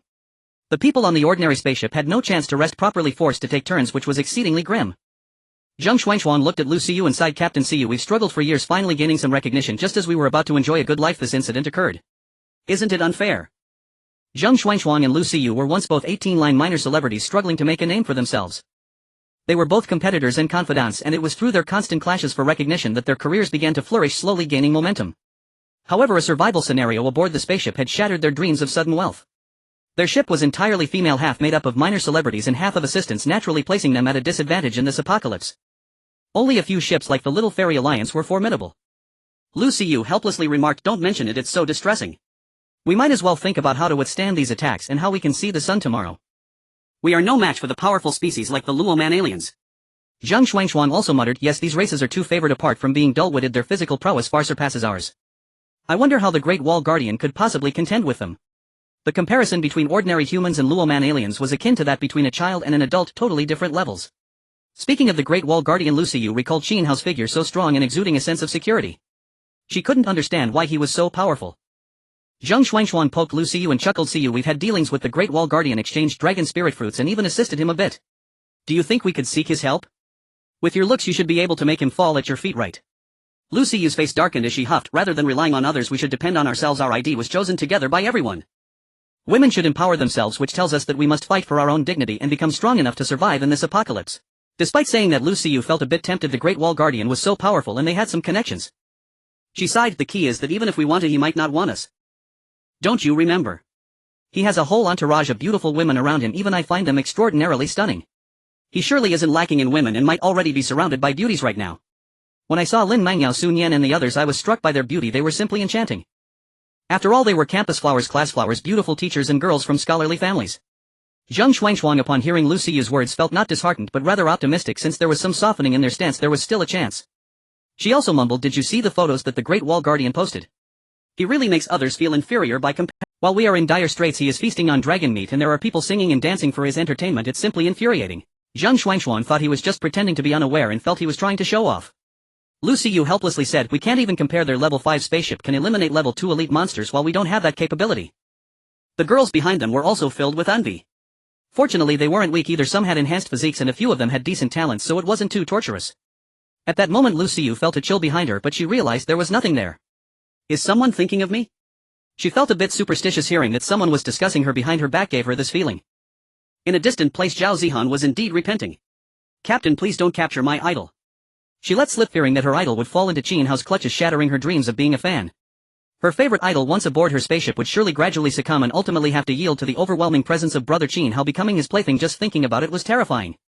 Li Mingmeng, fueled by alcohol, kept murmuring, no, we have to bring her over to sing. Even capture the girls from her spaceship and have them perform a drama for us. Qin Hao nodded, secretly noting it down, and chuckled, that is feasible. It's nice to relax a bit during survival in the apocalypse. These girls were all drunk, spouting nonsense. Should we capture some celebrities? And maybe grab some doctors too. We'll need someone to assist with childbirth later on. That's really thoughtful. Should we catch some technicians too? They could give us massages at night. Those beastard girls seem fun. Their fluffy ears would make great pets if we captured them. The group of girls chattered away, clearly inebriated. Qin Hao could barely contain his laughter, not because he was lecherous but because he was considering the future of their team. Great. These suggestions are excellent. We need to recruit more people to strengthen our team, grow larger and achieve greatness. They had plenty of physique-enhancing liquids and talent stones, making it a surefire base for cultivating strong individuals. They also had no shortage of food. Given the chance, he could even replicate some to ensure they wouldn't lack for provisions. Some of the sober girls felt something was off. While these roles seemed important, they couldn't shake the feeling that something was a bit strange. It felt like placing an order for Qin Hao. Rao Shuqing, slightly sobered, thought that her students wanted to capture celebrities. Once more girls joined, wouldn't they have to compete for affection? Indeed, these young people were clueless. However, she had already activated the Hahuan system and her strength had reached the lower level of level 2 elite, so she actually didn't need to compete with them. Rao Shuqing could only shake her head in helplessness. These young girls simply did not understand. Time passed swiftly overnight. The next day in the banquet hall, Qin Hao also opened his eyes in confusion, having arranged everything so well that everyone had a sound sleep last night. Around him were stunning beauties including Zhao Zihan, Lin Mangyao, Lang Shi and Li Mingmeng, all sprawled out in disarray. The spaceship was like a dust-free workshop. After a little drunkenness they had fallen asleep here. Qin Hao discovered that his pillow was actually Zhao Zihan's ample bosom. No wonder it was so soft. Li Mingmeng was sleeping on his waist. Lin Mangyao was almost sitting on his head, creating a scene of utter chaos. What left Qin Hao speechless was that his clothes had been torn apart. He didn't even know who had taken his underwear nor which little glutton had been so mischievous. He gently pushed Lin Mingyao's bottom aside and sat up. Then he playfully slapped Li Mingmeng's bottom and chuckled, it's time to wake up, everyone should get up. Qin Hao noticed that although the scene was extremely chaotic, nothing inappropriate had occurred, otherwise he would have sensed it. In his sleep he could only sense that a little glutton was stealing food. As for everything else, nothing had happened. The group of girls rustled awake and upon seeing the scene they were all greatly shocked. What the heck, why are there so many people sleeping here? It seems we drank too much and were too lazy to go back to our room. The girls chattered away. Those who were too lazy to return to their rooms were all here, while the others who hadn't drunk much should have gone back to rest, as it was quite chilly here and not very comfortable for sleeping. Zhao Zihan mumbled, they didn't get drunk yet, no one moved us back to our rooms. My bosom is being crushed by Qin Hao, it hurts. Li Mingmeng teased Zihan, with your size who could possibly move you? Ha ha. Zhao Zihan pinched Li Mingmeng and huffed, Mingmeng, if you dare tease me, don't come to me if your child is hungry in the future, umph. Li Mingmeng was taken aback, pondering the meaning of those words. It seemed Zhao Zihan was implying that her bosom was small and she wouldn't be able to provide enough milk for her children in the future. Such words indeed made her think of Zhao Zihan as a wet nurse. Oh Zihan, you sure can say anything. You are shameless and vulgar. After some consideration, Li Mengmeng retorted, I actually have quite a bit myself, not only can I feed children but I can also satisfy Qin Hao. In truth, Li Mengmeng's strength wasn't much, but she could certainly please Qin Hao, who would definitely ensure their children would not go hungry. The girls present had just woken up and were dumbfounded by the quarrel between the two, shocked by such lewd and vulgar words. Qin Hao was equally speechless. How did it come to this? These girls had even planned for children. But Zhao Zihan's sharp retorts truly left him at a loss for words. After all, she was indeed the strongest, so it was better not to offend her lest their future children go hungry.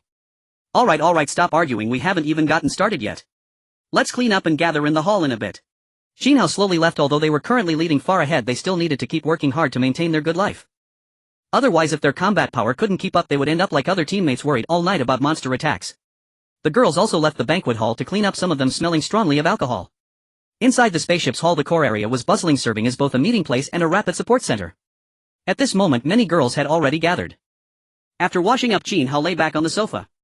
The exquisite wish pool in the hall was particularly eye-catching, with low-level treasures being suppressed at the core of the spaceship, guiding its fortune.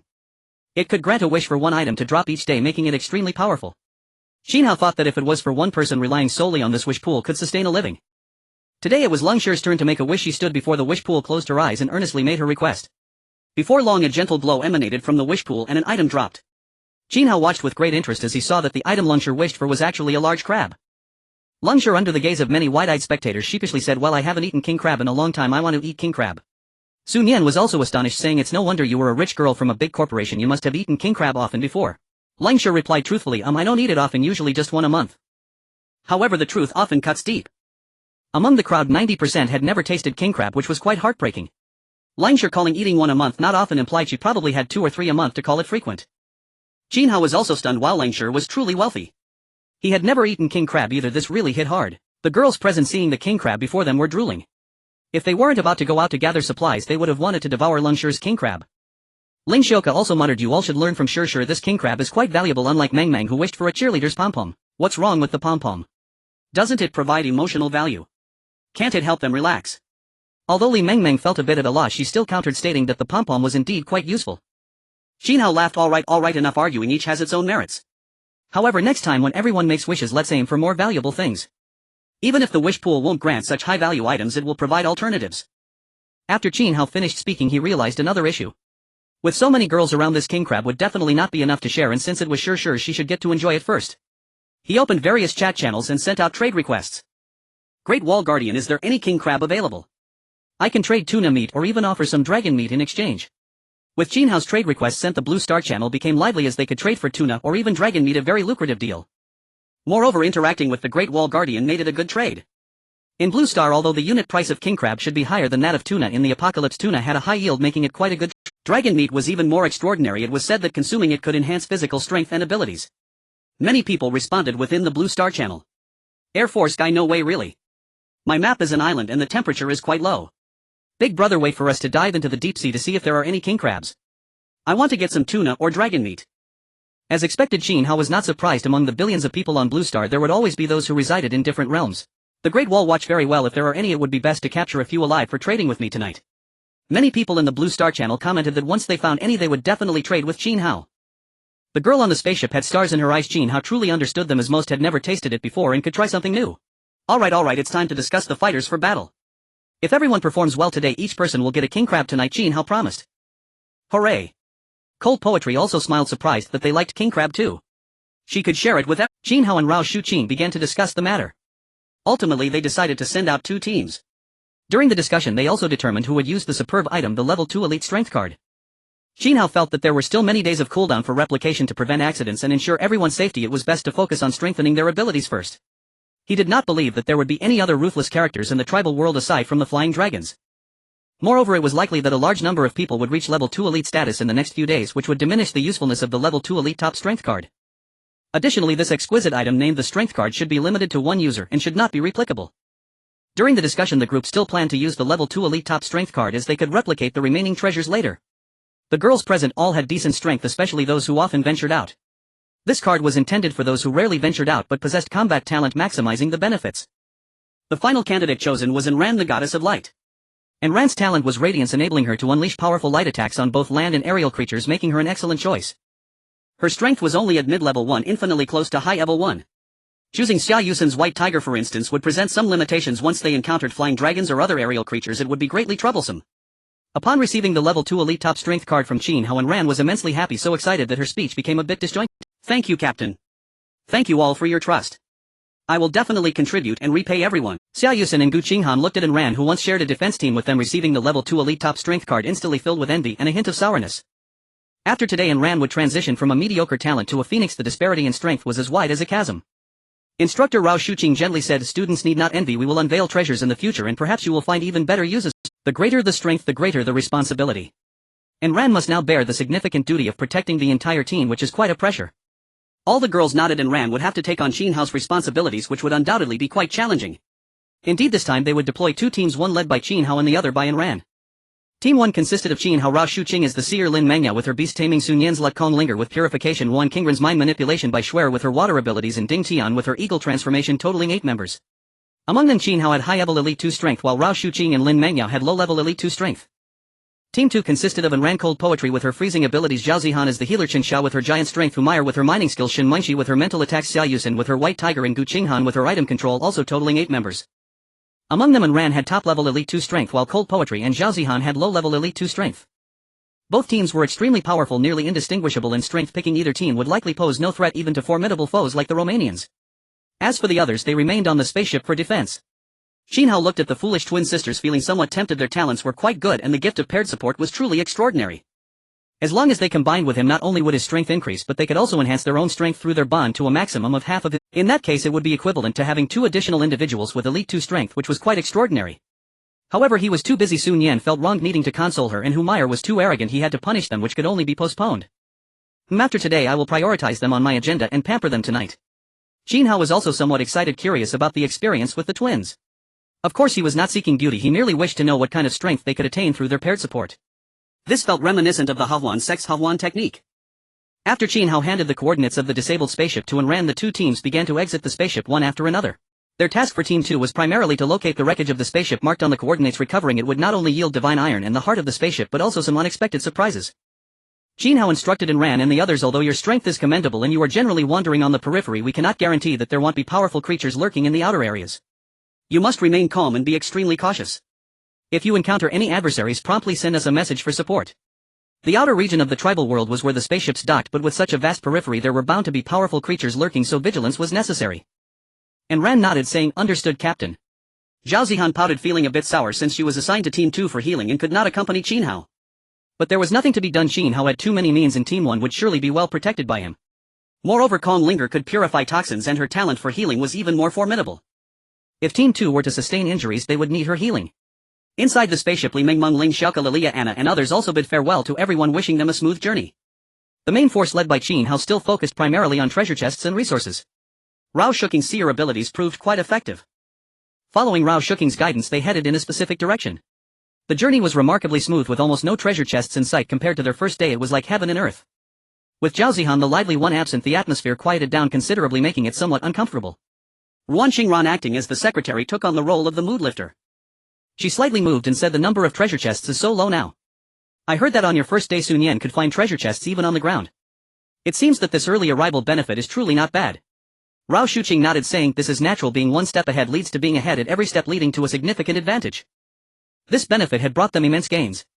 The improvement of the spaceship not only provided them with safety but also yielded many rewards such as treasure chests and early arrival benefits, which were exceedingly precious. Qin Hao secretly nodded. Their luck was good, having now upgraded to a level 5 spaceship. As for the level 6 spaceship, it would probably take a long time. The upgrade blueprints for a level 6 spaceship were not easy to obtain.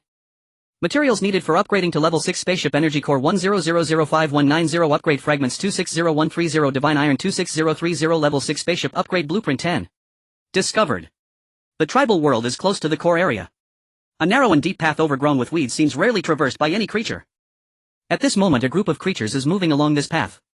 They are entirely green, almost hairless on their heads, with sharp fangs and pointed ears, appearing extremely ugly and notably short. Among them a few creatures are prodding 2 bound women with sticks, one in front of the other. These 2 women have Eastern features, both exceptionally beautiful with delicate faces, 3-dimensional features and fair smooth skin. At this moment tears are flowing from the corners of their eyes, making them look pitiable and evoking sympathy. The leader of the creatures occasionally utters a few words. Hurry up, quickly carry these 2 human beauties back. After the leader enjoys them, they'll be ours. With this command the creature in charge of carrying the stick immediately exerted itself vigorously. Once the leader was done it would be this leader's turn and then it would be the turn of those working. Upon hearing this the two human beauties cried even harder. One of the girls sobbed, "Whoa, please let us go. We have no grievances with you, why are you capturing us? These goblins are simply terrifying." The leader goblin burst into a wild laugh upon hearing this. He cry. The more you cry the more excited we become. You too should be grateful for your beauty to be captured for breeding by us. Otherwise you would have been killed long ago, haha. As soon as this was said the two girls were instantly frightened. The goblins' words were far from empty threats. All the female crew of their spaceship had perished within 3 days of the protection period, leaving only 8 girls. However, just as they were preparing to welcome the daylight, this powerful group of goblins broke through their defenses and directly attacked the spaceship. In the struggle 6 of the 8 girls were killed, leaving only the 2 most beautiful ones as these goblins aimed to capture them for breeding. If they were to mate with such ugly goblins the pain would be unbearable, worse than death. At this moment both women were engulfed in despair. If they could they would want to bash their heads against something to end it, but they were bound to sticks and unable to move. "You beasts!" Both women shouted in unison.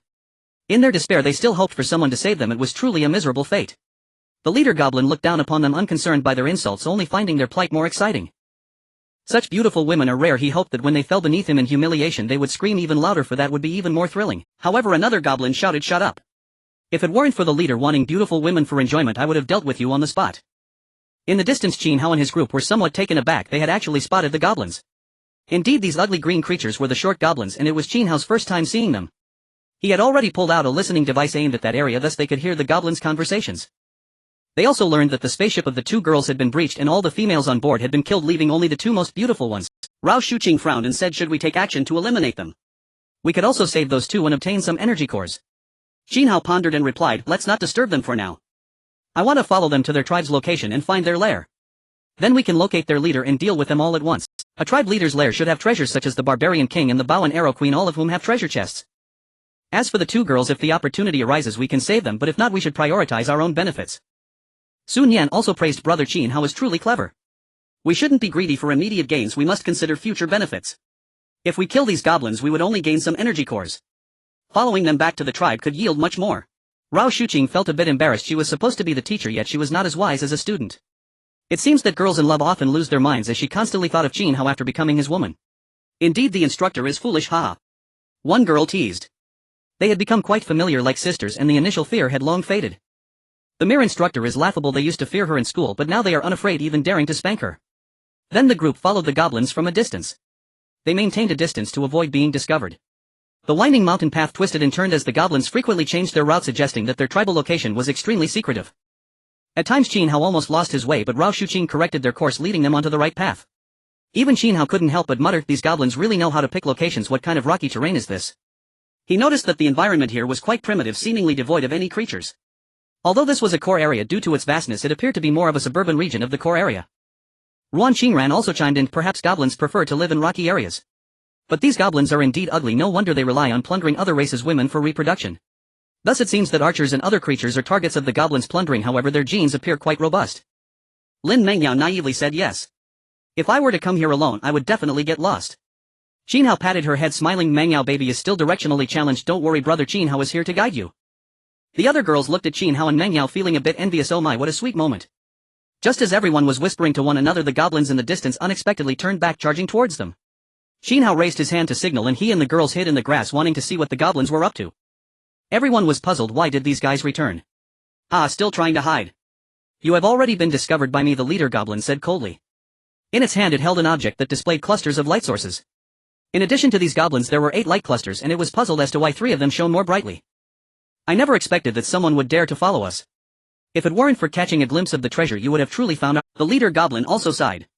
Although it knew that anyone who found their tribe would only meet a disastrous fate. Rao Shuqing and the others frowned, not expecting they had been discovered. These goblins actually possessed the ability to detect them. Flight attendants. However, they were not afraid at all, for through the scan they understood that the strongest among these goblins was merely a level 1 elite. The other goblins were all of lower ranks, not worth mentioning. Qin Hao chuckled, saying, "Hee, since you've been discovered you might as well come out." He was too lazy to hide anymore. He had originally planned to follow them directly to their tribe and deal with them there. Since he had been discovered there was no need for pretense, as he had his own methods to get them to lead the way. The leading goblin, upon seeing the sneaky Qin Hao and his companions, couldn't help but shake its head as it came out. "You ants have quite the audacity, not only daring to follow us but also to come out directly. I truly admire your courage." In its eyes these foreign humans were simply too weak, and without that oval object protecting them they were just lambs waiting to be slaughtered. The goblins greedily gazed at Lin Mengyao and the others, their hearts racing. Such stunning beauties surpassed the two girls they had previously captured. Qin Hao was speechless, wondering who gave these weak goblins such courage, showing such inexplicable confidence. Moreover, their filthy gazes at Lin Mengyao and the others were already a path to death. Go ahead, kill these goblins, leaving 2 or 3 alive will suffice. Immediately Rao Shuqing and the others rushed forward, and with their strength they could crush the opponents without even using their talents or abilities. A fierce battle broke out on the scene. Although these goblins were small, they were full of strength, delivering powerful blows. Several others wielded curved daggers, their weapons charging towards the group. Rao Shuqing wielded her sword, swiftly dodging their attacks and then swiftly ending the life of one goblin. Lin Mengyao directly summoned 3 level 1 elite roaring lions to charge at the goblins, each capable of crushing their foes. Kong Linger was also ready at all times. Her healing talent was remarkably powerful, allowing her to quickly heal any injuries sustained by her comrades. Wan Xingran, Sun Yan, Kong Linger, Bai Shuer and Ding Tian also joined the fray. The battle was overwhelmingly in their favor. These goblins were ruthlessly crushed by Rao Shuqing and the others, having no ability to fight back. The 2 girls who had been thrown to the ground stared wide-eyed, wondering what kind of strong fighters these were. They were actually hanging these goblins up. How terrifying. If they had even half the strength of these fighters, their spaceship wouldn't have been breached. Oh my god, this is just too amazing. They couldn't help but exclaim. In their eyes, in such a short time these goblins had suffered heavy casualties. From over a dozen goblins, only 3 or 4 remained. They looked at the calm figure of the man in the center, feeling somewhat moved. This man stood like a stabilizing pin, showing no interest in the battle at all. Xia Han thought this man looked somewhat familiar. He Xia, don't you think that man resembles the Great Wall Guardian? He Xia quickly looked over upon hearing this. The name of the Great Wall Guardian was known to all. His photo and battle videos had already circulated, and many remembered this handsome young man. After looking, He Xia was taken aback. Looking at his face, it really is him. He's even more handsome than in the photos. The 2 girls stood there dumbfounded, not expecting the Great Wall Guardian to appear here.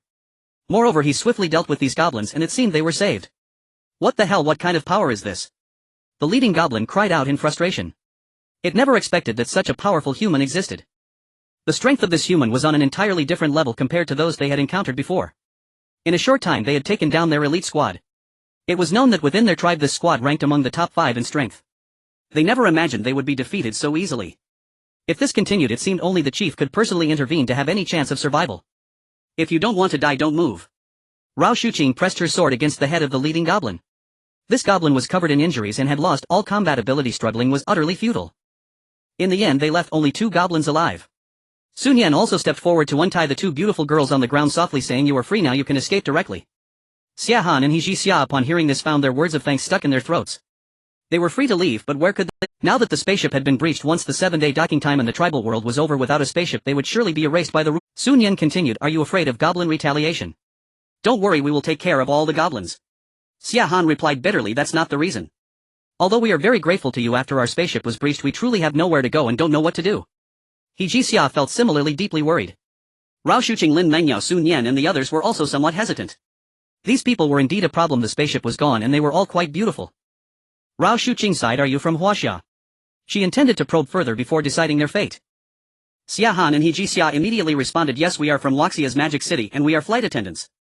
We were still in training at that time when we got caught up in the end-time survival situation." They briefly explained, hinting that they were good people and currently in dire straits, seeking refuge from Rao Shuqing and the others, or they would undoubtedly face death. Sun Yan and the others nodded, understanding the situation. Qin Hao, standing at a distance, felt somewhat moved. These people were actually flight attendants and were so beautiful. He checked the information of the 2.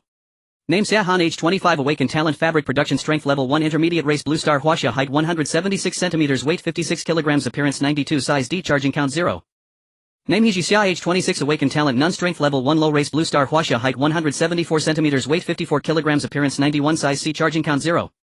To Qin Hao's surprise, these 2 flight attendants were actually still virgins, possibly because the goblins intended to take them back to their tribe for the chief to enjoy first.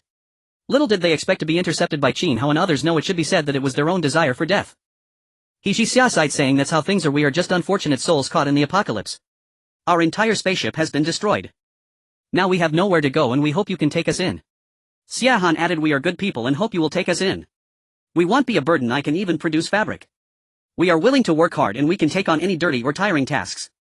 Both of them spoke, expressing their helplessness. Moreover, the other party is from the Great Wall Watch, a level 5 spaceship, big shot. Once they join they certainly won't live as hard as they do now. Counselor Rao Shuqing nodded and said, "We are aware of the situation, but whether we can take you in is not up to us. It depends on the captain's decision." Although she is a teacher in Qin Hao's woman, she still felt that she could not decide for him. Whether in the outside world or on the spaceship, she should grant him absolute authority. Because only with enough power can Qin Hao hold the group together and avoid any power struggles. Everyone's gaze turned to Qin Hao. All decision-making power rested in his hands and any decision could be made with just his word. Qin Hao stroked his chin seemingly in deep thought. He would not be tempted by beautiful women even if the person before him was an extremely attractive flight attendant. After some deliberation he made a reasonable decision. Other spaceships are expanding. Although our spaceship is already far ahead, we can't be complacent. We need to keep up with the pace and recruit more people to strengthen our ship. I think the other party meets our recruitment criteria in all aspects, so we can take them in as reserve talents. His criteria for recruitment were simple: females beautiful and not bad. As for talent, having better is good but lacking it is not a big deal. He had plenty of talent stones. These two flight attendants captured by goblins were a perfect fit. He glanced at Xia Han and He Jixia. These two flight attendants were extremely beautiful, belonging to the mature woman type with standard oval faces and pitiful expressions that were quite appealing. These two girls were also exceptionally tall. One was 174 centimeters and the other 176 centimeters, nearly as tall as he was. No girl on the spaceship could match their height. As Qin Hao's words spread, they understood his intention. Qin Hao planned to take them in. This was indeed feasible. Only by recruiting more talents could their team grow stronger. The Black Wolf Guild and former enemies were also secretly developing. If they encountered them in the future, a great battle would surely ensue. At that time it would be a contest of both sides' foundations. Ruan Qing ran the former class monitor and now information secretary, had her eyes twinkling. Since the captain wanted to take them in, she had to give a little assist. She looked at the two girls and sighed. Although our captain intends to take you in, we don't know if you are truly sincere. Without some demonstration it is hard to convince us. Xia Han and He Jixia were initially overjoyed to hear Qin Hao's words, but Ruan Qing Ran's remarks posed a real issue. They had no money, their assets were minimal, and the remaining supplies had been taken by goblins, now seized by these girls. That left them utterly worthless. Xia Han's ability to produce fabric seemed insignificant to the Great Wall Watch. Xia Han said, "We swear that we genuinely want to join you, sharing life and death, weal and woe. If we betray you, may thunder strike us and we will never have a good death." They had no value left, so they could only swear to show their loyalty. Ruan Chang Ran smiled wickedly and said, "That is far from enough. What good is a vow? It's not a real contract either." She added, "If that's the case, it seems you have no value at all." Ruan Qing Ran then brazenly swept her gaze over the girls' legs, figures and faces. The other girls, also slightly stirred, Ruan Qing Ran's words did seem to have some merit. The two girls were about to say that while they had no value or resources now, they would definitely work hard in the future to repay any kindness, but they noticed Ruan Qing Ran's gaze brazenly sweeping over them, her eyes somewhat naked. They began to wonder if the other party was coveting their bodies or if she might be a lesbian. Was the lily in their hometown blooming? But thinking about it, that seemed unlikely. The core of power here was that man, he was the true Great Wall Watch, and thus the truth was clear. Xia Han was the first to react and did something that shocked everyone present. At this moment they were wearing white shirts and long pants. Xia Han bit her lip and began to tug at her shirt as if she was about to take it off. Seeing this, Rao Shuqing and Lin Mangyao quickly struck the goblin with a blow, knocking it out cold. At this point Xia Han was biting her lip, tugging at her shirt. After seeing the goblin fall, her actions became even bolder, revealing a fair expanse. This flight attendant was originally very beautiful, and with her tempting expression of biting her lip she looked extremely enticing. Combined with that fair expanse, it was enough to test any man's resolve. He Jixia looked at Xia Han equally shocked and understood Ruan Chang Ran's words. So that's how it is. Xia Han was so sensible. As Xia Han acted, He Jixia also grasped the underlying meaning: to survive, to join this team, and to live better, they could only offer sincerity and showcase their value. Their high beauty and tall figures were their advantages. With Xia Han leading the way, what more could she say? The person opposite was the #1 character in the entire server, and so handsome she wouldn't be at a disadvantage either. Soon after she began to follow Xia Han's lead and took action. Rip. The white shirt was torn apart, exceeding Xia Han's extent, revealing a glimpse of spring that left everyone present white. Rao Shuqing, Lin Mangyao, Sun Yan and the others all felt their eyes burning and began to cover their eyes, peeking secretly. The figure was indeed stunning. That fair expanse was truly tempting. All the women on their spaceship had seen each other before, but now they were facing new members who were openly gazing at them, which might embarrass the newcomers. Qin Hao was also immensely moved. What was going on with these two girls? Wasn't this an attempt to seduce him? Such temptation. Is this how you test the officers? Who could withstand this, he thought to himself. Just as he was in a daze, something even more shocking happened. He saw two incredibly long and slender beautiful legs, extremely straight and fair, rivaling Sun Yan's legs. They were wearing long pants, but as for why he could see their legs, only heaven knew. The world of tribes. As the scene unfolded, everyone's heart slowed for a moment. It was an extraordinarily breathtaking sight, stunning beyond imagination. Qin Hao felt a bit parched, it truly was too elegant. On the ground someone had already prepared a tent, inviting the guests inside. Qin Hao wore a helpless expression. He was still outside, and these girls really knew how to arrange things. The teasing voices of the girls echoed in his ears. For the spark of civilization, sacrifice is inevitable. Everything is for civilization. Great Captain, it's time for you to contribute. Unite this collective. Qin Hao could only agree. After all, he was a person with a strong spirit of teamwork. To support this collective he had to make some sacrifices. This place was extremely remote, desolate and silent, unusually quiet. However, this tent was extraordinarily abnormal. Seemingly contrary to the quiet environment, it was quite unusual. Ah. Occasionally low murmurs could be heard. Rao Shuqing and Sun Yan among others covered their ears in shyness. It was truly ear-piercing. Among the 8 of them, the counselor Rao Shuqing, the school beauty Lin Mengyao, the campus flower Sun Yan, the refined girl Kong Linger, and the class representative Wan Qingran were all aware of the implications. After all, they were Qin Hao's women and the driving force behind this matter. However, the remaining Bai Shuai, Ding Tian and Xia Yusin had already become numb, even feeling a bit. An hour later. Qin Hao had come outside. He secretly complained. Fortunately, his physical fitness had been enhanced, making him invincible. At this moment, Xia Han was somewhat awkward and uneasy, not quite adapted. He Xia lowered her head, not daring to speak. Rao Shuqing smiled and said, "Welcome to our spaceship, sisters." Lin Mengyao also said dazedly, "Welcome, welcome, welcome to you." In fact, Lin Mengyao was somewhat unwilling. After all, saying this meant that Qin Hao would spend even less time with her. But for the sake of this team and this collective, she could only cooperate. After all, it was about survival in the apocalypse, and only by living could there be a future. Sun Yan was quite outgoing. She leaned on the shoulders of the 2 girls and said, "After this we will be sisters. Don't be shy, just treat it as coming home. I'm sure you will realize that joining us is not a bad thing." After saying this, she took out 2 pieces of clothing for them to wear. As the words of Rao Shuqing and the others were spoken, Xia Han and the others felt somewhat more at ease. They transitioned from despair to hope, from temptation to fear, experiencing various emotions. Now they felt a slight relaxation amidst their fear. Xia Han was smarter than he Xia. She was the first to grasp the meaning of the earlier events and took the lead to say, "Thank you for your welcome, but your welcoming ceremony is a bit strange." Wan Qingran murmured, "Living in luxury without knowing it, I actually envy you all. I've never even tried the little four." "Who isn't?" Sun Yan pouted. "You are too happy." "I've never tried it either," Bai Shuai said angrily. "Yes, yes," the other girls echoed. Bai Shuai had gone out a few times before, but with no progress, and she wasn't in a hurry. She had previously claimed she could do the splits for Qin Hao just to prevent him from accepting those girls from the little days. But as time passed, she became increasingly anxious. Sun Yan had already succeeded, having become sisters with them, and it seemed that it happened while she was. Qin Hao was somewhat amused by their conversation. If it weren't for just finishing a tough battle, he would have wanted to respond directly, saying that if you want to try the little forest, it's not impossible, just line up one by one from day to night. Alright, let's hurry and go, otherwise it will be dark soon." Everyone nodded and began to set off. Only the lonely tent remained in this place, marking some traces of their presence in the world of tribes. The tent was soiled and faintly one could still see 2 spots of red. They had many tents and decided not to collect this one. Along the way, everyone had an extremely smooth journey. After the goblins were knocked out, Wan Qingran used her hypnotic talent to interrogate them for directions. In the following time, the distance was not very far and they soon arrived at a crucial junction. They could see in the distance a series of caves which should be the goblins' lair. Because outside the cave there was a group of guarding goblins.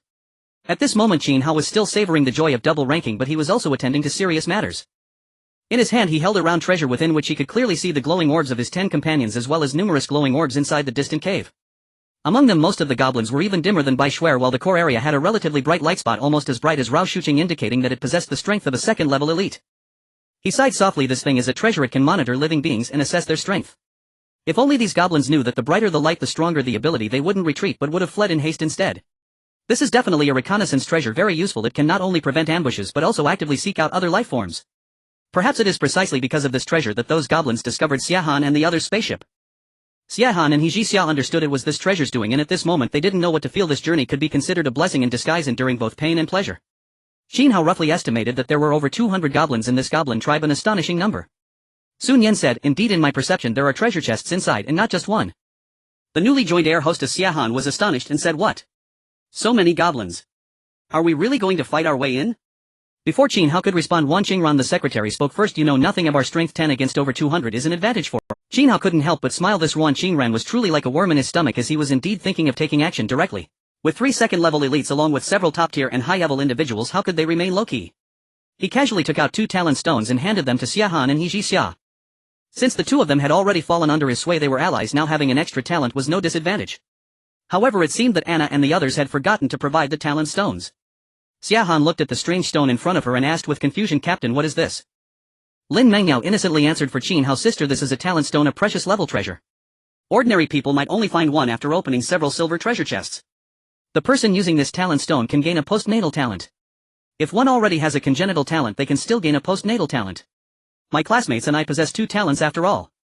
Xia Han and Xia were stunned, not expecting that they had such treasures and even had spare ones to share with them. They were aware of the items opened from treasure chests categorized as ordinary, rare, and only then precious. They had never even heard of top-tier treasures. This is too valuable, isn't it? Before this they hadn't even seen precious treasures. They felt a bit embarrassed to accept them. Lin Mengyao continued to explain, "No need to be polite, we have plenty. All our sisters have used them already. As these words were spoken, the two women were once again utterly shocked. What kind of strength was this? Precious level talent stones, did they think this was cabbage?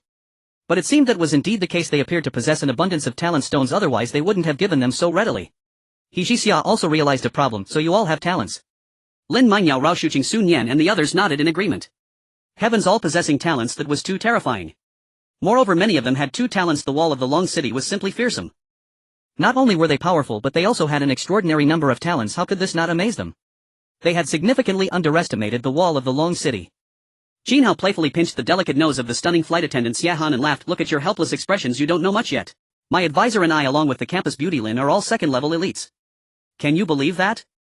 Xia Han and He Jixia were bewildered. They had 3 elite masters. Previously they could only hear about how powerful the wall of the long city was in the chat channel, but now encountering them in reality they realized just how extraordinary they truly were. This exceeded their imagination. Xia Han and He Jixia exchanged glances, and they could see the joy reflected in each other's eyes. Originally they had been captured by goblins and were nearly resigned to death, humiliated by such ugly goblins, thinking it would be better to die. But Qin Hao and the others saved them, and with Qin Hao being so handsome and capable, even though they were initially reluctant, they actively engaged. After all, the two scenarios were worlds apart. But the facts proved they made the right choice, successfully joining the powerful team of the Wall of the Long City. In the days to come, life would surely not be as harsh as before. As the two used the talent stones, they each gained postnatal talents. Xia Han exclaimed in delight, I awakened a talent that allows me to produce wood. Everyone was surprised. How could Xia Han be so special with a congenital talent for producing fabric and a postnatal talent for producing wood? Her task would simply be to produce daily using her talent, achieving the freedom of fabric in wood. He Jixia also joyfully declared, I awakened a combat talent utilizing earth powers. I can generate an earth shield in front of us or directly beneath the enemy's feet, potentially causing great damage when they least expect it. She was incredibly happy. In their previous spaceship those who awakened talents were not even 10, and now she too had awakened her talent. Everyone was speechless. He Jixia's talent seemed quite impressive. Qin Hao nodded, saying, as long as you've awakened your talents, that's good. Prepare yourselves, we have a tough battle ahead. They were weak in strength and perhaps they would need to take care of them a bit more. The group of girls became serious. There were over 200 goblins in front of them, definitely not to be underestimated. Everyone prepared themselves, ready for action. As for the 2 goblins earlier, they had been eliminated as soon as they reached the tribe. Qin Hao waved his hand and commanded, kill. Kill. Kill. With the 3 shouts he led the charge. The patrolling goblins in the distance immediately noticed Qin Hao and his group and quickly rang the alarm. Enemy attack, quickly come out to support and annihilate the invaders. A multitude of goblins began to pour out of the cave. In the core of the cave the goblin chief was tormenting a female. Upon hearing the alarm it frowned. Did someone actually find this place? To dare to attack they must possess considerable strength. It seemed it was time for it to take action. It then cursed angrily, damn it, ruining this chief's good deeds, you all must pay with your lives to vent my anger. It shouted, all goblins follow me to battle. The goblin chief led a horde of goblins out to fight. Bang. Boom. The scene instantly erupted into a fierce battle filled with the sounds of clashing swords and the cries of war. Qin Hao wielded a large purple blade made of special material, charging through unstoppable with no goblin able to impede him. It could only be described as a force of destruction. As the number of goblins increased he began to unleash his skills. Domain Aura Manifest. A gentle light enveloped Qin Hao and his crew, greatly enhancing their strength, defense and recovery as if they had been injected with adrenaline. Under the aura all the girls exhibited remarkable bravery, cutting through the goblins like a hot knife through butter. Damn humans seeking death. The goblins, watching their comrades fall as if they were grass, were furious. They had always bullied humans, yet now they were being countered. The goblin wielded a curved blade leading the charge. Come at me. Qin Hao met it heeding. These ordinary goblins were simply too weak, making it hard for him to feel any urge to kill as the experience gained was minimal. Clang. The large blade collided with the curved blade, producing a crisp sound. Subsequently the goblin chief was sent flying and it noticed that its curved blade was dulled. This is definitely a master of the inner court. The goblin chief exclaimed in fear. Its second-level elite low-tier strength was at an absolute disadvantage with just one move. Qin Hao was also speechless. This goblin chief was far too weak, not even on the same level as the flying dragon. It couldn't be that it was driven away from the core area because it was too weak and could only establish its territory in the mountains. The goblin chief was struck by Qin Hao with a single blow, realizing the terror within. It not only flew backwards but also had blood oozing from the corner of its mouth. Before it could catch its breath it saw Qin Hao charging towards it like a god of death. The goblin chief hurriedly got up and quickly launched a counterattack. Clang. Qin Hao's blade fell with great force. This strike directly broke the goblin chief's curved blade. Subsequently it was sent flying. The goblin chief was shocked. One strike dulled its blade and 2 strikes broke it. What kind of strength is this? Impossible, I am the chief of the tribe. How could I be defeated so thoroughly? Qin Hao smiled and said, there is nothing impossible, my strength is beyond your imagination. With a level 2 elite against a level 2 lowly he didn't even need an 11-fold boost to crush them effortlessly.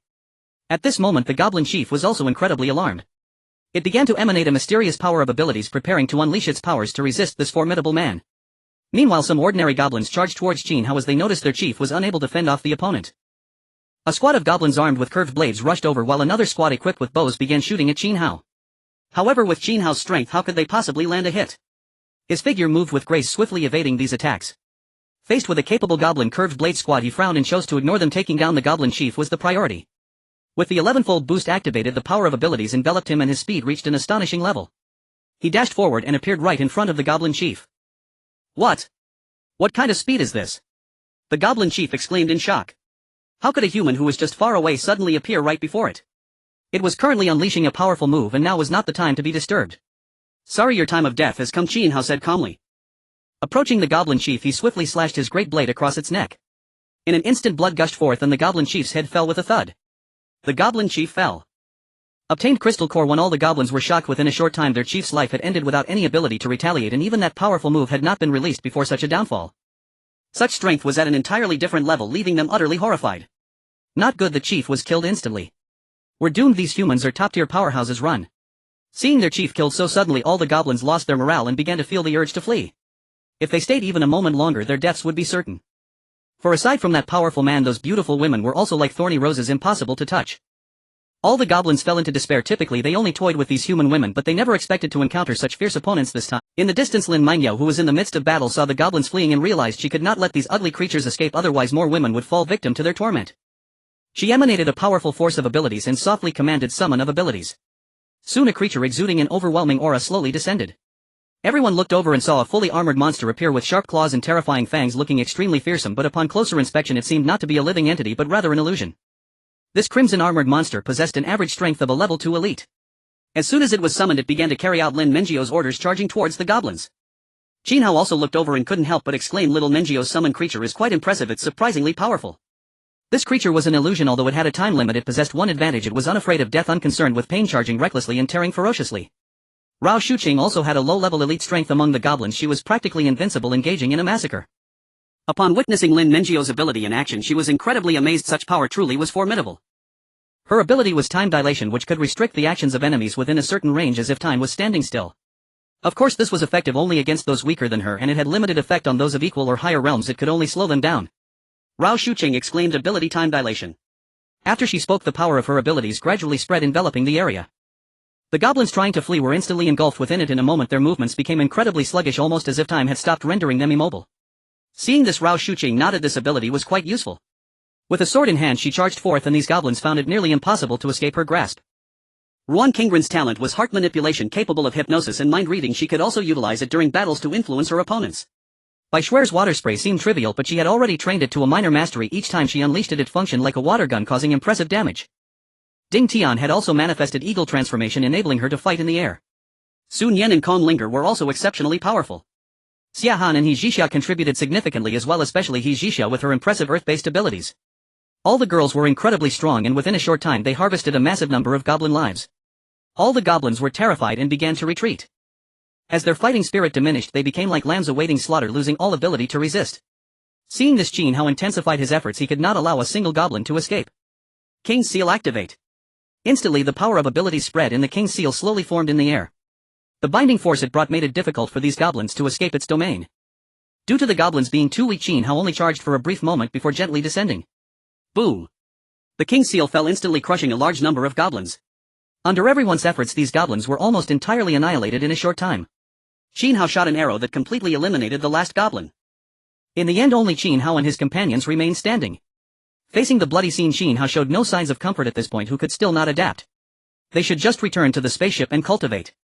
Fortunately the female crew members on their spaceship were all adapting well, except for the two newly joined flight attendants Xia Han and He Zhixia, who felt a bit uneasy. Qin Hao glanced over and noticed that they had killed more than 200 goblins, resulting in over 200 energy cores dropped, among which was surprisingly a bronze treasure chest. Quite a good haul. Monsters dropping treasure chests is still a rare occurrence. Gained energy cores 256, gained crystal core 1, gained bronze treasure chest. Let's go in and loot the supplies. Qin Hao said with a light smile, feeling quite pleased by the treasure chest dropped by the monster. Sure. Sun Yen replied with a sweet smile.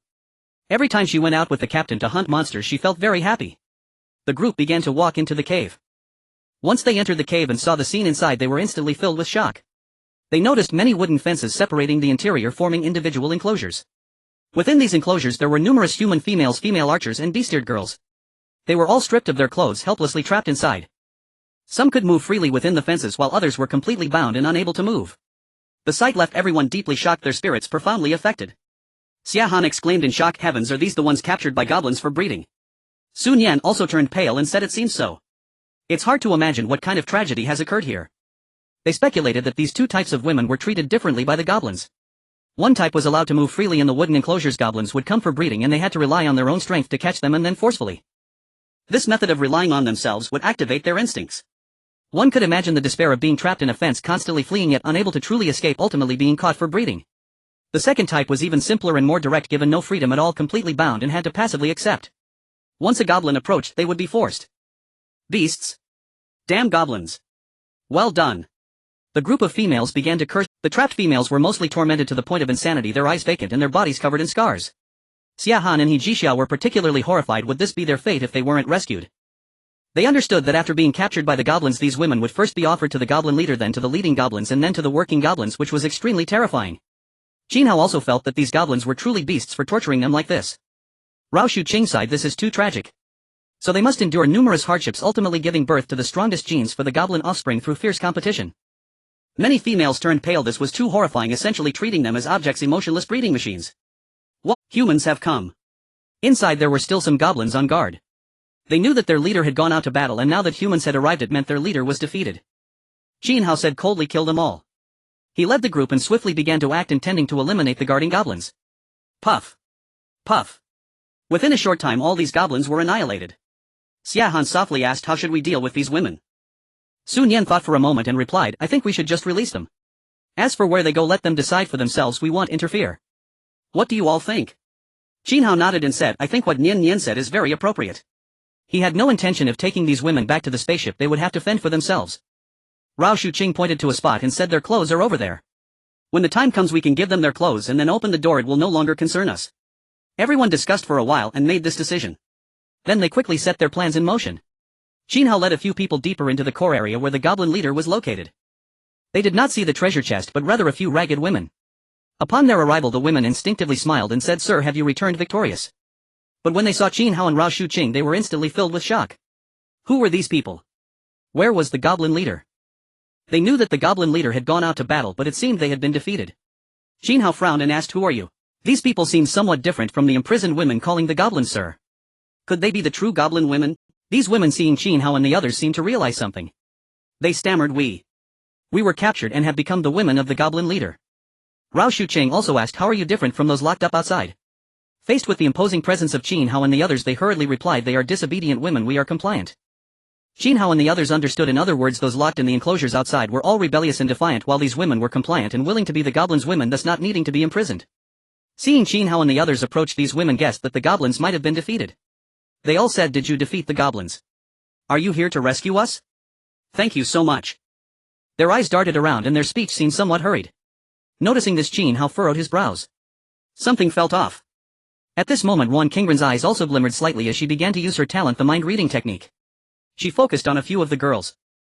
After hearing their thoughts, Wan Qingren was filled with shock. She looked at Qin Hao and said, Captain, they harbor hostility towards us, viewing us as enemies. Then she relayed their thoughts to Qin Hao and the others. The gist was that these women willingly became the goblin leader's women, intending to enjoy a good life here and bear offspring for the goblins, but unexpectedly the goblin leader had been defeated, resulting in their resentment. Qin Hao chuckled lightly, I also sensed malice. The danger perception didn't give a warning, but it's particularly sensitive to malice. In that case, let's kill them all. Qin Hao would not let go of those who bore malice towards him. After all, he would have to worry about potential retaliation. After all, they were considered the goblin leader's women. The others had no objections. Nowadays one could not be overly merciful. We mean no harm. Impossible, how would you know? You are deceiving us, aren't you? A few of the women said, incredulously, unable to believe that someone could read minds. But Qin Hao would not waste words with them. He unleashed his powers, generating powerful gusts. Bang! The overwhelming force of a second-tier elite crushed through swiftly, putting the others to rest. Let's go find the treasure chest, Qin Hao said. At this moment Sun Yan's role was revealed. She softly said, my treasure-seeking talent has guidance, follow me. Everyone was delighted. Sun Yan, this lively treasure, was truly a gem of a girl. Then they followed Sun Yan as she twisted and turned, winding their way to a secluded place. At a height in this remote area they suddenly saw two treasure chests, one bronze and one silver. Qin Hao couldn't help but mutter, these treasure chests really know how to hide. If he were to search for them himself it would indeed be quite troublesome. Fortunately with Sun Yan's guidance they could find them quickly. With Qin Hao's current strength he stomped down hard on the ground and jumped incredibly high, reaching near the treasure chests. Upon contact he directly claimed the treasure chests and steadily descended. Acquired bronze treasure chest 1, acquired silver treasure chest 1. Next everyone began to rummage again in search of useful items. Meanwhile in Ranlangshire, Zhao Zihan and others, guided by the coordinates of the wrecked spaceship, collected several remnants of spacecraft and obtained a lot of divine iron. During this process, although they encountered enemies, they effortlessly defeated them. And Ran, with her elite second-tier prowess, could swiftly slay a large number of foes unstoppable in her path. At this moment in the core area of the tribal world numerous beings were gathering. Among them were powerful individuals from various tribes and independent beings within the tribal world. In short, all the powerful beings that could be contacted in the core area were summoned. Among them, whether they were foes or allies, they surprisingly set aside their grievances and united. Many foreign civilizations have arrived in the tribal world. Although their strengths vary, they have significantly impacted our tribal world. It is said that the elder brother of the flying dragon was jointly defeated by them. If we do not unite against external threats, we may also be in great danger. Therefore we must come together and slay these intruders. At this moment a wizard clad in a dark purple robe raised his hand slightly and passionately spoke. The other beings present, regardless of whether they could speak or not, understood his meaning. Upon hearing that the elder brother of the flying dragon had been killed, the creatures present were taken aback. The flying dragon was undoubtedly a dominant force, incredibly powerful, and none dared to provoke him, possessing an unbeatable strength. Unexpectedly he was besieged and fell. The wizard's words instilled a sense of vigilance among the powerful beings. A goblin laughed and said, most humans are exceedingly weak. Our tribe has already annihilated many human squads, seizing their food and abducting their women. However, if we are to unite, I will also consult our leader. I will definitely contribute my part. This goblin attending the meeting was still unaware that their lair had been wiped out and spoke confidently. A multitude of beings debated. Yes, most of these humans are indeed quite weak. Our tribe once raided a squad and obtained a large amount of supplies. These outsiders appear quite plump. If we defeat them we will surely reap great rewards. As these words spread, all the beings were eager to try, tempted by the prospect of immense spoils. They were already contemplating how to plunder heavily before the arrival of the Red Moon. At this moment a barbarian lamented, we must not underestimate those outsiders. Our king has fallen and our entire tribe has been eradicated. When will a new king be born? This is a tremendous loss for our barbarian tribe. A female archer also said, our queen of archers has fallen. Although we are mortal enemies with the barbarians and a decisive battle seems imminent, I know it must be the work of the outsiders. All the beings were greatly alarmed. The fall of the flying dragon and the two kings illustrated just how formidable the outsiders were. The gathered goblins were also somewhat stirred. They hadn't expected that both the barbarian king and the queen of archers had perished. Given such circumstances, it seemed their great goblin leader had the upper hand. Moreover, the wizard nodded at the statements made by the barbarian and the female archer, as this was all part of his plan intended to unite everyone to face the outsiders. He looked at the powerful beings and said, indeed the outsiders are incredibly strong, so we must unite to eliminate the threat before the Red Moon. Furthermore, I believe these outsiders are related to the divine punishment. As the wizard mentioned divine punishment, the beings present were all greatly alarmed. It was a presence that could instill fear in any creature. Because in the past the tribal world did not have a red moon. However, at some point it seemed the tribal world had offended the heavens, resulting in divine punishment, and the red moon appeared. Whenever the red moon rises, all beings in the tribal world fall into a state of frenzy, losing their rationality, driven only by their primal instincts. If the outsiders are related to divine punishment, that would be terrifying. Seeing that the beings were alarmed, the wizard continued, thus we must unite not only for resources but also to resist divine punishment. Slay all invaders. Kill. Slay. All beings roared in unison. Gather all tribes, summon all independent entities, and breach the outsiders. The wizard commanded. He led a multitude of beings in a grand march towards the outside world, for they knew that the outsiders were lurking at the periphery. The goblins and other creatures were split. Some followed the main force while others prepared to return and inform their leaders for support. From a distance this army appeared immensely powerful, exuding a formidable aura. The wizards lined up. Once the enemy was struck by fireballs, it would spell a terrifying disaster. Among them the most terrifying was the armored Pikachu, radiating an invincible aura. The Pikachu king was also present. Although he did not speak, he seemed to have established trust with the wizard, offering unconditional support. At the forefront of the army were massive giants whose formidable defense was almost insurmountable, posing a significant threat at the front. In addition, there were countless other beings, including barbarians and female archers, creating a grand spectacle that stirred the blood. At this moment the participating goblin looked at the army departing and was immensely excited. He wanted to hurry back to report to their leader and come with him. With the fall of the barbarian king and the queen of archers, their goblin clan was sure to flaunt their might. In the tribal world a storm of power gathers as these beings swell like a rolling snowball, forming an invincible and terrifying force, sweeping all before them with no enemies capable of resistance. Currently most of the teams in the tribal world dare to venture out. Even those who once cowered in their ships have begun to attempt exploration. The tribal world has suffered great losses and is no longer what it once was. After several cycles of the Red Moon, the number of beings in the tribal world has diminished as the Great Wall Guardians have slain 2 kings, defeated the flying dragons, and repelled the beast tide. Many powerful individuals are forging ahead, having slain countless formidable beings, and most paths have already been explored. The danger level in the current tribal world is far less than before. All the ships have dispatched teams to explore, seeking resources and treasure chests. However, a scene that horrified them unfolded at the core of the tribal world. A group of beings had united, a sight both terrifying and overwhelming as those formidable figures darkened the horizon. As the grand army led by the mages set out, the teams on the core route were mercilessly crushed under the wheels of an unstoppable war machine, obliterated in an instant. They moved like an invincible lion with an unstoppable momentum. Those who were fortunate enough to be further away were equally terrified, witnessing the sheer power of this formidable army as a team from the United States was annihilated in the blink of an eye. Oh my god, weren't we told that the tribal world is relatively safe now? This is 100 times more terrifying than the first day. The tribal world is too frightening. These teams, which had come out to search for resources due to the lack of food, were extremely frightened. The survival base is simply too vast. Aside from the tens of billions of Blue Heart, there are various civilizations. With so many people, there are naturally differing personalities and all sorts of individuals. Some teams are rather lackadaisical, and after the 3-day protection period they hardly venture out in their ships.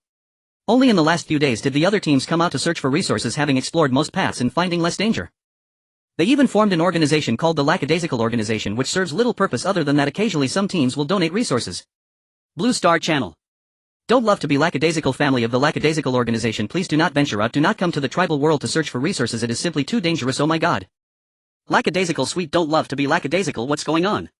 Weren't we told the tribal world isn't that dangerous? We're running low on supplies and are about to starve. We were just preparing to go out searching. Don't love to be lackadaisical. Who said it wasn't dangerous? It's simply a lie, a chaotic joke. Due to a lack of supplies, we also ventured out to search, but we witnessed a horrifying scene. Those terrifying beings in the tribal world had actually gathered. Their numbers were terrifyingly vast, darkening the landscape. I witnessed a team from the United States being ruthlessly crushed. And a 6-armed tribe member also had no power to resist. Lackadaisical Sweet, oh my, this is too terrifying. I think I'll continue to be lackadaisical. Family of the Lackadaisical Organization, does anyone have food to spare? Lackadaisical Sweet dared not venture out. The messages in the Blue Star Channel were originally quite few, mostly from those struggling in the outside world. However, with the words of the Lackadaisical Organization spreading, the Blue Star Channel suddenly became lively. Special Forces, is this true? If it is, the severity of this matter is beyond imagination. Mountain River safe, this matter is extraordinary. If there are acquaintances, they should be informed quickly and must avoid danger. The Special Forces user Su League was slightly moved. Mountain River safe must be those individuals, as he is now advising caution, indicating the severity of the situation. Don't love to be lackadaisical. Of course it's true. I am the backbone of the Lackadaisical Organization, and no one values their life more than I do. Below in the comments others continue to speak. Physician cannot self-heal. This matter is indeed true. The people of the Lackadaisical Organization are not wrong, as I have also witnessed it with my own eyes. This tide is simply too terrifying. If we weren't far enough away, we would definitely be affected. On a rocky mountain near the former nest of the flying dragons, a few girls were rapidly tapping on their screens. They found that this rocky mountain offered a vast view, so they approached to find a suitable direction to seek resources and treasure chests. After all, not every team has exceptional individuals like Ruo Shuqing and Sun Yan. Nangong Qingya, who uses the username Physician cannot self-heal, looked at the terrifying army in the distance and felt an immense sense of dread. She paled and said, the information has been sent. Those who need to be warned have been warned, and what happens next is beyond our control. A girl, also frightened, said, Captain Nangong, luckily we are on this rocky mountain. It seems to be the former nest of the flying dragons, and with the volcanic crater here, their path seems to have bypassed this place, otherwise we would be in danger. Nangong Qingya nodded. This place was indeed good, saving their lives. Another girl smiled and said, I remember this place. It seems to be the former site of the Great Wall Guardians, right? They occupied this area, preventing other teams from coming. It must be said that this is indeed a treasure trove. Back then, when Qin Hao and his team battled the flying dragons, they occupied this place, and other teams that sought to take control were driven away by Lin Mengyao and others. These events have been passed down by those teams, and among the Blue Star Channel it is still a topic of great interest. Those who were once driven away even take pride in it, often appearing in the Blue Star Channel. Nangong Qingya couldn't help but chuckle. This place is about to become a social media hotspot. We were once the team chased away by the Great Wall Guardians. We have the potential of a great emperor. Me too. The dual kings of the barbarian tribes and the flying dragon overlord fell at the hands of the Great Wall Guardians, yet we managed to survive under their command. What more needs to be said about our strength? You all keep boasting. It's not like they are just waiting to take down the overlord flying dragon and can't be bothered with you, or else a single slap would finish you all off. Look, you are anxious again. You don't understand, do you? We are special. If you have the ability, try dancing in front of the Great Wall Guardians and claim their territory. See if you won't be slapped to death. Thinking of those messages, Nangong Qingya couldn't help but show a faint smile. At the same time, she also sighed, for the Great Wall Guardians are indeed a remarkable presence, leading the entire server, with their level 5 ships being unmatched, requiring no personnel defenses. They can simply enjoy music while inside their ships. Nangong Qingya hailed from Lanqing, born into an ancient family of traditional Chinese medicine with a lineage stretching back generations. Yet as time marched on, swept along by the tides of modernity, traditional Chinese medicine gradually declined, many of its profound techniques lost forever to history. Undeterred, Nangong Qingya stepped forward with unwavering resolve. Drawing upon the classical medical arts she had mastered since childhood, she traveled across Huaxia healing the afflicted and harnessed the power of short video platforms to revitalize and propagate this venerable tradition, making remarkable contributions to its renaissance. Perhaps owing to her calling as a healer, even after arriving in this survival world she retained an abiding concern for all under heaven. Confronted with the unfolding crisis, she immediately alerted the launching channel. Jojo talented general gratitude to users Ibu Zalen and Ija Bunning ZE for your timely warning. This matter is extraordinary and you are truly noble souls. I urge everyone, should you witness such a phenomenon, flee far away at once, do not yield to curiosity or attempt to investigate. To do so would mean certain death. As news spread, numerous voices rose, not to sensationalize but to issue solemn warnings. Keep your distance, let not idle curiosity become your undoing. Lazy, good heavens, so terrifying. I sensed it too, and nearly sneaked off to investigate what lay behind it. Nearly scared me out of my wits, but thank goodness I didn't go. NN Chigwa crowd, seriously. I almost went to take a look, just some harmless gawking, but thank Providence I saw the launching channel alert first. Otherwise we'd be doomed. And few could remain indifferent before such a colossal spectacle, yet the timely interventions of the launching channel saved countless lives. Shanho Washan Ibu Zalen Ija Bunang Ze, if you've discerned the direction, please share it so that fellow Huaxia citizens along the path may evacuate in time. NN Ija Bunang Ze directional schematic. Meanwhile, Wan Xingran, serving as information secretary, regularly monitored the chat channels and thus learned of these developments. Likewise, Li Mengmeng and the others aboard the starship remained vigilant, swiftly relaying the intelligence to Wan Xingran. NN Li Mengmeng, brother Qin Hao, something's wrong. The creatures have banded together, don't let them touch you. Ling Xiaoka, captain, please exercise extreme caution. The rumors say these beasts are extraordinarily formidable, and Wan Xingran immediately passed the warning on to Qin Hao and the others.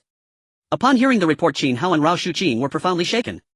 Rao Shuqing sighed. I had assumed the tribal world would grow safer with time, never imagined it would instead grow more perilous. Indeed, Lin Mengyao murmured, shivering slightly.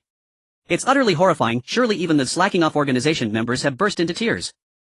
Perhaps, Qin Hao replied, the increasing influx of outsiders has provoked the native lifeforms to mount a coordinated counteroffensive. He reviewed the messages again, reading posts from Ibu Zalen Ija Bunang Ze Shanho Wuxiang and Jojo talented general. He recognized the first as belonging to the slacking off organization, the second clearly a healer, while the latter two handles held an air of intriguing ambiguity. Then he studied the approximate route map, and the longer he gazed the more unsettled he grew. Was this not precisely the path they had taken from their starship to the core zone on day one? If so, even with minor deviations this massive host would inevitably draw perilously close to their vessel. Once it had annihilated nearby starships, it might well turn toward theirs. As Qin Hao pondered, Rao Shuqing too sensed something amiss, her precognitive gift rendering her acutely sensitive to looming calamities.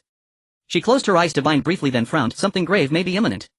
She expended further spiritual energy to perform a deeper augury until her complexion paled.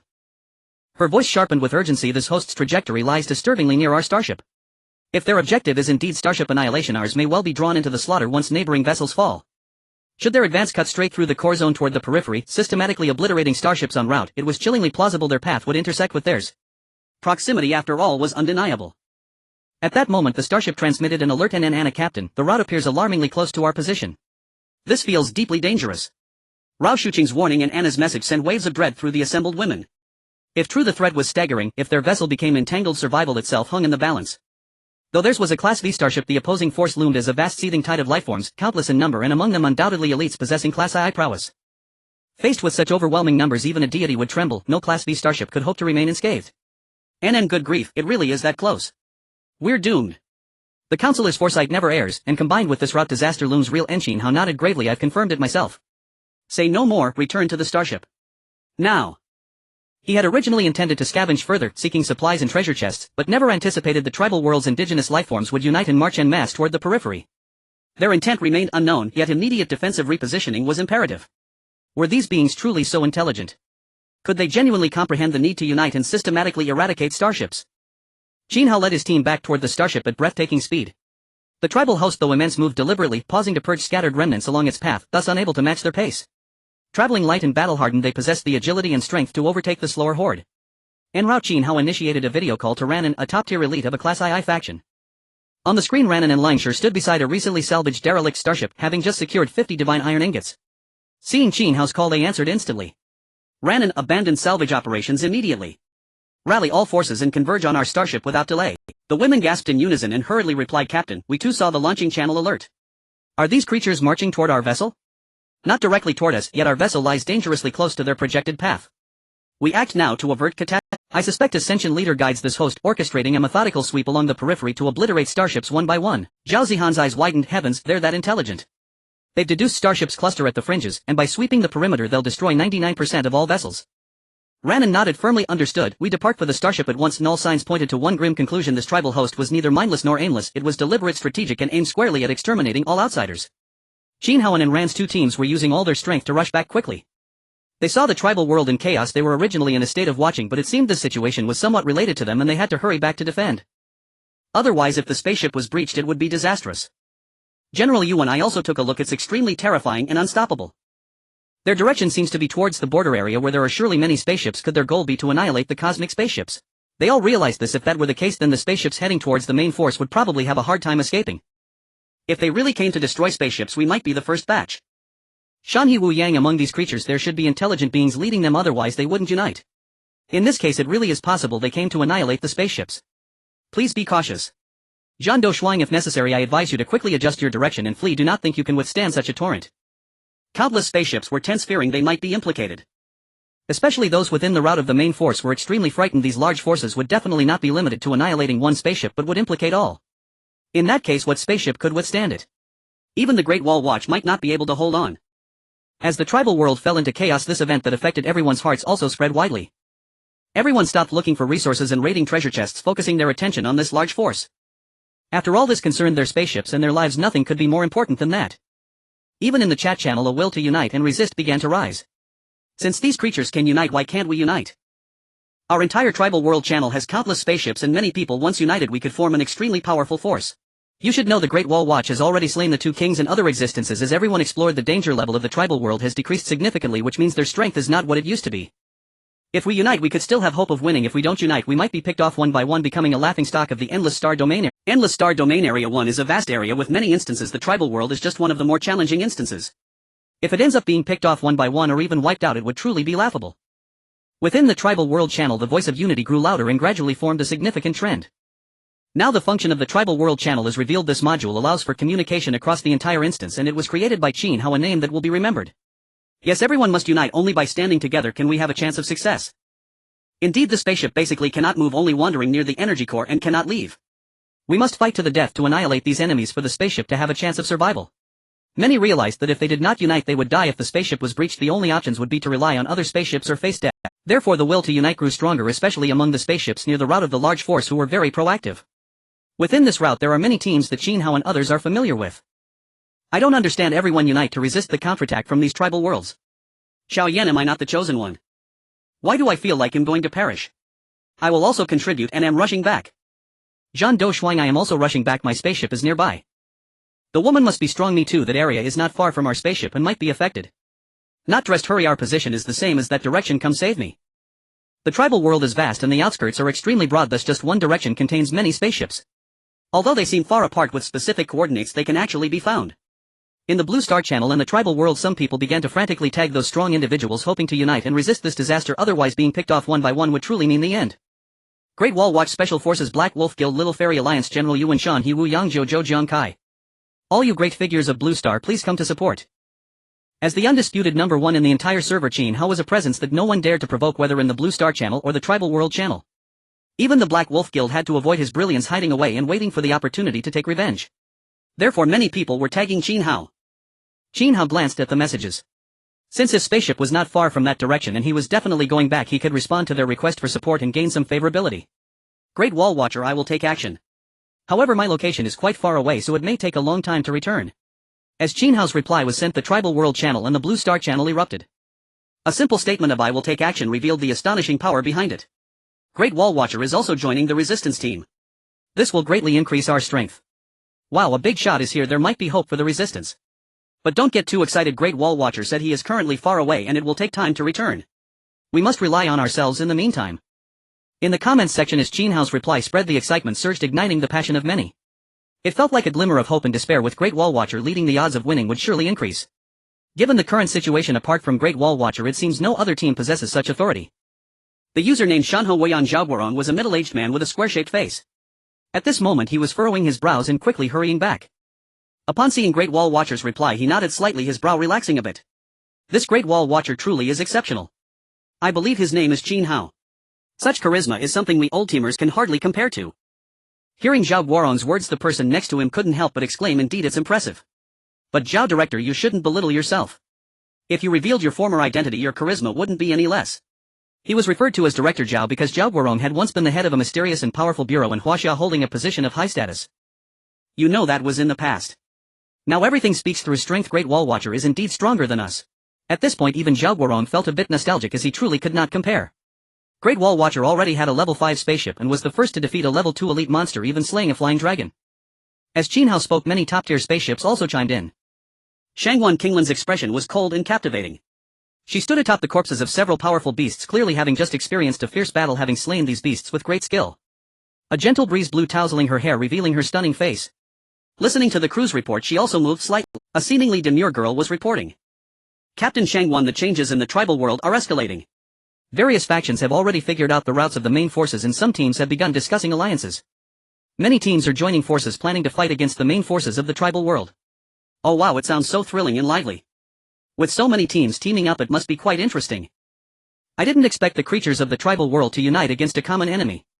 Even more surprising is that we survivors are starting to unite as well. It's simply astonishing. Captain Shangwan, should we go join the fun? It seems like there are a lot of people. This demure girl was getting more and more excited, speaking with a fervor that was quite unlike her appearance.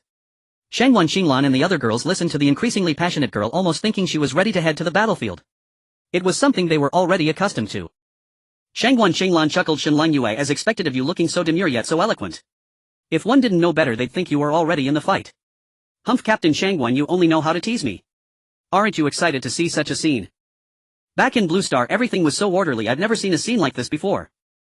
The other girls nodded in agreement. It was indeed very interesting, though dangerous, but it was a different experience, and even if they died it would be worth. At this moment Shenlang Yue looked at the rapidly flying messages in the chat channel and felt a sense of being there. She became even more excited after seeing a series of messages. Wow, oh my. There are so many people tagging us in the Blue Star comment section. Shenlang Yue looked at the messages tagging the Little Fairy Alliance in the Blue Star channel. Indeed, Shangwan Xinglan and Shenlengjiu's usernames were Little Fairy Alliance. They were once a boastful team that claimed to be powerful and mocked General Yuan for being despicable. They even boasted about wanting to keep boy toys and recruit younger brothers for their spaceship, truly being quite boastful. However, up to now they had already acquired a level 4 spaceship, yet it seemed they hadn't recruited a single man, making them appear overly boastful. As Shenlengjia's words spread, Shangwan Xinglan and the others gathered around, seeing numerous messages, indeed noticing the tags directed at them, which also made them somewhat happy. Shenlang Yue giggled, hee hee, they finally recognize our strength. Our Little Fairy Alliance is truly magnificent with terrifying power. Now that we've made a name for ourselves, we should find a few boy toys to play with. Shangwan Xinglan pinched Shenlengjia's waist. This seemingly demure girl was actually the most talkative. Although she looked quite gentle, what she said was fierce. Little Lung Yue, you just love to boast. If you really attract someone, they might scare you. A girl laughed. She chuckled and continued, Little Lung Yue still doesn't get it. If we're recruiting, we should look for little boy toys to be the older sisters for the younger boys.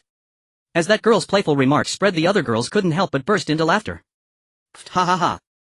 You really are something. The girls present, who were originally quite innocent, later learned what little boy toys meant, realizing there were such playful ways to interact. At this moment Shenlang Yue became even more excited, even screaming. Wow, Captain Shangwan, Great Wall Watcher, is going too. He is going too, so let's hurry and join the fun. The girls looked over, seeing Great Wall Watcher's boastful message, I will take action. Wow, as expected of Great Wall Watcher, that's quite impressive. What? He's going too. Then let's go. Hearing that Great Wall Watcher was also joining the resistance excited the girls immensely. Could they finally see his true? Shangwan Xinglan was also somewhat moved that powerful man was gathering as well. She chuckled, looking at this, it seems like a grand feast. Our Little Fairy Alliance certainly won't be outdone. Then let's go and showcase the power of our Little Fairy Alliance. Shenlang Yue exclaimed excitedly, yay. I fully support this. I hope we can catch Great Wall Watcher to keep him warm at night, hee hee. Upon hearing Shenlengjiu's remarks, the group of girls present exchanged glances, unable to restrain their astonishment, thinking about how he would actually pull them back to warm his bed. It must be noted that although the Little Fairy Alliance possesses considerable strength and is notoriously arrogant, who would dare to act recklessly in the face of the Great Wall Watchers? At that time the Black Wolf Guild was targeted by the Great Wall Watchers, and subsequently there were no updates about them in the entire Blue Star channel. Even those who initially wanted to join fell silent. What a joke. Joining the Black Wolf Guild would be akin to joining the National Army in 1949. Shangwan Xinglan directly slapped Shenlang Yue on the backside, scolding, you bold girl, how dare you think that? Stop spouting nonsense. After speaking, she turned to reply in the Blue Star channel. Little Fairy Alliance, I will also take action. As Shangwan Qinglan's words spread, messages in the Blue Star channel surged once again. Wow, the Little Fairy Alliance is also going to make an appearance, and her manner of speaking seems somewhat similar to that of the Great Wall Watchers. I know they are just followers. Don't slander them, they seem to already have level 4 spaceships, quite formidable indeed. Those people realized through the earlier words of the Little Fairy Alliance that they probably already possessed level 4 spaceships, which was truly impressive. In fact, level 4 spaceships are not very difficult compared to the upgrade requirements for level 5 spaceships. The difference is like heaven and earth. Materials required for upgrading to LV. For spaceship 40 energy cores, 40 upgrade fragments, 40 fine iron, 1 spaceship heart. Only 1 spaceship heart and a few silver treasure chests are needed. However, not everyone is as fortunate as Sun Yan, who can find 40 upgrade fragments. They might have to open 4 or 5 to obtain one. Despite this, it's still quite powerful. After seeing Shangguan Kinglan's words, Shin Ling Yue and the others couldn't help but grumble. Captain Shangguan, how can you make us seem like mere followers of the Great Wall Watchers? Shangguan Qinglan smiled and said, I just feel that her words sound rather pretentious. I want to try that feeling too. As the Great Wall Watchers and the Little Fairy Alliance spoke, the strong teams who were mentioned also began to respond. Among them were remarks that left people speechless, particularly from the Black Wolf Guild. Black Wolf Guild, we will not be participating, we have matters to attend to. With their statement, the people in the Blue Star Channel sighed. Surely this fellow was too intimidated to show up after seeing the Great Wall Watchers. After all, he had indeed offended the Great Wall Watchers back then. Special forces, I will also take action. I don't understand. Same here. The mountains and rivers remain willing to contribute. Talents of the 9 provinces, a community of shared human destiny. With everyone's remarks, the entire Tribe World Channel and Blue Star Channel erupted into a sensation. These big shots were about to join the fray.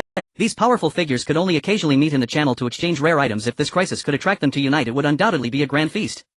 Heroes from all corners of the world gathered, all to resist the invincible tide of the tribal world. Whether the creatures of the tribal world were indeed invincible or the champions among the survivors proved to be superior would soon be revealed. These two powerful factions are destined to clash, potentially igniting a battle for the ages, an event worthy of being recorded in history. My goodness, I'm already filled with fervor. Let's unite to resist and bring down the arrogance of the tribal world. They can unite, and so can we. The stronger and weaker will be known through battle. Fight! Fight! Fight! As many took the lead, more and more people joined this resistance movement. In a valley, Manka and the others had just finished a battle and noticed the messages from the Tribal World Channel, grasping their meaning. Although their spaceship was almost heading in the opposite direction from those guys, their fighting spirit deeply resonated with them. Moreover, this could be seen as preparing for a rainy day, because if they were unable to resist, the other spaceships would eventually face calamity as well. Manka, since the Great Wall Watchers brothers are going, my low Manka tribe will naturally not stand by and do nothing. Manka replied. Their low Manka tribe once owed a favor to the Great Wall Watchers and later another, but he was so powerful that they never had the chance to repay the favor, only occasionally supporting them. On a desert, Gutang also stirred slightly. Are the Great Wall Watchers and the low Manka tribe going as well? How could the event be complete without his desolate god tribe? Very well, since treasure chests and resources are already scarce, rather than wasting immense time searching, it would be better to meet those powerful beings. They were looking forward to meeting the heroes and uniting to resist the large troop of the tribal world.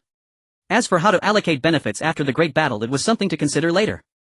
How to avoid internal strife is something for the future. For now, let's go first.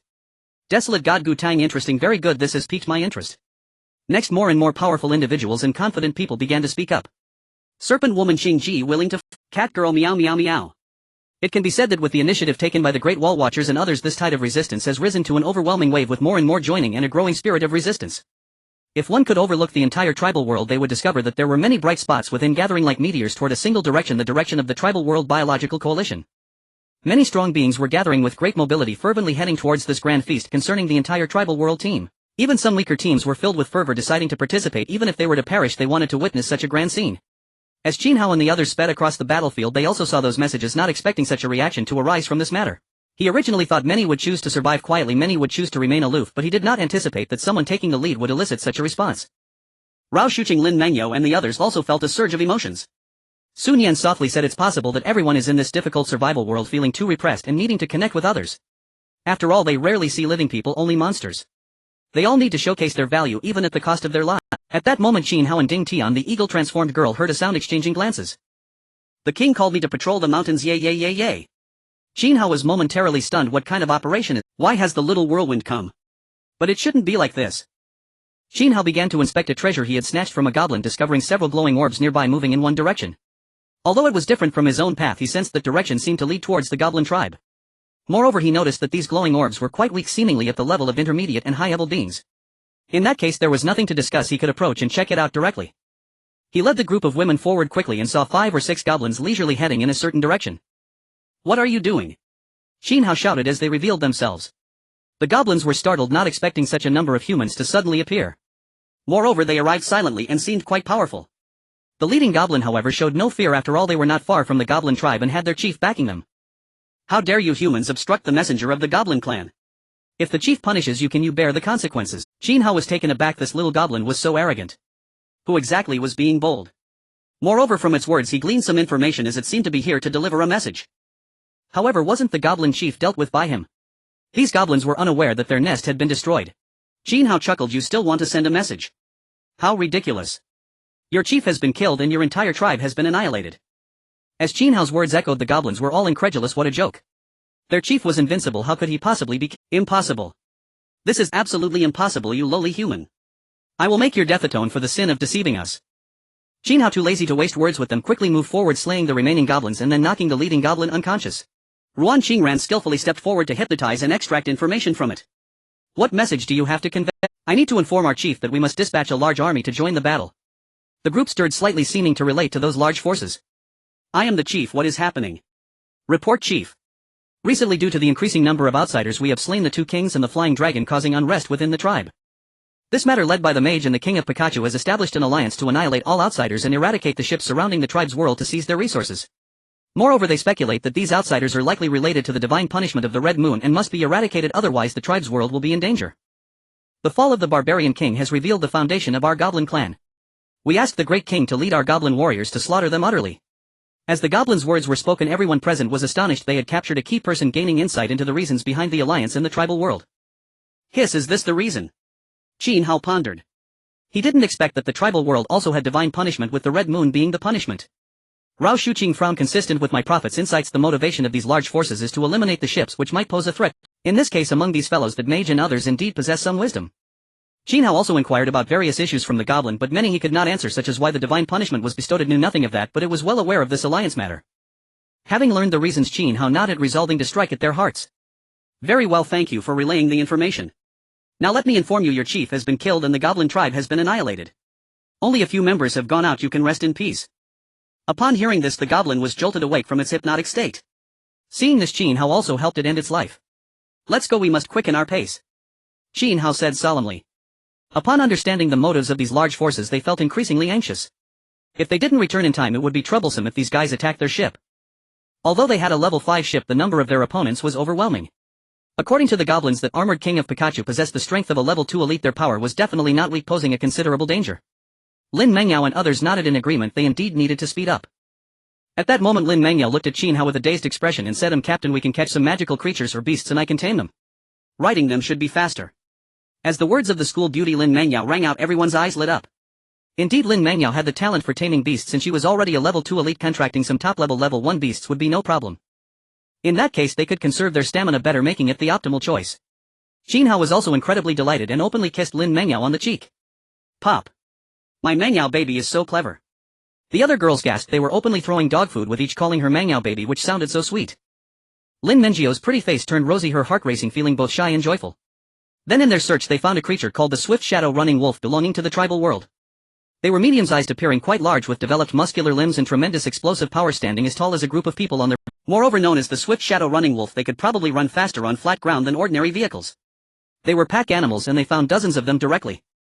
Among them, Qin Hao chose some strong running wolves, all of which were at least intermediate level or higher, with some even being high level or top tier. Everyone was overjoyed to ride on the running wolves tamed by Lin Mengyao, feeling an incredible thrill. Sun Yan and others were a bit nervous. It was their first time riding wolves. Hiss, I haven't even ridden a horse and now I'm riding a wolf. Thank you, great Mengyao. Rao Shuqing was also very curious. This was indeed a novel experience. Lin Mengyao smiled, pleased with her recognition, but she was different. She had ridden a great white shark and even an orca with Qin Hao. Thinking of this, Lin Mengyao's face turned slightly red. It was also that time when she had unintentionally done that with Qin Hao. The tribal world is vast, with wide-ranging territories. As some teams converge towards the torrent, they sometimes brush past each other along the way. What astonished those teams the most was a remarkably powerful group riding a pack of sturdy wolves moving at an astonishing speed. The mounts appeared extraordinary, possessing immense strength. In a confrontation, even their opponents' mounts would likely struggle to contend. Taking advantage of the moment, some teams pulled out their panels to snap a photo, sharing it in the chat channel with the caption, "What overwhelming power! The speed is incredible, they can actually ride wolves." That's Qin Hao and his group. It's a boy leading a pack of girls. No doubt about it, he's a big shot managing to ride such fast. Once the actions of Qin Hao and his companions were revealed, it stirred quite a commotion. Despite the presence of so many girls, this team was undoubtedly powerful, with speculation that the entire Wall of Hope team possessed exceptional talents. It's so lively, I must join in on the fun. If you lack strength, I advise you to stay put. Although it's lively, it can be quite dangerous. Just as numerous teams were charging forth, some groups near the route had gathered together, forming a formidable force. Standing at the forefront of the team was Su Ligua, a special forces soldier. Beside him was Nangong Qingya, known as the healer cannot heal themselves. Along with them were strong teams like Battle Delight General Yuan and the Earth and Wood Men. From a distance one could see this team was already over 100 strong, an astonishing number. The person under the username General Yuan, whose real name was Yuan Chengdu, scanned the surrounding teams and nodded. The nearby teams consisted of those with considerable courage and strength. He chuckled lightly, saying, "Are there any talented individuals interested in joining our spaceship? New recruits can skip the queue." Su Ligua frowned slightly and said, "Yuan Chengdu, it doesn't seem right for you to recruit people here, does it? If you disturb the morale, the first to be expelled will be you." This General Yuan not only aimed to recruit talent but also had his eyes set on some of the girls in this team, as he needed to attract women to draw in capable individuals. Their spaceship had already gathered various types of beautiful women able to provide the pleasures of boss chow, albeit secondhand, yet still a rare delicacy. Moreover, many people had a taste for this, enjoying the thrill of the chase. Yuan Chengdu smiled and said, "Don't get me wrong, I only wish to recruit people after the great battle is over. Before the battle we will certainly give our all." Nangong Qingya, known as the healer cannot heal themselves, looked at General Yuan with disapproval and said, "Objectifying women as bargaining chips is unacceptable. If we survive the battle there will be an explanation." In her view, General Yuan's behavior was a blatant humiliation towards women, using their bodies to attract talented individuals. Food can be eaten indiscriminately, but words must be chosen carefully. Go ask the women on our spaceship who isn't willing to join. Some have even previously worked in this line of business. Don't place all the blame on me. General Yuan scoffed. The battle had yet to commence, but the tension in this team was palpable, as everyone had agreed beforehand that regardless of good or bad, anyone who stood against the retaliation of the tribal world could unite. Just then, from the Earth and Wood Men team, a strikingly beautiful woman stealthily approached alongside the group. The crowd was momentarily stunned, quietly observing the girl. General Yuan exclaimed, "Could this be the infamous Coriander sister who doesn't eat cilantro? It's me. I didn't expect to be quite famous. You all actually recognize me." Upon hearing this, everyone present was both amused and bewildered. Who didn't know the name of the one who doesn't eat cilantro? Initially she had directly joined the Earth and Wood Men team on the public screen. Now it seemed she was indeed whelped, but perhaps not well treated, as her demeanor suggested she had faced difficulties. Leading the Battle Delight team was a muscular man resembling a bodybuilding champion. He looked at the Earth and Wood Men team and couldn't help but exclaim, "Long before I admired you all on the Blue Star channel, and now I respect you even more. You truly are impressive." His words implied that no wonder they could endure. He remembered Coriander's sister had had several partners before. Now their spaceship seemingly had just one girl, which can be imagined. Fortunately, although Coriander's sister had a rich history, her looks were still appealing, making her exceedingly beautiful. Before the Earth and Wood Men could respond, Coriander's sister grew impatient. She retorted, "What are you mocking? Someone like you wouldn't even get a chance even if you were patched up. How can someone as pretty as me be the subject of your mockery? Even so, I am still beyond your reach." Though Coriander's sister was somewhat vexed, she had no worries about food or drink, but the ridicule was indeed frustrating. To be mocked upon arrival was truly unbearable. Her team was formidable and they were not afraid of their opponents. A strong man from the Earth and Wood Men spoke up, saying, "Watch your words. Coriander's sister is not to be insulted. Currently Coriander's sister is the precious gem among us. No one can bully her." The nearby teams exchanged glances, acknowledging Coriander's sister's charm. In earlier times she would have been considered a campus beauty, and her allure only added to her appeal, captivating the men around her. One could criticize Coriander's sister for her past, but her looks were undeniable. The arrival of these teams had made the atmosphere lively, and some classic figures from the Blue Star channel were also present. Their ability to speak amidst the battle was proof of their exceptional status.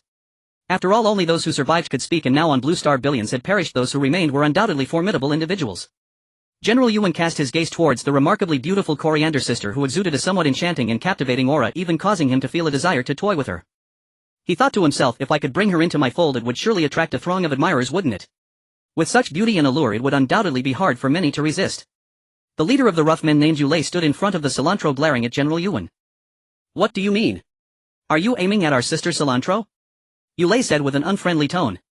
General Yuan laughed. "No need to be nervous, I have no such intentions. The opposing side seemed not to be weak, so we cannot provoke hostility now." Su Ligua stepped forward and said, "All right, no internal strife. Since our team has gathered, let's meet with the next group. There is another gathering point ahead of us which has already assembled many strong individuals. They made many preparations for this gathering, with numerous gathering points along the way. Whenever a wave of people gathered, they would meet with those from the next gathering point, like grains of sand slowly converging to form a river and eventually the sea." Everyone nodded. This large troop was also heading towards the previous point. At the next point, Zhang Chuan of the 9 provinces talent was already waiting, watching the crowd gathering, and felt a wave of emotions. Since arriving in this apocalypse to survive, it was his first time seeing so many people.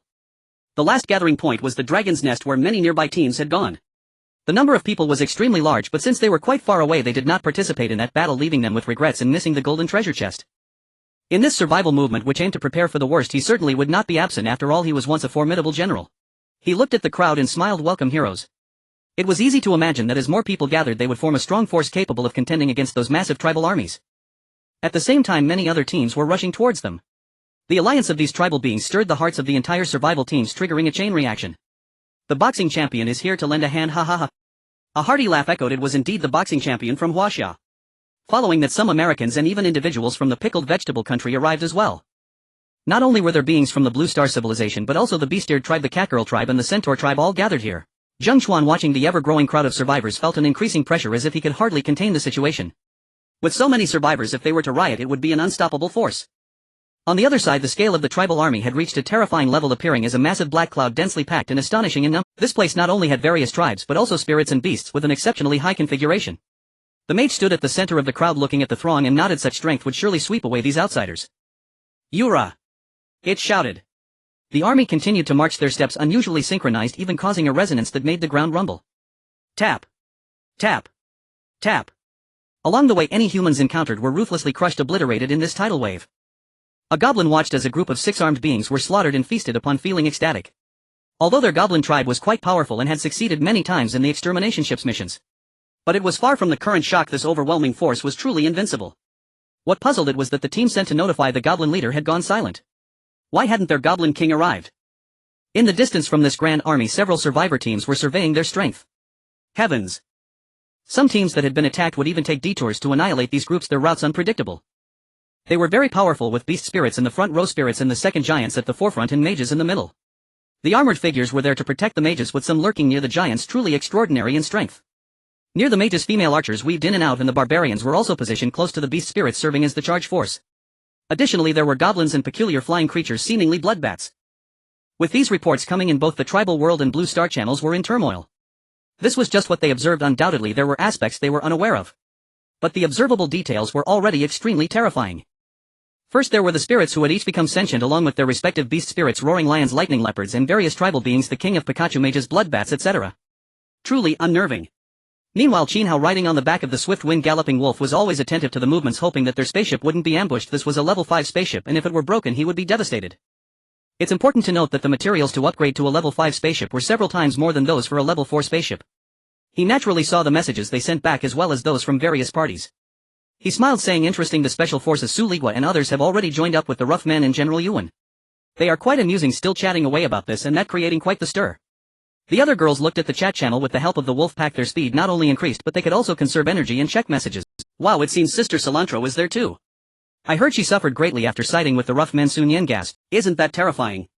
Just Qin Hao alone is overwhelming for her, it's truly unimaginable. Qin Hao seemed to realize something and teased, Nian Nian, you seem to have turned yellow, what are you saying? Do you think I'm awesome? To be honest, not everyone is as formidable as I am. Sun Yan pouted. Brother Qin Hao, what aspect are you referring to? Qin Hao smiled slightly at her words. What do you think? That night someone couldn't handle it. As their conversation continued, Rao Shuqing and others found it quite ear-burning, but having been through so much they were somewhat accustomed to hearing such lewd remarks. However, the less experienced girls like Bai Shuer turned red with embarrassment.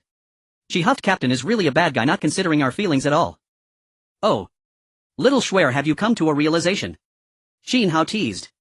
With over 30 girls in the spaceship now, he found it hard to cater to them all. Having too many women was indeed a bother. As Qin Hao's words echoed, the girls present were unfazed, having long been numbed by such filthy language. Qin Hao thought to himself, this girl has a talent for spouting nonsense. Could it be that she is also gifted in some other way? Moreover, she is the sports committee member. He seemed to remember her saying she could do a split. With this thought, Qin Hao felt a bit parched, but given the critical situation he suppressed those thoughts. As Qin Hao and the others pressed forward, most of the other survivors from the tribal world gathered to witness this grand event. This is a confrontation between survivors and the creatures of the tribal world, a grand showdown. If the creatures win, they will sweep through the survivors. If the survivors win, the danger level of the entire tribal world will drop to a minimum. Even those from the laid-back organization can come to scavenge for supplies. This battle concerns the fate of both parties and is undoubtedly a critical juncture. Along the way, as they continued to converge on a single point, they also saw many teams heading in that direction. Those teams naturally noticed Qin Hao as well. With the speed of a swift wind, they could see Qin Hao and his companions zipping past. In the tribal world channel, there was also news from the Great Wall Watchers. Seeing it now was extremely shocking. Wow, it's actually the Great Wall Watchers, so fast, I love it. A girl exclaimed with surprise, watching Qin Hao rush past. It's really him, the kind of person we could only see online, yet we encountered him, he is rushing back. A boy was equally astonished. They watched the formidable Qin Hao leading a group of beautiful women, feeling incredibly thrilled as if they were chasing a star. The girl flashed a wicked smile, licked her lips and quickly said, let's follow and see if there's a chance to make him fall under my skirt. Surrounding her were all men. This girl's name is Lu Yifei, who had some fame in the Blue Star channel, known as Suffering Yet in. As for why she became famous, Qin Hao and the others only knew a little. She had once said that bringing food could earn her attention. Listeners online said she had previously made some outrageous remarks claiming that this survival game was an alternative rebirth and she wanted to experience all the facets of life. She wanted to try the experience of writing with 1,000 people. Lu Yifei was extremely alluring with fair skin and stunning beauty, possessing a unique temptation that no one could resist if they liked such flirtatious charm. For those with Mr. Chao's attributes, it was also absolutely difficult to withstand. As a spaceship captain, she had managed her entire crew while utilizing her advantages to trade for plenty of food and treasures, even attracting some men charmed by her beauty, which bolstered her spaceship's strength. The other men, upon hearing Lu Yifei's words, did not feel discomfort, instead they looked forward to it. If such a remarkable person could be captured, they would even feel honored to share her interests. Miss Lu, I heard that Qin Hao from the Great Wall Watchers is indeed lecherous but only likes beautiful girls. Although you are stunning, he might not be into your type. A boy said. Lu Ningshuang chuckled, don't worry about that, let's give it a try. If it doesn't work, I can pretend to be a young girl. He shouldn't have anything to discern, right? I just thought about it, mainly I am excited about this feast gathering so many people. My journey with 100 people is almost complete. Lu Yifei licked her lips and said wickedly. Then they followed in the footsteps of Qin Hao and the others, continuing to As all parties continued to take action, the large forces of the tribal world creatures were also smoothly approaching the outskirts. Although these spaceships were docked in the outskirts due to the vastness of the area, many were docked irregularly, some close to the core and others far away. At this time, after the large forces had fought their way out, they soon encountered a spaceship not far from the core. The mage commanded the large force to halt, gazing at the spaceship from afar, confronting each other. The mage looked at the spaceship and sighed, is this the vehicle of the outsiders? Indeed, shocking, it truly has some strength. This spaceship, although not large, has some power by its size. It should be a level 3 spaceship. Level 3 spaceships are easy to upgrade, but at least one silver treasure chest is required. If luck is poor, it may require 2 or 3 treasure chests, which illustrates a point. At this moment, many humans inside the spaceship were staring at the dark horde, shocked beyond measure. Oh my god, is this the large force of tribal creatures? It's simply terrifying. Heavens! How can they be moving so fast? They're almost at our spaceship. The 78 humans left behind in the spaceship were expressing their astonishment. They were a mix of men and women with black skin, and only their teeth were white. They were extremely tall, a classic representation of Africans. This team had thrived in their harsh environment during the first 3 days of the survival period, managed to find supplies and obtain treasure chests, thus acquiring their current level 3 spaceship. A black guy swallowed hard and said, I looked at the route map, didn't it say they would pass far from our spaceship? Why are they heading straight for us?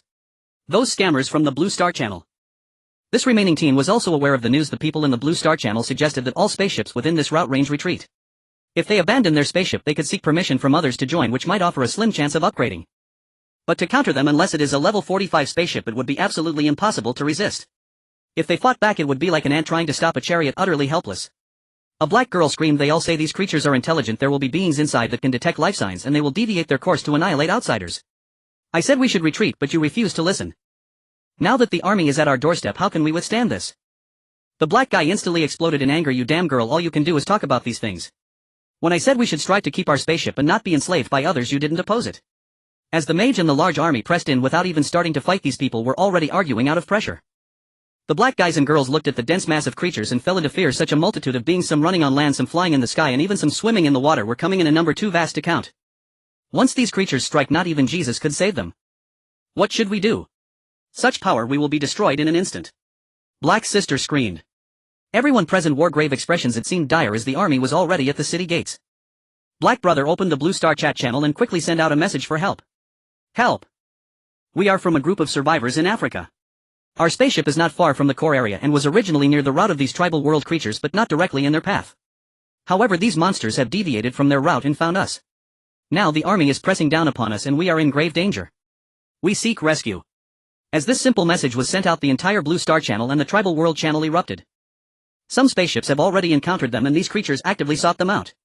If this is the case, their motives are clear. They are here to annihilate the spaceship. If we do not unite, we will undoubtedly be picked off one by one, leading to the downfall of all the survivor teams. All survivor teams secretly felt alarmed. The situation was even more severe than they had imagined. The survivor teams are still gathering and cannot provide support in a short time. I advise you to abandon the spaceship and flee quickly. That is your only chance for survival. Someone from the survivor teams replied.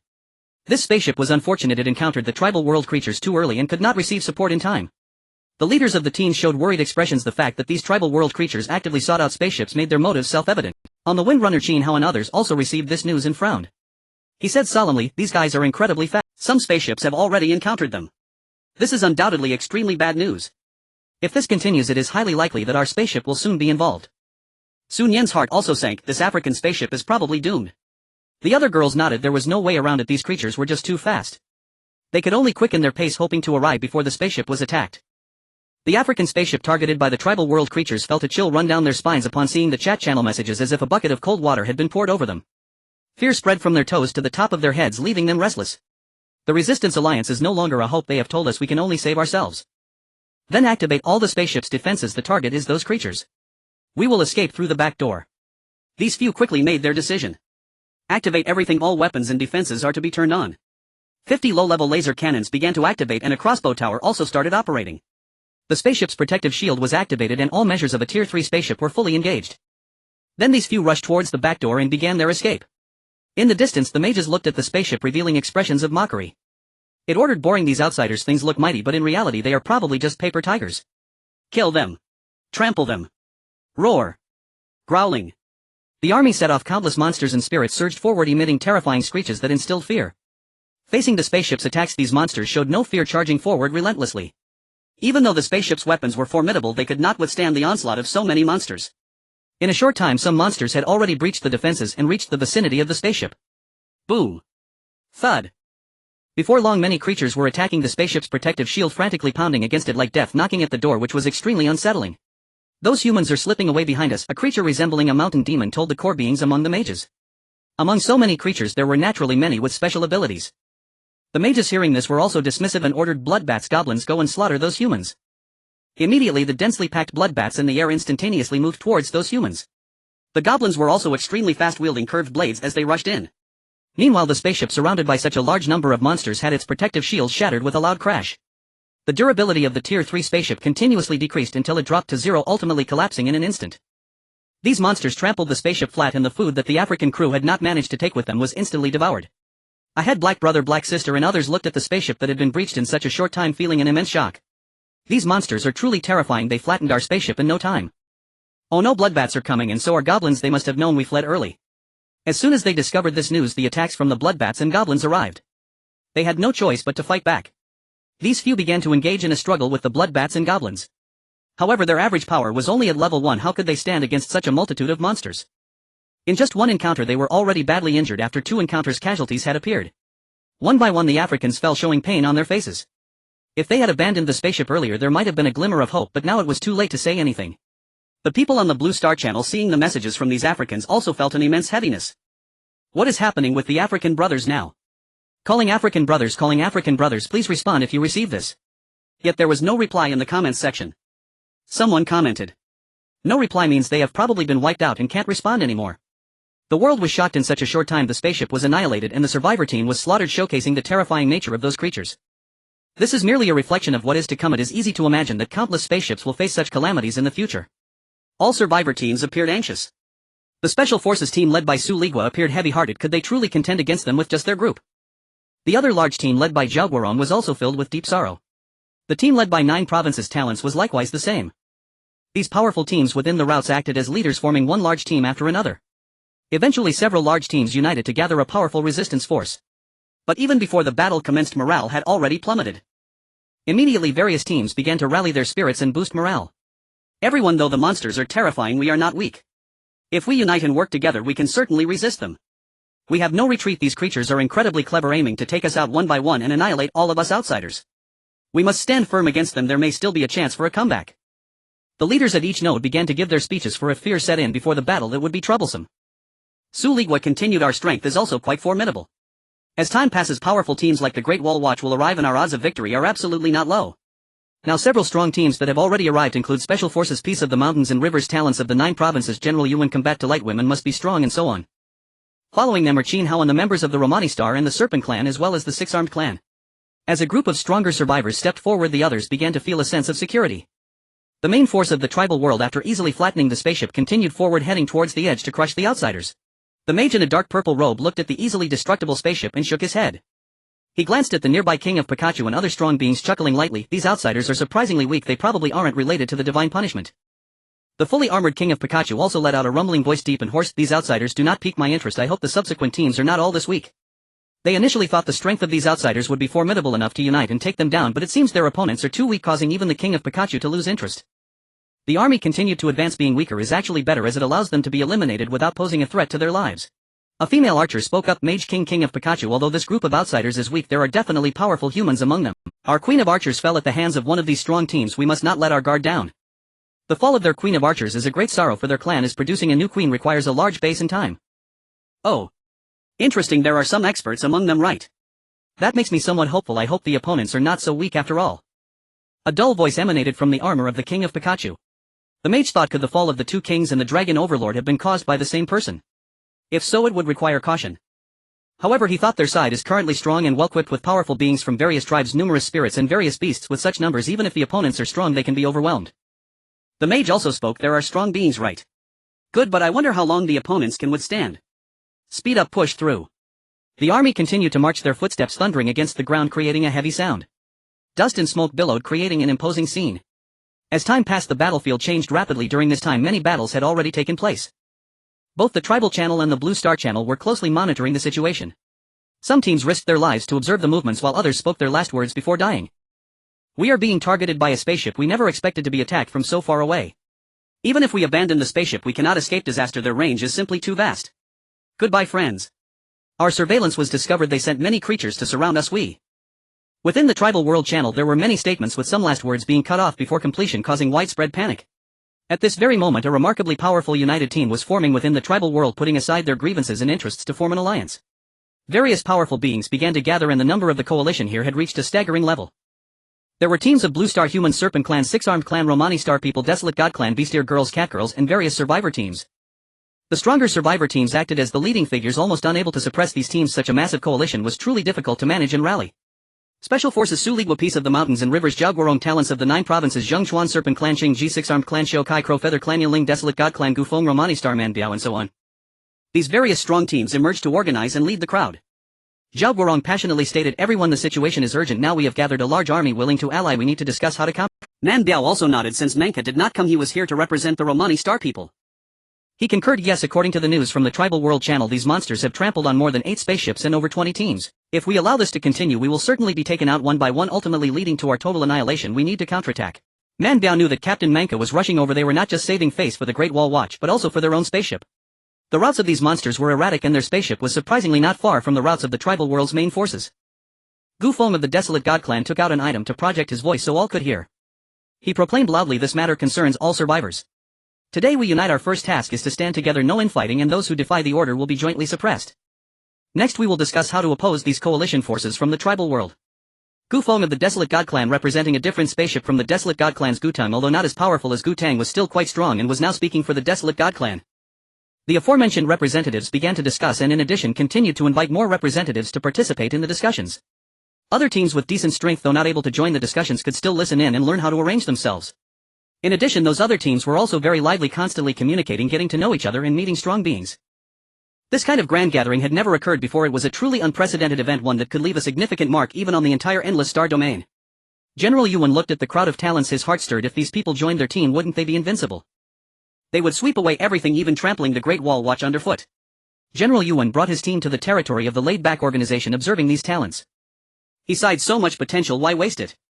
Your talent is like a breeze. Join our team and you will definitely shine. In the battle tonight you can take my place in the back." In the organization of the laid-back individuals, due to their extreme sloth, even their top-tier experts appear mediocre, and there are no representatives to hold discussions truly living up to their name as the laid-back. Among them, the person with the online name of Not Loving Laziness was the one who discovered the tribal world's biological alliance early on. His talent lies in blowing wind.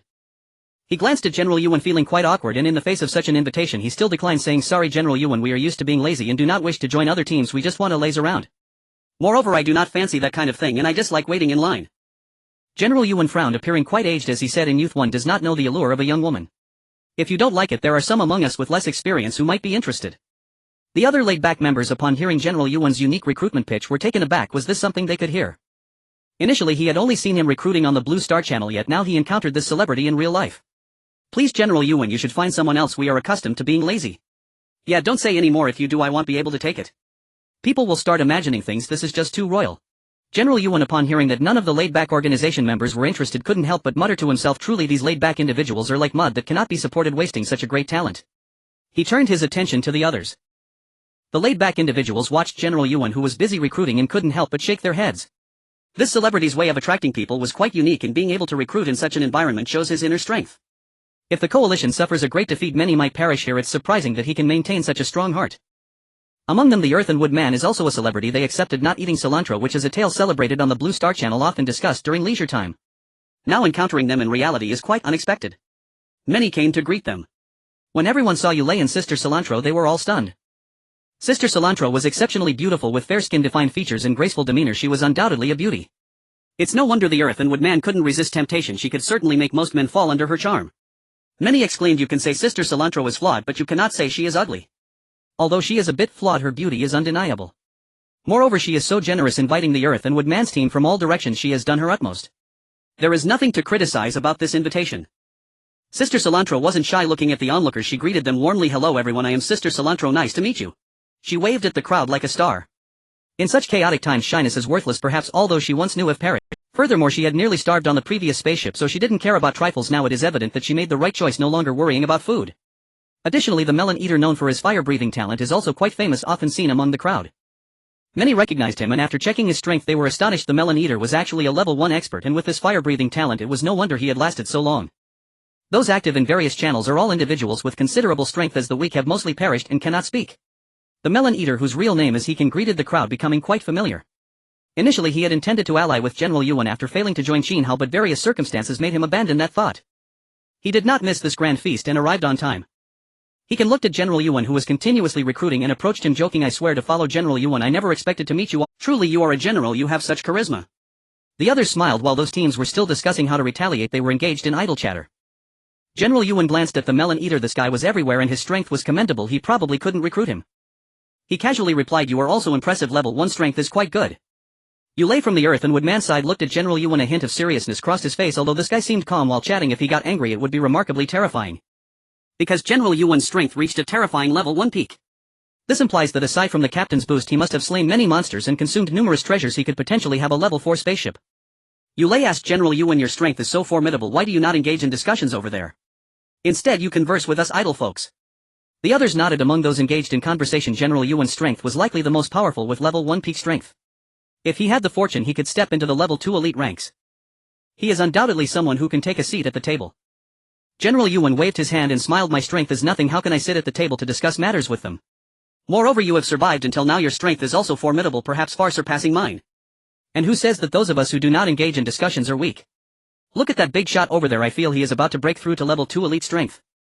General Yuan pointed to a man sitting quietly on a stone in the corner. His powerful aura quietly emanated, revealing his level 1 peak strength. Everyone turned to look, unable to help but admire. This person seems unknown, yet his strength is unexpectedly formidable. Truly, among so many survivors there are hidden dragons and crouching tigers. Indeed, there are billions of people on Blue Star alone, along with various civilizations from other planets. Even if the population isn't that high, there are likely tens of billions if not more. Among such a large number of survivors there are naturally many outstanding individuals and those with great fortune. It is said that there are fortunate individuals who, upon just exiting the spaceship, found a silver treasure chest placed right at the door of their spaceship. So in this world talented individuals abound. There is never a shortage of remarkable people. General Yuan chuckled lightly. "Unknown? That may not be the case. If my memory serves me right, that person over there should be. I don't understand." Everyone was taken aback. If it truly is I don't understand, then the Dragon Kingdom has indeed produced many remarkable individuals. The man's strength is at the pinnacle of level 1, close to the existence of level 2 elite. Many people initially regarded them as being of the same kind, of the same level. It wasn't until later that they realized the Long Wall Watch had long been far ahead of others, with a gap wide enough to stretch several streets. General Yuan, Yulei and the onlookers turned their gazes towards me, wondering if this man might have the surname Jiang. Could he be a descendant of the Dragon Kingdom's treasure island? The onlooker Hekin exclaimed, "He truly is incredibly low-key. With his strength he should be able to join the discussions at the table." The others nodded in agreement. "What are you all discussing? It looks quite lively." A melodious female voice chimed in. General Yuan, Hekin, Yulei and the others looked over to see a stunningly beautiful face. General Yuan exclaimed, "You are Lu Siyu from Women Should Be Strong." This rising star was also somewhat famous in the Blue Star Channel, as she had previously assisted the Long Wall Watch alongside special forces, being acquainted with their true forms. Lu Siyu smiled and said, "It's me. I didn't expect General Yuan to recognize me." "You're quite well known. It's normal to recognize you," replied General Yuan. "What are they discussing over there? Aren't you joining? Why are you holding a small meeting here? Why aren't you going? Those are all big shots. We don't measure up. That shouldn't be the case. With the general's strength, if you join the discussions, who would dare to oppose you?" "Not really. My strength is far from theirs." These somewhat famous individuals were exchanging ideas, and many of them who were once well known on the Blue Star Channel had now encountered each other in reality. General Yuan looked at Hekan and Lu Siyu, lamenting, "It's a pity I was too far from the dragon nest last time. I didn't get to meet brother Qin Hao. You two are doing well." One witnessed it and the other even assisted. Mentioning the dragon nest, Qin and Lu Xiu both wore grim expressions. That experience left a deep impression on them. It was simply too terrifying and powerful. The dragon could fly, its skin was tough and its flesh thick, powerful enough to summon a tide of beasts, making it a presence that instilled fear. Had the Long Wall Watch not acted to slay it, they would have suffered heavy casualties, nearly facing complete annihilation. Lu Xiu's eyes glimmered, her interest peaked. I really don't want to think about the dragon nest incident anymore. However, for this joint army the Long Wall Watch will come. Though the journey is long, it seems they are already riding on a pack of wolves, so we should have a chance to meet them. Upon mentioning the Long Wall Watch, everyone present perked up, listening intently. As the most renowned team in the tribal world, their arrival would have a monumental impact. Many in this assembled large force had the courage to gather here because of his remarks. Sister Shanxi, upon hearing this, expressed her yearning. Tisk, I heard their spaceship has all members with exceptional talents. There are almost no dead weights, and I don't know how they achieve that. Sister Shanxi, who had now allied herself with the rustic man's spaceship, was doing well, but compared to Qin Hao and his group, it was still not on the same level. The gap between them was like a chasm. He can sighed. Yes, among them there should be a few girls who are about to break through to level 2 elite, right?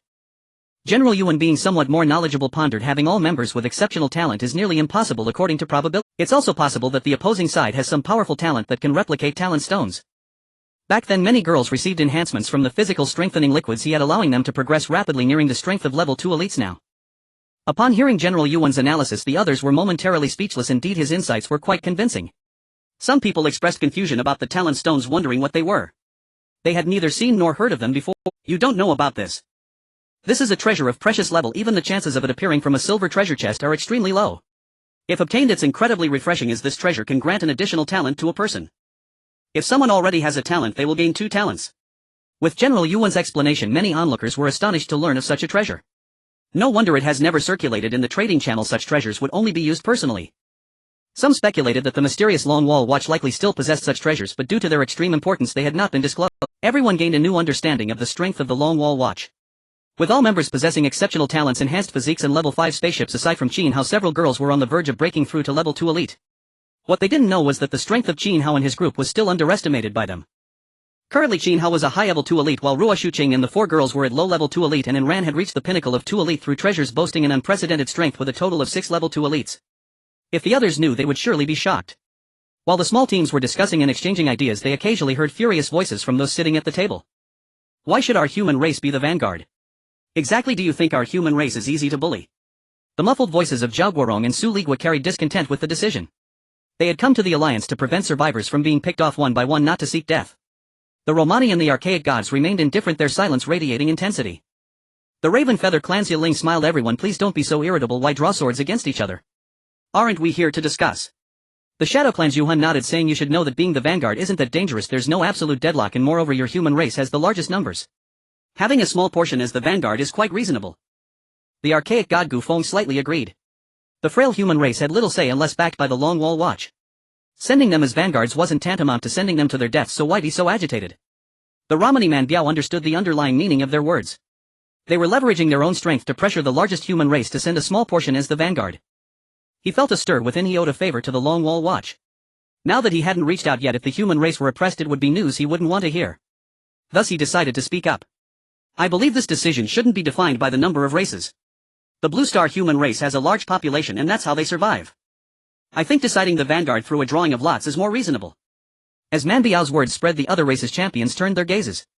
The voice of the Luo Mangxingren clan carried undeniable weight. Their people were born with prodigious strength, tall and broad of stature, bodies honed for power. From birth many possessed level 1 mid-tier prowess, and Man Ka himself had already reached level 2 elite, decidedly formidable. Even Man Biao seemed on the verge of advancement. Zhao Guorong and the others were visibly moved. Having such a mighty race speak on their behalf was an unmistakable boon. Their previously precarious position might yet be reversed. Su Liguo's mind churned with possibilities. Could the Luo Mangxingren be doing Qin Hao a favor? It was highly likely. Yes, I find the Luo Mangxingren's position reasonable. Drawing lots is the fairest method. If they insist on sending our human contingents as the vanguard, that is unacceptable. The delegates continued to argue among themselves. Their conversation drifted outward and was overheard by several external groups, stirring unease. Why must we humans act as the advance force? Aren't such matters decided by vote? Do you take the human race for nothing? Exactly, on what grounds? At worst the alliance can dissolve. Why remain in an unfair union? We came to cooperate and survive together, not to be cannon fodder. Ha! If that is the decree, I would rather flee now. Even if I must hide across the tribal realms, I will not be used as a mere tool. As the matter escalated, factions on launching voiced their discontent. It felt like sheer bullying. Many declared they would simply run if forced. They did not believe the tribal world creatures could round everyone up. In the distance the Wanshenzu Yayuzu Yingzu and the like regarded them with cool indifference. Though silent their meaning was plain to see. You humans are so weak yet so numerous, what harm in sending a few to lead the way? We are the true main force, they seem to say. Especially the Wanshenzu, proud and haughty by nature, a noble race whose strength rivaled the Luomangsingren. In their eyes even at the same tier 1 Wanshenzu could be 10 ordinary humans. The two were not comparable. Merely in sheer physical bulk the Wanshenzu far surpassed humans, 3-meter titans with explosive musculature fearsome to behold. Moreover their overall power was markedly higher, they were exceptional. Like the Luomangsingren, the Wanshenzu were born with level 1 mid-tier strength. Humans had to climb step by step from level 1 low tier up to mid-tier. How foolish to think flight will solve everything, scoffed one. Even if you somehow survive without your starships you will be left with no path but death. Truly their sight is so limited, do they imagine no one here has considered that? The Wanshenzu and the Yayuzu's cold laughter carried on the wind, reaching the ears of many. Many listeners found a grim logic in those words. The tribal world creatures' aim seemed clear: to annihilate the starships and wipe out all outsiders. If that were the case then striking out alone would be futile. Once every ship was destroyed there would be no retreat, an almost certain death sentence. Some suddenly understood. There are so many survivor teams within the tribal world, our numbers alone may prove insufficient. I propose we issue a statement: any team that shirks this matter and chooses to benefit without effort, if they encounter enemy ships during our resistance we will not come to their aid. Stronger contingents began to deliberate and those outside continued to debate. Upon hearing that proposal many nodded in agreement. Soon after someone posted an announcement within the tribal world channels. This crisis concerns every survivor team among the tribes.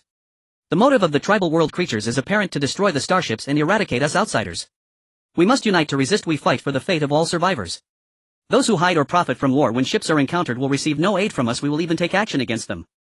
Voices rose across the tribal world channel. Compared to the entire survivor population, those gathered here were still too few. Whether they could vanquish the tribal forces was uncertain. The thought of certain teams reaping benefits without contributing enraged many. The idea of freeloaders enjoying protection without effort bred deep resentment. As those declarations circulated, teams who had pretended not to care were thrown into panic.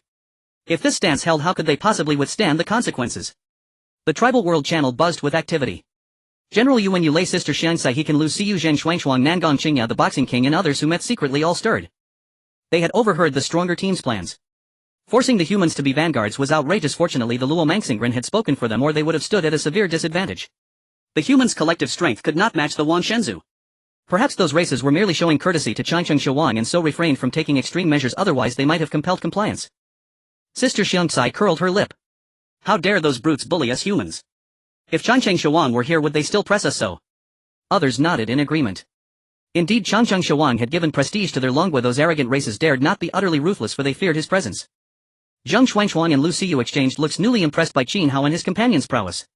It was a pity they did not lack women, otherwise some considered they might join them. Lu Siyu murmured, though Changcheng Shuang is distant with their wolf-mounted speed they should arrive soon. The onlookers felt hopeful. With Changcheng Shuang present, Longwa's confidence would be restored. Yu Lei smiled. They likely will not go too far, otherwise unrest will erupt. Who then will keep order? We should also speak up in the tribal world channel. Many resent those who refuse to contribute yet expect to benefit. Those earlier remarks had served as a reminder they must not fight and die only to discover they were protecting others' ships. Those who refuse to lend strength must not expect an easy ride. Then the entire tribal world channel was almost filled with news regarding the exertion of effort. Now in the face of such calamity those unwilling to contribute will no longer be protected. At this moment the discussions at the core had reached a decision. They decided that the advanced troops would be chosen through a draw.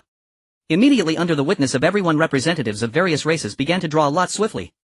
Zhao Guorong and Man Biao, upon seeing the contents within, couldn't help but smirk slightly. Only Yaling from the Yayu tribe wore a grim expression, for he had drawn the lot for the advanced troops, feeling as if he had been set up. Indeed, the Yayu tribe is a remarkably powerful race among us, capable of flight. Handing the advanced troops over to you is simply perfect. Yes, the Yayu tribe possesses the ability to fly, which is quite impressive. If they are made the advanced troops it will undoubtedly attract the enemy. Since the advanced troops have been selected, let's choose the team for the surprise attack. Man Biao said. In their discussions they planned to divide the coalition into 3 parts. The third part would be the surprise attack corps, which while the battle corps confronts the enemy would circle around and directly strike at the enemy's core, achieving the effect of striking at the heart of the enemy. In this way the enemy would undoubtedly be thrown into chaos, greatly increasing their chances of victory. Yu Hun of the Yuing clan said, I believe the third corps must be incredibly fast, as they are strong enough. Our Yuing clan is not only fast but can also conceal our forms, making us suitable as the surprise attack corps. The others nodded in agreement. Seeing the reactions of the crowd, Yu Hun's heart flashed with cunning. The only reason their clan came was that his spaceship was not far from the tribal world's biological army. If they did not unite he would be unable to resist. However, with so many people here in the midst of battle, they would undoubtedly try to preserve their own race's members for others to fight. These advanced troops and the battle corps facing the enemy would undoubtedly suffer heavy losses during the fight, while they as the surprise attack corps would fare much better. He could wait until the two sides were locked in a life and death struggle before launching a surprise attack, thus not delaying victory while preserving the strength of the Au tribe. In reality, the numerous survivor teams present, while appearing to have united, were actually all considering their own interests.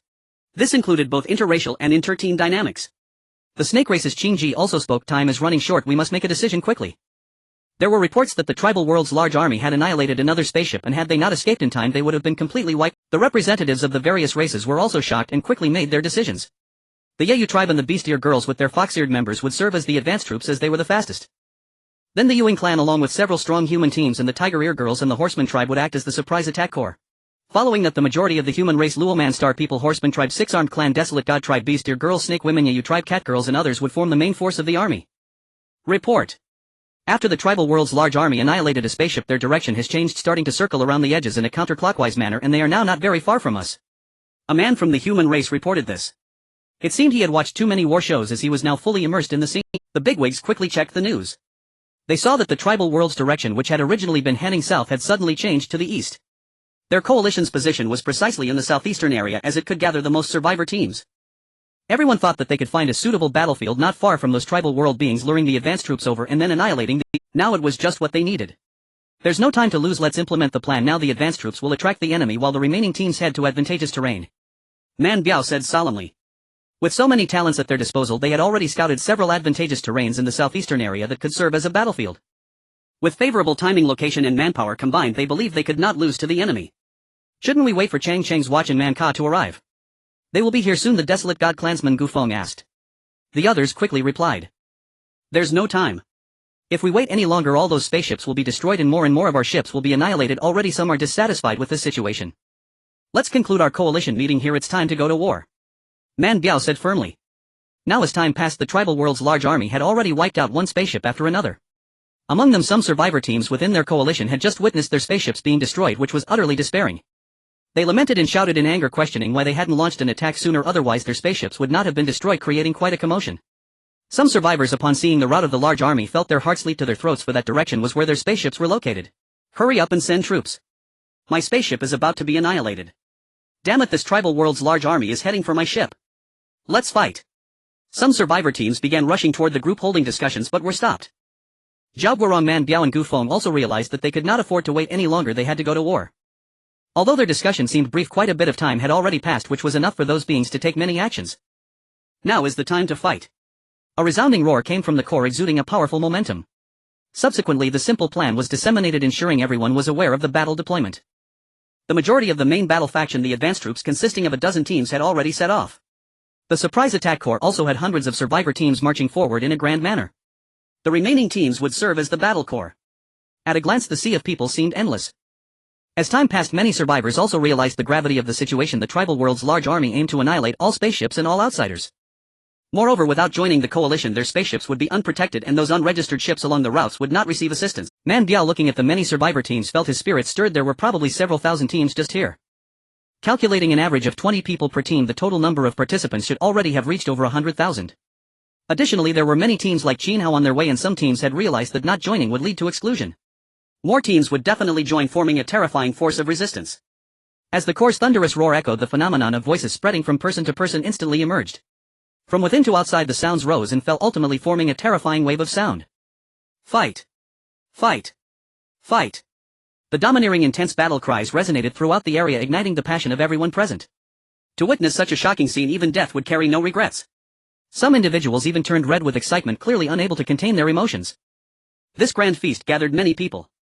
Most were likely anxious about their own ships coming together to unite and defend their vessels, indirectly seeking self-preservation. Others came simply to join in the excitement to witness this event. Some had their own aspirations in such a grand spectacle. Once the battle commenced, if one could shine, their strength would surely soar rapidly, creating a significant gap from the rest. Regardless of their reasons for coming or their objectives, all were captivated by the atmosphere. Set off, head towards Despair Slope. The leaders of various factions commanded. The advantageous position they found was a slope resembling a mountain with decent elevation and a gradient favorable for defense, making it a good location that was easy to defend yet difficult to attack. The crowd concluded that although the creatures from these tribal worlds possessed some intelligence, it was undoubtedly limited. Once provoked, they would certainly pursue. They could utilize their mental superiority to lure the opponents in drawing them beneath despair slope while their forces were positioned above it, inherently placing the enemies at a disadvantage before systematically defeating them.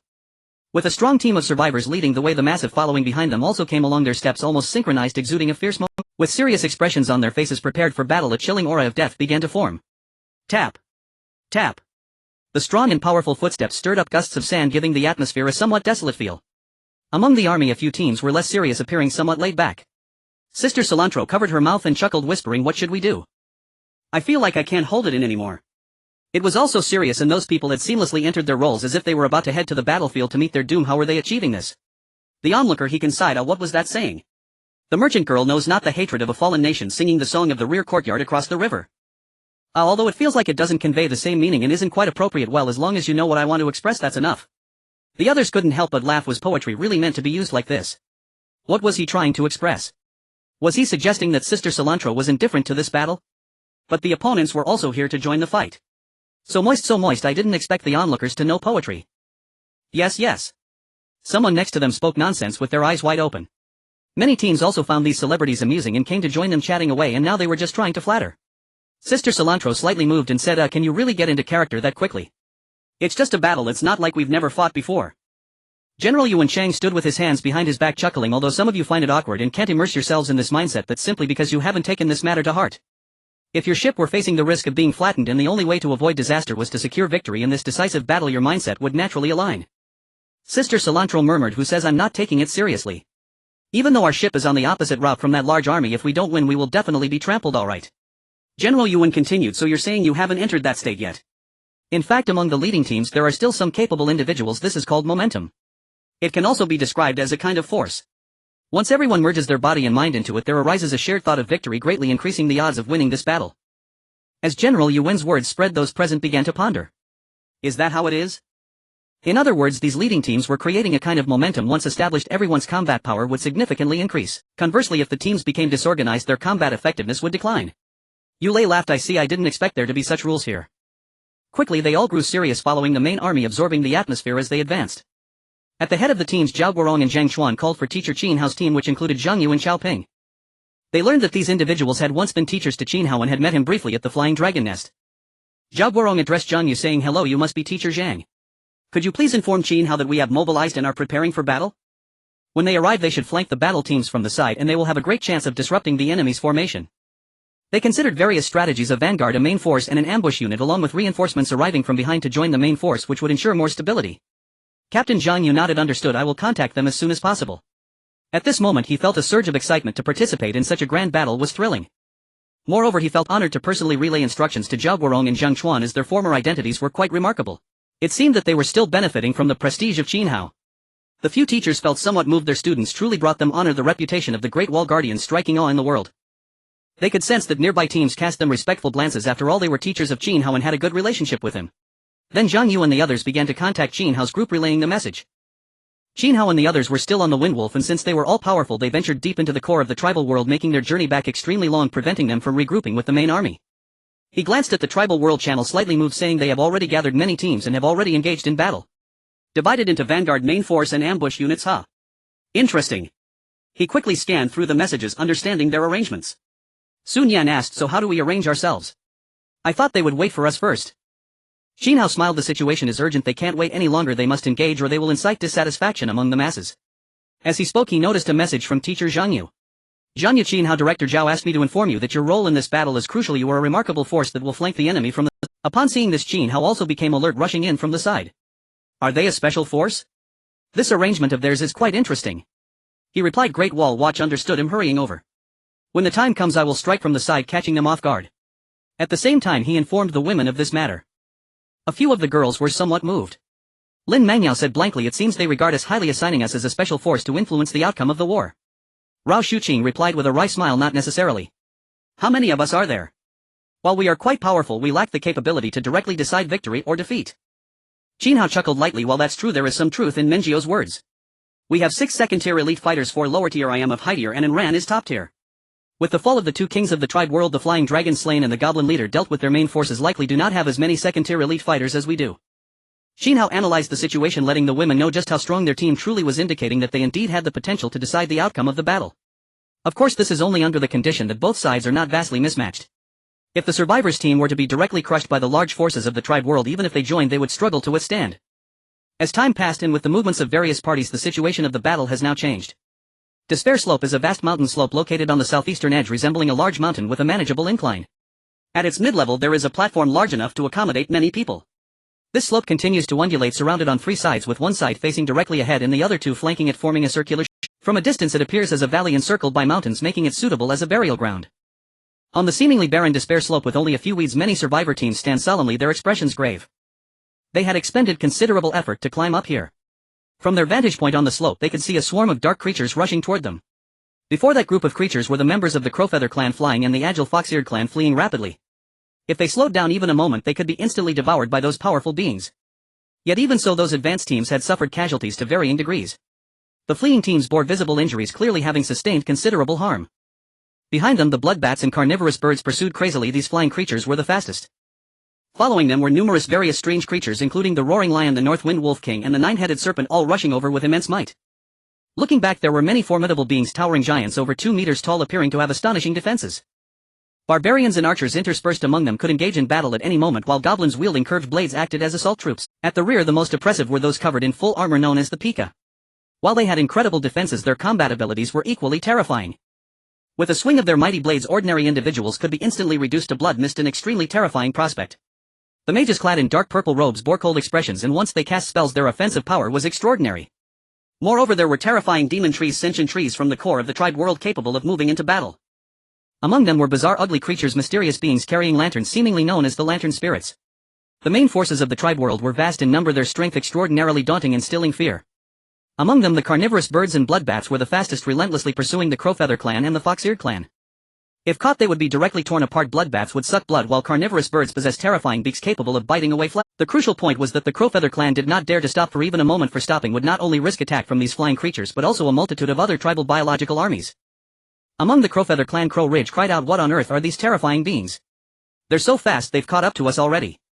He knew that being part of the advanced team was no easy task, so he wholeheartedly supported pushing the human race to take on that role. However, considering that the human race also had its own strong individuals, they ultimately chose to draw lots. Yet fate played a trick and they ended up drawing their own clan. Even though their Crowfeather clan was remarkably swift, they still faced immense hardships. The people on Despair Slope felt their hearts race witnessing the tragic state of the advanced team, gasping in horror.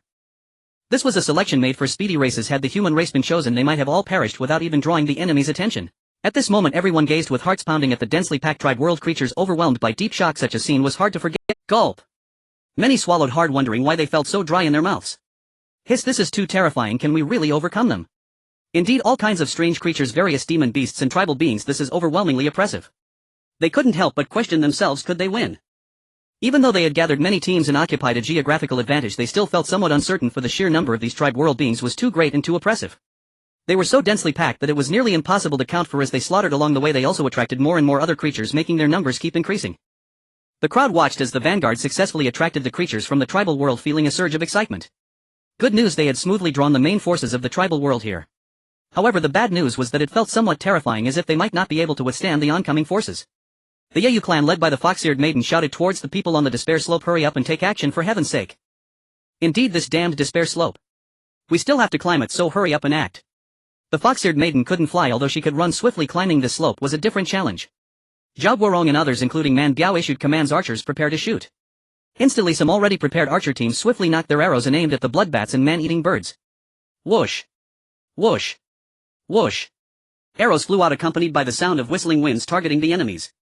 The bloodbats and man-eating birds were relatively large, nearly half a meter long, making them easy to hit. With the intervention of the crowd, this small wave of man-eating birds and bloodbats was forced back, allowing the remaining members of the Yeyu clan and the Fox-eared maiden to be saved. Those who were saved revealed deep fear on their faces. It was truly terrifying. Subsequently they were sent to the rear for— At this moment representatives from the human race, the Luo Mangsing people, the Huangshan clan, the Snake Women, the Yeyu clan, the Yuing clan, the Centaur tribe, and the Six-Armed clan all turned their gazes towards the distance.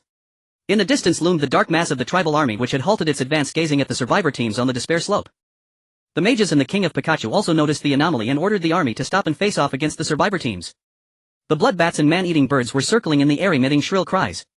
Had it not been for the mages and others preventing them, they would have torn the vanguard to shreds.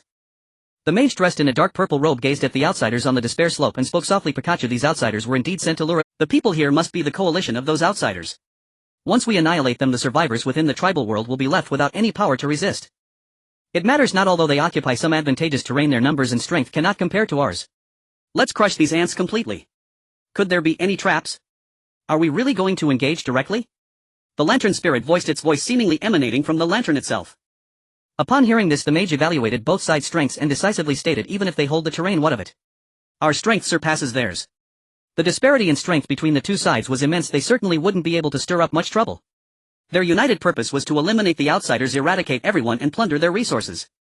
Now that these people had conveniently gathered together, it saved them the trouble of searching far and wide. They could simply slay these individuals here. The mage Pikachu, the lantern spirit, the tree demon, and others began issuing orders, signaling the creatures of the tribal world to attack. Kill. Annihilate them. With that command from the leaders, all the creatures and beasts from the tribal world surged forward, launching their roar. Woo. The sounds of beasts echoed, creating a deafening resonance that carried an intense pressure. On the despair slope, Zhao Guorong, Man Ka Gu Feng, Ling Yuing, and others felt an overwhelming sense of pressure from the soul-stirring sounds. But now was not the time to retreat. At this moment, there was no way back. In the event of defeat, it would mean certain death. Since they have been lured here and arrogantly initiated an attack, let us fight. Everyone rally your spirits and let's fight the enemy. Kill. Kill. The survivor teams, unwilling to back down, shouted to bolster their courage. Archers prepare to shoot them all down. Stone throwers, get ready to roll down at the right moment. Those with talents, use your talents, the rest prepare for battle. After a few waves we will strike down. In an instant these survivor teams began to operate like a gigantic war machine. Rows of archers positioned on three sides of the surrounding despair slope began shooting down, creating bursts of blood mist. Whoosh. Whoosh. The stone throwers had prepared supersized stones, many of which were ready-made, while some possessed the talent to create large stones directly, crafting many, leading to a multitude of large stones being present. Boo. Boo. Those massive and heavy stones were forcefully pushed down by the stone throwers, gaining incredible initial speed, carrying terrifying force as they rolled down, containing explosive power. Ugh. The creatures that were just about to ascend the despair slope were directly crushed, resulting in numerous lives lost. Fuel team, prepare to deploy. At this moment several teams holding barrels of fuel prepared to throw them at the enemies. This fuel was supplied by various factions. Even if they did not contribute, they had to at least provide resources, or else if they truly lost, no one would escape. Many of them had obtained it by plundering maps of civilized life, and some had come from treasure chests. Among them there were even teams that encountered oil sorting locations during their survival journeys, acquiring refined gasoline. Following that, barrels of fuel were thrown down onto the beasts and spirits below, exploding on impact. The fuel was directly poured over the creatures of the tribal world, coating their bodies and legs with it. Boo. Boo. Numerous barrels of fuel were thrown down and exploded, covering many creatures with. They were waiting for the perfect moment. Roar. At this moment a level 1 elite creature resembling a gorilla broke through the dense defenses and charged up, almost reaching the platform. Everyone was shocked. In such a short time creatures had already begun to attack, which was truly frightening. Because there were simply too many creatures from the tribal world, they could not be killed quickly enough, and with a continuous wave it was easy for them to I'll take it down. General Zhang Chuan shouted. With the captain's enhancement and the priority to use treasures, his strength had reached the top tier of level 1, just a fraction away from level 2 elite, but he was stuck at this barrier due to a lack of breakthrough treasures. General Zhang Chuan had a unique combat talent that allowed him to leverage momentum for enhancement. Now under their guidance the overall strength of the team was extraordinarily powerful, and his enhancement was beyond imagination. Ha! Zhang Chuan wielded an axe, swinging it towards the level 1 elite creature. It was perplexed as to why this human possessed such formidable strength. With just a single axe it had severed its own letting out a painful roar, it opened its blood-filled maw and lunged at Zhang Chuan. Seeing this, General Zhang also kicked out fiercely. With a loud thud the creature was sent flying and crashed to the ground. Zhang Chuan smoothly followed through, predicting the monster's fall, and swung his axe down once more with great force. With a splat he cleaved the creature's head clean off. The crowd was astonished. How could General Zhang's strength be so terrifying? Especially those from other races who also had their perceptions of Zhang Chuan completely reshaped. Man Gao observed him with a scrutinizing gaze, realizing that this man's power was nearing the level where he could challenge him. Zhao Guorong was also somewhat surprised. Zhang Chuan's use of momentum had become even more formidable, as there was a powerful force here. Given a well-trained army he could become even stronger. Impressive! Zhao Guorong exclaimed. He understood that Zhang Chuan's actions were meant to showcase the strength of the human race. Even though the Great Wall was not present, there were still strong warriors. He had killed the enemy in just 3 moves, which was truly remarkable. Gu Feng also sighed. I didn't expect there to be such powerful individuals among the human race. Many of the resistance tactics here were devised by these humans, thus it could be said that they were truly formidable. Not only were they strong, but their wisdom also far surpassed that of ordinary beings. As time passed the great battle had reached a fever pitch, with those demonic beasts and creatures fearlessly charging forward despite death. Even though waves of them fell, they continued to advance, pressing onward. At this moment numerous creatures had evaded arrows, dodged boulders, and avoided the heavenly axes rushing forth, just like the top-tier creature from before. Then as the main force they quickly initiated action, each picking up weapons to engage in battle, unleashing their respective talents to face off against their foes. However, they only killed those creatures that had nearly breached the platform. They did not pursue further as there was still a trump card yet to be used. Hold the line, the timing is not right yet. Clang. The sounds of blades clashing with claws resounded throughout the area. They entered into a fierce battle with the creatures that had breached the defense line. At this moment, a man responsible for deploying oil barrels reported to Zhao Guorong, Director Zhao, all the oil barrels have been deployed and they are drenched over countless creatures. Zhao Guorong gazed at the densely packed creatures below and the many explosive oil barrels, his eyes turning cold as he said, "Good, then let's ignite them." As soon as he spoke, another team stepped forward, each holding a torch and throwing them down towards the base of Despair Hill. The multitude of torches were tossed into the vast oil-soaked area, igniting it from all sides. Roar! Roar! In an instant, under the ignition of the torches, the oil flared up, the flames connecting from one area to another, creating a terrifying inferno. Below Despair Hill, the flames blazed fiercely, igniting all the creatures in the area, spreading widely. The oil had a tendency to flow, extending to the location of the tribal world's army. Roar! Awu! As that area was ignited, the creatures within it suddenly burst into flames, their wails echoing endlessly. Any creature that came into contact with the oil was burned half to death, their cries ringing in the air. Those creatures directly engulfed in flames lost all sense of the world around them. Some of the stronger ones who were not burned to death immediately instead fled in all directions. It was their frantic escape that caused the raging inferno to burn even more fiercely, spreading over a broader area. Bastards! What kind of method is this? The mage looked at the suddenly chaotic army filled with rage. How could these outsiders possess such terrifying tactics? Just this one tactic had killed more of their army than those shot down by archers or crushed by rolling stones combined. The king of Pikachu was also moved. How could these outsiders have such brilliant strategies, leading to the deaths of many in their army? The frenzied demonic beasts darting into the army also posed a threat. The lantern spirit shouted, "Tree demons, vines, hurry and control the situation, don't let it spread." The tree demons and vines, upon hearing this, were filled with fear. As wood spirits, they were naturally afraid of fire, and forcing them to act was indeed asking too much. The mage frowned and said, "Just control the situation, can't you break the branches and vines?" Though reluctant, the two sentient beings, tree demon and vine, complied. They swiftly spread their branches and vines, encircling the ignited creatures in circles, preventing their escape, effectively trapping them inside. Too slow, this won't suffice for interception. The voice of Pikachu came out heavily. He said mercilessly, "Just block those creatures within the fire, they must not be allowed to escape." The tree demons and vines were greatly shocked. If they did that, those creatures, regardless of whether they were ignited or not, would die. But to prevent the situation from worsening, they could only comply. Then they began to cooperate, positioning themselves between the fire scene and the tribal army, intertwining many branches and vines to form a more than 1 meter high, extremely long wall of size, trapping those creatures tightly within. Roar! Awu! Within the fire scene, those creatures suddenly let out blood-curdling screams. Countless beings ignited, tens of thousands burning over a vast area. Those creatures that were tainted and those that were not tried to flee back to the army's location, only to find that the nearly 2-meter-high wall of size could not be broken through. Even though the wall of size had begun to ignite, breaking through would still require it to be completely burned down. Such tactics left both sides in stunned silence, truly extraordinary. Moreover, the beings from the tribal world were not highly intelligent and were utterly defenseless. Gufo Man, Biaya Yuqing, Ji Yuing and others from different races all turned their gazes towards the human Zhao Guorong, Zhang Chuan, Su Ligua and others, revealing expressions of shock. The methods of these human beings are truly astounding. Zhao Guorong and the others remained remarkably composed in the face of those foreign beings. With a legacy spanning 5,000 years, the Dragon Kingdom needed only to employ a slight strategy to leave these people utterly astonished. Man Biao swallowed hard, exclaiming in surprise, "Impressive. The wisdom of you humans has truly astonished me. This burly man, known for his brute strength, could hardly fathom such schemes. How terrifying. This plan has slain tens of thousands of creatures from the tribal worlds. Indeed, just from that last incident several tens of thousands of beings perished, and as the scale of destruction grows, the casualties continue to rise.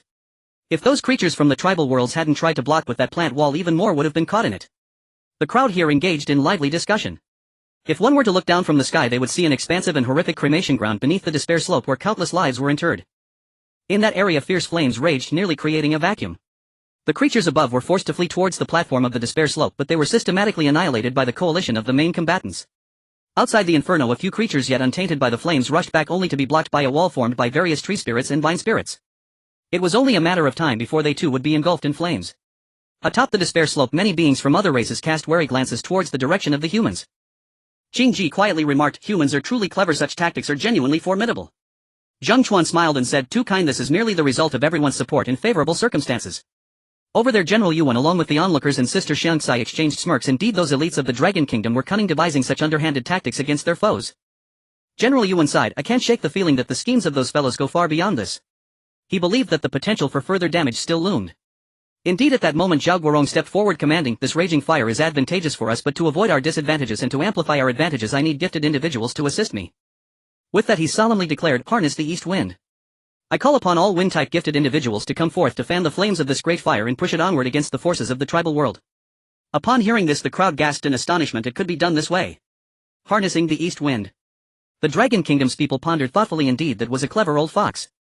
Immediately numerous gifted individuals who possessed the ability to summon the wind began to step forward, totaling a dozen or more. They commenced unleashing their talents, conjuring terrifying gales. Moreover, under the protection of the strong, they gradually advanced. Roar! Roar! The crowd observed that the original flames, already immense, became even more terrifying with the support of the east wind. The inferno spread towards the direction of the tribal world's forces. Those within the wall of size found it nearly impossible to escape their impending. Everyone inhaled sharply. Such a massive blaze combined with this powerful east wind was truly an unbeatable combination. In the distance, the mages and beings such as Pika from the tribal world were furious. Damn it, these outsiders rely entirely on underhanded tricks. They observed the wall woven by tree spirits and vine spirits showing signs of imminent collapse. The lantern spirit shouted, "We cannot allow the scale to expand any further." Tree spirits and vine spirits quickly reinforced the defenses. At that moment the expressions of the tree spirits and vine spirits darkened. They were few in number, each lineage consisting of only 10 or so. Having just combined to weave that wall, they had already expended tremendous energy, leaving them severely weakened. If they continued, they risked damaging their very essence. The lantern spirit continued, "For the sake of victory, sacrifice is inevitable. Do not concern yourselves with the cost, for every effort will yield rewards. This battle's victory will allow the core life pool to be used by you." Consequently, the tree spirits and vine spirits had no choice but to continue their offensive. Having already invested so much, they had no reason to retreat. Branches and vines quickly spread forth, slowly forming a new defense behind the wall of size. Even if the front wall was destroyed, there would still be a line of defense to obstruct the enemy. Amidst the cries of the tribal world's creatures and the shock of the survivors, time quietly passed. The mighty flames had nearly extinguished from a distance. Only a few embers resembling earthfire remained alight. The entire battlefield had become a desolate wasteland with countless remnants of creatures strewn about, all charred corpses reduced to mere bones. Smoke filled the air and the acrid scent of charred flesh permeated, proclaiming the brutal nature of this event. Upon the despair slope, the multitude of survivors swallowed hard, expressing their shock. Wow, that tactic is incredibly impressive, having ensnared so many enemies. This is exhilarating. This battle is thrilling. Many people engaged in discussion. But isn't this a bit too cruel? Indeed, so many beings perished, it's quite unsettling. Cruel. Nonsense.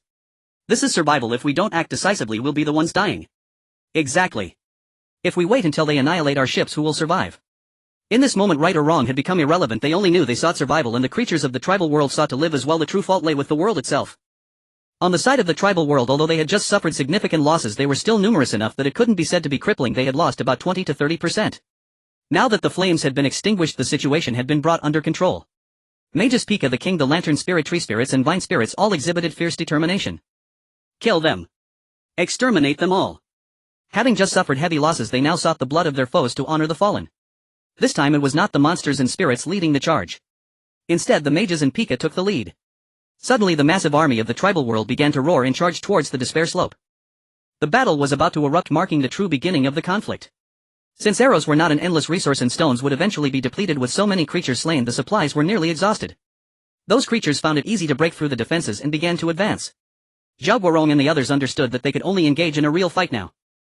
Kill. With a thunderous shout, countless survivors charged down the slope, utilizing the terrain to their advantage, moving rapidly and cutting through obstacles to engage in a fierce showdown. Kill.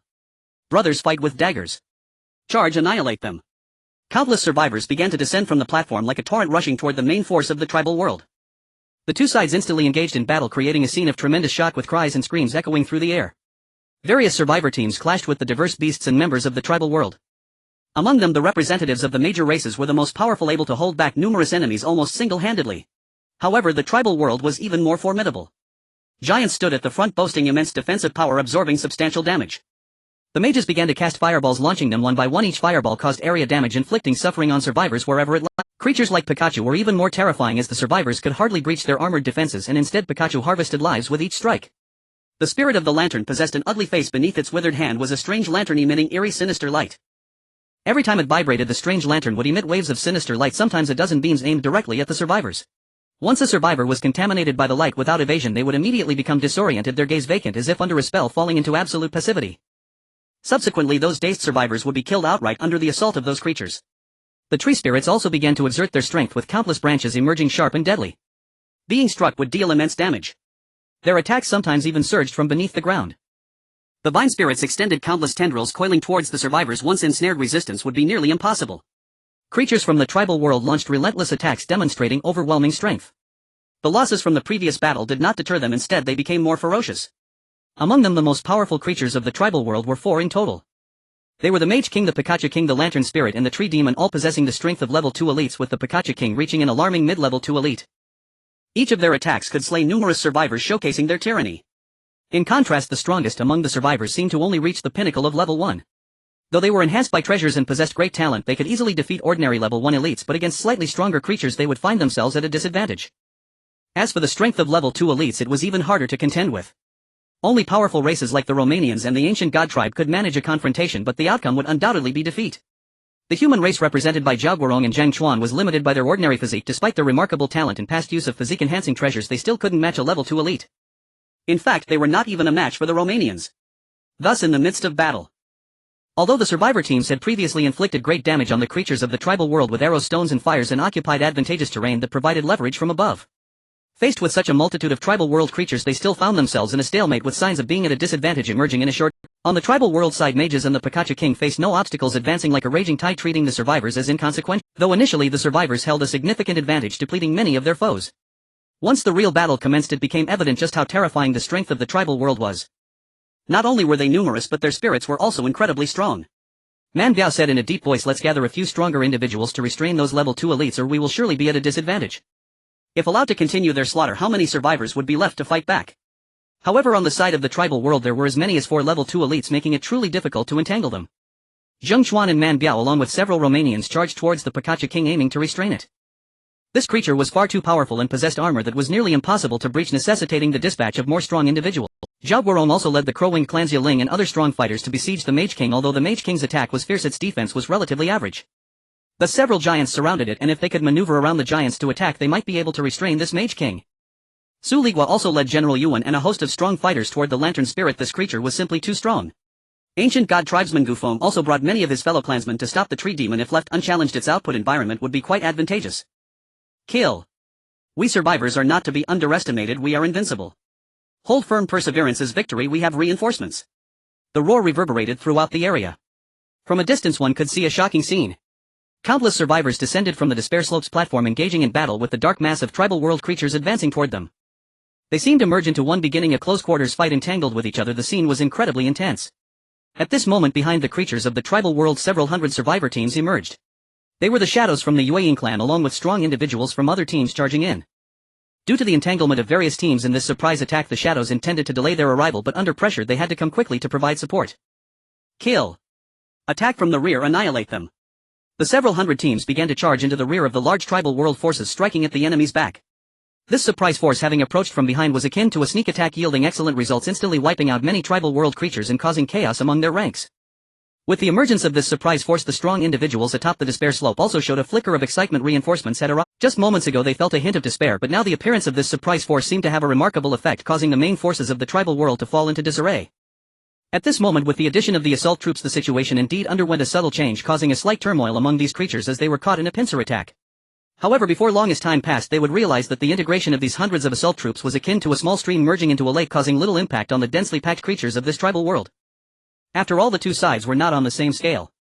The assault troops suddenly found themselves in despair, realizing that they simply could not finish off these tribal world creatures. There were just too many of them. Moreover, after being ambushed, they began to retaliate, sending numerous creatures to encircle and attack.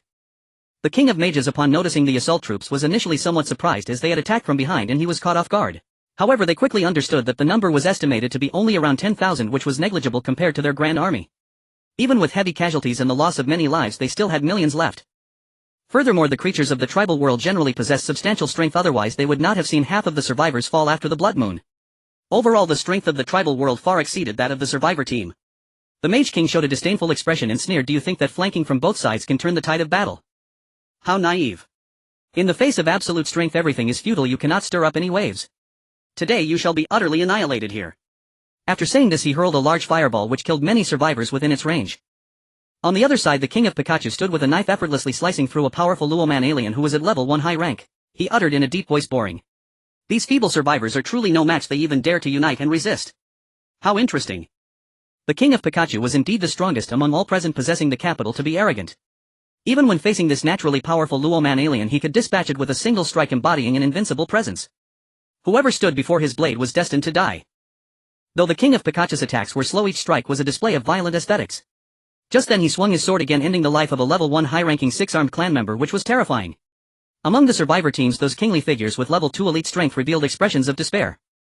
Zhao Guorong exclaimed in shock, "These level 2 elite strongmen are already formidable on their own, and with their realm we stand no chance against them." Even with so many of them united surrounding what appeared to be a defenseless mage, they couldn't even touch him. Once they got too close, they were effortlessly. This had plunged them into profound shock.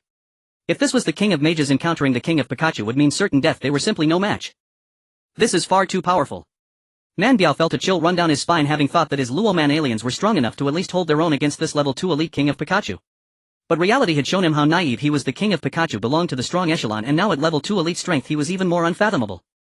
Man Biao thought that if a muscular human who had undergone physical enhancement was rated as 1 in level 2 elite low rank, then the king of Pikachu would likely rank as 2.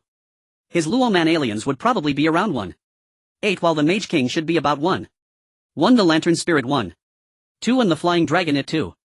At this moment the battle was divided into 3 parts.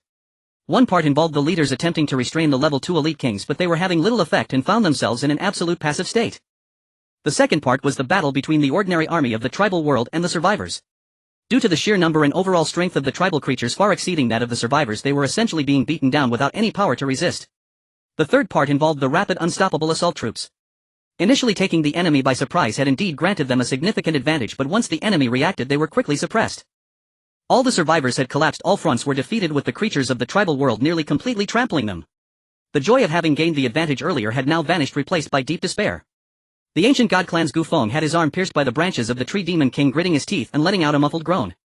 Though their clan was powerful, they could do nothing against the opponent and could only barely hold them off. As for the humans, they were no match for such strength and were almost swept away by the tree demon king's branches. "We are no match for them. Do not engage, Hedon, just hold them off until reinforcements arrive." On another front, General Yuan did not attempt to block the level 2 elite kings but fought among the ordinary creatures. However, facing such a multitude of beings, the pressure was immense. After killing 8 level 1 middle rank roaring lions with a single strike, he looked at the continuous wave of other beasts and despaired. "My god, there are just too many, we can't kill them all." In a small group, Yulei and others from the rugged men were deeply loyal, protecting Sister Shangsai even amidst battle. Sister Shangsai was within their protective circle, but beasts often emerged and arrows from female archers also posed a great threat. It was terrifying. "Damn it, another berserk barbarian is attacking." "Sister Shangsai, hold on, I'll come to support you shortly. Right now the pressure is too great." Their battles were almost one against many.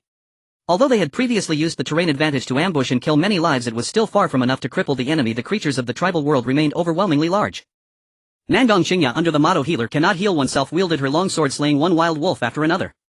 Her body was now covered in blood with several wounds visible, and this was just the beginning. What plunged her into sorrow was that a friend from her spaceship had just perished at the hands of a Pikachu, a truly brutal scene. "Damn Pikachu, I will kill you." Lu Xiyu, embodying women must be strong, was equally choked with emotion, tears of blood streaming down her face. Just moments ago her left arm had been pierced by the tree demon, leaving it nearly useless. These were merely reflections amidst the great battle. Many had already fallen into pools of blood, dying under the claws of those creatures.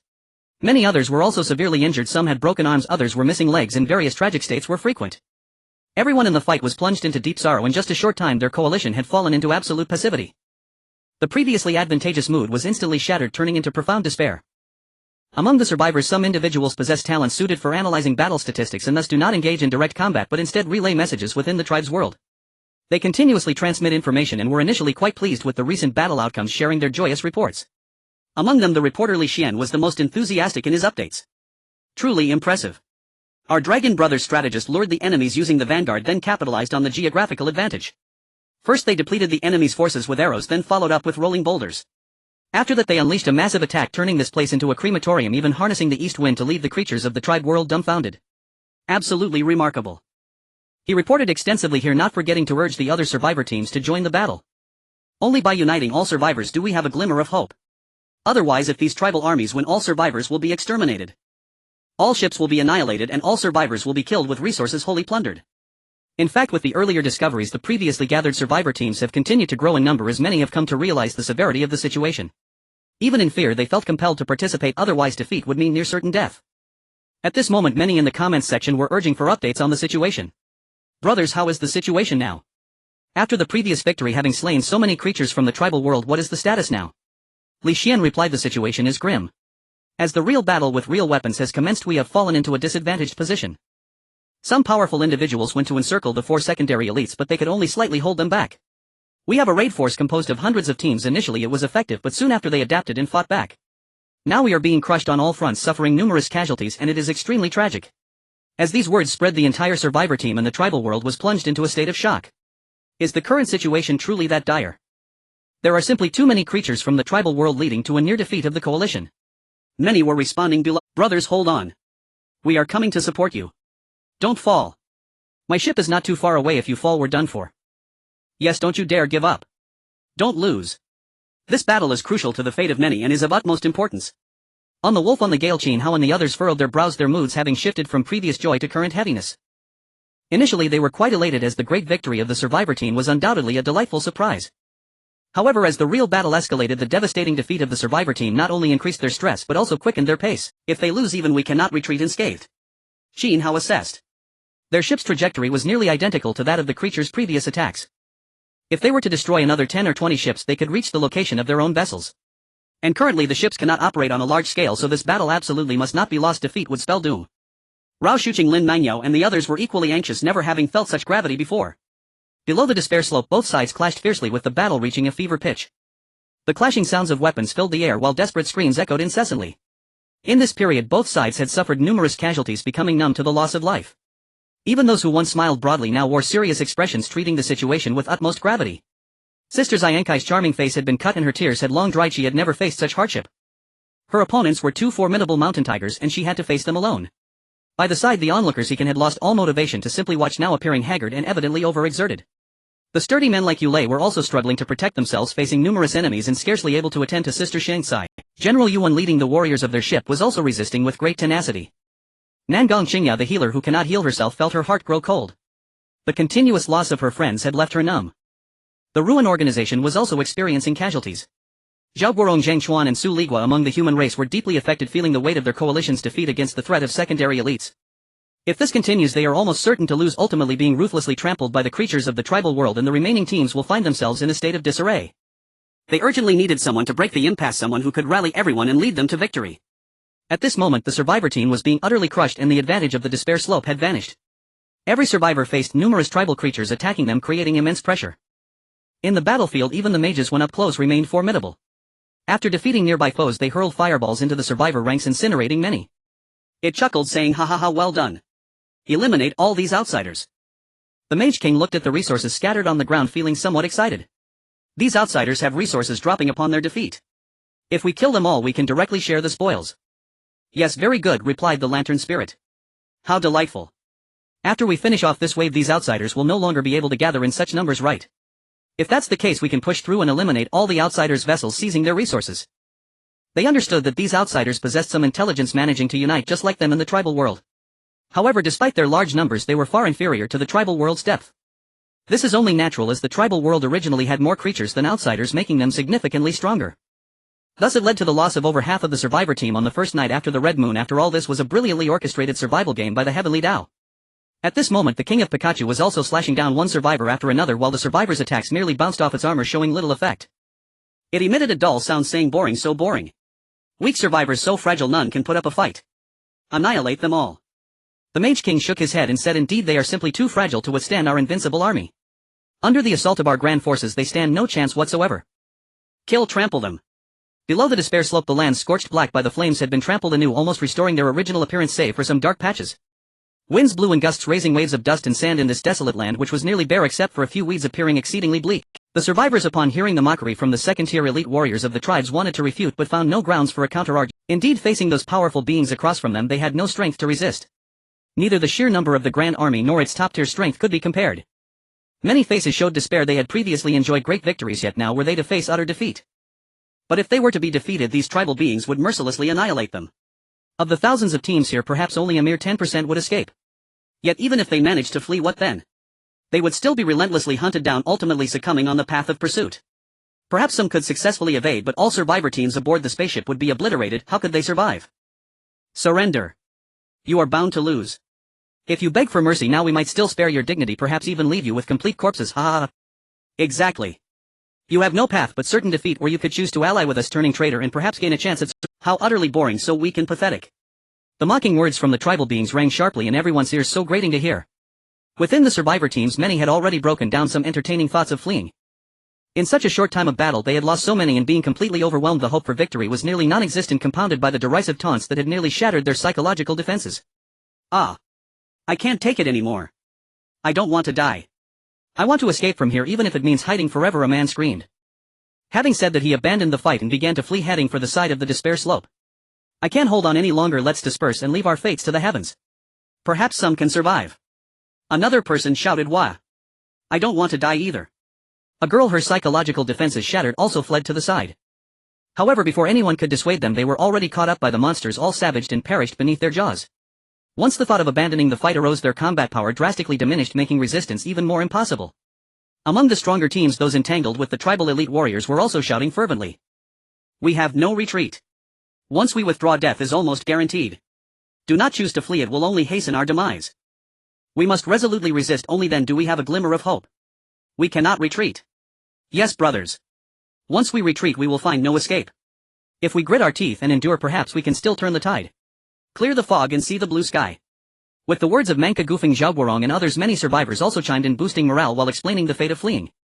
Brothers, don't run. Fight them to the last. Tell them we have no retreat, even if temporarily, so what? We are honorable. Ah, yes. Let us unite and witness such a glorious era. It is truly honorable, perhaps unprecedented in history. The tales of our deeds will spread across Zone 1 of the endless star domain, and the entire survival world. Living in the hearts of others is a form of immortality. Indeed, it is truly a thrilling matter. They know we are merely a disjointed group of survivors, yet we can unite to resist the forces of the survival world. It will surely astonish them. In truth, their union was not solely for their own ship. Some sought excitement, some sought strength, some prepared for future adversities, and others wished to witness such a grand spectacle. Reality proved it to be an extremely rare event, but the cost was likely to be mercilessly obliterated beneath the torrent of the tribal world. Yet their deeds would surely leave a significant mark on the path of survival. They were already fantasizing about how others would describe this battle after it concluded. Once in a tribal world of survival, there were some who aspired to unite against the forces of the entire survival world, and ultimately their fate was to be mercilessly destroyed. This battle is exhilarating. Brothers, what's there to fear? Killing one is breaking even, killing two is a profit. To die alongside so many passionate individuals is also worth it. Indeed, being drawn into the survival world feels like living a second life, bidding farewell to the past hardships and being able to choose one's own life and death is quite nice. Yes, I would rather die gloriously in battle than succumb to sudden death at my desk. In this moment of danger, everyone instead felt relieved, their mindset elevated. Indeed, their former lives were exceedingly arduous. Some were like cattle and horses, while others were the oppressed. Now, having changed their way of living, they all wished for something more exciting. They would rather die in battle than be cowards living in hiding. That's right, brothers. Killing is the way to go. Do you understand? I came here to enhance myself, to grow stronger, to break through to second-tier elite strength, but to my surprise the strength of my opponents exceeds all expectations. A young man, Yi Xiaojia, roared in anger. He had been stuck at the top of first-tier strength for a long time, unable to break through to second-tier, and had originally planned to kill rampantly, but now it seemed he would falter. The current situation posed significant crises for the survivor teams, leaving them in a highly passive state. However, as their mindsets became more open, the battle situation experienced subtle changes. Even though it remained difficult, they were not quickly destroyed, they were resisting tenaciously. Many survivors had already exhausted their talents. Those who breathed fire had drained their energy, even possessing energy cores was futile. Those capable of enhancing their own strength were also struggling. Those like Zhao Zihan, who were healing others, simultaneously participated in the battle. Survivors with various talents were continually exerting themselves. Once energy was depleted, they would continue the real battle. The Mage King and others looked at the nearly obliterated outsiders, suddenly finding a glimmer of hope, and were somewhat astonished. You outsiders do possess some spirit to resist so tenaciously, it truly is remarkable. But unfortunately, relying solely on words is not enough, your strength is still too weak. Even if you hold on a little longer, what difference will it make? Defeat is inevitable. The king of Pikachu's greatsword is a harvester of life, almost none of its prey can withstand a single strike. Like the Magus King, it too sensed something unusual and uttered in a deep voice, how strange these outsiders seem to have become somewhat stronger just by speaking a few words. They are no longer so easy to defeat. These beings from the tribal world possess some intelligence but not much. Thus these second-tier elite kings do not comprehend the concepts of morale and mindset. They are merely astonished that these outsiders can grow stronger with just a few words. The Magus King was somewhat clever, realizing that striking a blow would make it easier to defeat the opponent, but it seemed to have no effect. Instead, the opponents grew slightly stronger after their furious roar. The Lantern Spirit ominously stated, "It's useless, mere courage cannot make us their match, it is strength that speaks." The Magus King chuckled. Indeed, in the end it all comes down to strength. Although they are still fighting valiantly, their defeat is only a matter of time, they are merely delaying the inevitable. The words of those tribal world kings echoed in everyone's ears. Though they did not want to be discouraged, it was an undeniable fact. The battle raged on. Although the situation seemed somewhat bizarre, it continued to trend overwhelmingly, with the survivors still ruthlessly suppressed, struggling to find a chance of victory. At this time, as time passed, many survivor teams gradually joined in bolstering the ranks of the resistance. Man Biao and Gufeng continued to rally morale, saying, "Everyone hold on, we may not be without a chance of winning." Now the numerous survivors from the tribal world have realized the gravity of the situation and countless survivors are rushing in to join forces against those who wish to annihilate us. Just hold on, as long as we don't fall there is a chance of victory. Yes brothers, during this time according to everyone's reports hundreds of teams have already joined in sneaking into the rear of the tribal world's main force holding the line. We still have a chance of winning. After hearing this many people became even more motivated. The heart that was originally resigned to death found a glimmer of hope. Indeed, if they persevered there truly was a possibility of survival. Who would want to die if they could live? Let's fight, we have reinforcements, what is there to fear? Yes, we still have allies and many powerful beings are on their way. What is this fairy alliance? What about the Great Wall? They are all formidable teams. Indeed, all of us from the Luoman people will come.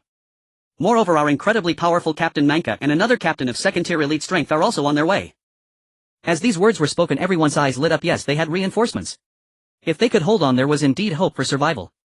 Many people felt excited upon hearing about the Great Wall. If they could withstand this powerful foe, then reinforcements could arrive. The legendary ID like a beacon in the night shone brightly in everyone's hearts. Qin Hao and his companions never lacked. Although they were just one team and it was hard to change the tide of battle, everyone still believed they could bring hope. Moreover, there were other powerful beings in the tribal world. They too had heard Man Biao's words and were deeply shocked.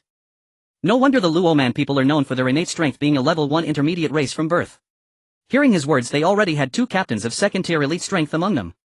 How terrifying this is. Aside from that, what about the Huangshan clan? They should have powerful beings as well.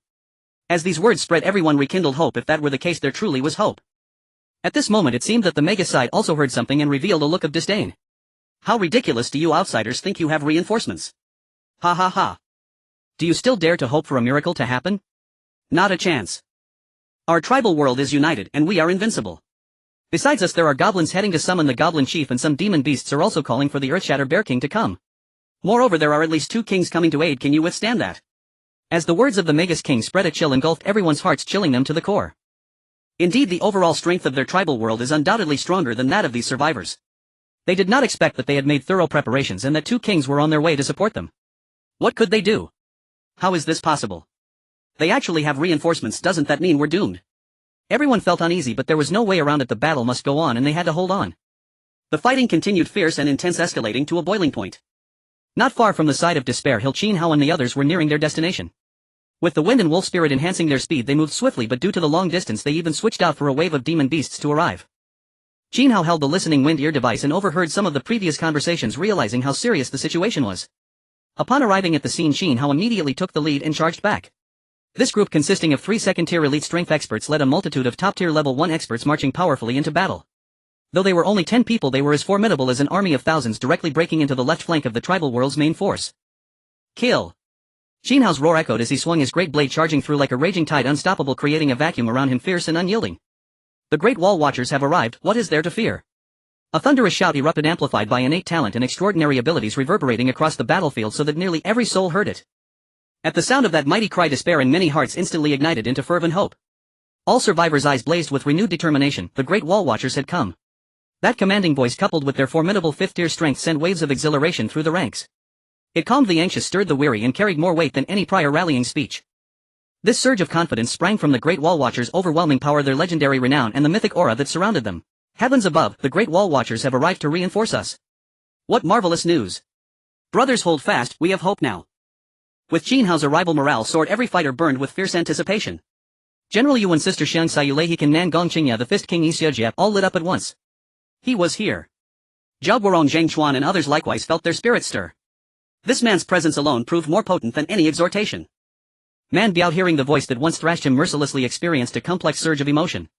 The survivor ranks erupted in chaos, and sensing the violent fluctuations surging from the left flank, their combat prowess surged dramatically. Man Biao roared with laughter, "Ha ha, our salvation has arrived." These elite warriors have long penetrated deep into the heartland of the tribe world. If even the Great Wall Watchers, so distant, have raced back, then other titans like Captain Man Ka will surely follow in succession. Forward, kill. At this moment, with Qin Hao and his comrades present, the troops' morale soared far beyond anything witnessed before.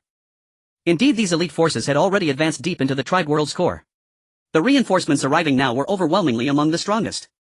The Mage King sensed the sudden unrest within his ranks and grew displeased. Who precisely was this mysterious reinforcement capable of igniting such overwhelming fervor? A messenger swiftly relayed the truth. A small but extraordinarily powerful contingent had joined the fray, only a handful of individuals, merely a strong squad. Under our vast legion they shall raise no ripple whatsoever. True, the tribe world's army swelled to such staggering numbers that even standing still they would overwhelm any foe through sheer mass alone.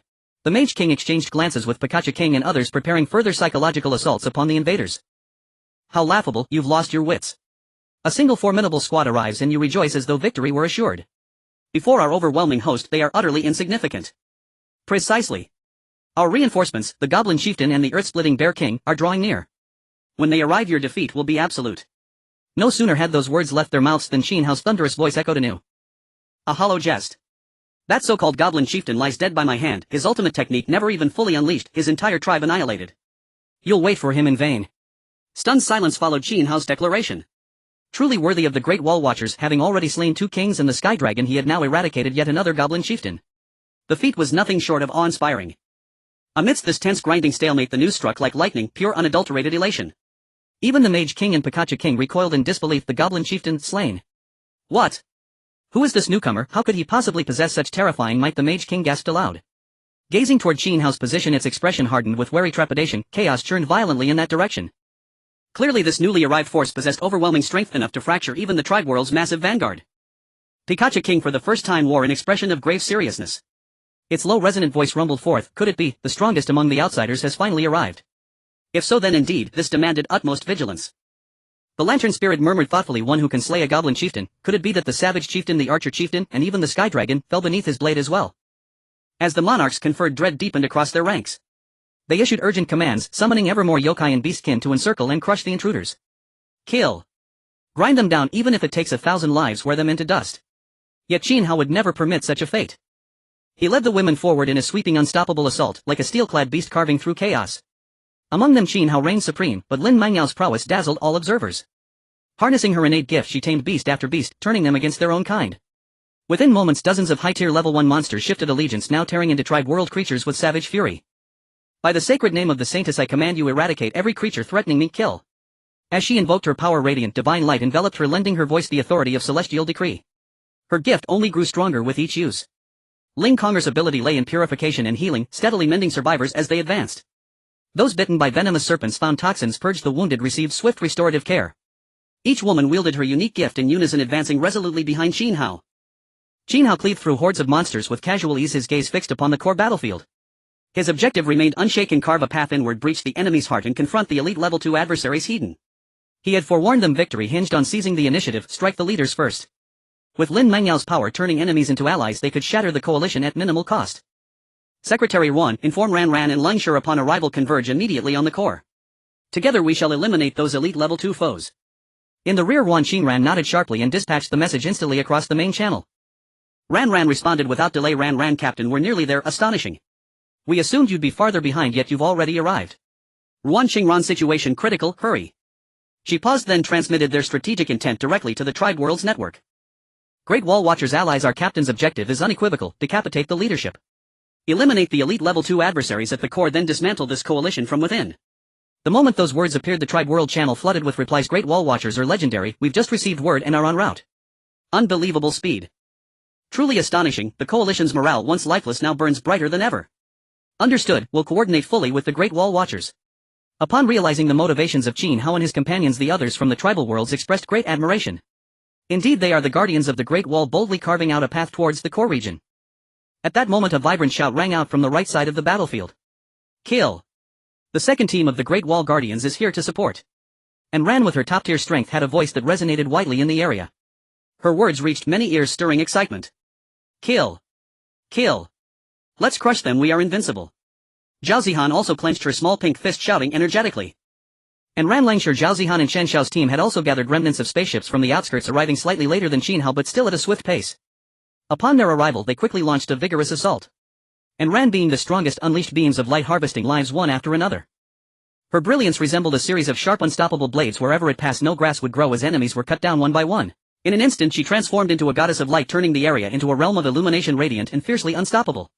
Langshur also conjured sharp ice spikes, showcasing remarkable skill. Besides her formidable talent, her strength was equally impressive as she slashed away, taking lives one by one. Xia Yusen transformed into a white tiger, diving into battle.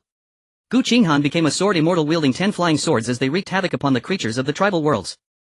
Each flying sword carried an unstoppable might, stirring up waves of blood mist wherever they passed. With their arrival a turmoil erupted in the tribal world. The large forces of those creatures were caught off guard by such an impact, leading to chaos. The survivors also heard in Rand's words the second team of the Great Wall Guardians has arrived. Moreover, judging by the commotion, it was incredibly formidable and powerful. My goodness, they say all members of the Great Wall Guardians possess exceptional talent and strength with no weak links. Initially I thought this was an exaggeration, but now it seems far from it. Their strength is simply astonishing. It seems they are sweeping through utterly invincible. Truly shocking, this team carries an aura of legend. I wonder how Captain Qin Hao leads them. Indeed, even the second team could likely defeat the forces of the Luo Man aliens, perhaps even crush them. The crowd, filled with excitement, could not help but express their awe. The Great Wall Guardians were truly remarkable. Under Qin Hao's leadership they had nurtured so many powerful individuals, making them the strongest team in the entire endless star domain. With all members possessing extraordinary talent and strength, even the weakest among them likely had a high level 1 strength. It's truly astonishing. It seems the leaders of the second team have already reached the ranks of second-tier elites. Indeed, we should quickly relay this news throughout the tribal world, encouraging more to come and support. They promptly began disseminating the message in the tribal world. Messenger, major news, major news. After the arrival of the Great Wall Guardians, the situation has reversed. They are slaughtering their way through with the intent of taking down the second-tier elite leader. Furthermore, it has been confirmed that the Great Wall Guardians are extremely powerful, possessing several individuals with second-tier elite strength fiercely unstoppable. Currently, although the situation is still not ideal, it is becoming clearer. If you join now, it is undoubtedly a great opportunity to turn the tide against the tribal army. At this moment, with the addition of Qin Hao and Rand's teams along with 6 second-tier elites, the dynamics of the battle had subtly shifted. Their arrival was transforming the fate of the survivors toward a more favorable direction. The leaders of the 4 major tribes, the Mage King, the King of Pikachu, the Lantern Spirit, and the Tree Demon King. Upon noticing the arrival of Qin Hao and Rand's teams, they were astonished to find the flanks of the tribal army descending into chaos, being mercilessly flattened. They continued issuing orders. What is this Great Wall Guardians? Their influence is terrifying, making these outsiders so agitated. Quickly let more beasts intercept them, we must wear them out. Their previously arrogant demeanor began to shift into nervousness with the arrival of Qin Hao and his companions. Haha, I didn't expect brother Qin Hao to have traveled a much longer way than me and arrived first, truly impressive. The Luo Man aliens, Man Ka is here. Another booming shout echoed, revealing that Man Ka, a powerful second-tier elite of this fierce race, had arrived. Haha, how could we Luo Man aliens be absent at such a crucial juncture? Another loud shout rang out, resonating throughout the area. Man Biao was exhilarated. Their captain Man Ka had arrived along with another second-tier elite captain from the Luo Man aliens. He chuckled, haha, what a joyous occasion. The Luo Man aliens' 2 elite powers had indeed arrived. The crowd gasped. The strength of the Luo Man race was astonishing, possessing 2 individuals with second-tier elite strength.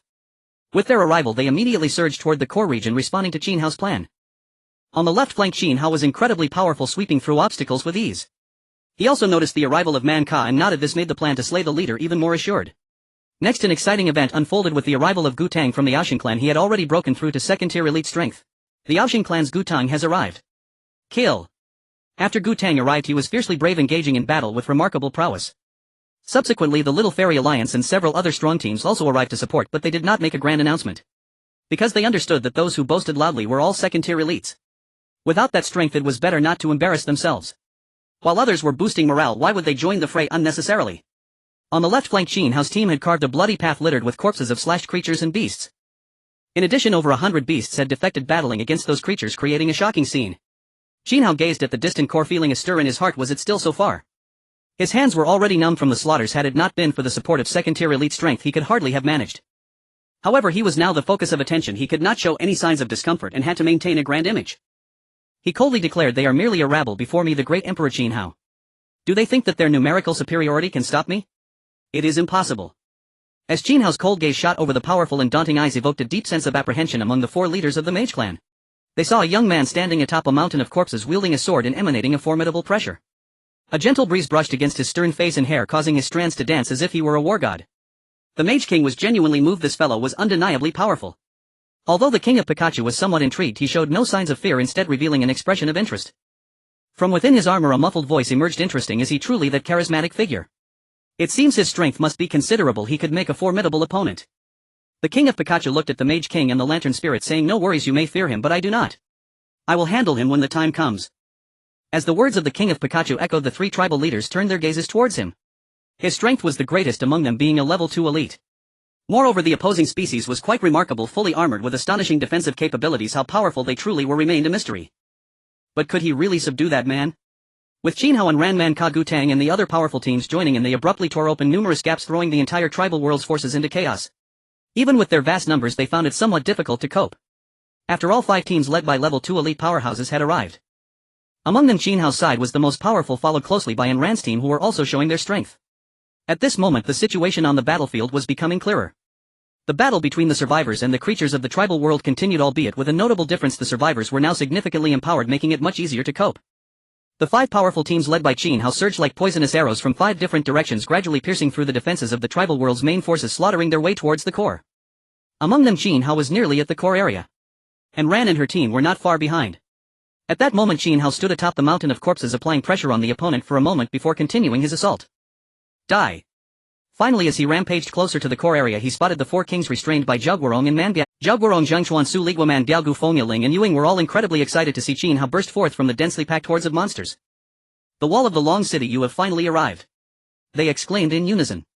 In the previous battles many of their strong fighters had restrained the 4 kings, not knowing the great cost it would entail, and yet it had scarcely been effective. They had nearly sacrificed their lives. Seeing the injured Zhao Guorong and the others, Qin Hao was also somewhat moved. This group of top-level level 1 fighters had managed to hold off the 4 kings for such a long time. One could only imagine the price they had paid and how arduous the process had been. You all have worked hard, allow me to take over from here. His deep voice resonated, carrying a hint of emotion.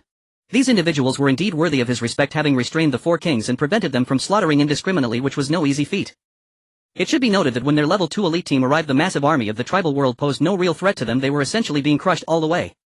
Thus Zhao Guorong and the others had to send out numerous powerful teams to restrain them and prevent indiscriminate slaughter. Otherwise, with the power of the 3 demon king branches raining down, countless survivors could be slain in a short time. As Qin Hao's words echoed, Zhang Xuan and the others felt a stir of emotion dragging their weary bodies back slowly. In this vast battlefield only Qin Hao and the Mage King remained. I didn't expect that even with such great power dispatched I still couldn't stop you. Your strength exceeds my expectations. The Mage King sighed from afar. It hadn't been long since this man had cut through to their vicinity. Had it not been for the King of Pikachu providing assurance, he certainly would not have exposed himself within the range of the opponent's attacks. Qin Hao along with Rao Shuqing and Lin Mingyao stood in opposition to the Mage King, and the 4 kings locked in a standoff, sparks flying between them. Qin Hao coldly remarked, interesting, you are the Mage King, the mastermind behind this apocalyptic war. Indeed, your intellect is not to be underestimated. Could it be that you already know me? The Mage King was astonished. I didn't expect that. Previously you sent goblins to invite their leader and we captured them, learning of your motives. The Mage King and the Lantern Spirit exchanged glances, pondering. So it was during that time you eliminated the goblin leader. Qin Hao was also surprised. The intelligence of these beings was indeed not low, able to deduce that he had eliminated the goblin leader during that period and later encountered a goblin returning to report, thus opting to capture it. Interesting, you do possess some wisdom. The Mage King realized something at this moment. Although they were intelligent, they were not as cunning or clever as humans. Initially the schemes of Zhao Guorong and the others had caused them to stumble, suffering considerable losses. He coldly said, it's not just that, I also know you were stalling for time, hoping for your second team to rendezvous with you to engage us. Qin Hao was again astonished. Interesting, so you guessed that, not so foolish after all. The Mage King was furious. He disliked the feeling of being intellectually humiliated, feeling as though he was always half a beat behind. King of Pikachu, let's go to war. We must eliminate these people first, otherwise their reinforcements arriving will complicate matters further.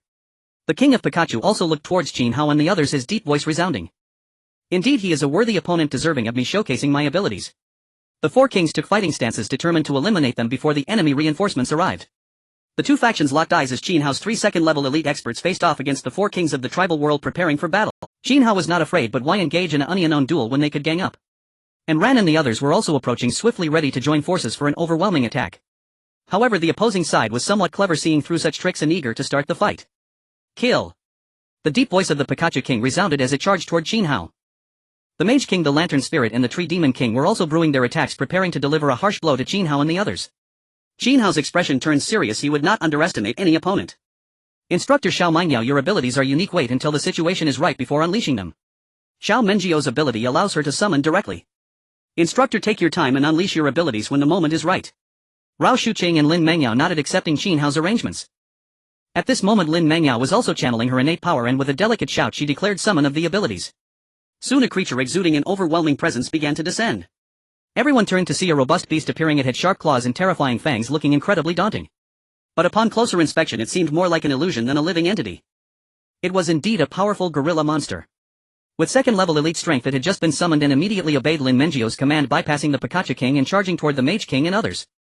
At this point Qin Hao activated an 11-fold enhancement, his entire strength undergoing a tremendous transformation, becoming extraordinarily formidable.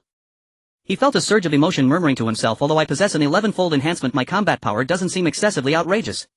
What could be going on? After pondering for a moment, Qin Hao suddenly realized that his innate power was one of enhancement, which had not reflected upon his second-level elite strength. With this in mind, Qin Hao made a decision to apply his innate power to his abilities. What would happen if the two were to merge? He was uncertain how others did it, but he believed this approach should work. With that thought, Qin Hao felt ready for immediate. Within Qin Hao's perception, he began to channel his innate power into his abilities. As the two powers fused, he felt his strength become unprecedentedly formidable. The aura of his abilities enveloped him, and this mysterious power of second-level elite strength made Qin Hao seem somewhat enigmatic. The overwhelming force of his abilities left others astonished. The Pikachu King and the four kings turned their gazes toward Qin Hao's location, feeling that this guy had become somewhat profound. Did he seem stronger? Was it an illusion? Zhao Guorong and Manka, who were fighting from a distance, also sensed something, casting their eyes toward the long wall watch. An inexplicable sense of unease washed over them. At this moment, Qin Hao could not care less about how others viewed him. He only felt that his strength had undergone a tremendous transformation. His abilities now flourished, and his second-level elite strength reached its full potential, making him feel extraordinarily powerful. He faced the approaching Pikachu King brandishing a large cleaver made of special materials. The Pikachu King saw this and continued to attack without defense, striking directly down at Qin Hao. Qin Hao swiftly swung his blade to block. Clang! The Pikachu sword collided with the special material cleaver, producing a violent sound. In this clash, the Pikachu King was unexpectedly knocked back several steps by the recoil, losing his balance and falling to the ground. Qin Feng remained unfazed, feeling no pressure. The power of his ability shielded him from the recoil and the force of the Pikachu King, leaving him he gained a newfound understanding of his own strength.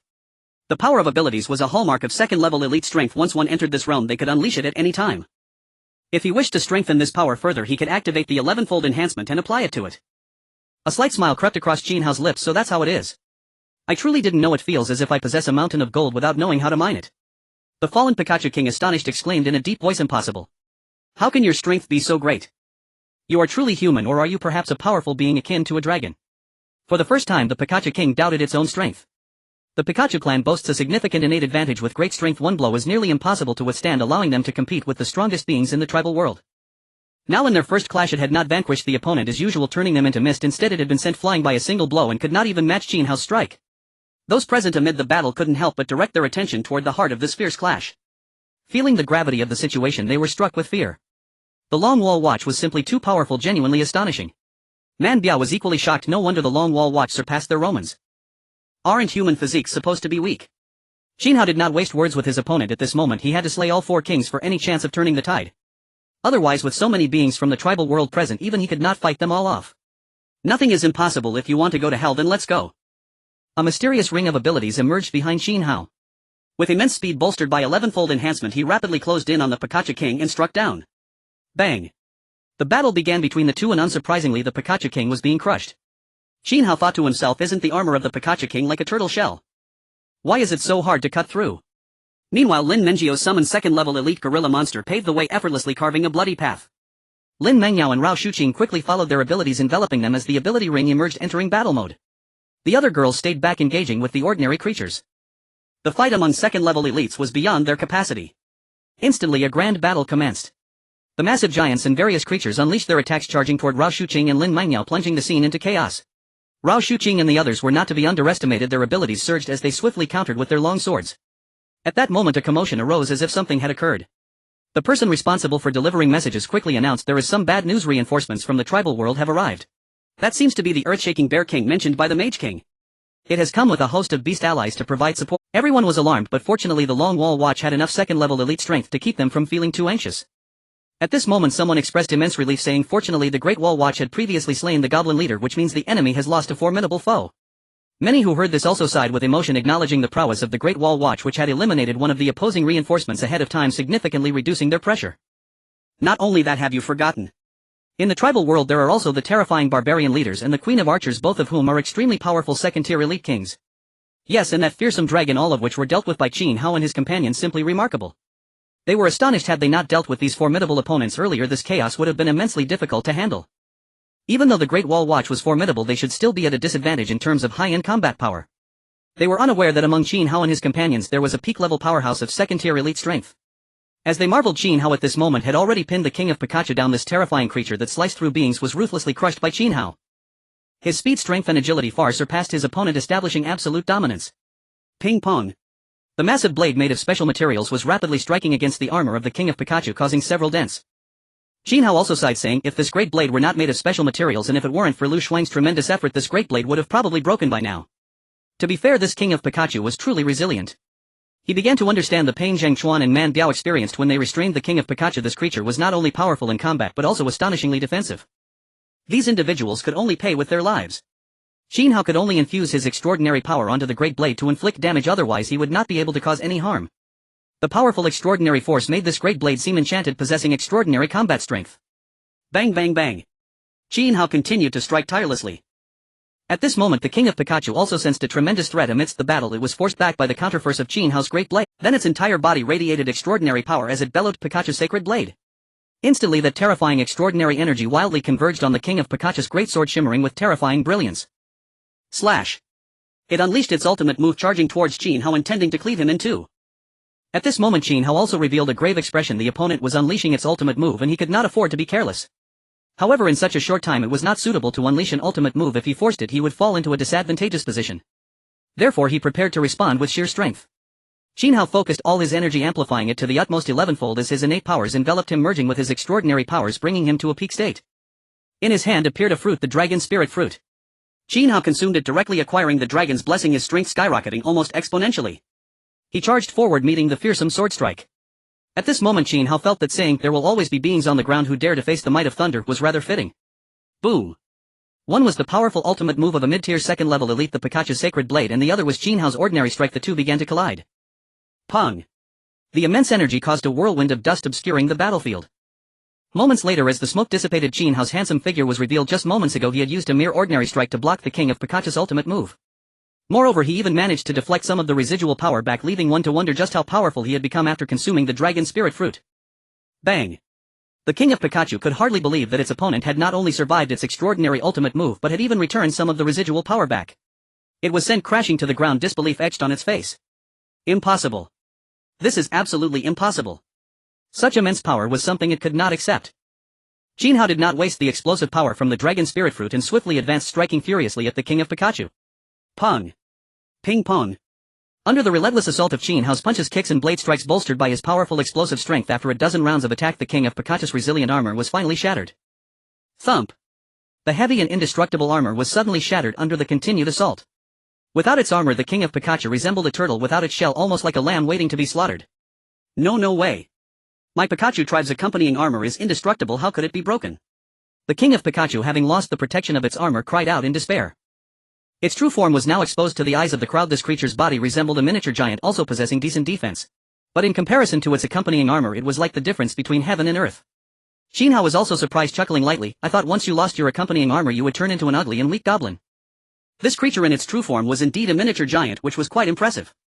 It made sense, only such remarkable beings could wield that powerful accompanying armor. Then I shall see just how much strength you possess compared to your armor. After saying this, Qin Hao swung his blade towards the waist of the fallen king of Pikachu, intending to cleave it in half. At this moment the king of Pikachu had lost its accompanying armor and was left with only its true form, having even lost its powerful blade. Faced with Qin Hao's terrifying strike, it instinctively raised its left hand to block. PSHH.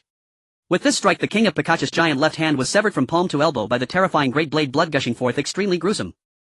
Ah! The king of Pikachu screamed, having lost its accompanying armor. Its voice was no longer deep. The king of Pikachu was in despair. It had been so confident, believing Qin Hao was a worthy opponent capable of withstanding a few of its strikes before falling beneath its blade. However, it did not expect the opponent's strength to exceed its imagination, leaving it with almost no power to retaliate, as it was mercilessly crushed the entire time. How could this be? My Pikachu tribe is so powerful it should be invincible. The king of Pikachu declared in despair.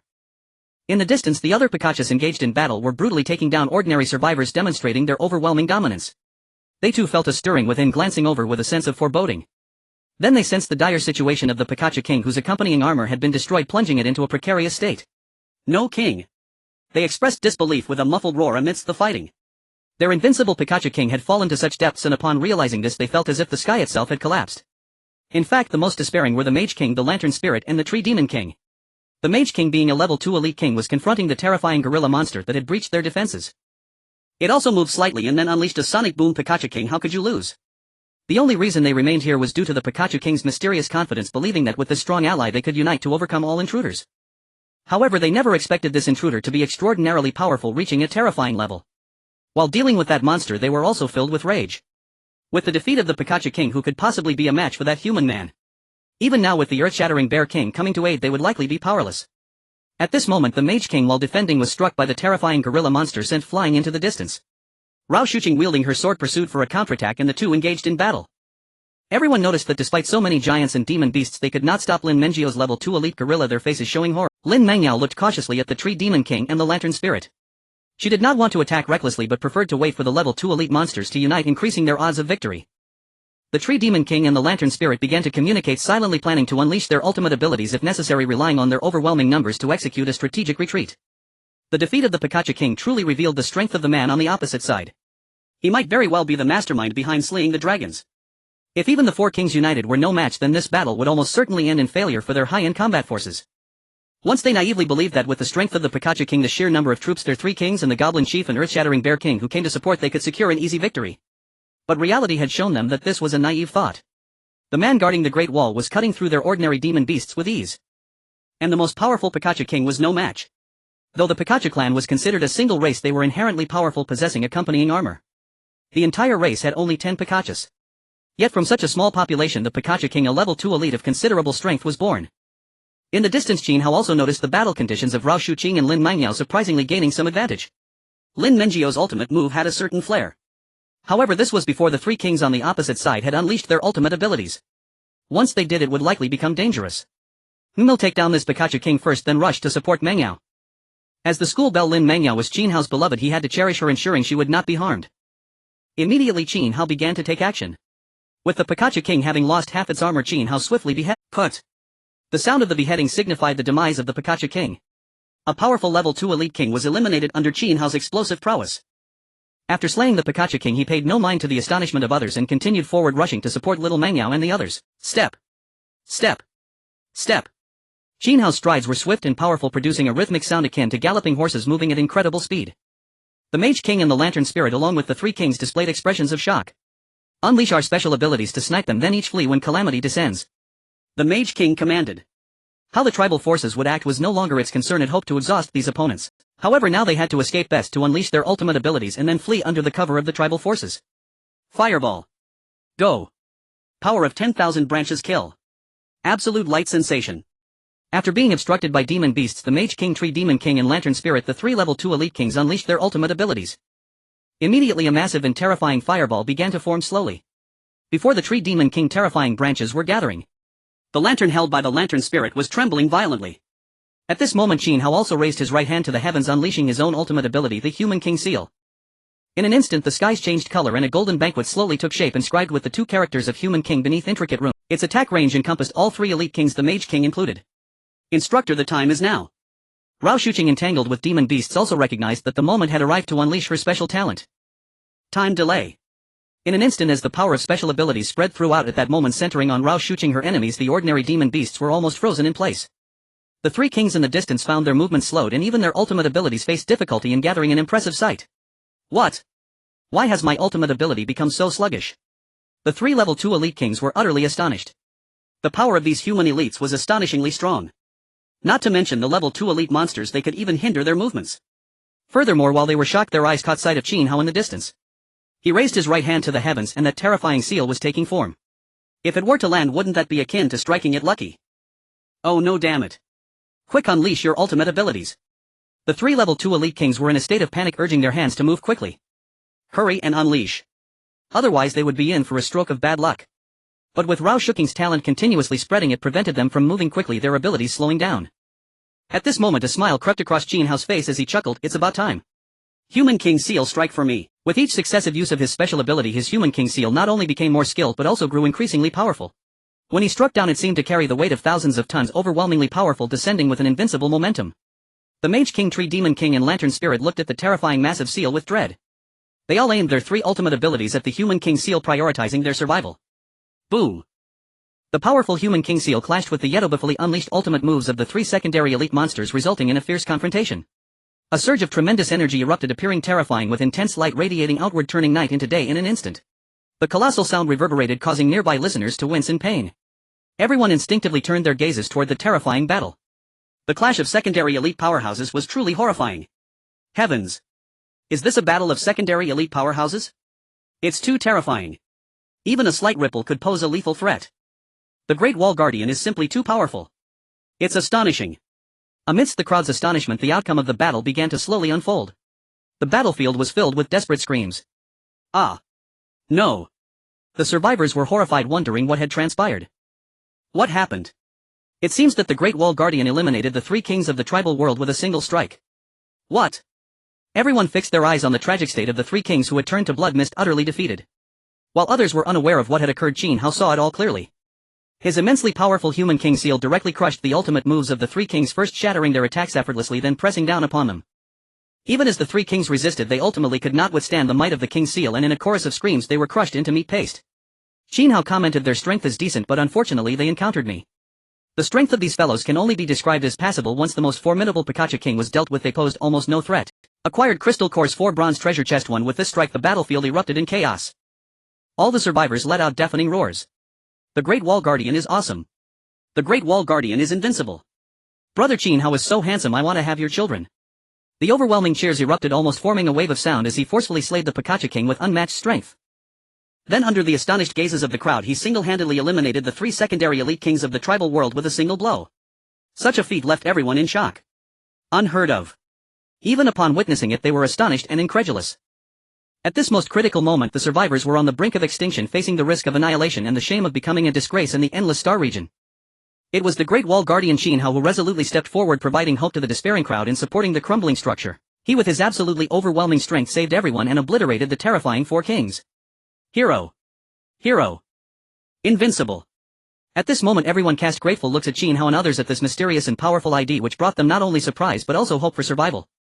In the distance, Zhao Guorong, Zhang Chuan Man, Diao Gufeng and other former leaders of the army were deeply shocked. Such figures truly deserved to be. They had merely stood up amidst a headless crowd pushed by others. Had the Great Wall Guardian arrived earlier, they would have been of no consequence. As long as he raised his arms, countless would respond and he could take charge at any time.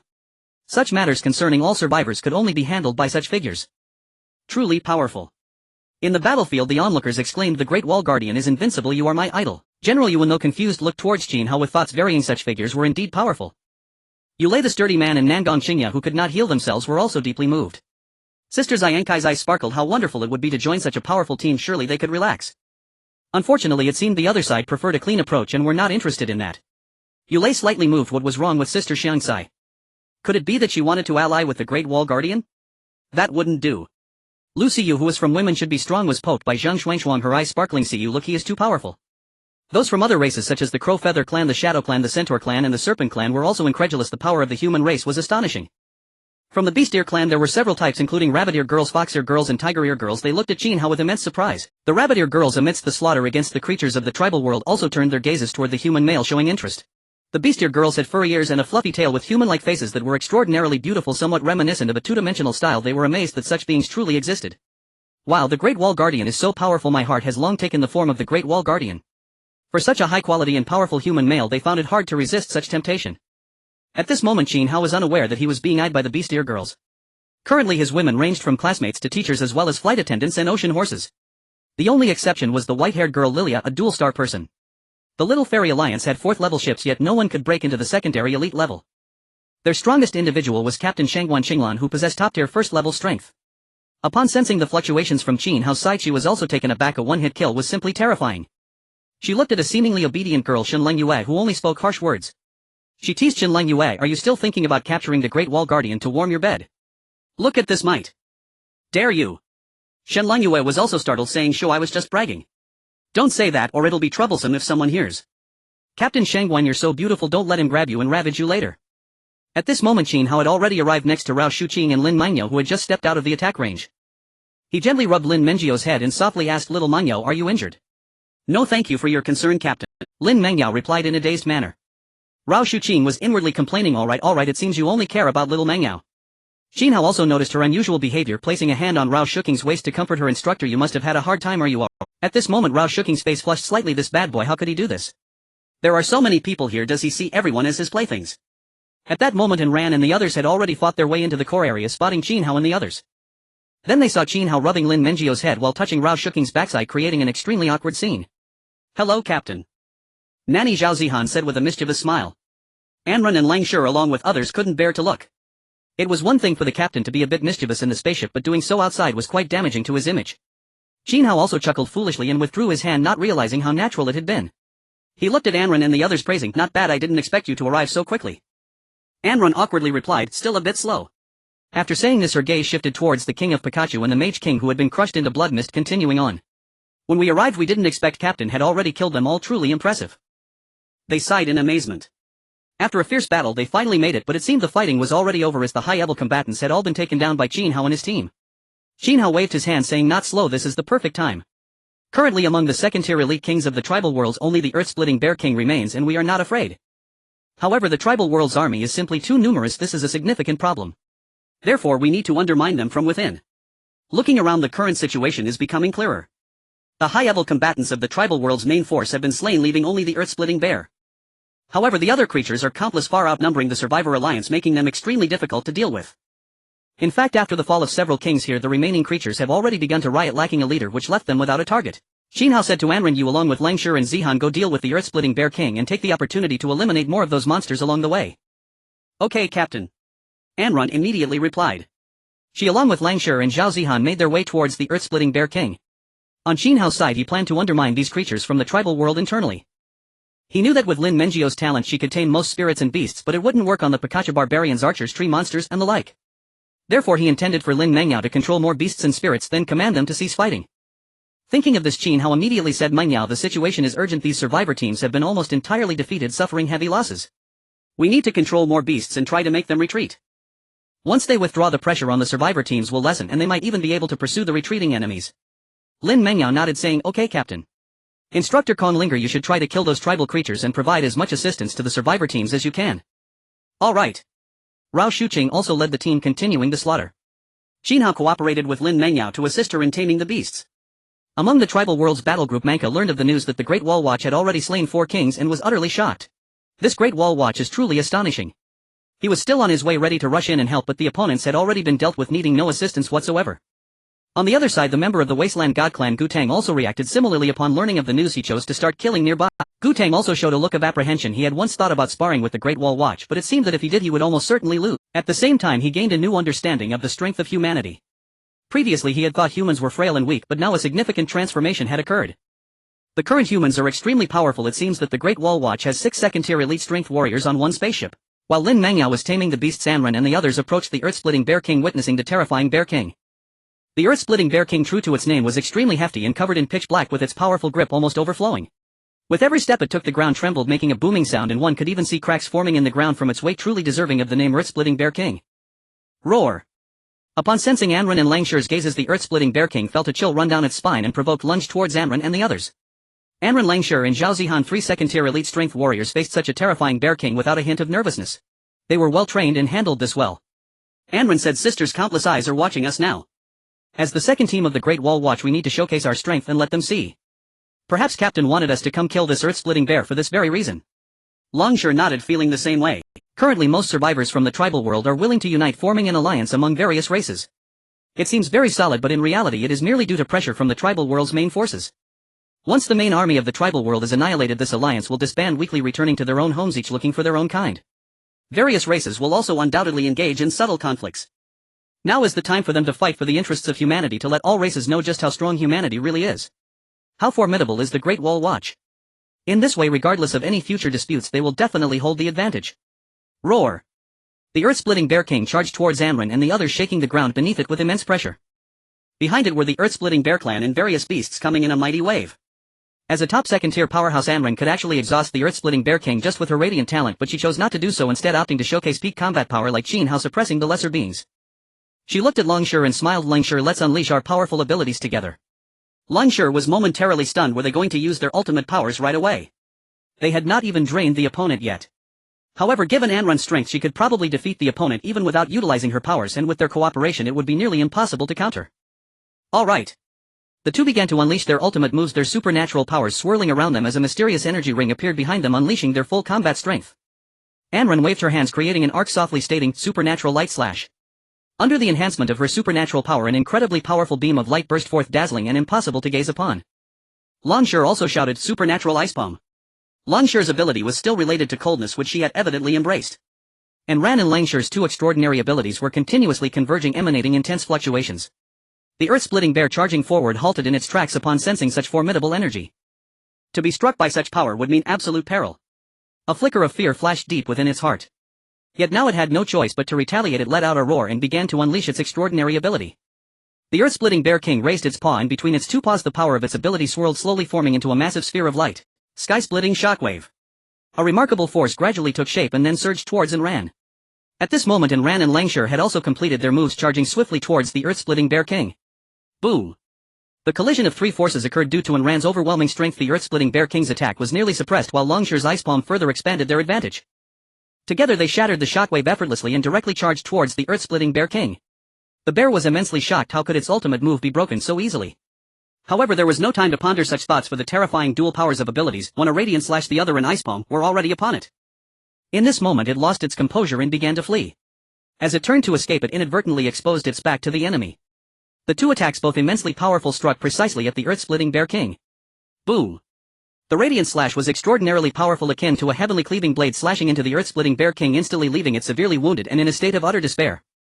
At that moment Langshur's ice palm also arrived, silently carrying with it a chilling force and immense attacking power, crashing into the earth-splitting bear. This blow intensified the already grievous injuries as the icy power seeped through the wounds, penetrating to the bone marrow, leaving the fallen earth-splitting bear king frozen in place, devoid of any movement.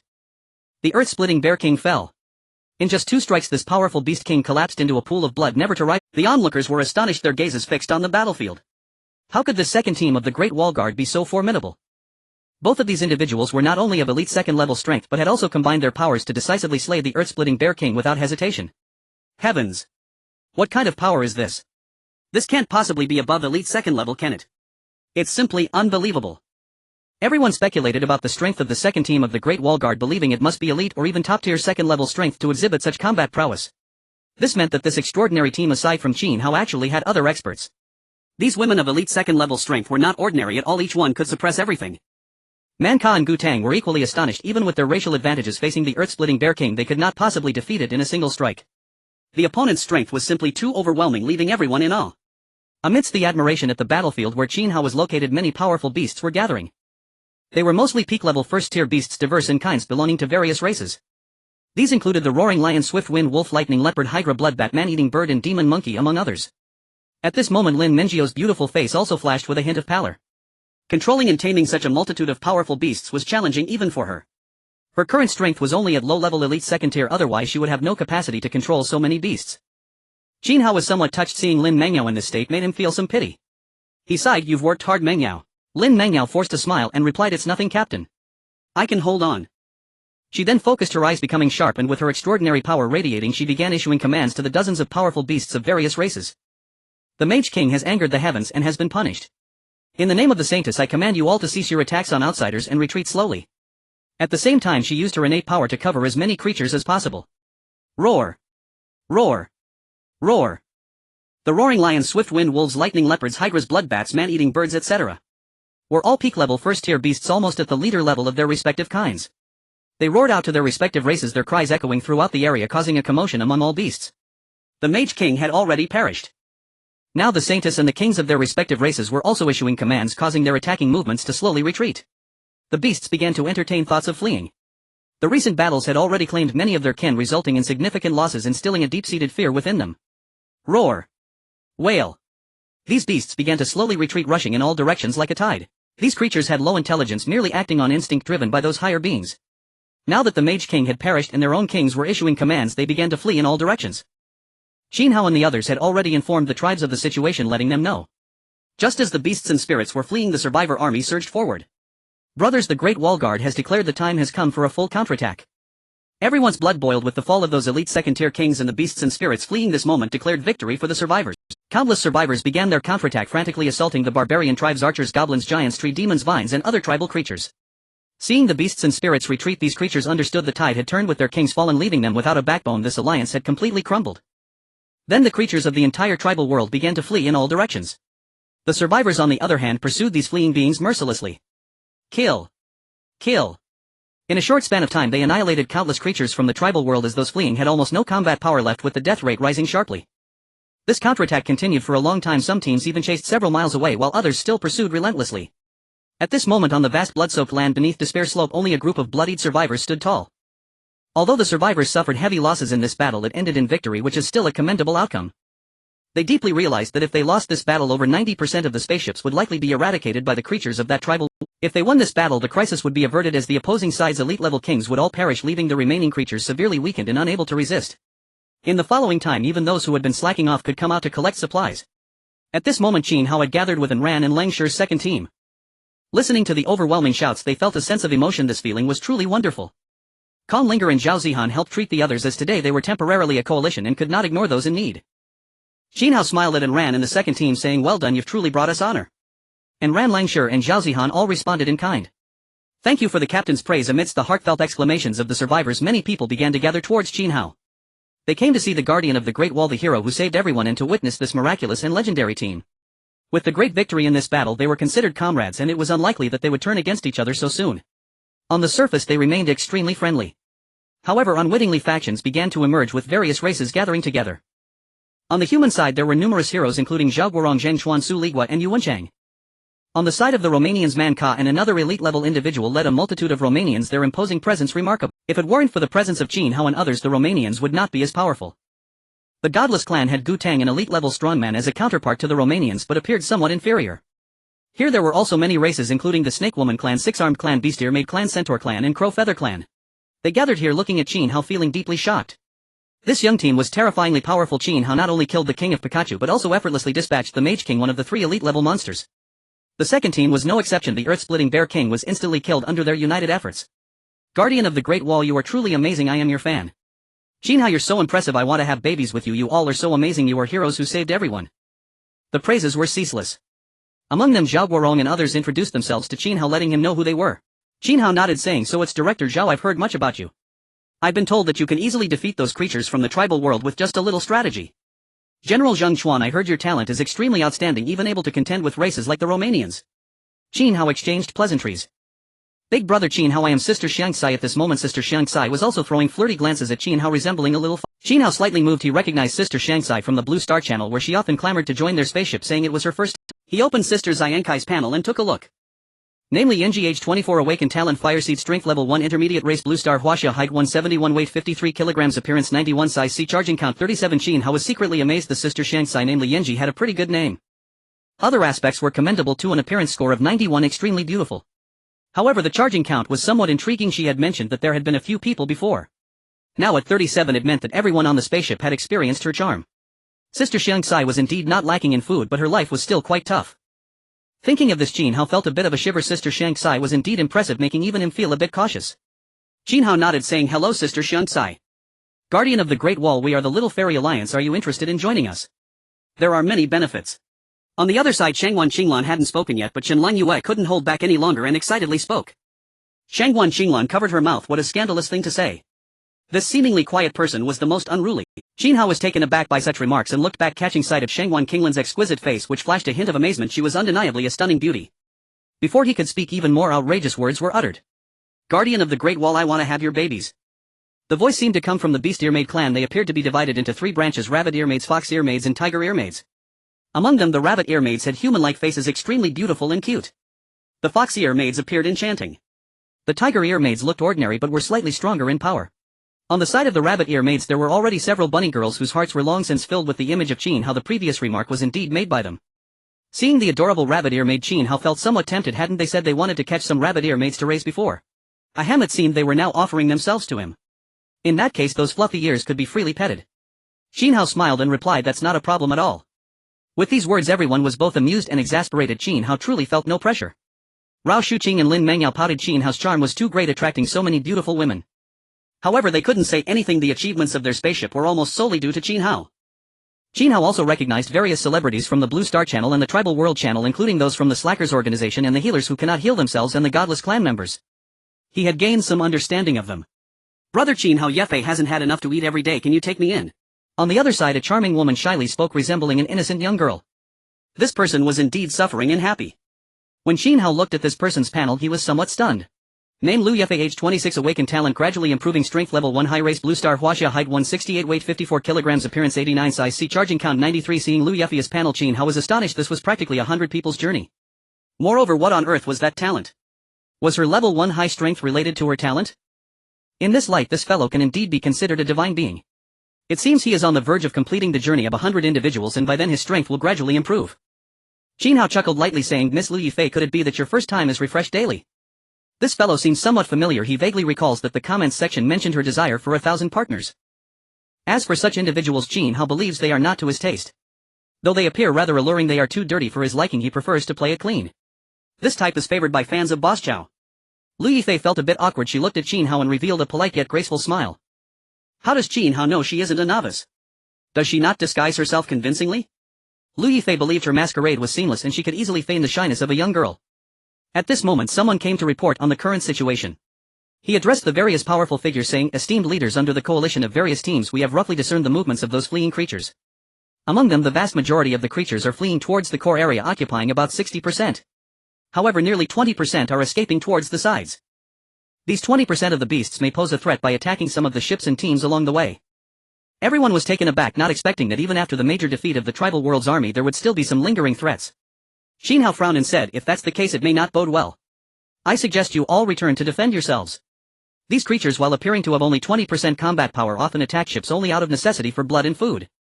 Upon hearing this, many displayed expressions of contemplation. It indeed posed a problem. Zhao Guorong also nodded, saying, Yes, if we retreat the safety factor will significantly increase. I also spoke in the Tribal World channel.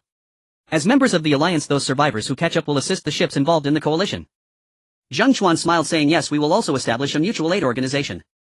All teams that participated in the Alliance will receive assistance. Although our alliance is rather short-lived, it is possible that after a long time we may meet again as enemies. However, since we can come together for a greater cause, we will never let their spirits be dampened. Those teams that are unwilling to join will not be included in the assistance. In the following time, these seasoned individuals among the human race informed Qin Feng and others about matters concerning the alliance. They also realized that they had united to avoid being annihilated by the coalition of the tribal world's army. Yet many teams were reluctant to unite, even seeking war profits, while others in the tribal world channel mocked them, and they kept a close watch on these. Therefore, these seasoned individuals began to compile statistics and investigate, including all the survivor teams that came to offer assistance, promising to provide help in the impending crisis. To prevent dampening everyone's spirits, they delineated boundaries for those teams unwilling to join and vowed not to assist them. Zhao Guorong then stated, This is the situation. It primarily involves a small assistance for us survivors participating in the coalition. Those who pursue and assist will lend a hand, as will those who have joined our alliance. Zhang Chuan also nodded, saying, Yes, we will provide a platform for our survivor teams. If those ships are annihilated, any survivors can join other ships through our connections. Currently, as everyone compiled the statistics, they were astonished to discover that the tribal world's army had already destroyed over 100 ships. Moreover, as time passed, it was likely that the remaining 20% of the beast army would continue to destroy some of the weaker ships along their path. Qin Hao nodded. These seasoned individuals had arranged things rather well. After understanding the situation, he was very much in favor of it. As a martial general, it was best for them to handle such matters. Qin Hao smiled, saying, Director Zhao, General Zhang, you truly live up to your reputation. With your arrangements I am at ease. I hope that we with our passionate spirits will not be disheartened. It is rare for them to come to support without regard for their own safety for the greater good. Qin Hao felt a sense of reflection. Had his ship been far from the danger zone, he would have questioned whether to rush there or to turn a blind eye and continue searching for treasures. It felt like a 50-50 chance. Manka smiled at Qin Hao, saying, Your human race is truly remarkable. I am genuinely impressed. The Loman Star clan greatly admired the intelligence of the human race, and even a slight display of their skills was enough for them to learn for a long time. The other races also continually flattered them. With Qin Hao and his companions present, no one dared to disrespect the human race. At this moment, a team from the six-armed clan eagerly exclaimed, Indeed, news has come from the tribal world. Our ships are not far off. We need to return to defend ourselves. Farewell, everyone. With these words, many began to bid farewell. Despite the heavy losses suffered by the tribal world's main forces, with only about 20% fleeing aimlessly, there was still a certain risk that required heightened defenses. Qin Hao nodded, saying, Esteemed heroes, it is best to return swiftly for defense. Many teams expressed their gratitude to Qin Hao, clasping their fists before leaving. Rao Shuqing asked Qin, How do we need to strengthen our defenses now? Qin Hao replied, We are not in a hurry. Before dark we can still search for supplies. He felt no concern for his ship. With a level 5 vessel and so many talented women aboard, if they couldn't defend themselves, the entire survivor team in the tribal world would likely be annihilated. Qin Hao believed that unless they encountered a situation like before, where several second-level elite kings from the tribal world came with millions of troops to besiege them, it would be impossible to be overwhelmed. Not long after Qin Hao spoke, just as many teams were bidding farewell and returning to defend themselves, the tribal world suddenly turned into night. A red glow appeared, signifying the onset of the red moon. Ruan Kingren's secretary was also taken aback, saying, Hiss, is it already nighttime? That was too quick. Qin Hao also moved slightly, realizing how fast time had passed. It was already dark. At the same time, he frowned. With the arrival of the red moon, all creatures in the tribal world would fall into a state of frenzy. Moreover, in the direction of their spaceship there was a significant presence of demon beasts. With the Red Moon's descent, the tribal creatures would lose their sanity and plunge into a frenzied state. However, after some contemplation, Qin Hao thought that given the power of their spaceship they should be fine and did not rush to return. However, the others did not share the same sentiment. As night fell, the survivors here became extremely panicked and the atmosphere grew chaotic. What? It's already dark. Have we been fighting all day? It's over. Quickly return to the spaceship for support. My spaceship is only level 3 and if too many demon beasts assault it we won't be able to withstand it. Oh my goodness, with nightfall these creatures will go mad again. I hope we won't be attacked on the way back to the spaceship. Many survivor teams were shouting about this. Despite the current defeat of the tribal world and heavy casualties, the various tribes' demon beasts and spirit creatures still had a considerable foundation. Moreover, with the Red Moon now descending, all creatures in the tribal world would lose their sanity, making the situation extremely difficult to handle. Zhao Guorong and others quickly said, everyone with the Red Moon upon us, it's best to return and defend. Although the tribal world is heavily damaged, it should not be underestimated. Upon hearing this, more people bid farewell and countless survivors began to retreat. After today the coalition would come to an end. If they met again it would likely be as enemies. Qin Hao sighed, realizing that gathering so many survivor teams was indeed a historic event. Everyone present in this survival world was doing so for their own survival. Now facing this crisis they had no choice but to gather, though they still needed to be troubled about survival. If they did not return to defend the spaceship they would be eliminated. Various groups began to retreat. Even Zhao Guorong and Zhang Chuan were among them. Yet many others remained, not leaving the area. Moreover, it was primarily a group of girls. They all cast their gazes toward Qin Hao as if with a hint of intention. Lu Yifei had not left yet and still harbored thoughts about Qin Hao. She approached Qin Hao and pouted, saying, Qin Hao, this is truly my first time. I'm not lying to you. If you accept me I can offer myself to you. The others hearing this regarded her differently. This woman was trying to leverage her beauty to join the Great Wall Guardians. The others also showed signs of anticipation, thinking that if the Great Wall Guardians liked her they could. At this moment Qin Hao was surrounded by Rao Shuqing, Lin Mingyao and Ran Lang Shuwei Zhao Zihan and the two newly joined stunning flight attendants Xia Han and He Jixia. The two of them exchanged glances. Although their spaceship had been destroyed and they were nearly captured to mate with goblins, they had fortuitously encountered the Great Wall Guardians and preserved their purity. If they were to face the current situation the competition would likely be fierce. There were many teams here. Qin Hao expressed a sense of regret. Did Lu Yifei really think he was unaware? This was almost 100-person slaughter and he preferred the delicate and rosy over something dark. Qin Hao refused, saying, Miss Lu Yifei, do you think I don't know you? With nearly 100 people you still want to deceive me about your first time. After today your first time is probably gone. Upon hearing this everyone was shocked. This guy who looks like a pure girl unexpectedly has such a rich experience. Lu Yifei felt a bit embarrassed after being exposed. General Yuan also looked surprised, exclaiming, could it be that you're talking about suffering and enjoying? That's quite rare. If you have nowhere to go you can join our spaceship, it'll make you a general. Lu Yifei showed a thoughtful expression. This General Yuan seemed strong and their spaceship was a new development. Her progress could accelerate further. Now that the Great Wall Guardians weren't interested in this type she could try to join General Yuan's team. Lu Yifei smiled and asked, I wonder how strong your spaceship is. Are there any level 2 elite strong ones? General Yuan smiled back, saying, there aren't any level 2 elite strong ones, but we are getting close.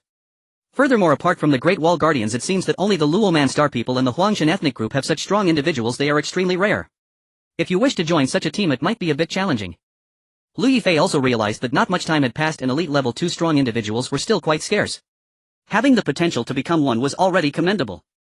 She took a few steps forward, pounced on General Yuan, hugged him and shyly said, then I, the young lady, am willing to join General Yuan's team. The others were stunned, thinking, wow, she just joined like that. The onlookers couldn't help but chuckle, saying, Tsk General Yuan has blessings to enjoy, she's a true gem. This Lu Yifei was definitely a public bus, only General Yuan and his kind would appreciate this. General Yuan's method of recruiting talent was like this, many people with such preferences gathered there. They were all enhanced versions of Boss Zhao, as long as one was bold it was fine. Qin Hao was also taken aback. As expected of General Yuan, he and Lu Yifei were truly a match made in chaos. He could already imagine how chaotic it would be once they boarded the spaceship. General Yuan was grinning from ear to ear. Lu Yifei would surely become a major general on their spaceship in the future. The younger brothers behind General Yuan were also moved by Lu Yifei's joining such a figure so alluring was truly exceptional. He turned to General Yuan and said, General, can I move up in line a bit? Otherwise by the time I get to the back it would be like a basin full of steaming porridge. As soon as this remark was made, before General Yuan could respond, the others exploded in outrage. Get lost. What filthy words are you saying? You filthy bastards, go back to your spaceship. Perverted freak. My ears are now tainted. General Yuan also scolded, saying, enough, you gotta say something like that in public, he'll make you the last in line. The young brother realized he was wrong and felt extremely melancholy. By the time it got to him, wouldn't it be like a well? There were both men and women present, but there were more girls, many of whom were blushing. Some boys however triggered some special preference and looked toward General Yuan with some interest. I swear to follow General Yuan to the death. Right then someone even wanted to join General Yuan's team. General Yuan also checked on the spot as long as there were talented individuals he would consider accepting them to strengthen his team. Qin Hao felt parched wow as expected of General Yuan. At this moment Con Linger returned. She was ethereal and pure coming from a scholarly family. She curiously asked Qin Hao, Captain, what does that white porridge mean? Con Linger's words indeed left Qin Hao speechless. Was that something one could ask? Zhao Zihan had also returned. The talkative little treasure seemed to understand the meaning. She blushed and said, Linger, don't ask about everything, these are not good things, just don't ask for fear of leading you astray. Rao Shuqing also somewhat understood the implications. As a teacher she gently said, Linger, these are vulgar words, we shouldn't delve into them. Con Linger softly replied, oh okay. Seeing this, Qin Hao took a couple of steps closer and leaned in wickedly to Con Linger's ear, saying, do you want to know? This kind of thing, how should one put it, is what Captain gave you that day in the bathroom. This guy, despite the vulgarity, expressed something that many people compounded together, appearing like white porridge. Con Linger stared blankly at Qin Hao, still somewhat confused. But she thought back to that day in the bathroom. The thing Captain gave her seemed to be white with a scent of heather. Could it be that woman wanted? Upon this thought Con Linger's face turned beet red. It seemed she was gaining knowledge. Rao Shuqing and the others were also infuriated, looking at Qin Hao with helpless expressions. Rao Shuqing addressed Qin Hao. Qin Hao, you are going to lead the students astray. Qin Hao shrugged and said, Linger just wants to learn and understand knowledge, how is that leading her astray? Rao Shuqing herself was still a role model. Lin Mingyao, Langshur, Zhao Zihan and the others were also left speechless by this pursuit of knowledge. Zhao Zihan approached Qin Hao and whispered into his ear, then Qin Hao, since you've learned all this knowledge, shouldn't you learn some postures too? Pooh ha ha. Qin Hao raised an eyebrow. This little girl dared to tease him. It seemed he should punish her tonight, or else she wouldn't know the difference between big and small kings. As Qin Hao's teacher, Rao Shuqing felt extremely shy. If others knew their relationship, who knows what they would think. She told Qin Hao and Zhao Zihan, you all should be serious, we are still outside. With so many outsiders around, they must maintain the image of the Great Wall Watchers. Once back on the ship they could be more casual, as they were all their own people. Exactly, said Langshur, the usually cold girl, unable to resist voicing her thoughts. The others also watched the situation around Qin Hao, quietly nodding. It seemed the Great Wall Watchers were getting along quite well with so many girls not causing chaos. That was quite an achievement. At that moment Zhao Zihan spotted her idol Lu Xiyu in the crowd. She was overjoyed, running over and saying, Idol, is it really you? I'm your fan. I love watching your... Lu Xiyu looked at the adorable Zhao Zihan, knowing she was from the Great Wall Watchership. Although she felt down, she managed to force a smile and said, it's me, thank you for your support. Idol, why do you seem to be in a bad mood? Sigh, my ship was annihilated. The teammates on the ship along with the ship itself were trampled by the massive forces from the tribal world. I have nowhere to go. Lu Xiyu felt an overwhelming sense of melancholy. They were a third-tier ship, not far from a fourth-tier ship. She had told the crew to abandon the ship and prioritize survival, but they didn't listen. Just like the previous ship with the black girl and black guy blocking the routes of those large forces, they didn't attack here. But the fact proved that those guys could change their routes at any time, eventually leading to the destruction of their ship. Zhao Zihan was also extremely shocked, not expecting such a thing to happen. No wonder her idol was so heartbroken. I'm sorry, Idol, I didn't know this happened. Lu Xiyu's words resonated with others. Some felt sympathetic, some empathized. Even Rao Shuqing and the others felt a bit suffocated. The ship was destroyed. What kind of despair must that be? They also knew that not everyone's ship could be as powerful as theirs. Under the combined force of those guys, it was utterly vulnerable. Sigh, that's too unfortunate. What are you going to do now, Idol? Zhao Zihan asked sadly. It seemed she had uncovered her idol's wounds. Zheng Xuanshuang, who was also a minor celebrity like Lu Xiyu, spoke for her. Xiyu and I plan to see if we can find refuge on another ship. Now Director Zhao has also said that he will give us a platform to see if we can be taken in by the coalition. Zhao Zihan hadn't spoken yet. General Yuan had already spoken, saying, if you don't mind you can join our ship. At this statement Lu Xiyu and Zheng Xuanshuang turned pale. They knew just how twisted General Yuan and his people were. Although they didn't have to worry about food and drink, it was terrible. Zheng Xuanshuang and Lu Xiyu shook their heads vigorously, terrified, saying, forget it, that would be too torturous. We would rather perish in the tribal world. Over their sister Shangsai also brightly said, hey, you can also join us, our strength is quite good and we have plenty of supplies, lately enough to support. After considering it, sister Shangsai felt that if they joined she wouldn't have to work as hard, someone would share the burden. Besides, they had recently gathered quite a bit of supplies and Yulei and the others were quite strong. Yulei also spoke up slightly, saying, sister Shangsai is right, if you don't mind you can join us. In truth, Yulei wasn't very hopeful. Other than sister Shangsai, they were all rough men and the other side probably wouldn't agree. Even though he was tempted by the beauty of Lu Xiyu and Zheng Xuanshuang, it wouldn't work. Moreover, they couldn't force anyone to join here, otherwise the Great Wall Watchers would slap them down, leaving them cold. Lu Xiyu and the others all refused, saying, thank you, but we don't want to join. Zhao Zihan felt a bit reluctant. Could it be that her idol would end up homeless?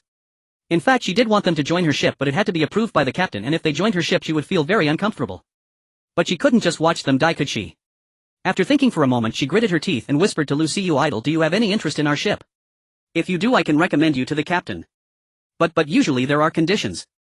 Zhao Zihan recalled how Lilia, Anna Xiahan and He Jixia had joined the crew. Anna, the tall fair-haired woman from Old Zealand, had been gently guided into the hot spring by Zhao Zihan herself. Zhao knew full well what had transpired then.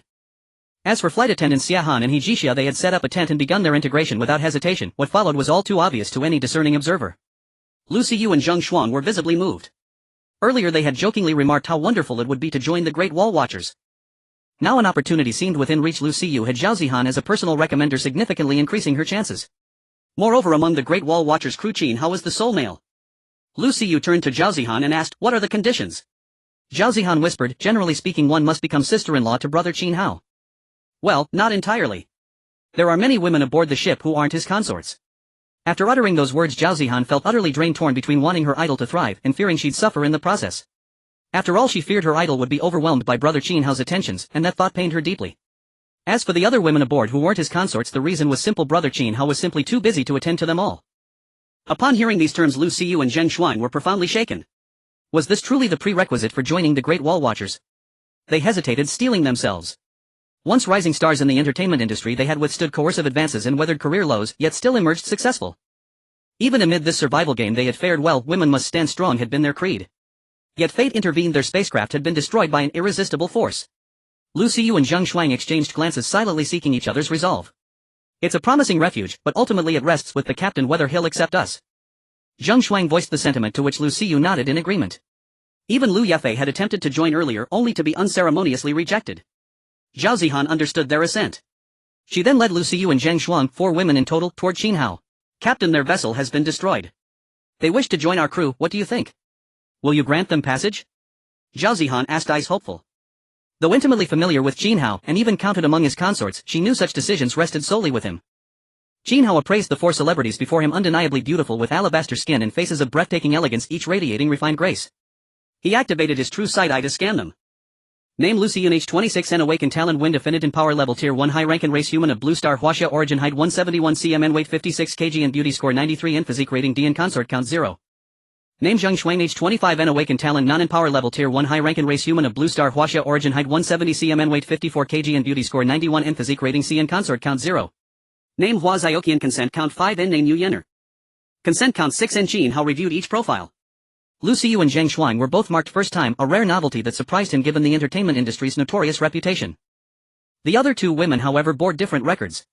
After brief reflection, Qin Hao pointed toward Lu Siyu and Zheng Xuan. "Lu Siyu, Zheng Xuan, you may join us, though not without condition." He paused, then added firmly, "But the other 2 do not meet my recruitment criteria." At first Lu Siyu and Zheng Xuan were overjoyed. Their dream of joining the Great Wall Watchers had just come true. Yet their expressions faltered upon hearing his final words. They knew Hua Xiaoqiao and Yu Yenner well. They'd shared the same if only they were accepted while the others were left behind. What kind of loyalty would that imply? Hua Xiaoqiao and Yu Yenner's eyes welled with tears. "Captain Lu, please don't abandon us." They glanced timidly at Qin Hao and whispered, "Brother of the Great Wall Watchers, why do they qualify yet we do not?" Too intimidated to protest outright, they dared only ask softly. The aura of a first-rank survivor was no mere formality. Qin Hao, initially disinclined to explain, relented slightly at their respectful demeanor. "Because I prefer purity." He found them attractive, but not untouched, and that mattered deeply to him. In this apocalyptic age, shouldn't one savor life's finest offerings?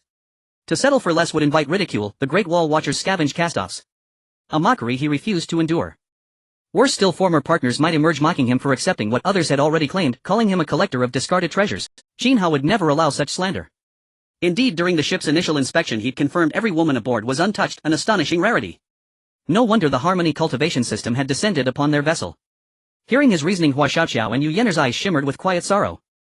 Within the entertainment industry's murky waters, advancement demanded sacrifice. Progress often came at the cost of autonomy. Seeing their distress, Qin Hao added gently, "You are worthy, but I carry reservations. You may seek refuge elsewhere."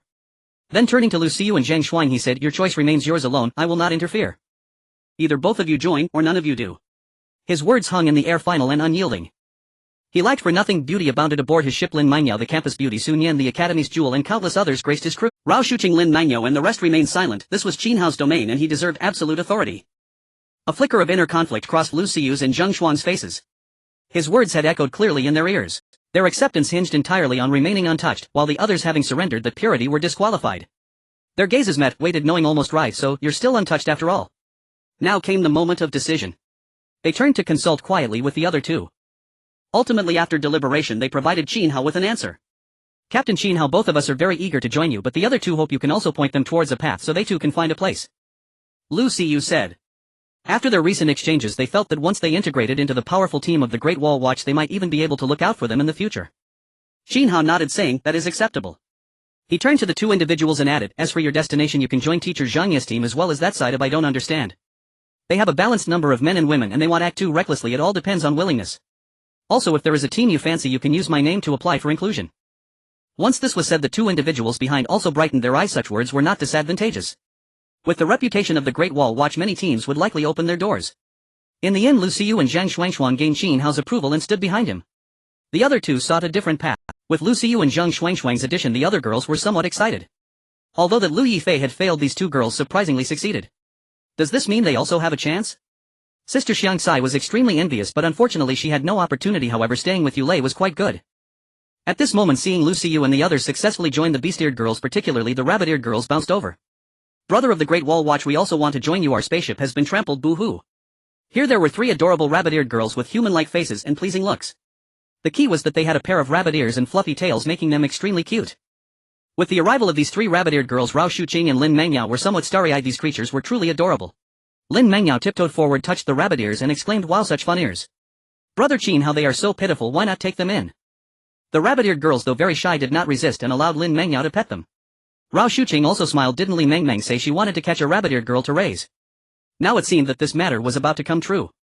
Qin Hao felt these little ones were incredibly cute. He had only seen such adorable creatures in Japanese anime and the second dimension, and seeing them now made him exceptionally interested. If he were to touch their tails it would surely make them jump up in surprise. The combination of a human face with animal ears created a striking contrast, giving an unusual buff feeling.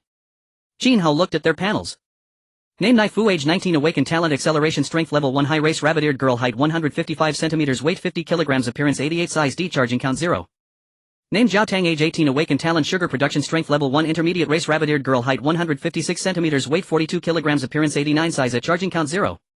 Name: Tuan Zi, age 18, awakened talent, none, strength level 1, low race, rabbit-eared girl, height 157 centimeters, weight 46 kilograms, appearance 87, size B, charging count 0. After looking at the panels, Qin Hao felt delighted they were chicks, which was even better. Although he initially planned to treat these three as pets, chicks were preferable. Ahem. Qin Hao gently said, poor little ones, since you want to join us it's allowed.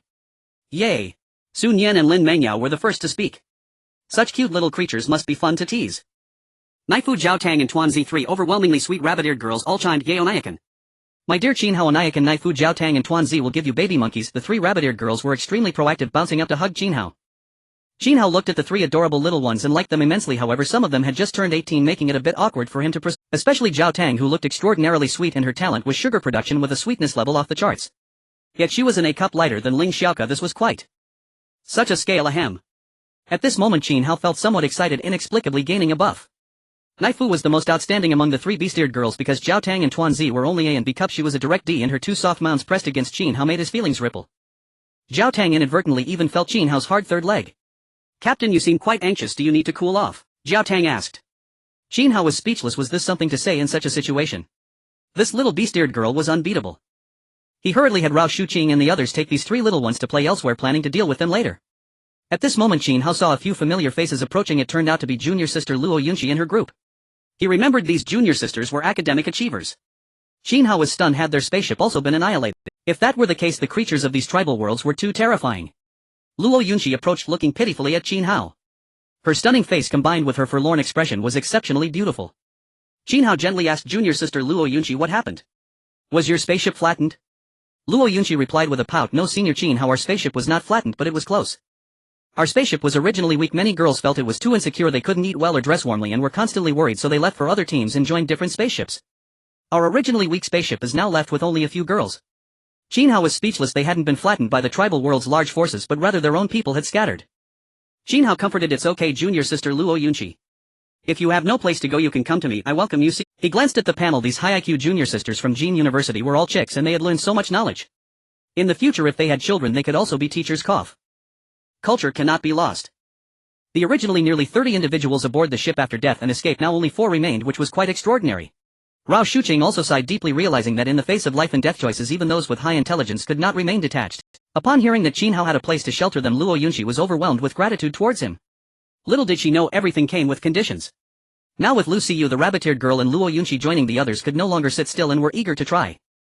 If they could join the ship of the number 1 player in the entire server, their future would surely be bright and they would no longer worry about not having enough to eat or wear, with safety greatly assured. On the side of the Little Fairy Alliance, Shen Lengyue poked Shangwan Xinglan anxiously, saying, Sister Shangwan, what should we do? So many people have joined the wall of the Great Wall, sister, you are so beautiful, hurry and use your charm to entice them, we want to join too. Shangguan Xinglan flicked Shen Lenjia's cute nose and scolded, what are you thinking every day? Are you so eager to send your sister away? I don't want to go. We are not weak, and since we are doing pretty well, why should we rely on others? Even though we are doing alright and are quite strong within the survival team, compared to them it's a world apart. They have 6 elite level 2 powerhouses while we don't have even one. Shangguan Xinglan huffed, that's not acceptable. If you want to join, you go. I'm not going. If I join I will definitely be ravaged by the wall of the Great Wall. She knew that although the wall of the Great Wall was not as extreme as General Yuan, he had a penchant for nurturing fledglings, and now being a fledgling herself she would certainly be thoroughly developed by them, which was unacceptable. Seeing this, Shen Lengyue helplessly said, oh dear captain. On the other side, Nangong Xinya from the Healers Cannot Heal Themselves group looked at the many people gathering towards Qin Hao, also caught in a struggle. Her friends on the ship had been lost one after another in the battle. Although the spaceship had not been flattened, it was somewhat in name only. Among the people left on the spaceship, many had probably defected elsewhere, so where should she go? Now under her ID only 3 remained. Captain Nangong, we have no choice but to rely on others. The only option before us is to join the wall of the Great Wall. As long as we pass the interview we should have a chance to join this most powerful team, another girl said. Nangong Xinya nodded. This was indeed a moment of fate, and the wall of the Great Wall was a good opportunity laid before them. Then they slowly approached Qin Hao and said, Captain Qin Hao, hello, we were once doctors, our ID is Healers Cannot Heal Themselves, and most of our teammates have perished in the battle. We are almost extinct and hope to join your team. Please take a look and see if we meet the requirements. Qin Hao and Rao Shuqing looked back surprised to learn that they had once been doctors, which was quite rare. Although they had healers and therapists, having their own medical team would be quite beneficial. Rao Shuqing nodded, saying, Qin Hao, please see if she meets the criteria, if so accept her. Doctors are quite important. Now with more and more people joining, Rao Shuqing had become numb to it. After all, the reputation of the wall of the Great Wall was well known, and they could not keep everything to themselves. They needed more talents to grow stronger. And they needed various personnel such as high intelligence individuals, doctors, actors, and even flight attendants. Rabbit-eared girls, aliens, and all sorts of beings. Qin Hao nodded as well. He appeared calm on the surface, but inside he was overjoyed. These were all extremely beautiful women, and it was the first time with so many people joining, his future days would be filled with hope. Qin Hao began to activate his true vision. Then he discovered that these 3 doctors were actually all first-timers.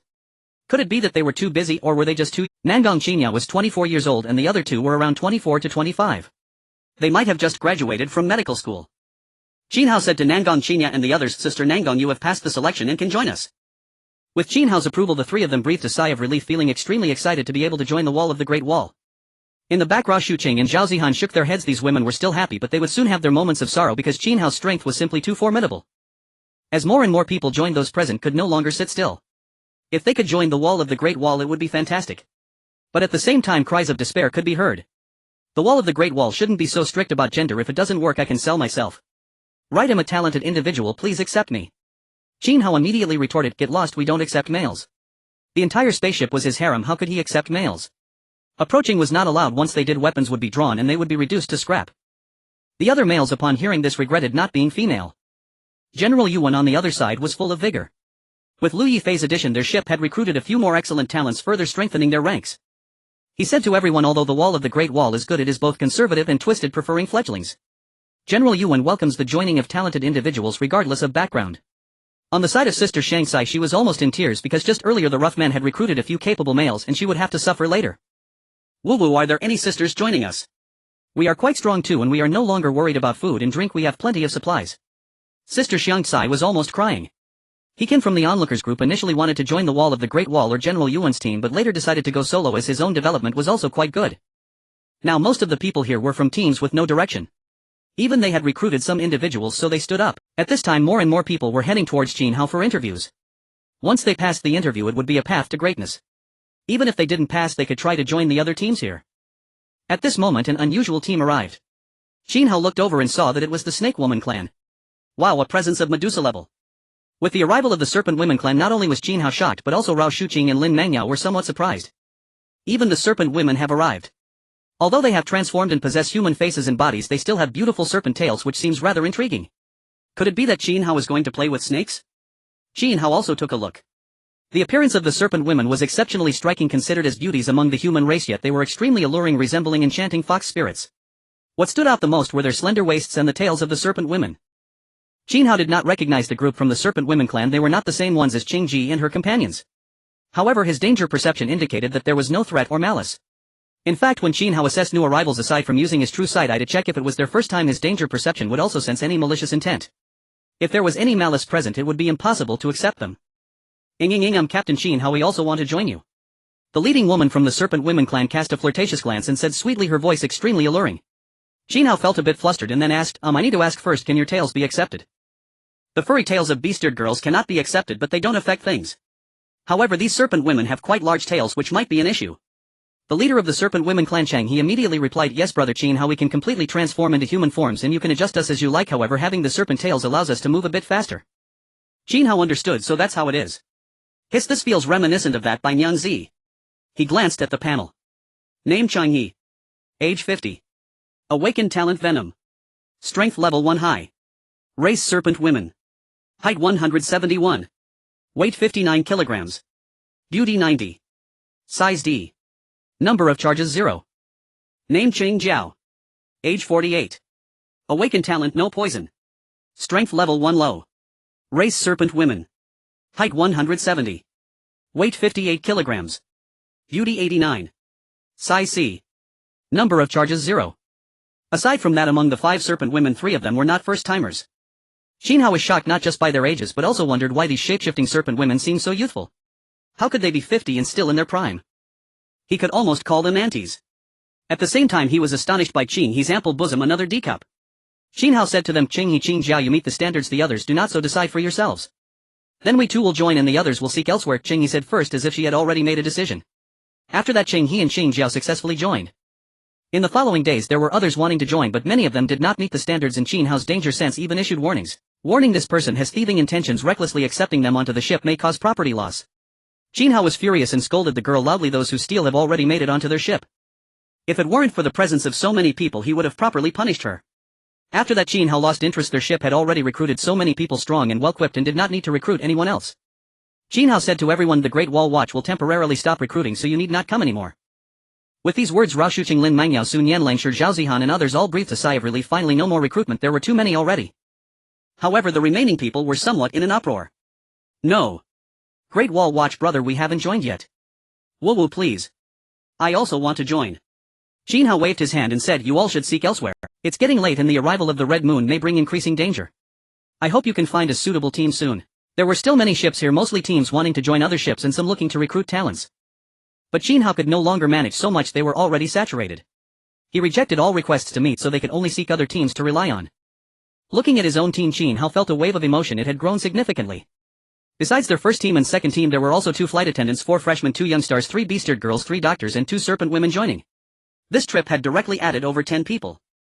When they return it would certainly be lively. Goodbye everyone, we are leaving now. Qin Hao said. Having accepted so many people he felt he had done his duty and everyone had no more words to say, bidding farewell to Qin Hao. Those teams that had not joined showed envy, those who were selected must be incredibly happy. General Yuan, seeing Qin Hao leave, also felt emotional. This guy who chooses brides has finally left. He directly viewed Qin Hao's actions as choosing brides, as Qin Hao's presence had taken away all the beautiful girls, putting pressure on General Yuan's recruitment of talents. With Qin Hao's departure the remaining people were still lively and continued recruiting. Qin Hao with the women was also heading towards the ship in a grand procession. Originally there were 8 people in Team 1 and 8 in Team 2, but they had recruited a total of 16 more people.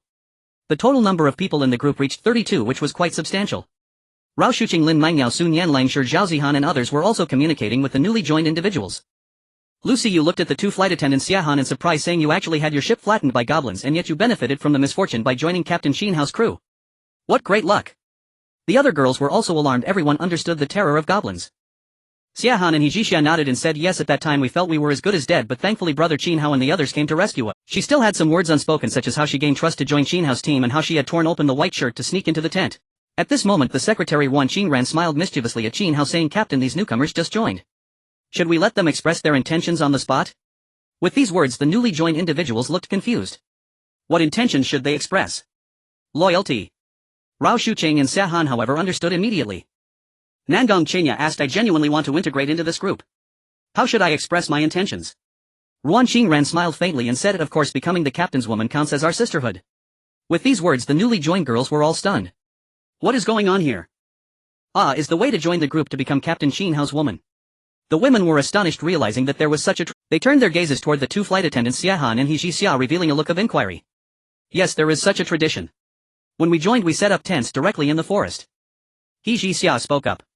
The three rabbit-haired girls were rather direct, coming over to hug Qin Hao, chattering excitedly. Captain, to show our loyalty, I Puff, Caramel and Tuanzi are all willing to offer ourselves for you to ravage. It will Qin Hao gidge.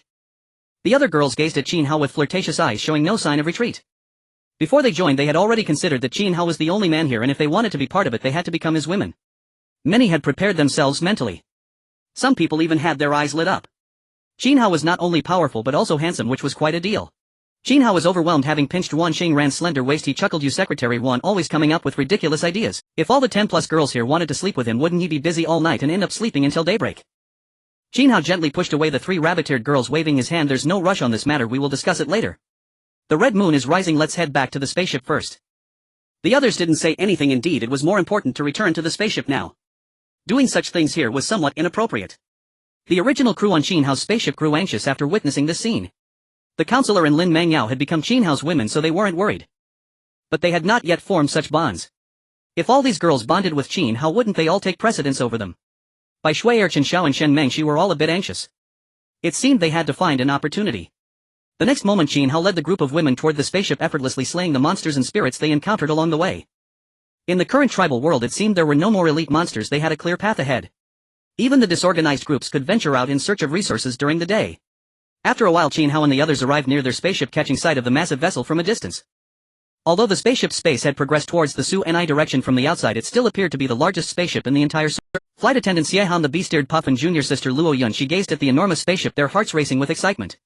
Wow, this spaceship is so big. No wonder it's the most powerful in the entire server. Heavens, this is so cool. The defenses must be incredible. Those countless corpses outside must have perished under its weapons. The newly joined girls chattered curiously. Zhao Zihan, the healer, couldn't help but show a hint of pride, saying, "Of course, the #1 spaceship in the entire server isn't just for show." Qin Hao chuckled and led the women toward the spaceship. At this moment, Li Mengmeng and Ling Xiaoke were already welcoming them with flower bouquets, singing and dancing. "Welcome, welcome, warmly welcome everyone back. Welcome back, Captain, victorious return. Welcome back, Qin Hao gidged." The girls on the spaceship greeted them with great joy.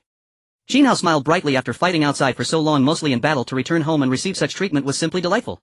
"Very good," Qin Hao praised. Then amidst the welcoming crowd of women he returned to the spaceship. The psychological committee member Li Mengmeng massaged Qin Hao's shoulders, sweetly smiling. "Captain, we've prepared food for you heroic ones who went out. It's in the dining room, go enjoy it quickly." After saying this, Li Mengmeng looked at Xiehan and Lu Xiyu, then smiled. "Bring these newly joined sisters along to let them taste my cooking and check the flavor of the dragon meat." Ling Xiaoke also chimed in. "Wow. So many new sisters have joined. Our spaceship will be even stronger now." Qin Hao also sighed. It seemed there was no chaos on the spaceship. They had naturally accepted the new girls as long as the harem didn't stir up trouble. Led by Li Mengmeng and Ling Xiaoke, the girls on the spaceship began introducing themselves to the newly joined girls, becoming quite friendly. In the dining room of the spaceship, many delicacies had already been laid out: dragon meat, tuna, beef, lamb, fresh vegetables, vibrant lettuce, rice, and notably each table had several giant king crabs. Sun Yan exclaimed in surprise, "Wow, king crabs, you really managed to get them." Lang Shi also smiled, "So many king crabs, we won't have to worry about not having enough to share." The girls laughed in delight, especially since Lang Shi was the first to pull them out from the wishing pool, making everyone salivate. Li Mengmeng smiled. "Didn't Qin Hao gidge say he wanted to trade? We saw him so busy fighting outside, so we handled these small matters ourselves." "That's right," Qin Hao praised. He then inquired, "Has there been any change inside the spaceship?" Ling Xiaoke replied, "Our spaceship is still quite safe. A few waves of monsters have attacked, but they were easily crushed. One of those waves was quite strong. They must have escaped from the main tribe's forces, numbering in the thousands, heading in one direction. They just happened to encounter our spaceship and were all annihilated." Qin Hao and the others nodded. Indeed, the level 5 spaceship was impressive, and even thousands of small fry were utterly helpless. In the following time, everyone started enjoying the feast, drinking and dining. The king crabs were enormous. Even on Blue Star they would rank among the largest, delighting everyone. Many girls raised their glasses to Qin Hao, creating an extremely harmonious atmosphere. Qin Hao responded to each toast, "Cheers." During the meal there were no formalities, conversations flowed freely, and everyone shared their experiences during this time. Although the girls on the spaceship had heard some rumors in the Tribal World channel, hearing them in person was even more shocking. At that moment Qin Hao felt that someone, perhaps having drunk too much, crawled under the dining table. Looking over, it turned out to be the beast-eared girl Puff. She, perhaps tipsy, had a flushed face and crawled under the table, reaching Qin Hao's spot. Qin Hao was extremely puzzled. What was this adorable beast-eared girl up to? Then, to his astonishment, this Puff began to paw at him. Then she boldly started to nibble. Qin Hao was somewhat moved. This beast-eared girl was so bold and proactive. This was in a public space. If someone found out, wouldn't it lead to an immediate social death? Qin Hao gazed at the petite beast-eared maiden, inexplicably sensing a subtle surge of vitality, like an invisible blessing descending upon him. As Puff indulged in her delicacies, her dewy white eyes remained fixed on Qin Hao, radiating irresistible charm. Seeing this, Qin Hao felt a quiet thrill stir within him. After finishing his meal he gently cradled Puff's head between his palms and gave it a soft affectionate rub. Mum. A breathless melodious murmur escaped her lips, delicate, tender and profoundly alluring. Qin Hao's pulse quickened in response, his excitement mounting. What was that sound? A chorus of girls murmured in bewilderment. There was something unmistakably intimate, almost illicit lingering in its timbre. Su Wanning, the huntress girl who had long since earned the title of the Gossip Sovereign, instantly recognized the source. That must be coming from Captain Qin Hao, she declared with certainty. She turned her gaze sharply toward the scene, though partially concealed it did not escape her sharp eyes. My heavens, how utterly audacious! She gasped in stunned admiration, astonished by the newcomer's boldness and deeply impressed by her daring spirit. Spurred by Su Wanning's remark, the other girls stole furtive glances in the same direction, faces flushing, expressions shifting with flustered. Goodness, can they truly be this unrestrained? Or are these bestier maidens deliberately pushing boundaries to win Captain Qin Hao's favor? Though the banquet was sumptuous and satisfying, an undercurrent of restless tension lingered among the guests. At last the feast drew to a close. Puff swished her tail gently as she slowly crawled out from beneath the dining table, her belly full, her expression one of deep languid contentment. Next the gathering migrated to the gala hall, sated and refreshed. It was time for merriment, music and joyful release. The celebration began in earnest. Bai Shuer, the Cultural and Sports Committee member, joined newcomers Lu Xiyu and Zheng Shuang on stage, delivering an elegant, captivating performance. Qin Hao sat relaxed upon the sofa, observing the spectacle with quiet fascination, surrounded by a constellation of radiant beauties. Xia Han and He Zhixia, seemingly outfitted by Ling Xiuke in pristine flight attendant uniforms, now embodied grace and poise, each movement refined, each glance polished with effortless elegance.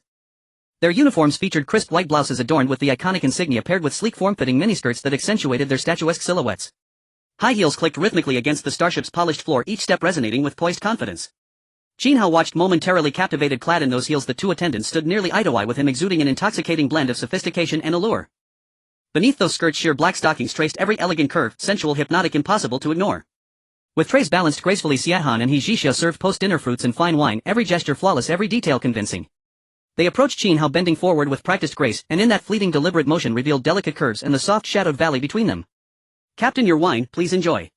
Qin Hao smiled faintly. These junior attendants were remarkably adept and undeniably provocative. Was this, he mused wryly, a calculated seduction? Boldly he drew Xia Han closer, guiding her to sit upon his lap, and ran his fingers appreciatively along the smooth silken length of her stock. He lingered, gentle yet insistent, before finally releasing her with quiet satisfaction.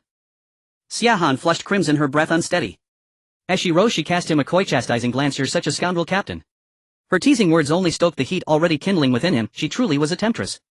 His gaze swept across the assembly of women, whom should he invite for a deeper, more intimate conversation. His eyes drifted over the gala hall, lingering on each graceful figure. Counselor Rao Shuchen, campus beauty Lin Mangyao, faculty favorite Sun Yan and class idol Longshi, all peerless in elegance. Nurse Zhao Zihan, psychology delegate Li Mengmeng, Ling Xiaoke, Kong Ling, or Wan Xingran, and the fox-eared maiden who mire each a delicate blossom among their peers. Lilia, the silver-haired girl Anna, the statuesque Eurasian, and the two flight attendants Xia Han and He Zhixia. Counting silently, Qin Hao realized, without quite intending it, he now stood at the center of a circle of 14 extraordinary women. It felt admittedly rather reckless. Yet sacrifice was inevitable, for the sake of the collective. These women bore the Harmony Union system, union with them amplified innate talent and accelerated cultivation. The growth of the counselors and their peers represented nothing short of a quantum leap for the entire starship. Its ascent to Tier V status and the collective elevation to 6th Tier I elite cultivators were forged through shared devotion and mutual cultivation. Qin Hao suppressed the thought this was duty, not desire. He was honored to serve. Then quietly he wondered who among them might still ascend.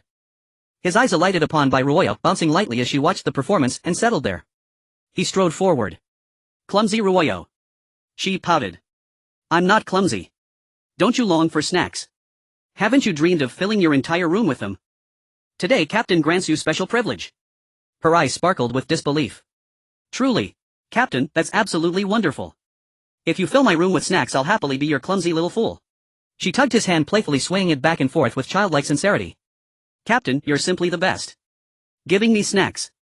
I adore you most of all. Qin Hao's spatial artifact held not only rare treasures but abundant provisions, including countless varieties of snacks. Bai Ruoya knew this well. A single generous gift would make her immeasurably rich. Qin Hao chuckled. Very well, your captain shall indulge you. Let's go to your quarters. We'll fill them to the brim. Bai Ruoya burst into delighted laughter. Yes. Hand in hand they made their way toward her chamber. The moment they departed, a small cluster of curious onlookers materialized, eager, amused, and thoroughly invested. Ruan Xingran, Su Wanning, Gu Qinghan, and Hu Meier gathered in quiet conspiracy. Su Wanning, the gossip sovereign, grinned. Why has Captain abandoned the stage to escort Bai Ruoya away? What else could it be but that? Ruan Xingran, the studious committee member, flashed a sly knowing smile.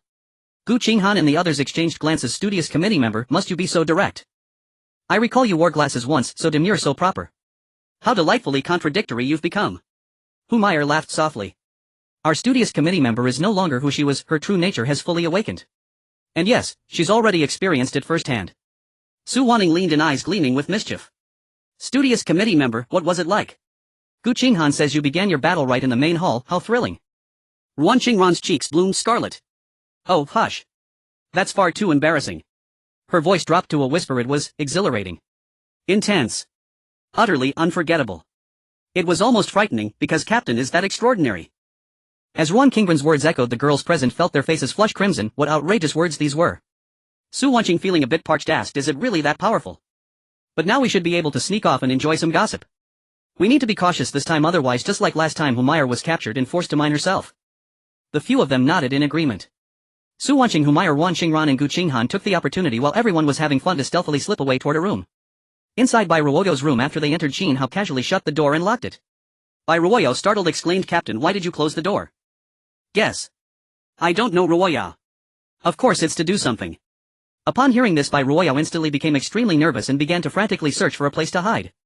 Help! Captain, please don't. I'm scared. Seeing this, Qin Hao couldn't help but curve his lips into a slight smile, ready to tease her. He teased, shout all you want, even if you scream your throat raw, no one will come to save you. After saying this, he fulfilled his promise, pulling out a plethora of snacks from the system space, filling the entire room to the brim. Now Bai Ruoyo had very little space left to escape. She could only anxiously hide in a corner, trembling. Silly Bai Ruoyo thought, could it be that the captain intends to do that to her? That's too frightening. This would be her first time and she had heard it would hurt a lot. Little Ruoyo, the big snacks have filled your room, do you like it? I like it. Isn't it a blessing? The captain treats you well, doesn't he? A blessing? The captain treats me very well.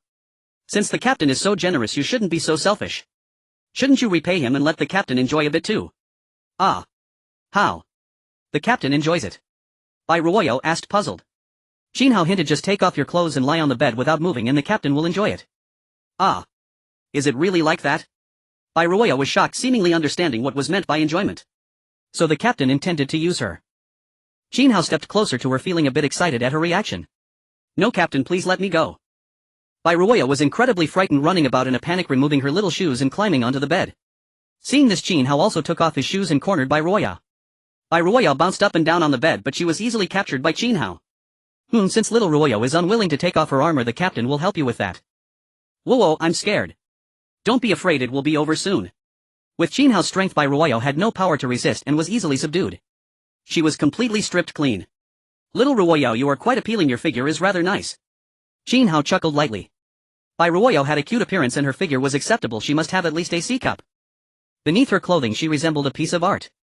Qin Hao also took a good look at her. After a long while, Qin Hao and Bai Ruoyo locked eyes, excitement flickered in Qin Hao's gaze while Bai Ruoyo appeared extremely flustered. Then a sly smile appeared on Qin Hao's lips, the moment had come, now it was his turn to enjoy. He slowly lowered his head towards Bai Ruoyo's lips, drawing closer. Bai Ruoyo's lips were very moist, tasting just like ripe cherries, carrying a hint of sweetness. Woo. Qin Hao also felt a sense of happiness which accelerated the hormonal secretion between them. Do you like it? He asked. No, I don't like it. I like it. Next door to Bai Ruoyo's room was her sister Bai Ruox's room. She was originally resting. However, due to the telepathic connection between the twins, she was awakened. At this moment Bai Ruoxi felt extremely uncomfortable, her lips feeling particularly sensitive. Bai Ruox's eyes were hazy and through the connection she seemed to understand something. Oh dear. Her silly sister wouldn't have angered the captain and gotten bullied by him, would she? As time passed, Bai Ruoxi realized that the situation had become more serious, feeling a faint trickle of sweat. Her silly sister must be caught in a storm. You idiot silly sister. She wanted to scream but felt weak. Reluctantly, Bai Ruoxi slowly walked out of her room, heading next door. Su Wanqing, Humayr, Gu Qinghan and Ruan Qingran also noticed that Bai Ruoxi was in a strange state and they hurriedly cleared a path for her. Captain, my sister is here. Qin Hao also showed a thoughtful expression as he unlocked the door. Then Bai Ruoxi in a daze walked in. Captain, please don't bully me, go bully my sister instead. All right. Ah. Silly sister, how can you put your sister in such a situation? Qin Hao smiled slightly, I want you to help me with my cultivation. He knew that these twin sisters possessed exceptional talents and were quite formidable. This twin connection is officially known as the twin gift backfeeding, meaning that the twins and a unique opposite gender can unlock it. Once unlocked, it enhances the strength of that unique individual. Through this twin connection, one can also enhance their own strength, potentially reaching half of the connected individual's power. Due to the somewhat extraordinary nature of their talents, they can only bind to a single partner, and in order to grow stronger, the partner's strength must also increase, necessitating a reconnection. Qin Hao knew that now, having reached the second level of advancement and having killed so many powerful foes, if this twin talent successfully acted, his power would also be enhanced, resulting in a win-win situation. This is simply known as the super invincible dual cultivation method. Inside the room, Qin Hao first lectured Bai Ruoyao. After Bai Ruoxi arrived, she was similarly lectured. Then they began the great battle. Outside the door, Wan Qing ran and the others were left blushing. The captain was quite naughty. Hu Meyer also felt a bit uncomfortable, having an urge to dig for treasure. Su Wanqing, the spectator, quietly remarked this. This is too stimulating. 2 hours later, Qin Hao also walked out. At this moment his strength had unexpectedly broken through to the peak of the second level elite, truly formidable. He looked at the silly twin sisters Bai Ruoxi and Bai Ruoyao, his eyes shining brightly. It was not just for nothing they could assist him in his cultivation, allowing him to directly break through a small realm. Perhaps this was also related to his previous slaying of numerous powerful elite-level opponents. Bai Ruoyao pouted. She had merely been a bit greedy, wanting some snacks, yet the captain punished her so severely. Bai Ruoxi was even more furious, blaming her silly younger sister for getting herself into this unnecessary disaster. Silly sister, are you really so foolish? Just for a bit of snacks you ended up in this situation. Bai Ruoyao felt aggrieved but couldn't refute her. Her room was filled to the brim with snacks, indeed a life of luxury. Since she was enjoying herself, why not let the captain enjoy a bit too? Besides, the experience was quite pleasant. Stupid sister, all you do is criticize me. I saw how much you were enjoying yourself. Aren't you happy? Are you rebelling against me? Do you want to fight? Do you think I'm afraid of you? My strength is now at the intermediate level of the second tier. The two sisters were arguing fiercely and nearly came to blows. Qin Hao looked at the two silly sisters and couldn't help but laugh. Every day they just quarreled here. On the panel he knew that these two girls, through their unique talent, had actually reached the intermediate level of the second tier. His own strength was already at the top of the second tier. How could their intermediate level compare? If this silly younger sister combined her strength, it probably wouldn't even be enough for him to fight. Qin Hao chuckled. You two actually have decent strength, intermediate second tier elites, surpassing even the instructor. Bai Ruoyao muttered, wow, our strength is really impressive. After saying that, not knowing what got into her head, she added, captain is also really impressive, even surpassing me and my sister. Upon hearing this, both Bai Ruoxi and Qin Hao were momentarily stunned. Qin Hao playfully pinched Bai Ruoyao's little nose and said, you little girl, speaking so boldly, I think you need to be taught a lesson. Bai Ruoyao pouted and muttered, humph, who's afraid of whom? Qin Hao frowned slightly. This little girl actually dared to stand up. He reflected that it was likely Bai Ruoyao had Bai Ruox's support, and together they had the strength to resist. Moreover, they were only at a disadvantage initially since it was their first time. However, after activating their talents, their strength had increased, so they weren't as afraid anymore.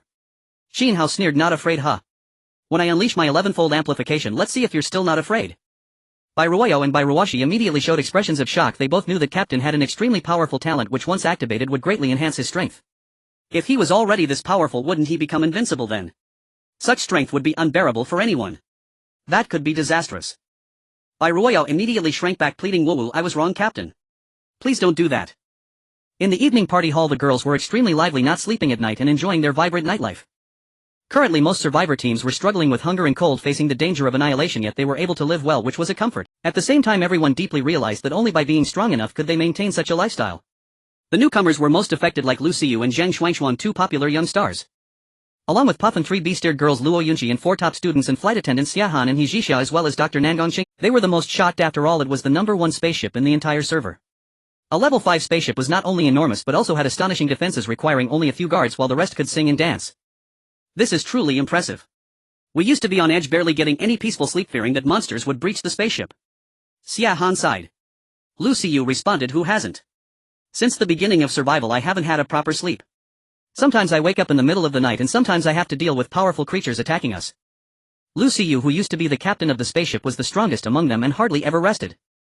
Zhao Zihan comforted her, don't worry, idol. Our spaceship is safe now. Once you come aboard you'll definitely sleep soundly. Which monster dares to attack? I'll take care of it.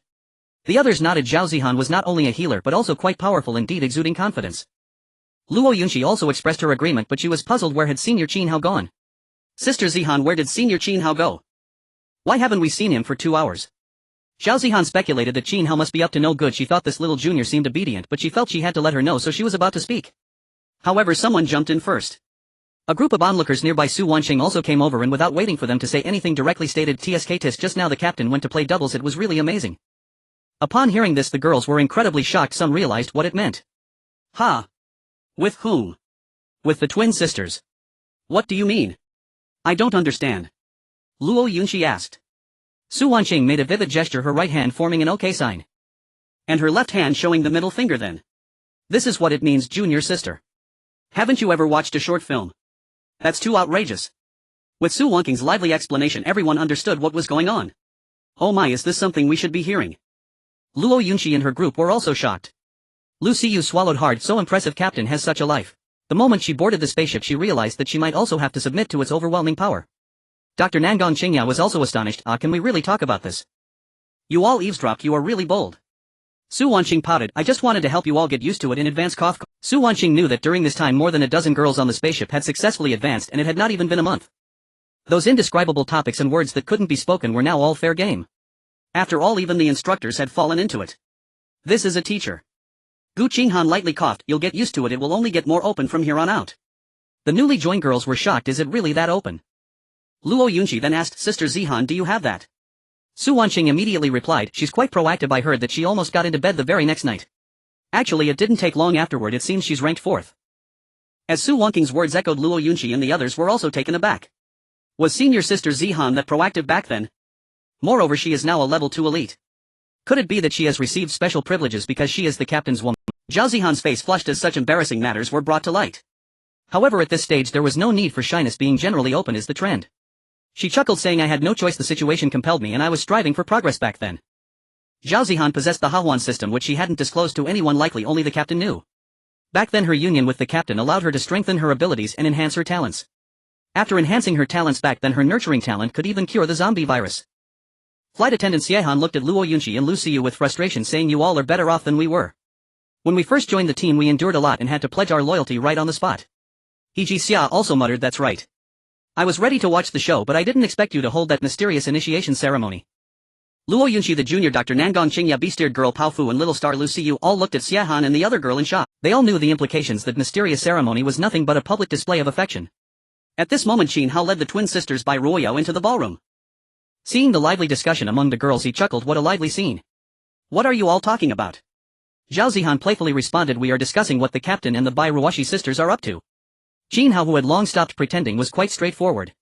The girls on this spaceship were all new and they would all become his women in the future. There was no topic he couldn't discuss. If you can't accept it, you might as well leave the spaceship. Oh. Do you know what they are doing? Of course the senior is too wicked. Yes, Qin Hao Gage is really naughty, the girls chattered. Qin Hao stepped forward, wrapping one arm around Luo Yunxi's waist and the other touching Lu Xiyu's perky bottom, grinning mischievously. Oh. Am I that naughty? I have even worse things in store, do you want to try? Ah, bad guy, Lu Xiyu pouted. Luo Yunxi's heart raced, her hormones rapidly surging as Qin Hao embraced her. Lu Xiyu on the other hand was even more daring.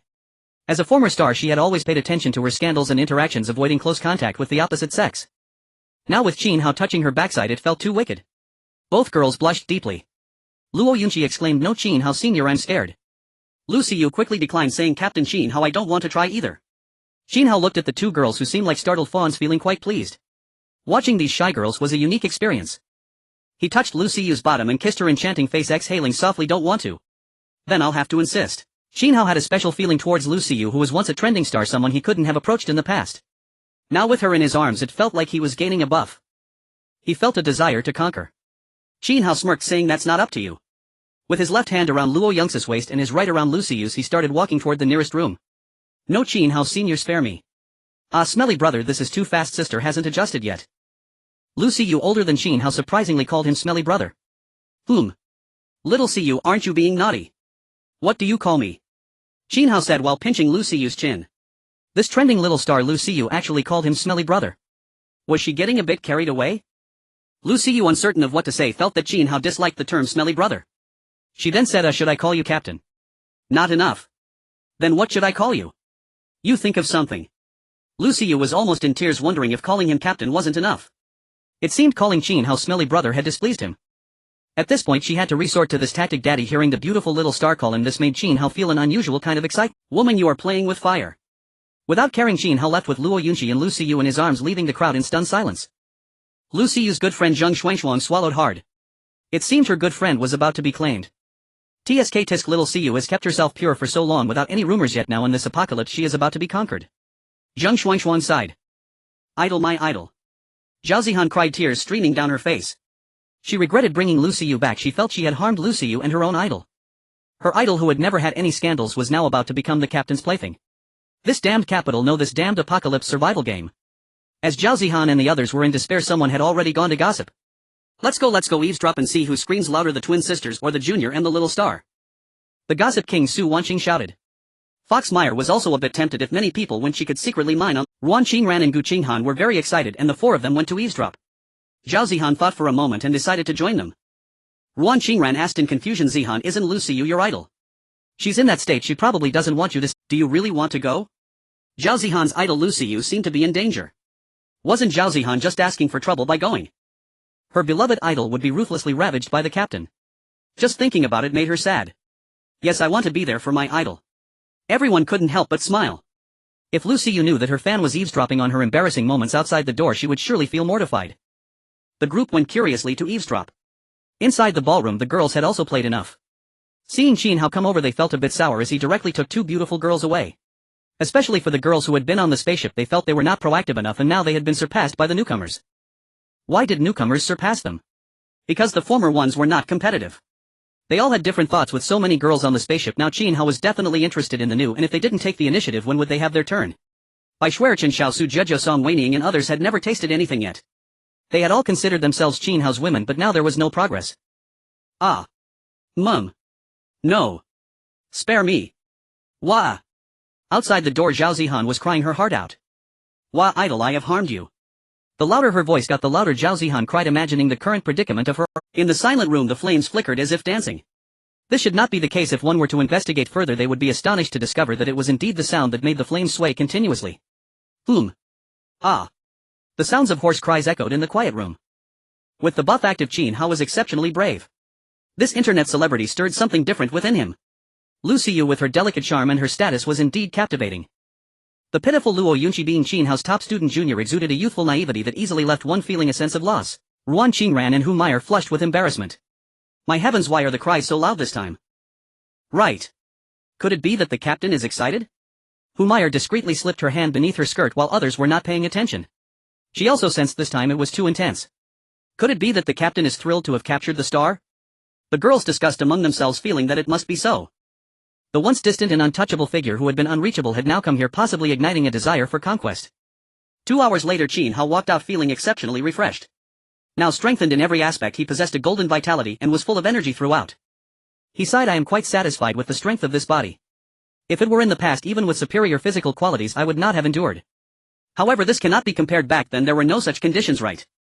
The beautiful classmates, attractive instructors, the white-haired twin star Lilia, the ocean beauty Ma Anna, flight attendant Xiehan, rising star Lu Siyu, as well as the beast-eared girl, the doctor, the junior, and the snake girl all came.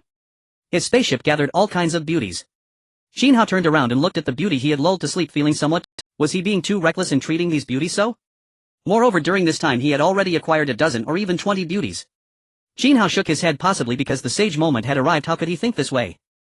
He was doing this for the team, to strengthen this collective. He was great, and it was precisely because of his great contributions that they enjoyed such good days now. These girls all possessed the harmony system, which once activated would enhance their power and talent. Only by everyone growing stronger could they continue on their journey. With this thought, Qin Hao suddenly understood. I am great. At that moment he caught a strange scent and sniffed, realizing what it was. This is the scent. After discerning it, he felt it was likely Hu Meyer's. Qin Hao instantly understood, chuckling, oh, you dare eavesdrop. Now outside the door, aside from some lingering scent, there was no one left, as they had evidently slipped away. Su Wanqing, Zhao Zihan, Wan Qingran, Hu Meyer and Gu Qinghan had long since vanished off to do whatever they were doing. Since that's the case, let's escort them back to their rooms first. He had just casually entered a room. If someone lived there, it would cause some trouble. Thus he arranged for Lu Siyu and Luo Yunqi to each have an empty room to stay in. When he built over 100 rooms, some said he was extravagant, but now with 4 or 5 dozen people it might not be so wasteful after all. With a graceful figure and feeling weak all over, Lu Siyu was cradled by Qin Hao like a puddle of water, her blush still lingering. The torn stockings, disheveled hair and disordered clothes all testified to the intensity of the previous storm. Qin Hao felt somewhat regretful. This girl seemed a bit fragile, unlike the twin sisters who possessed elite-level strength and some resistance. And then there was the junior Luo Yunqi, who felt more like an elementary school student than a university one. Next, Qin Hao placed the little star Lu Siyu and junior Luo Yunqi back in their rooms. He then arrived at the banquet hall, which was now much less lively. As time passed, some went off to their tasks, some went to rest, and some took up their posts. Currently the hall was devoid of people coming to play. Brother Qin, how are you done? A charming voice rang out. Qin Hao looked over and was surprised to see Sun Yan still in the banquet hall. He awkwardly replied, I'm done. How was it? Comfortable. Qin Hao was also caught off guard chuckling, didn't you already know? Sun Yan blushed slightly huffing umph. Nian, aren't you going to sleep yet? Not tired yet, I want to play a bit longer. I just sang for a while. Now the banquet hall had become a mix of a dance studio and a karaoke venue. Alright then Sun Yan, since you're here, let's open a treasure chest. Qin Hao produced 4 treasure chests, 3 bronze and 1. Among them 1 bronze chest seemed to be obtained from defeating goblins, 1 bronze and 1 silver were acquired from within the goblin tribe. Another bronze chest appeared to be from defeating the 4 kings. After this trip he had only acquired 4 chests and the current tribal world treasure chests were becoming increasingly rare. Good. Sun Yan agreed. There were only a few small treasure chests which they likely wouldn't find very interesting. If any valuable treasure chests appeared in the future he would let them join in the excitement. As Sun Yan opened the first bronze chest it was filled with supplies, meat and food. The second bronze chest yielded a rare item, the talent fruit, in addition to supplies. The third bronze chest aside from supplies also revealed a rare item, the shackling fruit. This treasure for breaking shackles was the first to be opened. Aside from that there were the 9 items obtained from the twin star. Now with himself and Ruan Shuqing having broken through only 4 remained, he now had 5. The silver chest aside from supplies yielded 20 upgrade shards and a precious item, the limb regrowth potion 1. Qin Hao nodded, these treasure chests were acceptable, standard enough. At that moment Wan Qingran the secretary approached Qin Hao and said, Captain, the events in the tribal world are stirring across various channels. We have become well known throughout the Endless Star region Zone 1. According to reports a similar incident also occurred on a survival map. Guess what? Oh. What do you mean? What happened? Qin Hao asked with great interest. Upon his return he indulged in delicious food, enjoyed the company of the Bai sisters and even exerted some pressure on Lu Xiyu, leaving him no time to check on the situation. Ruan Qingran said, they say there is a survival point in the Endless Star region Zone 1 similar to our situation, but the survivors there have nearly been wiped out. Upon hearing this Qin Hao and Sun Yan were somewhat surprised. Could it really be so? Nearby girls gathered around eager to learn more. Qin Hao was also a bit excited. He opened the chat channel and navigated to the module for Endless Star region Zone 1. This zone was vast with an overwhelming amount of information, dense and uncountable. After flipping through for quite a while Qin Hao finally saw a message. Mirror, we're doomed, brothers. Our survival point is named Flip Forest, filled with numerous monsters and spirits including elite-level beings of second-tier strength who possess a degree of intelligence and are intent on slaughtering all of us survivors. It's terrifying. That monstrous tide of beasts is boundless, sweeping toward us, and we simply cannot hold them back. Moreover, the survivor teams are acting independently, not interfering with each other. Faced with such a crisis they choose to accept their fate. In the wake of this beast tide only a handful of teams have survived. Qin Hao felt a chill, only a handful left, how cruel. Facing such a beast tide that survival points team was nearly annihilated. Below there were murmurs of sympathy. Heartsea, oh my god, how can there be such a terrifying beast tide? Why don't you resist? Perhaps if you unite there might be a glimmer of hope. Mirror, it's useless, no one is organizing anything, there's no way to unite. Bright lamp, how ridiculous. Do you think uniting will help? Those beast tides are led by elite-level beings of second-tier strength, at least 3 or 4 of them. Our survival point probably doesn't even have a single elite of second-tier strength. Bright lamp laid bare the harsh reality for all to see. Indeed, that beast tide was vast in number and extraordinary in quality, and with those elite-level beings leading them, who could stand against them? Then Qin Hao saw a familiar person's message. Little Fairy Alliance, what? Endless Star Region Zone 1 also has other maps with similar experiences to ours. Our survival point is called Tribal World, where the creatures are even fiercer with an estimated 10 elite-level beings of second-tier strength. Moreover, they are organized and united to wipe out outsiders. Below were a flurry of questioning messages. What? There are other survival points like this? That's too brutal. 10 elite-level beings of second-tier strength, even more terrifying than Flip Forest. Mirror, wow, I didn't expect you to have such experiences too. What's the situation now? Are you like me, fleeing in all directions? Fun guy, I know this, I'm also a survivor from the Tribal World site, so I have a... Let me tell you, our Tribal World is incredibly formidable, with various top-tier elites uniting and all the races setting aside their grievances and disputes to form a powerful resistance team to fight against the creatures of the Tribal World. Bright lamp, how is that possible? How could such a loose team unite? Moreover, that's highly unreasonable because the overall strength of the survival point is much greater than that of the survivor teams. We can only survive, and the cracks wouldn't uniting lead to our demise as well. Onlookers were different. Besides our passion, we have those with special identities, and we have the Great Wall Guardian. Do you know the Great Wall Guardian? He is from our survival point. Though we are also timid with the big shot around, we are not so afraid. Following this statement, the comments section was filled with discussions about the Great Wall Guardian and Qin Hao's name, which had already resonated in everyone's ears. The reports of the first-tier, third-tier and even fourth-tier spaceships had made everyone aware of this character. The first kill of a second-tier elite creature and the chat channel for the corresponding map section have also become well known among the masses. Mirror, while the Great Wall Guardian is actually in your survival point, no wonder you dare to wage war. What happened in the end? Battle joy, don't even mention how exhilarating it was. Although we were in dire straits earlier, at the most critical moment the Great Wall Guardian and his team came and turned the tide, ultimately breaking through the enemy's defenses. The survivor teams from the same area as Qin Hao found a place to vent after the battle. They shared their experiences in Endless Star Region Zone 1 without reservation. Including the two kings and the flying dragon that Qin Hao had previously slain, greatly weakening the strength of the tribal world.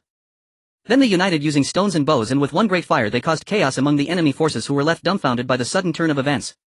In the subsequent heated confrontation they found themselves in crisis, but the Great Wall Guardian with his invincible momentum decisively crushed the opponent.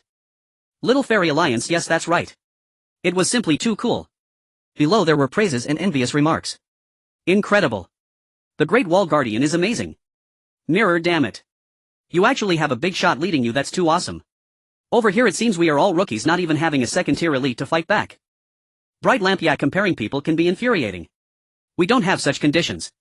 Many people were asking Qin Hao for autographs and wanting him to have children with them. Great Wall Guardian brother. I want. General Yuan, stop looking for the Great Wall Guardian. He has taken 2 female stars back with him, along with a beast-eared girl who knows where he is enjoying life now. If there's a chance to gather in the future, come join my team. As General Yuan's words spread, many displayed envious expressions. Wow, as expected of the Great Wall Guardian, what a great life, even bringing back 2 stars. I'm so jealous, why can't I be a girl? Qin Hao, Sun Yan and Wan Qingran looked at the messages, feeling somewhat amused. It seems that this Great Wall Guardian ID is destined to become a sensation in the entire survival game. Qin Hao casually replied a few times, choosing to respond to beautiful messages that caught his eye. He saw a message from a stunning woman resembling a mature lady. Billionaire CEO Mature Lady JPG, the Great Wall Guardian is really amazing. I'm simply your fan. Great Wall Guardian Billionaire CEO, my little fan. Looking at your ID, could it be that you were a billionaire CEO before? As Qin Hao's message was sent, the Endless Star Region Zone 1 immediately erupted. The Great Wall Guardian replied. It seems he has finished the battle. That girl with the billionaire CEO ID was extremely excited. She had actually received a reply from the Great Wall Guardian. Billionaire CEO, yes, Great Wall Guardian, I was a CEO before, but after coming to this world I became worthless. The billionaire CEO remarked, it's completely useless after arriving here. Even basic needs like food and drink have become a problem, far from what it used to be. Qin Hao couldn't help but laugh and cry at the same time, wondering if the other party really was a billionaire CEO. However, in this survival game the wealth of the past had long turned into wasteland. Only strength is the hard truth. Qin Hao casually replied a few times before ceasing his responses, appearing exceptionally aloof. He then closed the chat channel, leaving them to talk among themselves. After Qin Hao closed the chat channel, stories of his deeds continued to circulate in the Endless Star Domain Area 1 as well as in the Blue Star channel and the Tribal World channel. The name of the Great Wall Guardian became widely known and recognized by the survivors. At this moment the night was deep. Qin Hao looked at the sparsely populated banquet hall and smiled at Sun Yan and Wan Qingran, saying, it's getting late, let's rest early to conserve our energy. Alright, Captain. Okay, brother Qin Hao. Sun Yan and Wan Qingran left, preparing to return to their rooms to rest. Qin Hao slowly made his way to his room. On the way he pondered, as he had to consider many things as the captain, whether it was planning for the future or arranging supplies, all required strategic thinking. Currently, with more and more girls aboard the spaceship, he knew that although they were fine for now, as time passed differences in thoughts were inevitable and he needed to think about that too. Qin Hao suddenly remembered that he had a system. In fact, his current achievements were largely due to the help of the system. He had also contemplated the purpose of his system and the girls' harmony system. Its existence should enable them to strengthen their abilities so they could fully confront the dangers of survival. As for the deeper implications, he was still unaware. System, are you there? Respected host Qin Hao, the system is here. Is there any way to prevent betrayal aboard the spaceship? Searching. Search successful. Respected host, the system panel has a sense of belonging for reference, but it requires 20 upgrade shards to upgrade. Would you like to upgrade? After receiving the system's response, Qin Hao felt somewhat tempted. There really was a way to detect the sense of belonging of others to see if they truly regarded this spaceship as their own. However, upgrading required shards, which was interesting. Fortunately, he had a good supply of upgrade shards, so this wasn't a problem. He also checked his supplies. Treasures Crystal Core X9 Flame Heart Fruit X1 10,000 Year Spirit Milk X1 Longevity Potion X3 Dragon Meat Tuna. Upgrade items Energy Core X6985 Upgrade Shards X150 Divine Iron X30. Rare items Talent Fruit X3 Ability Fruit X1 Special Material Great Sword Dragon Spirit Fruit X1 Shackling Fruit X5 Mental Helmet X2 Antidote X1 Offensive Gauntlets X1 Inner Armor X1 Wind Listening Device X1 Detector X1 Physical Enhancement Liquid X6. Valuable items Glock Handgun X1 Limb Regeneration Potion X2 Talent Stone X1 6787 Copying Eternal Flame X1. Premium items Extreme Cold Storm Treasure Chest Map X1 Cyclic Invisibility Talisman X1. Ultimate items none. Currently he had 150 upgrade shards, spending 20 to upgrade the panel was quite acceptable. Upgrade. Consuming 20 upgrade shards, panel upgrade successful. Note total sense of belonging score is 100. Please pay special attention to those with a score below 50. Those above 60 are qualified and unlikely to betray. Those above 80 are excellent and will not harbor thoughts of betrayal. Qin Hao nodded, planning to check the sense of belonging of the girls aboard the spaceship one by one, which would serve as a safeguard. That concern could be put to rest. He reviewed his treasures realizing that he had used up the items that significantly enhanced strength. He would have to copy more opportunities in the future to help more people reach the second-level elite strength. Currently the strength aboard the spaceship was extraordinarily powerful. Qin Hao was at the pinnacle of second-level elite and Ran was also at the pinnacle of second-level elite while Bai Ruoxi and Bai Ruoya were at the intermediate level of second-level elite. Rao Shuqing Langshi Lin Mengyao and Zhao Zihan were all at the lower level of second-level elite on the verge of breaking through, summing up to a total of 8 individuals with second-level elite strength, which was incredibly strong. Qin Hao thought for a moment the first level was the entry level of strength, the second level was elite strength, and if one could reach the third level it would be termed commander. A third-level commander powerhouse would probably possess even more terrifying strength. Tisk with my current pinnacle second-level elite strength, the third-level commander is within reach. I am looking forward to it. Qin Hao mused to himself happily. In the still of the night among the girls aboard the spaceship, except for a few on duty and night owls, the rest had already gone to rest. While walking towards his room, Qin Hao received a private message. Upon opening it he was surprised to find it was from the campus belle Lin Mengyao. Lin Mengyao, brother Qin Hao, your baby misses you. Your Mengyao baby wants you to come keep me company. Can you come and accompany me? Qin Hao, after reading the private message, could easily imagine the shy look of the campus belle Lin Mengyao sending the message with a flushed face under the covers. This little Mengyao was indeed quite endearing. Qin Hao, I can't. Oh, your brother Qin Hao is busy now. After replying, Qin Hao hurried towards Lin Mengyao's room. Despite such a reply, his actual actions betrayed him. Lin Mengyao, all right. Captain, you go ahead and be busy. Mengyao will go to sleep now. Lin Mengyao, nestled in her bed, felt a bit pitiful after replying to Qin Hao's message. Sai, the captain, was too busy and had no time to accompany her. She felt quite disappointed but still pretended to be relaxed. Just as she was about to close her eyes to sleep, Qin Hao opened the door to her room and strode to Lin Mengyao's bedside. He smiled and said, "Little baby, are you surprised? Your brother Qin Hao is here to keep you company." Lin Mengyao felt the movement and was extremely excited. She dropped her pretense of being a lady and jumped directly into Qin Hao's arms. "Brother Qin Hao, you're so bad. I really thought you weren't coming. Just teasing you. I wanted to see your reaction. Did you cry?" "I didn't cry." Oh, then why are your eyes a bit red?" "Don't worry, your brother Qin Hao treasures you the most. How could I not come to accompany you? Brother Qin Hao is the best." Lin Mengyao happily kissed Qin Hao on the cheek. Qin Hao felt a special connection with Lin Mengyao. Perhaps it was because she was his primary wife, which made him adore her even more. "Wow, it feels so comfortable and secure to be held by you, brother Qin Hao. I just want to hang on to you and sleep like this." Lin Mengyao looked at Qin Hao with a sweet smile. However, after she finished speaking, she felt something was amiss, as if something was poking her. Her face instantly flushed. "Captain, what is this?" Lin Mengyao pretended to be confused while knowing the truth. Qin Hao chuckled, "It's just that you're so adorable. Little Qin Hao misses you too." Lin Mengyao's face turned crimson. "Then what should we do?" "Then let little Qin Hao and little Mengyao cuddle," Qin Hao said with a mischievous smile at Lin Mengyao.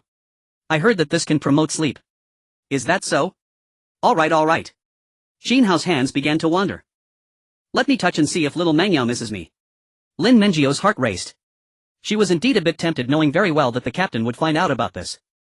She simply closed her eyes, allowing Qin Hao to tease her. Qin Hao smirked, noticing her response. "It seems that little Mengyao truly misses me. Even more than little Qin Hao does." In his perception it was quite evidently because she missed Qin Hao too much. A delicate voice emerged, exceedingly pleasant to hear. Qin Hao could no longer contain himself and kissed Lin Mengyao's lips before pulling her into the covers. They shared the blanket, spending a night in silence. An hour later, Qin Hao embraced Lin Mengyao and fell into a deep sleep.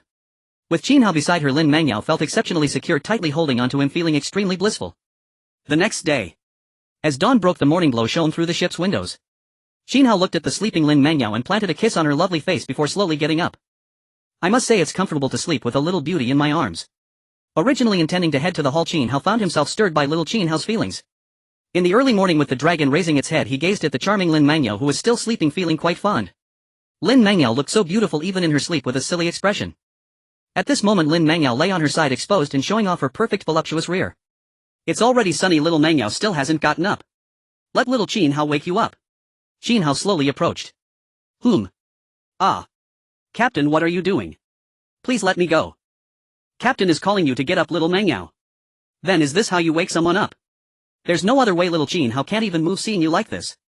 After another half hour of teasing, Lin Mengyao finally gave in, exhausted. However, now that Lin Mengyao had the strength of a second-level elite and was somewhat accustomed to it, she still had some resistance left. Qin Hao smiled mischievously. "Mengyao baby, get up and tidy yourself, or others will see you like this and you'll be too embarrassed." It's not like Qin Hao brother isn't too naughty," Lin Mengyao pouted. "It's early in the morning and I can't even get any sleep. I'm providing a wake-up service for you." Lin Mengyao also smiled, wondering if this could be considered a wake-up service. But this method of waking up was a bit too much. Lin Mengyao tidied herself up and then followed behind Qin Hao, slowly walking towards the ship's hall. As the core of the ship, the hall now had many girls gathered there. In this bright hall, the exquisite wishing pool stood in the center, giving the hall a radiant feeling. Wow, the captain has arrived. Hey, why is Lin Mengyao also here? Did she sleep with the captain last night? Tisket must be, so that's too blissful. A group of girls chattered away, speaking their minds without reservation. Some even came over to tease Lin Mengyao directly. Zhao Zihan approached Lin Mengyao and exclaimed, "Tisk Mengyao, did Qin Hao go to your room last night? Was it enjoyable?" Lin Mengyao felt caught off guard by such bold remarks. Was it really that open? She could only respond with a voice as soft as a mosquito mum. The other girls also chimed in with teasing remarks. The psychological counselor Li Mengmeng felt a bit sour as Qin Hao's main wife Lin Mengyao was too favored and she felt she couldn't compete for his affection. The newly joined girls also smiled, gradually adapting to the openness of the ship. Qin Hao, listening to the girls' comments, found it both amusing and bewildering. Nowadays, with everyone's familiarity, he no longer pretended and was quite open. But it seemed to pose no harm to him. He raised his hand, signaling everyone to quiet down, and smiled. "Alright, stop teasing Mengyao, she's a bit shy." Rao Shuqing and Leng Shur exchanged glances, sharing a sly smile as he began to protect his wife. Today is another sunny day, we must continue to work hard and create brilliance. Qin Hao pondered for a moment and said, "Let's deploy two teams, one to gather treasure chests and resources and the other to collect wrecked ships." After Qin Hao spoke, he turned to Enran, the captain of the second team, a top-notch second-level elite. "Enran, how many shipwrecks did you collect on your last expedition?" Enran, known as the Goddess of Light, now possessed a luminous talent and was also a top-tier second-level elite. She had become much more talkative, no longer a mere background character. Upon hearing Qin Hao's question, she promptly replied, "On our last expedition we recovered 8 shipwrecks, obtained 8 ship hearts and 400 pieces of divine iron." Qin Hao was taken aback by her words, praising the excellent treasures. The shipwreck maps were indeed of great use, ensuring an endless supply of divine iron in the future. Not bad. Those who had just joined, like Xiehan, Lu Siyu and Puff, were shocked to hear they had collected 400 pieces of divine iron. "Wow, you guys are amazing. We only learned how powerful you are in the chat channel, but now that we've joined we realize it's far beyond that," Lu Siyu exclaimed. "Yes, at that time we couldn't even find a single piece of divine iron," said Cheng He from the Snake Woman clan. Rao Shuqing and Lin Mengyao laughed. "We have plenty of treasures, we can easily find shipwrecks." Qin Hao took the opportunity while everyone was conversing to check the panels of the girls. Name: Rao Shuqing, age 25, awakened talent, profit, future talent, rewind, ability, time, slow, strength, low level, second elite race, blue star dragon kingdom, height 168, weight 55 kilograms, appearance 93, size E, charging count 1, sense of belonging 99. Name: Lin Mengyao, awakened talent, beast tamer, future talent, summoning ability, summoning strength, low level, second elite race, blue star dragon kingdom, height 170, weight 50 kilograms, appearance 98, size D, charging count 1, sense of belonging 100. Qin Hao reviewed it and noted that all 29 girls from the original group had a sense of belonging above 80. Among them his women had even reached above 90. Lin Mengyao was particularly exceptional, achieving a perfect score of 100, while the counselor also performed well, reaching 99. He then checked the panels of the participants who had joined. Name: Naifu. Age 19. Awakened talent, acceleration. Strength level 1 high. Race: rabbit ear girl. Height 155 centimeters. Weight 50 kilograms. Beauty score 88. Size D. Charging people 0. Sense of belonging 75. Name: Lu Siyu. Age 26. Awakened talent, wind element. Strength level 1 high. Race: blue star Huaxia. Height 171 centimeters. Weight 56 kilograms. Beauty score 93. Size D. Charging people 1. Sense of belonging 85. Name: Chang He. Age 50. Awakened talent, venom. Strength level 1 high. Race: snake woman clan. Height 171 centimeters. Weight 59 kilograms. Beauty score 90. Size D. Charging people 0. Sense of belonging 70. Qin Hao scanned all the girls in the venue and concluded that they all had a sense of belonging above 60.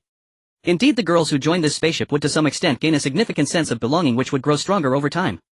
For those like Lu Siyu, their sense of belonging would greatly increase after being influenced by his affection. Overall, the girls on the spaceship could be regarded as secure. Those who weren't genuinely willing to stay on the spaceship had a sense of belonging below 50. Such individuals were not worth nurturing. After glancing at everyone's panels, Qin Hao also slowly eased his mind. The girls on site were chattering excitedly. "My talent belongs to the wind element, which can assist in battle.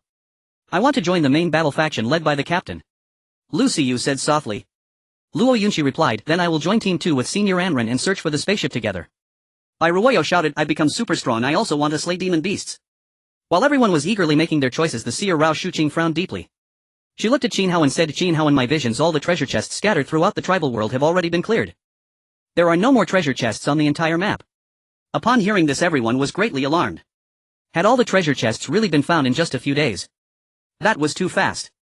Qin Hao also frowned and said, "Could it be that the speed is this quick?" There should still be the lairs of the 4 kings in the tribal world.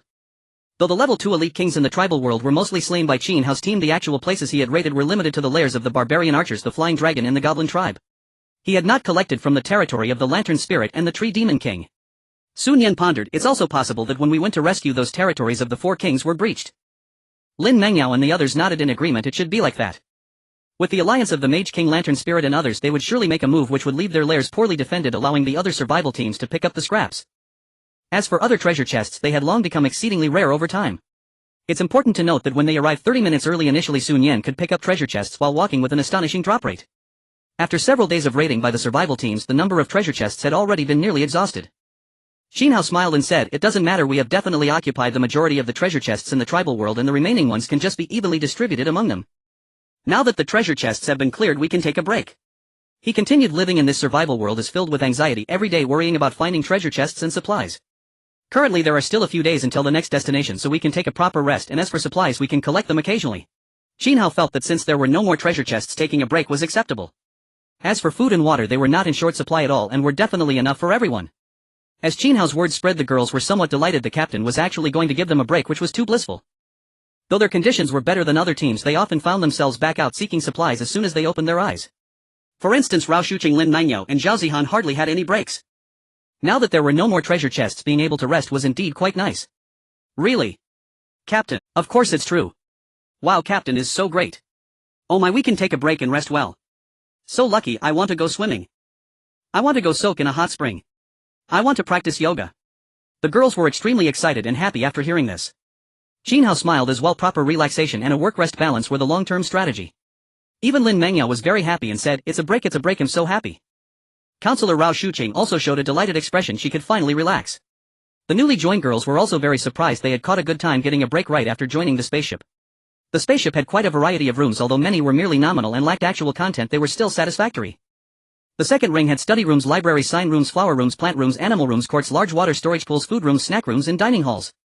The third ring had swimming pools, large baths, gyms, dance rooms, singing rooms, kitchens, dining halls, toilets, lounge rooms, fighting rooms and party hall.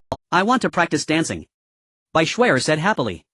Coldshire, please teach me to swim later. A girl laughed, seemingly named Wu Qian. Coldshire responded, okay. Zhao Zihan sweetly added, I want to go take a bath in the bathhouse for half the day. Is there anyone who wants to join me? Qin Hao couldn't help but smile. Games, baths, dancing all seemed great. He inwardly complained the spaceship's intelligent beanbag really is something. Why design the bathroom as a large bathhouse? If I want to take a bath, wouldn't I run into those girls bathing? Qin Hao felt somewhat dry. It seemed he had encountered Konglinger last time. At this moment the intelligent beanbag surprisingly responded. The spaceship's layout was designed according to the captain's wishes. Large baths, swimming pools, hot springs and singing rooms were all the captain's intent. Qin Hao rubbed his nose, wondering why Do Bao had come out to rebut him. Had he no shame left? The large bathhouse was something he considered for the girls on the spaceship. What if someone fell and got hurt? He could quickly rush to help. Yes, just like that. Qin Hao addressed the group of girls saying, all right, everyone go about your business. The girls all scattered to their respective tasks while the newly joined members were engaged in conversation with Li Mengmeng, Ling Xiuke and Zhao Zihan, helping them integrate into the group. Now Qin Hao lay on the sofa in the hall, opening the chat channel to see what everyone was up to. First he checked the Endless Star Domain Area 1. Due to the sheer size of this channel, discussions about the tribal world and the survival points in the Flip Forest had gradually faded, with far fewer participants being overshadowed by the overwhelming amount of information. Only a few were concerned about the current situation in the Flip Forest, wondering if there was even a 1,000th chance of survival left. Meanwhile, the other teams in the tribal world occasionally shared their updates. Everything is fine in the tribal world.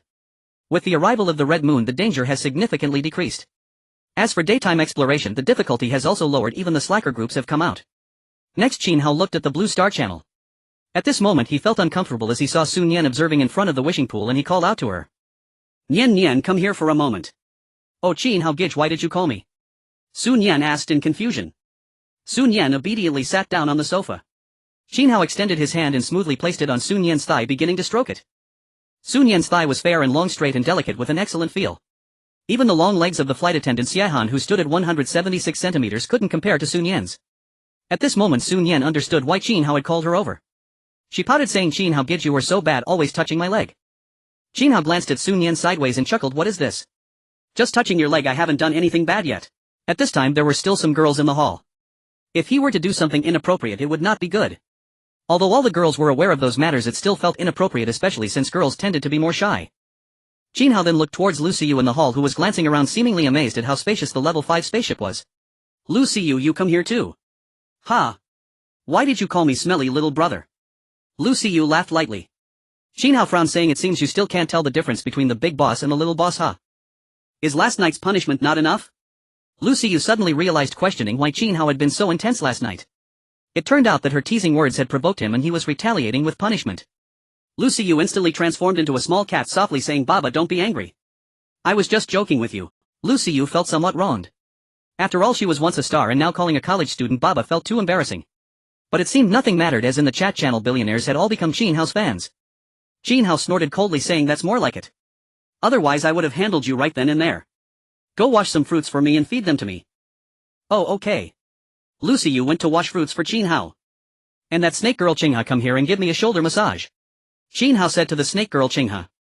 As snake girls, they possess extremely slender waists and have attractive appearances. In order to help everyone adapt, they have retracted their tails and completely transformed into human form. Okay, Captain. The snake girl Qinghe quickly stepped forward to massage Qin Hao. Qin Hao felt extremely comfortable, one hand caressing a beautiful leg while being massaged by someone, and soon someone would feed him fresh fruits, a life fit for an emperor. He glanced at the other girls in the hall and spotted Zheng Xuanshuang, another star. Zheng Xuanshuang, dance for me. Okay, sure. Zheng Xuanshuang quickly responded. Although she was an actress, she also understood some dance. She was quite willing to dance for Qin Hao. Since joining this team, she hadn't exerted much effort, so dancing now to please the captain seemed like a good idea.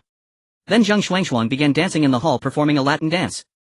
The Latin dance exuded a wild and passionate energy. With every sway of the hips and every tap of the ankles, there was an irresistible charm, making it a delight to behold. Seeing this, Qin Hao couldn't help but glance over a couple more times. At that moment, Lu Xiyu returned with a wash of fruits, holding a fruit platter to feed Qin Hao, and she couldn't help but chuckle at the dancing Zheng Xuanshuang. Qin Hao felt extremely delighted and then glanced at the Blue Star Channel. On the Blue Star Channel there were teams from various map points, even from the Endless Star Domain Area 2, offering a plethora of information. Among them, the Mutual Aid Organization had been quite vocal lately, demonstrating the aura of a leading figure, which Qin Hao paid a bit of attention. Among the numerous pieces of news, the one he saw most often was related to himself. I need food. I just said my classmate is amazing, killing 3 kings in one blow. Who can compete? Call me Blackie. This I need food was in the comment section, where people questioned whether Qin Hao truly killed the 3 kings and turned the tide. Then, with director Zhao Guorong of Shanhou Wuyo personally speaking up, along with General Zheng Chuan of Zhouzhou Jiangkai supporting him, those critics instantly fell silent. These two were indeed heavyweight figures with some prestige within the entire Blue Star Channel. General Yuan continued to speak a lot, recruiting talents. Next, something that piqued Qin Hao's interest was when someone mentioned Highline Guild. Xiao Yu, Highline Guild, you are also a powerful team in the tribal world. Why have we not seen you in the great battle? Secretly profiting from the war, right? Highline Guild, I have long stated that I will not join the war group. After all, I have a grudge with the Great Wall Watch. Xiao Yu, this alliance is for the benefit of everyone. We will put aside past grievances. I believe the Great Wall Watch will also stand firm. You just don't want to come. Highline Guild, you're kidding. He is the leader of the alliance. If he wants to kill me, who can stop him? The comments section fell silent for a moment. It indeed seemed reasonable. Strength is the ultimate truth, and he is the truth, all right. Qin Hao also showed an interested expression. It seemed that those guys from the Highline Guild were likely going to clear out the lair of the 4 kings. They must be experts at profiting from wars. Now that the treasure chest had been completely looted, finding his traces and eliminating him would be the next step. Qin Hao secretly noted down the Black Wolf Guild and then turned his attention to the Tribal World Channel, a chat channel that he had personally developed, the ancestor of regional chat. Within the Tribal World Channel there were almost exclusively messages of gratitude towards the Great Wall Guardian, for with Qin Hao's presence he had single-handedly saved everyone at the survival point. It was filled with praise and thanks. Qin Hao nodded slightly, feeling a bit of conscience. Flipping to the last page, he saw several people tagging him in their messages. General Yuan, Great Wall Guardian brother, which area are you planning to scour for resources? I am going in the opposite direction. Clearly General Yuan was quite clever, aware of Qin Hao's immense strength and capabilities, realizing that he might not even get a sip of soup if he didn't inquire about Qin Hao's resource scouring. Rugged man, yes brother, where are you going? I would like to know so I can avoid it. Qin Hao chuckled. These guys were really amusing. Now that all the treasure chests had been looted, he was too lazy to go out, but they clearly had no idea and were still hoping to find a few treasure chests. Great Wall Guardian, you guys are free to do as you wish. I won't be going out today, just resting, balancing work and relaxation. As Qin Hao's words were transmitted, the other teams became somewhat excited. Since the Great Wall Guardian wasn't going out, their chances of looting treasure chests would significantly increase. General Yuan, good brother, thank you for giving us ordinary teams a chance. Well done. Rugged man, brother, I greatly respect you. You are not only everyone's hero but also a benefactor, a sage in my heart. In a certain Gobi, General Yuan was out with Lu Yifei and others looking for resources. After replying to Qin Hao's message, he was filled with joy. Good news, this Great Wall Guardian actually isn't going out to look for treasure chests. Now we can loot to our heart's content and strive for a big haul. This is really a great opportunity. They knew that being in the same survival point as Qin Hao was much safer, since those high-level combatants had been taken out. But opportunities would also diminish significantly because the Great Wall Guardian's looting capability was simply too strong. Very few teams could match his level of prowess. In a short time they had risen to level 4 and then to a level 5 ship. One can imagine how many treasures they had acquired. Within the Tribal World channel many people were messaging, all expressing their gratitude towards Qin Hao. They claimed he was simply a sage. Qin Hao smiled and nodded. Indeed, I am a sage. Sun Yan chuckled. This is truly amusing. They probably don't know that all the treasure chests in the tribal world have been completely looted. Qin Hao also smiled faintly. One can't say that perhaps the predictions of our guide are simply flawed. But in reality Rao Shuking's prophetic talent was so outstanding that it rarely made mistakes. The directions she had previously explored all contained treasures. Lu Xiu, Zhang Xuanshuang and others also had some interest. No wonder the Great Wall Guardian and his team had such a plethora of resources and treasures. It turned out there were such gifted players. They learned that Sun Yan, who was also being touched by Qin Hao, was an extraordinary individual with incredible luck. The treasures she opened were nearly always good items. With all these advantages their team simply had to be powerful. Lu Xiu also chimed in. When they come back after a day of busyness only to find not a single treasure chest, I wonder what their expressions will be like. Ha ha ha. The people in the hall including Qin Hao all laughed, and looking at it this way it indeed seemed quite interesting. At this moment Sun Yan playfully complained, Qin Hao, brother, you bad guy, what will you do if you get caught? Sun Yan's face was incredibly flushed. If you're going to touch my leg, just do it properly. In the hall apart from Qin Hao, Sun Yan, Lu Xiu, Zhang Xuanshuang and Sheng He, there were also some other girls. Little Sword, Immortal Gu Qinghan and White Tiger Xia Yusen etc. were also sitting in the hall doing nothing. Sometimes they would inadvertently glance over at Qin Hao's location, quickly retracting their gaze thinking he was too bad. Qin Hao also calmly retracted his hand, having gotten a bit carried away and momentarily unable to stop. Alright, you all go about your business. Qin Hao stretched lazily and stood up. Currently in the tribal world there were no treasure chests left and he felt somewhat disinterested, not wanting to go looting. He planned to wait a few days for the ship to set off towards the next stop and then strike big again. In the time to come they could send some people out to continue searching for shipwrecks, because this top-tier treasure was probably one-time use and the next map might not allow for it, so they needed to extract its value as much as possible. Currently his goal was to relax and balance work and leisure. In the following time Qin Hao wandered around the ship, surveying his territory like a majestic eagle. He first visited the swimming pool, indulging his eyes as it was filled with beautiful women. All were dressed in bikinis and swimsuits, and some without swimsuits were directly wearing sexy underwear, adding a unique flavor that left Qin Hao wide-eyed. Luncher Wu Qian and the beast-eared girls Paofu Caramel and Tuanzi, as well as Ling Shouka and Luo Yunqi, were also present, all dressed in various outfits that were incredibly pleasing to the eye. The few of them were playing and frolicking in the water, having a great time. Not bad, Qin Hao commented. Next he continued his inspection, wandering around and accidentally walked into the large bathhouse where he saw Zhao Zihan and Chen Xiao, two good friends, taking a bath. Moreover Wan Xingran and Su Wanqing were also there, a total of 4 people bathing back to back. Among them Zhao Zihan and Chen Xiao seemed to have a very close relationship, even facing each other while scrubbing each other's backs. Upon seeing such a scene Qin Hao's mouth went dry, and at that moment little Qin Hao couldn't help but. At this moment Su Wanqing, quite sensitive, sensed something, turned around and saw Qin Hao. Ah, Captain, you bad guy pervert, peeking at us while we bathe. This time the gossip queen Su Wanqing indeed found herself in a scandal, but this scandal was related to her. Su Wanqing and Wan Xingran instinctively dodged, covering their bodies, but it seemed they also knew where to cover, doing a haphazard job of it. Wan Xingran simply covered her eyes. Zhao Zihan and Chen Xiao were also startled. The shyness of the young girls made them instinctively shy away. Ahaha, I took a wrong turn, I'll be leaving now. Qin Hao laughed awkwardly, having indulged his eyes, and turned to leave. With so many girls around it wasn't a good idea to do anything inappropriate. Next Qin Hao arrived at the dance studio where only Bai Shuer was present. She wasn't practicing dancing but was instead doing yoga. On the mat Bai Shuer was stretching her body, putting her hands and chin on the ground as she knelt on the mat, raising her ample hips, looking extremely. This pose seemed quite suggestive. In fact, what made Qin Hao's heart race was that Bai Shuer seemed to be practicing dancing wearing a skirt instead of yoga pants. In this state she seemed to be unreserved. The key was that perhaps because they were on the ship and apart from Qin Hao all were girls, she was actually wearing nothing at all. Qin Hao's mouth went dry. Who could withstand this? Inside the dance studio Bai Shuer was practicing on her yoga mat. Qin Hao observed the whole scene, scrutinizing every detail. At this moment he felt a surge of excitement. Such a situation stirred something within him. Now with the right timing and circumstances everything was imminent. With the arrow on the string it must be released, it was an excellent opportunity. He gently stepped forward. A voice filled with panic suddenly emerged. Bai Shuer was shocked. What had happened? It seemed like this had been. She was astonished. She was still in her yoga practice and this was the dance studio, a public space after all. What on earth was happening? Bai Shuer seemed to have guessed that it must be Captain. She turned around and as expected saw Qin Hao. Captain, what are you doing here? Qin Hao replied with a smile, of course I'm here to have some fun, didn't you know? He thought to himself that this girl was pretending to be confused. At this moment Bai Shuer was blushing furiously, utterly embarrassed. Captain, you scoundrel, I'm still practicing yoga, and this is the dance studio, well be caught. Qin Hao laughed, saying, so what if we get caught? Also you're practicing yoga without wearing any underwear, who are you trying to seduce? This is your punishment. Captain. I was wrong, I felt uncomfortable so I didn't. Qin Hao paid no mind to Bai Xuer's words. Where any? And you're striking this pose. Isn't this asking for punishment? Deserve to be punished. Keep your voice down, if someone comes I won't be worried. Let's see how thick your skin is. Bai Xuer was also extremely. Now caught in the storm, how could she not call out? Moreover, not wearing any underwear, she actually had some intentions of seducing Qin Hao. If she didn't take the initiative, when would it be her turn? Qin Hao continued, back on the twin stars, I clearly remember what you said. Now let's check your skills as the sports committee member. After saying this, Qin Hao lay down on the yoga mat. He was ready to watch Bai Xuer's performance. As Qin Hao's words echoed, Bai Xuer's face turned even redder, almost dripping with shyness. But helplessly due to the pressure of the situation. Bai Xuer began. Appearing incredibly graceful. Qin Hao praised her immensely. Dancing is wonderful, practicing dance, those who can dance actually have this ability. Next, Bai Xuer performed various dances in yoga for Qin Hao. Qin Hao kept praising her, he was indeed gaining new insights. Captain, because the movements aren't very standard, please be understanding. That's already quite good. In the dance studio in front of a floor mirror while performing, Bai Xuer could also activate the spectator mode. Because her flexibility was astounding, her body could change in various ways. Her eyes could clearly see. With a floor mirror it was almost multi-angle observation. Qin Hao was also incredibly surprised, he hadn't expected Bai Xuer to be so impressive and he could observe as well. This was simply fantastic, indescribably marvelous, truly extraordinary. Due to the various dance performances by Xuer. Talent. Talent. Talent.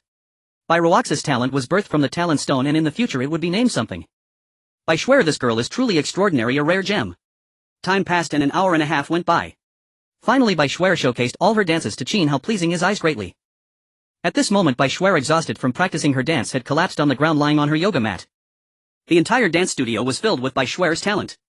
Qin Hao was taken aback. Bai Xuer was indeed a gifted performer, incredibly impressive in her recent display. This person is truly a treasure, an exceptional find. It is no wonder she is the Sports and Arts Committee member, and her talent is remarkable, a rare gem. It is easy to imagine just how intense it was. Not bad, I will come and cherish you often in the future. However, Bai Xuer had already fallen asleep, probably unable to hear it. After leaving the dance studio, Qin Hao felt somewhat dazed. He didn't expect Bai Xuer to be such a remarkable individual, leaving him with endless aftertastes. Not only is her dancing impressive, but her bodice flexibility is also top-notch. Moreover, there is a reason for her awakened talent. She is exceptionally strong in that aspect. In the future he must take care of her more. Additionally, the girls should practice more dancing and yoga, it is quite beneficial, enhancing their figures. Given Bai Xuer's prowess, Qin Hao would definitely take special care of her. He was not just attracted by her physique but rather to ensure peace within the spaceship. Sharing love would prevent conflicts. He first set a small goal, making sure the girls on the spaceship were all inept. Qin Hao hummed a little tune, walking in a carefree manner. Just now in the dance studio it was solely Bai Xuer who directly punished him on sight. It could be said that the conditions were perfect, not needing to return to the room, which was quite good. The special room seemed to add a bit of fun. In the future, if he had the time, he could wander to these less crowded places. Being in a crowd could have negative effects. In less crowded places he could express himself freely, which was quite nice. Captain, where have you been having fun just now? As soon as Qin Hao left the dance studio, a delicate laugh rang out. He looked over casually and the speaker turned out to be Lang Shi. This usually cold girl was unexpectedly teasing him. It seemed that their previous experience had made her less icy. Qin Hao smiled and said, I was just discussing life aspirations with Bai Xuer. What do you think the meaning of life is? Lang Shi, the class flower, surprisingly responded with a teasing remark. Captain, is this your afterthought? Wise words of a... Qin Hao approached and gave Lang Shi's backside a playful pat, laughing. Good job, Shi. Why does your personality seem less cold? Did the last experience elevate you? Lang Shi felt a bit uncomfortable from Qin Hao's touch. He was indeed a lecher. Well, if he wanted to touch, let him be. Upon hearing Qin Hao's words, she recalled the good deed he did last time just to make her call and letting her carry that item.